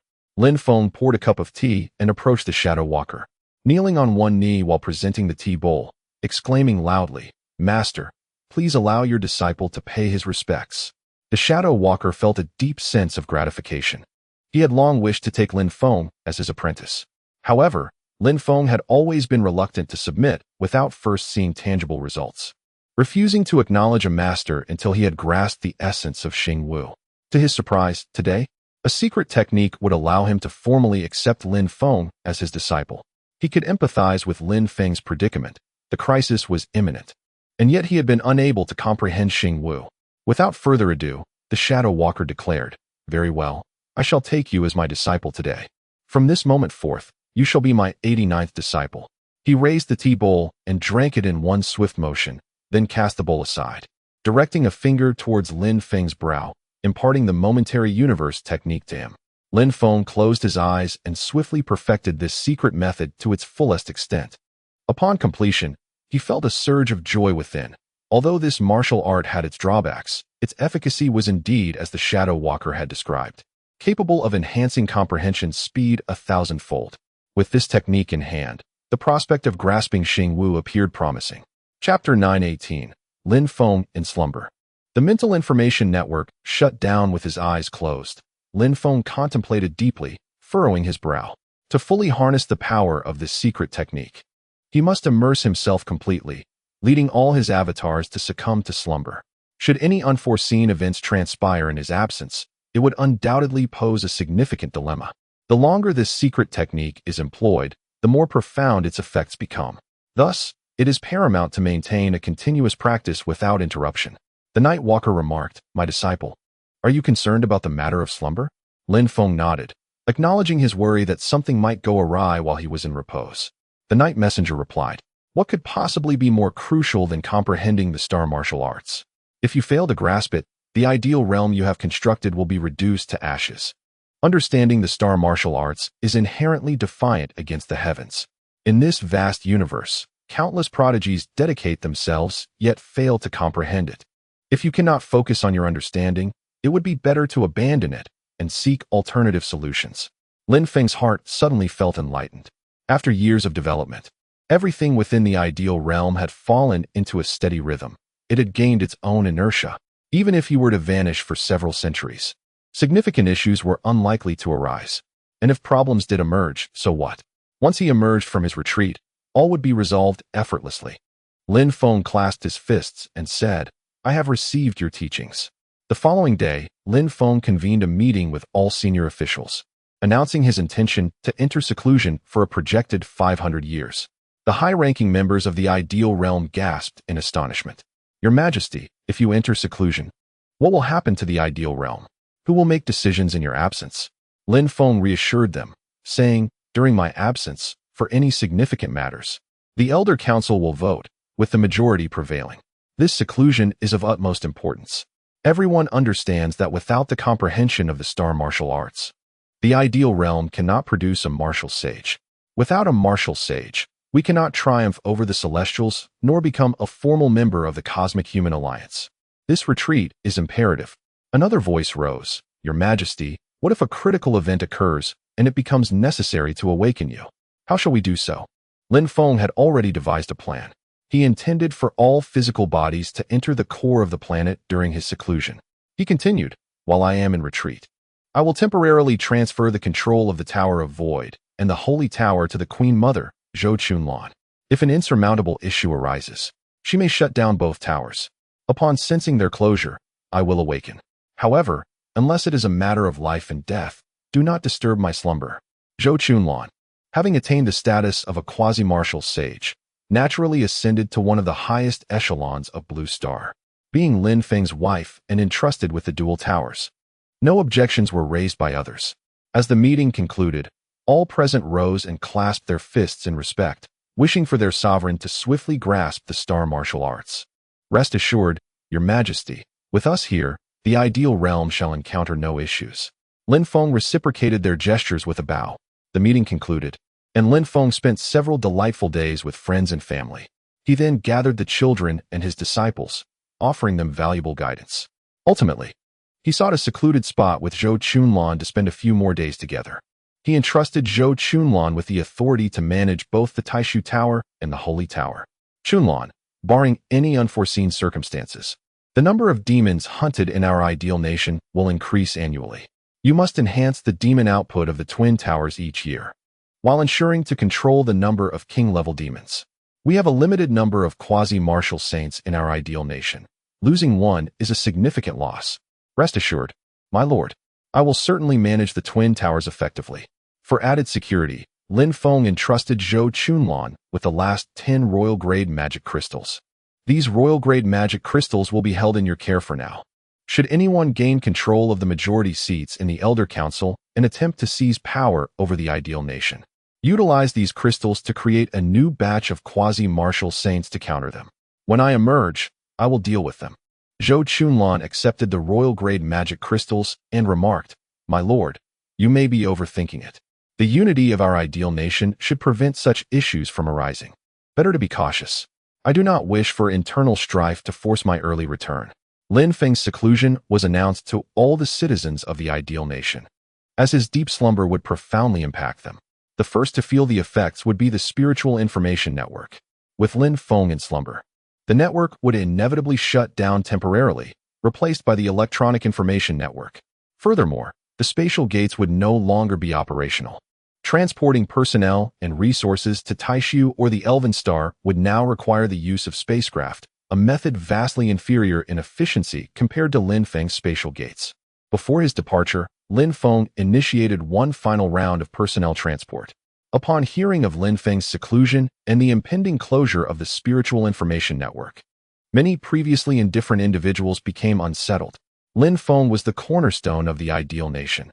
His absence raised concerns about the nation's stability and the potential emergence of vested interests. Many felt compelled to contribute to the nation. A surge of previously complacent youth flocked to various sects, while those without martial talent sought positions in different departments.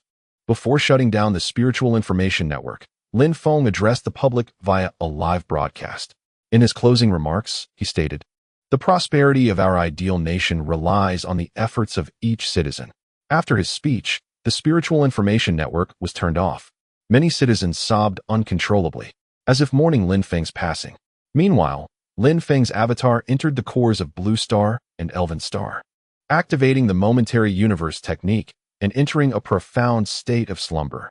His consciousness seemed to transcend into another realm, with the speed of comprehending stellar martial arts increasing 1,000-fold. His breakthrough points continually transformed into spiritual energy, ensuring he could maintain this deep understanding. Lin Feng was deeply engrossed in contemplation, entirely oblivious to the external world. After a slumber lasting 2 decades, the operational costs of the ideal state surged dramatically. It became evident that human nature is susceptible to trials. Among the populace, ambition was never in short supply. In the absence of real-time monitoring by the spiritual information network, many individuals began to entertain ulterior motives, indulging in self-serving pursuits.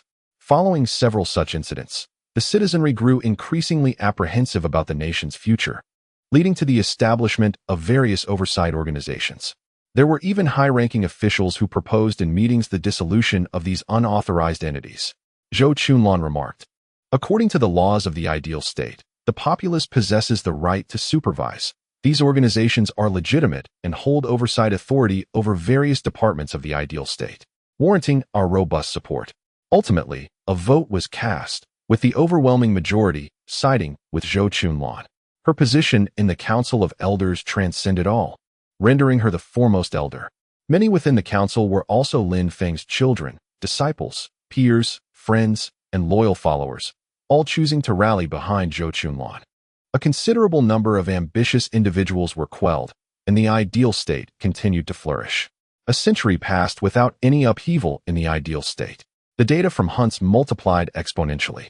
The ideal state's smooth operation was attributed not only to the unwavering commitment of its leaders, but also to the active participation of its citizens.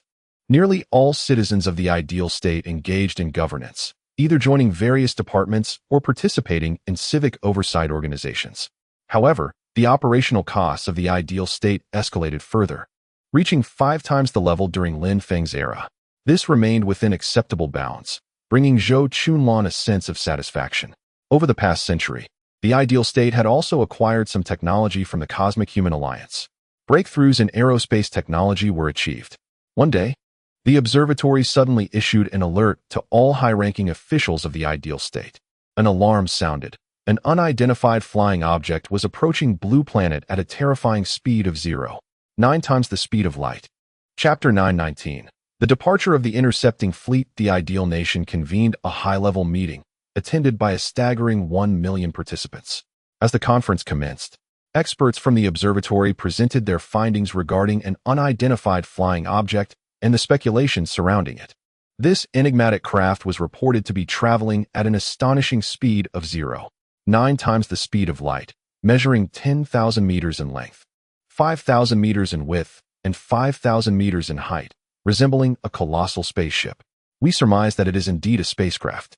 A star map appeared on the large screen, illustrating the observed trajectory of the unidentified flying object, which was trailing a long tail behind it. The surrounding nebulae had been cleared, creating a noticeable void. The expert pointed to the tail of the craft and the extensive blank space behind it, asserting that such a structure could not exist without a propulsion mechanism. He then indicated the direction from which the spacecraft was approaching, which aligned perfectly with the location of the celestial being's home planet. A wave of astonishment swept through the assembly. Could it be that the celestial beings were arriving? How could they have reached us so swiftly? This contradicted our earlier hypotheses. The ruler had yet to devise a strategy involving stellar warfare, and now the celestial beings were upon us. What were we to do? Zhou Qunlan raised her hand to quell the rising tumult, and an immediate silence ensued. She turned to the expert and calmly urged him to continue. The expert proceeded to draw several lines on the 3D screen, annotating them with numbers. According to our calculations, this spacecraft would reach Blue Star in 25 years. The think tank analyzed that this was merely an unmanned vessel dispatched by the celestial beings. Such rapid flight necessitated an alarming amount of fuel, with much of the spacecraft's interior designated for this purpose. If there were occupants aboard, an entire life support system would be required, rendering its current size implausible. Nevertheless, we could not entirely dismiss the possibility that the technology of the celestial beings had surpassed our imagination. Lin Feng's disciple, Wu Yuran, remarked, "The technology of the celestial beings should still lie within the realm of our understanding. From the advancements obtained through the Cosmic Human Alliance, it is apparent that they are unlikely to provide us with overly advanced technologies. If the celestial beings possessed such formidable technology, they would not merely send a single spacecraft, but rather an entire superfleet." Many in the audience nodded in agreement. Wu Yuran continued, "Since the celestial beings have dispatched such a vessel, it is certainly not for mere reconnaissance. This spacecraft must possess significant destructive capabilities. Given its size, what does that evoke in our minds? The aerospace forces of the ideal nation are all too familiar with such constructs." A senior officer from the aerospace forces commented, "It bears a resemblance to a star-destroying cannon." Many heads nodded in concurrence. As the leader of the ideal nation's intelligence division, Wu Yuran had astutely analyzed the situation. "Indeed, we suspect that this spacecraft is a formidable weapon. The celestial beings intend to wield it to inflict catastrophic damage upon Blue Star. This could very well be their retaliation for the Twin Towers battle." Someone eagerly exclaimed, "Since we have observed it in advance, we can intercept it early. It is imperative to formulate an interception plan." Wu Yuran interjected, "Let us not be hasty. The more crucial analyses lie ahead. Suppose this spacecraft was released after the Twin Towers campaign. By calculating the speed of this vessel, we can deduce the location of the celestial fleet." A star map materialized on the 3D screen, pinpointing the celestial fleet's position. "It is highly likely that the fleet is situated here. Utilizing the technology of the Cosmic Human Alliance, we can reverse engineer their velocity, thus calculating the time it would take for the celestial fleet to reach Blue Star. The fleet is approximately 500 years away from us." A murmur of astonishment swept through the assembly. For the long-lived elite of the ideal nation, 500 years is hardly significant. Yet, the revelation unsettled many. Previously, the sovereign had surmised that the fleet's journey to Blue Star would take less than a millennium. However, many held on to a glimmer of hope, believing that the Celestials would not arrive so swiftly. Now that a rough timeline has been established, anxiety began to permeate the crowd. Zhou Chunlan remarked, "This time frame is not vastly different from our earlier estimations. The Celestials surely cannot anticipate that we could derive such an accurate timeline from a single spacecraft. They may be unaware of the potential of our ideal nation and did not foresee our ability to acquire technology from the Cosmic Human Alliance. With prior technology, it would have been nearly impossible to detect this spacecraft. Now, we have not only identified it, but also confirmed the location of the Celestial fleet. We must now devise two plans. The first is an interception strategy for this spacecraft, which carries devastating weapons that must be intercepted. The second is a plan to impede the Celestial fleet. With knowledge of their location and trajectory, we can create obstacles along their path, delaying their arrival at Blue Star and granting our sovereign more time to comprehend stellar warfare." "I concur. I too agree." The assembly raised their hands in unison, confirming the execution of both plans. Zhou Chunlan, revered as the mother of the nation and second only to Lin Feng in status within the ideal nation, spoke with significant authority. Over the years, the ideal nation has constructed a formidable fleet comprising 1,000 warships. There was a palpable confidence among the attendees regarding the interception of this spacecraft. The meeting swiftly concluded with a decision to dispatch a fleet of 300 vessels to intercept the spacecraft. The fleet would be commanded by a Jian, who would be supported by several newly appointed quasi-martial saints.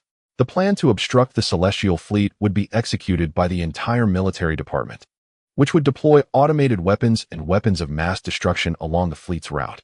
Following the meeting, the content was made public to all citizens, instilling a sense of urgency across the ideal nation. People from all walks of life began to work diligently, particularly in the military-industrial sector. The resources of the ideal state are entirely directed towards these two initiatives. This recent event has once again illuminated the significance of technology. Without the advancements acquired from the Cosmic Human Alliance, the celestial vessels released by the celestial beings might have gone unnoticed, even under our very noses. The ideal state has ignited a renewed fervor for hunting. From the Elven Star, Silver Moon reached out to Zhou Chunlan. "Master, we too wish to contribute to the ideal state. Do you think we should dispatch a fleet to assist in the interception?" Zhou Chunlan replied, "There is no need. If our interception fails, sending additional ships would be futile. Please coordinate effectively with the Celestial fleet to obstruct the plans." "Understood, Master," Lin Feng acknowledged. After Lin Feng's mental communication network was severed, although the ideal state established numerous signal bases between the Elven Star and the Blue Star, communication inevitably became less convenient. Fortunately, Queen Silver Moon is a disciple of Lin Feng, and the Holy Tower remains under Zhou Chunlan's control, ensuring that the Elven Star is still firmly in hand. 2 months later, the first fleet of the Blue Star, led by a Jian, set forth. All citizens watched as 300 warships ascended, entering the vastness of space. Alan, at the cost of her vitality, ventured a prediction regarding the outcome of this expedition. Upon concluding her foresight, her brow furrowed in concern. Chapter 920. The technological supremacy of the Celestials. The fleet has traversed the cosmos for 11 years, with less than a month remaining until their encounter with the celestial vessel. The intricate details of this celestial spacecraft have been thoroughly investigated. When the image of the celestial ship materialized on the grand screen of the Blue Star's First Fleet's flagship, astonishment rippled through the assembly. This was no mere spacecraft. It was unmistakably a colossal annihilation cannon. Experts immediately commenced their analysis. The energy shield enveloping the surface of this vessel was unexpectedly black, rendering its defensive capabilities uncertain. Apart from the annihilation cannon situated at the front of the ship, no other weapon systems were detected. This was a weapon of war devoid of human control.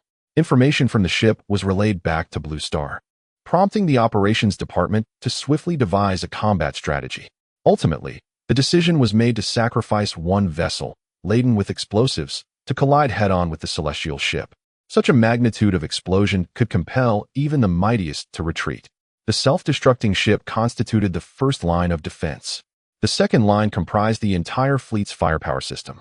Should the celestial vessel breach this initial barrier, the fleet would unleash a torrent of firepower, executing a saturation strike upon it. The third line of defense involved 5 quasi-martial saints, led by a Jian, who were prepared to engage. With the plan established, execution commenced. A ship brimming with explosives and energy materials surged forth towards the celestial vessel. Despite the 3 lines of defense, trepidation lingered in the hearts of the onlookers. The higher-ups of Blue Star recognized a troubling truth. The celestial technology was far more formidable than anticipated. Over the past 8 millennia, the Celestials had invested vast amounts of hunting points into their technological advancements. In comparison, Blue Star's technology was lagging, struggling to comprehend the black energy shield of the celestial ship. Time gradually elapsed, and all eyes were fixated on the self-destructing vessel hurtling towards the celestial ship. If the celestial vessel possessed radar capabilities, it would surely have detected the approaching self-destructing craft. Yet, it exhibited no response, no deceleration, no enhancement of its energy shield, nor any evasive maneuver, seemingly disregarding the impending explosion. At last, the 2 vessels collided. A thunderous roar erupted, illuminating the pitch-black expanse of space with a brilliance akin to that of a star. The self-destructing ship detonated successfully, eliciting expressions of joy from the onlookers. Such an explosion was capable of obliterating not just a ship, but an entire fleet. Many faces beamed with smiles. However, those smiles quickly froze in disbelief. The celestial vessel emerged unscathed from the debris of the explosion, and its speed appeared to have slightly increased. A gasp of incredulity erupted from the flagship of the First Fleet. This was inconceivable. How could it withstand such a colossal explosion? An elderly professor adjusted his glasses, his countenance grave with concern. The predicament lies with the black energy shield of the spacecraft, where a significant technological disparity renders everything unpredictable. We are utterly incapable of comprehending its operational principles. A Jian furrowed his brow and inquired, "What shall we do now?" The old professor replied, "We must proceed according to the original plan, hoping that the energy shield of that vessel has its limitations." The First Fleet of Blue Star unleashed a barrage of missiles. Tens of thousands of missiles impacted the celestial vessel. Although it was still some distance away from the fleet, not yet within the range of energy weapons, the missiles flew for a considerable time before sequentially colliding with the celestial ship. The explosions reverberated, sending shockwaves cascading forth. Yet, against all odds, the celestial vessel remained unscathed, and the black energy shield appeared to thicken. The old professor aboard the ship remarked, "We cannot continue to use missiles. The enemy's energy shield seems capable of absorbing the energy from the explosions, thereby enhancing itself." A Jian rose and declared, "All Quasi-War Saints, exit the cabin with me and prepare to intercept the celestial vessel. All battleships, charge the main cannons in readiness to attack the enemy ship. Should a round of bombardment prove ineffective, we shall steer clear of its trajectory to avoid unnecessary casualties." At that moment, uncertainty loomed over everyone in the fleet. The defensive capabilities of the enemy vessel surpassed their wildest imaginings. This was a crushing demonstration of celestial technology against that of Blue Star. Once the celestial ship entered the range of the main cannons, all the captains of the warships bellowed, "Fire!" Whoosh! Various beams of energy, resplendent in a myriad of colors, erupted from the main cannons, striking the celestial ship. To everyone's astonishment, the speed of the celestial vessel began to decrease, and ripples emerged upon its black energy shield. Hopes surged, but soon the shield stabilized, thickening further, while the flames from the ship intensified in ferocity. The old professor aboard the mothership exclaimed, "This is dire. The enemy's energy shield has absorbed the energy from our main cannons and redirected it to bolster both the shield and its propulsion system. Cease fire. The enemy ship will soon accelerate." The fleet promptly dispersed, clearing a path, lest it be too late. A Jian commanded, "Follow his instructions." The fleet immediately halted its bombardment and diverged to either side. As anticipated, the celestial vessel accelerated and surged into the midst of the fleet. One ship, unable to evade in time, brushed against the energy shield of the celestial vessel, as though cut by a razor. A thunderous explosion ensued, leaving the ship severely damaged. The enemy vessel darted through the fleet with alarming speed. The 5 Quasi-War Saints of the third line of defense sprang into action. One of them wielded a massive sword several meters in length as the celestial ship passed by. He aimed to slice through the celestial vessel, but instead, he only managed to spark a shower of embers upon the shield, while his sword shattered in the process. Once again, a prospective martial sage unleashed a strike from the side, aiming to alter the course of the spacecraft. However, a radiant glow emanated from the energy shield of the vessel, dissipating his vital energy. The other two aspiring martial sages also summoned their most formidable techniques, yet their efforts proved futile. Only a Jian remained, commanding a fleet alongside four newly ascended martial sages to execute the interception plan, initially believing it to be a surefire success. To their astonishment, circumstances took an unexpected turn. A Jian tightened his grip on his sword, continuously channeling his vital energy into it. He firmly believed that if his energy were sufficiently potent, he could breach the protective shield of the celestial vessel and thwart its advance. The other four martial sages struck, yet the celestial ship withstood their attacks using its energy shield. This indicated that the shield was not yet capable of absorbing the energy of their martial techniques. The celestial ship moved with incredible speed, allowing each individual only one opportunity to strike. The entire fleet focused their attention on a Jian. Should he falter, the mission would be deemed a failure. After 300 warships traversed 11 years, the thought of failure was intolerable. A Jian's palms were slick with sweat. As the celestial vessel drew near, he unleashed all of his vital energy in a final, decisive strike. The ultimate sword technique. A piercing beam of sword energy surged towards the celestial ship. Chapter 921. It is time to awaken the sovereign. A Jian's lethal strike landed upon the celestial vessel with a resounding boom. The protective shield of the vessel rippled intensely, on the verge of collapse. Suddenly, the celestial craft veered, evading the majority of a Jian's sword energy. The residual force of his strike grazed the vessel, shooting forth into the depths of the cosmos. After altering its course, the celestial ship recalibrated its trajectory, resuming its flight towards the blue star. The onlookers were left dumbfounded. Their expectations shattered. They had assumed the celestial vessel would not alter its path, yet it had evaded. A Jian inhaled deeply, sheathing his sword. The fleet of 300 warships, after a decade of navigation, had ultimately met with failure. If a single celestial ship proved so formidable, what would happen when the celestial beings themselves arrived? A Jian felt a wave of despondency wash over him as he spoke into the communicator. Immediately report the situation back to the blue star in its entirety. The celestial vessel was significantly swifter than those of the blue star, and once it had passed, it was unlikely to be caught. On the blue star, the High Command awaited news in a vast operations command room. When the message of the interception failure reached them, chaos erupted within the room. What? The interception failed. 300 warships could not halt a single celestial vessel. The First Fleet's competence was called into question. This is impossible. The First Fleet boasts Blue Star's most advanced 300 warships and 5 quasi-martial saints. How could such a formidable force fail to intercept? Could it be that our assumptions were erroneous? Has celestial technology surpassed that of the Blue Star? Lin Feng's disciple, Wu Yuran, furrowed his brow. Should there exist a technological gap between celestial and Blue Star technologies, the challenge of confronting the celestial beings would increase exponentially. The operations command room replayed the complete battle footage on a large screen. Upon its conclusion, silence enveloped the room. Everyone recognized that the First Fleet could not be blamed. No matter who had been in command, the outcome would likely have been the same. The First Fleet's performance had been commendable under the circumstances. The spectators grasped the essence of technological dominance. Zhou Chunlan had foreseen the failure of this interception, and it appeared her predictions were vindicated. However, she had also foreseen eventual success. Remaining composed, she contrasted with the increasing anxiety of the others. An expert remarked, "Such an advanced celestial vessel must possess an extraordinary annihilation cannon. We cannot assess its firepower based on conventional standards." This resonated with the group, as it was conceivable that this weapon could obliterate the Blue Star in a single strike. The technological disparity between the celestial beings and themselves was alarming. Could they truly intercept such a device? A pessimistic atmosphere pervaded the command room. As the leader of the think tank, Wu Yuran spoke up, as we have just observed.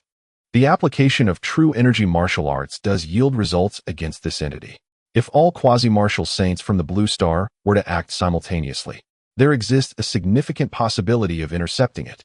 Immediately, someone emerged to counter, stating, "You have mentioned it is merely a possibility. What if we cannot stop them? I believe it is time to awaken the sovereign." Wu Yuran replied, "We cannot rouse the sovereign. The moment is not yet ripe. We still have the opportunity to try again. The first anti-star cannon of the ideal nation is on the verge of successful development. I propose we expedite the process and utilize the anti-star cannon against that celestial vessel. Indeed, our anti-star cannon must also reach fruition soon. We should make an attempt. Using an anti-star cannon against a spaceship is akin to employing a cannon to swat a mosquito." Wu Yuran continued, "We have dozens of quasi-martial saints at our disposal.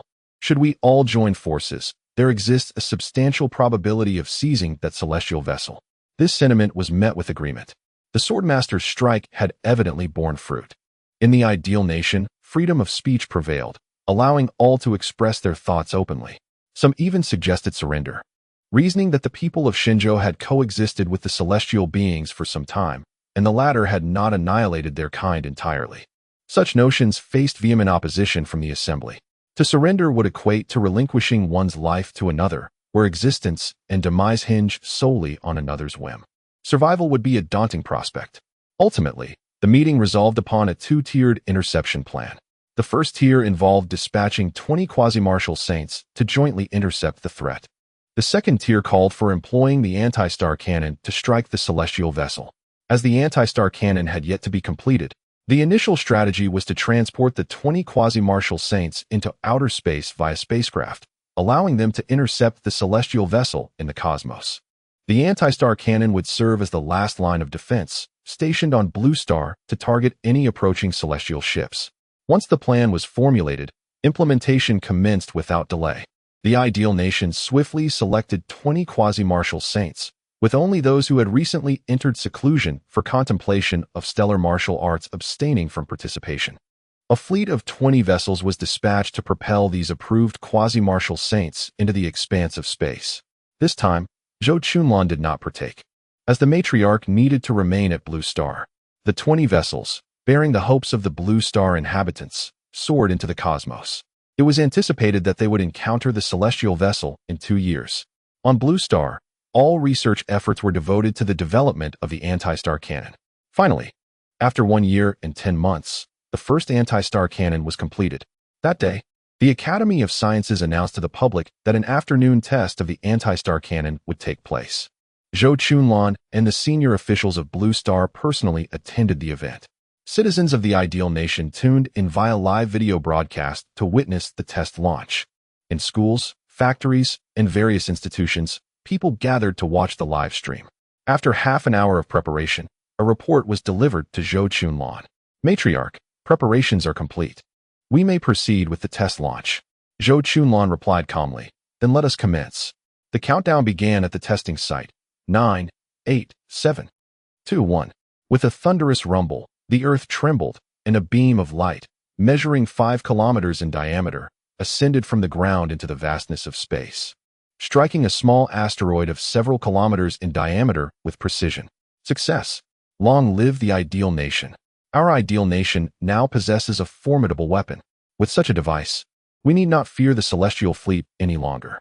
However, after the test launch, the live broadcast was abruptly terminated.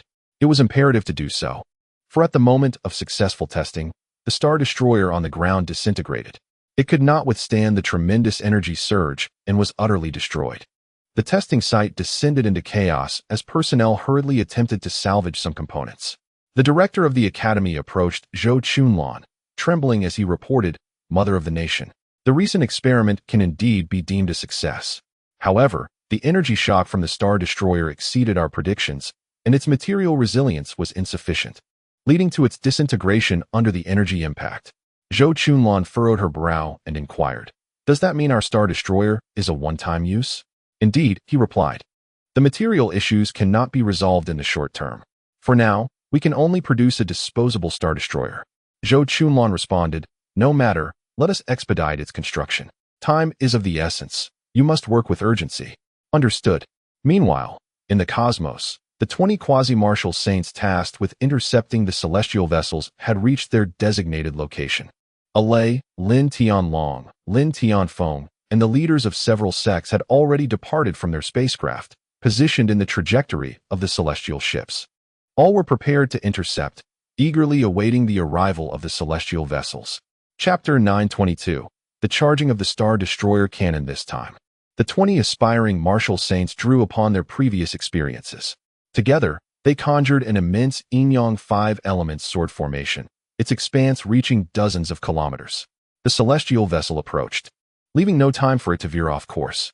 However, the formation demanded considerable amounts of true energy, necessitating the full exertion of their powers.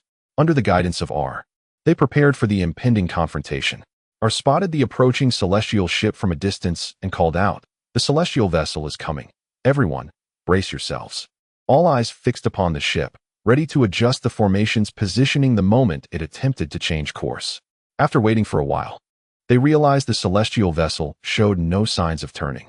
In fact, it was accelerating. The aerospace forces aboard the warship reported to the aspiring martial saints. The celestial vessel is accelerating, reaching a speed of 0.97 times the speed of light. Upon hearing this, everyone began to channel their true energy with even greater intensity. It appeared that the celestial vessel intended to engage them head-on. The brilliance of the yin-yang 5 elements sword formation surged forth to confront the celestial ship. Suddenly, a resonant hum echoed as a brilliant light enveloped the celestial warship, and it vanished in an instant. Expressions of astonishment adorned the faces of the observers. They had meticulously prepared to intercept the vessel, only to find it had seemingly disappeared, as if their efforts had struck naught but cotton. R inquired through the communicator, "What is happening? Where is the celestial warship?" The aerospace forces stammered in response, "And no, this is bad. Commander, the celestial vessel's speed reached an astonishing 0.99999 times the speed of light in that fleeting moment. The very fabric of space warped during its transit. The celestial vessel has completed a short-range spatial jump and is now behind you." Ajin and the others turned to glance back, catching only a glimpse of the vessel's tail. It appeared to have sustained damage. Its protective shield was gone, trailing a long plume of black smoke. It seemed that such a spatial jump had exacted a significant toll on the celestial ship. Yet, the interception had failed. They retracted the yin-yang 5 elements sword formation and returned to their ship, gazing at the celestial vessel heading towards Blue Star, a profound sense of helplessness swelling within them. They could neither halt its advance nor pursue it. R was filled with regret, lamenting, "It's all my fault. If only we hadn't formed the sword array. Perhaps we could have fought individually and had a chance." Lin Tian reassured him, "This is not your fault. In that situation, even if we had separated to intercept, it would have been futile. Who could have anticipated that it possessed the ability for spatial jumps? Such technology is only seen in science fiction." News of the failure to intercept the celestial vessel swiftly spread across Blue Star's information networks, igniting a tremendous uproar.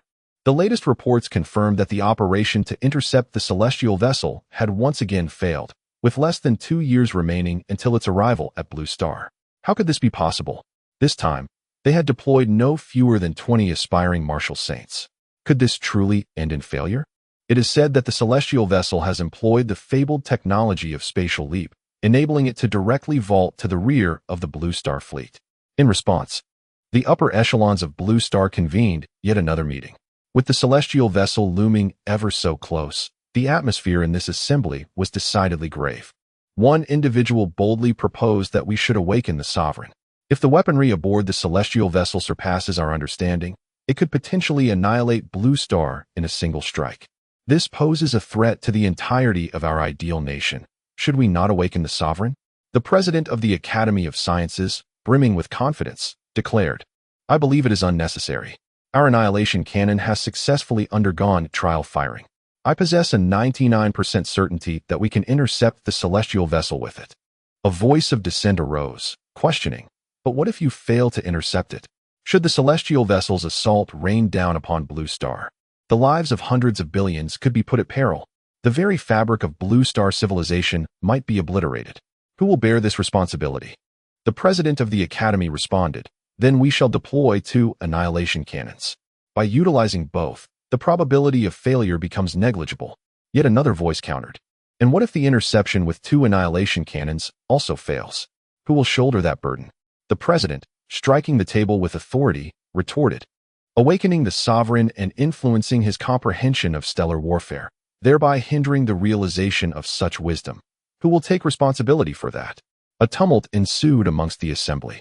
Some even suggested surrendering to the Celestials as a display of perceived weakness. Ultimately, it was Zhou Chunlan who made the decisive call. I propose we adhere to the original plan and employ the annihilation cannons to intercept the celestial vessel. Who is in favor? Who opposes? At the meeting, over 70% expressed agreement with Zhou Chunlan's proposal, though many still deemed the approach too perilous. These individuals were labeled as conservatives, accustomed to their current idyllic lives. They were reluctant to embrace risk. Yet this was not a time for comfort, and they found themselves in the minority. The Academy of Sciences and the military jointly constructed 2 annihilation cannons. One was dispatched aboard a spacecraft to a location not far from Blue Star, while the other remained on Blue Star itself. Technicians meticulously calibrated both cannons, ensuring their orientation and positioning were precise. A year elapsed in this endeavor, and now less than a year remained until the celestial vessel's arrival. They awaited the impending approach of the celestial vessel. As the celestial vessel drew near, the mindset of the vast majority on Blue Star began to shift. Once perceived as a distant threat, it was now alarmingly close, with the potential to deliver a cataclysmic blow to Blue Star. Anxiety gripped many hearts. On that day, the security forces apprehended dozens of individuals attempting to transmit signals of surrender into the cosmos.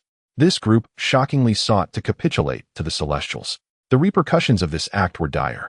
Zhou Chunlan publicly condemned such behavior in a statement disseminated across the information network. At the conclusion of her address, Zhou Chunlan proclaimed, "Only by uniting our efforts can we resist the Celestials. In this matter, we must harbor no illusions. The Celestials have made rapid advancements in biotechnological warfare. They have successfully engineered magma trolls adept at hunting demons. The Celestials no longer require the Blue Star inhabitants to pursue these fiends. When they arrive on our planet, the inevitable outcome for us will be extinction. The Celestials' arrival is imminent, and we must not allow ourselves to grow complacent. We must believe that victory will undoubtedly belong to the ideal nation."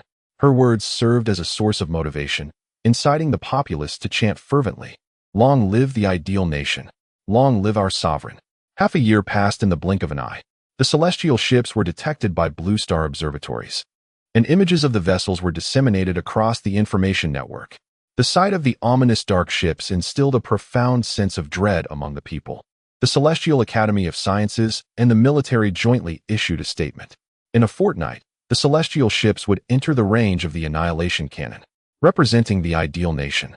Zhou Chunlan announced that all citizens should prepare themselves, as they were to take refuge in shelters 1 week hence. The production activities across Blue Star came to a near standstill as the populace was directed to the safety of the shelters. The celestial ships were on the verge of entering the annihilation cannon's range, and the cannon began to charge. A radiant white light materialized, converging towards the mouth of the annihilation cannon. Chapter 923. The Battle of the Star Destroyer. As the Star Destroyer charged, Zhou Chunlan performed another divination.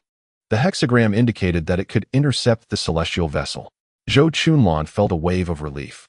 The celestial ship was perilously close, posing a threat to obliterate Blue Star with a mere miscalculation. However, the consistent results from her repeated divinations suggested that interception was indeed possible. Now, all that remained was to await the outcome. The celestial ship appeared to possess self-repair capabilities. Its dark energy shield had reactivated, restoring the damage incurred during its previous jump to a pristine state. The citizens of Blue Star, sheltered within the refuge, held their breath as they gazed at the large screen. The display was divided into 2 sections, one depicting the charging Star Destroyer, and the other showcasing the approaching celestial vessel. Among the populace, the astute ones began to analyze the situation. The Star Destroyer had a diameter of 5 kilometers, and its energy beam could travel at light speed, rendering escape impossible for the celestial ship. Indeed, spatial jumping was also cutting-edge technology for the celestial beings. Otherwise, their entire fleet would not have arrived so effortlessly. This particular ship would find it challenging to execute multiple jumps, and even if it did, it would only move forward. The Star Destroyer had effectively sealed off its path of retreat. There was no way the ship could evade capture. The fleet remaining behind, along with the Quasi-Martial Saints, had all ascended to intercept. This time, success seemed imminent. It was rumored that among the quasi-martial saints left behind, one had chosen not to ascend. Was it the Buddha? Was he afraid of death? Nonsense. The Buddha had performed countless good deeds over the years, selflessly donating all the magic crystals he hunted to the medical department, saving innumerable lives. Compassion and fear of death are two entirely different matters. Indeed, Buddha Lin Tianbao had not accompanied the other martial saints to the skies. He was the second person, after Zhou Chunlan, capable of predicting the future. After performing a divination for himself, the hexagram indicated that he must remain on Blue Star. Thus, he stayed under the pretense of guarding the planet. With many quasi-martial saints on Blue Star, his absence would not be missed, and Zhou Chunlan consented to his decision. With a resounding roar, a massive blue beam erupted from the mouth of the Star Destroyer, aimed at the cosmos. Look, the Star Destroyer has fired. Just as the Star Destroyer unleashed its power, the celestial ship flickered and vanished once more. All who witnessed this spectacle widened their eyes, and even Zhou Chunlan clenched her fists. Silence enveloped the refuge for a moment before being filled with murmurs. The celestial ship had jumped again, narrowly evading the Star Destroyer's fire. This was dire news. Not only had the celestial vessel evaded the attack, but it had also maneuvered to the rear of the quasi-martial saints and the fleet. It was now a mere 2 lunar distances from Blue Star. How could it have escaped the Star Destroyer? We had underestimated the technology of the celestial beings. The celestial ship had successfully executed a turning jump, avoiding the trajectory of the Star Destroyer's beam. This meant that the Star Destroyer would need to readjust its aim. Was there still time? Would we meet our demise? In this moment of urgency, no orders were necessary. The Academy and the military had already begun recalibrating the flight path of the celestial vessel, adjusting the targeting of the annihilation cannons. Fortunately, a considerable number of master warriors were assisting. As the celestial vessel approached the distance between Earth and the Moon, the annihilation cannons on Blue Star completed their targeting and commenced charging. The ventilation and air conditioning systems within the shelter were functioning optimally, maintaining a constant temperature. Yet, the majority of those inside the shelter began to perspire.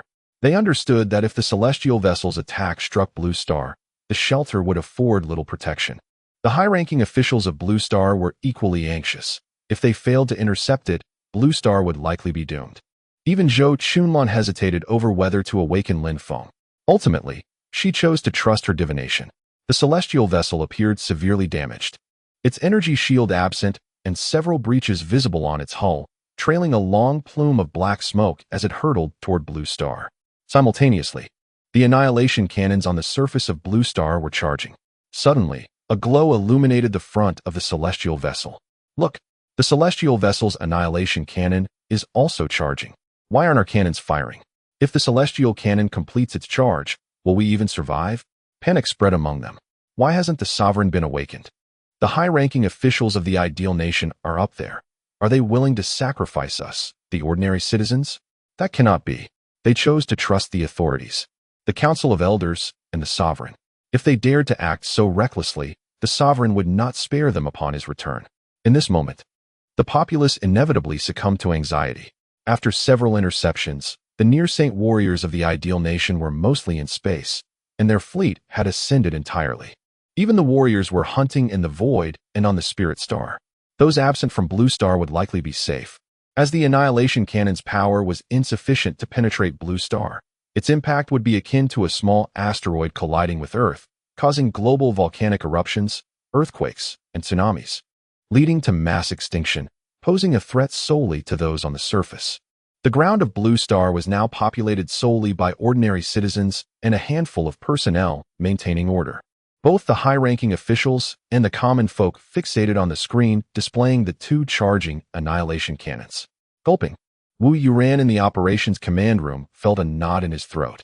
If Blue Star were truly destroyed, he sensed an inescapable burden of responsibility.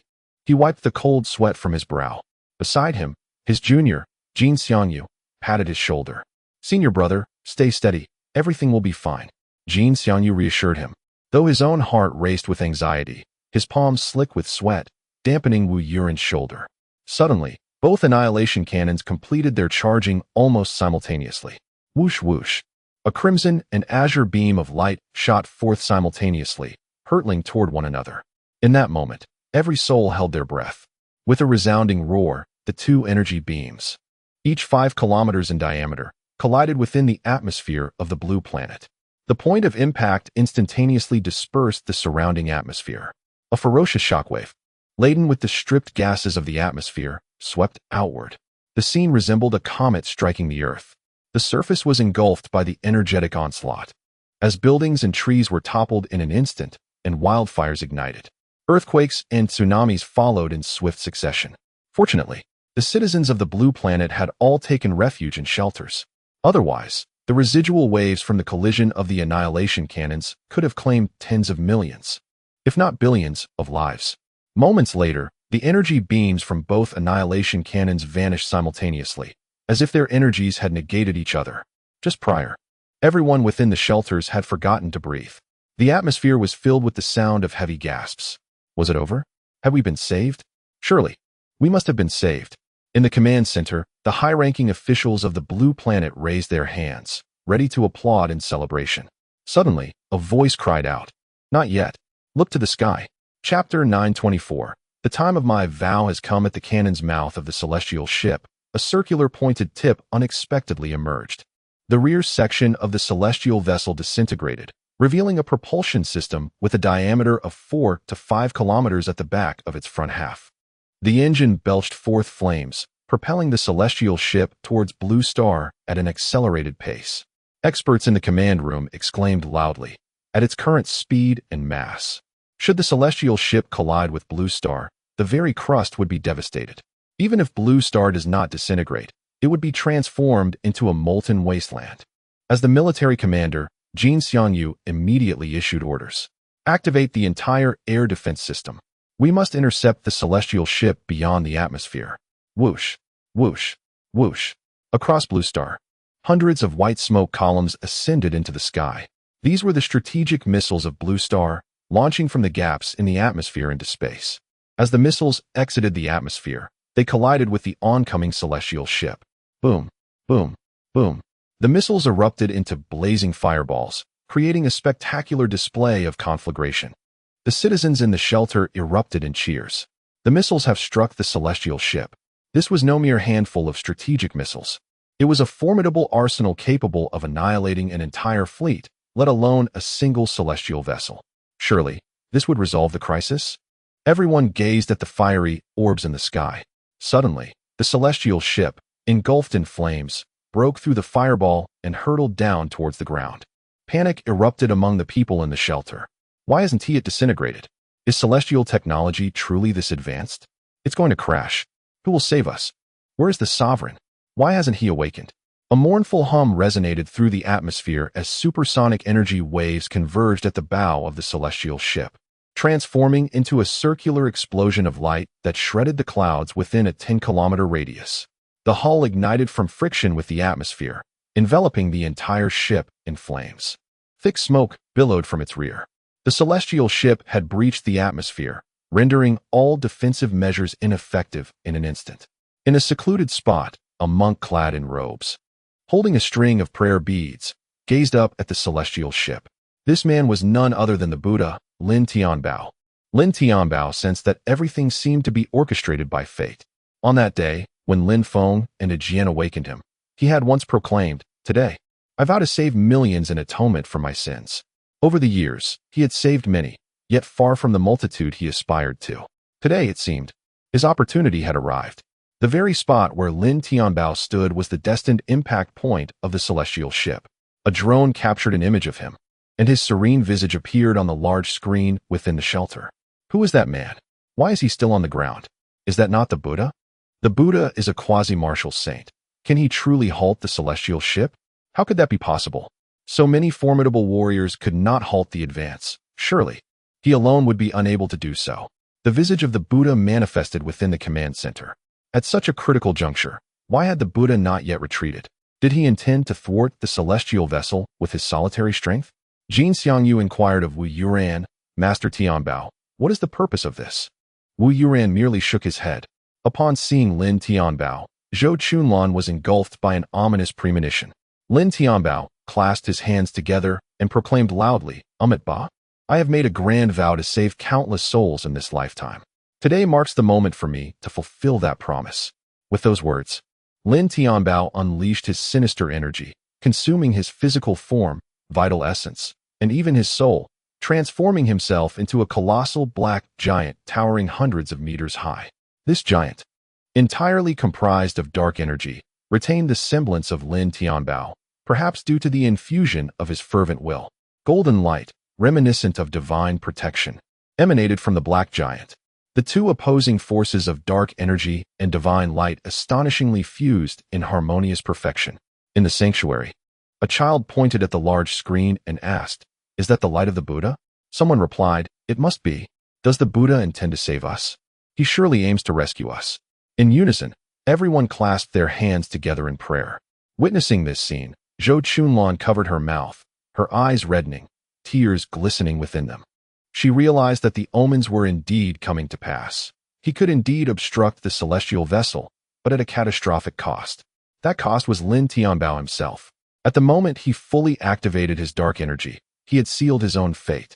The manifestation of Lin Tianbao's dark energy surged skyward, racing towards the oncoming celestial vessel. With a thunderous roar, Lin Tianbao propped up the bow of the vessel, the shockwave radiating outward like a fiery crimson disk. The celestial vessel's velocity sharply diminished, and its size gradually shrank. Lin Tianbao was eroding the celestial vessel with his dark energy. His figure began to fade, just as the celestial vessel continued to diminish. Everyone held their breath for Lin Tianbao. Aijian, rushing back in his ship, caught sight of Lin Tianbao transformed into the giant of dark energy. His hands gripped the armrests of the captain's chair tightly, veins bulging on the back of his hands.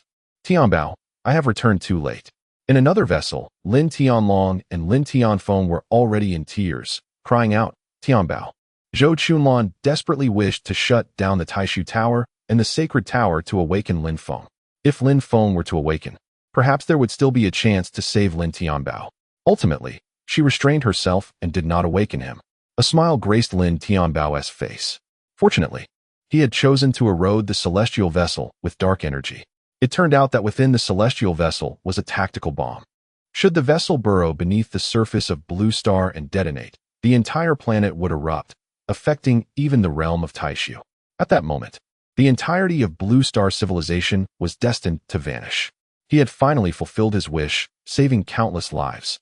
Lin Tianbao held his ground against the celestial vessel for a brief moment before it completely vanished, utterly corroded. Lin Tianbao had expended all of his energy. In the sky, only a golden halo remained, a testament to the reality of the recent events. Everyone within the sanctuary knelt upon the ground, many weeping openly.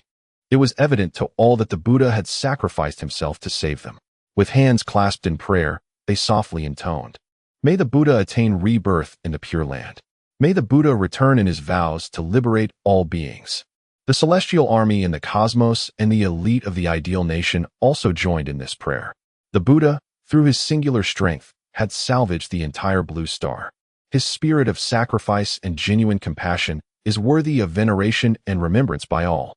Immersed in contemplation, Lin Feng felt an inexplicable stir within his spirit. He understood that something monumental had transpired in the outside world. Perhaps even lives had been sacrificed. Yet, despite this, none awakened him. Thus, he resolved to delve deeper into his meditation.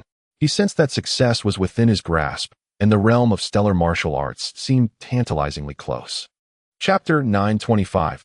Support from the Cosmic Human Alliance. Following the demise of Lin Tianbao, the tumultuous incident involving the celestial vessels came to a definitive conclusion. The populace emerged from their shelters, and in certain cities, the remnants of battle lay in ruins. The staff of the ideal nation, in unison with the citizens, commenced the arduous task of rebuilding their homes.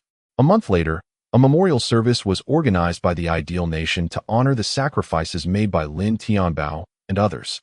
The number of those who perished was relatively small, with only a few dozen lives claimed by the damaged warships, alongside Lin Tianbao himself. Posthumously, Lin Tianbao was bestowed with the titles of Leader of the Blue Star, the First 100-Star Citizen, and the Compassionate Martial Saint. The other fallen warriors were also elevated in rank. The ideal nation generously allocated substantial resources to their offspring, along with certain privileges. From that day forth, an extraordinary number of newborns in Blue Star bore the name Tianbao, with millions of children being named after him each year, as the citizens hoped for the rebirth of the Buddha Lin Tianbao within their progeny. 2 months later, a post-war debriefing was convened. There was a unanimous consensus that the root of the celestial vessel incident lay within technological disparities. The advanced technologies of the celestial beings far surpassed those of Blue Star, exhibiting a significant generational gap. The assembly ultimately resolved that the ideal nation must enter an era of rapid hunting to accrue more points. With these points, they could barter with the Cosmic Human Alliance for weaponry and aerospace technology, striving to bridge the technological divide with the celestial beings. All martial artists, including those on the verge of becoming martial saints, were urged to cultivate more demons.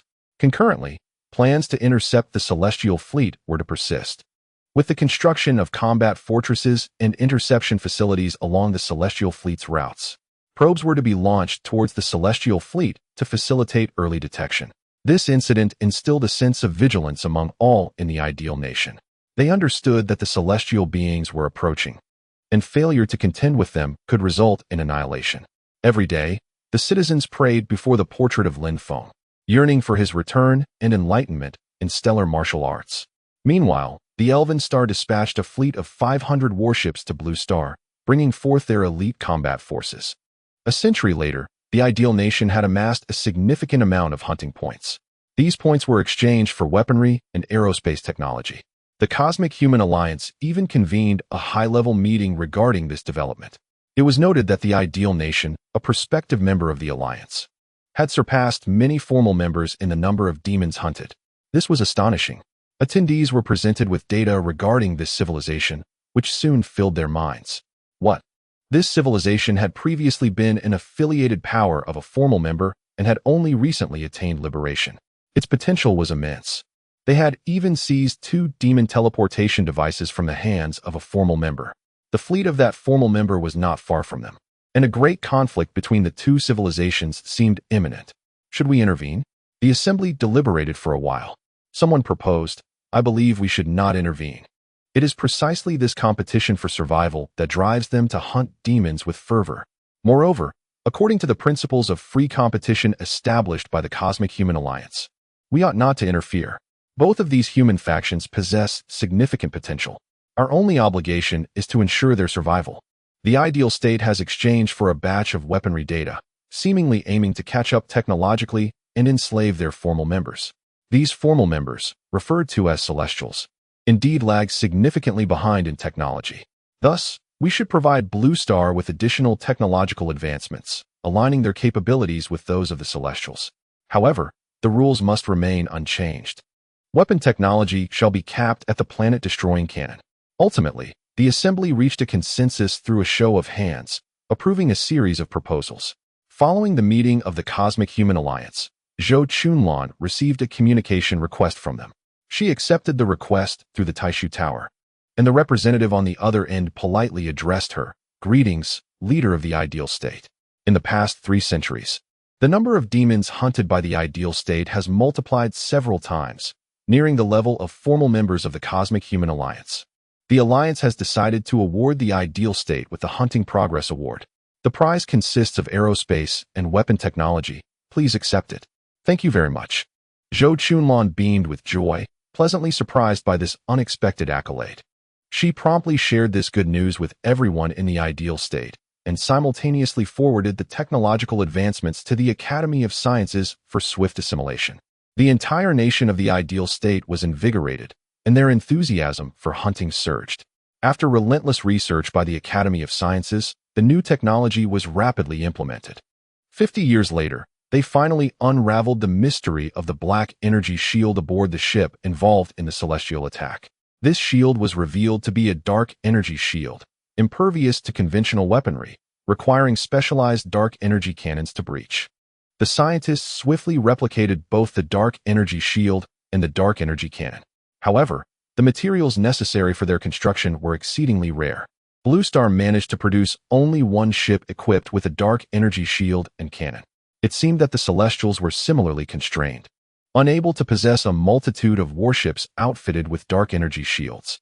Blue Star commenced interstellar mining operations, simultaneously extracting precious minerals and metals from other planets within the system. The martial arts aspect of the ideal state did not cease its development either.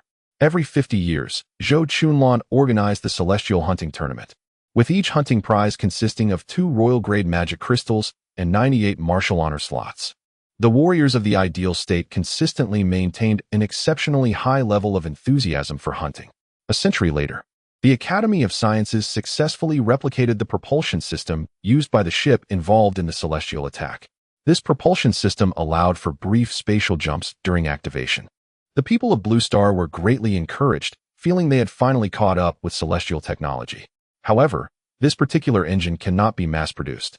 The ideal state has only created one, which has been installed on the warship equipped with a dark energy shield and dark energy cannon. On this day, the Celestial Fleet was advancing when it unexpectedly detected an approaching vessel ahead. An alarm sounded aboard the Celestial Mothership. Alert! An unidentified vessel has appeared ahead. Suspected to be a reconnaissance ship. Please provide a response plan. The Supreme, seated in the captain's chair of the Celestial Mothership, opened his eyes.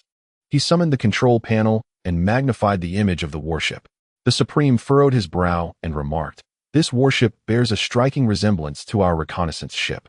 The ship's intelligence responded, "The technology utilized by this vessel is nearly identical to ours, with a staggering 95% overlap in technological features. Based on our analysis, this reconnaissance ship is likely from Blue Star. Could it be that the people of Shenzhou on Blue Star have launched a reconnaissance vessel? The technological advancements of Shenzhou have reached such heights. Immediately destroy this reconnaissance ship and capture its remnants for analysis." The fleet began to decelerate, preparing to awaken all personnel. Chapter 926. The tremor of Blue Star as the Celestials obliterated the Blue Star probe. The probe simultaneously transmitted images of the Celestial Fleet back to Blue Star. This marked the first encounter of the ideal nation with the Celestial Armada, causing a profound stir throughout the realm. Discussions erupted in every corner. Even the humble milk tea vendor joined in the chatter. Did you see the images of the Celestial Fleet? Indeed, they are going viral online. The Celestial Fleet is truly colossal, boasting over 10,000 large warships and hundreds of supercarriers. Isn't it astounding? The Celestial Fleet dwarfs our ideal nation's fleet by 100-fold. They are a civilization of warships. Among those supercarriers are civilians. The Celestials have relocated their entire civilization here. They intend to take root on our Blue Star. If they truly settle, where would we find our space to exist? There's no need for panic. The Celestial Fleet has already decelerated, and it will be several centuries before they reach Blue Star. Whether we survive until then remains uncertain. The young vendor, untying his apron, proclaimed, "I am confident I will live to see that day. I have already detected my martial talent and plan to join the aerospace forces." He cast aside his apron and departed, leaving his colleagues in stunned silence. The ideal nation promptly convened a high-level meeting to analyze and interpret the information relayed by the reconnaissance vessel. The director of the Academy of Sciences was the first to speak, presenting both good and bad news.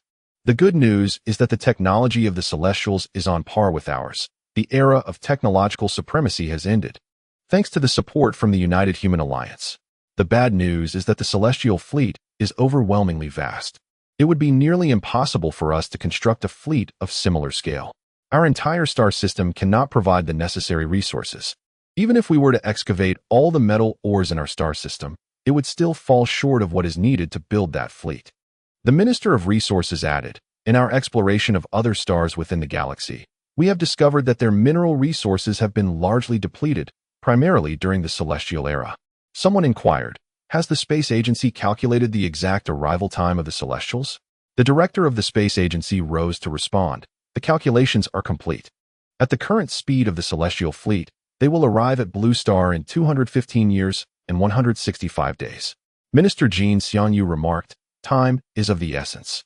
We need not compare fleet sizes with the Celestials. Instead, we should focus on constructing a greater number of smaller, high-firepower warships, employing submarine tactics to strike at their carriers." The Academy of Sciences chimed in, "We have successfully developed nuclear-powered mechas capable of combat in space. With our existing resources, we can manufacture 10,000 of these mechas.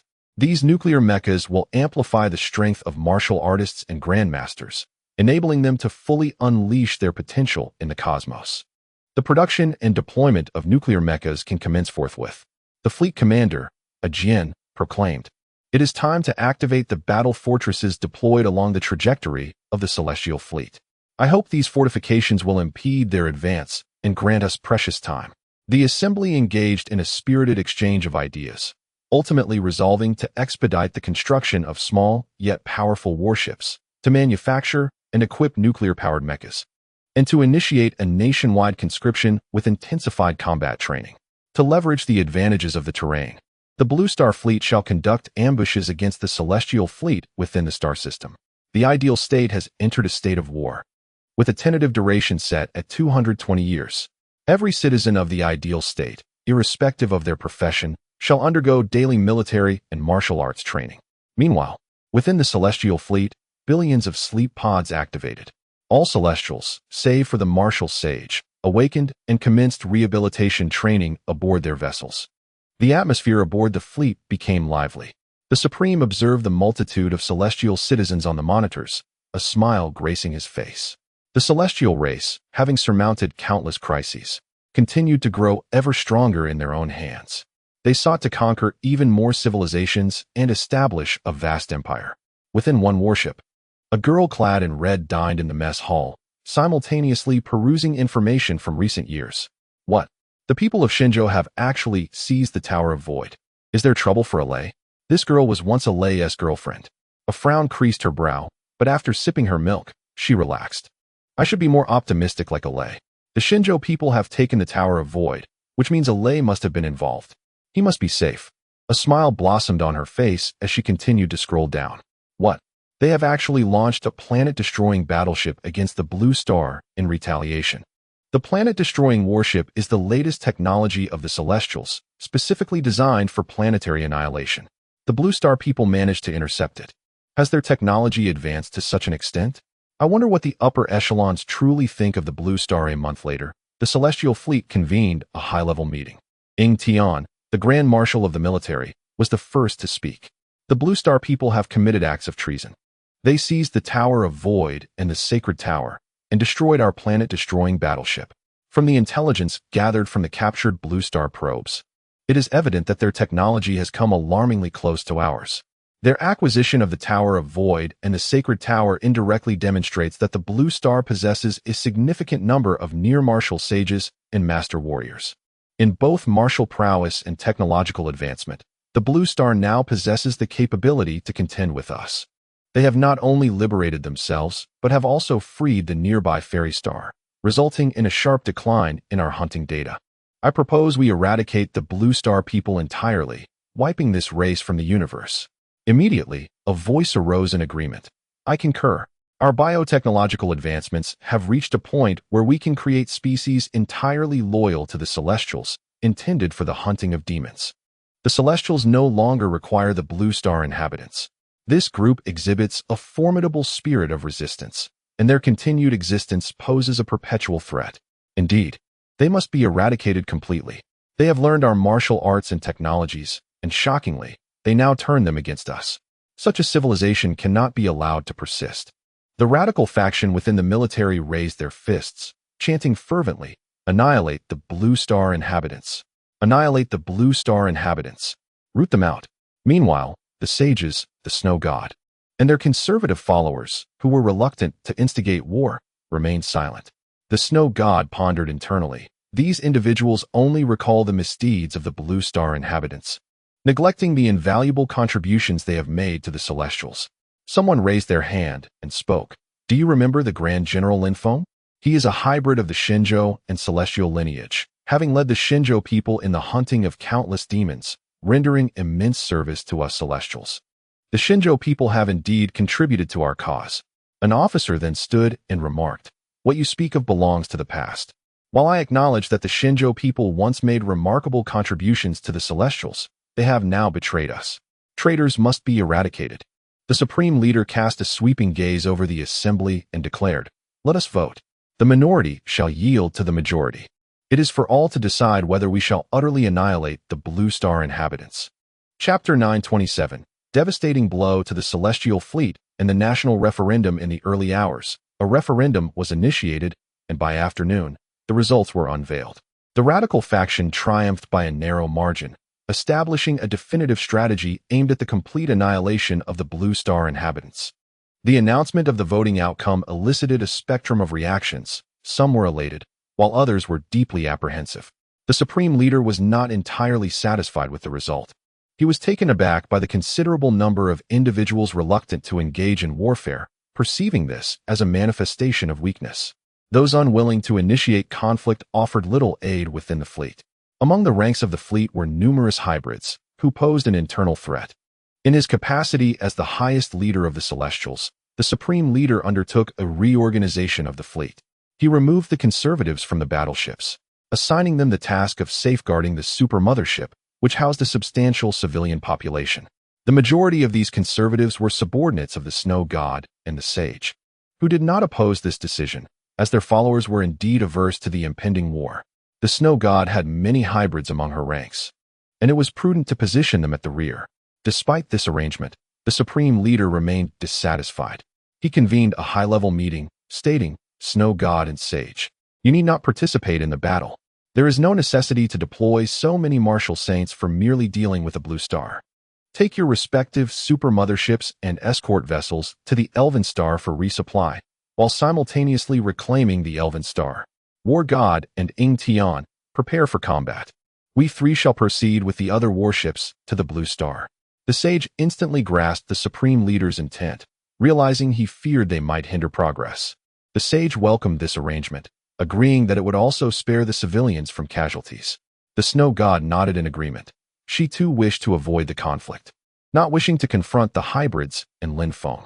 With the plan established, the celestial fleet split into two factions, one led by the sage towards the Elven Star, and the other led by the supreme leader towards the Blue Star. Arai's girlfriend, serving as a technological specialist, accompanied the sage to the Elven Star. The mobilization of the celestial fleet did not go unnoticed by the Blue Star, which had already deployed numerous reconnaissance vessels along the route to monitor the movements of the celestial ships. The Ideal Nation immediately commenced an analysis of the situation. Wu Yuran remarked, "The fleet heading towards the Elven Star is evidently larger, with nearly all the super motherships included. Clearly, this fleet carries a greater number of civilians and fewer military vessels.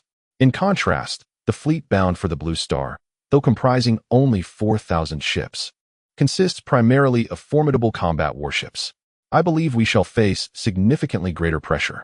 Another individual concurred, affirming, indeed, their decision to detach civilians from the fleet indicates a desire to lighten their load and engage in a vigorous assault. The consensus among the groups supported this interpretation. Zhou Chunlan turned to Inyu, stating, "Even though the fleet dispatched to the Elven Star comprises more civilian vessels, it still possesses commendable combat capabilities. The Elven Star also requires protection. Silver Moon, you should return with the fleet." After a brief exchange of whispers, everyone nodded in agreement. With our homeland in turmoil, even if the inhabitants of the Elven Star remained, their ability to engage in battle would be severely compromised. It would be more prudent for them to return. Silver Moon flapped her wings and bowed deeply to all present. "Thank you for your understanding. I shall soon lead the fleet back to the Elven Star." With the Elven Star fleet returning for aid, only 1,500 warships remain on the Blue Star front. However, there is a silver lining. A substantial number of nuclear-powered mechas are about to be deployed. On that day, the Celestial Fleet, led by the Supreme Commander, entered a small asteroid belt. The asteroid belt seemed to come alive, with many asteroids extending menacing cannon muzzles. Tactical missiles, disguised as asteroids, erupted in flames and hurtled toward the celestial ships. Whoosh boom! The asteroid belt transformed into a battlefield amid flying debris and blazing light. Urgent alarm signals blared within the celestial fleet. Warning! The fleet is under attack from an unknown force. 15 ships have sustained damage. All warships immediately activated their energy shields. What is happening? We have been ambushed. Could it be the Blue Star inhabitants? It is over a century's journey from here to Blue Star. How could they possibly have set an ambush here? Just a bunch of primitives daring to ambush us. Let's annihilate them. Whoosh boom! The celestial fleet unleashed a barrage of firepower upon the asteroid belt, obliterating asteroid after asteroid. As they navigated the asteroid belt, the ship's energy shields were constantly bombarded by debris. leading to significant energy depletion. The Celestials had no choice but to clear the asteroids. Failure to do so would expose them to retaliatory strikes from the battle fortresses. Suddenly, an alarm blared from the Celestial mothership. Warning: energy fluctuations detected ahead. A main cannon appears to be charging. The Supreme Commander immediately ordered all warships to evade. From within a larger asteroid, an old Space Force veteran operated a doomsday cannon and unleashed a strike on the Celestial fleet. Damn invaders, perish! A 5-kilometer energy beam sliced through the Celestial fleet. Boom! The hit Celestial warships erupted in flames, their energy shields crumbling like paper before the doomsday cannon. This is not a main cannon. It is a doomsday cannon. The Supreme Commander abruptly rose from the captain's chair. This shot severely crippled the Celestial fleet, leaving a trail of destruction. Over 100 warships were annihilated, with many more sustaining critical damage. The Supreme Commander shouted, "Focus fire on the enemy's doomsday cannon." The ship's intelligence system promptly responded that the enemy's battle fortress had self-destructed and the target had vanished. The enemy's doomsday cannon was charging inside the asteroid, emitting minimal energy, which the system mistakenly identified as a warship's main cannon. The asteroid, overwhelmed by excessive energy, detonated. After 2 hours, the battle within the asteroid belt finally subsided. The celestial vessels maintained a disconcerting silence, as the eerie stillness enveloped the belt, littered with the wreckage of warships and the fallen warriors from both sides. The forces dispatched from the blue planet were minimal, numbering merely a handful. Originally, the ambush across the asteroid belt was intended to be executed autonomously, requiring no human intervention. Yet, these individuals harbored concerns that the colossal investment in the annihilation cannon by the blue planet might go to waste, prompting them to risk their lives and remain behind. They charged within the asteroids, cloaking their actions from the celestial surveillance systems. However, as the annihilation cannon was fired, the asteroid could not withstand the overwhelming energy and exploded. The battle statistics emerged, inciting the Supreme's wrath. A mere dozen of the blue planet's natives had managed to destroy over 100 of our warships, resulting in casualties numbering in the tens of thousands, with an additional 200 warships sustaining damage. Is this how a battle is fought? Ingtion lowered his head, hesitant to speak, pondering inwardly. Is it not you who commands the fleet? Why question me? The god of war interjected, urging the Supreme to remain calm. Although the blue planet dispatched only a few warriors, their firepower rivaled that of a small fleet, compounded by the element of surprise, leading to such devastating results. I believe we must pause to regroup. Once we have recovered, we must chart a new course, as proceeding in a straight line would surely lead us into further ambushes by the blue planet. The Supreme sighed, conceding, "Alas, let us halt and regroup, ensuring we properly honor our fallen kin. Let the blue planet's inhabitants enjoy a few more years of life. When we reach their realm, it shall be their end." Chapter 928. You are no match for Lin Feng. The reports of the ambush quickly reached Blue Star, invigorating all factions. The citizens, in every street and alley, engaged in spirited discussions, expressing their belief that the Celestials were not as formidable as they had been led to believe.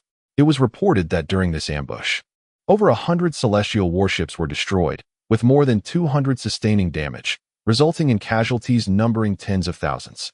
In contrast, our side only suffered the loss of a handful of brave veterans who willingly faced death.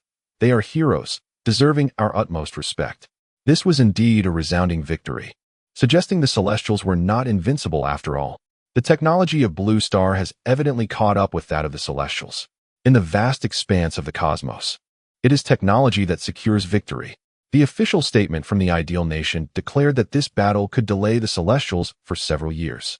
This triumph significantly bolstered the reputation of the Minister of Defense, Jin Xiangyu, who found himself somewhat elated.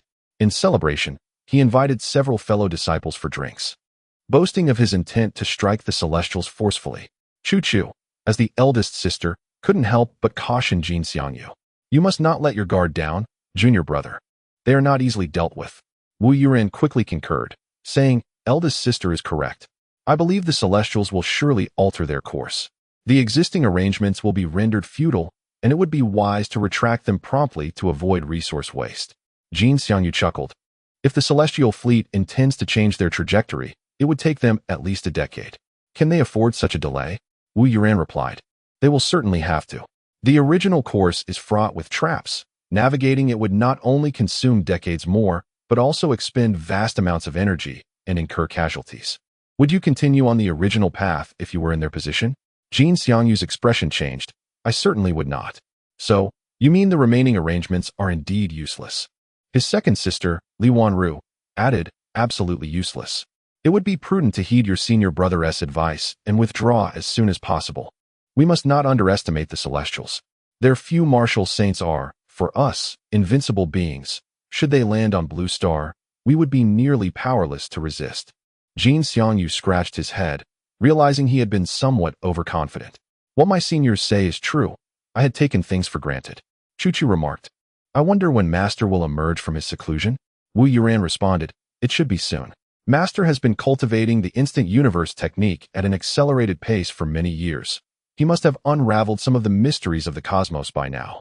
Li Wanru affirmed, certainly soon. There is no problem in this world that Master cannot resolve. Though they spoke confidently, doubt lingered in their hearts. They had come to understand that comprehending star martial arts was an endeavor far beyond their reach. Even within the human alliance of the universe, those surpassing martial saints found it exceedingly challenging to grasp the essence of star martial arts. The existing star martial arts are the culmination of countless years of accumulation. Wu Yuran sighed, lamenting that the Galactic Human Alliance was unwilling to provide them with star martial arts. Otherwise, Master would not have to enter seclusion. The group found themselves missing Lin Feng. When Lin Feng was present, each of them was accompanied by a spiritual entity, guiding and correcting their actions. Upon Lin Feng's retreat into seclusion, they initially felt a sense of freedom. Gradually, however, they sensed a void in their lives, and their progress in strength had also slowed. They all hoped that Lin Feng would emerge from seclusion soon. During the meeting the following day, someone proposed the notion that the Celestials would take a detour, a perspective shared by the upper echelons of the ideal state. Yet, they did not agree to retrieve the weapons and equipment.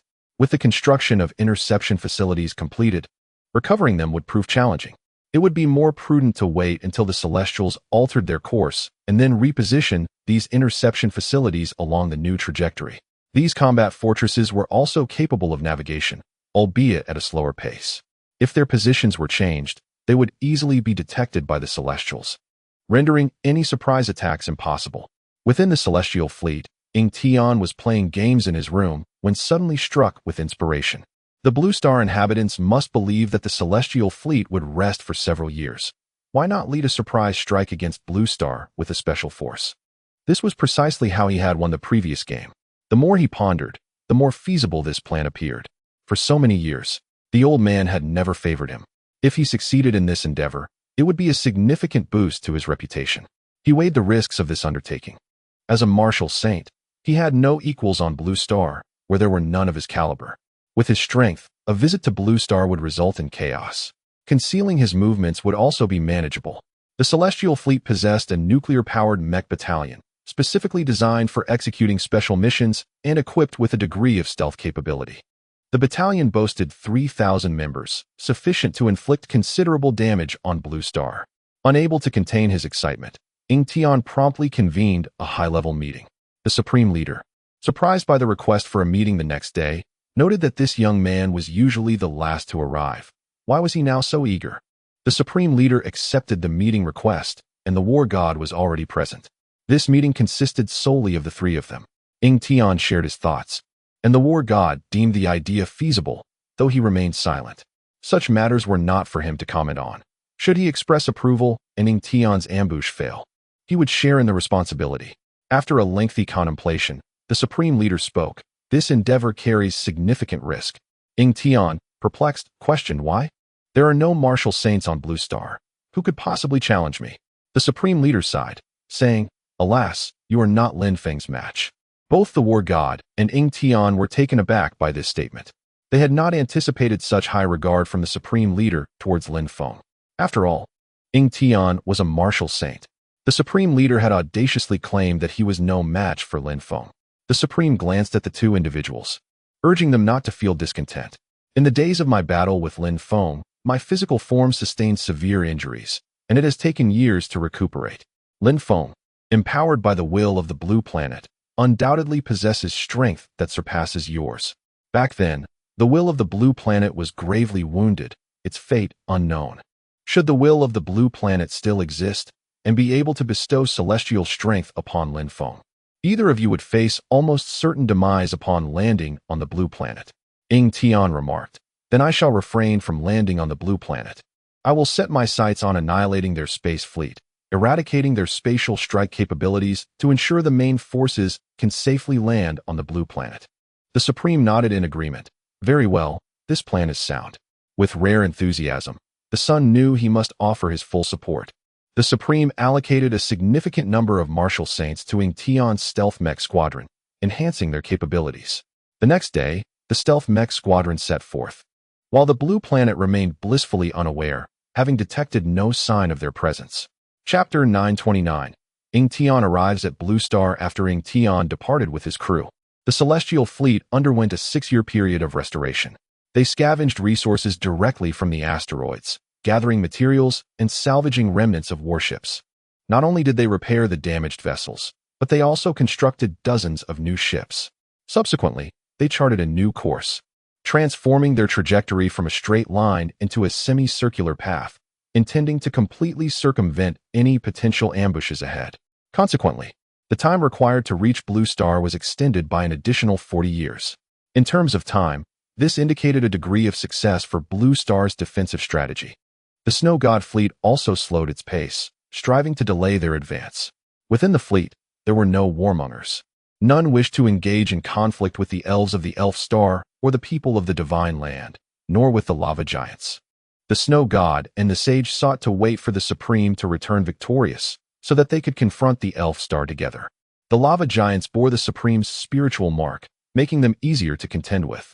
The Snow God fleet paused in a small asteroid belt for resupply and ship repairs. The Supreme led the fleet along the elliptical course towards Blue Star. After several decades of effort, the inhabitants of Blue Star were greatly invigorated. Everyone was wholly engaged in preparations for the impending conflict. Small warships, armed with heavy firepower, were being constructed one after another. The nuclear mechas were fully operational, with quasi-war saints and warlords already piloting these machines for training in space. Jin Xiangyu proposed leading a cavalry unit to stealthily attack the celestial fleet, but this was swiftly dismissed. Blue Star lacked stealth technology, rendering the possibility of a successful ambush non-existent. The Elder Council resolved to deploy obstructive measures along the Celestials' route, further delaying the fleet's arrival.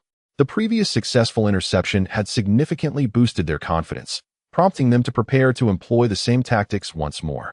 Day by day, Blue Star engaged in large-scale warship production, military training, demon hunting, and prayers to Lin Feng. A century passed in the blink of an eye. Lin Feng remained sequestered, his insights having reached an impasse. He felt as though, despite his diligent contemplation, he was merely circling within a confined loop. The speed of his understanding seemed futile. It was as if he were ensnared within an information cocoon. Ultimately, the root of the matter lay in his limited grasp of knowledge. Sighing inwardly, Lin Feng pondered whether he would ever attain enlightenment in the art of stellar martialism. Meanwhile, Ying Tian occupied himself within his mecha, indulging in games. Over the past century, his mecha battalion maintained a state of silent flight, with minimal communication with the celestial fleet. This reduction in contact was a strategic move to achieve optimal invisibility. His aide sent a message, reporting, Grand Marshal, we have received another letter of surrender from Blue Star. Without lifting his gaze, Ying Tian replied, disregard it. A clandestine sect, the Celestial Church, had been established on Blue Star, venerating the Celestial Supreme and hoping for leniency upon the fleet's arrival. This group periodically transmitted surrender messages into space, drawing the attention of Zhou Chunlan. Zhou Chunlan dispatched personnel for cleansing on 2 occasions, yet each time, a few survived. She also infiltrated the Celestial sect with her own people, eager to observe whether the Celestials would respond to these individuals. However, after more than a century had elapsed, the Celestials offered no reply, further affirming their desire to leave no survivors. Another decade passed. The deputy officer under Ying Tian sent a message to Ming Tian, Commander, we are 3 months away from the Blue Star system. Please devise a battle plan. Ying Tian stowed away the game console and glanced at the large screen on the control panel. The screen displayed an image of the Blue Star system. Where 8 planets revolved around a single star, the third planet, closest to the star, was the blue star. A smile graced Tion's face. Brothers, we have finally returned to Blue Star. It has been far too long. The crew engaged in animated conversation over the communicator. Tion's deputy remarked, indeed. I once studied at the Martial Artist Academy on Blue Star. The environment there is truly splendid, deserving of its classification as an A-rank life planet. Life was exceptionally comfortable, and I recall having a girlfriend back then, although we eventually parted ways. The chatter grew lively. In the past, I served as a deputy at a supply base, where the benefits were quite substantial. I often managed to siphon some magic crystals from the Blue Star natives. You dare to speak of such things? Aren't you afraid of repercussions? Haha, that was thousands of years ago. Do you think the military would still pursue it? Tion replied, if they don't pursue it, I grant you amnesty. With this comment, the atmosphere lightened further. I remember the Moonshadow tribe among the natives of Shenzhou. The women from that tribe were exceptionally alluring. Once, while hunting in the black mist with a few teammates, we encountered a squad from the Moonshadow tribe. 5 women in that squad were strikingly attractive and quite spirited. Then, the officer's superior interrupted him, suggesting they refrain from elaborating, as the implication was clear to all. Tion reminisced, in those days. I competed with the snow god for the position of leader, keeping his woman firmly in check. No one dared to interject, for the snow god was a martial saint among the celestials, holding a position of utmost prestige, and they did not wish to appear disrespectful. Tion continued, lost in his thoughts. At that time, my Shenzhou hunters were quite formidable, especially with Lin Feng leading them. He guided the Shenzhou people in hunting numerous demons. Others chimed in, the Shenzhou people aren't anything special. Although they did hunt a fair number of demons, they were mostly low-level ones. There are hardly any experts among them. They can only assist us Celestials with minor tasks. Indeed, their ability to hunt for us Celestials is a blessing for them. Without us, they would still be living as wild monkeys in the mountains. Laughter erupted among the group, filled with disdain for the Shenzhou people, though a few held differing opinions. These individuals have fought alongside the people of Shenzhou and have even been saved by them. They remain silent, uttering not a word. Let us proceed and annihilate the indigenous inhabitants of Blue Star. Once the main fleet arrives, we can land without delay. I believe this is a sound plan. While the Blue Star forces may engage in surprise attacks, they are certainly no match for us in a direct confrontation. Indeed, a frontal assault would be utterly devastating. Grand Marshal, shall we consider altering our strategy to obliterate Blue Star entirely? Upon hearing this, Tion felt a stir of interest. First, we must thoroughly investigate the true capabilities of the Blue Star forces before formulating our tactics. Tion's mech squad dispatched numerous miniature probes, cleverly disguised as meteors, undetectable by Blue Star's technology. 2 months later, a substantial amount of intelligence regarding the Blue Star fleet had been gathered by Tion's mech squad. Astonishingly, Blue Star has over 30 quasi-martial saints. How could this be? Have they perhaps mastered 18 forms of star martial arts? Tion responded, impossible. They cannot possibly have mastered 18 forms of star martial arts. It is likely that someone has slain the magma behemoth from the Elven Star and acquired royal-grade magic crystals. Even if they have over 30 quasi-martial saints, it is of no consequence. We possess over 1,000 quasi-martial saints, and theirs cannot compare to ours. We could easily vanquish them with a mere flick of our hands.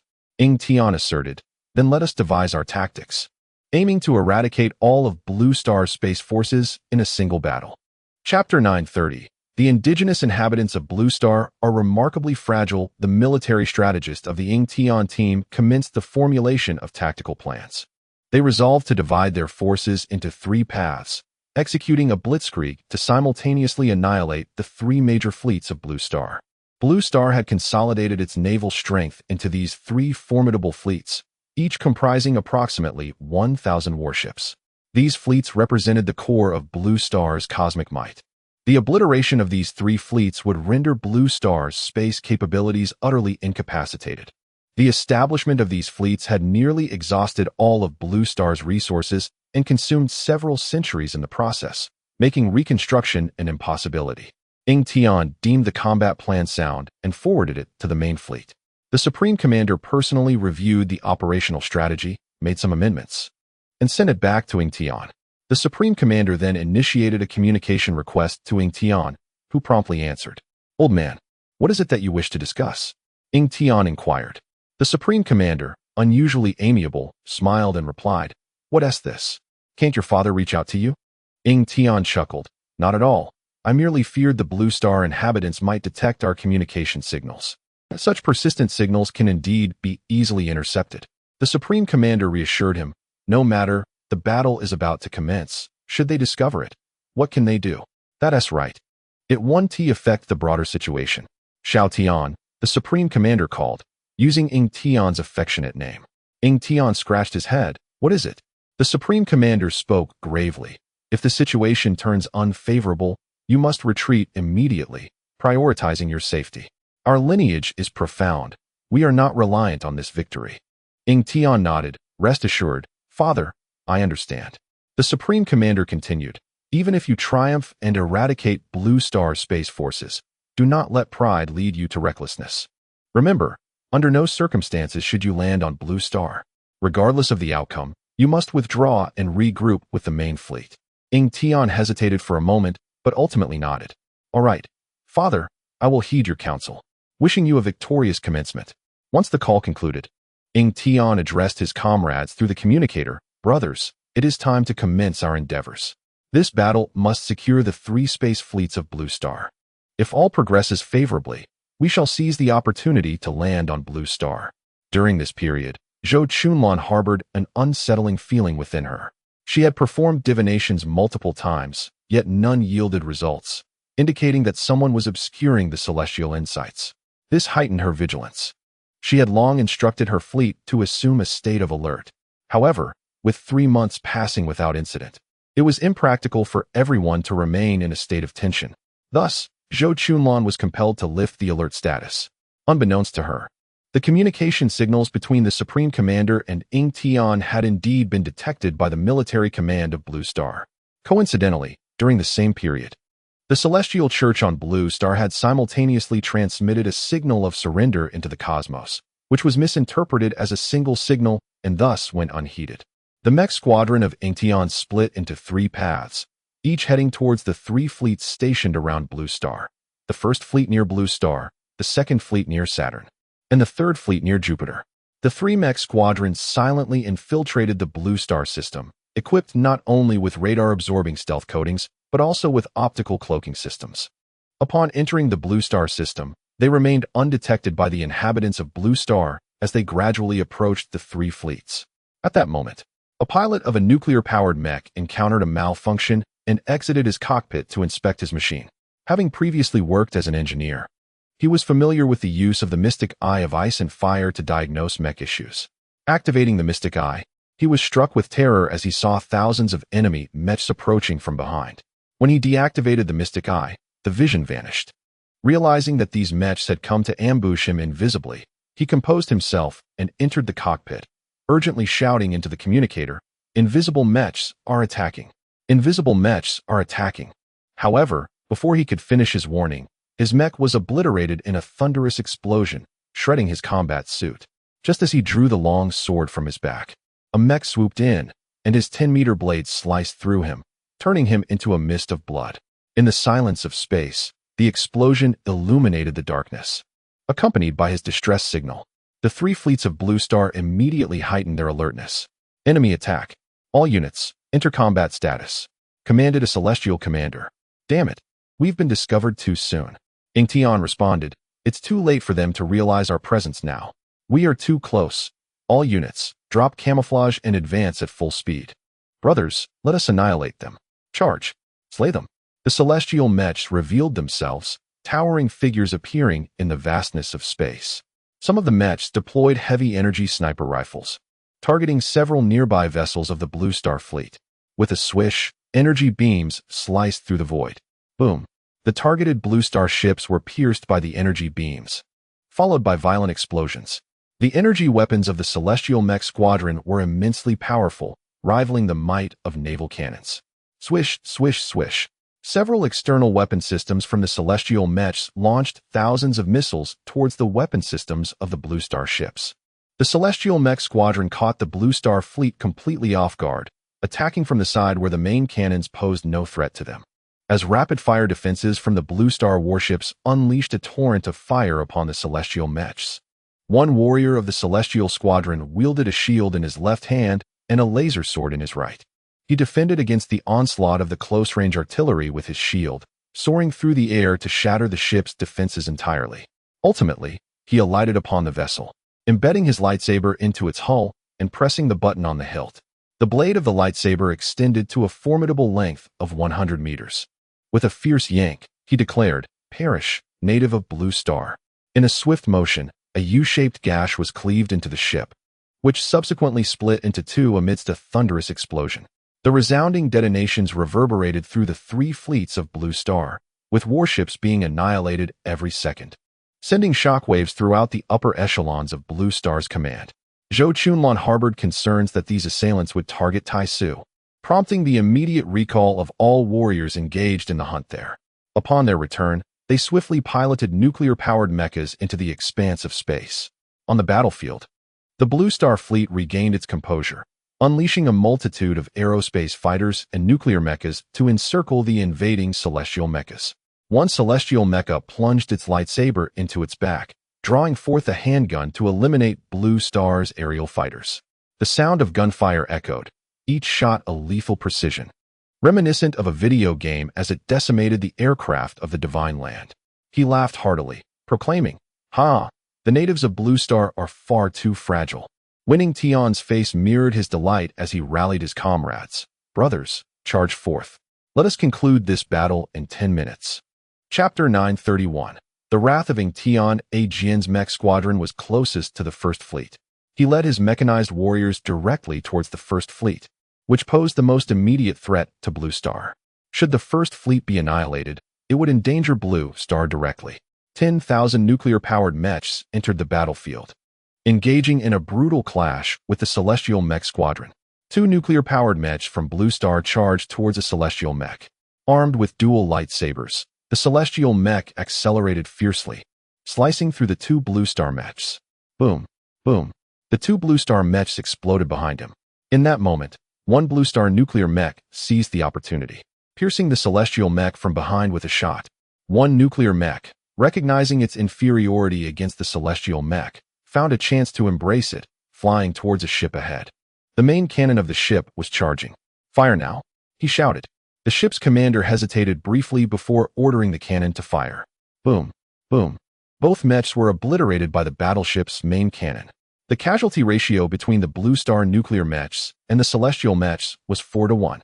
It took 3 Blue Star nuclear mechs to bring down a single Celestial mech, a result achieved through the valiant efforts of a Jian and the Quasi-Wu Saints. A Jian wielded a massive alloy sword, sweeping it to unleash a semicircular arc of sword light that struck 3 Celestial mechs. Boom, boom, boom. The 3 Celestial mechs detonated instantly. Employing true Qi martial arts, he demonstrated extraordinary power through his mech. Lin Tianlong's mech was being pursued by 2 Celestial mechs. He maneuvered his mech to the side of the 2 pursuers, thrusting his enlarged dragon spear forward. Bang, bang. The 2 Celestial mechs were skewered in a single motion. He kicked them away with a swift motion. Boom, boom. The Celestial mechs exploded. Lin Tianfeng darted through the swarm of mechs, her phoenix tail whip swinging with ferocity. Mechs struck by her whip either lost limbs or detonated outright. The Quasi-Wu Saints of Blue Star, having been enlightened by Lin Feng, were indeed among the elite. Yet, the Celestial mech squad was replete with their own Quasi-Wu Saints. The First Fleet was still finding the battle exceedingly challenging. The Celestial mech squads attempting to ambush the First Fleet were also suffering, their casualty ratios 10-fold higher than those attacking the Second and Third Fleets. Ing Tion's aide promptly reported to him, "Grand Marshal, we are facing fierce resistance from the enemy mech squad, and our losses are severe." Ing Tion surveyed the losses among the 3 mech squads. Astonishingly, the squad ambushing the First Fleet had lost over 100 mechs in just a few minutes, while the squads targeting the Second and Third Fleets had only lost a dozen. Ing Tion's expression darkened. He had anticipated minimal losses in annihilating Blue Star's space fleet. Yet the reality was far graver. Ing Tion was situated between 2 mech squads in the ambush against the Second Fleet. At this juncture, he found himself unable to support the First mech squad. If they did not annihilate the Second Fleet, Their withdrawal would expose them to the devastating firepower of the enemy's ships, making them vulnerable to a concentrated barrage. Analyzing the battlefield, Ng Tian declared, "You must hold on for another 10 minutes. We will resolve our conflict within that time and then come to your aid." His adjutant replied, "Understood. We will endure a little longer." He had not anticipated the formidable prowess of the mech squad from Shenzhou. During their initial reconnaissance, they had classified the Wuzuan as part of the master ranks, failing to recognize the true might of Wuzuan. In the command room of Blue Star, all senior officers had already ascended in nuclear-powered mechs, leaving it deserted. Observing the one-sided battle, Zhou Chunlan urged Jian, "Let us eliminate the celestial mechs of the First Fleet together. We must act swiftly to secure the First Fleet's safety." Jian shouted over the broadcast channel, "Brothers, let us fight with all our might. We must resolve this battle quickly." The warriors within the mech squad were acutely aware of the current casualty ratio. Even a one-for-one exchange was deemed a profit, and they seized the opportunity to drag the celestial mechs down with them. The mortality rate on both sides surged dramatically. Having surpassed the threshold of a quasi-wuxing, Zhou Chunlan acquired a fleeting ability to foresee the future. Provided the enemy's strength did not surpass her own, she could predict their attacks 2 seconds in advance. Upon entering the battlefield, her speed in dispatching foes was remarkable, soon catching the attention of Ng Tian's adjutant. The adjutant, even more formidable than Zhou Chunlan, was an invincible quasi-wuxing, driving her into a series of retreats. "Mother, we are here to assist you." Lin Tianlong and Lin Tianfeng piloted their mechs towards her. After regaining their memories, they still regarded Zhou Chunlan as their mother. In their past life, their mother had been the snow goddess, whose presence had been hardly felt. In this life, born of Zhou Chunlan, they joyfully embraced her as their mother. In a 3-on-1 confrontation, Ng Tian's adjutant found himself at a disadvantage, struggling to maintain his ground. Within the ranks of Blue Star's nuclear-powered mech squad lay nearly all the elite fighters of Blue Star. Lin Feng's brothers, friends, and children were all present. Sun Yu transformed into a fiery dragon, weaving through the battlefield, breathing flames upon a celestial mech. The celestial mech ignited, its detection apparatus swiftly reduced to ashes, rendering it blind. With a single lash of his tail, Sun Yu shattered the celestial mech. Clad in scales, he needed no external armor. Within just 5 minutes, the celestial mech squad that had ambushed the First Fleet suffered a staggering 70% loss. Ng Tian's adjutant reported, "Grand Marshal, the enemy's offensive is too fierce. We cannot hold for another 10 minutes. Ng Tian commanded, "You must break through immediately and head towards my position." The Second Fleet of Shenzhou was also fiercely resisting, causing Ng Tian considerable distress. Though the Second Fleet possessed few nuclear-powered mechs, they fought with reckless abandon, willing to perish if it meant taking their adversaries down with them. They have realized that the fate of the Second Fleet is sealed, and since death is inevitable, they might as well fight with all their might. After concluding a conversation with Ng Tian, his lieutenant immediately led his subordinates to break through. Zhang Xiaoyu and Mr. Hong, poised as quasi-wuxing, positioned their nuclear mechas in front of them. Zhang Xiaoyu gritted his teeth and declared, "You think you can escape after slaughtering? Such a fortunate scenario is not for you. Attack." A group of Blue Star nuclear mechas surrounded the celestial mecha squad. Several quasi-wuxing joined forces to assault Ng Tian's lieutenant. The lieutenant raised a barrier of vital energy, enveloping his mecha. Yet, he could not withstand the relentless barrage from the others. With a splintering sound, Zhang Xiaoyu's mecha lost an arm, but he managed to thrust his blade into Ng Tian's lieutenant's cockpit. The lieutenant barely had time to exclaim, "Grand Marshal," before Zhang Xiaoyu ejected him from the cockpit. The crowd surged forward, turning Ng Tian's lieutenant into a cloud of blood mist. Consumed by fury, Ng Tian realized that he could not provide assistance in time. At this moment, the Second Fleet had been rendered ineffective, entirely stripped of its capacity to resist. Countless white escape pods surged forth from the vessels, hurtling toward Blue Star. With blood-red eyes, Ng Tian raised his hand, unleashing a barrage of densely packed energy missiles from his palm. Boom, boom, boom. The escape pods were obliterated by Ng Tian's onslaught. It seemed that Zhou Chunlan sensed something.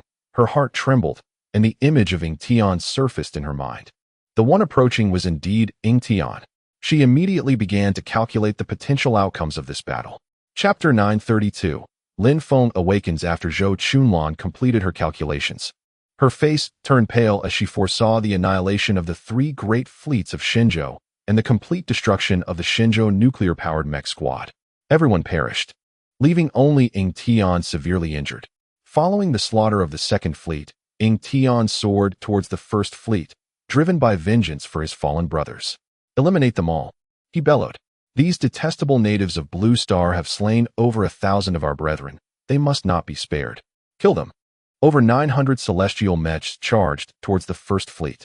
The nuclear-powered mech squad from Blue Star, along with the remnants of the first fleet, prepared to confront the impending assault. Taking a deep breath, Zhou Chunlan made a pivotal decision. She promptly severed the demonic passageways of the Taishu Tower and the Holy Tower. This was the agreed-upon signal to awaken Lin Feng, the master of both towers. Once she closed them, Lin Feng would sense it and awaken immediately.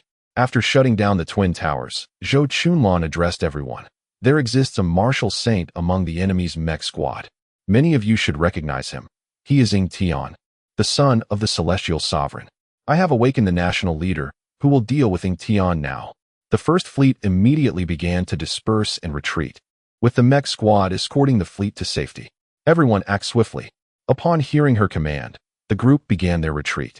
All the aspiring martial saints felt a tumult of emotions, for they had indeed awakened the national leader, yet they could not withstand the onslaught of the celestial mech squad. The nuclear-powered mechs from Blue Star boarded their ships and began their evacuation. Mr. Hong, Sun Yu, Zhang Xiaoyu, and others stayed behind, intending to hold the line and buy time for their comrades. As Ying Tian observed the first fleet attempting to flee, he gritted his teeth and declared, "No one escapes." He summoned a concealed workstation and slammed a red button upon it. With a whoosh, his mech's power surged. The thrust flames extending hundreds of meters as he broke from the ranks and charged towards the first fleet. Zhou Chunlan immediately shouted, "The celestial martial saint is coming. Everyone, accelerate your retreat and scatter." Ying Tian was approaching too swiftly. Many would undoubtedly be unable to escape. Zhang Xiaoyu spotted a group of children among the mech squad. Xiaoye, Da Bao, Air Bao, Sen Bao, Si Bao, Zhang Fengye, Lin Tianlong, Lin Tianfeng, and others were present. Zhang Xiaoyu urged Zhou Chunlan, "Chunlan, we can no longer delay. You must take the children and leave at once." "All right, Brother Zhang, you too hurry." Without hesitation, Zhou Chunlan led the large group of children in the direction of Blue Star. However, as Ying Tian's mech reached the first fleet, it suddenly lost all power. With a thunderous boom, his mech exploded, and Ying Tian emerged wielding a large sword, charging towards the direction where the children were retreating. Zhang Xiaoyu, initially intent on fleeing, turned back upon witnessing this. Nowhere to run, Ying Tian swung his blade towards a group of children, a brilliant flash of light emanating from the edge of his sword.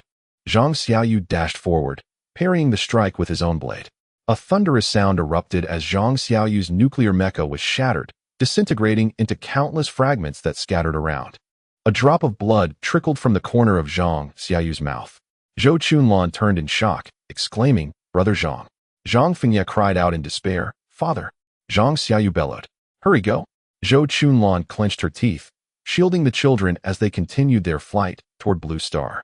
The twin towers closed, and Lin Feng sensed it immediately. He understood that an insurmountable crisis had arisen and began to retract his energy. His prolonged meditation made awakening a challenge. His consciousness needed to gradually withdraw. Aware of the urgency, Lin Feng endured the mental anguish and hastened his exit from the illusion. After what felt like an eternity, his awareness finally broke free from the dreamlike realm. Lin Feng's soul returned to his physical form, which collapsed onto the ground. Clutching his head, he shouted, "It hurts so much, I can't bear it." After a brief moment of recovery, he summoned the power of heaven and earth to transport his soul to the surface. His essence reintegrated into his various avatars. As Lin Feng awakened, the mental information network of Blue Star activated, prompting immediate recognition among the populace. The citizens, teetering on the brink of despair, erupted into cheers. "The sovereign has awakened. Our Blue Star is saved. The fleet in the sky is saved. Long live the ideal nation. Long live the sovereign." Lin Feng quickly grasped the unfolding situation. The mech squad from the celestial realm had arrived, led by none other than Ying Tian himself. Looking skyward, He could see the brilliant explosions of ships in the cosmos, along with the debris plummeting toward Blue Star.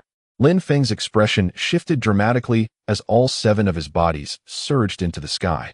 The avatar infused with dark energy sped toward Ying Tian's position, while the main bodies of Shenzhou and Tai Su charged toward the Celestial Realms mech team. The 2 avatars of Tai Su and the avatar of the Supreme Master directed themselves toward the 3rd fleet of Blue Star. The final Shenzhou avatar moved to intercept Zhou Chunlan. Lin Feng established a mental connection with Zhou Chunlan. "Alon, what is the situation on your end?" Zhou Chunlan quickly responded. "The children and I are safe.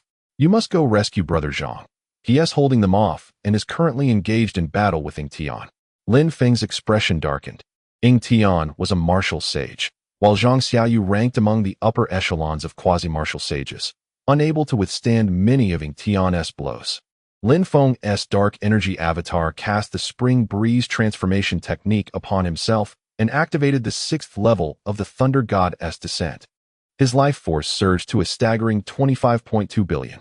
He further empowered himself with the energy of heaven and earth, propelling himself forward. As Lin Feng's body cut through the atmosphere, flames engulfed him.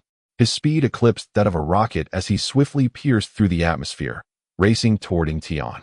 Seeing that Zhang Xiaoyu had successfully blocked his strike, Ying Tian felt a sense of surprise. "A quasi-martial sage? Quite impressive indeed. Whose reincarnation are you?" Zhang Xiaoyu, wielding his 5-meter-long blade, replied with a calm demeanor, "I am not the reincarnation of anyone. I am a native of the Divine Land, a prospective martial sage. Lin Feng is my brother." As he gripped the sword, his hand alternated between loosening and tightening. Having just received a blow from Ying Tian's blade, his hand was still numb and had yet to recover. Ying Tian erupted in laughter. "Ha ha ha! What is Lin Feng? Back in the day, he was merely a pawn under my command. Do you truly believe that by uttering his name, you can escape your fate?" Zhang Xiaoyu shook his head. "I merely wish to convey that while you may take my life, my brother Lin Feng will assuredly avenge me. Then wait for your brother to seek vengeance." Ying Tian retorted, swinging his arm to unleash a strike. With a swift motion, a chilling arc of light from his blade sliced toward Zhang Xiaoyu. Chapter 933. Zhang Xiaoyu is slain. Lin Feng triumphs over Ying Tian. Zhang Xiaoyu deftly evaded to the side as Ying Tian's blade glimmered, slightly curving as it continued its relentless pursuit.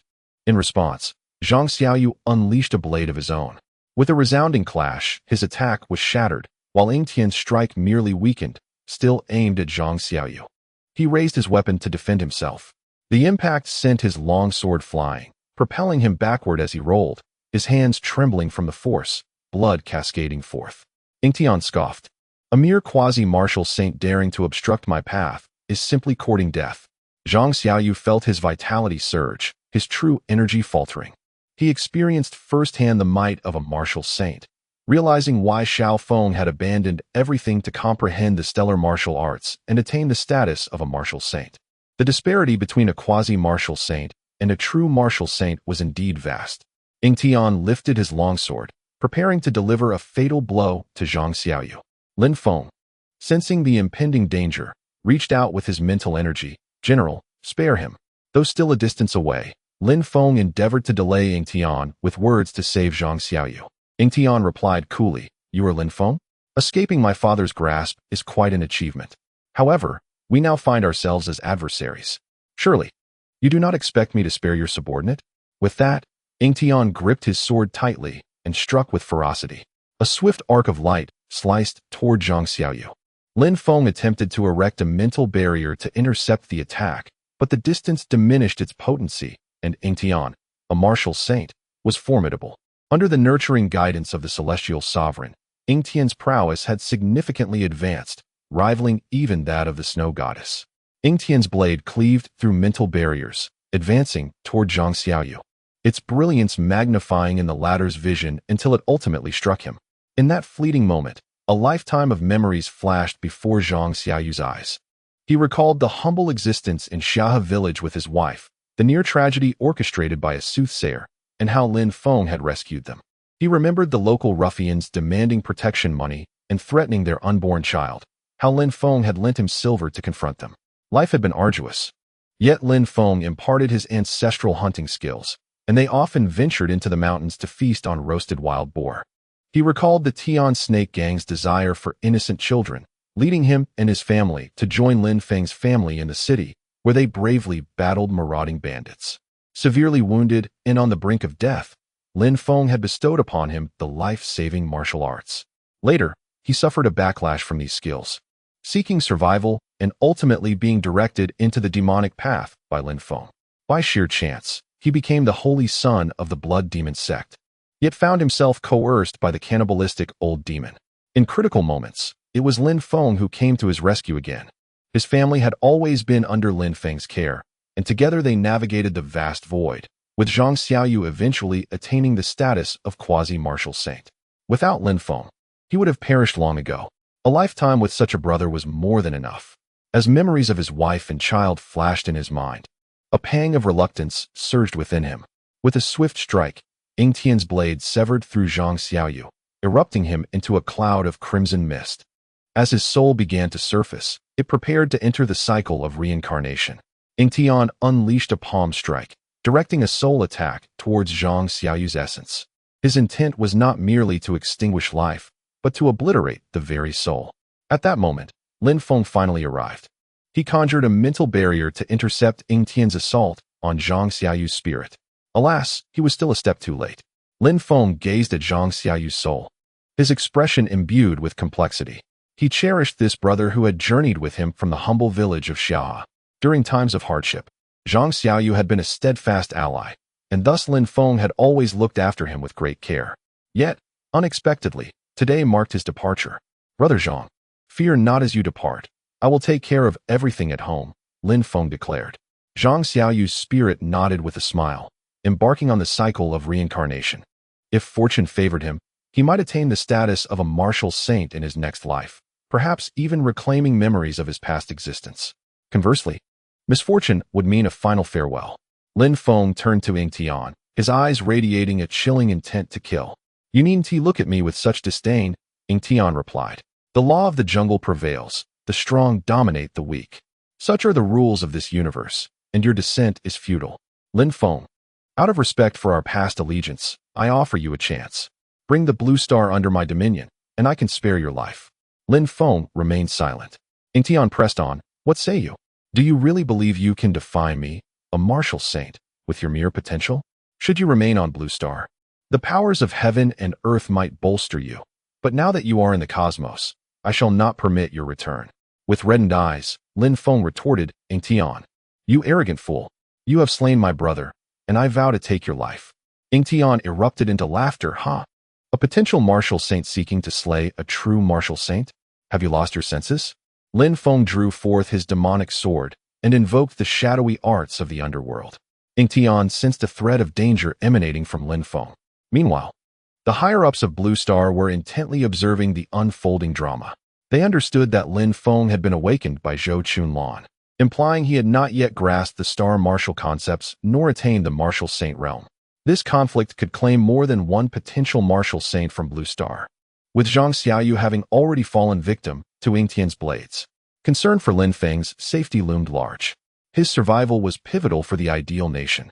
He had become its spiritual cornerstone and the embodiment of faith for all. Should he perish, the ideal nation would inevitably face turmoil, even before the arrival of celestial beings. Lin Tianlong and others were gravely worried for their father's safety. "We should assist father," he suggested. "Together, we might stand a chance against Ying Tian." "Indeed, let us unite," exclaimed Xiaoya. "The celestial mecha squad will soon reach father's location. He may face an onslaught. We cannot allow him to fight alone." As they spoke, they prepared to rush forth, but Zhou Chunlan called out to them, "Stay put. None of you can go. Your father has issued a decree prohibiting anyone from entering the fray. You must place your faith in him." Lin Feng lifted the demonic sword. Had Ying Tian chosen not to slay Zhang Xiaoyu, Lin Feng would have likely spared him even after a victory, capturing him instead to leverage against the Supreme. However, with the blood of Zhang Xiaoyu on his hands and intent on extinguishing her very soul, Lin Feng resolved not to show him mercy. Whenever Lin Feng encountered a bottleneck in his comprehension of star martial arts, he would delve into other realms of understanding. Under the accelerated pace of a myriad times, he indeed uncovered numerous methods to enhance his combat prowess. one of which was the fusion of true energy and dark power. Gripping the demonic sword, he began to gather energy. Behind him, the towering shadow of the underworld, reaching a height of 100 meters, also clutched a pitch-black sword of dark energy and commenced its own build-up. Ying Tian raised multiple layers of defensive shields, his demeanor turning grave. While he verbally belittled Lin Feng, his heart remained vigilant. Observing Lin Feng in the midst of his accumulation of power, he resolved to strike first. He unleashed a blade towards Lin Feng, the very same strike that had claimed Zhang Xiaoyu's life moments ago. Lin Feng summoned the 9 layers of infinite dark energy. With a resounding impact, Ying Tian's blade met the infinite barrier, managing to breach only 2 layers before its force was utterly expended. Suddenly, Lin Feng surged into action. He swung his sword towards Ying Tian, unleashing his most formidable strike. The black sword energy emitted by the underworld shadow entwined with the white sword energy unleashed by Lin Feng, both hurtling towards Ying Tian. Chapter 934. If you were not the son of the Supreme, you would never break through to martial Saint. Ying Tian felt a palpable threat emanating from this sword. He gripped his blade tightly and thrust it forward, unleashing a colossal arc of blade light that collided with Lin Feng's most formidable strike. A resounding roar ensued as the blade light clashed with the sword energy, resulting in an energy sphere that erupted violently, unleashing a tempest of ferocity around it. The energy sphere at the point of collision inexorably advanced towards Ying Tian. Gritting his teeth, Ying Tian channeled his true energy. How could this young man be so powerful? He was a martial saint, and yet in a contest of true energy, he was at a disadvantage. It seemed as if the young man's true energy was intertwined with something else. What could it possibly be? Lin Feng had fused the sinister energy with his true energy, harnessing the advantages of both forces, which combined the destructive power of true energy with the corrosive counterbalance of the sinister energy. Moreover, with Lin Feng's inexhaustible true essence, Ying Tian was indeed not his equal. Fundamentally, he was already superior to Ying Tian, possessing a slightly higher life attribute. Ying Tian clenched his jaw and exerted himself to the utmost, his hands trembling around the hilt of his sword. Yet, no matter how fiercely he struggled, the energy sphere continued its relentless advance towards him. Not one to be inflexible, Ying Tian decided to evade rather than confront this impasse. He pivoted, swinging his long blade to deflect Lin Feng's assault. However, Lin Feng had anticipated this maneuver. His mightiest sword strike arced gracefully, colliding with Ying Tian. With a thunderous crash, the 4 layers of protective energy enveloping Ying Tian were torn asunder by the sword energy, which ultimately struck him squarely in the chest. He was propelled hundreds of meters away, blood spewing from his mouth. Wiping the blood from his lips, disbelief filled his eyes. How could he, a martial saint, be bested by Lin Feng, who was merely a quasi-martial saint? If they were on Blue Star, with the added power of the stars, this young man would undoubtedly annihilate him in an instant. Straightening his posture, Ying Tian gripped his blade firmly and unleashed a relentless barrage of slashes towards Lin Feng. The crescent-shaped arcs of blade light spiraled towards him with increasing velocity. Undeterred, Lin Feng surged towards Ying Tian, braving the onslaught of blade light. The strikes met Lin Feng's 9-fold infinite barrier, capable of severing only the 3rd layer at most. Lin Feng had enhanced this barrier by infusing it with sinister energy, which negated 10-fold the impact of true energy, even that of a martial saint. As Lin Feng advanced, a flicker of panic pierced Ying Tian's heart. The young man's prowess surpassed his comprehension. Impossible. How could you be this strong? You are merely a quasi-martial saint, Ying Tian exclaimed. Lin Feng replied nonchalantly. Did your father not tell you that a quasi-martial saint could never defeat a martial saint? The Supreme certainly never claimed such. Yet, this has become common knowledge. Which warrior does not understand that martial saints are significantly more formidable than quasi-martial saints? Ying Tian's strikes quickened, driven by desperation. The blade's radiance intensified, cutting through the air with increasing ferocity. At last, his strikes pierced through Lin Feng's 4th layer of impervious energy, yet there remained 5 more layers to surmount. A flicker of trepidation stirred within Ying Tian as he retreated, brandishing his sword, exclaiming, "Stay back." Lin Feng scoffed, "Pathetic. Were you not the son of a celestial sovereign, you would never have ascended to the rank of a martial saint." A surge of indignation welled up within Ying Tian. Though whispers among the common folk of the celestial lineage had reached his ears, he had dismissed them. However, hearing such disdain from Lin Feng stung deeply. A mere pawn in Lin Feng's eyes, was belittled. Realizing he could not retreat without losing face, both his own and his father's, he halted and unleashed a desperate secret technique. His hair stood on end, flames ignited upon his body, and waves of formidable energy erupted from him. The long sword in his grasp blazed crimson, as if freshly drawn from a furnace. Lin Feng observed in astonishment as Ying Tian's life force doubled, reaching an astonishing 2 billion. With blood-red eyes, Ying Tian declared, "Your slain brother claimed you would avenge him. I eagerly await your attempt." Lin Feng, having discerned Zhang Xiaoyu's recent words through his mental prowess, inhaled deeply. "What my brother said holds true. Today, you shall perish." Ying Tian grinned, brimming with arrogance. "Surely you have employed some arcane method to achieve such strength. Let us see how long you can endure. You are still too inexperienced to slay me." Flames surged forth from the long sword in his hand, swiftly transforming it into a colossal blade stretching 500 meters in length. "Prepare to experience the might of the Celestial Clan," he bellowed, swinging the massive sword towards Lin Feng. In response, Lin Feng brandished his magic sword, which elongated to match the size of Ying Tian's weapon. A resounding clash echoed as the two blades met, a blinding radiance erupting at the point of contact, sending shockwaves that obliterated the surrounding remnants of warships into dust.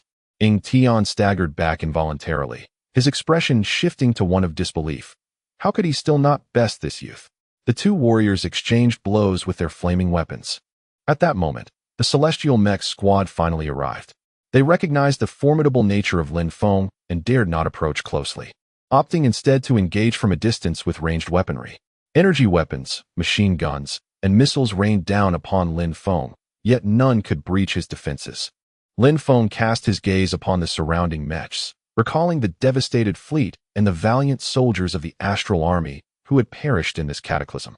He resolved to collect a due interest, allowing Ying Tian to experience the anguish of witnessing his subordinates fall. With a swift motion, Lin Feng abandoned Ying Tian and charged towards the surrounding mecha squads.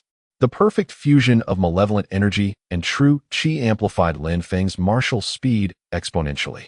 He plunged into the ranks of the celestial mecha team, his sword sweeping with lethal precision. Boom, boom, boom. In an instant, four mechas erupted into a dazzling blaze. Targeting the cockpits, Lin Feng effortlessly dispatched the quasi-martial saints within. Yet, he found this method of slaughter too sluggish. Splitting his demonic sword into 7, he wielded one in each hand, while deftly controlling 5 with his mental prowess. Whoosh, whoosh, boom, boom. Every second, dozens of mechas were obliterated by Lin Feng's relentless assault. His current strength was alarmingly close to that of a martial saint, further augmented by the ceaseless flow of malevolent energy and true essence.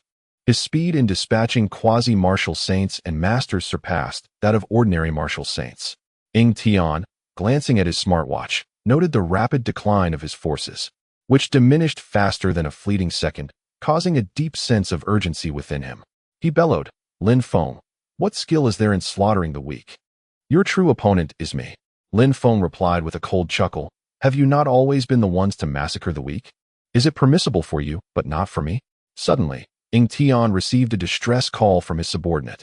"Great Marshal, we are under attack by an entity suspected to be a martial saint. We require your immediate assistance." Lin Feng's avatar had already reached the location of the 3rd Celestial Mecha Squad, unleashing a one-sided carnage. Just as the Blue Star Fleet had suffered grievously at their hands, so too were they now facing their own devastation at Lin Feng's. A chill swept through Ying Tian as he never imagined that Lin Feng, though not a martial saint, could surpass one in strength. He feared that the brothers he had brought along would likely not survive. With a surge of anger, Ying Tian spat out a mouthful of blood. Unbeknownst to him, he activated some secret technique, elevating his life attribute to 3 billion, surpassing Lin Feng. With a fierce breath, the flame-long sword in Ying Tian's grasp extended to 2,000 meters. He charged at Lin Feng, exclaiming, "Lin Feng, I shall slay you." Chapter 935, The Annihilation of the Celestial Mech Squad. Pursuing Ying Tian in a display of power, Lin Feng wielded his dual swords, each extending to a remarkable length of 2,000 meters. With his mental prowess, he deftly controlled one sword to counter Ying Tian's assaults, while concentrating the majority of his energy on vanquishing the Celestial Mech Squad. Ying Tian, in a moment of recklessness, should have prioritized his escape. Boom, boom. Fiery explosions illuminated the vast expanse of the universe, each detonation claiming the life of at least one celestial master. The senior officials on Blue Star, initially concerned for Lin Feng's safety, were now filled with awe. One inquired, "Has the sovereign achieved the martial saint realm?" Another added, "Surely, the sovereign has broken through, for even Ying Tian cannot stand against him." Ying Tian, the son of a supreme, was considered formidable among martial saints. Yet Lin Feng effortlessly contended with him while simultaneously decimating the celestial mech squad. Lin Tianlong turned to Zhou Chunlan, asking, "Mother, has father reached the martial saint realm?" She shook her head, "Not yet. He has yet to comprehend the star martial arts. How could he possibly attain the martial saint level? Then how is he so powerful?" He pressed. "He must have made breakthroughs in other areas. Your father's combat prowess has undoubtedly reached the martial saint tier." The unfolding battle in the cosmos was relayed to the citizens of Blue Star. The news of the annihilation of the two great fleets of Shenzhou instilled terror, as if the end of days were upon them. However, with Lin Feng's intervention, the tide of battle shifted dramatically. The celestial mech squad, which had decimated Shenzhou's two fleets, found themselves relentlessly pursued by Lin Feng. Witnessing Lin Feng's formidable might, the citizens of Blue Star were overwhelmed with exhilaration, kneeling in fervent prayer for his triumph.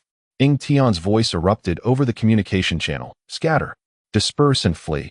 Do not concern yourselves with me." The celestial mech squad sought to escape, yet their efforts were futile. Lin Feng's speed was unparalleled, and his efficiency in dispatching foes was staggering. Each adversary fell by the stroke of his sword. In mere moments, he had eradicated the entire celestial mech squad. Silence enveloped the vicinity as, apart from Lin Feng and Ying Tian, only the remnants of the celestial mech squad remained. Fury surged within Ying Tian as he beheld the devastation. Yet, in this moment of clarity, he recognized the harsh reality of his defeat. Although he had obliterated Shenzhou's two fleets, he had lost his entire mech battalion. With over 1,000 quasi-martial saints among them, the celestial mech squad was an invaluable asset to the Celestials, now slaughtered by Lin Feng as one would dispatch a mere chicken. Realizing the futility of further combat, Ying Tian resolved to preserve his life. At that moment, he received a communication from the Celestial Supreme. "Xiao Tian, what transpired on your end? The signals from the mech squad have vanished." In a panic, Ying Tian responded, "We encountered Lin Feng, and he is even more formidable than you anticipated. He has annihilated my mech squad. I am preparing to retreat." The Supreme commanded, "Return swiftly." As Ying Tian faced Lin Feng, he slowly retreated. Lin Feng curled his lips in a cold sneer. "Ah, so you think of fleeing now? It's too late." Ying Tian, with a fierce yet trembling demeanor, warned, "Lin Feng, do not push your luck. If everyone fights with all their might, victory is not guaranteed for you." "Oh, let us test that hypothesis," Lin Feng proclaimed, extending his palm towards Ying Tian, while the shadowy figure behind him mirrored the gesture. Whoosh, whoosh, whoosh. Countless malevolent energy projectiles hurtled towards Ying Tian. He shortened the length of his long blade to 3 meters and swung it towards Lin Feng. Waves of blade light surged forth to meet the incoming projectiles. Bang, bang, bang. The projectiles collided with the blade light, revealing that the latter struggled to withstand the former. It often took 2 waves of blade light to extinguish a single projectile. The prolonged confrontation had drained Ying Tian's vital energy, resulting in him unleashing far fewer blade lights than Lin Feng's relentless projectiles. Like a swarm of locusts, the malevolent energy projectiles soon breached Ying Tian's defenses, striking his protective barrier with a resounding hum. His barrier flickered incessantly. Ignoring everything else, Ying Tian turned to flee. Lin Feng pursued relentlessly, continuously launching projectiles. Despite being a martial sage, Ying Tian was aware that he could not afford to underestimate Lin Feng's tactics. Lin Feng sought to exhaust him gradually, akin to boiling a frog in warm water. After a prolonged flight, Ying Tian, instead of shaking off Lin Feng, found himself with over half of his energy depleted. He realized that he could no longer run. Eventually, he might lack even the strength to retaliate. Stopping to turn, he questioned, "Must you pursue total annihilation?" Lin Feng retorted, "Did you not consider this day when you murdered my brother? Is it truly your intent to kill me? Enough of your prattle. You must die today." Ying Tian called into his communicator, "Father, Lend me your strength. Lin Feng, on high alert, initially suspected Ying Tian of preparing a desperate attack, only to be taken aback by his plea to the Supreme One for power. Having a formidable father was indeed advantageous, potentially surpassing any lethal technique. Lin Feng unleashed his most powerful strike towards Ying Tian. As Ying Tian, weary and drained, was enveloped in a brilliant golden light, he returned to his prime state. He positioned his long blade defensively. Boom! Lin Feng's ultimate strike met Ying Tian's blade, causing him to merely step back a pace while absorbing the blow. Lin Feng's expression grew solemn. Not only had Ying Tian regained his former might, but he had also grown stronger. Ying Tian declared, "I had no intention of troubling my esteemed father, yet you have forced my hand." Lin Feng narrowed his eyes, sensing that Ying Tian had found his confidence once more, signaling the onset of another fierce confrontation. Ying Tian extended his long blade to 30 meters, its surface shimmering with golden light, a testament to its potent energy. In response, Lin Feng transformed his demonic sword into a dual sword form, wielding one in each hand. Ying Tian charged towards Lin Feng with a long knife, exclaiming, "You wretched native of Blue Star, meet your demise." The clash of their weapons resonated in a series of resounding thuds, each collision unleashing shockwaves that swept through the vicinity. Fortunately, there were no warships nearby, otherwise they would have been utterly obliterated by the force. As the battle intensified, Ying Tian found himself increasingly alarmed. From the moment they engaged, he was being overwhelmed. In terms of skill, he fell woefully short of Lin Feng, unable to gain any advantage. He could discern the essence of his own martial arts mirrored in Lin Feng's techniques. It dawned on him that he had once introduced Lin Feng to his family's library. Could it be that this young man had mastered all the secret texts contained within? What manner of prodigy is this? It was no wonder his father insisted on restricting Lin Feng's access to stellar martial arts. If Lin Feng were to be granted 18 forms of stellar martial arts, his father would likely be no match for him. In the vast cosmos, devoid of the support of Blue Star's power, Lin Feng still found it challenging to contend with a martial saint. Thankfully, he had grasped the method of merging with dark energy. Otherwise, he would not have been able to hold his ground against Ying Tian. Observing the shift in Ying Tian's expression, Lin Feng sensed that he was about to flee. He unleashed his domain of slaughter, preparing to ensnare Ying Tian. Chapter 936. A devastating blow. Ying Tian unleashed a powerful strike akin to cleaving Mount Hua, only to be deflected by Lin Feng's dual swords. Utilizing the rebound force, Ying Tian retreated a distance before turning to soar away into the distance. Lin Feng's realm of slaughter began to whirl, and a portal to the spatial dimension opened, allowing a torrent of malevolent energy to flood into the realm of carnage. Ying Tian felt a constriction around him, his flight speed plummeting as if he had plunged into a quagmire.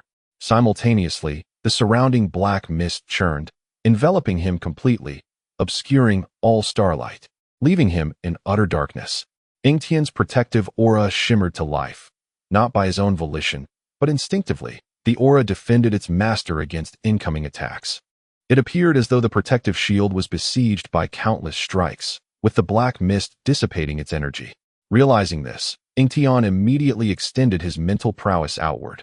However, his mental energy barely penetrated the surrounding black fog, which seemed capable of nullifying even his psychic reach. A sense of foreboding washed over him as he pressed forward. Suddenly, a pitch-black sword light shot towards his back. The black mist had, to some extent, dulled his senses. By the time he perceived the sword light, it was too late for him to deflect it with his long sword. The impact reverberated as the sword light struck his protective aura, which became riddled with cracks. A strand of sword energy broke through the shield, striking him directly. Ying Tian was sent tumbling, blood spilling from his mouth and nose. Such formidable sword energy.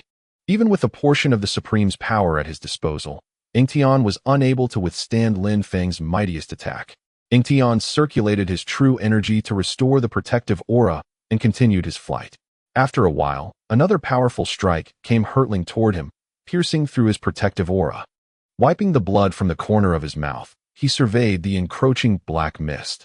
He realized that he could not persist like this. Every time he attempted to escape the black mist, Lin Feng would strike him down. Ying Tian harnessed his true energy, allowing golden light to radiate around him, forming a domain that kept the black mist at bay, 100 meters away. He expanded his golden blade domain, With no other options, he knew that without this domain, he could not preemptively intercept Lin Feng's sword energy. However, activating the domain would have his flight speed. Once again, a powerful sword strike approached. The sword energy entered Ying Tian's golden blade domain, alerting him to its presence. He swiftly turned and raised his sword to block. The impact was forceful, sending him retreating over 100 meters, leaving his arms slightly numb. Continuing his flight, he soon noticed something amiss. The black mist domain was compressing against his golden blade domain. The collision of these two realms further accelerated the consumption of his true energy. Ying Tian reduced the size of his domain to 30 meters. Yet again, the most potent sword energy surged forth. He raised his sword to block, nearly losing his grip on the longsword. Hidden within the black mist, Lin Feng could amass power at his leisure, each strike inflicting substantial covert damage upon Ying Tian. After enduring several more blows, Ying Tian felt he was on the brink of collapse.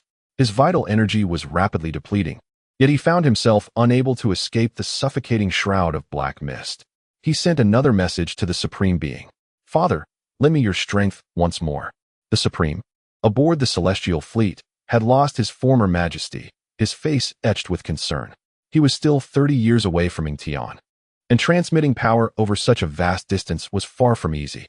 However, the Supreme still transferred his energy to Ying Tian. "What is happening, Xiao Tian? Lin Feng is too formidable. He has ensnared me, and I cannot escape in the short term." Upon hearing this, the Supreme's worry deepened. He felt powerless to assist Ying Tian significantly. Even if he transmitted his true energy, it would be limited. In the era of celestial beings, Lin Feng was renowned for his overwhelming true energy. With his own son trapped by Lin Feng, escape seemed a daunting task. The Supreme, filled with frustration, admonished, "You fool.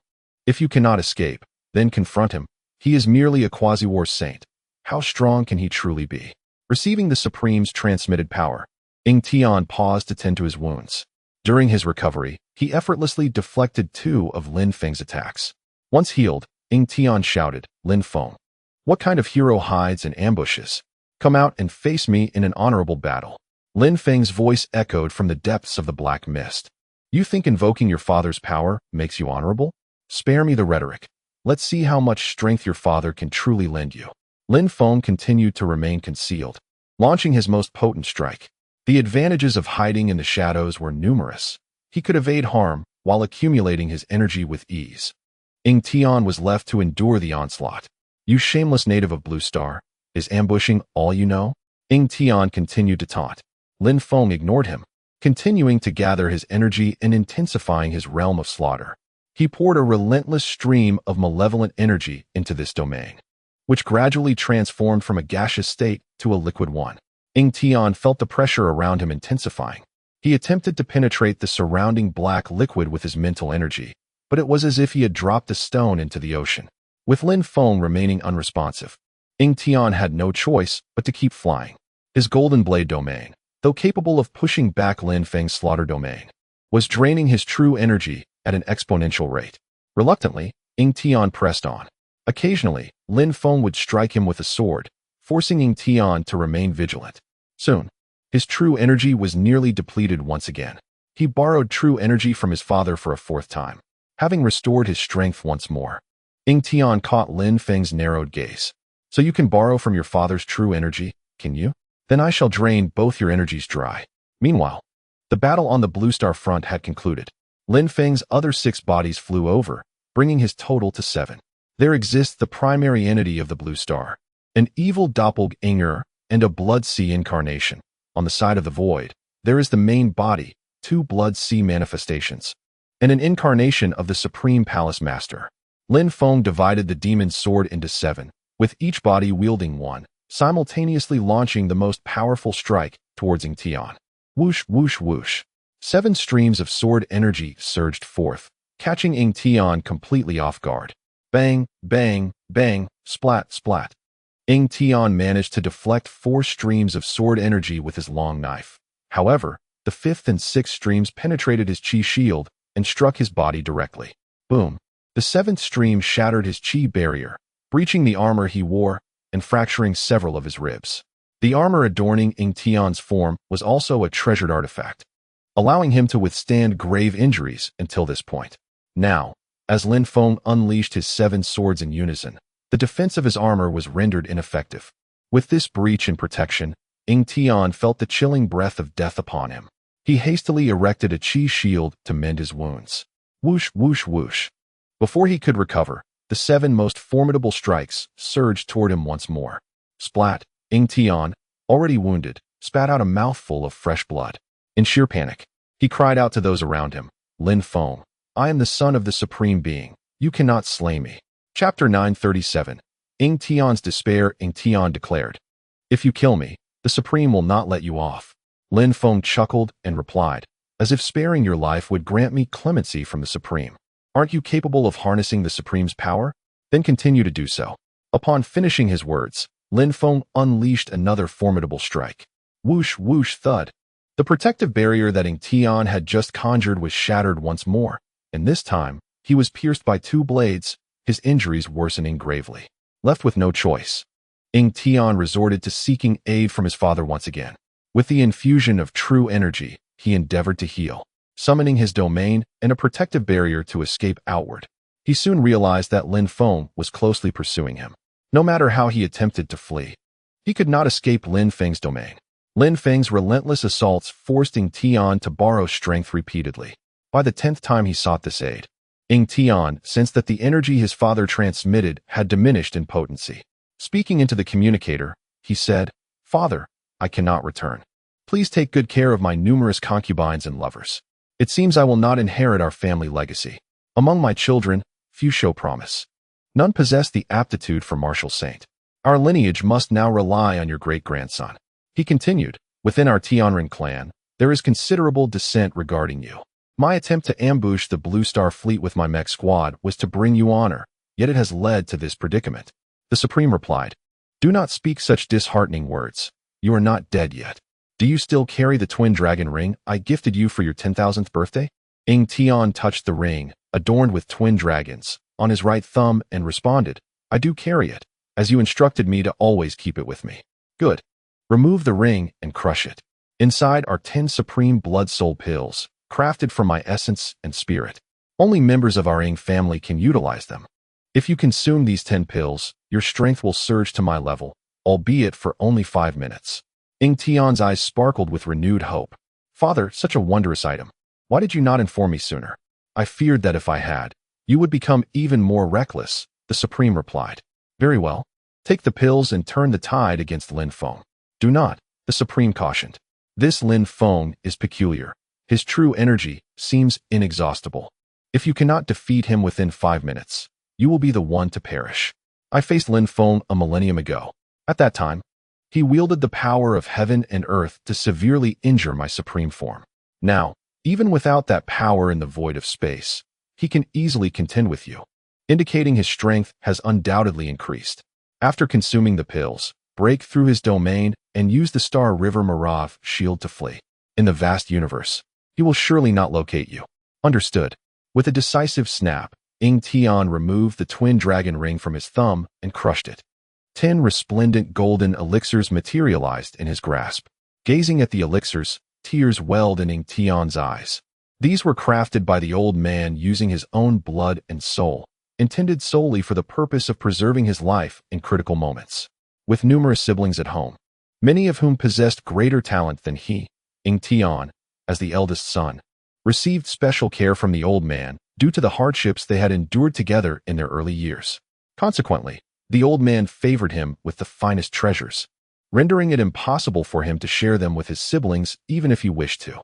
Thus, he was able to transcend the martial saint realm. As Ying Tian clutched the elixirs, he experienced the profound sense of paternal love akin to a mountain. During this time, Lin Feng unleashed another wave of sword energy. Ying Tian had already expended over half of the borrowed vital energy. Raising his hand, he tossed all 10 elixirs into his mouth. The moment the elixirs touched his tongue, they transformed into a powerful surge of energy, flooding through his limbs and bones. The strength within Ying Tian intensified rapidly, soon reaching an extraordinary realm, the pinnacle of the martial saint threshold, with a mere foundational life attribute of 2 billion, easily overwhelming an ordinary martial saint like him. A golden radiance enveloped Ing Tian as the domain of his golden blade expanded to a radius of 10,000 meters. Lin Feng was taken aback, indeed.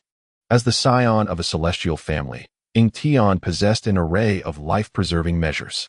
Ing Tian swung his blade forward, declaring, "Clear the way." The ferocious vital energy swept through the surroundings, cleaving a gap in Lin Feng's realm of slaughter, allowing flickering starlight to pierce through. With a swift motion, Ing Tian soared through the opening, pausing momentarily to glance back at the vast, black ocean-like domain behind him. Lin Feng had not anticipated that Ing Tian would suddenly become so formidable. In that moment, he felt as though he were facing a supreme being.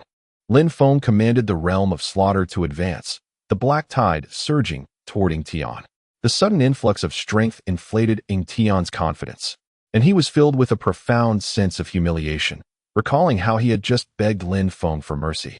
Clenching the long blade tightly, Ing Tian realized there was still ample time. 5 minutes remained. He could still escape. However, the prospect of confronting Lin Feng was enticing. If he could vanquish Lin Feng, the annihilation of the mech squad and the humiliation he had endured would be avenged. He sheathed the long blade on his back and thrust his palms forward. Supreme divine light. A brilliant golden orb materialized at the center of his palms, radiating intense light. The brilliance illuminated Lin Feng's realm of slaughter, counteracting Lin Feng's vital energy and sinister force. In a short while, Lin Feng's realm was nearly obliterated by the golden light. Only by unleashing the ninefold sinister energy's boundless force was Lin Feng able to withstand Ing Tian's assault. A sense of dread gripped Lin Feng's heart. Observing Lin Feng's astonished expression, a triumphant smile spread across Ing Tian's face. "Lin Feng, the tides of fortune have turned. Now it is your turn to meet your demise." Ing Tian raised his right hand, a swirling golden energy sphere materializing in the palm of his hand. The golden sphere of energy continued to expand, swiftly reaching a diameter of 100 miles. This golden orb, akin to a star, radiated an intense brilliance and warmth. In the presence of this energy sphere, Lin Feng appeared diminutive. While Ing Tian was concocting a formidable move, Lin Feng was not idle. He opened a portal to the spatial realm, summoning a vast reservoir of malevolent energy. First, he augmented his 9-layered malevolent energy, extending it to 36 layers. Subsequently, he unfurled a domain of slaughter before him. The dark expanse of the slaughter domain resembled a black hole. During his battle with the Supreme Being, he had never resorted to this tactic. Over the years, while he had grown stronger, the Celestial had not been idle either. The Supreme Being was likely even more formidable than before.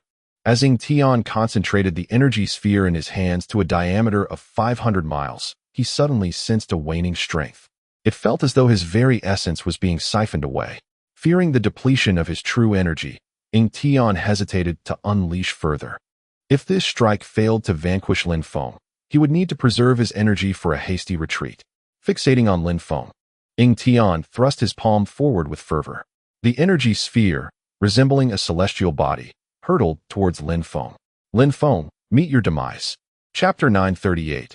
When you are urged to flee, you refuse to listen. The golden energy sphere unleashed by Ing Tian collided with Lin Feng's domain of slaughter. The resulting energy shockwave radiated outward, akin to the collision of celestial bodies.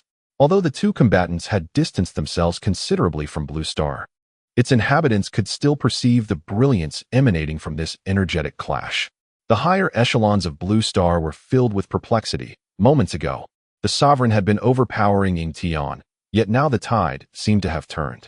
Ing Tian was a bona fide martial sage, with a father of supreme stature.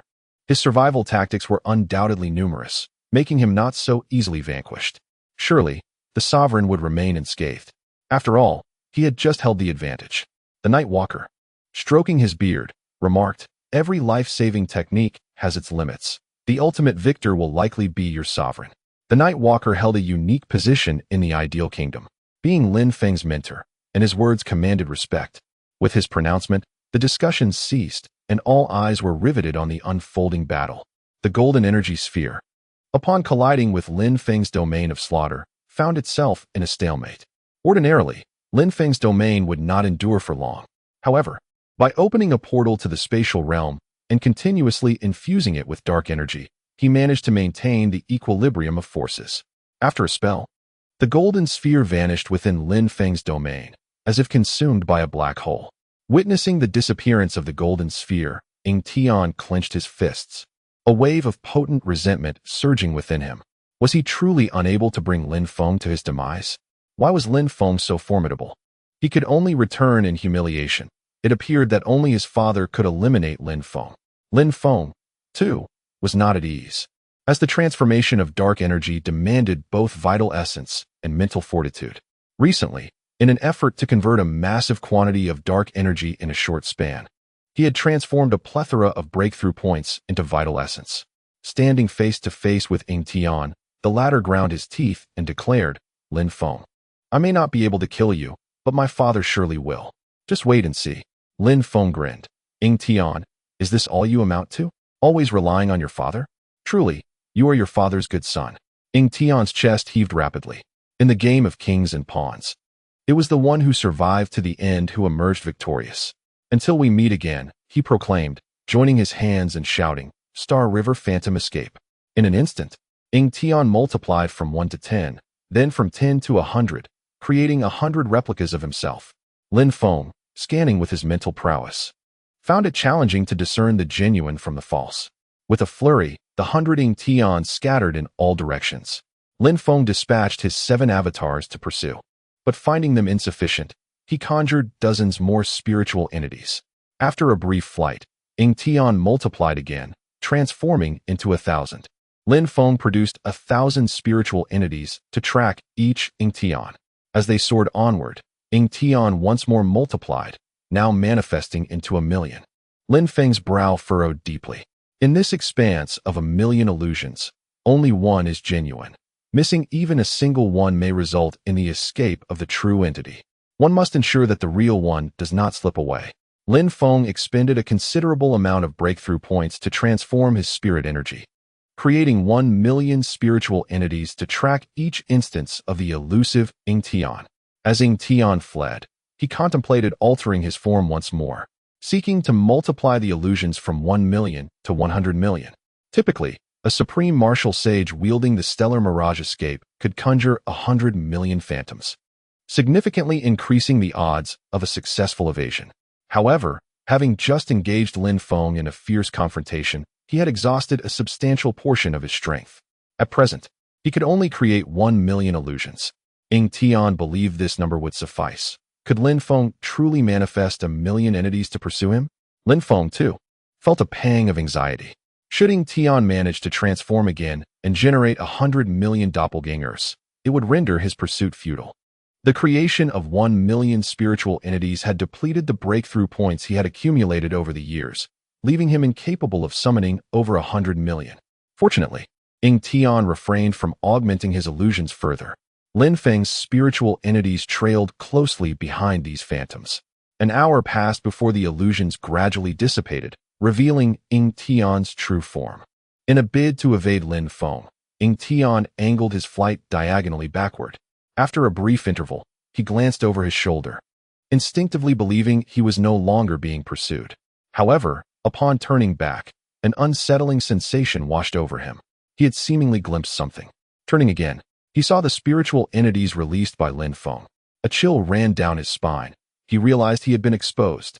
If Lin Feng could locate his true form even amidst 1,000,000 doppelgangers, his luck had indeed run dry. The effects of the supreme blood-soul pill were soon to wane, plunging him into a state of vulnerability. Should Lin Feng catch up with him in such a state, his demise would be inevitable. In a desperate attempt, Ying Tian unleashed a wave of mental shock, shattering Lin Feng's spiritual entities, and then veered off in another direction, propelling himself forward with all his might. Aware that Lin Feng had discerned his position, he understood the pursuit would likely continue in this direction. At that moment, the Supreme contacted him. "Xiao Tian, how fares your situation? Have you shaken off Lin Feng?" Gasping for breath, Ying Tian responded, "No." After exhausting the stellar mirage escape, his spiritual entities revealed my true form. "Impossible. The stellar mirage escape can create over 100,000,000 doppelgangers. The spiritual energy cannot differentiate between the real and the false. How could he possibly identify your true self?" Ying Tian faltered. After taking the elixir, I did not flee immediately.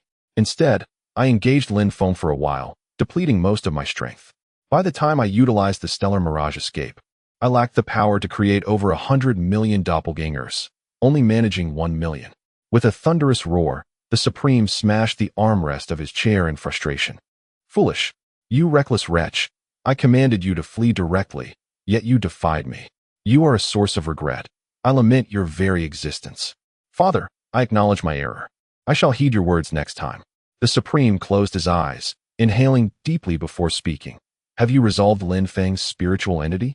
I addressed it at once and subsequently altered my course to continue fleeing. Very well. I shall lend you my strength once more. Flee with all your might. Even if he discerns your general direction, in the vastness of the universe, locating you will be akin to finding a needle in a haystack. The Supreme, from a considerable distance, once again bestowed his vital energy upon Ying Tian. After this transfer, a trickle of fresh blood escaped from the corner of the Supreme's mouth. Ying Tian, fully rejuvenated, withstood the backlash of the medicinal effects and propelled himself forward with increased velocity. The moment Ying Tian vanquished the spiritual entity, Lin Feng became acutely aware. He immediately set forth, accompanied by 6 doppelgangers and 1 million spiritual entities, in pursuit of Ying Tian. Lin Feng's mind raced, calculating Ying Tian's potential escape routes based on his speed and current position. During his previous pursuit of the Night Stalker, he had amassed considerable experience in tracking across the cosmos. The 1 million spiritual entities formed an expansive net, which, when cast, could thoroughly investigate all of Ying Tian's escape paths within a year.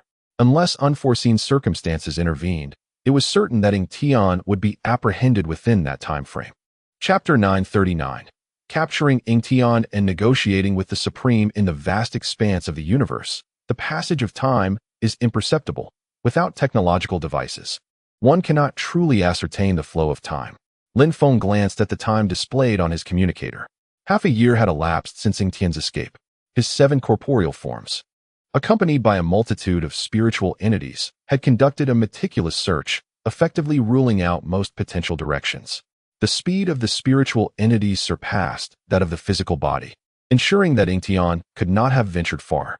Suddenly, one of the spiritual entities detected traces of Ying Tian on a stone several meters in diameter. Lin Feng immediately directed several of his avatars toward the location. He soon beheld a solitary stone floating in the cosmos, with Ying Tian's physical form resting against it. A long knife still clutched in his hand. Lin Feng scanned the scene with his mind, his expression shifting slightly. Remarkably, Ying Tian's body was devoid of a soul. Upon closer inspection, it became evident that only the physical form remained, while the soul was conspicuously absent. Lin Feng had underestimated Ying Tian, who had managed to execute such a daring maneuver. By abandoning his corporeal form, Ying Tian had allowed his soul to escape, leaving behind his body and all of his possessions. This development significantly complicated the pursuit. Lin Feng felt the residual warmth of Ying Tian's body, indicating that the separation of the soul from the body had occurred not long ago. He promptly dispatched his spiritual entities to continue the chase. Now that Ying Tian had transformed into a soul entity, his speed rivaled that of the spiritual entities, escalating the difficulty of the pursuit. Gritting his teeth, Lin Feng opened a spatial gateway, sending one of his physical forms back to Blue Star. Upon his return, he accessed the treasury of the Ideal Kingdom, systematically converting all the magic crystals within into points for breakthroughs. Addressing the high-ranking officials of the Ideal Kingdom, he declared, "I am still in pursuit of Ying Tian across the cosmos and require substantial support in the form of magic crystals. I urge everyone to expedite their hunting efforts." Zhou Chunlan approached, wrapping her arm around Lin Feng's, saying, "A Feng, please exercise caution out there." Lin Feng grasped her hand reassuringly, replying, "Do not worry. I have already defeated Ying Tian. He is currently in flight." With that, he returned to the cosmos, transforming all breakthrough points into mental energy, enabling the spiritual entities to burn their mental power and accelerate their flight. On the Blue Star side, upon hearing that the sovereign required magic crystals, all capable hunters ventured into the void. 3 months later, one of Lin Feng's spiritual entities inadvertently discovered Ying Tian's fleeing soul. The spiritual entity swiftly encircled him.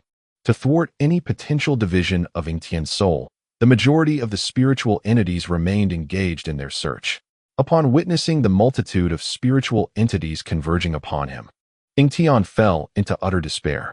How could Lin Feng's mental power be so formidable? What enabled him to possess such strength? After half a year of evasion, Ying Tian's soul had grown increasingly feeble, his mental power nearly depleted. When Lin Feng's spiritual entity arrived, it deployed mental chains and barriers to construct a soul-crushing device, ensnaring Ying Tian's essence within. Though Ying Tian shattered several of the soul-crushing devices, he was ultimately ensnared by even more. Finally, he slumped, succumbing to exhaustion within the confines of the soul-crushing apparatus. The 7 embodiments of Lin Feng swiftly approached. Ying Tian, observing Lin Feng's confidence, remarked, "Your luck is truly remarkable. How could you possibly find this?" Lin Feng smiled and replied, "This is what one might call the net of heaven, vast yet sparse." He added, "Ying Tian, this is your fate." Ha ha ha. Ying Tian laughed thrice, exclaiming, "My fate is determined by me, not by heaven." After shouting, he prepared to self-destruct his soul. Ever since Ying Tian's primordial spirit had exited his body, Lin Feng had anticipated that he was willing to go to extremes, and he had long been on guard against his self-detonation. With the blood soul mace, which he had prepared in advance, Lin Feng thrust it towards Ying Tian's back. "Ow! Ah!" Ying Tian's soul reacted as if electrocuted. His eyes widened in horror, limbs tensed, and he let out a piercing scream. Lin Feng's main soul, having exited his body, employed the soul absorption technique, nearly draining Ying Tian's soul energy. At this point, Ying Tian was left incapable of self-detonation. A look of sheer terror finally crossed Ying Tian's face. Lin Feng pressed his hand atop Ying Tian's head and initiated a soul search. "Ah!" Ying Tian screamed again in agony. From his soul, Lin Feng uncovered numerous martial arts secrets that he had never studied. It appeared that the treasure house Ying Tian had led him into was merely a peripheral archive. Ying Tian's mind contained a wealth of martial arts knowledge, all of which Lin Feng appropriated. He also obtained a plethora of confidential information regarding the Celestials and the objectives of the current war. Astonishingly, the Celestials aimed to utterly annihilate the inhabitants of Blue Star and the Elven Star, creating a new race to hunt demons. Unfortunately, due to restraints within his soul, he was unable to acquire the star martial arts.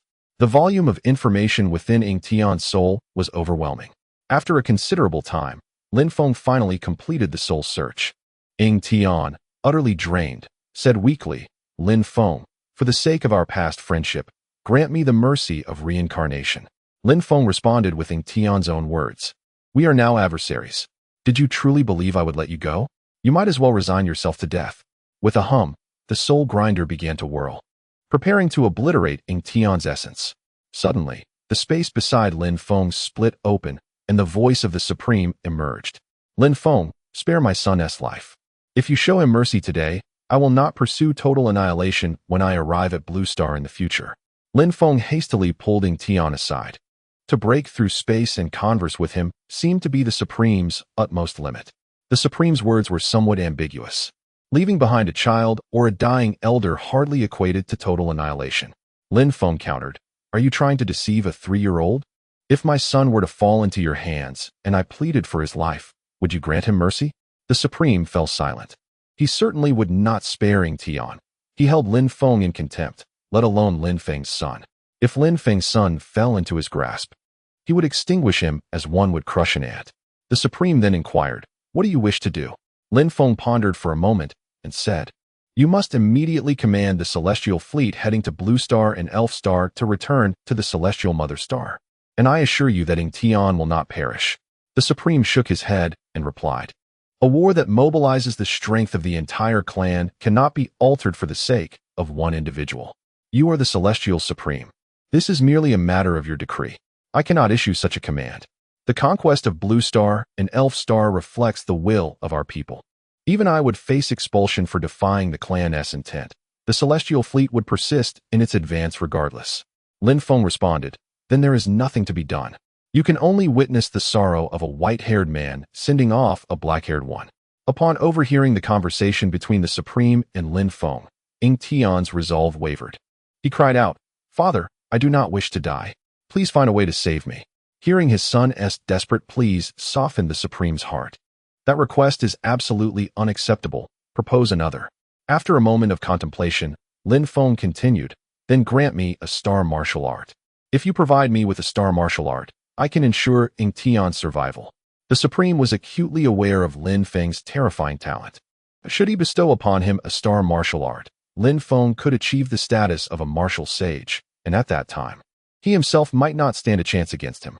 The Supreme replied, "That is not feasible. Suggest something else."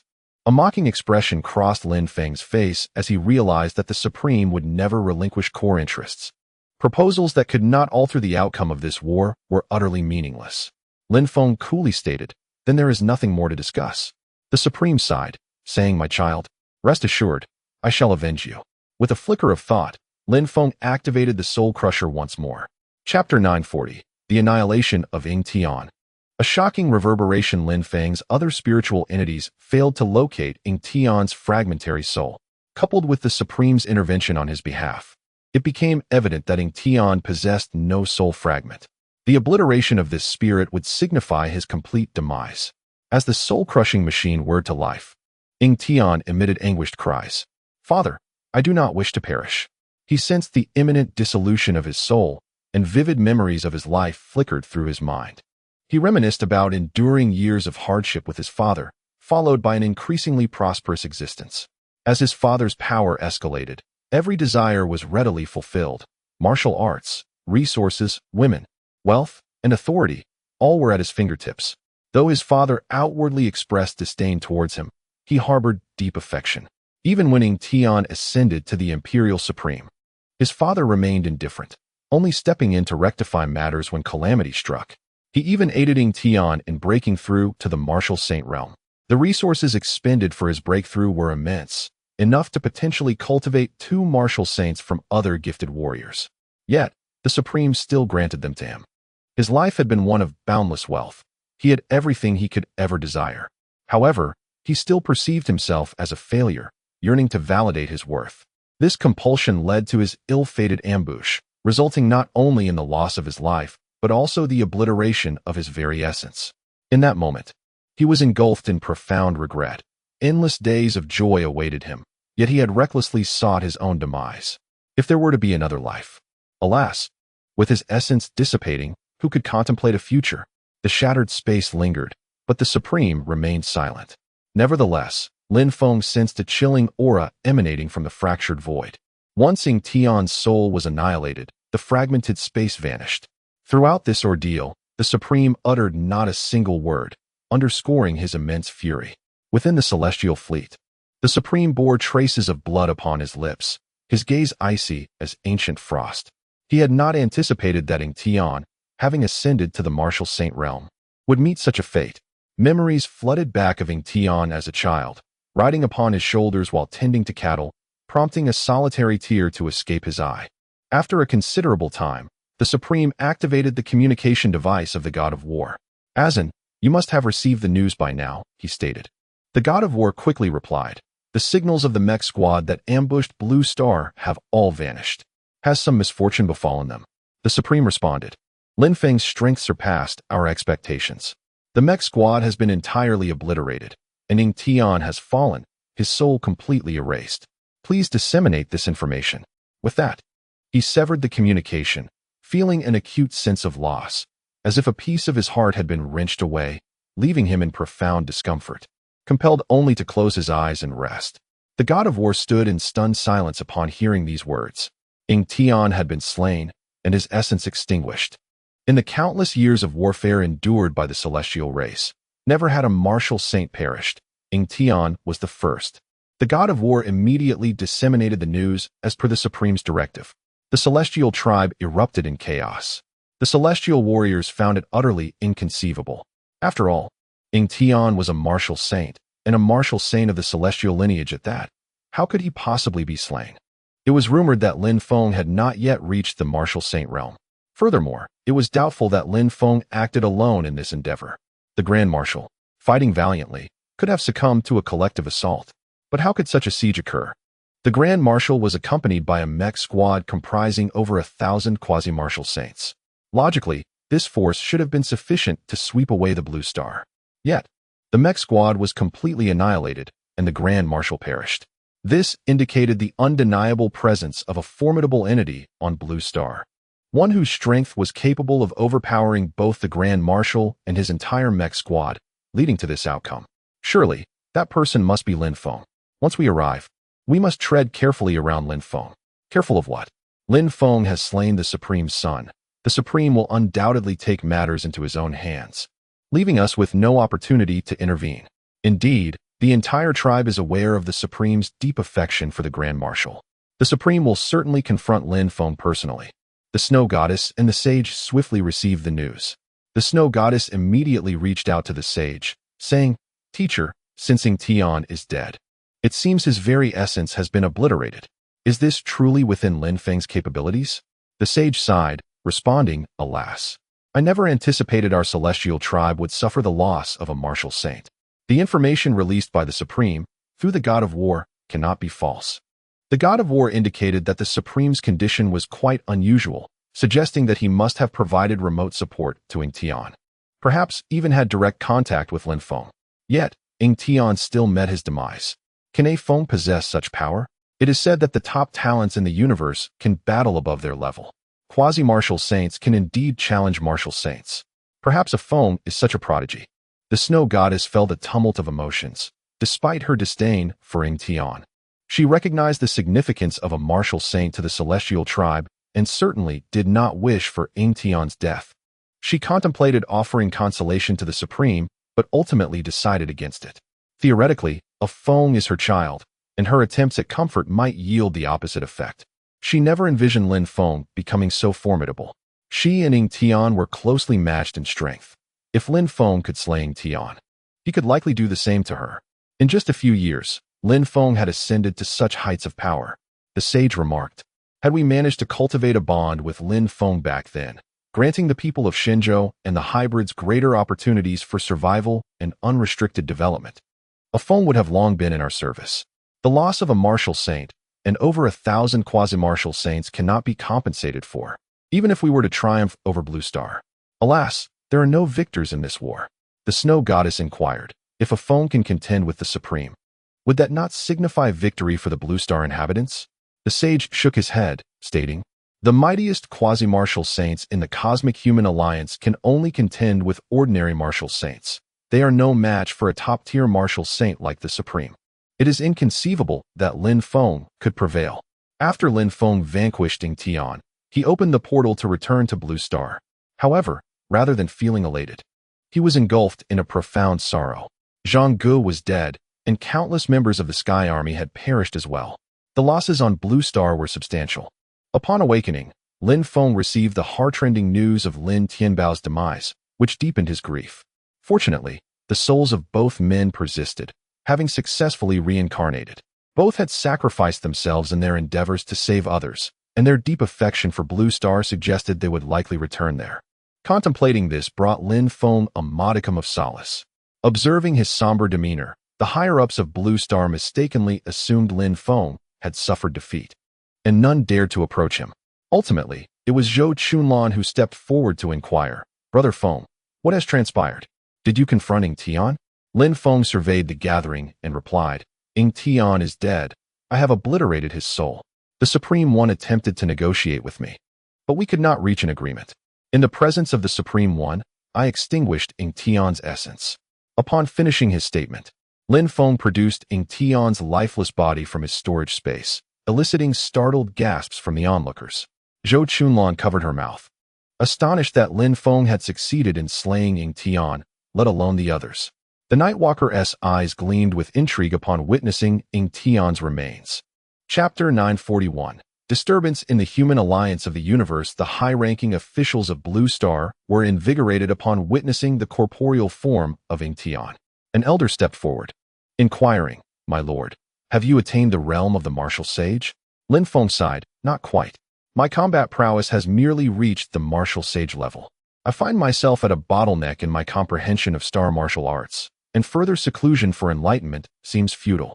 Since my strength has reached this pinnacle, a breakthrough is not imperative." He continued, "With my current capabilities, I can contend with ordinary martial sages, but I would falter against top-tier martial sages. The Celestial Sovereign is indeed a top-tier martial sage. Upon hearing this, the assembly fell into a contemplative silence. Lin Feng declared, "Henceforth, I shall cease my meditation and instead focus on strategies to enhance my strength. The study of star martial arts shall be entrusted to others. Everyone, please attend to the post-war relief efforts and devise plans to rebuild the Blue Star fleet." At once, the crowd dispersed. In that moment, Zhang Fengye approached Lin Feng. With a series of resounding bows, he knelt and wept, exclaiming, "Thank you, Godfather, for avenging my father." Lin Feng helped him to his feet, assuring him, "Your father was my brother.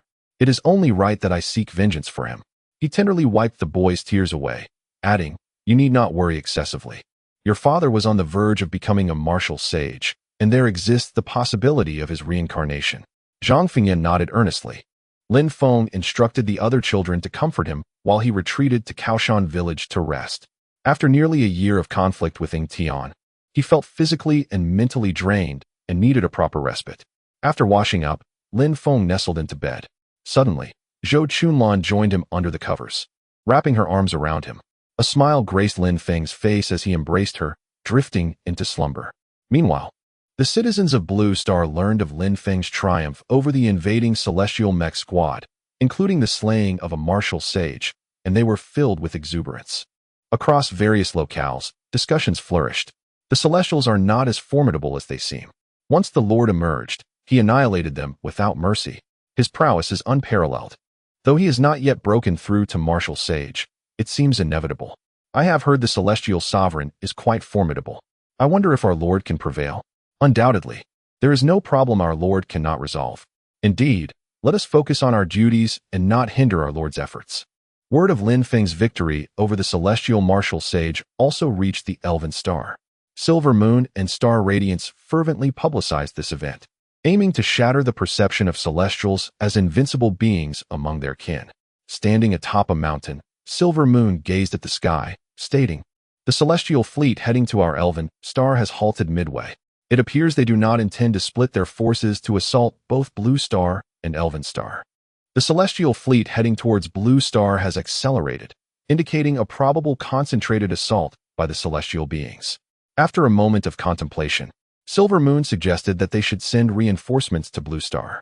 The Lava Giant King, having heard of Lin Feng's victory over a celestial martial saint, felt a renewed hope for strength.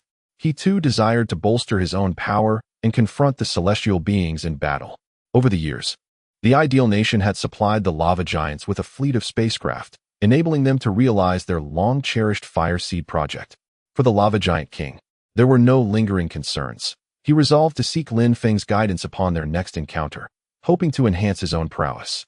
The following day, news of Ying Tian's demise and the annihilation of the celestial mech squad spread among the celestial populace, leaving them in disbelief. In their perception, the celestial beings were invincible, while the Blue Star inhabitants were mere primitives. As the celestial citizens gathered in the spaceship dining area for breakfast, discussions about the event ensued. "Have you heard? Marshal Ying Tian has fallen." Of course, how could such significant news go unnoticed? "Our celestial forces have suffered grievously. I heard it was Lin Feng who struck him down, the famed celestial hero and national general. I've read about him in history books. Wasn't he killed by the Supreme Being? It seems your family lacks advanced warriors. Once one breaks through to the quasi-martial saint realm, they can regain their past life memories in their next incarnation. Although Lin Feng was slain by the Supreme, he reincarnated and reached the quasi-martial saint realm again, awakening his previous memories and becoming the Lin Feng of old. Is that so? No wonder everyone aspires to be a martial artist. The life of a martial artist is indeed splendid, with longevity and the chance to relive a life after breaking through to quasi-martial saint. So, does this mean Marshal Ying Tian might return? Not at all. I heard from military sources that Lin Feng obliterated Marshal Ying Tian's soul, leaving no chance for resurrection. Alas, the national general is truly formidable. The Supreme will surely be enraged. Indeed, the fleet has accelerated significantly. The Supreme is willing to expend fuel to hasten their journey to Blue Star to exact vengeance on Lin Feng. The conflict between Blue Star and the celestial beings has also reached the Cosmic Human Alliance. The upper echelons responsible for the Blue Star region convened a meeting. Regional Supervisor Xiao Xinghan stated, "The celestial beings and the Blue Star inhabitants clashed within the Blue Star system." "Oh, Did the Blue Star inhabitants suffer defeat? Not exactly. They lost 2 fleets, while a prominent squad of celestial mechs was entirely wiped out, along with the death of a martial saint. What? A martial saint perished? Has a martial saint emerged from Blue Star? No. The sovereign of the Blue Star Utopia, Lin Feng, although merely a quasi-martial saint, possesses combat prowess comparable to that of a true martial saint. This individual has slain one of the martial saints from the celestial race. Xiao Xinghan remarked. The martial saints are vital to our cosmic human alliance. How can we allow one to perish through internal strife? Lin Feng is also an exceptionally rare genius, and we must endeavor to protect him. He urged vigilance regarding the conflict between these 2 races, asserting that intervention would be necessary if the situation escalated. Understood. The assembly responded in unison before dispersing. Shortly after the meeting, a member of the Cosmic Human Alliance initiated communication with the Celestial Sovereign. Hello, Ingmai. The upper echelons have taken notice of your situation. During our recent meeting, the district leader mentioned Lin Feng, recognizing him as an invaluable talent and urging us to monitor him closely. We may need to intervene if the circumstances demand it. The sovereign replied, please delay your intervention. Grant me some time. That Lin Feng has killed my son, and I shall ensure his demise. Chapter 942.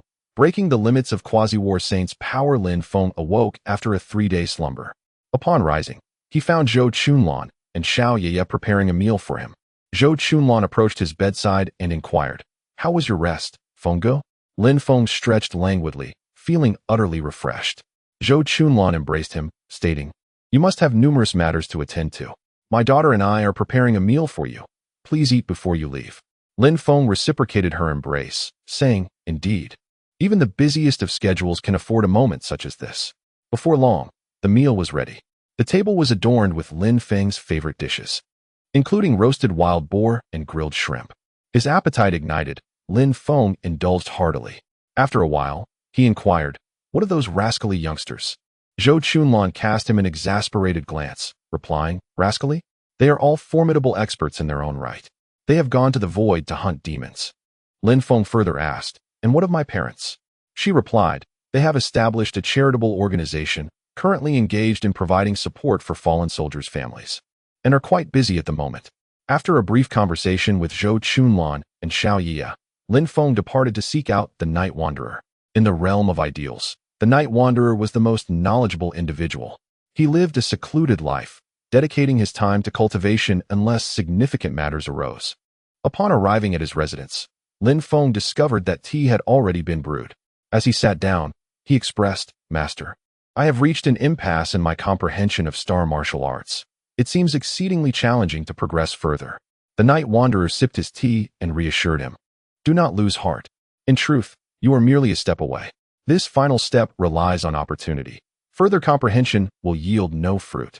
Opportunity is elusive and cannot be forced. It is best to await its arrival in silence. Lin Feng acknowledged, thank you for your guidance, Master. Opportunity is indeed ethereal. Even when the Supreme arrives, it may not present itself. I cannot afford to wait idly. I desire to enhance my combat prowess in these ensuing decades. The Night Wanderer stroked his beard thoughtfully. Your intentions are commendable. It is indeed vital to enhance your strength. Lin Feng expressed, yet, I feel I have reached my limit. I am uncertain how else to advance. The Night Wanderer pondered for a moment.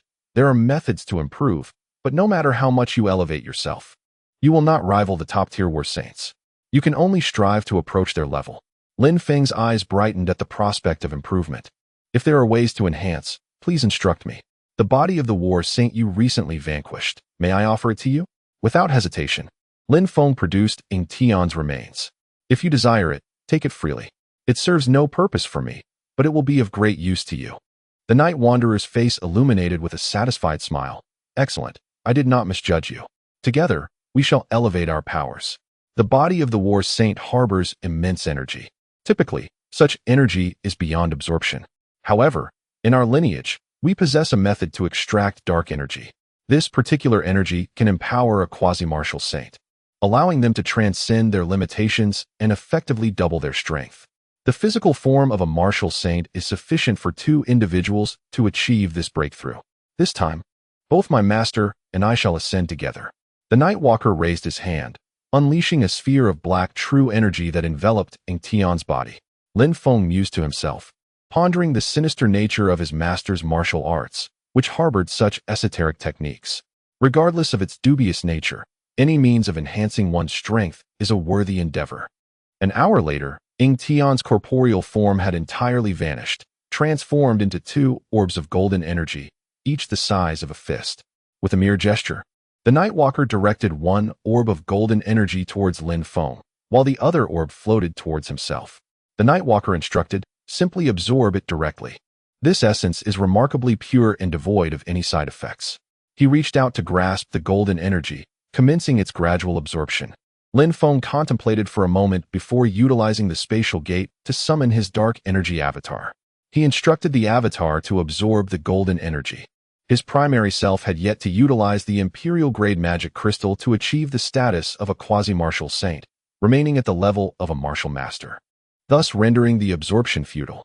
With a crack, upon completing the absorption of the golden energy, the dark energy avatar felt a crisp sound resonate within, as if it had genuinely breached a certain threshold. The life attribute of the dark energy avatar swiftly escalated from 100 million to 200 million. Clenching and relaxing its fist, the avatar sensed an overwhelming surge of power coursing through its being. Indeed, this method proposed by the master proved effective, truly shattering the limits of a quasi-martial saint's power. Eagerly, Lin Feng inquired, "Master, if we were to acquire another martial saint's physical form, could we continue to break through?" The Nightwalker replied, "Certainly.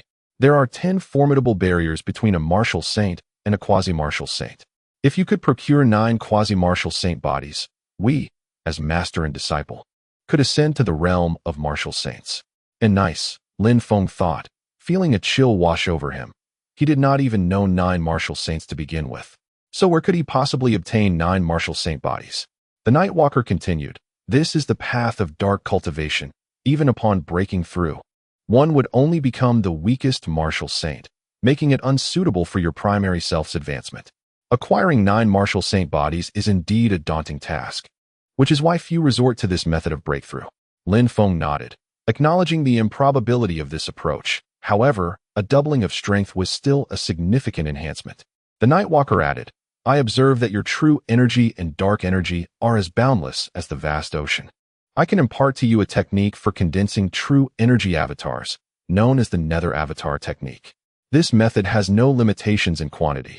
As long as your true energy and dark energy are abundant enough, you can forge countless Nether avatars. Each avatar possesses 1/10 of your primary self's power. As the saying goes, many ants can bring down an elephant.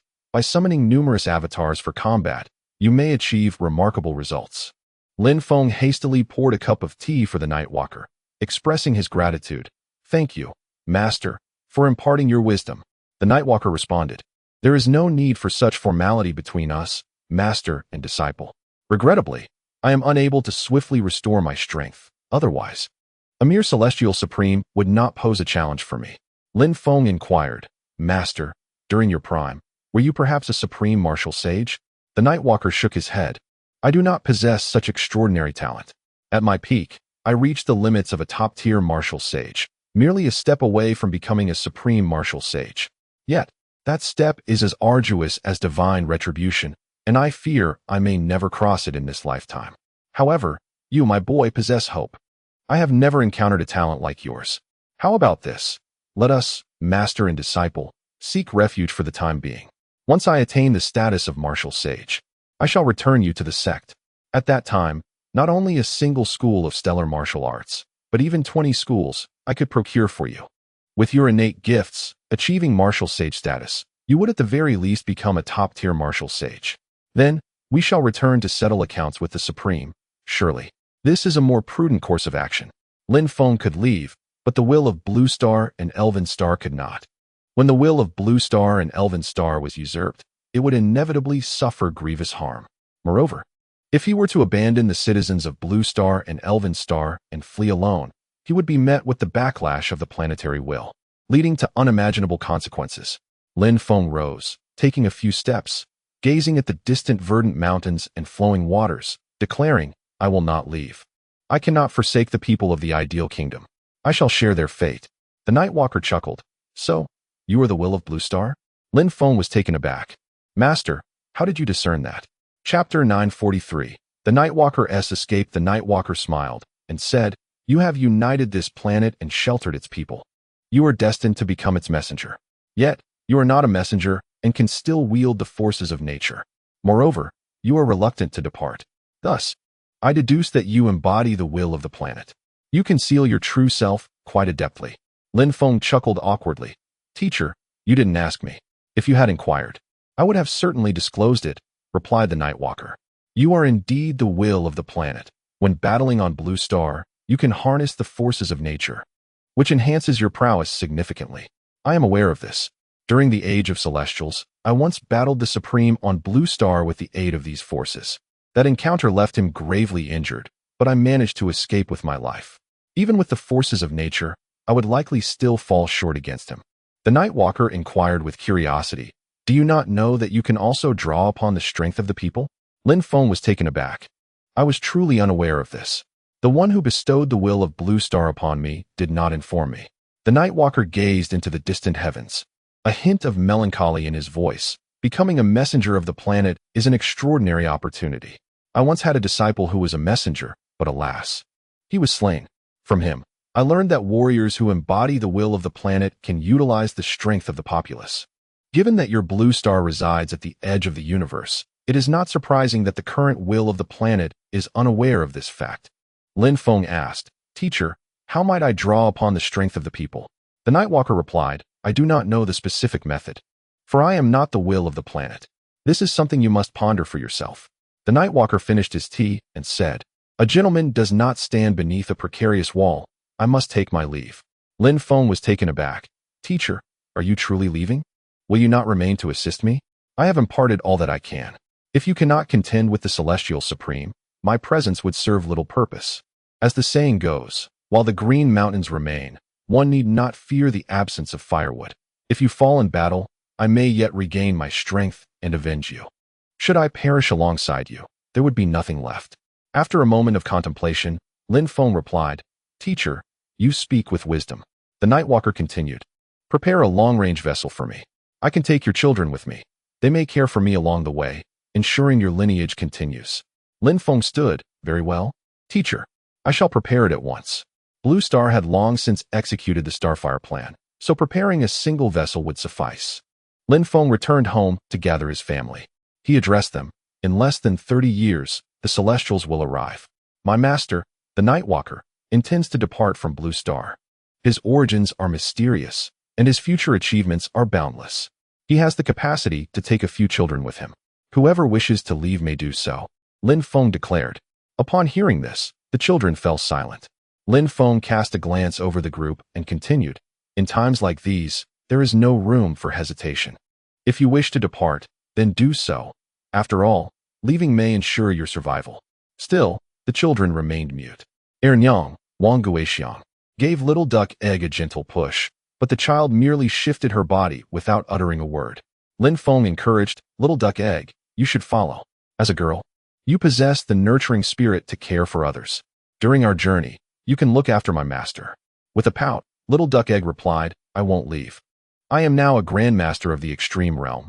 I must stay and hunt demons to fight against the Celestials. Lin Jinshan interjected, If we say you should go, then you must go. Caring for your brother and looking after master is equally important. With tears in her eyes, Wang Guixiang pleaded, Duck Egg, please go. Your mother begs you. Little Duck Egg bit her lip tightly, on the verge of tears. Ultimately, she could not contradict her mother. Lin Feng nodded, saying, All right. Little Duck Egg is counted among those leaving. Is there anyone else who wishes to depart? It would be best if you all went together. A few children remained silent. Lin Feng turned to Zhang Fengye. Fengye, keep Little Duck Egg company. Zhang Fengye frowned. I will not leave. I intend to stay and assist my godfather in combating the Celestials. Lin Feng, losing his patience with the obstinate children, shouted, Enough of this nonsense. If I tell you to leave, then leave. Stand aside. Lin Feng's anger silenced Zhang Fengye, who lowered his head and stepped to the side. Lin Feng began to call out the names of his children, and with the persistent persuasion of the elders, all but the eldest and second eldest agreed to follow the Night Wanderer. The other children from different families had already departed during the Spark plan. At that time, Lin Feng refrained from allowing his own children to leave, fearing it would dampen morale. But now, in this critical moment, he prioritized their safety above all else. However, the eldest and second eldest stubbornly refused to leave. They argued, if the son of the ruler flees, what will the citizens and warriors of the ideal nation think? Can they still fight with the resolve to face certain death? Thus, the two insisted on staying behind as the elder brothers. In the end, Lin Feng had no choice but to leave the two behind. He escorted the remaining children and a ship laden with supplies to the Night Wanderer. The Night Wanderer guided the children aboard the spacecraft. Before departing, he placed a reassuring hand on Lin Feng's shoulder. Do not lose heart, my dear disciple. If you can bring the Supreme Being to Blue Star for battle, you shall possess a 10% chance of victory. You represent justice, and the heavens will support you. Lin Feng clasped his hands together and vowed, as a disciple, I will give my all. Even if I must perish, I shall drag the Celestial Supreme down with me. The Night Wanderer and the children boarded the spacecraft, and the hatch closed. The ship took off, soaring into the sky. A few children stood at the window, crying and waving goodbye to Lin Feng, who smiled and waved back. The spacecraft swiftly breached the atmosphere and ascended into the cosmos. The Night Walker inquired, why the tears? My dear children, hurry, take your positions. Little Duckling and Little Yaya were weeping incessantly at the control console. Little Yaya lamented, woe is me. I fear I may never see my parents again. Little Duckling echoed, woe is me, I feel the same. The Night Walker reassured them, your concerns are somewhat unwarranted. My dear disciple is most likely unharmed. Little Yaya retorted without hesitation, if all is well, then why did you flee? As your disciple, you should be aiding my father against the Supreme. Yet when trouble arose, you were the first to run. The Night Walker smiled gently, ah, little one, you lay the blame upon me. He continued, allow me to explain.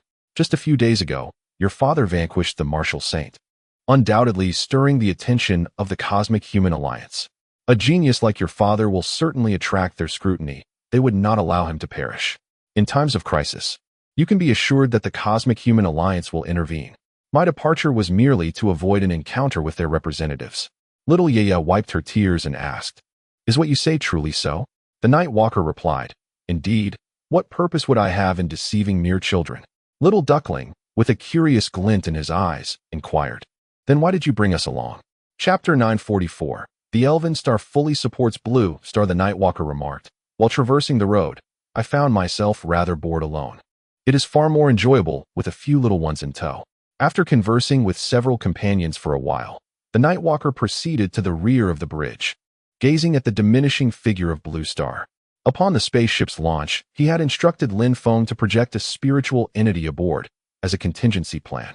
Should defeat befall them, the spiritual entity could open a portal, delivering him directly onto the vessel. However, Lin Feng rejected this proposal, expressing his desire to share the fate of Blue Star. Lin Feng was diligently preparing for battle. He allocated all the martial skills acquired from Ying Tian's memories to attain their utmost potential, further refining his martial arts system. Additionally, he enhanced the underworld clone technique taught by the Night Walker. Although there was no upper limit to the creation of underworld clones, it required a month to manifest a single one. Over 30 years, he could produce only 360. Fortunately, the process of forming these clones did not hinder Lin Feng from engaging in other activities. Lin Feng visited the military headquarters to synchronize the information regarding the Celestial Fleet from Ying Tian's mind with the others. Upon learning of the firepower configuration of the Celestial Fleet, the personnel at the headquarters fell into a solemn silence. The disparity in strength was staggering. The Celestial Fleet comprised 3,000 large capital ships, 10 of which were motherships armed with annihilation cannons. It also included 20,000 medium-sized warships and over 100,000 small warships, with armored units and aircraft totaling in the millions. The Supreme had brought forth the main combat faction to ensure the smooth execution of this war. The military began to reach out to other departments to discuss tactics, with Lin Feng advising them to conduct preliminary studies and reconvene in 3 days for a comprehensive discussion. Upon awakening, Lin Feng found that the spiritual entities from the Elven Star had also revived. He opened a portal and journeyed to the Elven Star. Upon his arrival, Silver Moon and Starshine rushed towards him, embracing him with joy. Teacher, you finally came to see us. They exclaimed. We both missed you dearly. Lin Feng smiled and replied, I missed you as well. I just finished my tasks and came to visit you. Silver Moon declared, Teacher, we have resolved to mobilize our entire race to aid Blue Star against the Celestials. Lin Feng was taken aback. Oh, have you reached a consensus within your ranks? What of Queen Dark Moon? Silver Moon responded, Auntie Dark Moon has been spending all her time with Uncle, and I have no idea what they are up to. Which uncle? Lin Feng inquired. Uncle Sun, Sun Yu, Starshine answered. I even saw Uncle Sun flying in the sky, holding Auntie Dark Moon's hand the other day. A smile broke across Lin Feng's face. Could it be that Sun Yu was to marry an elf? It was indeed a possibility, as that lad had always welcomed numerous suitors. Silver Moon continued, We have convened a full assembly to discuss this matter. Supporting Blue Star with all our might is a collective decision. The fleet heading to Elven Star may appear formidable, yet the majority comprises civilian spacecraft. The fleet has come to a halt, showing no intentions of aggression towards us. The Elders believe that only after Blue Star's defeat will the Celestials launch an attack on the Elven Star. Should Blue Star emerge victorious, the Elven Star shall be secure. The relationship between Blue Star and Elven Star is one of mutual dependence. Aiding Blue Star against the Celestials is tantamount to safeguarding Elven Star. Thus, we have resolved to extend our full support to Blue Star. Lin Feng felt a deep sense of satisfaction, for his purpose in coming here was to facilitate this very endeavor. Excellent. Mobilize the troops to Blue Star at once. Once there, you are also to partake in the formulation and rehearsal of tactics, he instructed. After conversing with the two, Lin Feng sought out the true king of the lava giants. He addressed the true king, saying, When the Celestials assault Blue Star, I hope your entire clan will join the battle. The true king replied, My lord, even without your prompting, we would do so. However, we bear the Supreme's spiritual imprint in our minds. During combat, should the Supreme activate this imprint, our combat capabilities would be severely diminished, and we could be annihilated in an instant. Lin Feng smiled and reassured him, I have anticipated this. When you engage in battle, you will be integrated into the ground forces. I will employ the powers of heaven and earth to shield you from the Supreme's mental control, ensuring that you remain unaffected by the spiritual imprint. The lava giant inquired, My lord, do you have any means to enhance our clan's strength? After a moment of contemplation, Lin Feng responded, During my seclusion, I have mastered numerous martial arts, many of which are suitable for your clan. I can impart a technique to you that will provide a modest boost in strength. Organize your kin, and once you have gathered them, contact me. I shall return to bestow the technique upon you. The true king knelt on one knee, exclaiming, Thank you, my lord.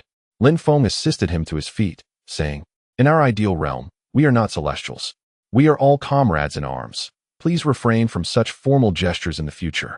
The true king stood, responding, Thank you. My lord, I shall remember that. After concluding their discussion, Lin Feng departed.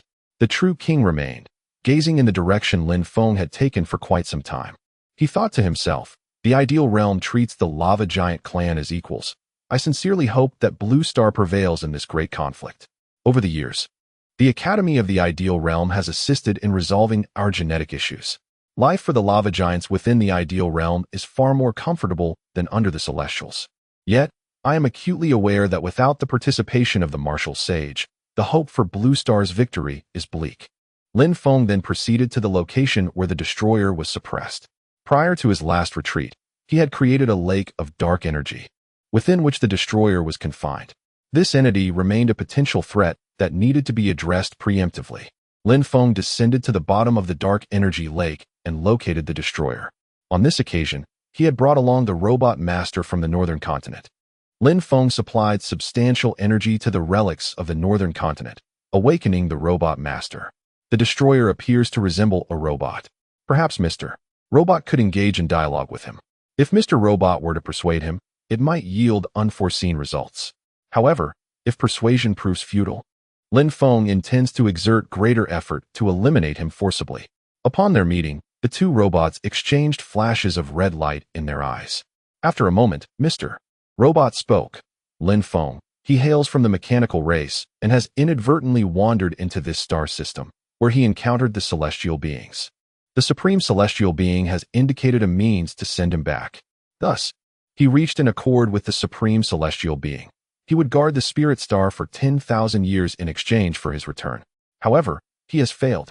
rendering the agreement null and void. Lin Feng inquired, "Then why does he not communicate with me? This fellow is rather obtuse. He lacks the ability to converse with you. Yet, the Supreme Celestial Being possesses a method to communicate with him. What does he intend to do? Submit to me and depart from here, or continue to oppose me?" Chapter 945. The first strike against the Celestial Fleet. Shall I inquire of him? Mr. Robot suggested. "You should engage him in conversation," Lin Feng replied. "I hope he can be of service to me."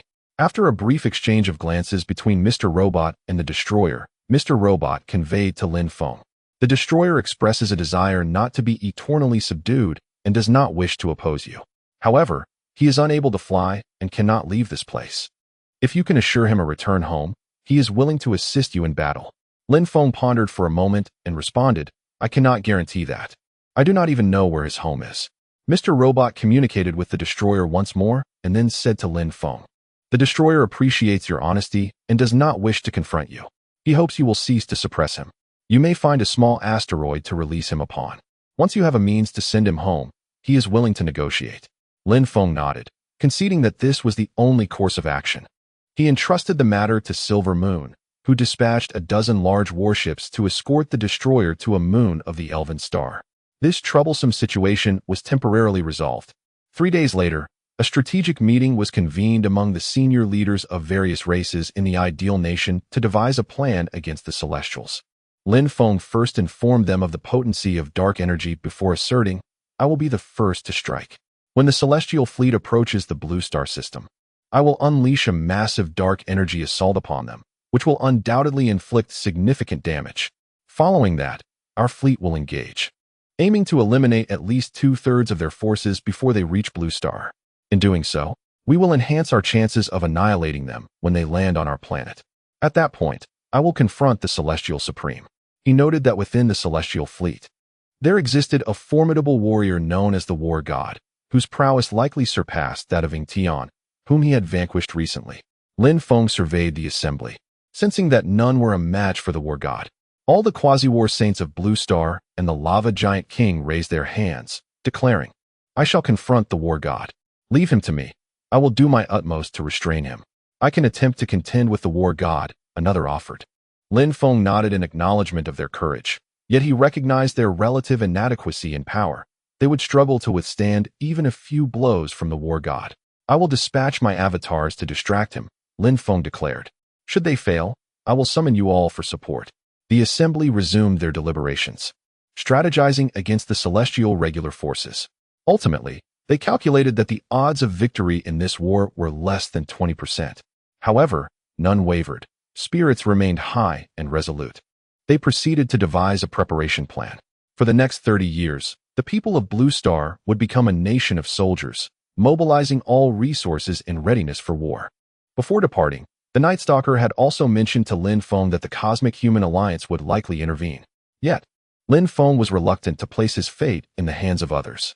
Lin Feng still hoped to comprehend the essence of star martial arts.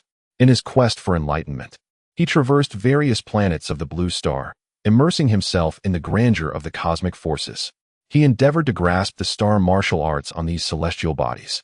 Yet, nearly 30 years had elapsed, and Lin Feng remained devoid of any significant progress. The Celestial Fleet was on the verge of arriving at Blue Star, causing a palpable tension among its inhabitants. The newly re-established 10 fleets of Blue Star had long since taken their positions. Over these 3 decades, the Blue Star fleets had conducted 30 grand exercises, contemplating every conceivable scenario. A pre-war oath-taking ceremony was held, wherein Lin Feng addressed all present. "I cannot guarantee that we shall emerge victorious in this war. I cannot assure you that I will triumph over the Celestials. I, Lin Feng, sovereign of the Ideal Nation, can only pledge that I shall fight until the very last moment. To all the brothers and sisters of the Ideal Nation, I, Lin Feng, will stand with you in life or death." The citizens of the Ideal Nation erupted in fervor upon hearing his words, chanting, "Long live the Ideal Nation! Long live the Sovereign! Fight until the last moment, together with the Ideal Nation in life or death." Throughout these 30 years, Lin Feng had instilled an indomitable spirit within the hearts of all citizens of the Ideal Nation. Each individual underwent military and survival training, equipped with both ranged and close combat weaponry. In this war, Retreat was not an option. All were warriors. Whether farmers or high-ranking officials, all were called to arms. Save for children and the elderly unable to fight, who were sent to the Elven Star for refuge. To ensure internal unity, the Celestial Church was entirely eradicated, silencing any discord within the ideal nation. Under the watchful eyes of the multitude, Lin Feng boarded a small crimson spacecraft. He was to be the first to engage in this war. This vessel would ferry him to the forefront of the Celestial Fleet, where he intended to unleash dark energy for the initial interception. Lin Feng's bold action inspired courage among all citizens of the ideal nation. Which nation's supreme leader would lead the charge into battle? All eyes were fixed upon Lin Feng's warship as it ascended into the sky. Simultaneously, a powerful neutron star jet was directed towards the Celestial Fleet. The alarm bells rang incessantly throughout the fleet. An officer in charge of monitoring reported to the higher command, "Commander, a neutron star has emitted a jet, targeting our fleet. It is expected to arrive in 1 minute." The Supreme Commander furrowed his brow and commanded, "Evade immediately." The fleet received the order and began to disperse. The officer replied, "Commander, we cannot completely evade. We anticipate losing a quarter of our warships." The Supreme Commander ordered, "Evacuate the personnel from those ships at once." The officer responded, "Commander, it is too late. This neutron star jet appears to be specifically aimed at us, leaving no avenue for retreat." The Supreme's gaze darkened, for he sensed the possibility that if a neutron star possessed planetary intent, it could indeed manipulate the trajectory of its jets. He merely entertained this notion in his mind without delving deeper. With the impending battle to annihilate the blue star, there would be ample time to investigate this matter later. The arrival of the neutron star's jets was undeniably peculiar. They appeared precisely when the blue star system was in proximity. On the brink of war, the fleet had already suffered the loss of a quarter of its personnel and ships before the conflict had even commenced, a devastating blow to morale. A resonant hum filled the air as a bolt of energy, entwined with lightning, surged through the midst of the Celestial Fleet. This energy beam was immensely more powerful than the annihilation cannon, instantly vaporizing a quarter of the fleet's warships. Among the vessels that remained, 10% sustained damage. Cries of anguish echoed. "Ah, I'm injured. Come quickly to my aid. Medical personnel, hurry. Dispatch robots to repair the ships." Countless wounded within the Celestial Fleet lamented their fate. In the ship, Lin Feng received a message from the command center of the Blue Star. "Your Majesty, the Celestial Fleet has met with misfortune. They were penetrated by the neutron star's jets, suffering at least a quarter of their forces."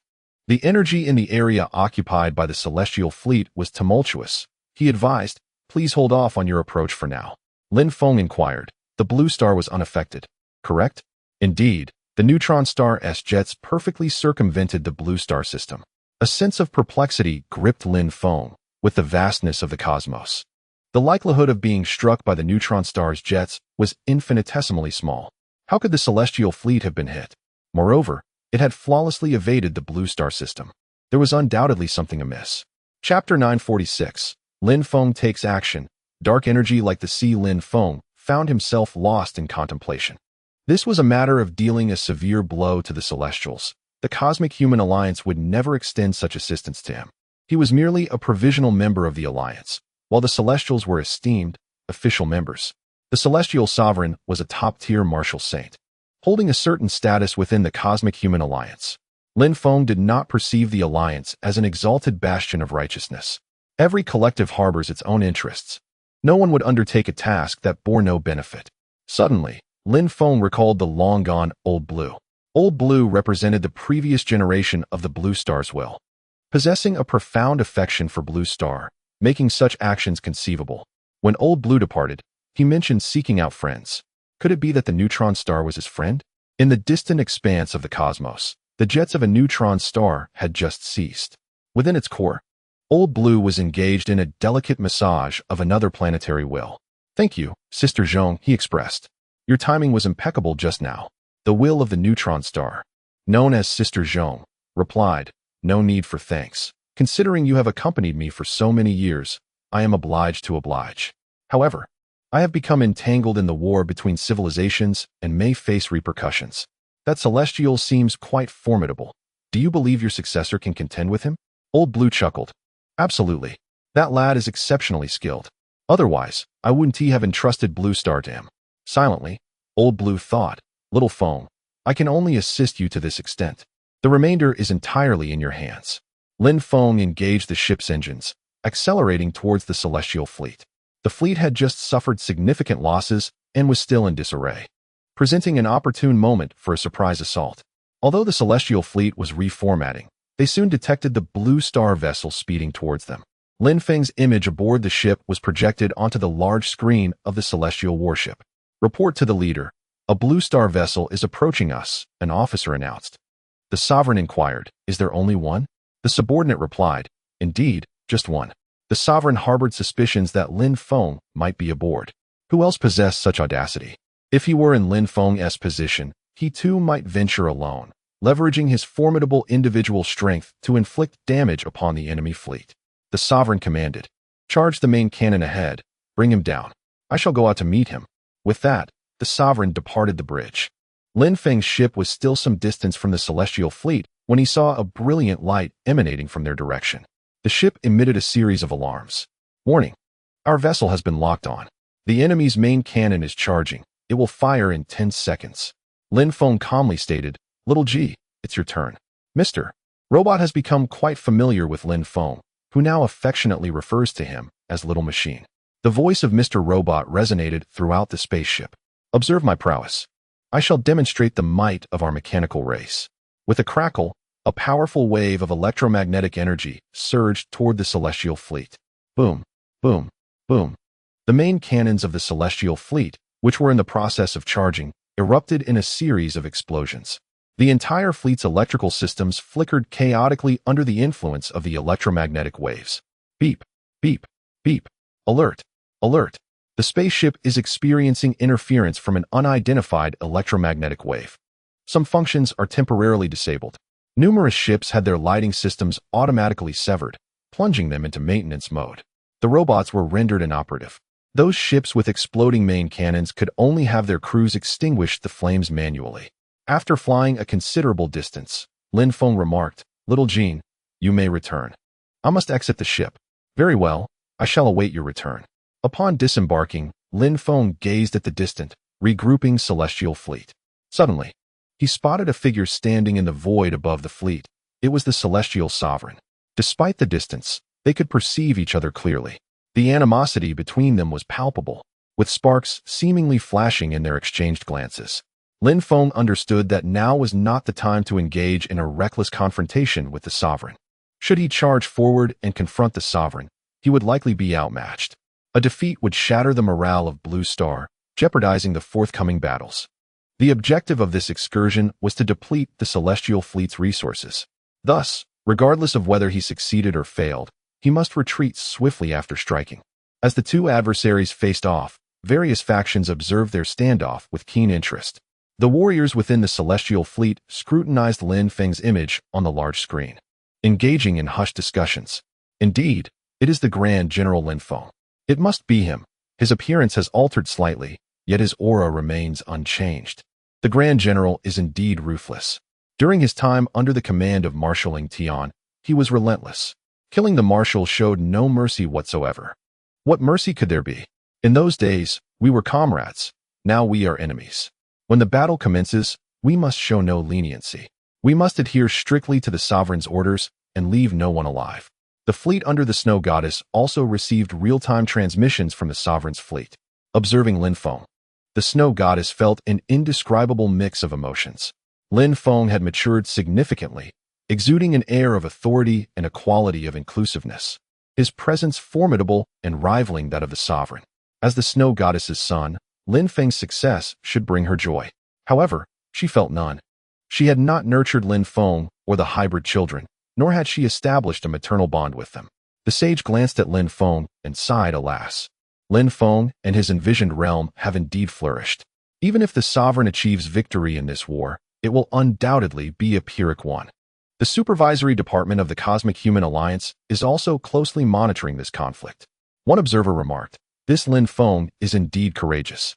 Although he is merely a quasi-martial saint, he dares to challenge the supreme martial saint of the Celestials. Should the two engage, it is likely that Lin Feng would meet his demise. The individual referred to as the leader responded, "There is no need to intervene. The battle has yet to commence. What is there to prevent?" Moreover, since Lin Feng has the audacity to confront the supreme martial saint, he must possess some degree of confidence. We ought to afford this prodigy the opportunity to showcase his talents. Should he truly face defeat, we can intervene then. Lin Feng cast a glance at the celestial fleet and began to summon dark energy. He activated the nether shadow, opening a portal to another realm. With a thunderous roar, a torrent of liquid dark energy surged forth, crashing toward the celestial fleet like a vast ocean. Chapter 947. This battle will surely eliminate Lin Feng. Lin Feng exerted himself without reservation, casting forth the malevolent energy he had produced within his storage space, discarding it without concern for expense. Simultaneously, he was generating vast quantities of this dark energy, creating a sea of it that stretched for hundreds of miles, surging towards the celestial fleet. Witnessing such a formidable energy assault, even the Supreme could not help but clench his fists. Was this dark energy? How had he obtained such a legacy? Could this young man have encountered formidable beings from other cosmic races? Even if he had mastered the techniques of dark energy, it was inconceivable that he could produce such an enormous disturbance. The amount of dark energy required was beyond what a mere human could conjure. This child must be eliminated. Otherwise, he would pose an endless threat. The warriors within the celestial fleet stood agape at this spectacle, their battle-hardened experience failing to prepare them for such a method of attack. Lin Feng's offensive appeared akin to some form of true Qi martial arts. It was certainly not true Qi itself. The expanse of this assault was simply too vast. How were they to defend against it? Everyone braced themselves, awaiting the Supreme's command. Faced with the overwhelming tide of dark energy, the Supreme had little time for contemplation. With hands clasped together, he summoned the power of the red star. A shimmering sphere, 100 miles in diameter, emerged behind the Supreme. With a forward push of his hands, an energy resembling a crimson mist ascended from the sphere. Simultaneously, he transmitted orders throughout the fleet, commanding all to unleash their long-range firepower upon the encroaching dark energy tide. Lin Feng was astonished by the Supreme's capabilities. To summon the power of the red star from such a distance was remarkable, a feat he himself had yet to achieve. The clash between the ocean of dark energy and the power of the red star resulted in intense explosions, with powerful shockwaves radiating outward from the point of impact. As the celestial fleet's main cannons, secondary guns, missiles, drones, and other weaponry unleashed a torrent of fire upon the dark energy ocean, it writhed under the assault. For a moment, the two forces seemed to reach a stalemate. Lin Feng could scarcely believe that the Supreme's celestial energy could surpass his own dark energy. The distance involved would surely come at a cost for such a summoning. Today, even if it took every ounce of effort, he would wear the Supreme down. Lin Feng relentlessly transformed dark energy, while the Supreme gritted his teeth, continuously channeling celestial energy. To an observer from a distance, it appeared as if two colossal beams of energy, one black and one red, collided violently. On Blue Star, this spectacle could be witnessed with the naked eye. The citizens of Blue Star were left in awe, their mouths agape. The sovereign was extraordinarily powerful, standing alone against the Supreme and the entire celestial fleet. The sovereign's prowess was unmatched. Long live the sovereign. However, if the celestial fleet continued this onslaught, their ammunition and resources would be severely depleted. By the time they managed to retaliate, their energy cannons might be devoid of power. One could only wonder if the sovereign could deliver a crippling blow to the celestial fleet this time. With a swift whoosh, the star destroyers aboard the celestial mothership completed their charge and unleashed a volley toward the abyss of the dark energy ocean. The ocean, struck with deep craters, swiftly returned to its original form. The commander of the celestial fleet, witnessing this spectacle, nearly dropped his jaw in disbelief. 10 star destroyers firing in unison failed to penetrate the ominous black expanse. What unfathomable energy must it harbor? Veins bulging on his forehead, it was evident that he was nearing his breaking point. The commander issued a command: "Continue firing, do not cease." The star destroyers resumed their charging. "War God, exit your chamber immediately, circumvent the dark energy ocean, and thwart Lin Feng's martial arts."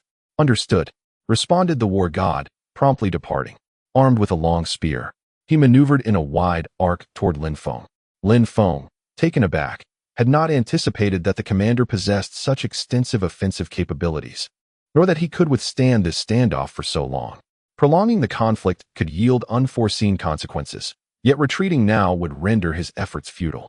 Although he had depleted a considerable amount of the enemy's ammunition, he had yet to inflict substantial damage on their fleet. Resolving to act decisively, Lin Feng ignited a breakthrough point to generate dark energy. Instantly, the dark energy ocean surged violently. The commander's Crimson Star power was forced into retreat. His outstretched hands trembled. Suddenly, the Crimson Star apparition behind the commander dimmed slightly, its power diminishing by a third. The commander's expression shifted, and he quickly made a critical decision. His Crimson Star power was no longer sufficient to shield the entire fleet. He could only focus on protecting the mothership and the escort vessels at the core, sacrificing the outer ships. Through the communication channel, the commander bellowed, "All personnel aboard the outer vessels, abandon ship immediately. No one is to remain within a 20-kilometer diameter on either side of the fleet. Execute this at once." The crew aboard the outer vessels paused momentarily, then exerted every ounce of strength to flee. They understood that the commander was on the verge of collapse, prepared to sacrifice the pawns to safeguard the king. If they did not abandon ship, they would surely be engulfed by the advancing dark energy. Aboard the spacecraft, nearly all were advanced warriors, with few donning spacesuits. Those who could access small craft hastily made their escape. The commander's order to abandon ship, without instructing the fleet to converge inward, indicated the urgency of their plight. The time allotted for escape was likely only a matter of seconds, perhaps mere moments. Indeed, after 20 seconds, the range of the Crimson Star power began to retract toward the center. The dark energy oceans on both flanks surged toward the wings of the celestial fleet. The outer warships of the fleet were silently consumed. Many who had not managed to escape were enveloped by the black mist. Horrific screams echoed from within the darkness. Lin Feng's dark energy was beyond the reach of even masters or semi-martial saints. Surrounded by such overwhelming dark energy, even a semi-martial saint would struggle to endure for more than a few seconds. Witnessing the multitude of warships and warriors being devoured, the commander's heart bled with anguish. Before even reaching the Blue Star, such significant casualties had already occurred, making the battle seem exceedingly daunting. What he found most unacceptable was the fact that despite his personal involvement, he had been thoroughly bested by Lin Feng. This was an egregious humiliation. The Supreme One was overwhelmed with a desire to disregard everything and rush forward to crush Lin Feng. Yet, he could not afford to do so. If he left, the celestial fleet behind him would be utterly doomed. The war god, acutely aware of the urgency, transformed into a shooting star and circled around, charging towards Lin Feng. Upon noticing the war god barreling towards him, Lin Feng immediately enveloped himself in dark energy, dispatching a portion of it to confront the war god.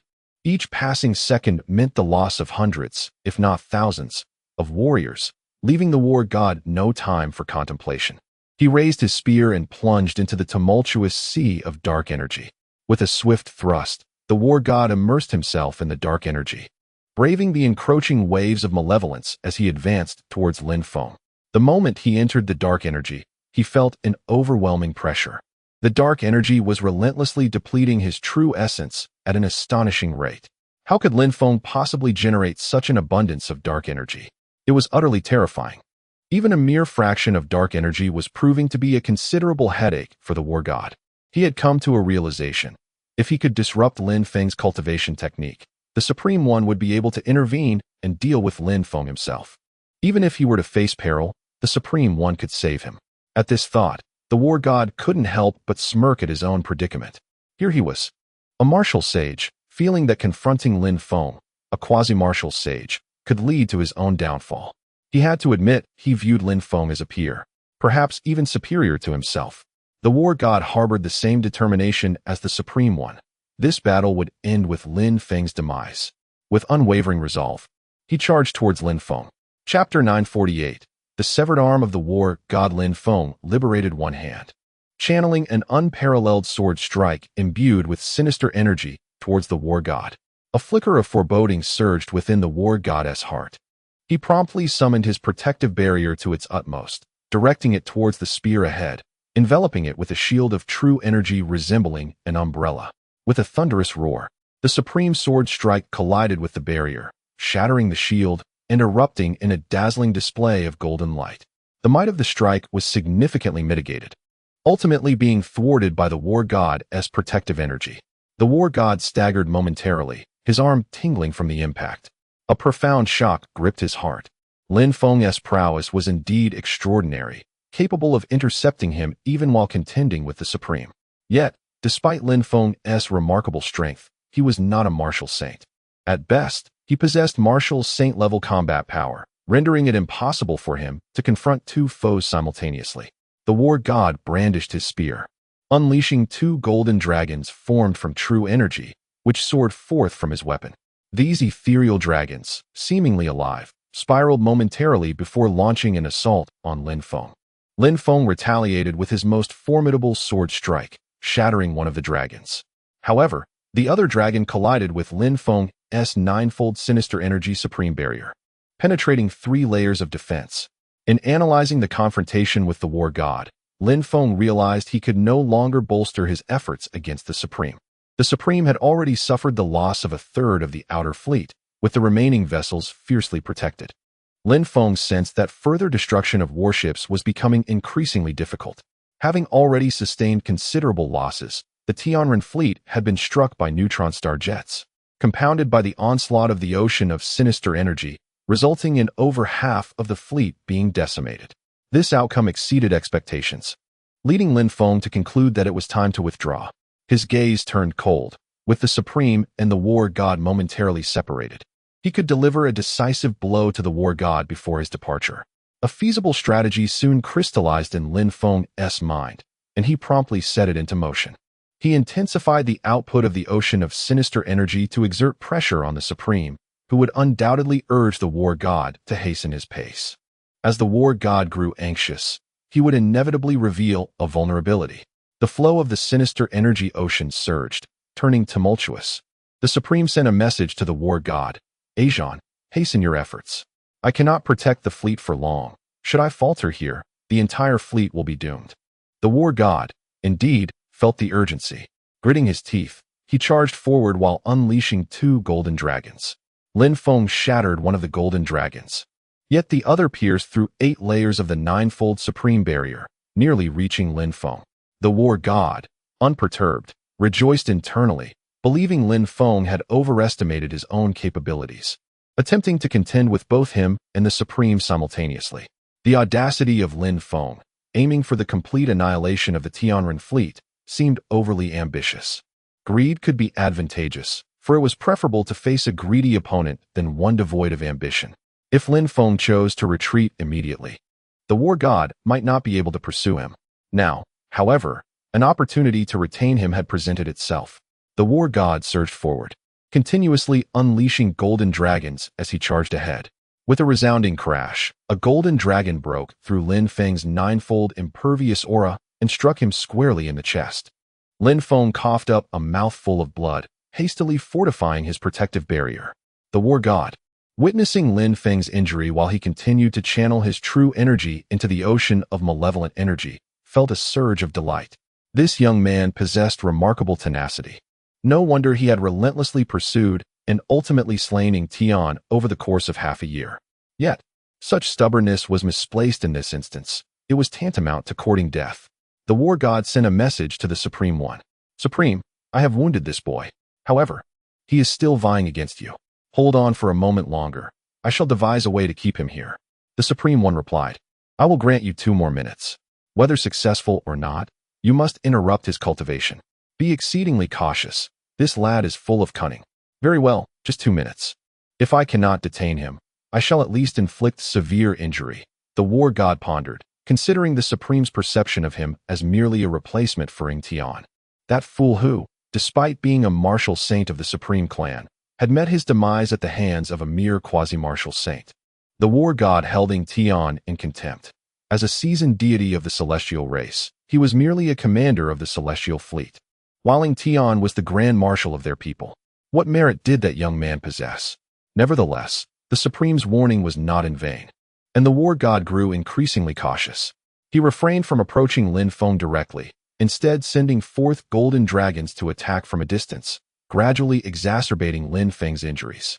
Lin Feng, however, remained unhurried. Just moments ago, Mr. Robot had intercepted the communication between the Supreme and the War God. Lin Feng was aware that the Supreme had only granted the War God 2 minutes. When those 2 minutes elapsed, he was confident the War God would strike.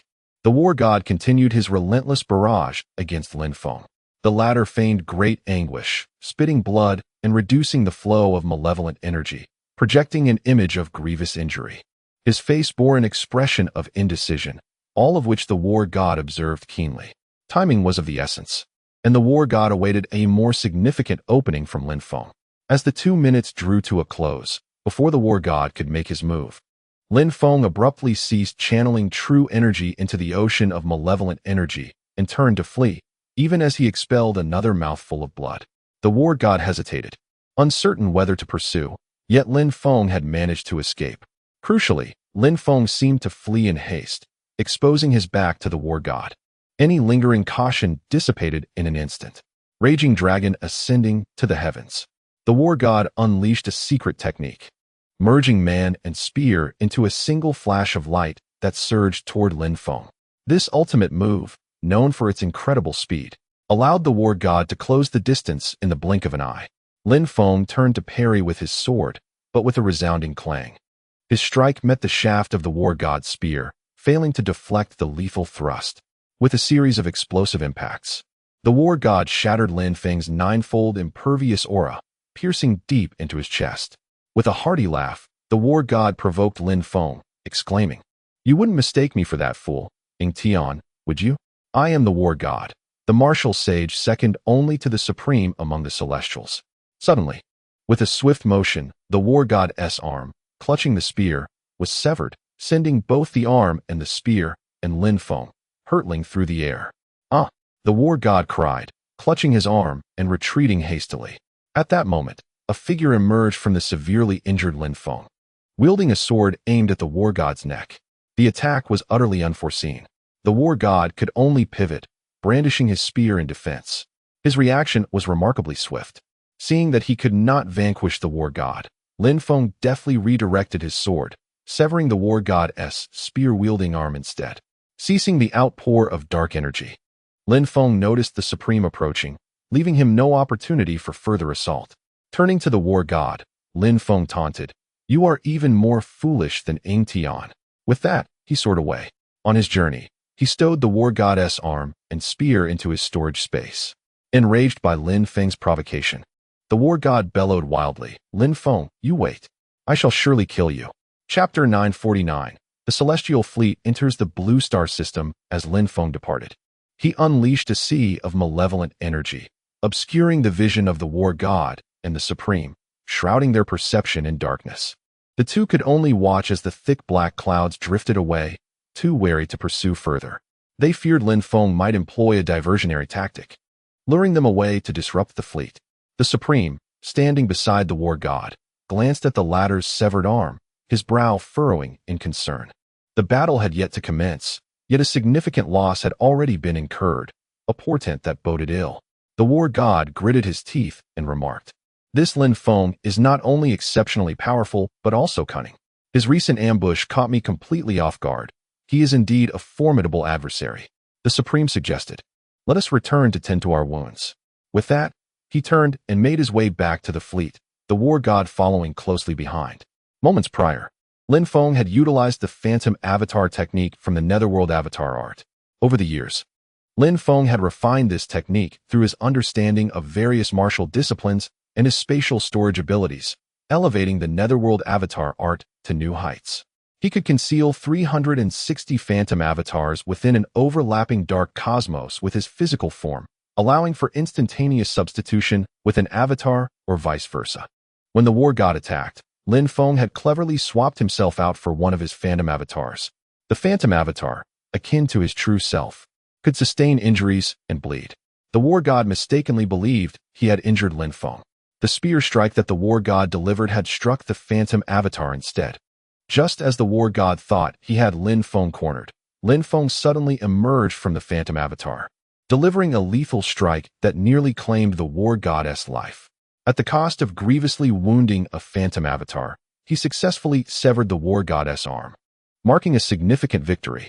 Upon their return, the war god and the Supreme promptly reorganized the fleet. The martial sage had acquired the ability to regenerate a severed limb, and the war god had also regrown a new arm. However, this new appendage lacked the strength of its predecessor, with at least a 30% reduction in power. After the celestial fleet reformed, they continued their journey toward the Blue Star, yet the warriors bore no smiles, their earlier bravado extinguished by the recent defeat. Observing the somber mood, the Supreme addressed the troops. A great battle looms. We must all muster our spirits. Can our celestial clan truly falter before the natives of the Divine Land? Only Lin Feng among them is formidable. The rest are not to be feared. The war god has injured Lin Feng in their recent clash, and the natives of the Divine Land no longer pose a threat. Today, we shall land upon Blue Star and eradicate these detestable natives. The soldiers rallied, shouting in unison, "Annihilate the Blue Star natives! Annihilate the Blue Star natives!" After Lin Feng retreated, he returned to the vessel from which he had come. Sitting within the ship, a faint smile graced his face. This initial wave of assault had gone exceedingly well, surpassing all expectations. His success was greatly aided by the neutron star jet. The neutron star's jets not only dealt a devastating blow to the celestial fleet, but also provided an exceptional opportunity for a counterattack. This warrants thorough investigation afterward. The esteemed Mr. Robot played a crucial role. His ability to intercept the communications of the Celestials granted us a significant advantage in the realm of information. Lin Feng remarked, "Thank you, little machine, for your assistance just now. I did not anticipate your capability to capture their communications." Mr. Robot replied with pride, "In the presence of the mechanical race, human technology pales in comparison. Given sufficient energy, I am capable of far more." Lin Feng inquired, "Oh, are you able to intercept all their communications and disrupt them at a critical moment?" Mr. Robot assured, "Certainly. However, intercepting the entire fleet's communications requires an immense amount of energy." Lin Feng proposed, "Would magic crystals suffice?" To which Mr. Robot affirmed, "Indeed. I can convert magic crystals into energy. That shall not pose a problem. Whatever quantity you provide, I shall utilize." He continued, "When the next battle commences, you will intercept all communications from the celestial fleet, forwarding them to the command center of Blue Star. At the opportune moment, I will instruct you to disrupt the enemy fleet's communications." After a brief contemplation, Mr. Robot added, "We must first construct several large devices capable of transmitting signals." Lin Feng queried, "Are the devices complex?" Mr. Robot replied, "Not particularly complex. They are merely large in size." Lin Feng reassured him, "No worries. I will inform the command center, and you can directly liaise with them. I hereby appoint you as the honorary president of the Blue Star Academy of Ideal State." Mr. Robot chuckled, "I never expected to hold such a position." Lin Feng responded, "What does it matter to be an official? Should you assist me in winning this battle, you shall have anything you desire in the future." The news of the battle reached the Blue Star Command Center, filling everyone with joy as they promptly disseminated the information to all combat units and the citizens of Blue Star. The atmosphere in the command center was jubilant. "Even the heavens are aiding us." Indeed, the celestial fleet had been struck by the neutron star's jets, a probability that approached the infinitesimal. The sovereign, with his formidable prowess, had grievously wounded the celestial fleet and severed the arm of their war god. All hail the sovereign. His unmatched skills guarantee victory for Blue Star. Lin Feng contacted the command center to announce Mr. Robot's appointment, urging them to assist him fully. He also elaborated on Mr. Robot's capabilities, further invigorating everyone. This indicated that Blue Star held a definitive advantage in information warfare. The command center swiftly commenced arrangements to fabricate signal transmission devices in accordance with the blueprints provided by Mr. Robot. Yet, some harbored subtle concerns regarding the advancement of artificial intelligence, both among the Celestials and Blue Star. However, in that moment, no one could afford to dwell on such worries. A victory promised a future, whereas defeat could spell extinction for their entire race. Lin Feng placed Mr. Robot onto one of Blue Star's satellites, bestowing upon him a vast quantity of magic crystals. Mr. Robot transformed into a sweeping automaton, swiftly absorbing mountains of magical crystals. Lin Feng watched in astonishment, as this entity demonstrated an astonishing speed in crystal absorption. While diligently working, Mr. Robot directly transmitted the celestial fleet's communication to the command center of Blue Star. The words "exterminate the indigenous people of Blue Star" flashed repeatedly across the information screen, causing the higher-ups of Blue Star to furrow their brows. Indeed, the celestial beings were despicable. The command center disseminated the message, igniting a fervent sentiment of unity and defiance among the populace. Meanwhile, the Oversight Department of the Cosmic Human Alliance, equipped with formidable technology, witnessed the clash between Lin Feng and the celestial beings. One observer remarked, "This Lin Feng is exceptionally powerful. He undoubtedly possesses a lineage of dark energy martial arts. There are only 3 sacred places in the universe that cultivate dark energy. It remains a mystery to which he belongs." The lead observer beside him frowned, contemplating, if he truly possesses such a heritage, his sect would surely intervene. This lad may have stumbled upon the cave of an ascended master and obtained an incomplete inheritance. It is best to disregard him. The celestial fleet advanced into the Blue Star system. The crew members, gazing upon the resplendent azure planet, harbored aspirations of transforming it into a colony for their race. Although the exterior of the Red Star had been restored, its essence had been fundamentally compromised, resulting in a mere fraction of its original spiritual energy.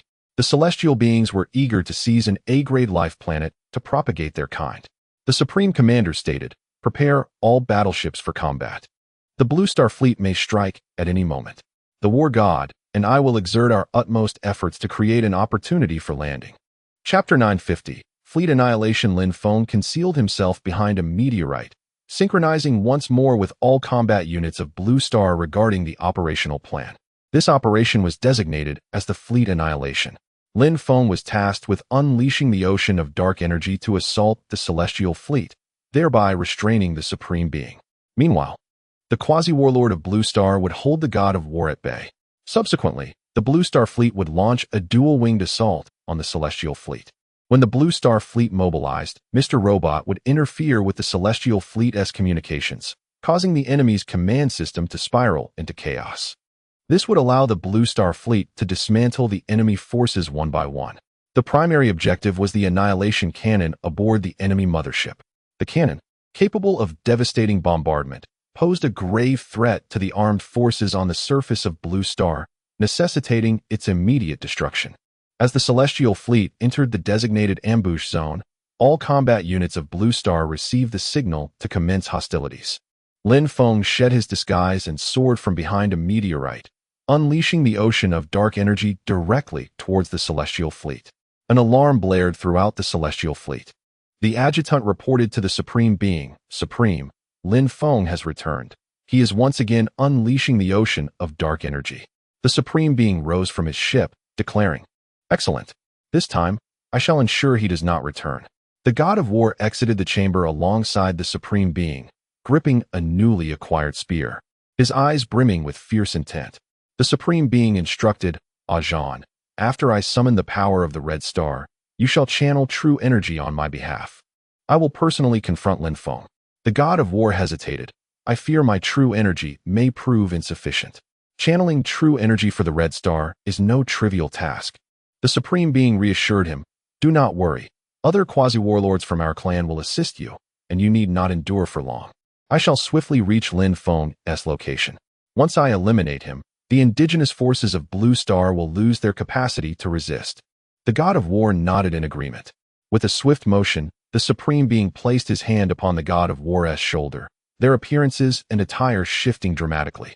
In the end, the Supreme Being assumed the guise of the God of War, while the God of War transformed into the appearance of the Supreme Being. The God of War summoned the power of the Red Star, and a colossal red sphere materialized behind the Supreme Being. The power emanating from the red sphere surged forth to meet Lin Feng's ocean of dark energy. The God of War and the other quasi-warlords replaced the Supreme Being, channeling true energy into the red sphere. Meanwhile, the Supreme Being, disguised as the God of War, advanced towards Lin Feng. Once the Supreme Being departed, the God of War and his companions felt an immense pressure. The rate at which the red sphere consumed true energy was astonishing. The God of War thus gained a profound appreciation for the Supreme Being's might. They could only grit their teeth and endure. Should they falter, the celestial fleet behind them would suffer dire consequences. The Supreme Being, wielding a spear, maintained the same flight speed as the God of War. Observing the God of War approach, Lin Feng acted without hesitation, unleashing his most potent strike towards him. The god of war, employing the same method as before, successfully deflected the powerful blow. At this moment, the second phase of the strategy was set into motion. On the Azure planet, a recently constructed signal output device siphoned energy from several surrounding cities, directing interference signals towards the Celestial Fleet. The communication of the Celestial Fleet was instantly severed. A communications officer aboard one of the warships exclaimed in alarm, "This is bad. Our ship is experiencing interference and is temporarily unable to communicate with the other vessels. Numerous enemy units have appeared on the radar. The Azure Fleet is preparing to attack us from both flanks." The captain of the ship responded calmly, "What is there to panic about? Our Celestial Fleet has faced countless battles before. As long as we have the Supreme Being with us, nothing catastrophic can occur." Immediately, all mechas and space fighters were deployed, ready to engage the Azure Fleet head-on. Almost every vessel followed suit. The well-trained mechas and space fighters swiftly exited their ships. Concurrently, as the Celestial Fleet's communication signals were disrupted, the Azure Fleet, concealed within the nearby asteroid belt, began to encircle the Celestial Fleet from both sides. With a whoosh, hundreds of main cannon beams rained down upon the Celestial Fleet. Boom, boom, boom. The energy shields of 10 ships buckled under the pressure, shattering one after another. The vessels were pierced by energy beams, resulting in violent explosions. Surrounding mechas and fighters were also caught in the chaos, leading to further detonations. The Azure Fleet had meticulously arranged their attack. Every group of 10 warships would fire simultaneously at a single celestial warship. This strategy overwhelmed the celestial vessels, which could not withstand the onslaught. After centuries of preparation, the Azure had nearly caught up technologically with the celestial beings. A thunderous roar echoed as a 5-kilometer-wide energy beam pierced through the Celestial Fleet from a diagonal angle, destroying dozens of celestial warships, including one flagship. The specialized annihilation ships manufactured by the Azure unleashed their might. Jin Xiangyu piloted an annihilation ship, inflicting severe damage upon the Celestial Fleet. Chaos erupted among the enemy's ranks. Such a massive fleet, lacking unified command, could hardly exhibit effective combat power. In an instant, the Celestial Fleet found itself in a passive position, enduring relentless assaults. A powerful wave of energy emanated from a celestial mothership, dispersing the interference signals sent from the Azure. Immediately, communications within the Celestial Fleet were restored, eliciting cheers among the crew. "Excellent. Communication has been re-established." They quickly contacted surrounding warships to form formations and identify targets. Meanwhile, the voice of Mr. Robot resonated throughout the command center on the Azure. "The Celestial Fleet's communications have been restored. Increase the energy supply to the output device. At least double it." Someone remarked. "If we do that, the energy output device may melt within minutes." Mr. Robot replied, "Better to melt than to be ineffective. If we can utilize it for a few minutes, then so be it. Execute my orders immediately." "Yes, Commander." The ground forces of the Azure sprang into action, hastily supplying energy to the interference device. Boom, boom, boom. A fierce exchange of cannon fire erupted in space. After the Celestial Fleet's communication was restored, their combat capabilities were unleashed. The Celestial Fleet, a venerable force in the cosmos, proves to be significantly more formidable than the Blue Star Fleet. Following the restoration of communication signals, their battle losses were reported at 1 to 2. For every celestial warship lost, 2 Blue Star vessels were vanquished. The Blue Star Fleet had suffered grievously from the surprise attack by the Celestials, leading to the construction of 20 million small, yet heavily armed warships. However, these vessels, being relatively diminutive, could only carry a limited supply of fuel, preventing them from embarking on long-distance voyages. Consequently, the conflict unfolded within the confines of the Blue Star system.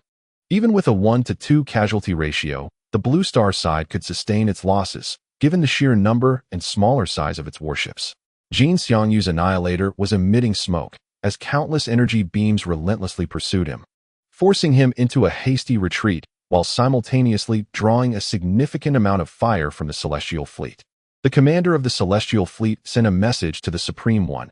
"Esteemed Supreme, we have been ambushed by the Blue Star Fleet." The communication signal was briefly interrupted, but our losses remain within acceptable limits. The signal has now been restored, and we anticipate the annihilation of the invading Blue Star Fleet within 10 minutes. The Supreme One replied, "Excellent. However, their communication was intercepted by Mr. Robot, who was alarmed to discover that the Supreme's signal was emanating from a location not far from Lin Feng. Mr. Robot immediately contacted Lin Feng, urging, "A Feng, flee at once. The Supreme is near you." Upon hearing this, Lin Feng felt a chilling sensation run down his spine. Chapter 951. A full-scale assault on the celestial mothership. Lin Feng swiftly discerned that the war god attacking him was a guise of the Supreme. The Supreme aimed to seize the opportunity to eliminate him. In an instant, Lin Feng exchanged his main body with the nether clone in the dark universe.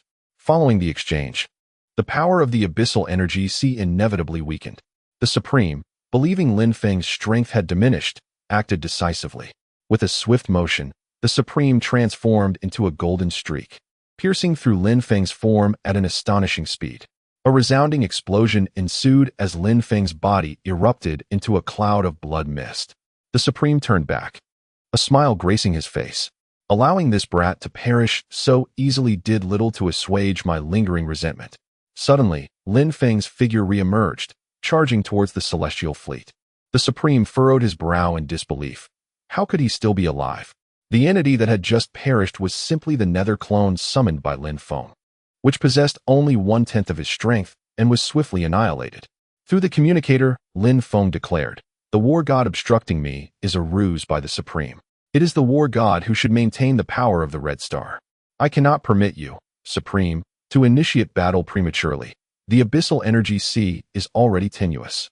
Zhou Chunlan from one of the warships proclaimed, "All Blue Star vessels, heed my command.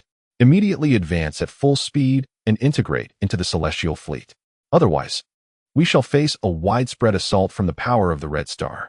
After addressing Lin Feng, Zhou Chunlan urged, "Ah Feng, hold on a little longer." Understood. The Blue Star fleet resolutely surged towards the celestial forces. Once intermingled with the celestial fleet, the Red Star's power would be rendered ineffective against the Blue Star vessels, lest they inadvertently harm their allies. However, this maneuver would also make it exceedingly difficult for the Blue Star fleet to withdraw from the battlefield. The chaotic scene threatened to transform into a brutal meat grinder. Charge! For the ideal nation. For Blue Star. The Celestial Fleet and its high-ranking officials were taken aback. "This is bad. The Blue Star people are engaging us in close-quarters combat.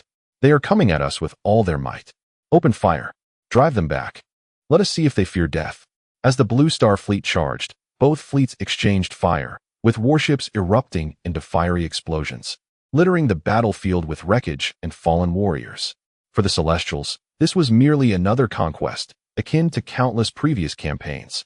Yet for the Blue Star inhabitants, this was a battle for survival. To perish in this conflict was akin to being obliterated as a race. Thus, every individual fought with unwavering resolve. With the abyssal energy sea weakened, the war god indeed sought to replicate Lin Feng's tactic, dispersing a portion of the Red Star's power to strike against the Blue Star fleet.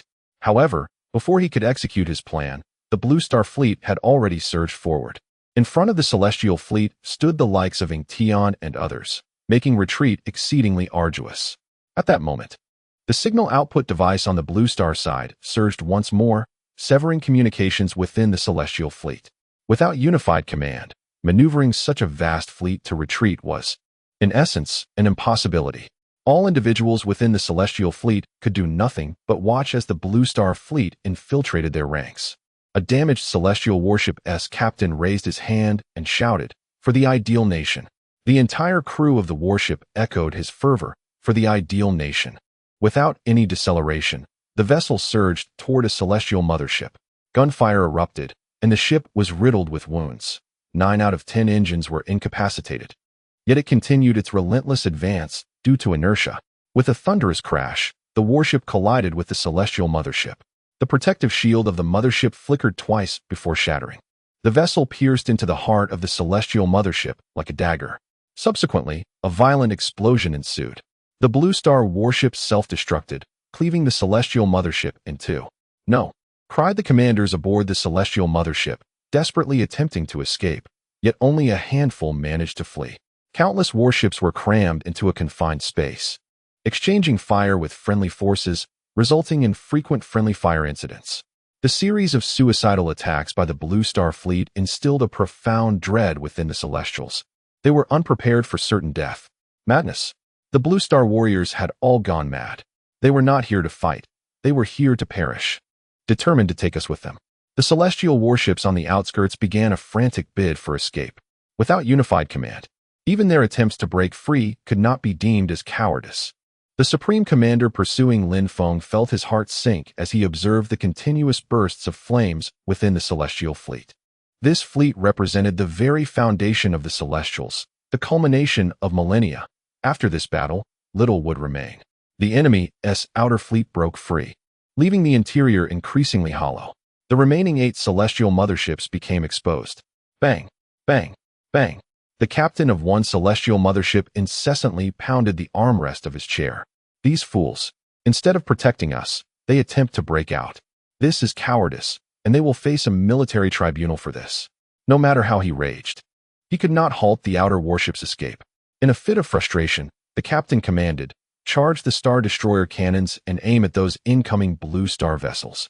The officer in charge of the weapon systems immediately replied, "The Star Destroyer cannons will pierce through the entire battlefield. How many friendly ships might we inadvertently harm?" The captain bellowed, "I care not for the casualties, as long as we do not harm our mothership. Execute my orders immediately." After a brief moment, 5 colossal beams from the Star Destroyer cannons penetrated the battlefield. Remarkably, 5 other mothership captains shared the same sentiment. Boom, boom, boom.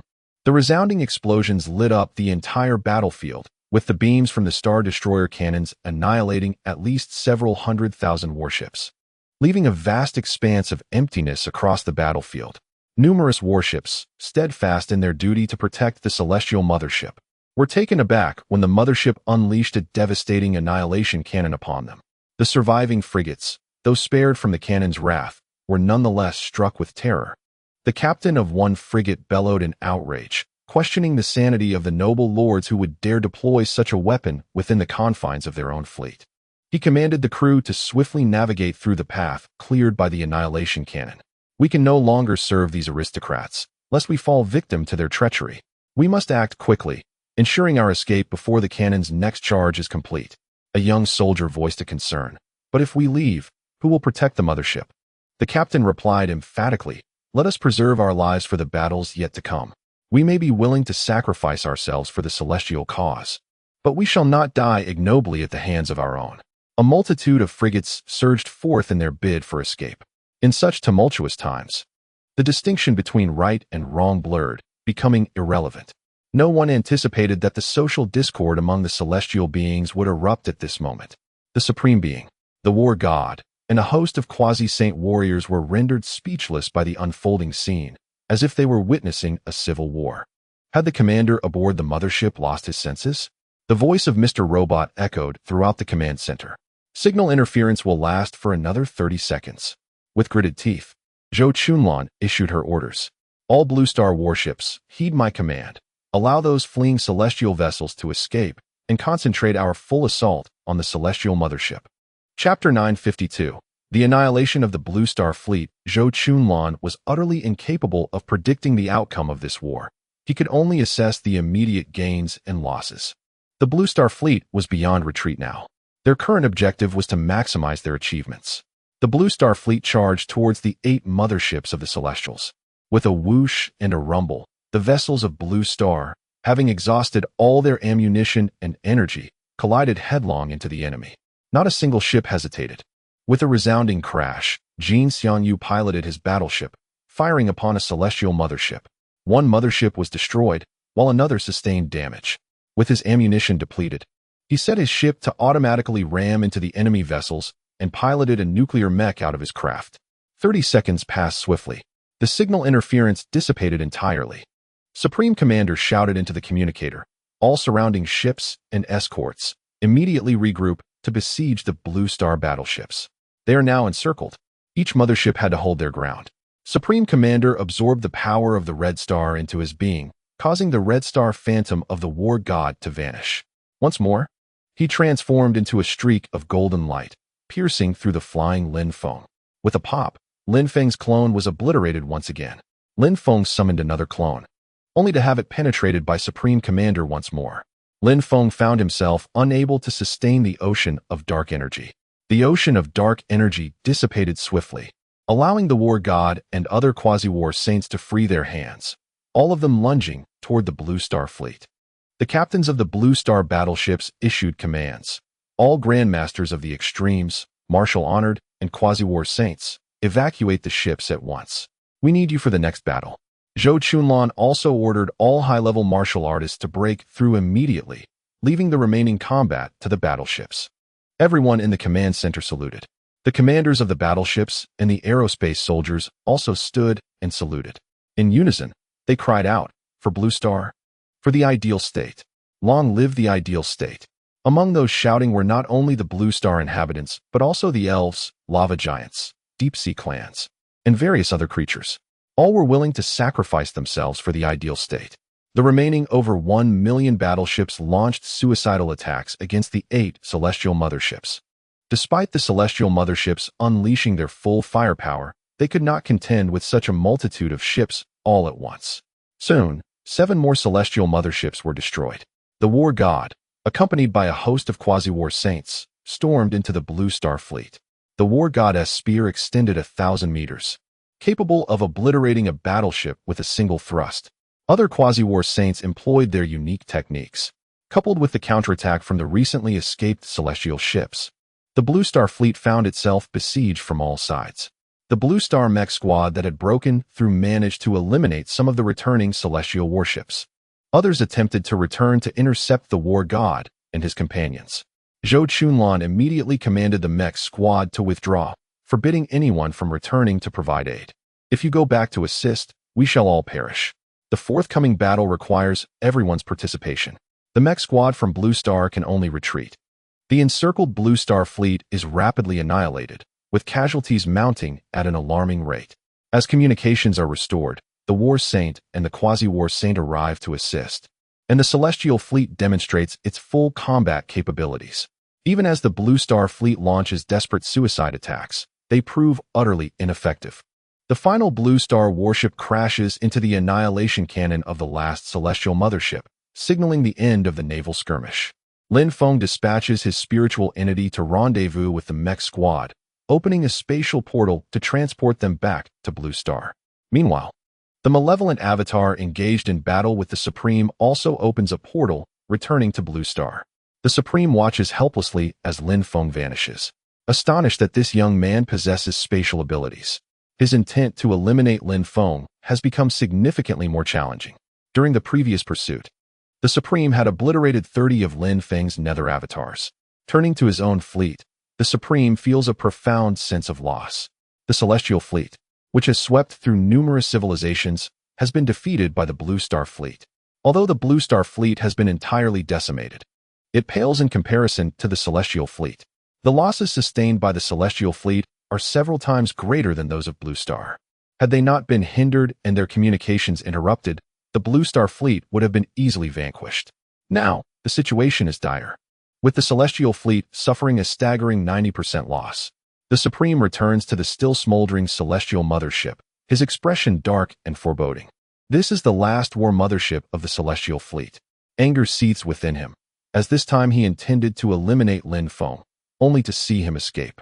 The Supreme proclaims through the communication system, "This is a disgrace, the greatest humiliation since the inception of the Celestial Fleet.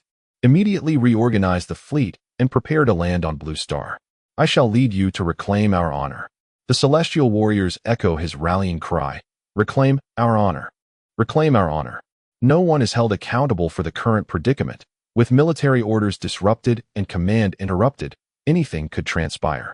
What is needed now is a decisive victory. The Celestial Fleet begins to regroup, tending to the wounded and preparing for the landing on Blue Star. Meanwhile, in the Oversight Department of the Cosmic Human Alliance, an eerie silence prevails. Observers have witnessed the entirety of the battle, finding it almost incomprehensible. A group of observers begins to discuss. The Blue Star civilization is remarkably formidable. The entire fleet willingly sacrificed themselves. This civilization is terrifying. Their cohesiveness is beyond imagination. The Blue Star fleet has triumphed against overwhelming odds. This battle is truly a classic. What a pity. These valiant warriors perished in a civil conflict among humanity. They should have fought on the battlefield to vanquish demons. The group turns to their leader. Leader, we cannot allow them to continue fighting. It is a tragic waste for such warriors to perish in a civil war. Indeed, leader, they concur. They could have slain more demons and contributed to the advancement of cosmic human civilization. The leader feels the weight of their expectations.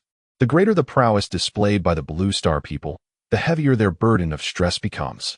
Yet, having reaped the benefits of supremacy, they can only momentarily suppress these concerns.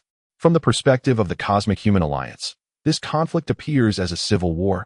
However, the Blue Star inhabitants do not share this view. The Celestials perceive it as a campaign to reclaim lost territories, while the Blue Star people regard it as a struggle for their very survival. This divergence in perception fuels their formidable combat capabilities. If tasked with vanquishing demons, they would prove less effective than the current members of the Cosmic Human Alliance. The Alliance places great emphasis on the prodigious talents of Lin Feng and the Celestial Supreme. Prior to any misfortune befalling them, there is no necessity for our interference. We must honor their destinies. An observer remarked. But didn't the higher-ups state the need for timely intervention? The team leader waved his hand dismissively, stating, "It is not yet time for intervention. Let us continue to observe." For the Blue Star, this battle can be deemed victorious, having achieved the strategic objective of annihilating all celestial annihilation cannons. Yet, sorrow etched on every face reveals the staggering toll of this engagement. 30 million warships were lost, and 14 billion members of the aerospace forces and various combat personnel perished, including 3 quasi-war saints. As the overall commander of this battle, Zhou Chunlan found herself bereft of time for mourning. Taking a deep breath, she declared, "The Celestial Fleet is poised to commence landing operations. Everyone, stay alert and prepare for the forthcoming battle. We cannot allow our soldiers' sacrifices to be in vain. This battle must be ours." Chapter 953. The landing battle begins after the Celestial Fleet completed its reorganization. It began to approach Blue Star. The defense systems, strategically positioned on the surrounding asteroids, were triggered and launched automatic attacks against the Celestial Fleet. The sounds of projectiles and explosions echoed. Yet the limited firepower of these defenses inflicted minimal casualties on the fleet, which swiftly obliterated them. The Celestial Fleet continued its advance towards Blue Star. In various command rooms across Blue Star, footage of the approaching fleet was broadcasted. Despite having suffered heavy losses, with 90% of its forces decimated, over 3 million vessels remained. The sight of such a formidable armada instilled a profound sense of dread among the observers, causing beads of sweat to form on the foreheads of numerous commanders. Zhou Chunlan spoke through the communication system. All combat units maintain silence. No one is to fire until the Celestials land. Blue Star still possessed formidable ground artillery, yet it was crucial not to reveal this capability prematurely. It must be reserved for when the Celestials disembarked to inflict maximum damage on their landing forces. Any premature fire would surely invite destruction from the main cannons of the warships. The members of the Celestial Fleet gazed longingly at the nearby Blue Star, each harboring thoughts of claiming it as their own. The war god remarked, "What a magnificent planet, beautiful and teeming with life. Witnessing Blue Star again is truly awe-inspiring." The Supreme Commander added, "This planet's classification exceeds that of Red Star, ranking as the highest grade class A life planet in the universe. Securing this world will restore the Celestials to greatness." The Supreme Commander shouted into the communicator, "All combat units, prepare for landing. Today, we Celestials shall reclaim Blue Star and reconstruct our former glory." The soldiers within the Celestial Fleet echoed fervently, "Reclaim Blue Star. Reclaim Blue Star." The communications from the fleet were relayed to Blue Star's command center by Mr. Robot. Upon hearing the Celestials proclaim their intent to reclaim the planet, the inhabitants of Blue Star were filled with indignation. Jin Xiangyu exclaimed, "The Celestials are utterly shameless, claiming to take back Blue Star as if it ever belonged to them.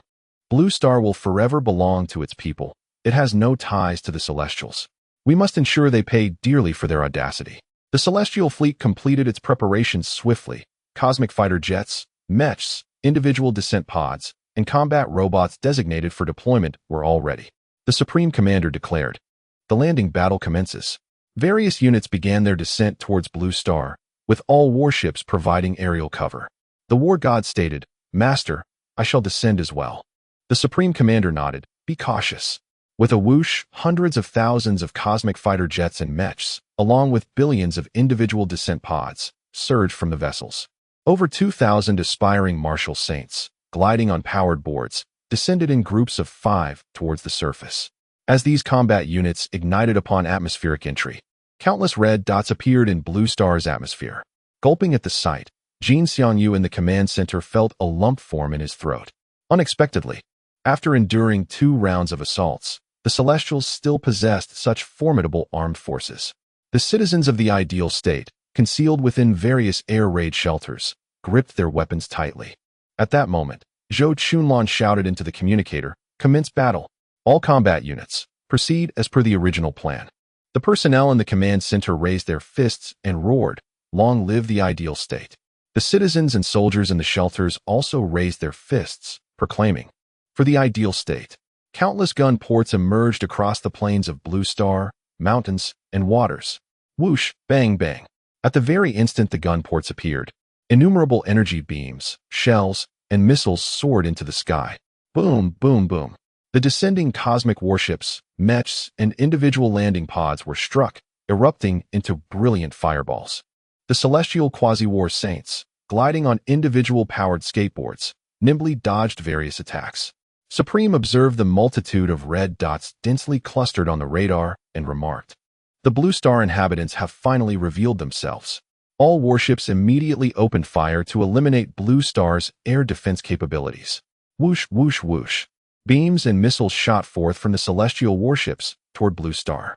The fire points on the surface of Blue Star also came under precise assault. The battle escalated into a fever pitch right from the outset, with both sides unleashing their full firepower in an aerial exchange. Suddenly, 3 massive beams, each 5 kilometers wide, pierced through the ground and swept toward the sky. The commander of the celestial fleet bellowed, "Quasi-War Saint units, take cover immediately."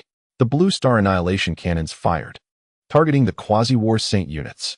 The celestial Quasi-War Saints, previously at ease dodging anti-aircraft weaponry, felt a chill run down their spines upon hearing the warning from the command center. The annihilation cannons were not aimed at the aerial vessels, but at them instead. The Quasi-War Saints scrambled to evade. Yet evading a simultaneous barrage from 3 annihilation cannons proved to be no easy feat. Over 300 of the celestial Quasi-War Saints were obliterated, leaving not a trace behind. Supreme commanded, "Quasi-War Saints, disperse and engage individually. Warships, concentrate fire on the Blue Star annihilation cannons." Whoosh, whoosh, whoosh, boom, boom, boom. Several powerful lasers descended, utterly destroying the exposed annihilation cannons. Blue Star had anticipated this scenario long ago. Those 3 annihilation cannons were one-time use weapons, and even if they remained intact, they would no longer be operational. In the Blue Star Operations Command Room, Mr. Hong, who had been meditating with his eyes closed, suddenly opened them. "The Quasi-War Saints have separated. It is our turn to strike." All the warriors in the command room saluted the present Quasi-War Saints. The Quasi-War Saints returned the salute and exited the command room. The Blue Star Quasi-War Saints were at a distinct disadvantage. To defeat the enemy's Quasi-War Saints, they could only confront them one by one. Only Zhou Chunlan and Lin Feng remained in the operations command room. Zhou Chunlan, endowed with prophetic abilities, needed to direct the entire battle. She turned to Lin Feng and said, "The war god has descended, but Supreme has yet to arrive." Lin Feng replied, "The war god is merely a decoy. The Supreme intends to lure me out with the war god and then strike." Zhou Chunlan inquired, "It may take a while for the Supreme to descend. Can we create a time gap and eliminate the war god first?" Lin Feng shook his head, replying, "The last time we severely injured the war god was due to his negligence. The war god is the mightiest martial saint among the celestial beings, second only to the Supreme, and he is not easily vanquished. Furthermore, the Supreme's descent will undoubtedly be swifter than we anticipate." Zhou Chunlan queried, "What do you plan to do then?" "When the war god arrives, I will dispatch other avatars to hold him at bay. When the Supreme strikes, I will use my malevolent energy avatar to confront him." Zhou Chunlan expressed her concerns. "You intend to face both the Supreme and the war god alone?" "It is the only option available. Everyone is fighting desperately, and I must do my part as well." Mr. Hong, Sun Yu, Lin Hu, Zhou Haitao, and the Demon Lord formed a small team. They soared into the sky for a while, Sun Yu pointed towards 5 celestial beings on powered skateboards and exclaimed, "Sir, there are 5 individuals over there. Shall we test our might against them?" Mr. Hong squinted at the 5 celestial beings and declared loudly, "They are the ones. Let us charge forth together." Chapter 954, God of War. Your opponent is me. The celestial beings team of quasi-martial saints had also laid eyes on Mr. Hong and his companions. Is that the quasi-martial saint from Blue Star? It must be, for they have audaciously chosen to attack us. A group utterly oblivious to their limitations. Blue Star possesses only a handful of quasi-martial saints, and each one they eliminate is a significant achievement. Let us proceed and vanquish them. Their merit shall be ours. The two factions soon clashed. Mr. Hong took the lead, initiating the Yin-Yang 5 elements sword formation. In response, the opposing team employed an unknown formation, leading to a fierce battle within the overlapping arrays. One of the celestial quasi-martial saints scoffed, "The Yin-Yang 5 elements sword formation? What an antiquated relic. How can Blue Star still utilize such a technique?" After a few exchanges, the disparity became evident. Mr.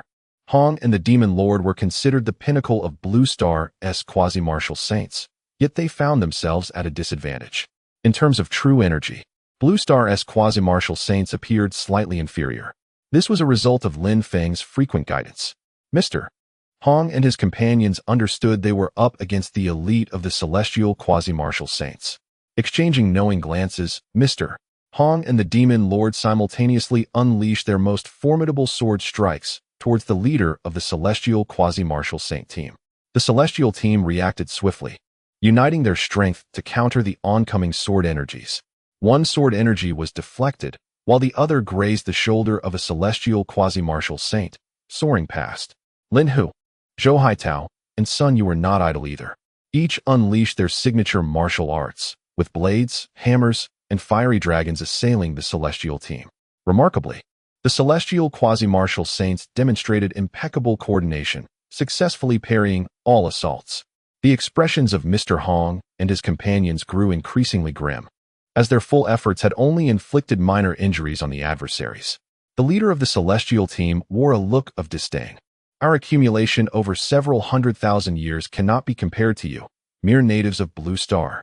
Mr. Hong and his companions gradually found themselves at a disadvantage. Sun Yu, tasked with defense, was battered and bruised, with large patches of dragon scales shedding from his body. Sun Yu communicated telepathically with his comrades. "This is truly an inauspicious start. We have encountered such a formidable celestial team." Mr. Hong remarked, "This tough opponent can only be tackled by us. If other teams were to face them, they would likely have been annihilated already." The Demon Lord added, "If this continues, we won't last much longer."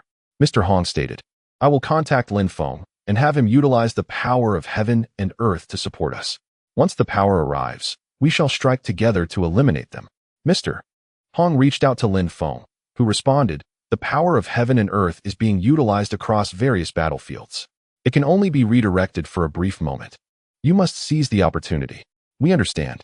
The lava giant, along with other quasi-martial saints, were also in need of the power of heaven and earth. Indeed, the supply of this power was exceedingly scarce.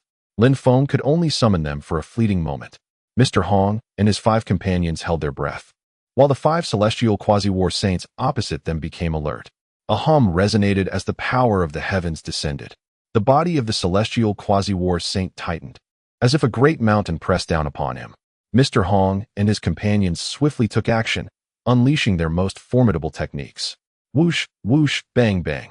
2 celestial quasi-war saints were instantly vanquished, while the remaining 3 astonishingly managed to endure. Lin Hu and Zhou Haitao gritted their teeth, each unleashing a brilliantly radiant, true Qi martial art. Whoosh, whoosh, bang, bang. 2 more celestial quasi-war saints fell. At this moment, the power of the heavens dissipated. Mr. Hong, the Demon Lord, and Sun Yu combined their strengths to eliminate the last quasi-war saint. In a final desperate act, the last celestial quasi-war saint self-destructed, injuring the Demon Lord. As the battle concluded, the 3 turned to Lin Hu and Zhou Haitao. Their hair had turned white, their skin dry and withered, their bodies swaying precariously in the air. The 3 hurried over to support them, bringing them safely to the ground. Sun Yu exclaimed, "Have you both lost your minds? You've drained your lifespans. Your days are numbered." Lin Hu weakly replied, In that situation just now, if we hadn't fought with him, he would have fought back just the same. Sooner or later, it would come to a fight. We might as well strike early. You all continue the battle. There's no need to worry about us. Mr. Hong contacted the nearby militia, instructing them to take the two into the bomb shelter for safety. The Celestial Quasi-War Saints engaged in battle with the Blue Star Quasi-War Saints were also fighting desperately, some self-destructing after sustaining injuries. After enduring 2 skirmishes, the Celestials were resolute in their determination to incur significant casualties.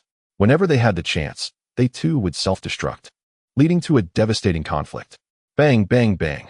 Dozens of individual landing pods descended upon the land of the Western continent, crashing into the ground and creating deep craters. The Frostblood Wolf clan rushed forward. Crack, crack. The hatches of the landing pods opened, and fully armed celestial warriors emerged. Whoosh, whoosh, bang, bang. As soon as the celestial warriors appeared, they unleashed a barrage of energy weapon fire upon the advancing Frostblood Wolves. One by one, the Frostblood Wolves erupted in clouds of crimson mist. Whoosh, whoosh, rat-a-tat. The Frostblood Wolves concentrated their fire with laser guns and 6-barrel machine guns against the Celestial Warriors. The Celestial Warriors were shielded by energy barriers, deflecting all ranged attacks, as they continued to rain fire upon the Frostblood Wolves. You lowly creatures with wings. You have no right to claim this planet. A Frostblood Wolf wielding a massive hammer struck down from above. Bang! The energy shield of the Celestial Warrior could not withstand the blow and shattered instantly. The Celestial Warrior drew 2 lightsabers, engaging in close combat with the Frostblood Wolf. The blue blood of the Frostblood Wolf splattered across his armor. After sacrificing dozens of Frostblood Wolves, they finally succeeded in slaying the Celestial Warrior. The Frost Wolf gazed sorrowfully at the lifeless bodies of its fallen comrades, unable to spare a moment to gather their remains before hastening to the next battlefield. A swift beam of light pierced the ocean, penetrating the waters once inhabited by the deep-sea denizens. The merfolk, intent on thwarting the celestial beings, recalled the murals within the palace of the sea god beneath the crystal city. These murals depicted a prophecy.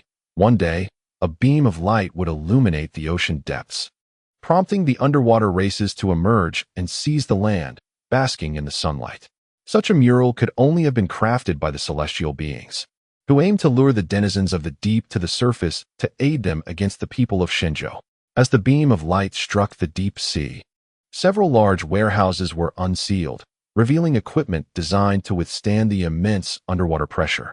The once forbidden realm that had contained 3 colossal sea beasts was also unlocked. Alas, the deep sea had already been liberated by Lin Feng. The former stronghold of the underwater races was now deserted. All the deep-sea clans were engaged in battle against the celestial beings. The war god descended, witnessing a squad of militia bursting forth from their shelter. With a casual sweep of his spear, a streak of light surged forth, obliterating the militia into clouds of crimson mist. The war god aimed to strike at the shelter. However, Lin Feng's 5 avatars materialized, standing resolutely before him. Lin Feng declared, "War god, your adversary is me. Let us engage in battle." With a thunderous roar, the war god brandished his spear, unleashing a crescent-shaped wave of energy that swept towards Lin Feng's 5 avatars. Chapter 955. Lin Feng faces 2 opponents. The power of heaven and earth is neutralized the war god since that Lin Feng's 5 avatars were relatively weak, notably lacking the avatar that had previously harmed him. Among Lin Feng's numerous avatars, the one imbued with dark energy was the most formidable. This dark energy avatar had recently experienced an enhancement alongside the Night Walker, elevating its life attribute to a staggering 200 million. The 5 avatars confronting the war god were merely ordinary quasi-martial saints. Lin Feng's main body did not participate in the battle. It remained at the pinnacle of the Grandmaster realm, not yet reaching the quasi-martial saint level, patiently awaiting the moment to comprehend stellar martial arts and subsequently shatter the martial saint barrier. The war god unleashed a strike. Lin Feng's 5 avatars retreated in unison before simultaneously invoking their domain of slaughter. Although they were merely quasi-martial saints, they employed the spring breeze and rain technique, activating the 6-fold thunder god descent, which elevated their life attribute to 36 billion. The war god, eager for retribution, glanced at Lin Feng's avatars and remarked, "The disparity between a martial saint and a quasi-martial saint is not merely a matter of imposing presence. After speaking, the war god directed his spear towards one of Lin Feng's avatars. In response, Lin Feng's avatar summoned 36 layers of boundless energy. The layers erupted in succession, as a golden beam pierced Lin Feng's chest. Coughing up blood, Lin Feng was taken aback. What had transpired? The war god appeared to have grown stronger. The war god sheathed his spear and proclaimed, "Had I prepared adequately, you would not stand a chance against me. The gap in realms is not easily bridged. 1 unit of my true energy can unleash tenfold power, while 1 unit of yours can only yield a single unit of force." This illustrates the chasm between a martial saint and a quasi-martial saint. Lin Feng recalled his previous battle against the Supreme Being, whose strength had also been formidable. With the aid of the power of heaven and earth, alongside the desperate efforts of his comrades, they had managed to severely wound the Supreme. Unless he redirected the entirety of the heavenly power, even with all 5 avatars, they would not stand against the war god. For the time being, the power of heaven and earth could not be mobilized, as it was supporting the lava giant and other quasi-martial saints, with some reserved for confronting the Supreme. Thus, Lin Feng could only grit his teeth and engage the war god, attempting to stall for time. Meanwhile, the Supreme aboard the celestial warship addressed his subordinate. "Lin Feng has appeared. I shall descend to the battlefield. You are in command for the moment." The subordinate saluted the Supreme, vowing to fulfill the mission. Upon exiting the chamber, the Supreme transformed into a golden streak, darting towards the war god's position. Suddenly, a beam of sword light met the Supreme, disrupting his golden state. This beam of light had been unleashed by Lin Feng's dark energy avatar. Suspended in midair, the Supreme gazed at Lin Feng's dark energy avatar, a smile forming on his lips. "You, a mere quasi-martial saint, think you can take on 2 opponents? What of it? Huh? You truly overestimate your capabilities. 10,000 years ago, you should have perished. Living an additional 10,000 years, you ought to feel grateful." A resplendent golden light erupted from the Supreme Being. Lin Feng's malevolent doppelganger also unleashed its full potential. The clash of their energies stirred the air, dispersing the clouds within a 100-mile radius. Lin Feng summoned the power of heaven and earth to empower himself. Behind the Supreme Being, a phantom of a red star materialized. As he too harnessed the forces of nature, the Supreme's gaze upon Lin Feng bore a hint of mockery. Suddenly, Lin Feng sensed something amiss. Why did it feel as though this old man had ulterior motives? The Supreme pointed at Lin Feng and declared, "Retreat, forces of heaven and earth." In an instant, the celestial energies enveloping Lin Feng vanished. Simultaneously, the Supreme's own energies dissipated. With widened eyes, Lin Feng braced himself, his heart filled with trepidation. Not only had the powers of heaven and earth vanished, but he could also no longer summon them back. Now, he could only use this energy to assist others. Unable to bestow it upon himself, the Supreme drew his longsword, directing it at Lin Feng, and remarked, "You, a mere native, seem to still be in the dark about the situation. The celestial energies they had each wielded could indeed negate one another. The will of the blue star could no longer impose the power of the stars upon you. Attempting to confront me with methods from 10,000 years ago is rather antiquated." Lin Feng's heart sank to the depths of despair. After a millennium, the Supreme had mastered the power of the stars to a new realm. Moreover, as a formal member of the Universal Human Alliance, he possessed an advantage in knowledge. The notion that the power of the stars could be mutually negated was unknown to Lin Feng. From the Supreme's tone, it was evident he remained unaware that Lin Feng embodied the will of the planet. The Supreme's longsword glimmered with a subtle golden light. In a flash, he appeared before Lin Feng, bringing the sword down upon him. Lin Feng hurriedly raised his sword to block. With a resounding crash, Lin Feng was sent hurtling towards the ground like a cannonball. The Supreme swiftly reappeared beside Lin Feng, delivering a horizontal strike. With great peril, Lin Feng managed to parry the blow, sending him flying sideways once more. In mid-flight, Lin Feng unleashed his strongest strike with his right hand, while his left hand wielded the crimson golden crystal against the Supreme. Whoosh, whoosh, whoosh, bang, bang, bang. The Supreme deftly evaded all of Lin Feng's assaults and appeared next to him, thrusting his sword towards Lin Feng's chest. Lin Feng raised his sword in defense, deflecting the Supreme's strike. The Supreme calmly stated, "At my level, I have long returned to simplicity. Elaborate martial techniques have become obsolete. Lin Feng attempted several martial techniques, all of which the Supreme effortlessly countered.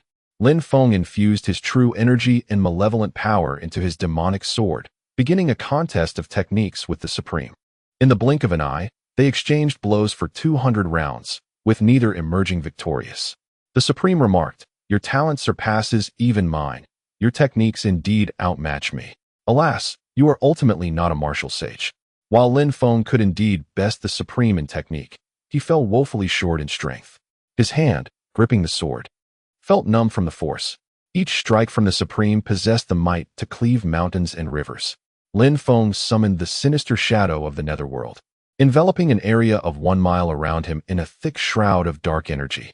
He intended to utilize this malevolent force to deplete his own strength. The Supreme Being observed the dark energy surrounding Lin Feng and remarked, "A commendable dark energy technique, yet alas, this move is better suited for group attacks. Given the rapid pace of our confrontation, how much of my power can you truly consume?" In an instant, the Supreme Being plunged into the dark energy, striking with a blade that sent Lin Feng hurtling 100 meters away. The dark energy could scarcely diminish the Supreme Being's might. Lin Feng's defeat was merely a matter of time. Meanwhile, on the battlefield, Lin Feng's 5 avatars were also retreating in disarray.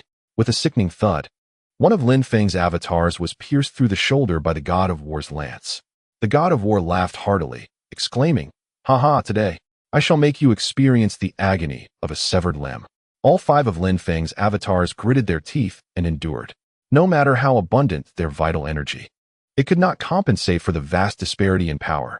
Across Blue Star, battles raged fiercely, echoing with the sounds of gunfire. At the entrance of a bomb shelter, thousands of militia members concentrated their fire on a killing machine. With a resounding explosion, as the killing machine was obliterated, a tactical bomb fell upon the entrance of the shelter, engulfing it in flames. In the command room, Zhou Chunlan surveyed the various battlefronts before turning her attention to Lin Feng. Addressing Mr. Robot, she said, "Little machine, I entrust the remaining command to you. Rest assured, this level of computation is trivial for me." With that, Zhou Chunlan departed the command room, soaring towards the direction of the God of War, intent on joining forces with Lin Feng to vanquish their foe. Chapter 956. With the God of War slain, how far can the Supreme be? As Zhou Chunlan exited the command room, she transmitted her thoughts to Lin Feng through the mental information network. "Brother Feng, I can bestow upon you the power of prophecy, enabling you to foresee the God of War's actions for the next 2 seconds. Do you have a way to defeat him?" Lin Feng replied, "I have a plan. The Supreme has employed some means that prevent me from harnessing the power of the heavens and earth. My current avatars, lacking this enhancement, are significantly outmatched by the God of War. However, even at the cost of self-detonating my avatars, I can still bring him down." Zhou Chunlan responded, "Very well. When I approach you, I will grant you the power of prophecy. It will only last for 2 seconds, so you must eliminate him within 5 seconds." Lin Feng agreed. "Understood. If necessary, I can detonate more avatars." The God of War fought with fervor. Under his relentless assault, all 5 of Lin Feng's avatars sustained injuries. Lin Feng deliberately refrained from using breakthrough points to heal. He engaged in combat while retreating towards Zhou Chunlan, seeking to buy time against the God of War. 5 minutes later, Lin Feng met with Zhou Chunlan, who remained on the periphery, observing him. The God of War noticed her presence and, uncertainly, inquired, "Are you Alan? You traitor, you have reincarnated as well." Alan ignored the God of War and communicated with Lin Feng through mental energy. "Brother Feng, I am about to begin." Lin Feng replied, "Proceed." Zhou Chunlan closed her eyes and activated the power of prophecy. Lin Feng felt an invisible force envelop him, allowing him to predict the God of War's impending attacks. Utilizing breakthrough points, he restored the life attributes of his 5 avatars, instantly healing their wounds. The God of War's eyes widened in disbelief. What kind of technique is this, enabling such rapid recovery? He glanced at Alan, noticing her hair visibly turning white. Could it be her doing? Is she sacrificing her vitality to heal Lin Feng? Lin Feng sensed Alan's transformation. He should have anticipated this. The God of War was a martial saint, and predicting his attacks would undoubtedly exact a heavy toll. Alan was exhausting her life force. Lin Feng felt a pang of anguish, fearing for her life. At that moment, Lin Feng dared not dwell on his worries. He anticipated the God of War's attack and swiftly formulated a strategy. His 5 avatars surged toward the god of war simultaneously. In an instant, the god of war unleashed a barrage of strikes, not even grazing the hem of Lin Feng's garment. 4 of Lin Feng's avatars approached the god of war from different angles. The god of war attempted to shatter his protective barrier to repel them. With a resounding crash, Lin Feng's 5th avatar unleashed the strongest sword strike, shattering the god of war's barrier. The god of war was taken aback, realizing that Lin Feng had predicted all of his moves. At this moment, he recalled Alan, whose hair had turned white. Alan, a disciple of the sage, was adept at divination, and it was undoubtedly his machinations at play. He regretted not having eliminated Alan at the earliest opportunity. Lin Feng's 4 avatars ensnared him in their midst and, without hesitation, self-destructed. The resounding explosions reverberated, merging into a colossal fireball that engulfed the surrounding area for dozens of miles. The ground-based annihilation cannon produced no less devastation. A pit, several meters deep, materialized at the site. As the smoke and dust cleared, the war god lay at the bottom of the crater, his battle armor in tatters, one knee upon the ground. Gripping a long spear thrust into the earth, his body trembling uncontrollably. The war god wiped the blood from his lips and exclaimed, "Ha ha, I am not so easily defeated." Lin Feng's final avatar, similarly battered, rushed toward the war god, aiming to strike at his head with a sword. The war god raised his left hand and caught the descending blade with a vice-like grip, refusing to relent even as the sword sliced into his flesh. He was stalling for time to regain his strength. Suddenly, a sword pierced through the back of the war god's head, emerging from his forehead. His eyes widened with terror, revealing a profound attachment to this world. The assailant was none other than Alan. Seizing the opportunity, Lin Feng forcefully pressed down, his sword cleaving through the war god's left hand and striking his head. Lin Feng's vital energy surged into the war god, wreaking havoc upon his life force. The war god's strength waned significantly. Together, Lin Feng and his spouse pressed down, delivering the fatal blow. The war god collapsed lifelessly to the ground, unable to fathom how easily he had perished. He had always believed himself to be the most formidable genius among his kind, thinking that the Supreme was merely luckier. He considered his own talents superior to those of all others, dismissing the likes of the Snow God and Ying Tian. In this moment, all his pride evaporated. He had indeed underestimated his adversaries.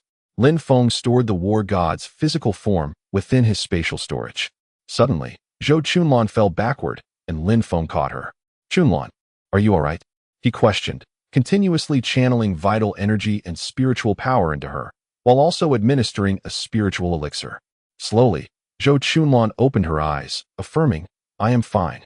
"Quickly, have your dark energy avatar extract power from the war god's body, using your Master-S method to enhance your 2 avatars."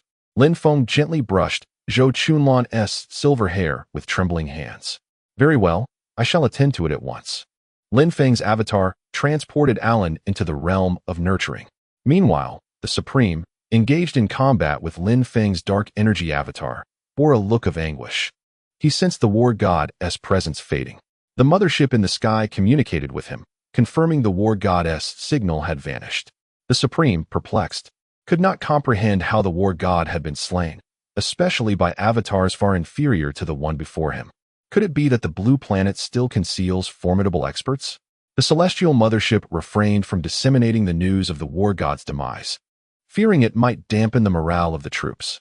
Meanwhile, Mr. Robot at the Blue Planet Command Center broadcasted this splendid news to all. "A triumph! A triumph! Our forces have achieved a significant victory. The Celestial Martial Saint, whose prowess ranks just below that of the Supreme War God, has been slain by the joint efforts of the Sovereign and the Sovereign Mother.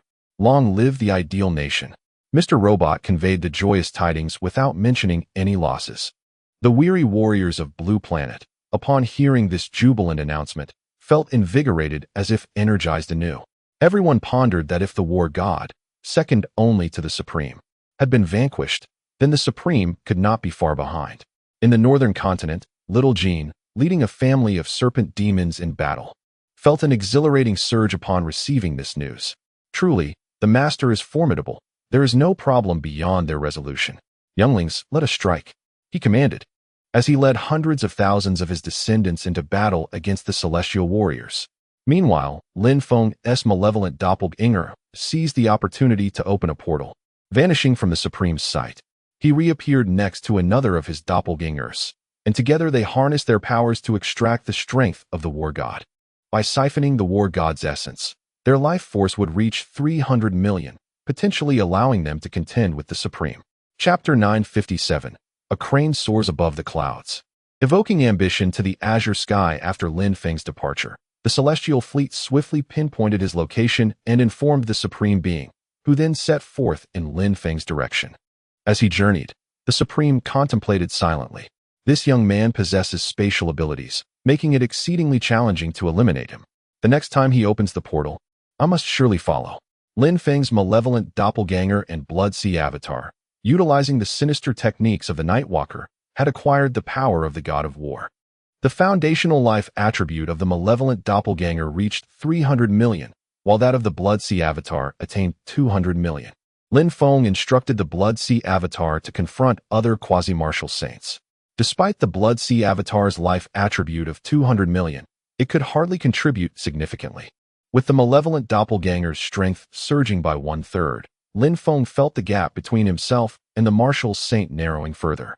The Supreme soon arrived before Lin Feng's malevolent doppelganger, narrowing his eyes as he regarded Lin Feng. Your strength has indeed advanced.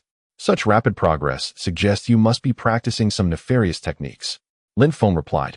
Techniques are not inherently righteous or wicked.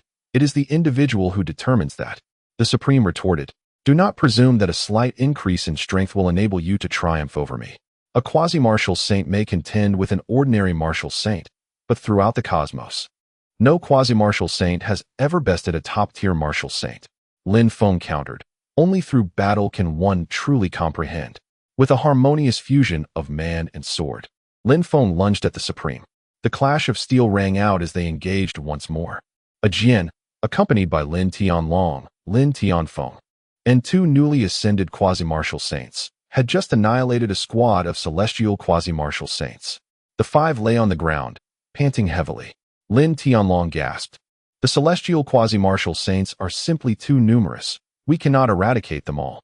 A Jian, rising, declared, we shall prevail. Hasn't Little Feng already vanquished the god of war? He is currently locked in combat with the Supreme. His burden is far greater than ours. We must not relent. Up, let us eliminate another squad of celestial quasi-martial saints. Lin Tianlong remarked, Brother Jian, when you refer to me as Little Feng's father, it feels rather awkward. A Jian chuckled, we each have our own terms. You may call him father, refer to me as brother, and I shall call him younger brother. Lin Tianfeng erupted in laughter. Brother Jian is right. The pressure on our father is undoubtedly more intense. We must exert ourselves further. As long as we do not surrender, we will eventually eradicate all celestial quasi-martial saints. A Jian contacted the command center. Mr. Robot, please provide us with the location of a squad of celestial quasi-martial saints. The group immediately hastened towards the coordinates. That squad was currently slaughtering the citizens and ordinary warriors of Blue Star.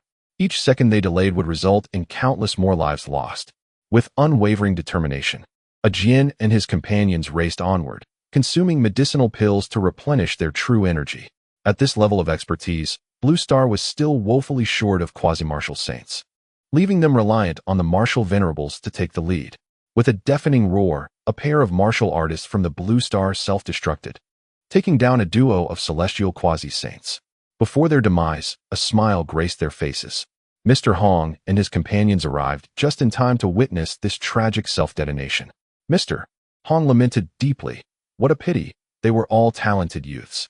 In this battle, countless martial artists from Blue Star had perished in similar fashion, striving to vanquish more foes. Soon, Mr. Hong and his group sought out another pair of celestial quasi-saints. Despite Lin Feng's support through the power of heaven and earth, they failed to eliminate this new duo. Severely injured yet alive, the quasi-saints fled into the distance, casting fierce glares back at Mr. Hong and his companions. Mr. Hong remarked, these scoundrels still possess fighting strength. After they depart, they will continue to slaughter our Blue Star civilians. Sun Yu, lying on the ground, sighed, what can we do, sir? I simply lack the strength to pursue them. Mr. Hong let out a hearty laugh. Who says we cannot catch them? I have a unique move that I shall demonstrate today.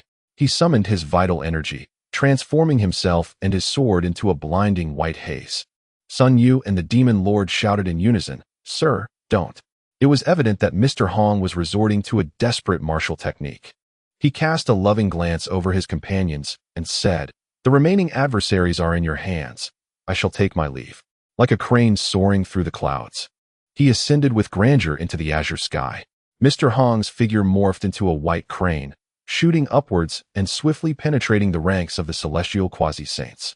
The 5 quasi-saints were struck with astonishment, attempting to scatter in retreat, but the white crane, embodying Mr. Hong, exploded. With a thunderous roar, the quintet was engulfed by the force of the blast. As the aftermath settled, the 5 quasi-saints had vanished. The Demon Lord and Sun Yu, along with the others, knelt in grief, weeping, "Sir, may you journey well. We shall take care of the rest." Mr. Hong, devoid of pretense, often imparted wisdom to his juniors in casual moments. The quasi-saints of Blue Star revered him as a master, never anticipating his departure in such a manner. Even before he left, Mr. Hong wore a smile. He cherished the tranquility and harmony of the ideal realm, yet he longed for the camaraderie of the martial world he once roamed. In the quiet of midnight, he frequently dreamt of traversing the rivers and lakes with his beloved companions, and of the moments spent mentoring Lin Feng. Mr. Hong always felt out of place in this era. Though the ideal realm was splendid, it lacked the essence of the martial world. His once vibrant community had faded away. He yearned for a future life where he could once again enter the martial realm, to eradicate evil and uphold righteousness, sword in hand, wandering the world. As Mr. Hong self-destructed, Lin Feng sensed the shift. Tears silently streamed down his face. He reminisced about the time in Xiaohe village when he became Mr. Hong's disciple, receiving his meticulous guidance, and how Mr. Hong had steadfastly supported him on his journey to the innate realm. Lin Feng closed his eyes and silently prayed, "Master, may you surely be reborn.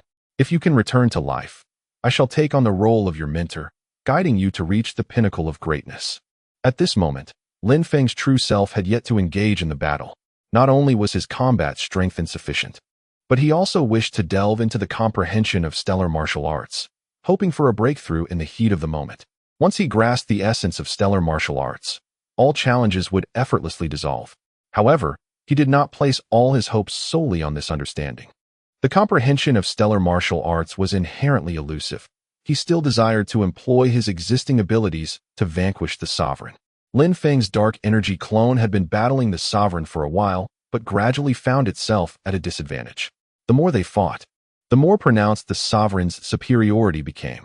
It seemed as though the sovereign was slowly dissecting his every move, and now he could not even gain the upper hand in technique. This time, the sovereign was fixated on him, acutely aware of Lin Feng's potential to open a spatial gate and escape. Suddenly, a notion sparked in Lin Feng's mind. Once this idea emerged, he could not resist the urge to experiment. This method, perhaps, could indeed work. Chapter 958. No, we have not yet lost. Lin Feng recalled that the Supreme Being was unaware that he was the will of Blue Star. The Supreme Being could counteract the power of Blue Star with the might of Red Star, but he still possessed the power of the Fairy Star. As the embodiment of the Fairy Star's will, he could harness its strength. The Supreme Being should be incapable of negating the power of the Fairy Star. Armed with the power of the Fairy Star, even if he could not gain the upper hand, he could at least achieve a stalemate. With this thought in mind, Lin Feng seized the opportunity to open a portal and stepped inside. The Supreme Being followed closely behind, having anticipated Lin Feng's move. They both emerged in the Fairy Star. The Supreme Being stood at the threshold of the portal, momentarily stunned. Was this truly the Fairy Star? How could this be possible? He had not anticipated being transported to such a distant realm simply by following Lin Feng through a spatial gateway. Was Lin Feng's spatial ability truly that formidable? Upon arriving at the Fairy Star, Lin Feng attempted to channel its astral power. The astral energy of the Fairy Star successfully enveloped him. The Supreme Being, sensing the transformation in Lin Feng, was utterly astonished. His eyes widened as he exclaimed, "Impossible! The will of the Fairy Star cannot recover so swiftly." Lin Feng smiled and replied, "Is it not possible that I am the will of the Fairy Star?" The Supreme Being stuttered in disbelief. You are the will of the Fairy Star. How could the Fairy Star acknowledge you? Unless you are indeed a planetary will. You are also the will of Blue Star." Lin Feng nodded. "Congratulations, you are correct. The Supreme Being seethed with rage. He had aspired to become the master of 2 stars, only to have his ambitions thwarted by Lin Feng, who had now assumed that title. Had he not unwittingly crafted Lin Feng's success? This young man already possessed immense potential, and now that he was the master of 2 stars, his growth would be formidable. The Supreme Being had always harbored thoughts of eliminating Lin Feng, but never had his murderous intent been so pronounced. If Lin Feng were to attain the status of martial saint, his power would surely surpass that of the Supreme Being. Do not think that merely acquiring the power of the stars can bridge the chasm between a quasi-martial saint and a martial saint, the Supreme Being warned. Lin Feng charged at the Supreme Being, declaring, "Enough talk, let us fight." The two engaged in a fierce battle on the fairy star, prompting the nearby inhabitants to flee. On a satellite of the fairy star, a destroyer witnessed the Supreme Being below. He turned to Lin Feng's spiritual entity beside him and said, "I do not wish to see this fellow. Can you send me to Blue Star? I can assist you in battle there."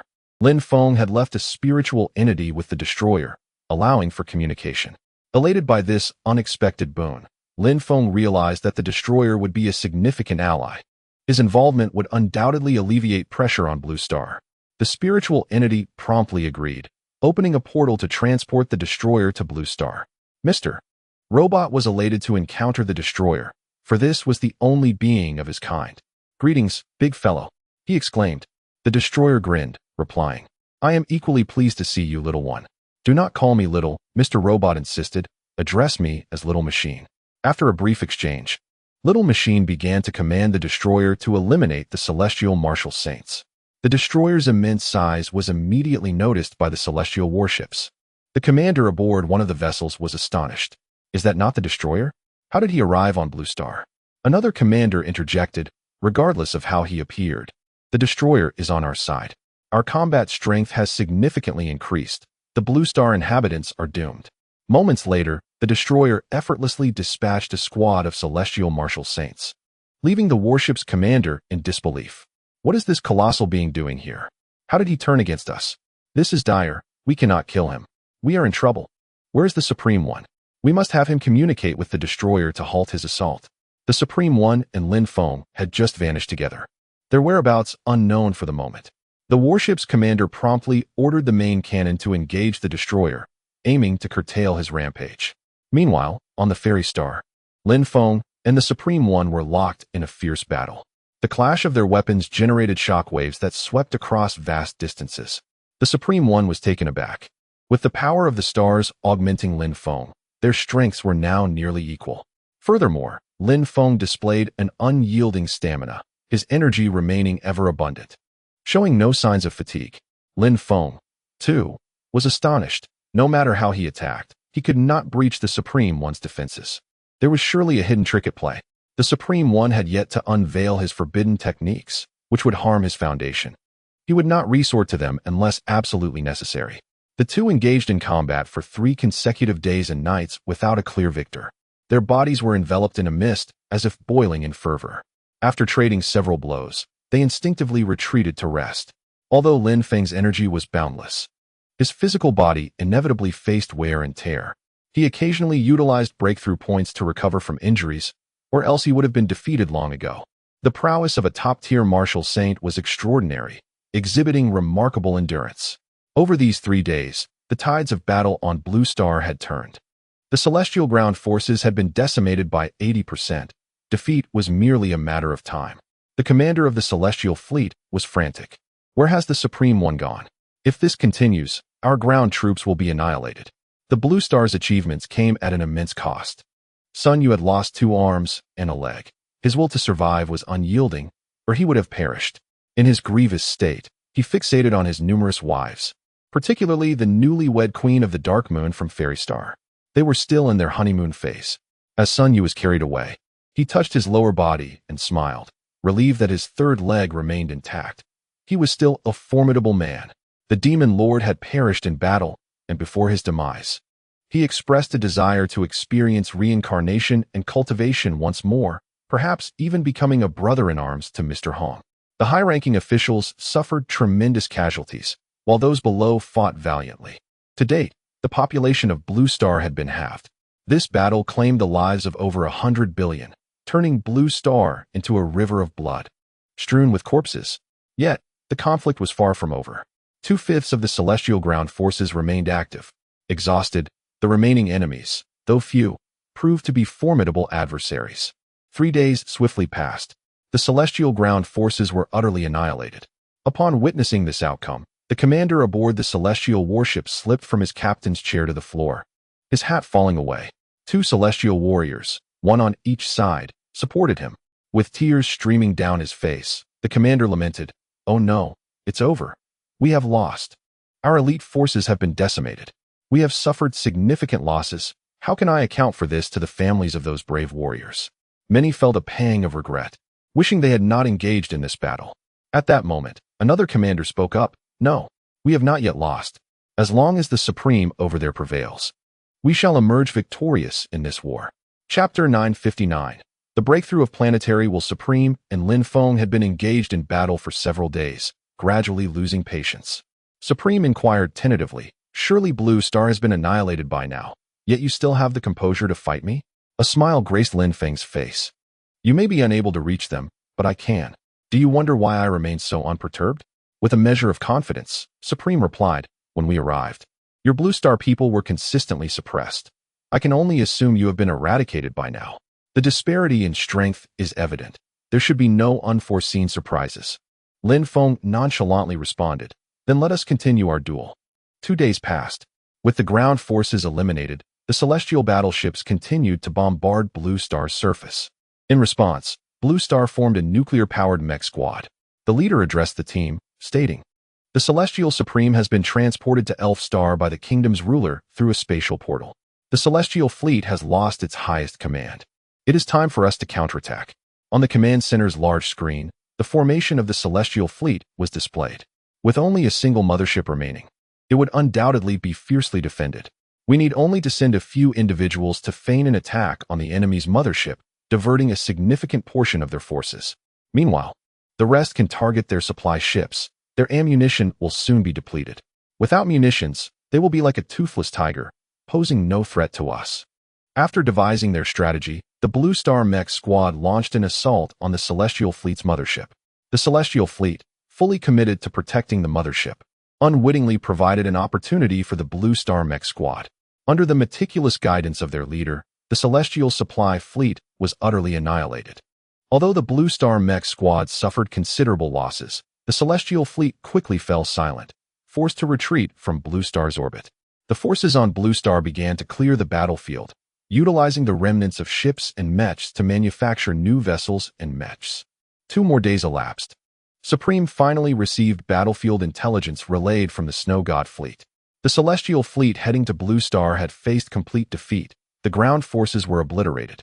Supply ships were destroyed, and the fleet had retreated from Blue Star's orbit. Supreme found it difficult to accept this outcome.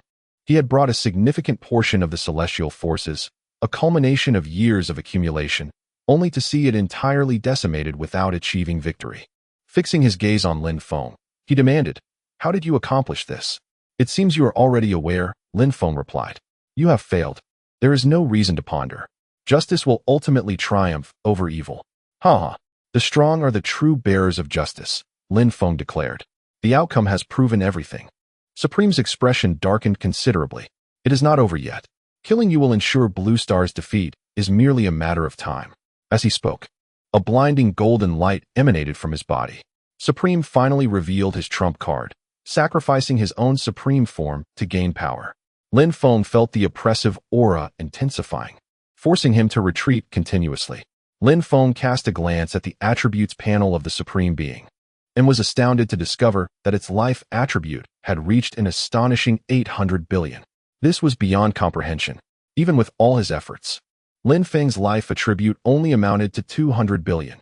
Any further enhancement would result in the collapse of his corporeal form. He had already reached his limit. The Supreme Being raised its long sword and declared, "I shall annihilate both your body and spirit." With that, it swung the sword. A golden ray of light instantly struck Lin Feng, who exploded into a cloud of blood mist. It was Lin Feng's nether body that had been obliterated. At that crucial moment, Lin Feng had replaced his main body with the nether body, narrowly escaping death. However, This method of substitution had a significant drawback. When he summoned his main body or a clone from the Dark Universe, it would reappear at its original location. Furthermore, he could not linger in the Dark Universe for long.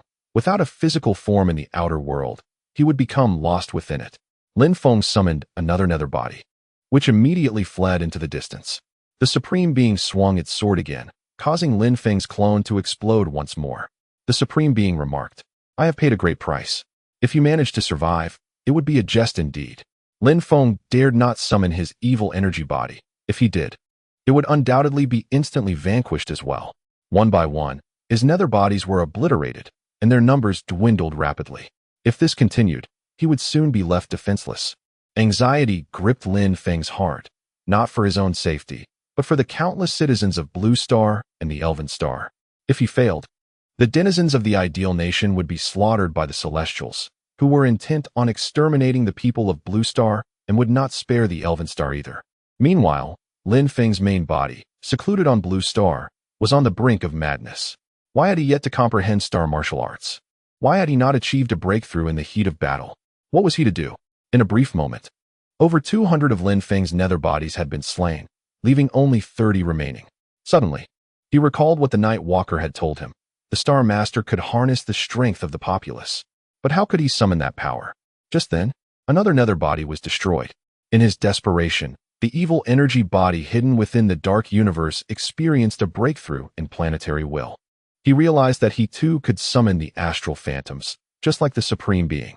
Without hesitation, he invoked the ethereal images of the planets. The phantoms of Blue Star and the Elven Star rose behind him. Lin Feng turned to face the two planetary apparitions, his gaze softening. He addressed the phantoms. "Citizens of Blue Star and Elven Star, I beseech you to lend me your strength."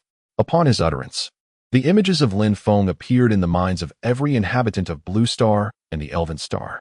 They all heard his words. It was their sovereign. Their sovereign needed them. He was battling the Celestial Supreme on the Elven Star and required their power. The citizens of the Ideal Nation, be they elders or children, spontaneously raised their arms in solidarity. The high-ranking officials of Blue Star, along with all the warriors, raised their arms in unison. Even the warrior, lying on the sickbed with a clouded consciousness, lifted his arm. A fellow warrior, whose arm was broken and unable to be raised, turned to the nurse beside him and implored, "Please assist me. The sovereign requires my strength." The nurse gently lifted the warrior's arm with her left hand. Even Zhuhan, who had long since become a specter and was hunting in the void, raised his arm. As all arms were raised, faint white lights ascended into the sky. Countless beams of white light traversed the expanse, merging into Lin Feng's being. Lin Feng felt a surge of power within him, experiencing an explosive growth. His sinister energy clone glanced at his attribute panel, and his eyes widened in astonishment. His life attribute had astonishingly reached 100 billion. With a resounding crash, Lin Feng's final nether clone was shattered by the Supreme. Without hesitation, Lin Feng summoned forth his sinister energy clone. A smile spread across the Supreme's face, for he sensed that the one before him was Lin Feng's true self. With a swift motion, he slashed his sword towards Lin Feng. Chapter 960. Could it be that the Supreme is no match for Lin Feng? Lin Feng wielded his sword to parry. With a resounding clash, the Supreme's sword light was shattered by Lin Feng's strike. The Supreme raised an eyebrow, charging forward to unleash two swift blows. Whoosh, whoosh, bang, bang. Both strikes were deftly deflected by Lin Feng. The Supreme found himself bewildered by Lin Feng's capabilities. He had pushed his own combat power to its utmost limit. Yet this mere quasi-martial saint seemed to surpass him. This defied all logic. Taking a step back, the Supreme inquired, "How did you become so formidable all of a sudden?" Lin Feng replied, "I am not fighting alone." With that, he surged forward, launching a fierce offensive against the Supreme. Bang, bang, bang. The Supreme was forced to retreat, his footing becoming increasingly unstable. With a swift motion, Lin Feng delivered a horizontal slash. A wound, an inch long, was carved into the Supreme's chest. As he looked down at the blood seeping from the gash, a sense of defeat welled up within him. He had sustained injury at the hands of Lin Feng, a mere quasi-martial saint. The Supreme, refusing to accept this fate, charged at Lin Feng with renewed ferocity. Lin Feng, expertly parrying, relied solely on fundamental sword techniques. Suddenly, Lin Feng seized an opportunity to stab the Supreme in the shoulder. The Supreme staggered back, exclaiming, "I understand now. You have harnessed the power of the people." The Supreme summoned a phantom of the Red Star, attempting to channel the collective force of the populace. Lin Feng felt a jolt of alarm. If this old adversary succeeded in mobilizing the people's strength, he would find himself at a disadvantage once more. Lin Feng pressed his attack against the Supreme. Thud, thud, thud. The Supreme endured several strikes, striving to summon the people's power. The disparity in strength between Lin Feng and the Supreme had not yet reached a crushing advantage, and he could not halt the Supreme's efforts. The celestial beings responded to the Supreme's call with varied reactions. The soldiers of the celestial fleet were taken aback. What was happening? The Supreme was immensely powerful. How could he require our strength? Could it be that the Supreme was unable to overcome Lin Feng? Anxiety began to ripple through the ranks. The commander urged, "Do not dwell on it, everyone. Quickly lend your strength to the Supreme." The commanders raised their hands in unison. However, many soldiers remained unmoving, particularly those who were injured. Some closed their eyes and feigned sleep. Meanwhile, as the Snow Goddess and the sage conversed, they received word from the Supreme. The Snow Goddess's eyes widened in disbelief. Even the Supreme needed to borrow power? Was he truly unable to best Lin Feng? The sage's gaze flickered uncertainly. Perhaps so. The Snow Goddess asked, "Should we raise our hands?" The sage smiled faintly. "There is no need. This process is not binding, and we are not essential." Instinctively, the Snow Goddess felt a reluctance to participate, a wave of resistance swelling within her for reasons unknown. Some celestial beings recalled the loved ones lost during the Great Celestial Uprising and chose not to raise their hands. Others harbored discontent with the Supreme's ideology, equally abstaining. Logically, during a struggle against external foes, unity should prevail. Yet, the celestial beings who chose silence thought otherwise. What difference does it make if the Supreme is gone? There are still the Snow God and the Sage. Ultimately, only a small fraction of the celestial populace raised their hands. After enduring the cataclysmic upheaval and warfare, the celestial population had drastically diminished. The power borrowed by the Supreme was limited. Even after harnessing the strength of the masses, his life essence barely reached 900 billion. Lin Feng chuckled and remarked, "It seems you have lost the people's support." The Supreme too felt the inadequacy of the power he had borrowed. Was it truly that the populace was unwilling to lend him their strength? He pondered over the sacrifices he had made for the advancement of the celestial beings, only to find himself bereft of their understanding, which left him disheartened. He was aware of the grievances among the people, yet he deemed them trivial, believing he could amend them in due course. This indifference culminated in the accumulation of discontent among the populace, which, at this critical juncture, became the final straw that broke the camel's back.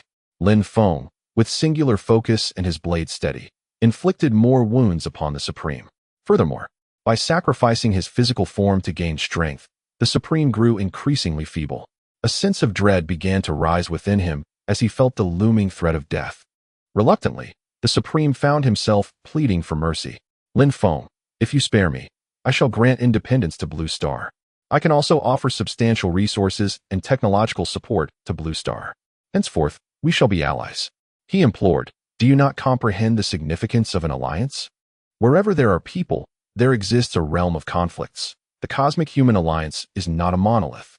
Once united, we must huddle together for warmth. The benefits of our alliance would be immense. I have numerous acquaintances within the Cosmic Human Alliance and can facilitate your early entry into it."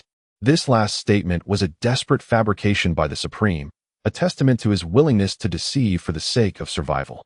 Lin Feng remained unconvinced and was disinclined to engage further. With a swift strike, Lin Feng severed the Supreme's left arm, causing him to stagger back, bloodied and stripped of the dignity befitting a celestial monarch. The Supreme queried, "Are you truly intent on exterminating me?" Lin Feng retorted, "Did you not mobilize your fleet toward Blue Star for the very purpose of annihilation?" With a forceful kick, Lin Feng toppled the Supreme. Rising and wiping the blood from his lips, the Supreme declared, "Even in death, I shall take you with me." Lin Feng dismissed the threat entirely. Exchanging the Supreme's life for a mere fragment of his own essence was a bargain worth making. Meanwhile, the celestial fleet near the Elven Star quickly received the Supreme's distress signal. The Snow God turned to the sage and said, "Master, the Supreme has called for our aid." The Supreme, seeking assistance. It appeared he truly could not withstand Lin Feng's might. How could Lin Feng be so formidable? This was utterly unfathomable. The sage closed his eyes, stroking his beard. The tremor in his hands betrayed his inner turmoil. He remarked, "The celestial beings have suffered under the Supreme for far too long. At last, we have an opportunity to put an end to his reign. We cannot let this chance slip away." The snow god clenched and then relaxed his fist. "However, the Supreme Leader remains the highest authority among us, the Celestials. His contributions to our people are unparalleled. Must we truly treat him this way?" The sage sighed and replied, "Alas, the Supreme Leader's contributions cannot be overlooked, yet his ideals have become antiquated. Can you guess how many citizens just raised their hands?" The snow god, intrigued, inquired. "How many?" The sage responded, "Merely 30%. It ought not to be so few. Following the defeat in the war on Blue Star, countless citizens have lost their loved ones. These people are profoundly dissatisfied with the Supreme Leader's initiation of this conflict, leading to a significant decline in his support." The snow god asserted, "Yet we cannot forsake them." The sage affirmed, "Indeed, we must render aid. We shall travel by spaceship, taking our time along the way." With a sudden thrust, Lin Feng pierced the Supreme Leader's dantian. The Supreme Leader's power began to leak. Without prompt healing, he could become incapacitated. Without granting the Supreme Leader a moment's respite, Lin Feng inflicted several more wounds upon him. The Supreme Leader, supporting himself with his sword, knelt on one knee. Lin Feng erupted into laughter, exclaiming, "Ha! The Supreme Leader commands his subordinates to fight recklessly, yet he himself is but a coward." With a swift stroke, Lin Feng aimed for the Supreme Leader's neck. Suddenly, a beam of light enveloped the scene. A voice, grand and melancholic, resonated as if transcending vast distances, proclaiming, "In the name of the Cosmic Human Alliance, I command you to cease immediately." A smile broke across the Supreme Leader's face. The Cosmic Human Alliance had finally arrived. Lin Feng, seething with rage, thought, "Why did they not come sooner? Just as I am about to deliver the final blow, they choose this moment to intervene." With a fervent resolve, he continued his descent towards the Supreme Leader's neck. Chapter 961. The Fall of the Supreme. Lin Feng ascends to sanctity. The Supreme stared in disbelief. Had Lin Feng lost his mind? He dared to defy the orders of the Cosmic Human Alliance. The Supreme summoned the remnants of his power to erect an invisible shield around his neck. A series of shockwaves radiated from him as sparks flew from Lin Feng's sword. In the sky, a voice roared with indignation, "Impudent!" With one hand gripping the blade, Lin Feng forcefully pressed downward. "You shall perish." He was acutely aware of the immense difficulty in defeating a Supreme as a mere quasi-martial saint. Such an opportunity was rare, and the enmity between them was irreconcilable. Moreover, the Supreme was a formal member of the Cosmic Human Alliance, while he remained just a provisional member. If the Supreme were to recover, the consequences were unpredictable.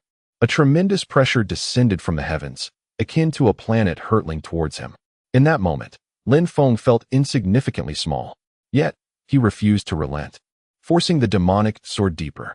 With a sickening sound, the blade pierced the Supreme's neck, voraciously siphoning away his vitality and true energy. Blood trickled from the corner of the Supreme's mouth. "Demonic sword, do you seek to slay your master?" Lin Feng declared, "This is my demonic sword." With a final thrust, the sword was fully embedded in the Supreme's neck. Light erupted from the wound like the aurora, and his true essence began to leak away. "Ah!" The Supreme cried out in agony. "Someone save me." Clearly, he was calling for aid from the Cosmic Human Alliance. Upon hearing this, Lin Feng was even less inclined to show mercy. The voice from above warned, "Boy, if you do not cease this at once, I shall take your life." Having already crossed a line, Lin Feng felt no fear. With a fierce determination, he severed the Supreme's head from his body. The personnel from the Cosmic Human Alliance's Oversight Department were left in stunned silence. The leader, who had previously restrained intervention, found himself at a loss as Lin Feng took lethal action against the Supreme. He had not anticipated that Lin Feng would disregard his authority. The call for assistance would take time. In the meantime, they could not restrain Lin Feng. Even after decapitation, the Supreme did not succumb immediately. Lin Feng split the demonic sword into two, embedding one blade in the Supreme's head and the other in his torso. To buy time, he exhausted the powers of heaven and earth, as well as the strength of the people. After a while, the Supreme finally perished. A once mighty hero had fallen. The Supreme had never imagined that a quasi-martial saint could bring about his demise. In the fleeting moments before closing his eyes, regret flooded him. A lifetime of memories flashed through his mind. As a shepherd boy, he had witnessed a noble being slain by a warrior, leading him to a profound realization. Everything in this world was an illusion. True strength was the only reality. One must be willing to seize power by any means necessary. As he journeyed through life, he did not merely vanquish his enemies. Those who defied him, including his own kin and subordinates, would also find themselves eliminated in secret. In his quest for strength, he even extinguished the will of his home planet, thus becoming a parasite. Ultimately, he ascended to the pinnacle of supremacy among celestial beings. Yet, he soon realized that he was not the mightiest. Within the cosmic human alliance, numerous formidable beings could easily overpower him. Consequently, he embarked upon a path of enslavement, subjugating other races. He believed his power would continue to grow, but fate intervened in the form of Lin Feng, a being of extraordinary prowess. Perhaps this was destiny. In the end, even the Supreme One did not resign himself to fate, for when he perished, his eyes remained wide open. Upon slaying the Supreme Being, Lin Feng immediately employed the techniques imparted by the Nightwalker to siphon the Supreme's power. The Supreme was a top-tier martial sage, his strength alone equating to that of 10 ordinary martial sages. Extracting his power would enable Lin Feng's malevolent doppelganger to ascend to the martial sage realm. Lin Feng summoned his blood demon avatar to join in the extraction of the Supreme's strength. The life essence of Lin Feng's dark energy doppelganger surged dramatically, 400 million, 500 million, 1 billion. With a resounding boom, both Lin Feng's dark energy doppelganger and the blood demon avatar shattered their constraints, achieving the realm of ordinary martial sages. As the avatars broke through, Lin Feng's main body, far away on Blue Star, seemed to attain a profound understanding, entering a state of deep contemplation. Suddenly, several beams of light descended from the heavens, and in an instant, 10 figures appeared near Lin Feng. These individuals bore stern expressions and were clad in resplendent attire reminiscent of tailcoats. Their auras surpassed Lin Feng's, indicating that they were undoubtedly martial sages, though the exact nature of their prowess remained unknown, as there exists a spectrum of strength even among ordinary martial sages. The leader, with a countenance dark as a storm cloud, spoke. "Why do you defy the commands of the Cosmic Human Alliance? Do you seek rebellion?" Upon finishing his words, a formidable pressure enveloped Lin Feng's 2 doppelgangers, attempting to force them to kneel. Yet, they supported one another, resolutely refusing to bow. Lin Feng recognized this individual as the one who had earlier commanded him to cease. This person sought to place a heavy accusation upon him. Could it be that he truly had dealings with the Supreme? Lin Feng's suspicion proved accurate. The Supreme had paid a hefty price to secure his allegiance. But with the Supreme now dead, that reward had dissipated into thin air. Lin Feng replied, "From your voice, I cannot ascertain that you belong to the Cosmic Human Alliance. I initially thought you were merely a deceiver in league with the Supreme. Moreover, I was unaware that the Cosmic Human Alliance would intervene. The battle has concluded. Both our races have suffered grievously. Is it not rather tardy for the Cosmic Human Alliance to intervene? Therefore, I surmise that it is not the Alliance seeking to intervene, but rather the Supreme's accomplices attempting to deceive me." The man was rendered speechless by Lin Feng's retort, while the 9 individuals behind him displayed varying expressions. Some smiled faintly. Others gritted their teeth in fury as if they wished to devour Lin Feng, while a few wore expressions of intrigue. Lin Feng continued, "The battle is over. We, the people of Blue Star, have driven away the invaders through our own strength. The wretched man has met his demise. I wonder what brings the esteemed members of the Cosmic Human Alliance here. Could it be an invitation for me to join their ranks? As a staunch collectivist, I have long aspired to become an official member of the Cosmic Human Alliance, to contribute to humanity across the universe. Now, at last, the opportunity has presented itself. My heartfelt gratitude to you, esteemed leaders." However, the head of the group interjected, "Let us set aside the matter of joining the Cosmic Human Alliance for now. I am here to arrest you for the heinous crime of slaying a formal member of our organization." With a flick of his wrist, a pair of handcuffs materialized around Lin Feng's wrists. He realized that his powers had been shackled, rendering both his vital energy and dark forces unusable. Glancing at the restraints, Lin Feng raised his gaze and remarked, This is the first time I have heard that resisting invaders constitutes a crime. Pray tell, does the supreme celestial being's attempt to take my life not warrant a similar condemnation? He is the invader, after all. I refuse to believe that the Cosmic Human Alliance upholds such a law. The leader replied, there is no need for further discussion. Come with me to face your judgment. At that moment, Lin Feng's doppelganger on Blue Star suddenly opened his eyes, shimmering with brilliant golden light. Just moments ago, he had finally comprehended the last layer of the abyssal sea's depths. Filled with exhilaration, he realized that after many years, he had completed the final aspect of his stellar martial arts. Without hesitation, he advanced the abyssal sea's mastery to perfection and began to attempt a breakthrough into the martial saint realm. Chapter 962. Breakthrough to the Supreme Martial Sage. At this moment, the countless martial arts techniques Lin Feng had mastered became his nourishment, propelling him to new heights. As he broke through, Lin Feng continuously drew in the spiritual energy of heaven and earth. It seemed that the spiritual energy of Blue Star was somewhat insufficient. He opened a portal to draw upon the spiritual energy of the Elven Star. The magic crystals within his storage space were all extracted for absorption, yet it still appeared inadequate. A beam of light erupted from the top of Lin Feng's head, penetrating the depths of the cosmos, siphoning power from the vast universe. His realm swiftly ascended to the pinnacle of the martial sage level, and he continued to rise. On the Elven Star, within the Cosmic Human Alliance, the head of the inspection department attempted to take Lin Feng away, but was halted by one of his companions. Hold on, Chief. Your actions seem somewhat inappropriate. The laws you just mentioned apply solely to the formal members of the Cosmic Human Alliance. This Mr. Lin Feng is merely a provisional member and is not subject to such regulations. Mr. Lin Feng is resisting invasion. He has justifiably slain the celestial sovereign. What crime has he committed? Upon hearing these words, Lin Feng felt a surge of reassurance.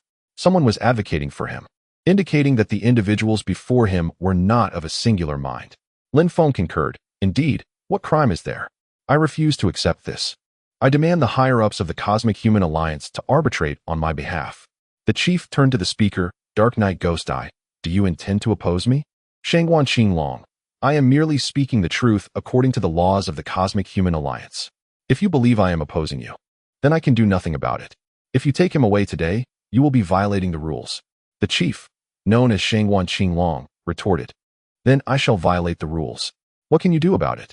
Shangguan Qinglong quickly realized that his actions were indeed a bit excessive. However, he was already committed. With his subordinates present, retracting his orders would lead to a loss of face. His subordinate, Dark Knight Ghost Eye, stated, Then I can only follow the rules and report this matter to the higher-ups. Shangguan Qinglong frowned.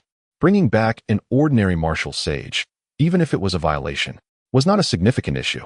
Yet, he feared that those with ulterior motives might conduct a deeper investigation. Having served as a chief for so long, accumulating benefits, any revelations could spell a grave offense, with the removal from his post being a light consequence. As Shangguan Qinglong found himself in a precarious position, everyone sensed the shift and turned their gaze toward Blue Star. A beam, thicker than the planet itself, ascended from Blue Star, piercing into the depths of space. The crowd gasped in astonishment. Someone was about to break through to the Supreme Martial Sage. A bespectacled individual quickly calculated the source of the phenomenon. It's Blue Star. Someone there is about to break through. All eyes turned to Lin Feng, for he was the leader of Blue Star. A broad smile gradually spread across Lin Feng's face. On Blue Star, Lin Feng's primary form drew upon cosmic energy, creating a colossal phenomenon of cosmic proportions. Now, the energy was sufficient. The magnificent cosmic energy surged into his body. Following the teachings of the Nightwalker, he advanced step by step, breaking through barriers. The Nightwalker perceived him as a figure of unparalleled strength, always holding him to the standards befitting such a warrior. He entrusted all matters pertaining to this esteemed rank to him. Lin Feng's foundation was profoundly solid, leading to a natural and seamless breakthrough. A radiant beam of light erupted from above his head, emitting brilliance more intense than that of a supernova. This dazzling light was so striking that it caught the attention of the higher-ups in the Cosmic Human Alliance. During a meeting, upon receiving the information, they promptly adjourned. The district chief responsible for this area rose and proclaimed, "Another unparalleled warrior has emerged from our territory. This is indeed a cause for celebration." Let us ascertain who has achieved this breakthrough. I shall visit personally. The staff activated the Celestial Eye system, swiftly locating Lin Feng's position and projecting his image into the conference room. Upon seeing Lin Feng's youthful visage, the district chief smiled. To think he is still a newcomer. It is astonishing that this young man, Lin Feng, possesses such extraordinary talent. Others quickly chimed in, congratulating the chief, noting that he had gained another formidable ally. This individual has a remarkably clean background and should be nurtured with great care. Our galactic sector's strength has been further augmented. We are certain to improve our ranking in the upcoming millennia. The civilization from which Lin Feng hails boasts considerable talent. It won't be long before he becomes a cornerstone of our galactic sector. The scene shifted to Lin Feng's avatar, and silence enveloped the room as everyone noticed the handcuffs adorning him. Bang! The district chief slammed his hand on the table. What is happening? Who is causing this disturbance? Why is our newly appointed unparalleled warrior in handcuffs? Investigate immediately. A voice from the side interjected. There is no need for an investigation, Chief. It was one of our own. The 5th Inspection Group was tasked with monitoring the conflict between Blue Star and the celestial beings. They had just dispatched a team. The leader of the 5th Inspection Group, Shangwan Qinglong, aimed to prevent Lin Feng from slaying the celestial sovereign and sought to halt his actions. Lin Feng, however, did not relent and continued to vanquish the celestial sovereign. Shangwan Qinglong prepared to arrest Lin Feng on charges of murder. The district chief raised his hand and said, "Hold on a moment.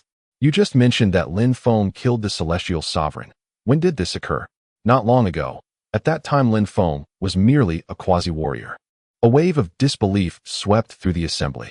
How is that possible? The celestial sovereign is a top-tier warrior. How could a quasi-warrior possibly defeat such an opponent? This must be a mistake. The district chief declared, "Relay my orders. Dismiss Shangwan Qinglong from all his duties and bring him back for questioning." The 5th Inspection Group must treat Lin Feng with utmost courtesy and extend an invitation for him to join the elite members of the Cosmic Human Alliance. Understood. The entire 5th Inspection Group immediately received the district chief's command. A group of individuals surrounded Shangwan Qinglong.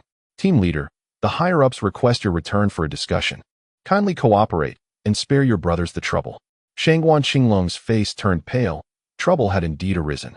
The celestial sovereign was nothing but a harbinger of misfortune. He should never have intervened on his behalf. Now, he had entangled himself in the mess. The Dark Knight Ghost I approached Lin Feng and removed the handcuffs from him. "Mr. Lin, I apologize for the inconvenience you've suffered. What just transpired was merely Shangwan Qinglong's personal conduct and does not reflect the stance of the Universal Human Alliance." Having sensed the dark energy emanating from Lin Feng, the Dark Knight Ghost, I felt an affinity towards him. He extended his hand towards Lin Feng, stating, "On behalf of the Universal Human Alliance, I extend an invitation for you to become an elite member of our organization. May I inquire if you would be willing to join the Universal Human Alliance?" Chapter 963, Becoming an Elite Member. The will of the Red Star acknowledges its master. Lin Feng inquired, "What constitutes an elite member?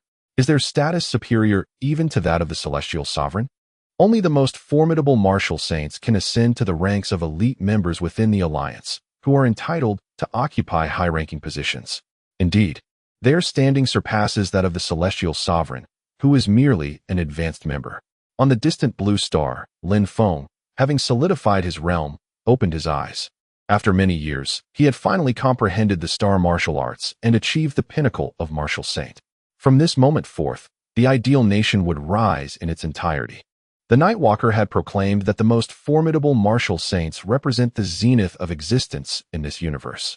Even his mentor, the Nightwalker, had not attained the realm of the most formidable martial saint.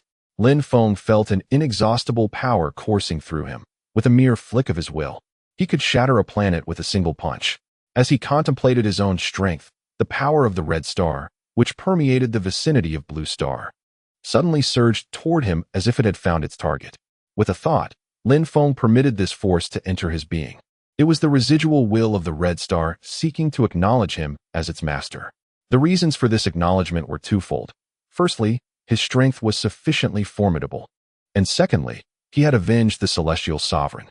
Moments later, the ethereal form of the Red Star rose behind Lin Feng, signifying his ascension as the will of the Red Star.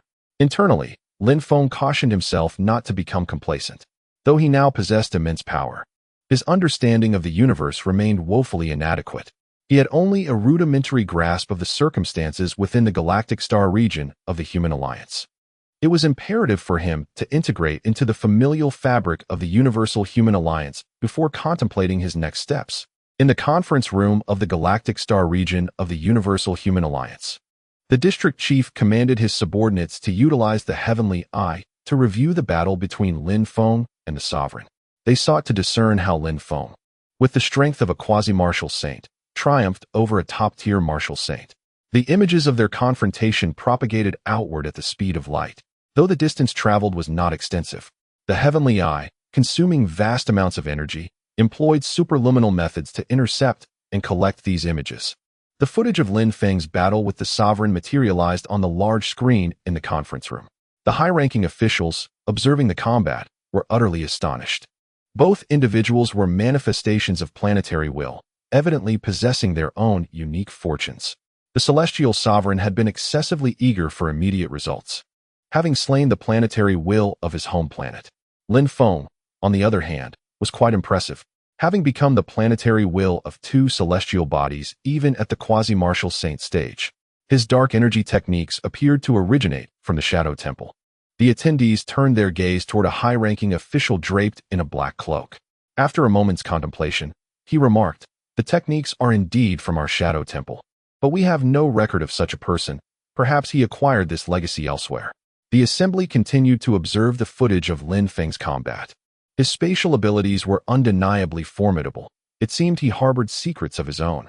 Secrets are indeed a treasure, signifying that one's potential remains untapped and there exists room for advancement. Having observed the entirety of the battle, the district chief remarked, "This individual possesses the ability to comprehend the stellar martial arts, which renders him a genius in the grand expanse of the universe. Since he has made his appearance in the galactic star region, we must seize the opportunity. In the coming millennia, I intend to cultivate Lin Feng diligently." The assembly unanimously agreed. One individual sighed, expressing that the Supreme Celestial was also a promising talent, and it was rather unfortunate that he met his demise. The district chief inquired, "How does the Oversight Department conduct its affairs? They should have been monitoring the conflict between the Celestials and the Blue Stars. Yet they have produced such unforeseen complications. A thorough investigation into the Oversight Department is imperative." The observer, known as the Night Demon Eye, assisted Lin Feng in upgrading the Void Tower and the Sacred Tower. Through these twin towers, he transmitted a wealth of information regarding the Cosmic Human Alliance to Lin Feng, advising him to prepare himself. In a few days, the district chief of the Galactic Star region is set to meet with him personally.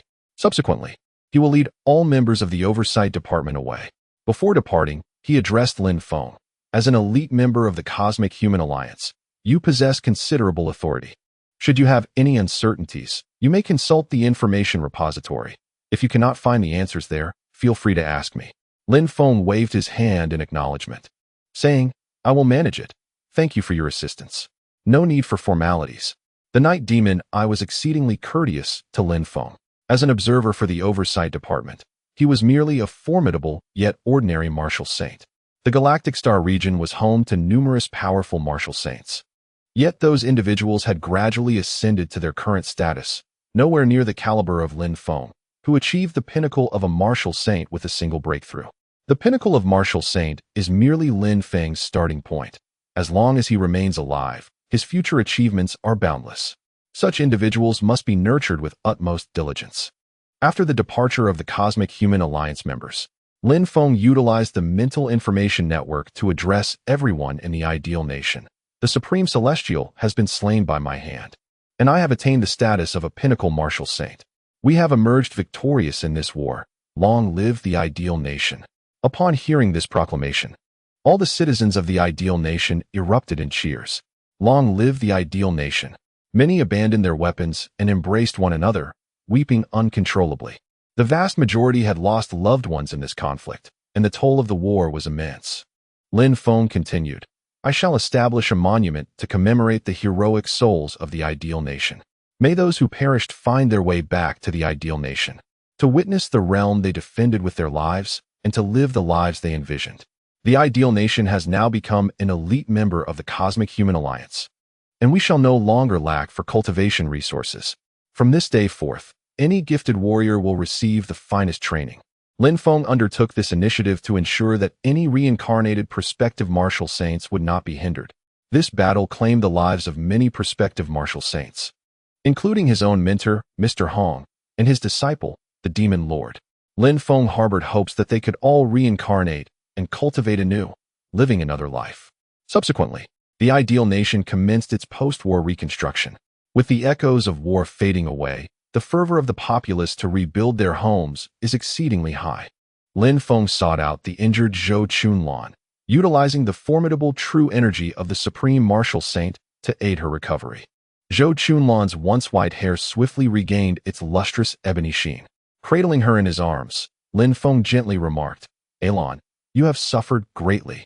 Zhou Chunlan wrapped her arms around Lin Feng's neck, affirming, "It was all worth it. I have glimpsed your radiant future." Lin Feng pressed a kiss upon her cheek, declaring, "It is our future. The battles have concluded. Is it possible to contact the Nightwalker Master to have the children returned? I have already reached out. They are en route back," he replied, a hint of concern flickering across his brow. Zhou Chunlan inquired, "What troubles you?" Lin Feng responded, "It is nothing." The snow deity and the sage arrived at the Elven Star. Zhou Chunlan asked, "What are your intentions regarding the celestial race?" Chapter 964. The grand finale. Lin Feng declared, "I intend to transform the Celestials into a subordinate race of the ideal nation. What if the Celestials object? They shall not have the luxury of dissent. For I have become the will of the Red Star. Should they resist, I will expel them from the Red Star and suppress them with unrelenting force until their extinction is realized." The Snow Goddess and the Sage were both astute individuals. They would undoubtedly acquiesce to this proposition. Lin Feng's main body opened a portal and entered the Elven Star, where he encountered the Snow Goddess and the Sage, who had only recently arrived. Upon seeing Lin Feng, they were immediately awestruck by his overwhelming presence, far surpassing that of the Supreme. The Snow Goddess and the Sage had not anticipated that upon their reunion, Lin Feng had ascended to a status they could only revere. The Sage spoke, "We have learned of the situation here from the Cosmic Human Alliance. Congratulations on your breakthrough to become the Supreme Martial Saint. We come in the spirit of peace, hoping to conclude this war and resolve the animosity between our races." Lin Feng smirked, "You wish to wage war at your convenience and dissolve hatred at your whim? It is far more complex than that." The Snow Goddess inquired, "What do you propose?" Lin Feng raised a finger, stating, "First, all those who have committed crimes during this war must face execution." The Snow Goddess and the Sage found this demand acceptable, as they sought to stabilize the Celestials and eliminate the remnants of the Supreme and War God factions. They nodded, awaiting Lin Feng's further instructions. Lin Feng extended a second finger, continuing, "Secondly, the Celestial race must pay war reparations to compensate for all losses incurred by the ideal nation during this conflict." The Sage questioned, "How much do you seek?" "Not much," Lin Feng replied. "I require a decade's worth of hunting points from the Celestials, along with half of the hunting crystals acquired over the next 10 years. The Snow Goddess exclaimed, "Your demands are excessive. This is impossible." The Sage restrained the Snow Goddess, gritting his teeth as he said, "We can agree to this condition. We will utilize the Celestial stockpile of magic crystals to make a lump sum payment." The Sage understood that unless the Celestials made significant concessions, Lin Feng would not relent. The Celestials had already lost the Supreme, War God, and Ying Tian, 3 martial saints, along with the majority of their elite warriors, leaving them with less than a third of their peak strength. The Celestials were no longer Lin Feng's match. Lin Feng raised a third finger. The Snow Goddess bit her lip, saying, "Lin Feng, do not overreach. The Celestials have nurtured and taught you as well." Lin Feng concluded, "Lastly, the Celestial race must become a subordinate faction of the ideal nation." The Snow Goddess turned to the Sage, believing that even he would not accept this condition. As expected, the Sage furrowed his brow and remarked, "Is this condition not excessive? The Celestials have already sacrificed enough." Lin Feng summoned the power of the Red Star, and its ethereal form appeared behind him. He proclaimed, "The will of the Red Star has willingly acknowledged its master. I have become the will of the Red Star. If the celestial beings are unwilling to become a subordinate race of the ideal nation, then they should depart from the Red Star." The Snow God and the Sage widened their eyes in astonishment. This outcome was utterly unexpected. The Sage closed his eyes in contemplation. Should the celestial beings reject Lin Feng, they would inevitably have to relocate. Red Star is the ancestral home of the celestial beings, and the populace would certainly resist such a move. Even if they did relocate, would Lin Feng allow them to go unscathed? It was rumored that the Supreme had offended certain individuals within the Cosmic Human Alliance. One could only wonder if those individuals would direct their wrath towards the celestial race. After much deliberation, the sage concluded that joining Lin Feng's ideal nation might indeed be a fortuitous decision. He communicated his thoughts to the snow god through his mental prowess and successfully persuaded him. The sage then opened his eyes and declared, "Very well. We consent to join the ideal nation, hoping that the sovereign will treat the celestial populace kindly." Lin Feng smiled and reassured them, "Rest assured, this war concerns not the common folk. They are merely victims of the conflict, and I shall never impose hardships upon them. Once you join the ideal nation, we shall be one family, and everything will be manageable." The group disseminated the news and began preparations for the transition. The ideal nation stood to gain immensely, as the celestial beings became its subordinate race, obliged to share all their knowledge and technology. Acquiring such assets from the Cosmic Human Alliance would require an astronomical amount of hunting points. Moreover, the celestial beings had enslaved numerous other races, all of whom would also join the ideal nation, thereby exponentially increasing its strength. The district chief of the Galactic Star region, upon learning of Lin Feng's incorporation of the celestial beings, regarded Lin Feng with even greater esteem. This young man possessed a remarkable vision. After achieving a breakthrough in strength, he did not become arrogant, and following his victory, he did not annihilate the celestial race. Such talent is rare and worthy of significant cultivation. 3 days later, the district chief, accompanied by senior officials, descended upon Blue Star to personally bestow upon Lin Feng the badge of an elite member of the Cosmic Human Alliance. The district chief engaged in a lengthy private discussion with Lin Feng and signed a genius cultivation agreement. According to the terms of the agreement, all martial arts resources of the Cosmic Human Alliance would be made available to Lin Feng. Faced with an endless array of martial arts, Lin Feng felt that it would be a challenge not to grow stronger.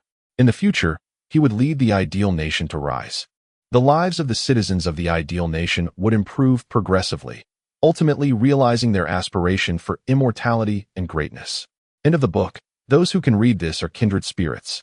I thank you all for your unwavering support. I hope that the book I have written brings you joy. Next, I plan to write a story set in a post-apocalyptic world, featuring a protagonist unburdened by attachments and decisive in action. I am also slowly conceptualizing a more traditional martial arts tale. Wishing everyone happiness every day. Until we meet again in the realm of martial arts. A new book titled The End of Days, Playing on a Cruise with the Factory Flower has been published, along with a side story, Mr. Hong Wandering the Jianghu. After joining the Cosmic Human Alliance, Lin Feng received substantial support and an abundance of martial arts manuals. Among the myriad of innate skills, there are tens of millions of volumes, and even the star martial arts number in the hundreds.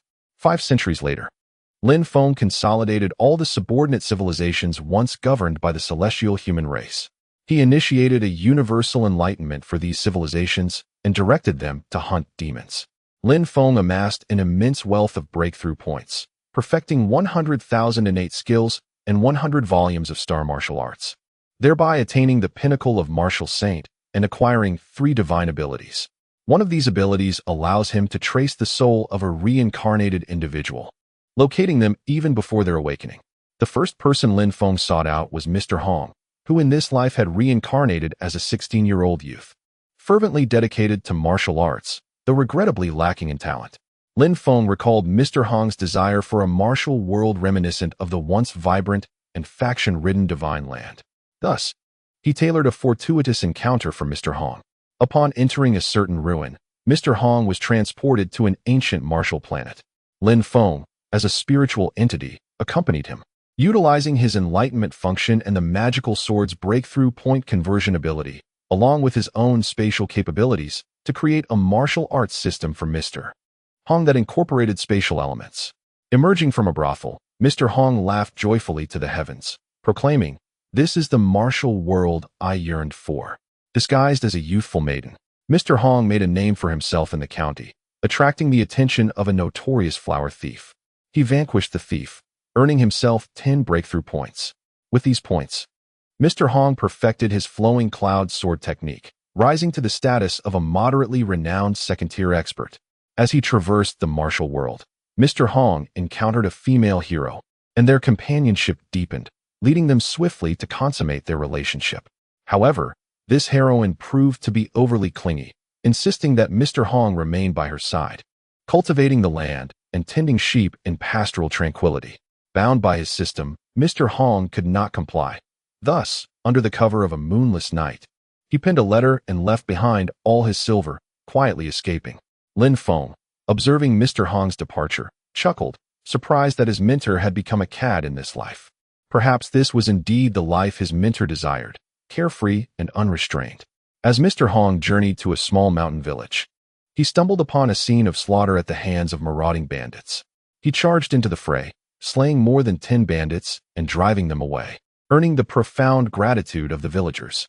Though Mr. Hong intended to leave, he was urged to stay. The village chief implored, "Young hero, please do not depart.